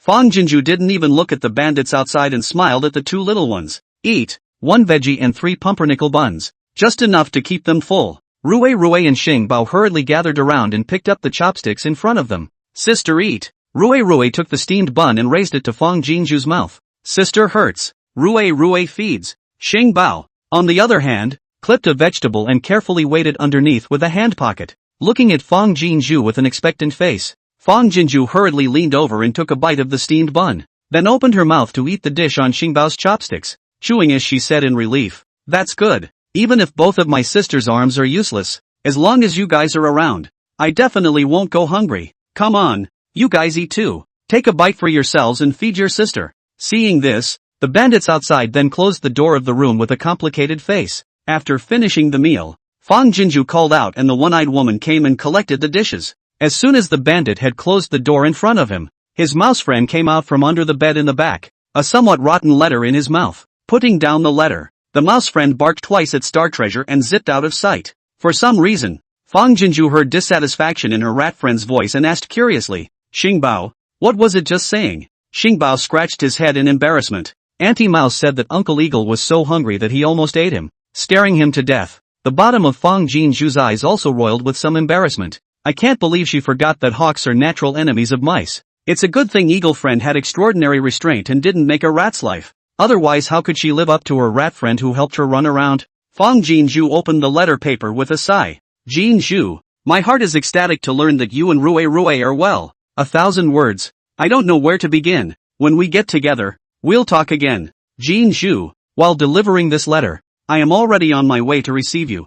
Jinju, before I arrive, please make sure you take care of yourself and the children. And when you receive the letter please make sure you write back to me, telling me where I have traveled to and if I am well. Jinju, Rue, wait for me." The familiar font made Fong Jinju feel at ease for a moment, and after reading it, she felt relieved and surprised. Chuyi actually received the letter and set out to meet them. Then, counting the distance traveled, they should have already left the boundaries of Mangzhou County at this moment. Although the letter for Chuyi to go to Mangzhou County to meet them had already been sent, Fong Jinju was not worried about the misadventures in between. Chuyi is the god of war of northern Liao. The best thing he can do is to strategize on military warfare, and he will surely make a proper layout according to the contents of her letter. After reading the letter, Fong Jinju let Rue take the letter back to the farm. When she thought that Chuyi had already come running towards them, her heart was at ease while at the same time she couldn't stop being excited, and even the pain in her arms seemed to have lessened by a few points. It was just getting dark,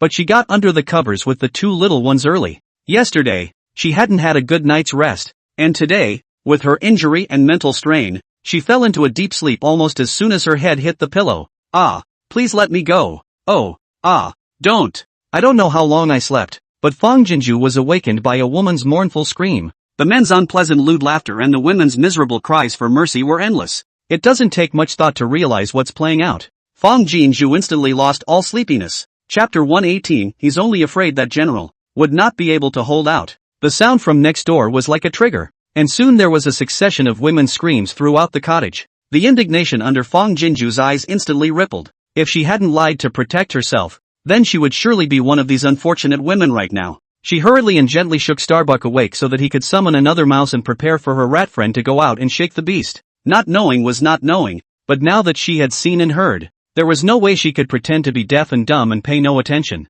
Within her power, she had to help these innocent women. This time, Fong Jinju asked Rue to take a bag of rice out directly from the farm as payment, and she promised that as long as the matter was accomplished, she could guarantee that all the rats of the Three Dragons gang would eat and drink for the rest of their lives. He also asked his mouse friend to greet all the beasts that were helping him, and as long as they had the chance to go out of the Three Dragon Walled City, he would treat them to a big feast. Though these beast friends weren't looking for anything in return, they were simply listening to Star Treasure and doing him a favor. But it doesn't matter if it's a man or a beast. As long as they helped them, it was a favor and not to be taken for granted. Payback is immediate in all cases where you can afford it. A few mice saw the white rice and their mouse eyes went wide. Z barked a few times towards the three of them. Fong Jinju, and then Zip laughed. This time, there was no need for Xing Bao to explain. Fong Jinju could see it. The rats of the Three Dragons gang should be overjoyed. I had expected to wait at least a candle mark to see results, but I didn't want to, and before long I heard a kicking and clanging from next door. The sound of a man cursing and chasing away rats, and a woman's panicked screams. What's with all the rats? Come on, all rise up and fight the rats. Immediately afterward, there was a burst of military chaos from outside, as if the villains of the Three Dragons gang had all poured out. While Fong Jinju sighed in relief, she pretended to be awakened and shouted outward. Good man, what's happening outside? Someone outside immediately responded impatiently. Sleep well on your sleep, it's no big deal. Despite the words, the commotion outside intensified, and there were even screams from the men. Fong Jinju guessed that it should have been bitten by a rat. She curled her lip. I was going to let these little things rock the beast, but to my surprise, they took care of this on their own. Fong Jinju couldn't help but in her heart give these little things that were usually shouted at by everyone crazy kudos. For once, they've done something heavenly. With all this commotion, these evil men should be in no mood to trouble those innocent women tonight. Only then did Fong Jinju sleep peacefully with her arms around the two little ones. There was enough commotion outside to last all night, but the greater the commotion, the more at ease Fong Jinju was, and instead she had a good night's sleep.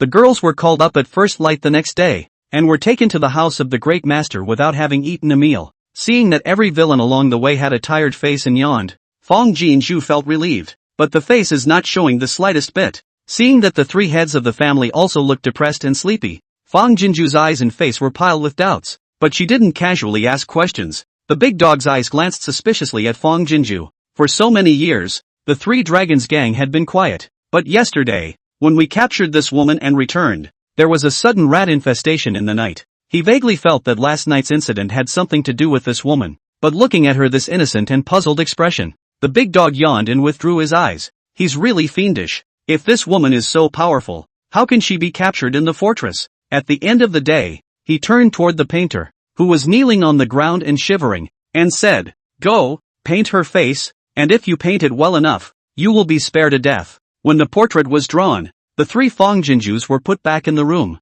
Just take the portrait and ask around the capital Xian Street, and her identity will be confirmed. A round trip, a day and a night is enough. Fong Jinju guessed that the day after tomorrow at the latest, the Three Dragons gang would be taking her to attach to Meng to get her fortune. In the meantime, she's going to do something big. After days and nights of traveling, Chu Yi and his party had already walked out of Qinzhou County 30 miles away. At the moment the carriage was much faster than it had been earlier. General, since Miss Jean Zhu is still able to send a letter out, it means she's still safe. Han Kangwu himself are worried like burning. Persuasion words also appear to be little persuasive. You do not be anxious. According to our speed, the day after tomorrow we'll be able to Xiangzhou County, when the time comes. Faster. Chu Yi interrupted Han Kangwu. His hand, resting in his lap, clutched a letter tightly, the bottom of his eyes having long since turned crimson. Jean Zhu and the girls have fallen into the hands of robbers and brigands. Not only that, but the kid she saved is unusual and there's a group of men in black chasing them.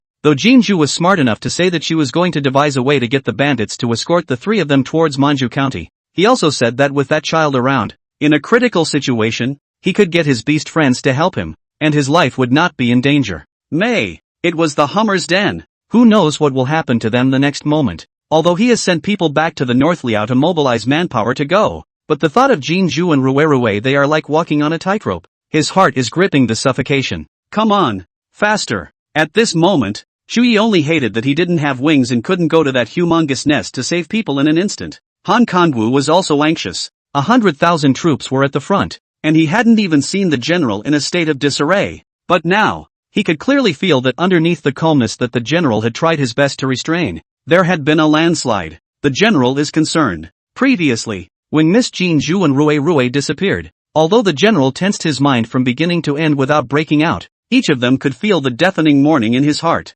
Now that Miss Jinju and Rue are behind bars, if something happens again, he is afraid that the general would not be able to hold out. General, I know you're anxious. Han Kangwu stabilized his mind and persuaded from the side. But my subordinate thinks that Miss Jinju's move is wonderful. The fact that Miss Jean Zhu was able to send a message out is enough to show that she has gained the trust of the Three Dragons gang. Indeed, Only if she hides under the cover of the Three Dragons gang will she be able to avoid the black-clothed men who are pursuing them. The first order of business is for us to think about how we should follow without moving if we meet head-on with the Three Dragons gang and protect Miss Jinju's safety until Mangzhou County. After all, there are only 3 of us. Even if you, General, can defeat 100 of them, we can't act rashly to go hard. We have to absolutely guarantee the safety of Miss Jinju and the others. At those words, Shuyi pulled back some of his thoughts. He knew that bringing Han Kangwu out this time was the right choice. Although Yi Tingxian and the 3 of them were powerful, they each had their own impetuous impulses. But Han Kangwu is different. He is as old as his father.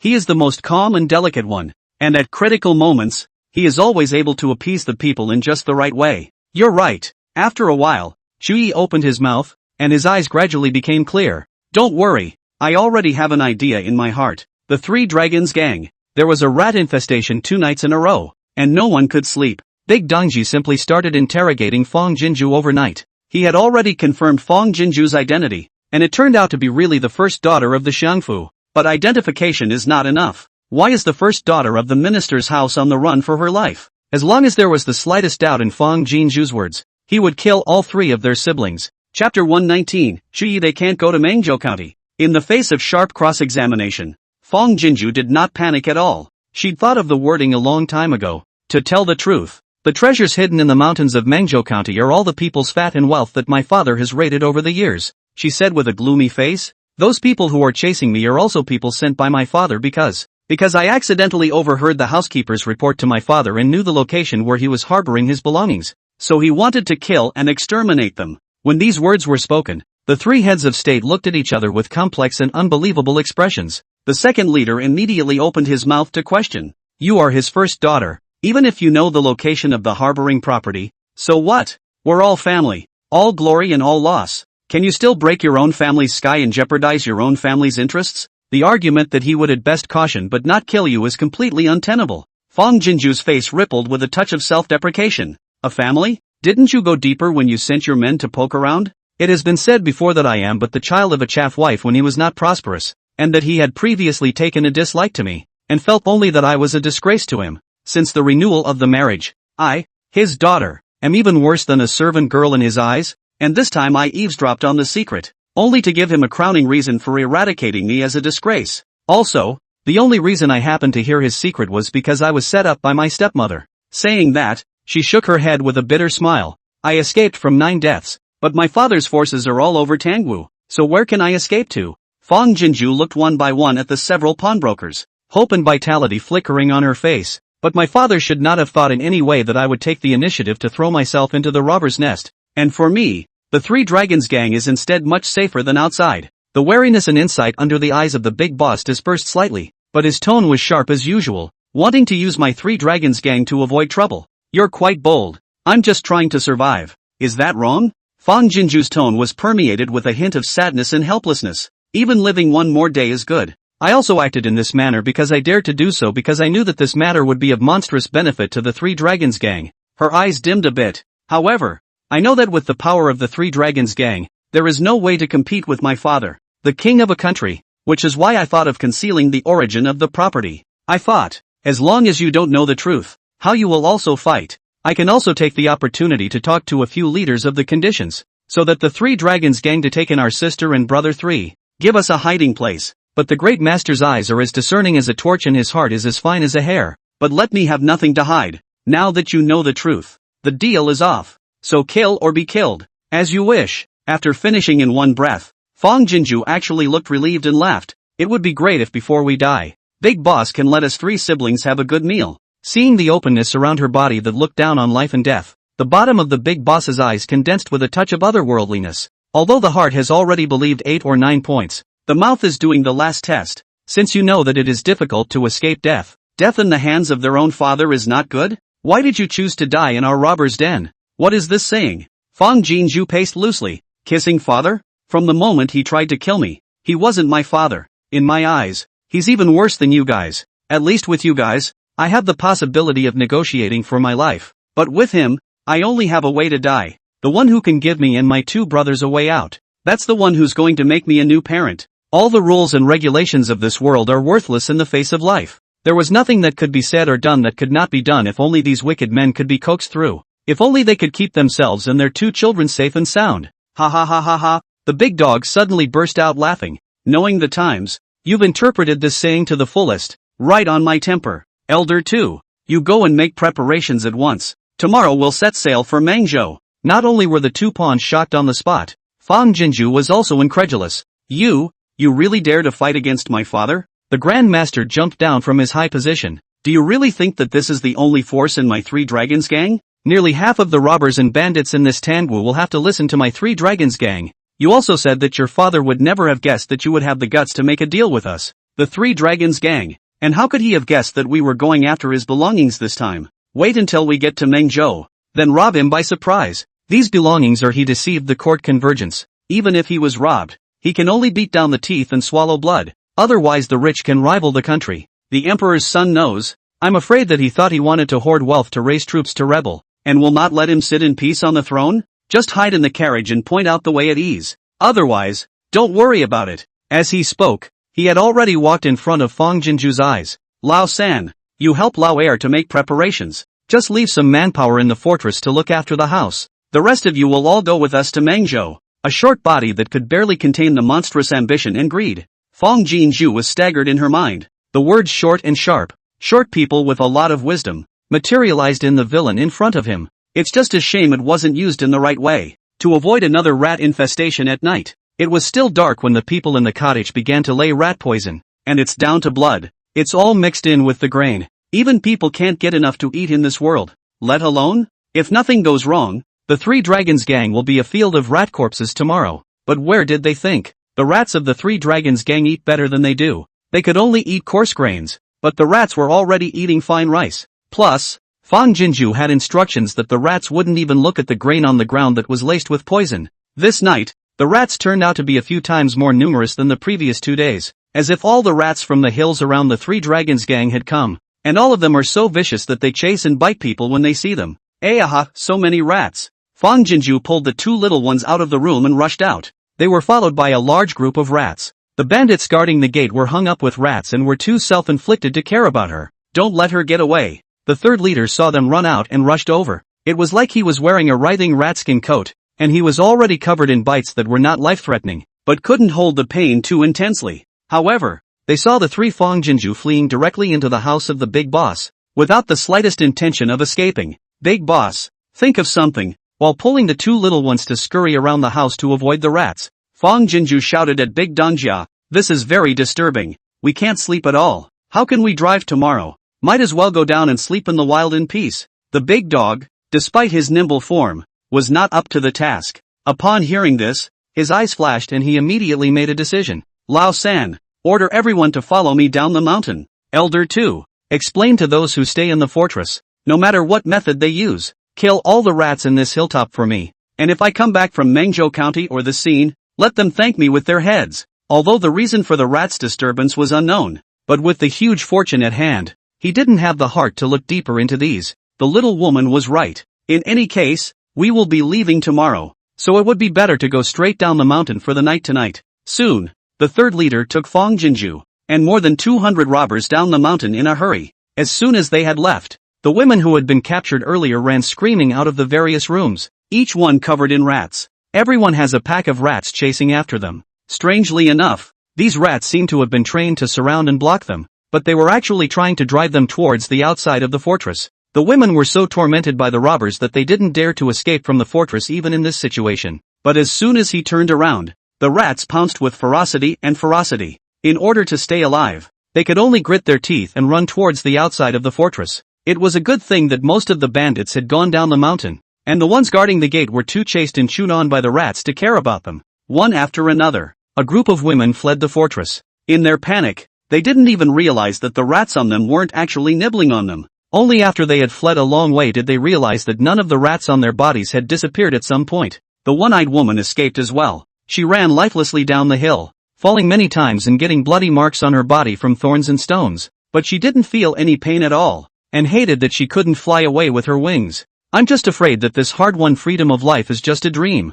All the way down the mountain, the one-eyed woman's mind was filled with the compassion and redemption in Fang Jinju's eyes as she looked at her. She didn't think the woman had anything to do with the rat race these last few nights. It must also be the woman's kindness that they escaped this evil cave. For the rest of her life, as long as she lived one day, she would feel for that woman for one day. The villains had long ago prepared their wagons and horses at the bottom of the mountain and disguised themselves as a team of darts. 20 wagons. All but 2 of the seated ones were hauling vans filled with empty crates. The big boss and the second boss rode in the same car, and Fong Jinju took the 2 little ones in the same car. Although the carriage was a bit cramped, Fong Jinju had a good night's sleep. With so many bandits escorting us outside, what's there to fear? The convoy began to move slowly at first light the next day. Fong Jinju only opened her eyes and instructed the 2 little ones a few words. Sleep when you can, and if you can't, get up and sit down. Then it was watery and closed her eyes again. Actually, she couldn't sleep, but the arm hurts like hell. Even though he had taken painkillers,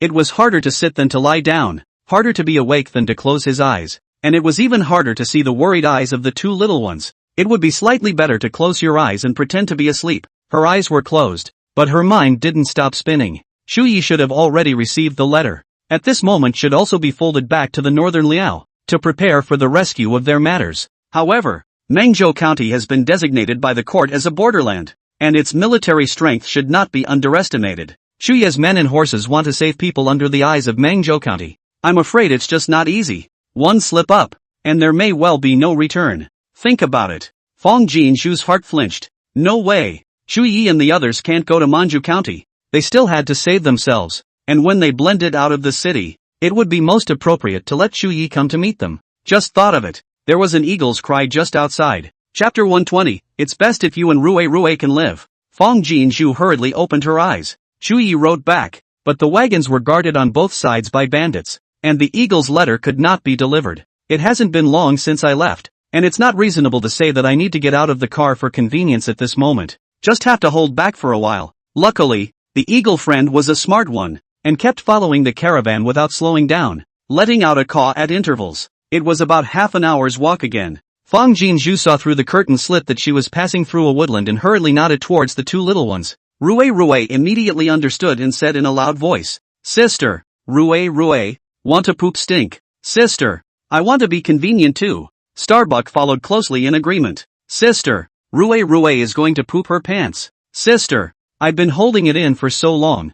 I can't hold it in. Fong Jinju winked at the 2 little ones to show her praise. Then she lifted the curtain and said to the people outside, Good man, please pass on a message to Big Boss. The children are in an internal emergency. The bandit outside gave her a look before trotting up to pass on the message. This woman is a goddess of fortune these days. The Big Boss also commanded that as long as we don't let them run away, everything else is fine. Before long, the convoy slowed to a stop. The 3rd leader personally came out and followed the 3 of Fong Jinju into the forest with 6 brawny men. 6 big men surrounded the 2 little ones in a human circle. Fong Jinju said she wanted to be convenient too. The 3rd leader followed her towards the front and told her to crouch behind a bush for a quick fix. He was right behind the bushes, 5 or 6 paces away. It was the anti-escape distance where he could rush up and grip the back of her collar as soon as Fong Jinju lifted her foot. Quack quack quack dash. Suddenly, a crow cried from the forest. Immediately after that, a large flock of crows flew out from the depths of the forest, charging headlong towards the big men in a chaotic manner.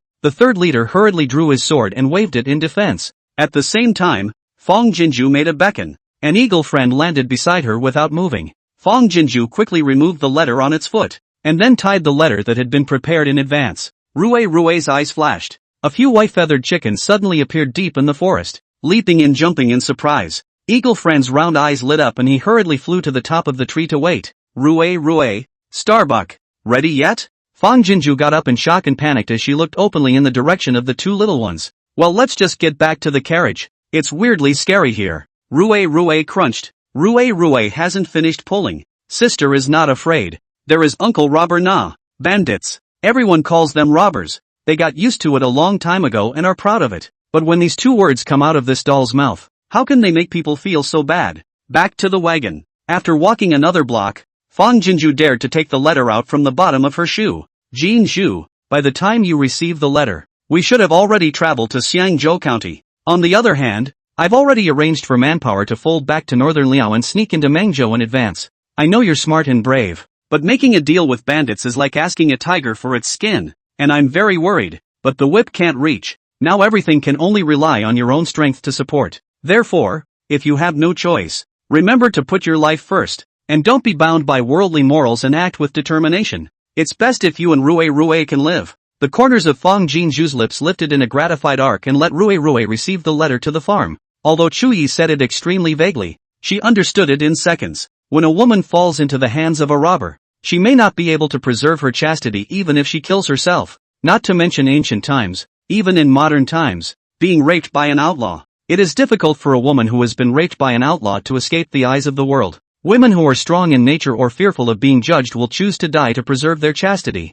Although Chuyi did not mention a word of chastity, but the letter expressed the meaning. Shocked her heart. Actually, even if she was alone and isolated, she would fight to stay alive. But Fang Jinzhu was glad. She was glad that in this chaotic world, she still had a friend like Chuyi who was willing to pay with his life. Was thinking with relief. The carriage traveled suddenly slowed down. Fang Jinzhu returned to her senses. Just as he was about to lift the curtains, he heard the big man outside chortle in a low voice. Be honest, there's a group of black-clothed men coming from the front. She giggled inwardly and hurriedly withdrew her hand. Needless to ask, it must be the black-clothed men who were chasing them. Brother, please stop. The voice of the man in black came from outside. Fang Jinzhu wrapped her arms around the two little ones and listened with bated breath. Big boss, who are you? Why do we have to stop when you say so? Can you afford to pay for the delay? Ignore it. Keep going. Fang Jinzhu's eyesight. A robber is a robber. When you open your mouth and raise your eyes, you have a cross breath that doesn't want to die.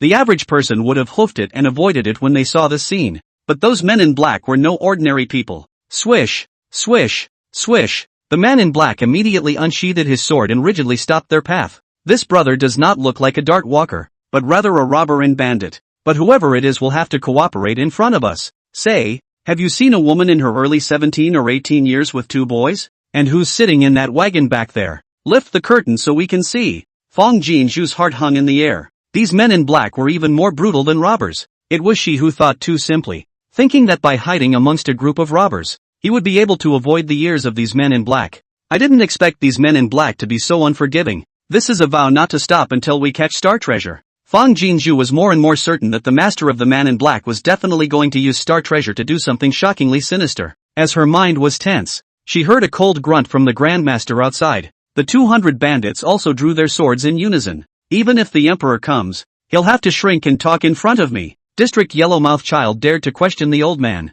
Not to say that the old man has never seen the person in your mouth. Even if I have seen, the old man will not be blackmailed by you to ask questions? If you want to find death, I can give you a ride. The bandits were then heard rushing out. Wait! The man in black raised his hand and said, his voice easing down. It seems that brother did not see the person I was talking about, and it is also our haste that offended us. It is really that the woman and the child have spoiled our Lord's great event, and the Lord has forced us too hard, and we have pursued all the way without success, and this is why we have taken the liberty of stopping the road to inquire. Although brother's men are many, but we are also 100 miles of experts. Once the battle, it is bound to be the two sides to lose. It's us who have offended much. Please don't forget the little man's fault. Let's leave it here. It's the best policy to make peace between the two sides. Saying that, without waiting for the big boss to react, he drove his horse away in the opposite direction. The black-robed man in the lead passed by Fang Jinzhu's carriage, paused for a moment, his eyes flickered with suspicion and weighing,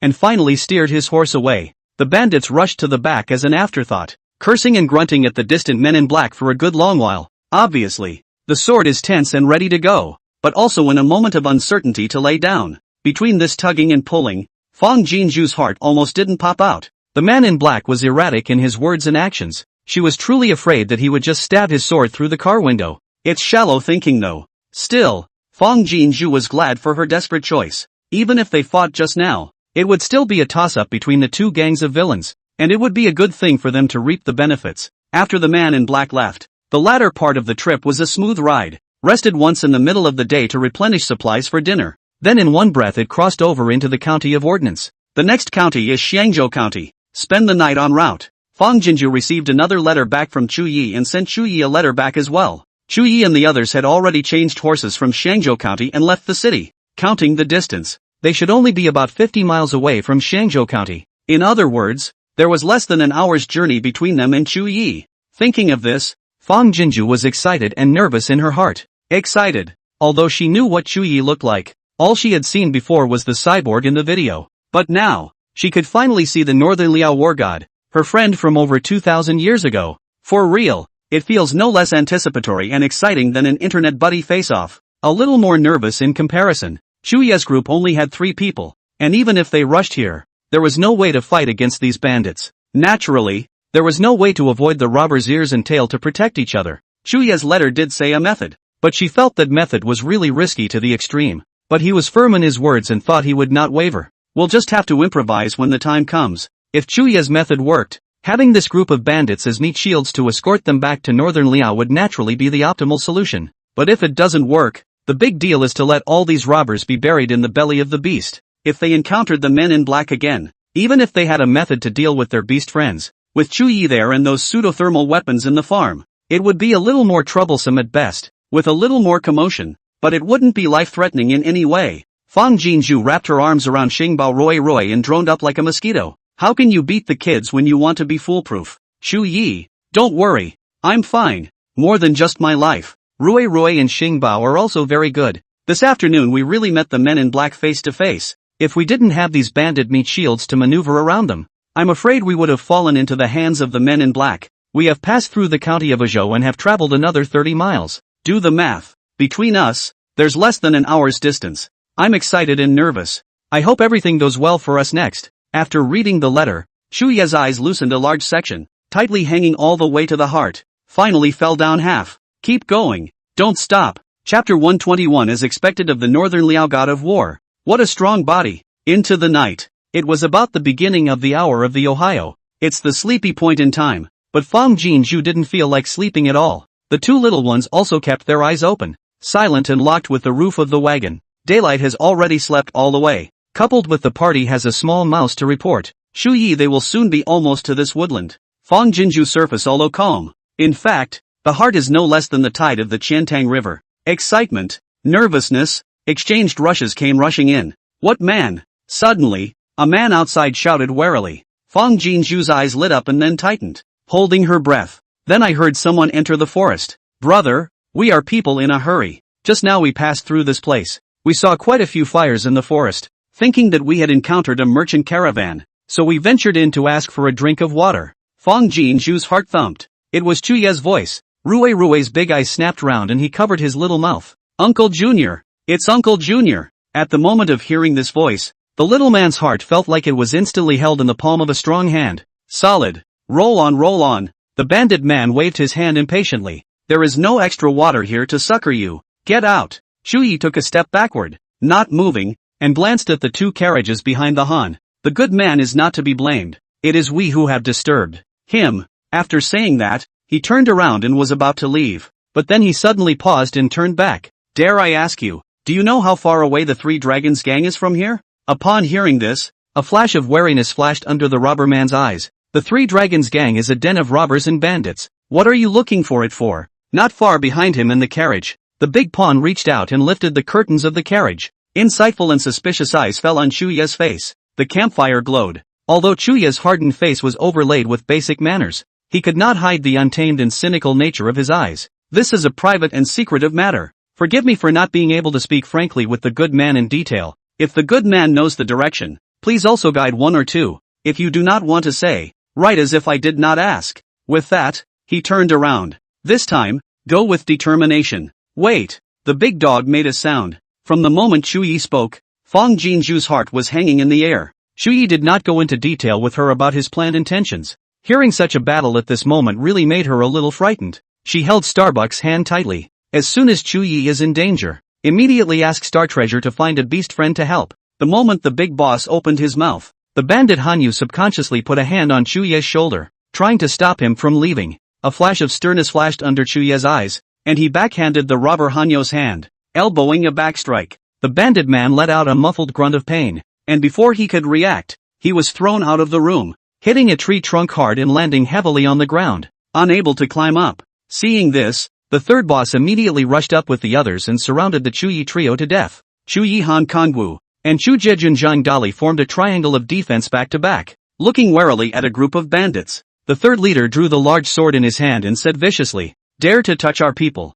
I think you don't want to live." Chuye frowned. People who practice martial arts are most wary of people attacking them from behind. Just now it was just my subconscious act of self-preservation. There was no malice. Without saying a word, The third leader raised his sword and slashed at him head-on. Cut the crap. Take your life. Fong Jinju's heart instantly rose to her throat. Not caring about much, she sat up and lifted a corner of the curtain. Chu Yi must have had a plan in mind. She had to be steady, not make any rash moves to disrupt his plans. Fortunately, at this moment, the attention of the people of the Three Dragons gang was on Chu Yi's three people and did not see Fong Jinju's small action of lifting the curtain to peek. She saw it clearly. In just 3 moves, Chu Yi had dislodged the Third Lord's greatsword and set it on his neck. Fong Jinju's eyes splashed with astonishment. Worthy of being the Northern Liao god of war? What a strong body. It was simply easy to crush. The 2 men he accompanied were also quite good at kung fu, and with a few punches and kicks, they sent a few of the robber men flying. Stop it all. Seeing that the third boss had instantly become a hostage under Chu Yi's knife, a flash of surprise flashed across the bottom of the big boss's gloomy eyes, and he hurriedly spoke out to stop, then lifted the curtain and jumped from the carriage. Chu Yi looked over with his eyes like a torch and saw that the other party was a dwarf and did not show anything unusual. I believe you are the proprietor-owner of this caravan. He was not humble, nor fearful, nor annoyed. Then you should have seen that it was your men who moved first. We just wanted to ask for directions. We don't want to cause any trouble. But if trouble comes to our doorsteps, we are not afraid. Han Kangwu said at the right time. Right. Anyway, we're wanted fugitives on the run. 3 rotten lives. We can live one day and earn one day. We don't take the initiative to cause trouble, but we are by no means afraid of it either. Hearing the 3 words wanted criminals, the bottom of the eyes of the big boss flashed a flash of complexity, and saw their extraordinary hands, coloring a few points of another eye. He sprinted forward. Wherever their eyes went, the bandits had the good sense to take several steps back.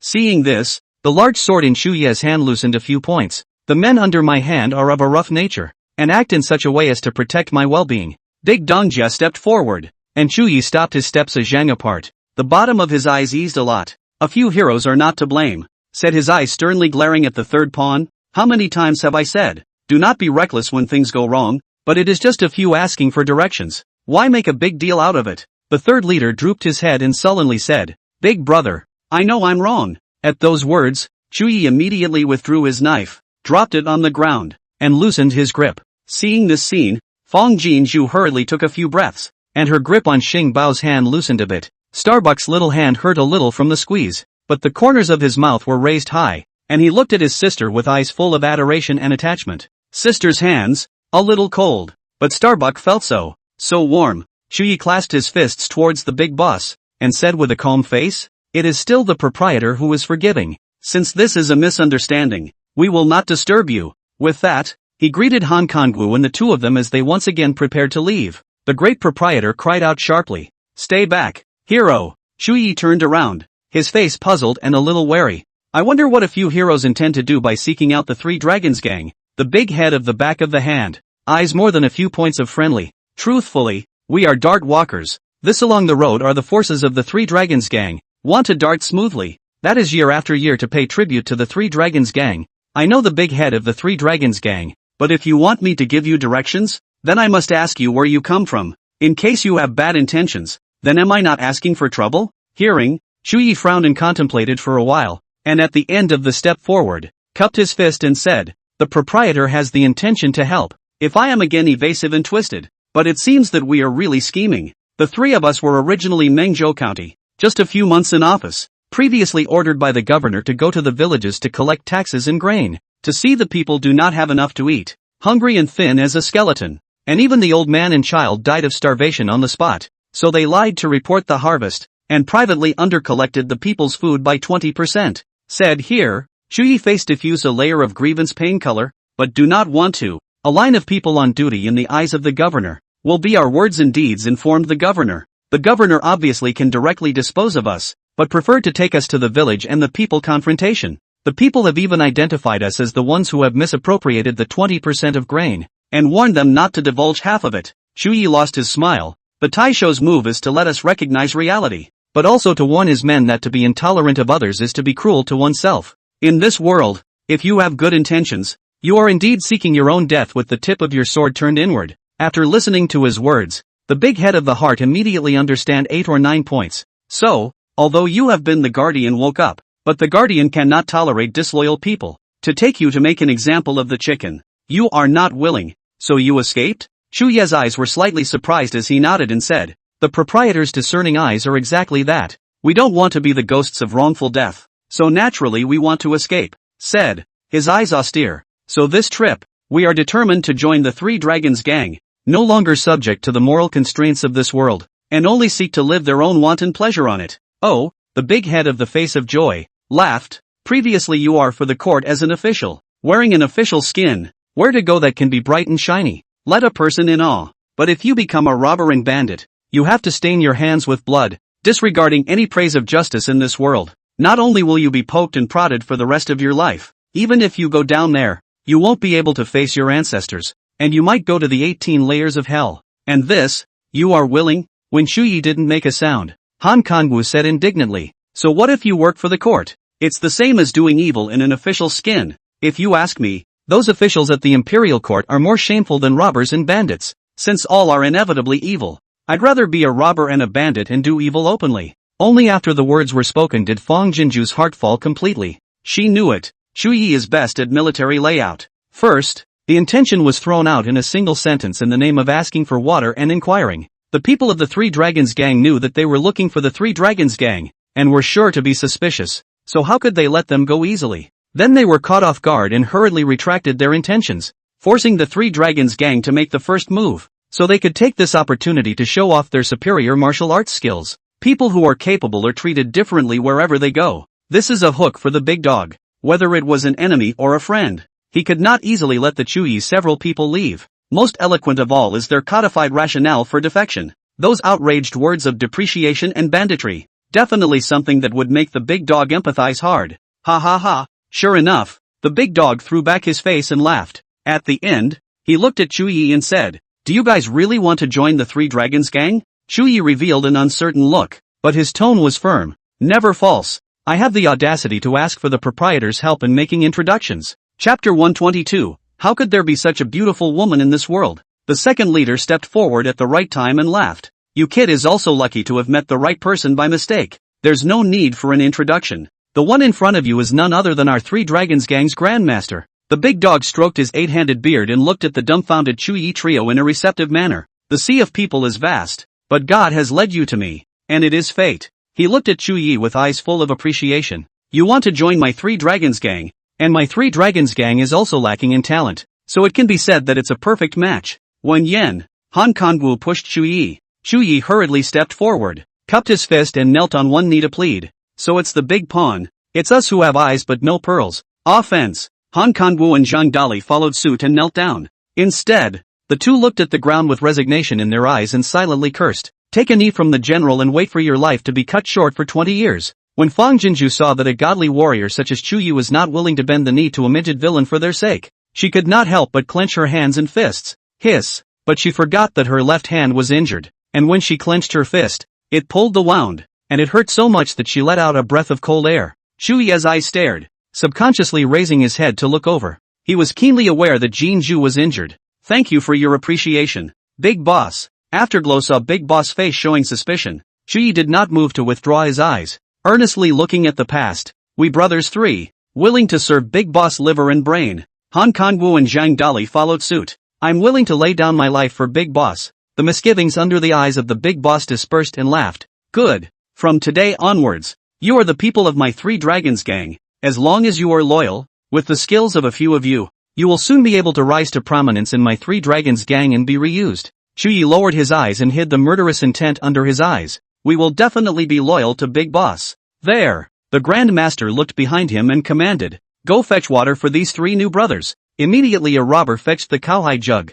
Chuyi has not yet moved. Han Kangwu, too grateful, grabbed the first step to take over. Dislike mouth on the crunch a wild drink. How can the general's godly body be tainted by the filth of bandits? Let them cover up this filth first, before they can begrudgingly give the general a drink. At the end, Chuyi tilted his head and emptied the water from the kettle into his mouth. His lips did not touch the mouth of the pot, but he did not show any sign of dislike. On the contrary, it shows off its dashing and recklessness. Anyone who looked at him would think he was a hero walking the rivers and lakes, and would never believe that he was some kind of robber and bandit. The group of robbers were all incredulous between looking lost in thought. Such a person was even forced to become a robber and bandit. This world has truly rotted to the bone. Han Kangwu and Zhang Dali. It has to be the general. If they are allowed to be like this, they will be suspected of dislike and insincerity. Seeing the undisguised admiration in the bottom of the big boss's eyes, between the second boss and third boss's glances, their faces were colored with complexity and a sense of crisis. Since we're all brothers in our own family,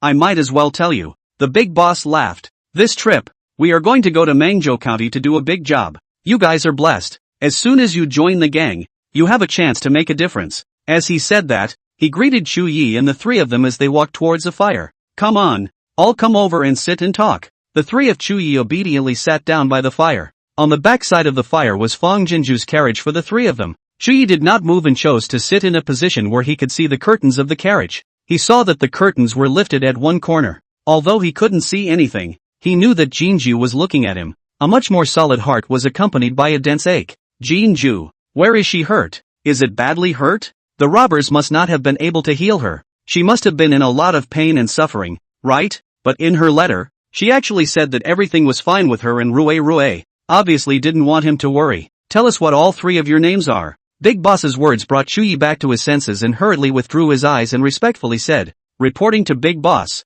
my last name is Chu Yi. Chu as in Chugu on all sides. Yi as in staying army wall Yi. A flash of surprise flashed under the eyes of the big pawn. This name has a deep meaning. Your father is trying to let you build your career and has high hopes for you. Chu Yi's face was slightly stunned, and then his eyes became more and more loyal. If my father were alive and heard these words, he would definitely regard Big Boss as a confidant. A comment that was received with great favor by the big dog. The second and third leaders' faces, however, became a bit ugly. Not bad for the goods raised by court salaries. Not only was this Chu Yi's martial arts higher than theirs, he was also good-looking, and even his words of intimacy were quite good. I'm only afraid that it won't be long before they take their place in the big boss's heart. Han Kangwu, reporting to Big Boss, my father did want me to build a career and honor my ancestors, but he was a rough man, not as educated as brother Chu's father. All my name is very rough and direct. Zhang Wu, ha ha ha, a comment that caused the Grand Master to burst out laughing. Your father's vision is indeed grounded. Zhang Dali reach although good, but face raw name sparse, directly reported the real name. You guys came out from Mangzhou County, so you must be quite familiar with the topography of Mangzhou County. Knowing a few of Chu Yi's names, the big dog opened the door and began to plan. Chu Yi's three men also cooperated by knowing everything. This talk was half an hour. At the end of the day, the big boss is more and more successful. Complacent. Feel that this time the line of Mangzhou County must be 9 out of 10. You will first work under Lao San's hand, and I will not treat the three of you poorly if you succeed in this endeavor. He instructed the third master to say a few words and return to the carriage. The third leader whispered a few words of caution to Chu Yi's trio in order for them to recognize their own identity, and seeing that they were still sensible, he waved his hand and told them to find a random place to sleep. Chu Yi's trio adapted quickly, and when it was really casual, they directly leaned behind Fang Jinju's trio's carriage. It's late at night. Everyone fell into a deep sleep, except for those patrolling and standing guard along the outer edge. Fang Jinju hummed an unknown tune in a low voice, coaxing the two little ones to sleep peacefully into their dreams. Her voice, gentle, tugged at Chu Yi's heartstrings. He opened his eyes, aching to sink and tangle in a sea of tenderness. Behind bars, but still gentle and tough, Kamen unhurried to break through a door of life. It is clear that he is still suffering from pain, but he still doesn't forget to take care of those around him. How could there be such a beautiful woman in this world? Luckily, all is not the worst. Luckily, this time, he was able to run to her side and finally guard her and protect her. Feeling the breathing of the two little ones gradually stabilizing, Fang Jinju stopped humming. The bottom of her eyes twinkled slightly. The corners of her mouth unconsciously tinted with a pleasurable curve. Although Rue and Xing Bao were both extraordinary and with them at their side, there would be no danger to their lives. But Fang Jinju's heart, always floating ping-pong general, floating uneasy. But now, Chu Yi was close at hand. It was like floating weeds finally touching a solid and fertile island, frantically growing roots and firmly stationed. Fang Jinju couldn't help but reach out, feel for the wooden planks of the carriage behind her head,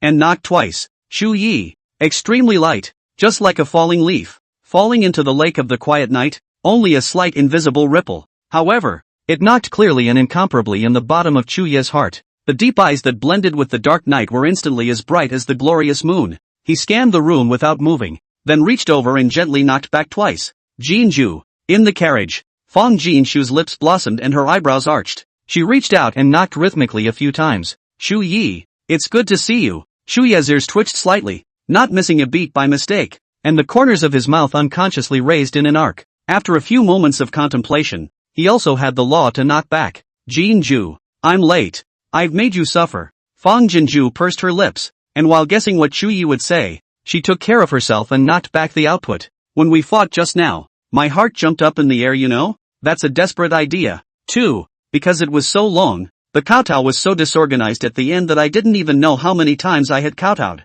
Put. Fang Jinju was inexplicably poked by herself for a laugh, and covered her mouth in time before laughing out loud. The small commotion did not startle the bandits. The bottom of Chu Ye's eyes were also dyed with a thick smile, though the laughter stopped just before it started. He seemed to see Jinju arched her eyebrows, though I don't know what Jinju said, but she should have rejoiced that he had come to meet her. He reached out and gave himself a few serious knocks. Jinju, I will always protect you after this. Rue rolled over, and the carriage swayed slightly, worried about talking too much, losing her restraint, and then attracting the attention of the bandits. Fang Jinju knocked back and unilaterally terminated the chat. A good night's sleep. Sister, Rue needs to pee. The next day, Rue was the first to wake up, and the crunching sound woke up the whole woodland. Fang Jinju graciously lifted the curtains. Chu Yi stood quietly outside the window. 4 eyes. Though the man's face was slightly haggard, it was certainly alive. A mellow sense of security comes over you. It's a real solidity that you can't feel even if you video it 100 times. Surprise, pleasure exploded one after another in the bottom of Fang Jinju's eyes. Seeing a bandit approaching in the afterglow, she hurriedly blinked at Chu Yi. Good man, we need to be convenient. The woman's soulful eyelashes were like feathers caressing over her heart. Tingling. Chu Yi barely managed to tense the suspicion and wariness that piled up on his face. Wait, I'll ask the head of the house. As he spoke, he locked eyes with the sleepy-eyed Rue in the carriage, then turned around. Rue was sleepy and even clenched his little fists, but his little face was calm. Whoa, whoa, whoa, it's Uncle Junior. The cheer in the child's heart was deafening. Chu Yi is a newcomer. Naturally it is not his turn to take in Fang Jinju 3 people to facilitate. The third leader stepped forward. Come out. Rue and Xing Bao were carried out of the car by the robbers. Fang Jinju came down last. Her arms, hanging from her chest and held in place by wooden planks, were abnormally swollen. Chu Ye's breath hitched and hurriedly lowered his eyes to hide the shocked pain in his bottom. Jinju was even hurt so badly. The third leader and his party led the 3 of them, Fang Jinju, towards the forest.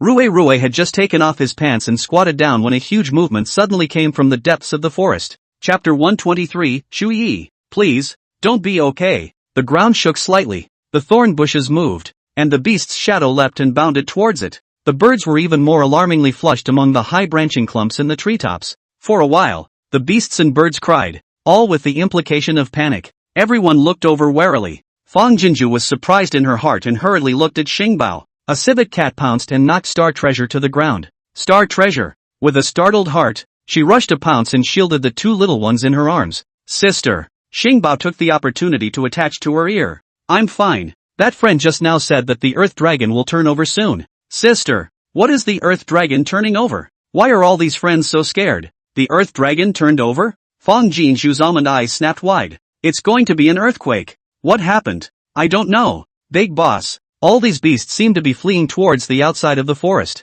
Upon hearing the disturbance, the Grand Master came out of the wagon, and the bandits gathered towards him. Can it be that there's something terrifying deep in that forest? It must be, otherwise how could it make such a big fuss? As the bandits panicked, countless beasts came whistling through the gaps in the crowd and fled in a hurry towards the exit of the mountain forest. They looked up and realized that the bird had actually fled in the same direction. Even the saddled horses also beat their hooves and neigh uneasily, and even dragged the wagon to turn around by themselves, as if they wanted to follow the beasts and run away together. The bandits reacted and rushed forward, pulling desperately on the reins, but to no avail. The horses grew more and more frightened, and broke away directly, pulling the wagon across the road toward the forest beyond. Run! Fang Jinju suddenly screamed out. Let go of the horses and flee after them. The Earth Dragon has turned over. Run away! With that, she pulled Rue, and Rue pulled Xing Bao, and trotted over to meet the bandits. Earth Dragon turnover?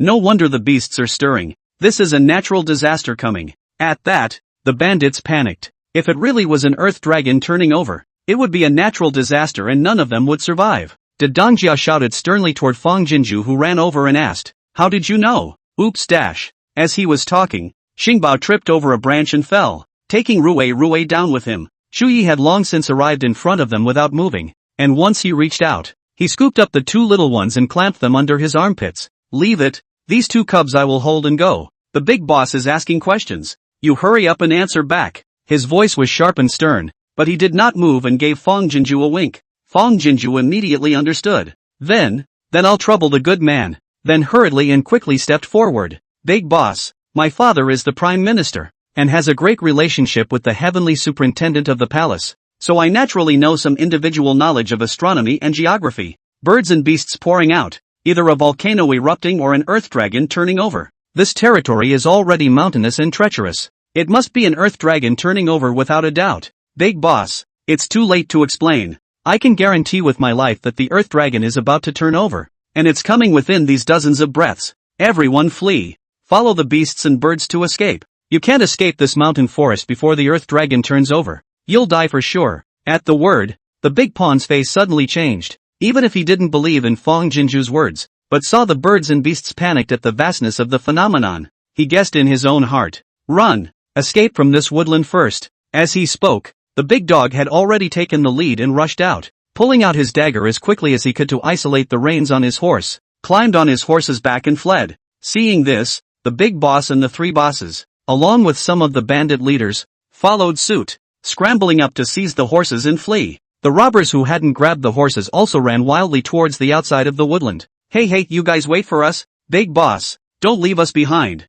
Seeing this, Fong Jinju's eyes flashed and she shouted in a loud voice to Chuyi also cooperated at the right time. Big boss, you still haven't said what to do with this woman and the two children? The big boss not only didn't turn his head back, but also raised his whip and smacked his horse's buttocks, shouting as he fled. Chuyi, opportunity and danger go hand in hand. Now is the right time for you to make your mark. The lives of the three of them are in your hands, and when it's safe to do so, you'll bring her back to me to join me. By that time, if both you and that woman are still alive, I'll ordain you as the fourth leader of the Three Dragons gang. At those words, Fong Jinju could not wait to spit in his face. What a PUA master. In such a situation, he still doesn't forget to brainwash his men into working for him. Instead, Chu Ye's heart was relieved. Although I didn't expect to encounter a natural disaster, I can finally protect Jinju and the girls in an honorable manner. Rumble. Suddenly, the entire earth began to tremble violently. Fong Jinju didn't pay attention and stumbled. Chu Yi quickly handed over the two little ones to Han Kangwu and Zhang Dali respectively,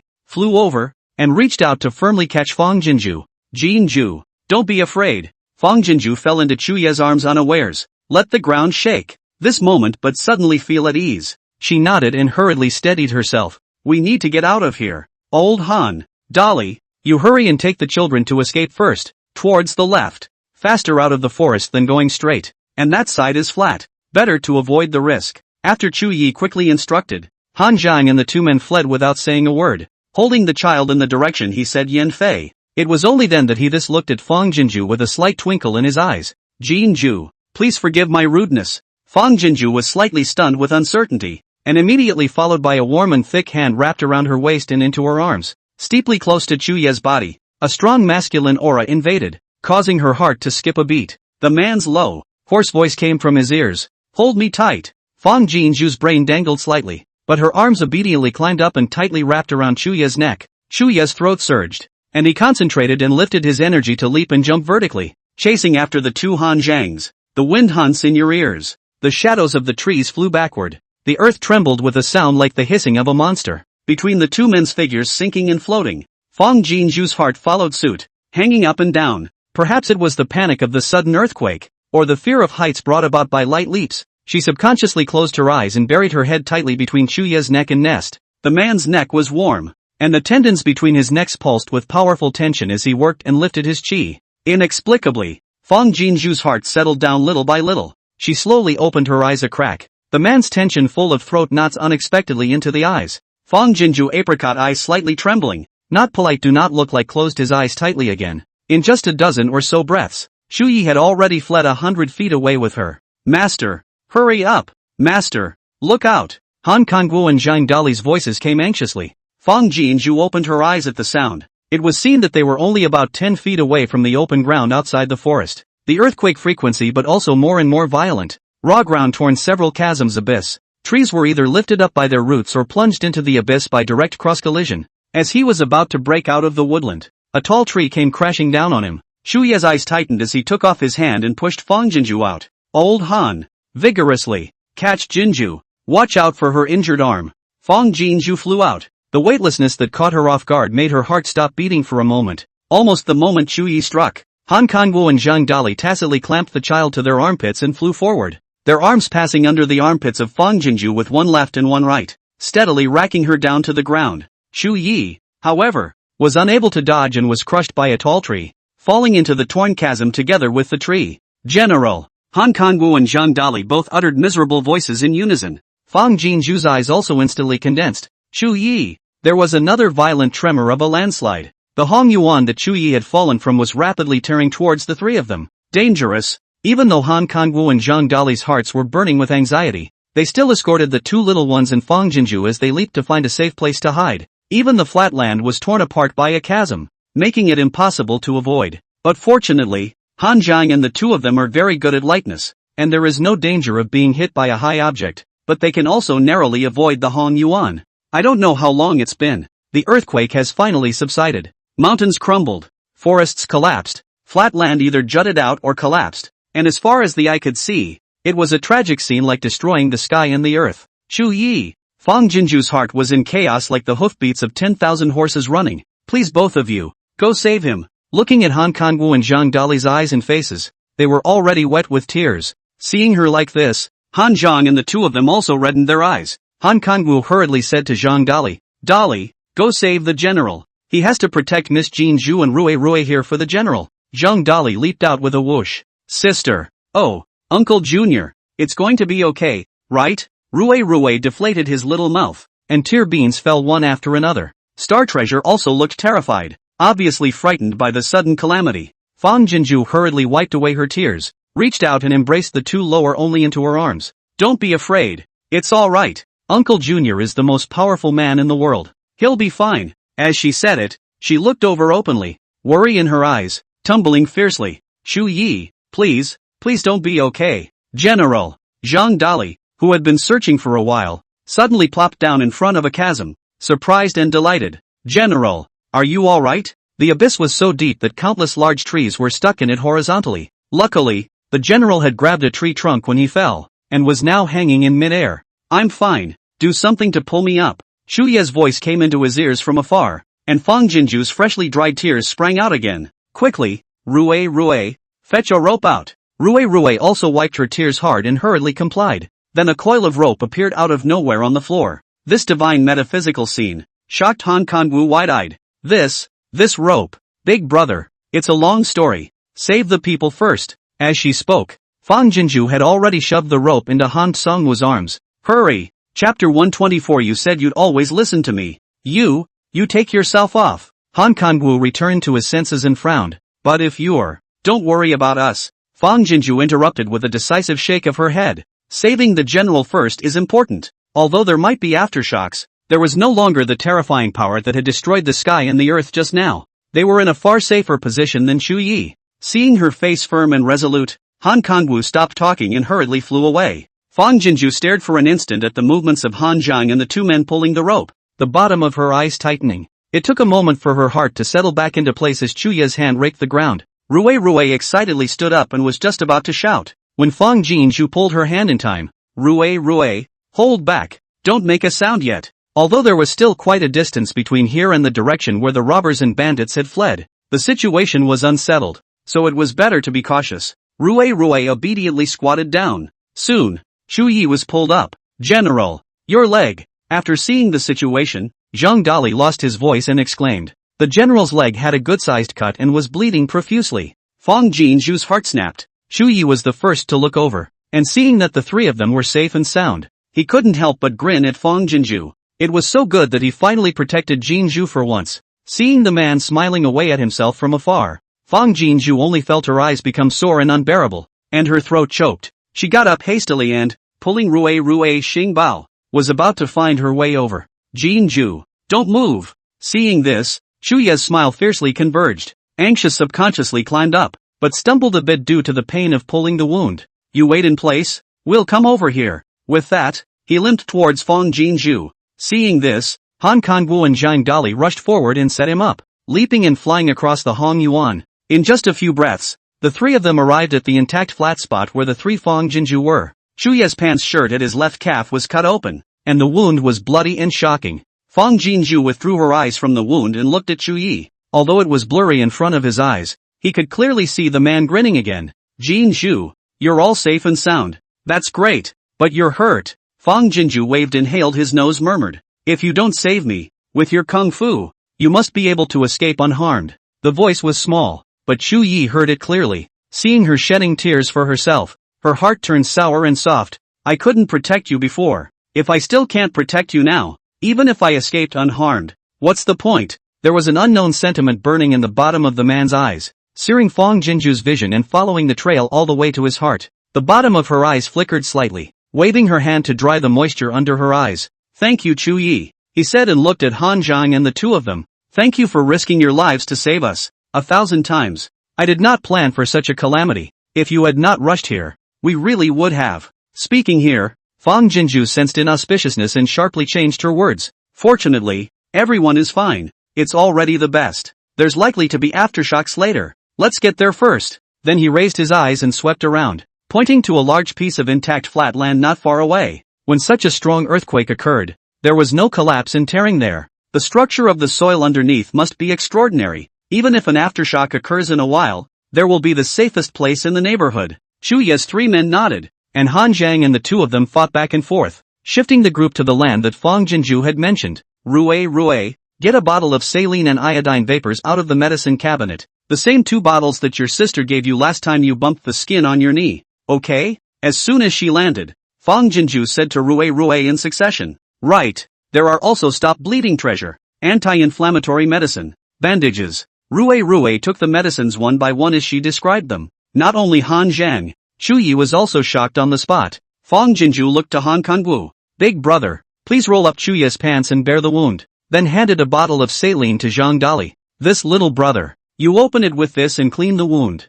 Seeing that she was organized, the two Han Zhangs hurriedly complied. Only when Chuye's wound was completely bandaged and he was successively made to take the hemostatic treasure and anti-inflammatory medicine did Fong Jinju let out a sigh of relief. General, have your chest wound checked as well. Shut up. Zhang Dali was quick to speak and worried about Chuye's chest injury, but just as he opened his mouth, he was stopped by Chuye's low voice. Fong Jinju, however, caught something in time and her face was stunned. Chuyi, what happened to your chest? Chuyi's eyes bottom false flash. Alright, just before collected a little injury. Big brother, please undo his clothes and let me take a look. Fong Jinju was aware of Chuyi for a few moments, and directly opened her mouth to interrupt. Looking towards Han Kangwu hurriedly reached over to pick Chuye's clothes, but was stopped by Chuye's unkind look. Seeing this, Fong Jinju became anxious. Chuyi, can't it be that you still want me, a big girl, to personally strip your clothes? You said you'd always listen to me. You,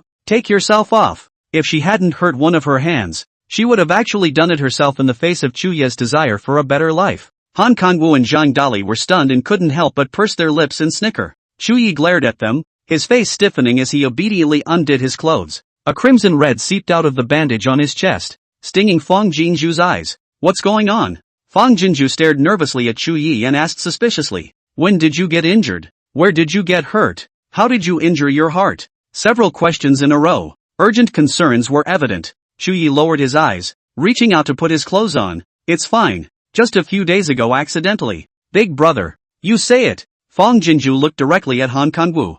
I knew he wouldn't tell the truth. Han Kangwu snapped and looked at Chuyi. Seeing this, Fong Jinju's face froze. Well, if you don't say it, don't say it. It's my self-centered concern that's excessive. Originally, in this strange place, seeing you guys is like seeing my family. I didn't realize that one or two of you treat me like an outsider. Saying that, he turned his face away, and anyone who looked at him looked aggrieved and angry. In truth, there was only worry in her eyes, although he had not known Chuyi for a long time. Because of the relationship between Northern Liao, the friendship between them was extraordinary. It's human nature to worry about each other no matter who is in distress. Just like their own arm injury do not want to let Chuyi know worry. Chuyi does not say the origin of the chest injury, but also must have happened something serious. Do not want to say it to let her worry but either they just brutalize her, and since they'd accidentally revealed it, but then stammered and refused to explain it, it was a really hard feeling. So, she had to deliberately pinch their 7 inches and agitate them.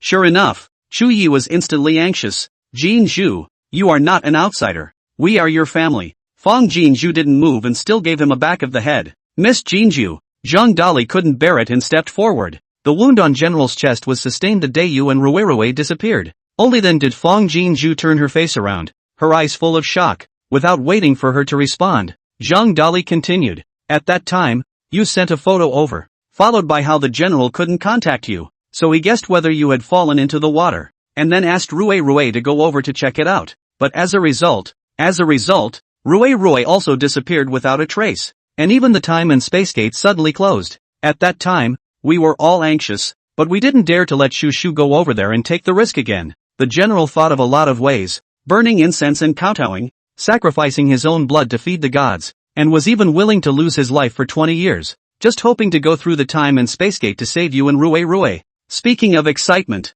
he didn't know where he got the guts to reach out and pull Chuye's hand out, stretching it out in front of Fang Jinju's eyes. The wound in his palm, which had just recently scabbed over, was already struggling to crack with hideous blood again. Jinju girl, you see, on this palm, is the general first take blood sacrifice wound, then useless. The general then take the heart blood. At the end, Zhang Dali's eyes reddened and he choked on his words. Han Kangwu followed suit and reddened his eyes. That day, the general's determination to the point of just short of insanity really scared them. Fang Jinju's eyelashes trembled slightly. The heart and mouth had been like a hurricane sweeping through, and after the shock, it was a mess. She knew that Chu Yi and Elder Chu must have been mad with anxiety when she and Ruerue disappeared. Mrs. Chu may cry, grieve, or even be at a loss for words, but Chu Yi is, after all, the days of Northern Liao. He should be able to stabilize and calm down in a hurry. He must also stabilize and calm down, but she did not expect. Chu Yi actually do not hesitate to self-destruct the body to such an extent.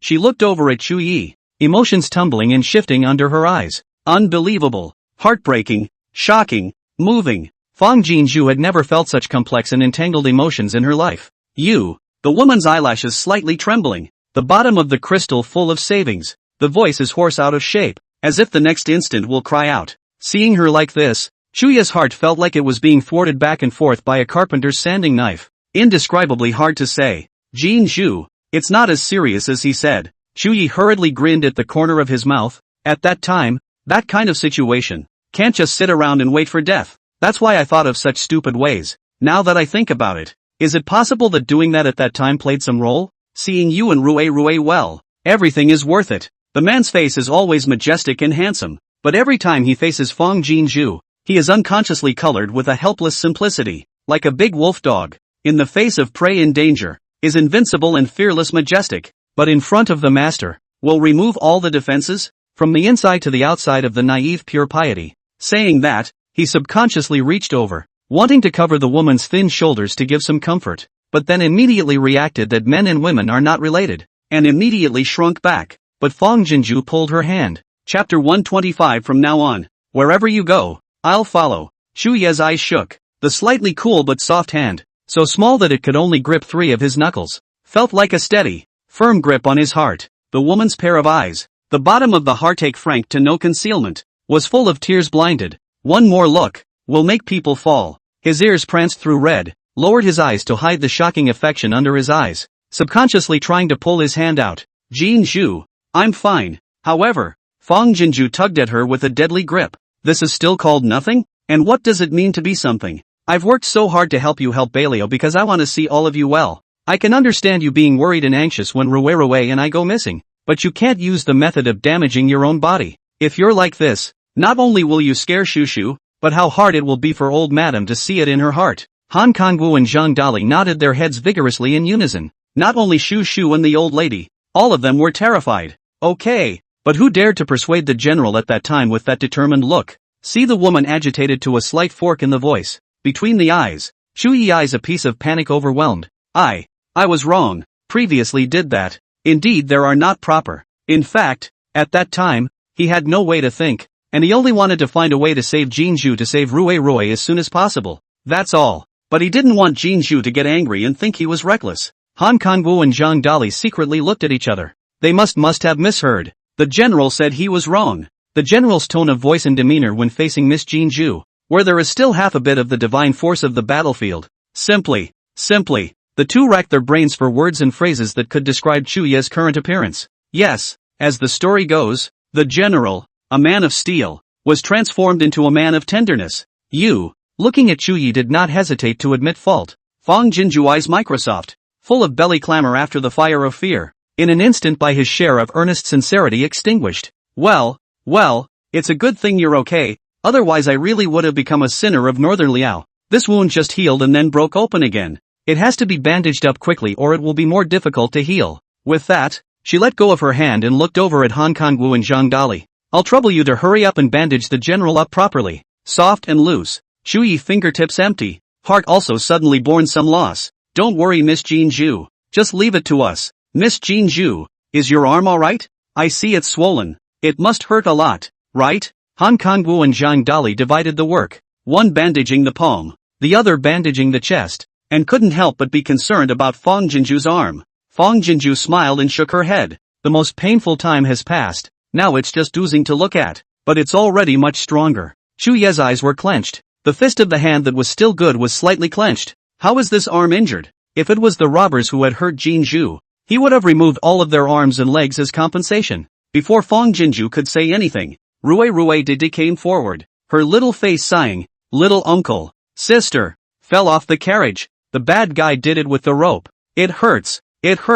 Then standing on tiptoe, her little hand carefully ruffled the hair on Fong Jinju's forehead. Look, sister here. She fell and hurt herself too. There's a lot of blood. The little man's face was filled with heartache. Then he waved down his small fists. Little uncle, beat those bad guys to death and avenge your sister's death. Before Chuyi had the chance to speak, Fong Jinju smiled and wrapped Rui into her arms, snatching him up and saying, there's no need for little uncle to make a move. Evil people have their own bad karma. With such a great calamity occurring, none of those bad guys must have escaped. The only thing my sister wants right now is to hurry back to Beiliao, to see Shu, to see old madam. Rui, don't you want to? With his favor to the Northern Liao, as long as he opens his mouth, Chuyi will be able to even offer his life. Of this she had no doubt. May come to Tang Mu, queen of all, the death of the escape is really thrilling. Right now she only wanted all of them to be well and return safely to Beiliao without any further complications. As soon as he heard of his sister, Rui was immediately distracted,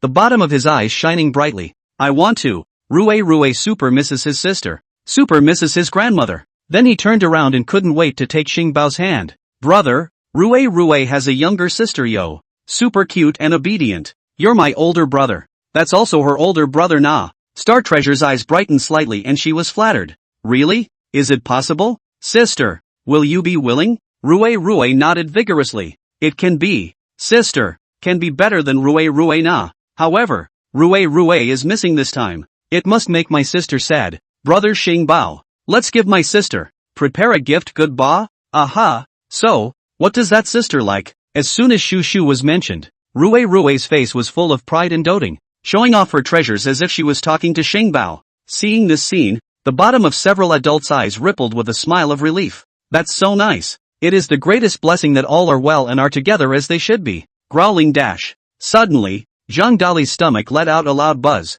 Fong Jinju laughed, in a hurry to catch the road. You must not have eaten well all the way, right? Zhang vigorously scratched his head in embarrassment. He responded. In fact, when I went out, I brought enough dry food. I was hurrying the car while nibbling on biscuits. It was a meal that didn't fall, but last night plus this toss today, all consumed. On the contrary, the general is worried about the girl and Rui. He hasn't eaten a few bites along the way, and Vice General Han is sitting next to the general, following the anxiety and fire, so he shouldn't have had enough to eat either. Fong Jinju looked at Chuyi and curved her eyes. Now that you're relieved, you should have an appetite, right? Chuyi followed suit, raising the corners of his mouth and nodding. Han Kangwu hurriedly looked around. Such a natural disaster. Those wild animals must have suffered. I'll take my chances in the neighborhood. Maybe I can pick up a leak back. Chuyi nodded. Go along and explore? See what's going on with the bandits. Brother Han, Fong Jinju said evenly. Just go and scout for bandits.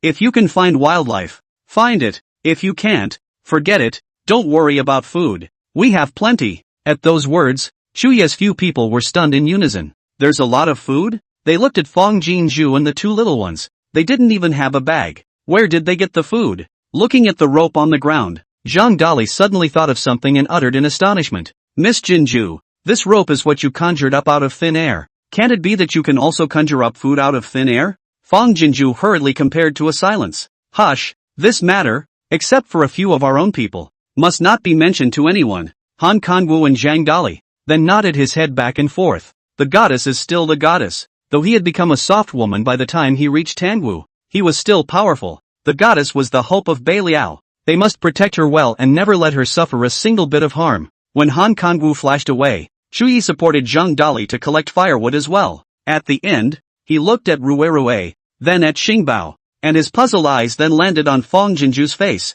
Fang Jinju will understand. Moved forward, leaned over and said mysteriously, "Actually, it is not me," said with a playful wink and nudged towards Rue. "It's Rue. He's actually connected to that farm of mine. He can take all the supplies on the farm as he pleases and take as much as he wants." The woman's delicate face is close at hand, so close that you can clearly see her rooted eyelashes, along with the joyful opening and closing of the pink lips, the spirit of a slight tremor. Every word, ethereal as the voice of God. Every subtle look, all from Chu Yi's eyes, turned to be imprinted in the heart. Chu Yi. Seeing Chu Yi lost in thought, Fang Jinshu smiled and waved her hand in front of his eyes. "Stunned, right?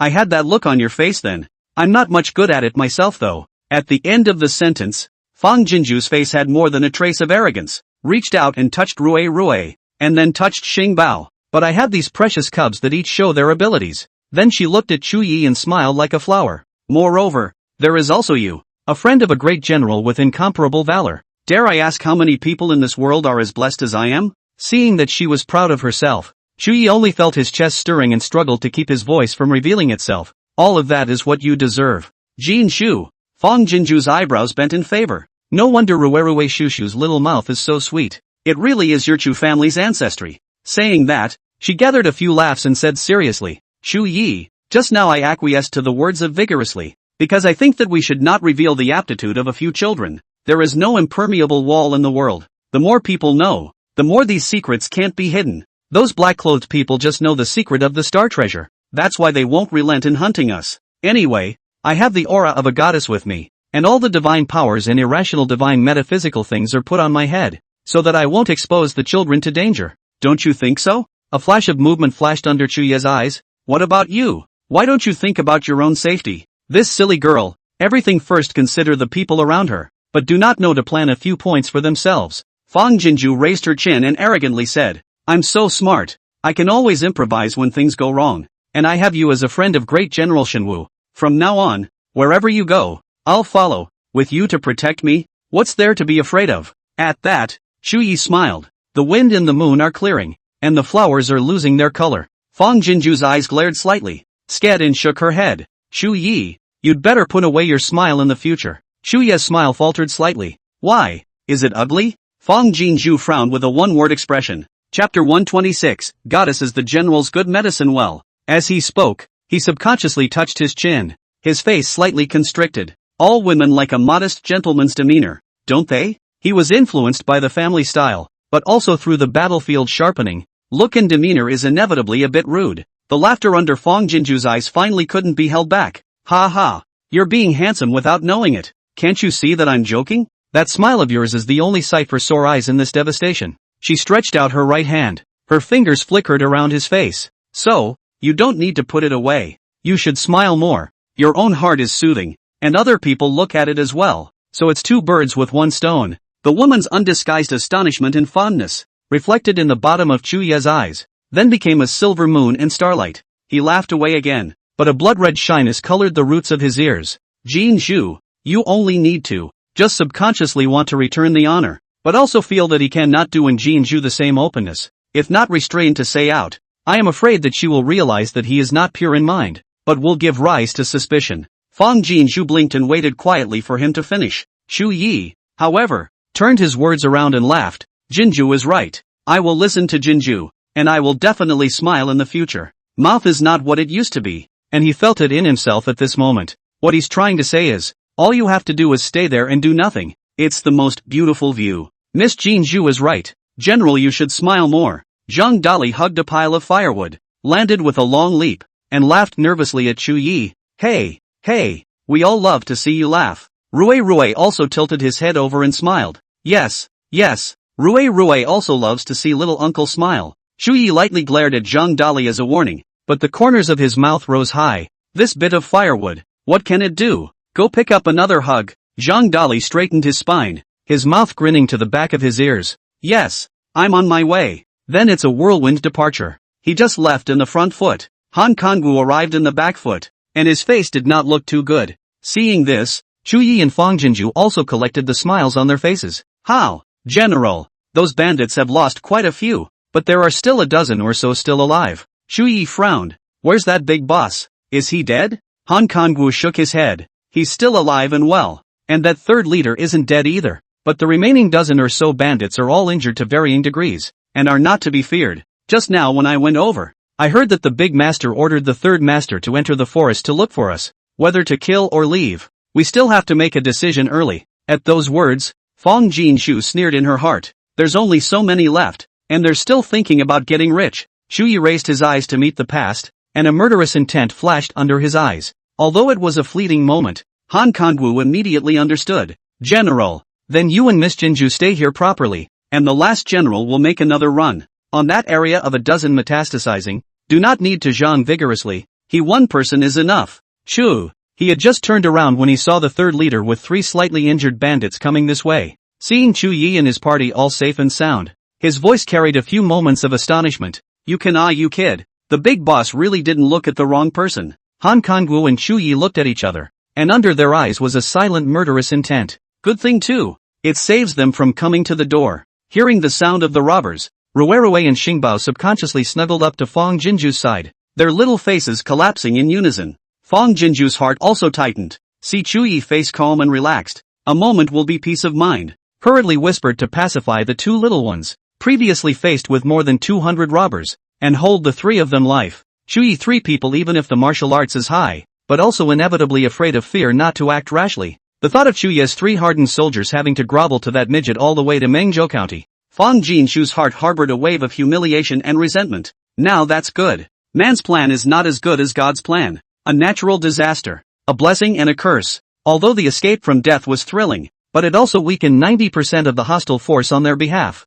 And in this way, the official road collapsed. Even if those black-clothed people are still not relentless, but the car and horse cannot be traveled, and wait for them to chase over. They have long gone back to the northern Liao territory. It's also a blessing in disguise. Just as he was thinking about it, the third leader approached with a few bandits 70,000 and 80,000 around a cut. They are all mountain reckless, although a bit of fists and feet, in fact, cannot be on the stage. Weekdays is to rely on a sea of people tactics and a bandit to become a climate. Even the chasm in front of them was such that there was no way for them to cross it directly, and they had to go around it. Seeing this scene, Fang Jinju even ate a tranquilizer in general. Chu. Seeing that there was still a good distance between them and a lot of danger, the third boss simply stopped and shouted from afar. I won't go over there, so hurry up and bring the 3 siblings over here, and go with me to see the big boss. The big boss is a man of his word, and with the unfortunate loss of second brother, you've been extremely lucky this time around. As soon as you enter the door of my 3 dragons gang, you'll be able to become the third boss straight away. As for him, hey, it's only natural that he fills the vacancy of the second brother and is directly promoted to the second leader. Chu Yi and Fang Jinju looked at each other and couldn't help but laugh. Sarcasm is all over the place. Han Kangwu shouted, Third boss, you'd better hurry over and lend a hand. My brother is injured and can't walk. There was also a sneering and playful smile under his eyes, but the third lord could not see it. The third leader frowned. He keenly heard the other party's tone of voice had the implication of meritocracy. This is just the beginning. Do not put yourself in the eyes. A moment will not be based on their own fulfillment of the big brother's mandate. The delusion of riding to his neck, right? He would never allow that to happen. Shuyi is hurt? Stealing and killing intent flashed under the eyes of the third leader. Then let's take him while he's sick, just to get rid of these hidden dangers. When Big Boss asks about it later, he will say that several of them were killed in the same unfortunate natural disaster as second brother. Thinking of this, he responded, Okay, wait, coming right over. I'll come and take your lives. Upon hearing this, Han Kangwu directly turned around and sat down. Don't look at just this cutoff, but it's enough for them to turn around for a while. Fang Jinju didn't move and whispered in Rue's ear, and then a few bags of bread and bottles of mineral water appeared in the empty space between them. Brother Han, pad your stomach first, you'll be more energized later. With that, Fang Jinju reached out and handed over the bread bag. Han Songwoo's eyes were as wide as oxen as he took it with both hands. Thank you, Miss Jinju. At the same time, Chuyi reached out and tore open a bag of bread, handing it over to Fang Jinju. You eat a little too. Fang Jinju pursed her lips and nodded with a smile. Thank you. Then with a turn of his hand he shoved the bread in his hand to Starbuck. Eat up. Chuyi, gratified between and feel helpless, hurriedly opened 2 bags, at the same time handed over. Fang Jinju was stunned for a moment, then she bent her eyes. You hurry up and eat some too. After things are settled in a while, I'll bring you a bottle of medicine to replenish your chi and blood out to drink a little bit of it. Having been injured, it won't do to just eat this. The corners of Chuya's mouth grinned in a big arc. Good. Seeing this scene, Han Kangwu held his aunt's smile under his eyes. Don't worry, Miss Jinju. I'll be sure to make it quick and never delay the general's medicine. Oops. What more chi and blood tonic do you need? The goddess is the general's medicine. Seeing Chuyi and his party leisurely eating and drinking from afar, without even looking over, the third master's face became even darker. These guys do nothing to stay. As he thought about it, he got a little faster. In a short while, the third boss, several people came to the side of Chuyi and his party, and sure enough, they saw that Chuya's leg was wrapped in a thick bandage, ice falling to the food and water in their hands. Suspicious, he couldn't help but question. Where did all this food come from? This bag with food in it was surprisingly transparent. Bottle with water. Surprisingly, it's more translucent than lucite. Han Kangwu quickly stuffed the last piece of bread into his mouth, got up and looked at the third leader, and said in a lump, "This is a secret. Come over here. I can only talk to you alone." The third leader's eyes flickered as he slowly stepped forward, and motionlessly touched the dagger at his waist. 4 or 5 steps away, Han Kangwu was caught off guard and kicked the third leader in the chest, sending the 3 bandits behind him flying out in unison. Behind a few of them was a chasm more than 10 feet wide. The last 2 fell straight down, the third leader and another bandit narrowly skimming the edge of the ditch. Zhang Wu, what do you want? Below him was 100 feet of abyss, and the third leader shouted out in shock, "Quickly pull me up." Han Kangwu stepped forward with faith and stomped on the back of his hand. Third master, third master, I kindly told you the secret, but you want to kill me. Why is that? As he spoke, he crushed his foot with such force that the bones of the third leader's hand clicked and snapped. The third leader let out a mournful scream and looked at Han Kangwu with a horrified expression. I didn't. Han Kangwu smiled contemptuously. There or not, you have to die today. The third leader's eyes flickered and he was drenched in cold sweat. I know what you guys want, and it's okay for me to give up my position to you, right? Quick, pull me up. Han Kangwu laughed up to the sky, and in between, picked up a stone in his hand and smashed it into the back of another bandit's hand. The bandit screamed miserably and fell straight into the abyss. The third leader directly pissed himself in fear. Zhang Wu, hero, big brother, don't kill me. As long as you leave me alive, I'll bring all of you to turn and worship you as the big boss, okay? Han Kangwu raised his hand and opened a dipper on his head. You think I don't care about being a bandit leader? Just by the fact that you caused Miss Jinju to be injured, 100 deaths wouldn't be enough to relieve my hatred. The third pawn shook his head in a trance and said incredulously, Miss Jinju, you know each other? You guys did this on purpose? Han Kangwu smiled evilly. Or what? Then letting go of his foot, he calmly watched the third leader fall into the abyss with a face full of shock and regret. Such a way to die. It's really cheap for you. Chapter 127, the general is so close to writing the words adore goddess on his face. It does cheapen them. When she thought of those abused women in the Three Dragons gang's fortress, Fang Jinju's eyes were filled with anger. These people, who have harmed countless people, death by 1,000 cuts is not too much to ask. Upon hearing this, Chuya's eyes sank slightly. Good. Then listen to Jinju, and lynch them to death by 1,000 cuts. What Jinju said was also what he wanted to do. Those robbers did not know how many people they had harmed, and it was indeed time to let them taste the fear of those innocent people. He looked to Han Kangwu. There's no need to bring it here so as not to scare the child. Just dispose of it as Miss Jinju said. Han Kangwu immediately understood, respectfully clasped his fists, and flew away. Seeing this, the anger under Fang Jinju's eyes only dissipated a bit, and returned to the topic. Shu Yi, what should we plan for next? The Earth's dragon rolled over, and the official road collapsed and was destroyed. Even if you have a horse and cart at the moment, it won't come in handy. The only way to get back to Bailio is on foot, but Shu Yi was injured, so it wasn't good to be in a hurry. This is not the place to stay. Shu Yi scanned the circle. The northern Liao side doesn't know about my departure from the city either, so we have to return to northern Liao as soon as possible. When Han Kangwu returns from his errand, we'll set out. Fang Jinju subconsciously dropped her sight on his leg. Now this situation the car and horse can't get through, and you're injured. This way to rush back. Your leg injury will recover unfavorably. Don't worry, Miss Jinju. Coinciding with Zhang Dali's return from carrying another bundle of firewood, he gruffly took over. I'll switch carrying the general with Brother Han, never letting his legs hit the ground under force. Shu Yi shook his head decisively. It's just a little skin wound. It's not that delicate. I can walk by myself, and I can carry 2 children on my back. As he spoke, he looked at Fang Jinju. It's just going to be hard for Jinju to make the journey on foot. Fang Jinju laughed. You're not afraid to rush if your leg is injured. What do I have to work hard for? Besides, this body has been kept in the boudoir for a long time. It's simply weak, so it's a good time to take advantage of this opportunity to practice, Shu Yi said. If on foot to catch up, at least 7 or 8 days of work to return to North Liao, and the earth dragon turned over to make the ground chafed bad walking. I'm afraid there will be a delay of more than a few days of work. The bottom of his eyes flickered slightly, but pious and solemn. If Jinju can't walk, don't try to be strong. I can carry you on my back. Saying this, Shu Yi's mind unconsciously flashed through. Just now Jinju cat-like nestled in his arms. That soft trust independence made him almost forget that he was in danger at that moment, and he hated for time to stop at that moment. At those words, Han Sung was airborne landing stance stumbled and almost fell. Zhang Dali's action of making fire and getting firewood also paused, and then said repeatedly, No, General, your leg is injured. We are worried about walking by yourself. How can you carry Miss Jinju? You just go your own. The Jinju girl and the 2 children are left to me and Lao Han. We switch to carry them. Just as he finished speaking, Han Kangwu slashed him on the back of the head. What are you thinking about you? Miss Jinju is the honor of the goddess. How can we rough and humble bodies be worthy of blasphemy? Naturally, it is only a general of such status who is worthy of taking care of the goddess close to her. General's body has been trained for 1,000 times. What kind of injuries have he not suffered? This little leg injury is not in the way.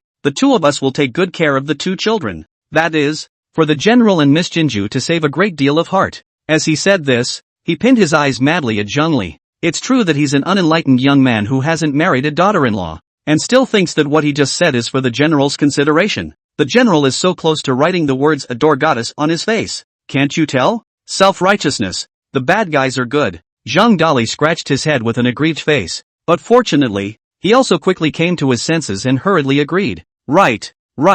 Brother Han is right. I'll listen to all of Brother Han's arrangements. Shu Yi's face did not show any expression, but his heart was very flattered. It has nothing to do with your status. I am the lord of a city, and the only way to show the greatest sincerity is for me to personally serve Jinju. It's the old Han. He's just so thorough. Fang Jinju was dumbfounded. I have good legs and feet. I don't need you guys to carry me. Now that we've decided, let's hurry up and get some porcelain to fill our stomachs, and hurry a few more steps while it's still light. In this strange time and space, Beilio was the only place she was familiar with. The sooner I return to North Liao, the sooner I can rest in peace. After saying that, Fang Jinju let Ruerue put out 2 white-feathered chickens, let Han Zhang and the 2 of them clean up and roast them according to her method, and the line of people ate a hearty meal. Then it was on the road back north. Sure enough, it's not just the official road. The whole land is either a jutting or a deep chasm, and it's woefully difficult to navigate. Han Kangwu and Zhang Dali have excellent light power. One person carrying a baby,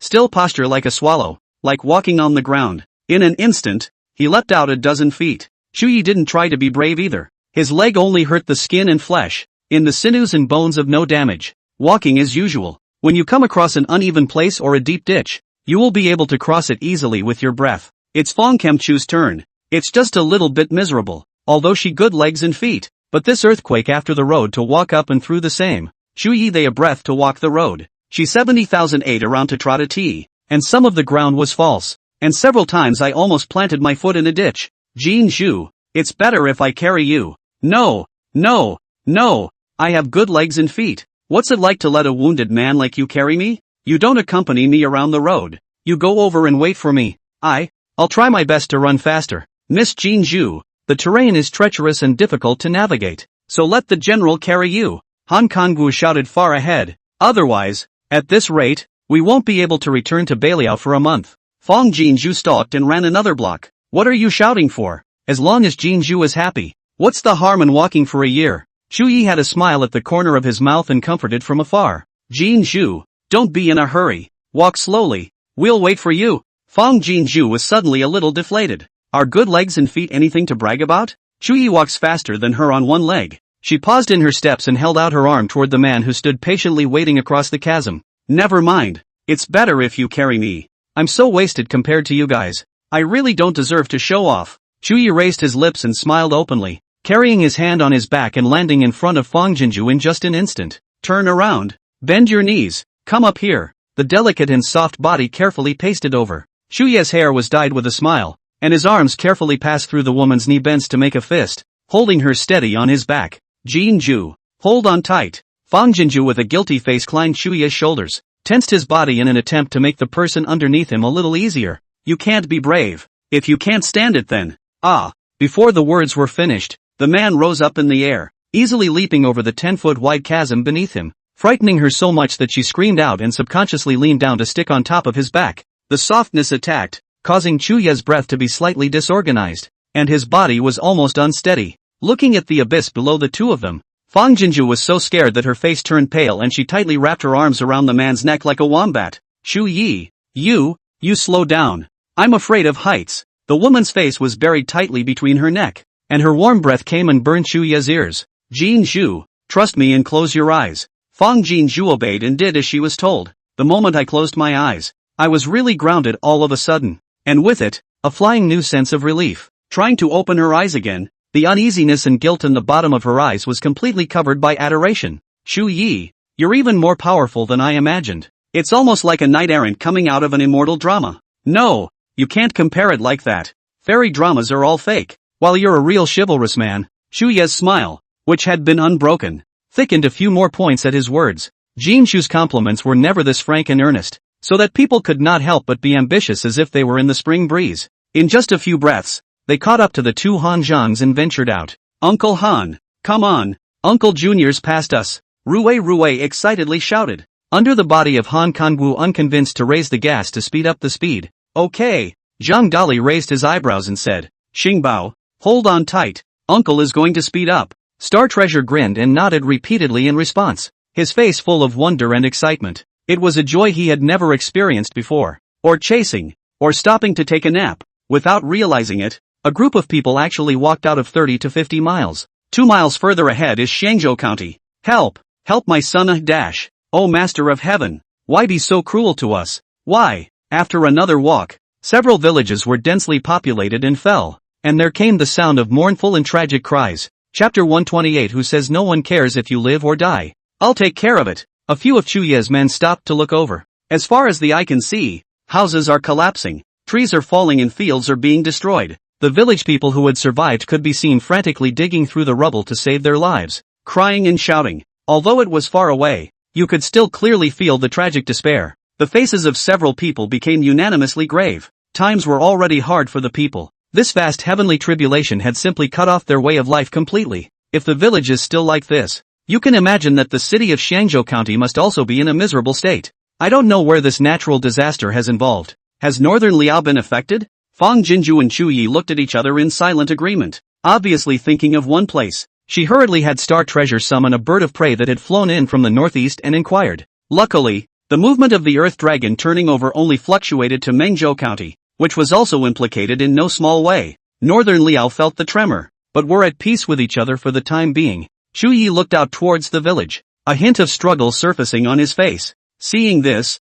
Fang Jinju decisively said, Since we've met, let's help if we can. It is the court that has abandoned Northern Liao, but the people are all ignorant and innocent. They are all just poor people being squeezed and exploited by the court. Even if they are lucky enough to survive the natural disaster, if no one gives them a hand, then they can only wait for death. The lives of the people in the chaotic world are really more bitter than the yellow dock. Chuyi twisted his head and looked at Fang Jinju's eyes without surprise. He knew that even if he could be ruthless, Jinju wouldn't sit still. The group arrived at the nearest village. The impact of the tragic image was even more intense as we approached. There were women with bloody gray faces, holding children who had been smashed and bloodied, crying their hearts out as if they would turn their backs the next moment. The Hanyu drooped his arm, which was smashed by something, not knowing the pain as if he was in pain, and used his only remaining hand to desperately dig into the rubble, his 5 fingers dripping with blood. Ah Shio, don't be afraid. I've come to save you and the child.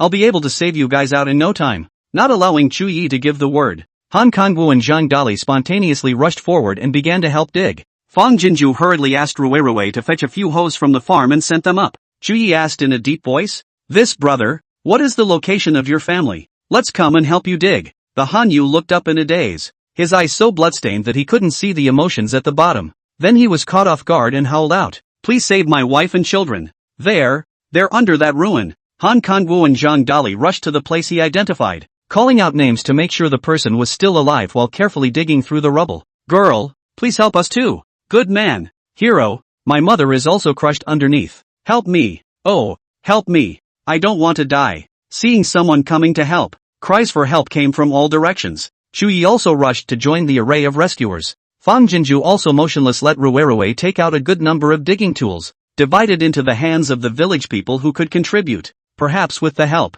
the village people who were still alive had more life in their eyes, and they fought hard to get their loved ones out. With a few cries of alarm came a few lives were actually retrieved from under the rubble. More and more were dug up, but very few were still alive. Some have lost children, some have lost parents. The tragedy of a broken home is illustrated in this moment. The man with the broken arm, his wife and son were also dug up. It was actually a woman who was 6 months pregnant, her corpse curled up into a ball, her hands clutching her large belly. Fang Jinju's tears instantly broke the dike, covering her mouth and whimpering out. Rue was stunned at first and reacted by crying and hiccuping. Starbuck held her brother's hand tightly and sobbed in a small voice. Chuyi and Han Zhang, too, had reddened eyes. The man stared dumbfounded at his wife's body, and in the next instant, swiftly slammed his head against the sharp hoe blade. The nearest Han Kangwu kicked away the hoe with a quick eye, and Zhang Dali also quickly pulled the Han, reaching across his waist and holding on for dear life. Brother, it's so easy to survive. Don't do anything stupid. The Hanyu howled. What's the use of surviving? What's the use? No family, no fields, and no one will care if we live or die. Living this extra moment is worse than death. With tears streaming down his face, he hissed up to the sky. Unscrupulous God, why doesn't the calamity come a little more violently, and destroy all of this world of mankind before it's good? Before it's good. Instantly, all those who were alive howled to the sky. Sadness and despair shake the heavens. Who says no one cares if you live or die? Chuyi shouted out in a deep voice, hoarse but powerful. I'll take care of it. Chapter 129, from today onwards, you are my Fang Jinju's idol. I'll take care of it. A firm voice resounded in the ears of the crowd. Han's meltdown came to an abrupt end. Everyone collected their voices and paused in their hands. All together, they looked to Chuyi. Fang Jinju wiped away her tears and looked at Chuyi with glowing eyes. How much weight that one sentence carries. No one else knows. She does. Once you say something, you do what you say. You care about us? The man spoke out. There are so many of us. What are you going to do about us? He stumbled over to Chuyi with a sad and maniacal look on his face, pointing his intact finger at the ruined village. Can you restore our village and fields to their original state? Or can you support us for the rest of our lives? Ha ha ha. The imperial court can't care if we live or die. How can you care about us? If I can accomplish what I want by opening my mouth, I would like to feed everyone in the world. At that, another person cried out in stoic despair. An old man trembling stepped forward and said, Hero, his child is still a few days away from being born, but suddenly suffered such a crossroads. The blow is too great. It is inevitable to speak out of turn. Please do not be offended. It has been a great favor for you to come to our aid and help us get our families out. We know you're being kind and compassionate, Hero, but he's right. The court couldn't care less about our deaths. So how can we really count on you? Now that the family fields are destroyed, no food and no water, there is no other way but to wait for death. It is really better to die in this natural disaster to be dry and quick. Born at the wrong time, the creation of the world. These words seemed to exhaust the old man's breath, and when he had finished he dropped to the ground, letting his old tears fall. Fang Jinju looked to Chuyi. It coincided with Chuyi looking at her as well. They empathized with the mourning and despair of these village people. They don't believe them, and that's human. Fang Jinju took a few steps forward and asked softly, Chuyi, what are you going to do? Let me help you. Her eyes, soft but firm. Chuyi's eyes flickered slightly. Jinju, I was relying on the fact that you were there before I said something as arrogant as that off the cuff. Don't you think I'm too deserving and demanding? Fang Jinju apricot eyes slightly glaring. Do not worry, rightfully or not. Demanding without measure. How you treat me, I will also how to treat you in the future. Cannot eat the loss. Save the day. Hurry up and tell us what you think. Chuyi's brows loosened and he scanned the circle before looking to Han Kangwu and Zhang Dali. You guys stay put and watch the two children. Jinju and I will go and come. Then he looked at Fang Jinju and said, Jinju, you come with me. After saying that, he led the way towards a secluded place, and Fang Jinju hurriedly followed. Jin Zhu, this natural disaster. Surely quite a few counties have been affected. To rebuild the counties and village fields, it must be costly. Looking at the devastation, Chu Ye's eyes are particularly grave. According to the court's previous behavior towards North Liao, not to mention rebuilding homes for these people who have survived, I'm afraid that even the relief materials will not be allocated down the slightest. So Jinju, I'm going to bring these people back to Beiliao and let them settle down in Beiliao. Fang Jinju nodded her head in recognition. The fields here are all destroyed, and will not be able to farm in the future. Even if they are left with food for the winter, they can only be managed for a while, and bringing them back to northern Liao to settle down is the long-term solution. But once we take the people of this village with us, we're bound to attract the attention of the other victims. A flash of concern flashed under her eyes. And what will happen then? Chu Yi looked around and said in a deep voice, then bring them back to northern Liao together. Chu Yi, I know you have the world in your heart, but you have to live within your means. Fang Jinju added, even if Beiliao's supplies are complete, how can a single city accommodate so many people who are victims? Jinju, this is not hubris on my part. Chu Yi explained, although I took many pictures of Beiliao for you previously, none of them can show the full picture of Beiliao. Although the land of northern Liao is barren, the vastness of the area is comparable to half of Tangwu, not to mention the people of these counties. Even if the entire population of Tangwu were to settle down in my Beiliao, it would be feasible. Upon hearing this, Fang Jinju looked awestruck. It's just a city, but it's so big? Then wouldn't Tangwu be throwing away half of the country? How can you give that up? Chu Ye's lips raised a touch of self-deprecation. Why not give up? Although the northern Liao area is wide, but the land is barren. Even to feed the local army and people are a problem. Can't pay the grain tax at all. To the court, a city that can't pay its grain tax, even if it's big, is just a ruined city. Not worth mentioning. But it's different now. The grain seeds you gave Jinju allow every piece of land in Beiliao to be utilized to the fullest. Enough to feed more people. Fang Jinju sked and nodded. Good.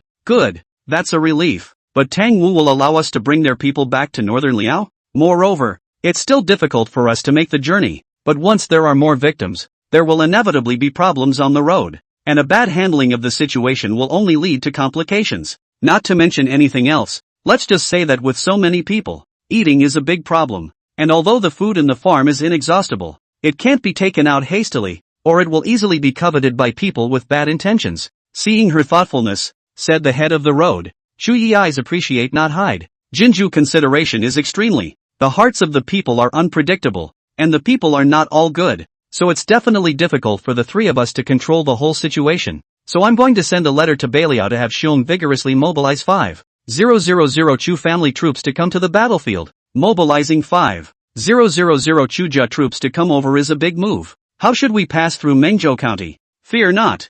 I have a countermeasure. Now Mengzhou County is also affected by the natural disaster. It must be difficult to take care of the head and tail. Then you can soldier 2 moves. Speaking here, Chu Ye's voice lowered a bit, and Fang Jinju subconsciously leaned forward. The more she listened, the more the adoration on Fang Jinju's face grew, and she couldn't help but compare her thumbs to Chu Ye's eyes. The name of the god of war is well deserved. The good hand is just a good hand. Even the injured hand also insisted on comparing the thumbs up.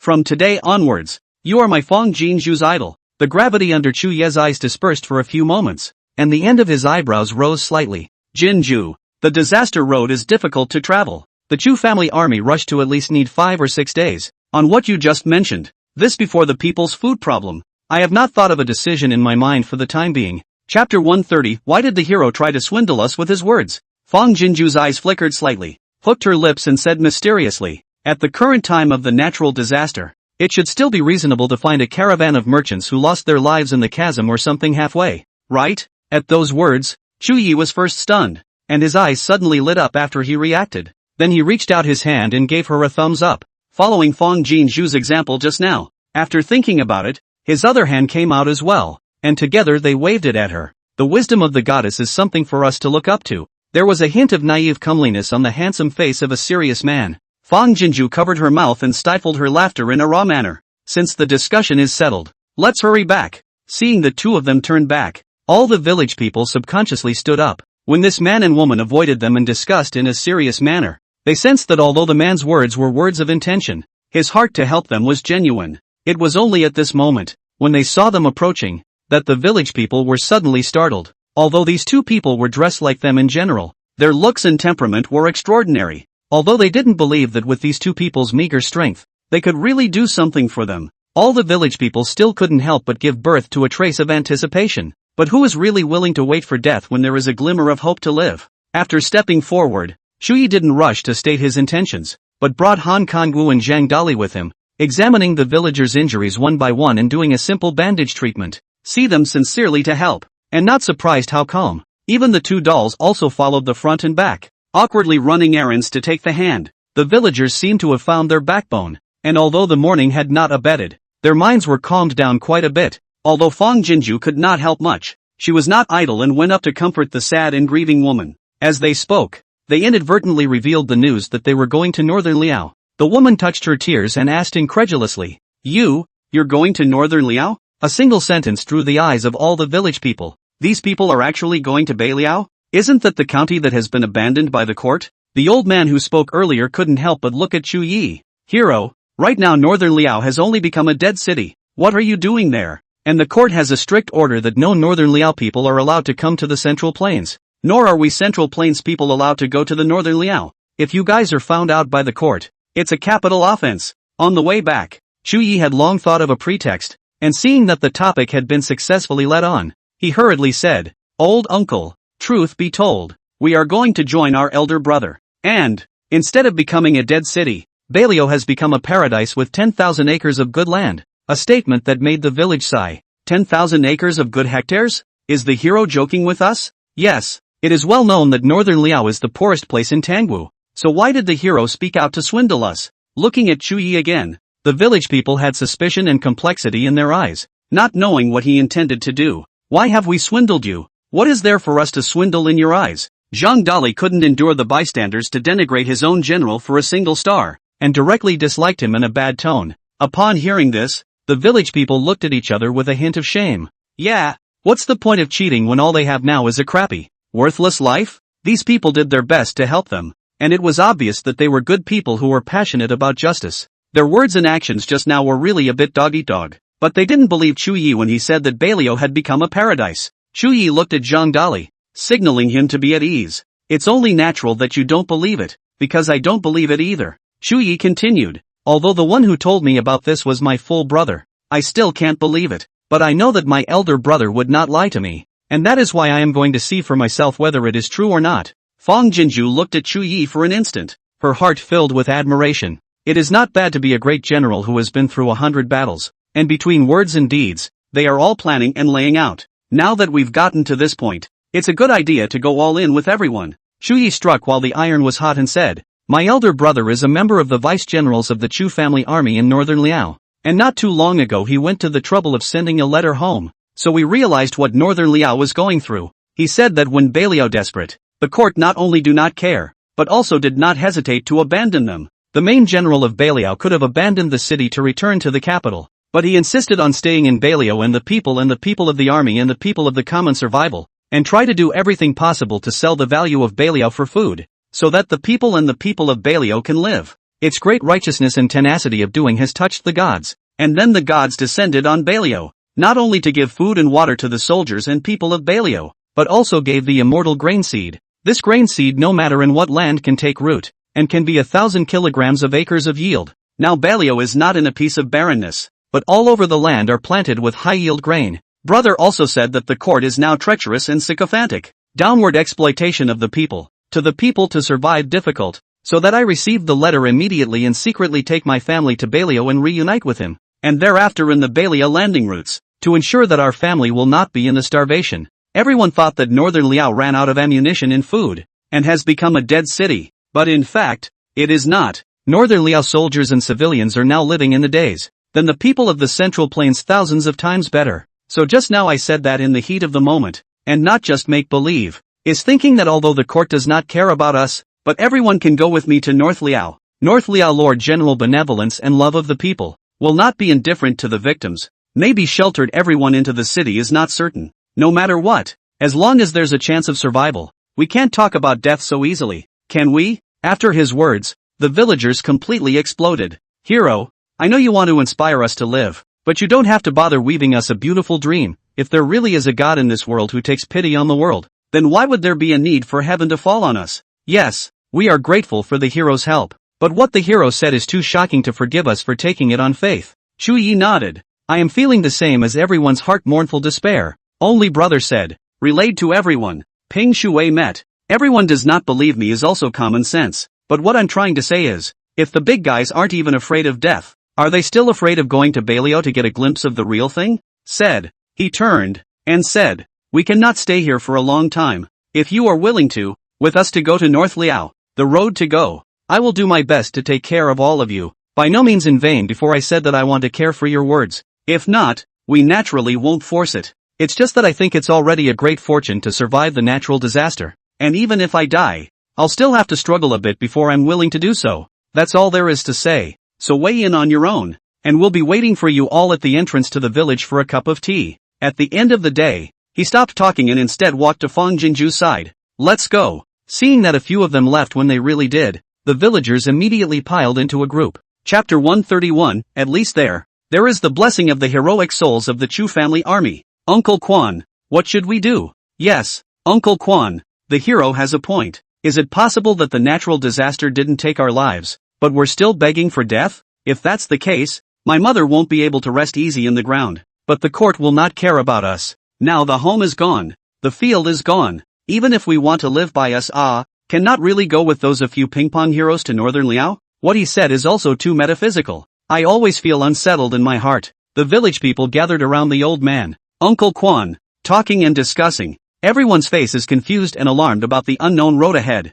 Uncle Quan sighed and looked at the village people and said, so we're living and waiting to die here and our hearts are at ease? A single word silenced the village in unison. Those heroes are earnest in their words and deeds. They don't look like people who are plotting against us. Besides, what have we got to plot against them? Uncle Quan added. Right now, the left is just a death. But it's just the difference between an early death and a late death. So what else is there to worry about? Instead of waiting hopelessly for death here, it would be better to follow them to Northern Liao and fight for it. Besides, that hero has a point to say true. Chu family generations loyal. Chu family army is stationed on the border for more than 10 years. Even if I can't escape a death, I'd rather die in the Northern Liao territory. Saying that, Uncle Quan stood up, his eyes firm and yearning. At least there is the blessing of the heroic souls of the Chu family army, and it is not so bad that when you get to the bottom, you will still be oppressed by the treacherous souls. A heartfelt speech instantly brought the village people's cold blood and desperate hearts back to life. Uncle Quan is right. As long as I'm still on this land, I'll be oppressed in life, and I can't escape in death. I'm going to Bailio, and I'm going to die in Bailio. Right. I'm going to bring my mother along with me and bury her under the city of Bailio. My Genpu was timid when he was born. If I leave him here in this freezing place, he'll surely be bullied by those evil spirits, and I'll take him with me. For a while, the village people spoke up. Not only were they going to go to Bailio, but they were going to take their dead family members with them. Uncle Quan's eyes were filled with turbid tears, and he said in a deep voice, all the people of our village, not one of them should be missing. Go to Northern Liao together. Chanda, go and inform those heroes at once, and say that you'll trouble them to take us with them to Northern Liao. I'm on my way. A middle-aged man ran towards the entrance of the village towards the fly. Uncle Quan swept the village, said heavily, this trip to North Liao, the road is difficult to travel. Do not know what will happen halfway? In those heroes we are a village is a problem. Not to mention that we have to bring our deceased family members, so we can only take the ashes of our families. Upon hearing this, there was nothing the village people did not understand, and everyone's face was filled with sorrow and grief. Soon, however, men turned away and began to rummage through the rubble for doorways and roof beams. Another person turned and carefully carried the family member, who was no longer breathing, to a flat spot. Sister, what a fire! Rui took Fang Jinju's hand, her little finger pointing forward. Why? Are they burning such a big fire? Fang Jinju and his party, who had just turned back to the village, paused in unison. The smoke was thick and the flames were sky-high, and low, suppressed cries of grief. The smell of death and sorrow was strong and rushing, even though it was some distance away. Fang Jinju looked at the several people high fire for a split second, unconsciously already a tearful piece. They are sending their family members to light up the road ahead for them. The brighter the fire, the brighter the road. Natural disasters are relentless, even in times of peace. It can't be avoided, but as long as the family and the country are protected, after the disaster, homes can be rebuilt, life can go on, and the future will not be lost. China then sheltered the nation through crisis after crisis.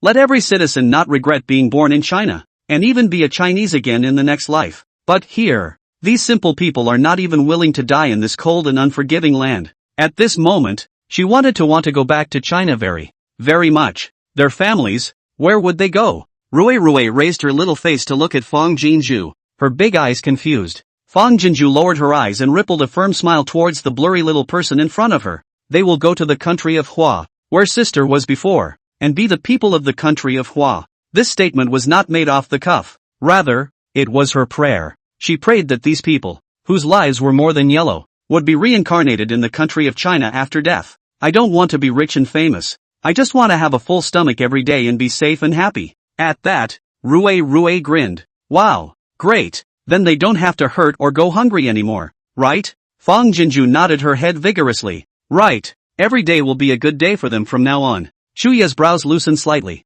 and a surprised movement flashed under his eyes. Jinju's goodness and beauty do not rise to the surface. Rather, they are naturally fused to bone and blood. That is why the knitted brows and smile, word by word, unobtrusively scattered show. The mournful gravity of this cremation was transformed into beautiful new life and hope through her words. You see, in a neighboring village, a woman suddenly exclaimed, that big fire in Yangtan village. The people of the village, who had been immersed in mourning and despair, stood upright and looked over. What are they burning? I don't know. Wouldn't it be nice to have someone with fast legs go and take a look? Fire embers. The villagers spontaneously took off their outer shirts and wrapped the skeletons of their families carefully and tightly around their bodies. Then, Uncle Quan led a group of people to Chu Yi. Hero, girl, I've kept you waiting. Let's go. Chu Yi nodded and, without a word, turned to lead the way forward. Glancing back at the ruins behind them, the villagers followed decisively. Well, what happened in Yangtan village? Are they cremating the dead? In the neighboring village, a man had just run back and was surrounded by the village people asking a good question. The Hanyu panted and nodded repeatedly. Cremating the dead isn't the point. The point is, they're gone. Gone? The villagers looked at each other in shock. Where did they go? Where can they go? The Hanyu added. I don't know, but I saw them from a distance, like they were heading northeast. Northeast? The villagers were more than a little skeptical. Even if you are fleeing for your life, you should go up to Shijing. What's the point of going toward the northeast? Yes, past the northeast is Mengzhou County and Beiliao. This time the natural disaster is coming so ferociously. I'm afraid Mengzhou County will also be affected. No better than us. Why did they go in this direction? The Hanyu's eyes flashed, and he said uncertainly, the leader doesn't seem to be from Yangtan village. At those words, the village people looked at each other twice, vaguely guessing what was going on. Go, follow and see. Chapter 132. Chui and the others won't really leave without us, will they? A middle-aged man suddenly spoke up. At any rate, we're waiting for death here, so maybe if we follow them, we'll be able to find the door to life. Saying that, without waiting for the others to respond, he pulled his leg and walked towards the outside of the village. Seeing this, the villagers struggled a bit and hurriedly helped each other to follow. Northern Liao General's residence. Yi Tingxian took the letter from the eagle friend's feet and then ordered someone to fetch food for the eagle friend. Elder Lady Chu pulled Shushu forward, her face worried and nervous. How is it? Have you found Jinju and Rui? How are they? Yi Tingxian did not dare to be slow. 3 or 2 times opened the letter. A 10-line reading.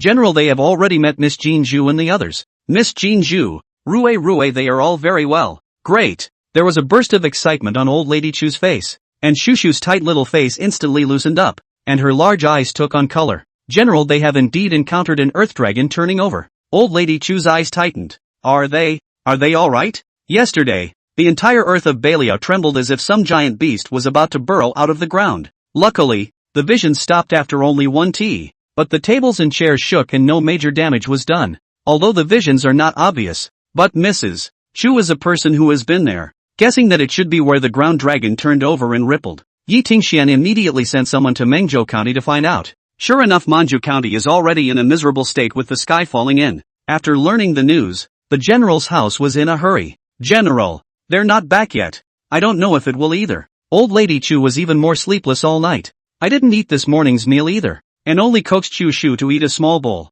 The moment she saw her eagle friend just now, her heart just managed to fall back a bit. It's okay. Yi Tingxian hurriedly said. General, they are all fine. And, when he saw the end of the letter, his face flinched and his back subconsciously straightened. Old lady, the general is going to bring a group of victims back to Northern Liao, ordering us to immediately order 5,000 troops to go and meet them. Upon hearing this, Old Lady Chu completely relaxed her heart and said repeatedly,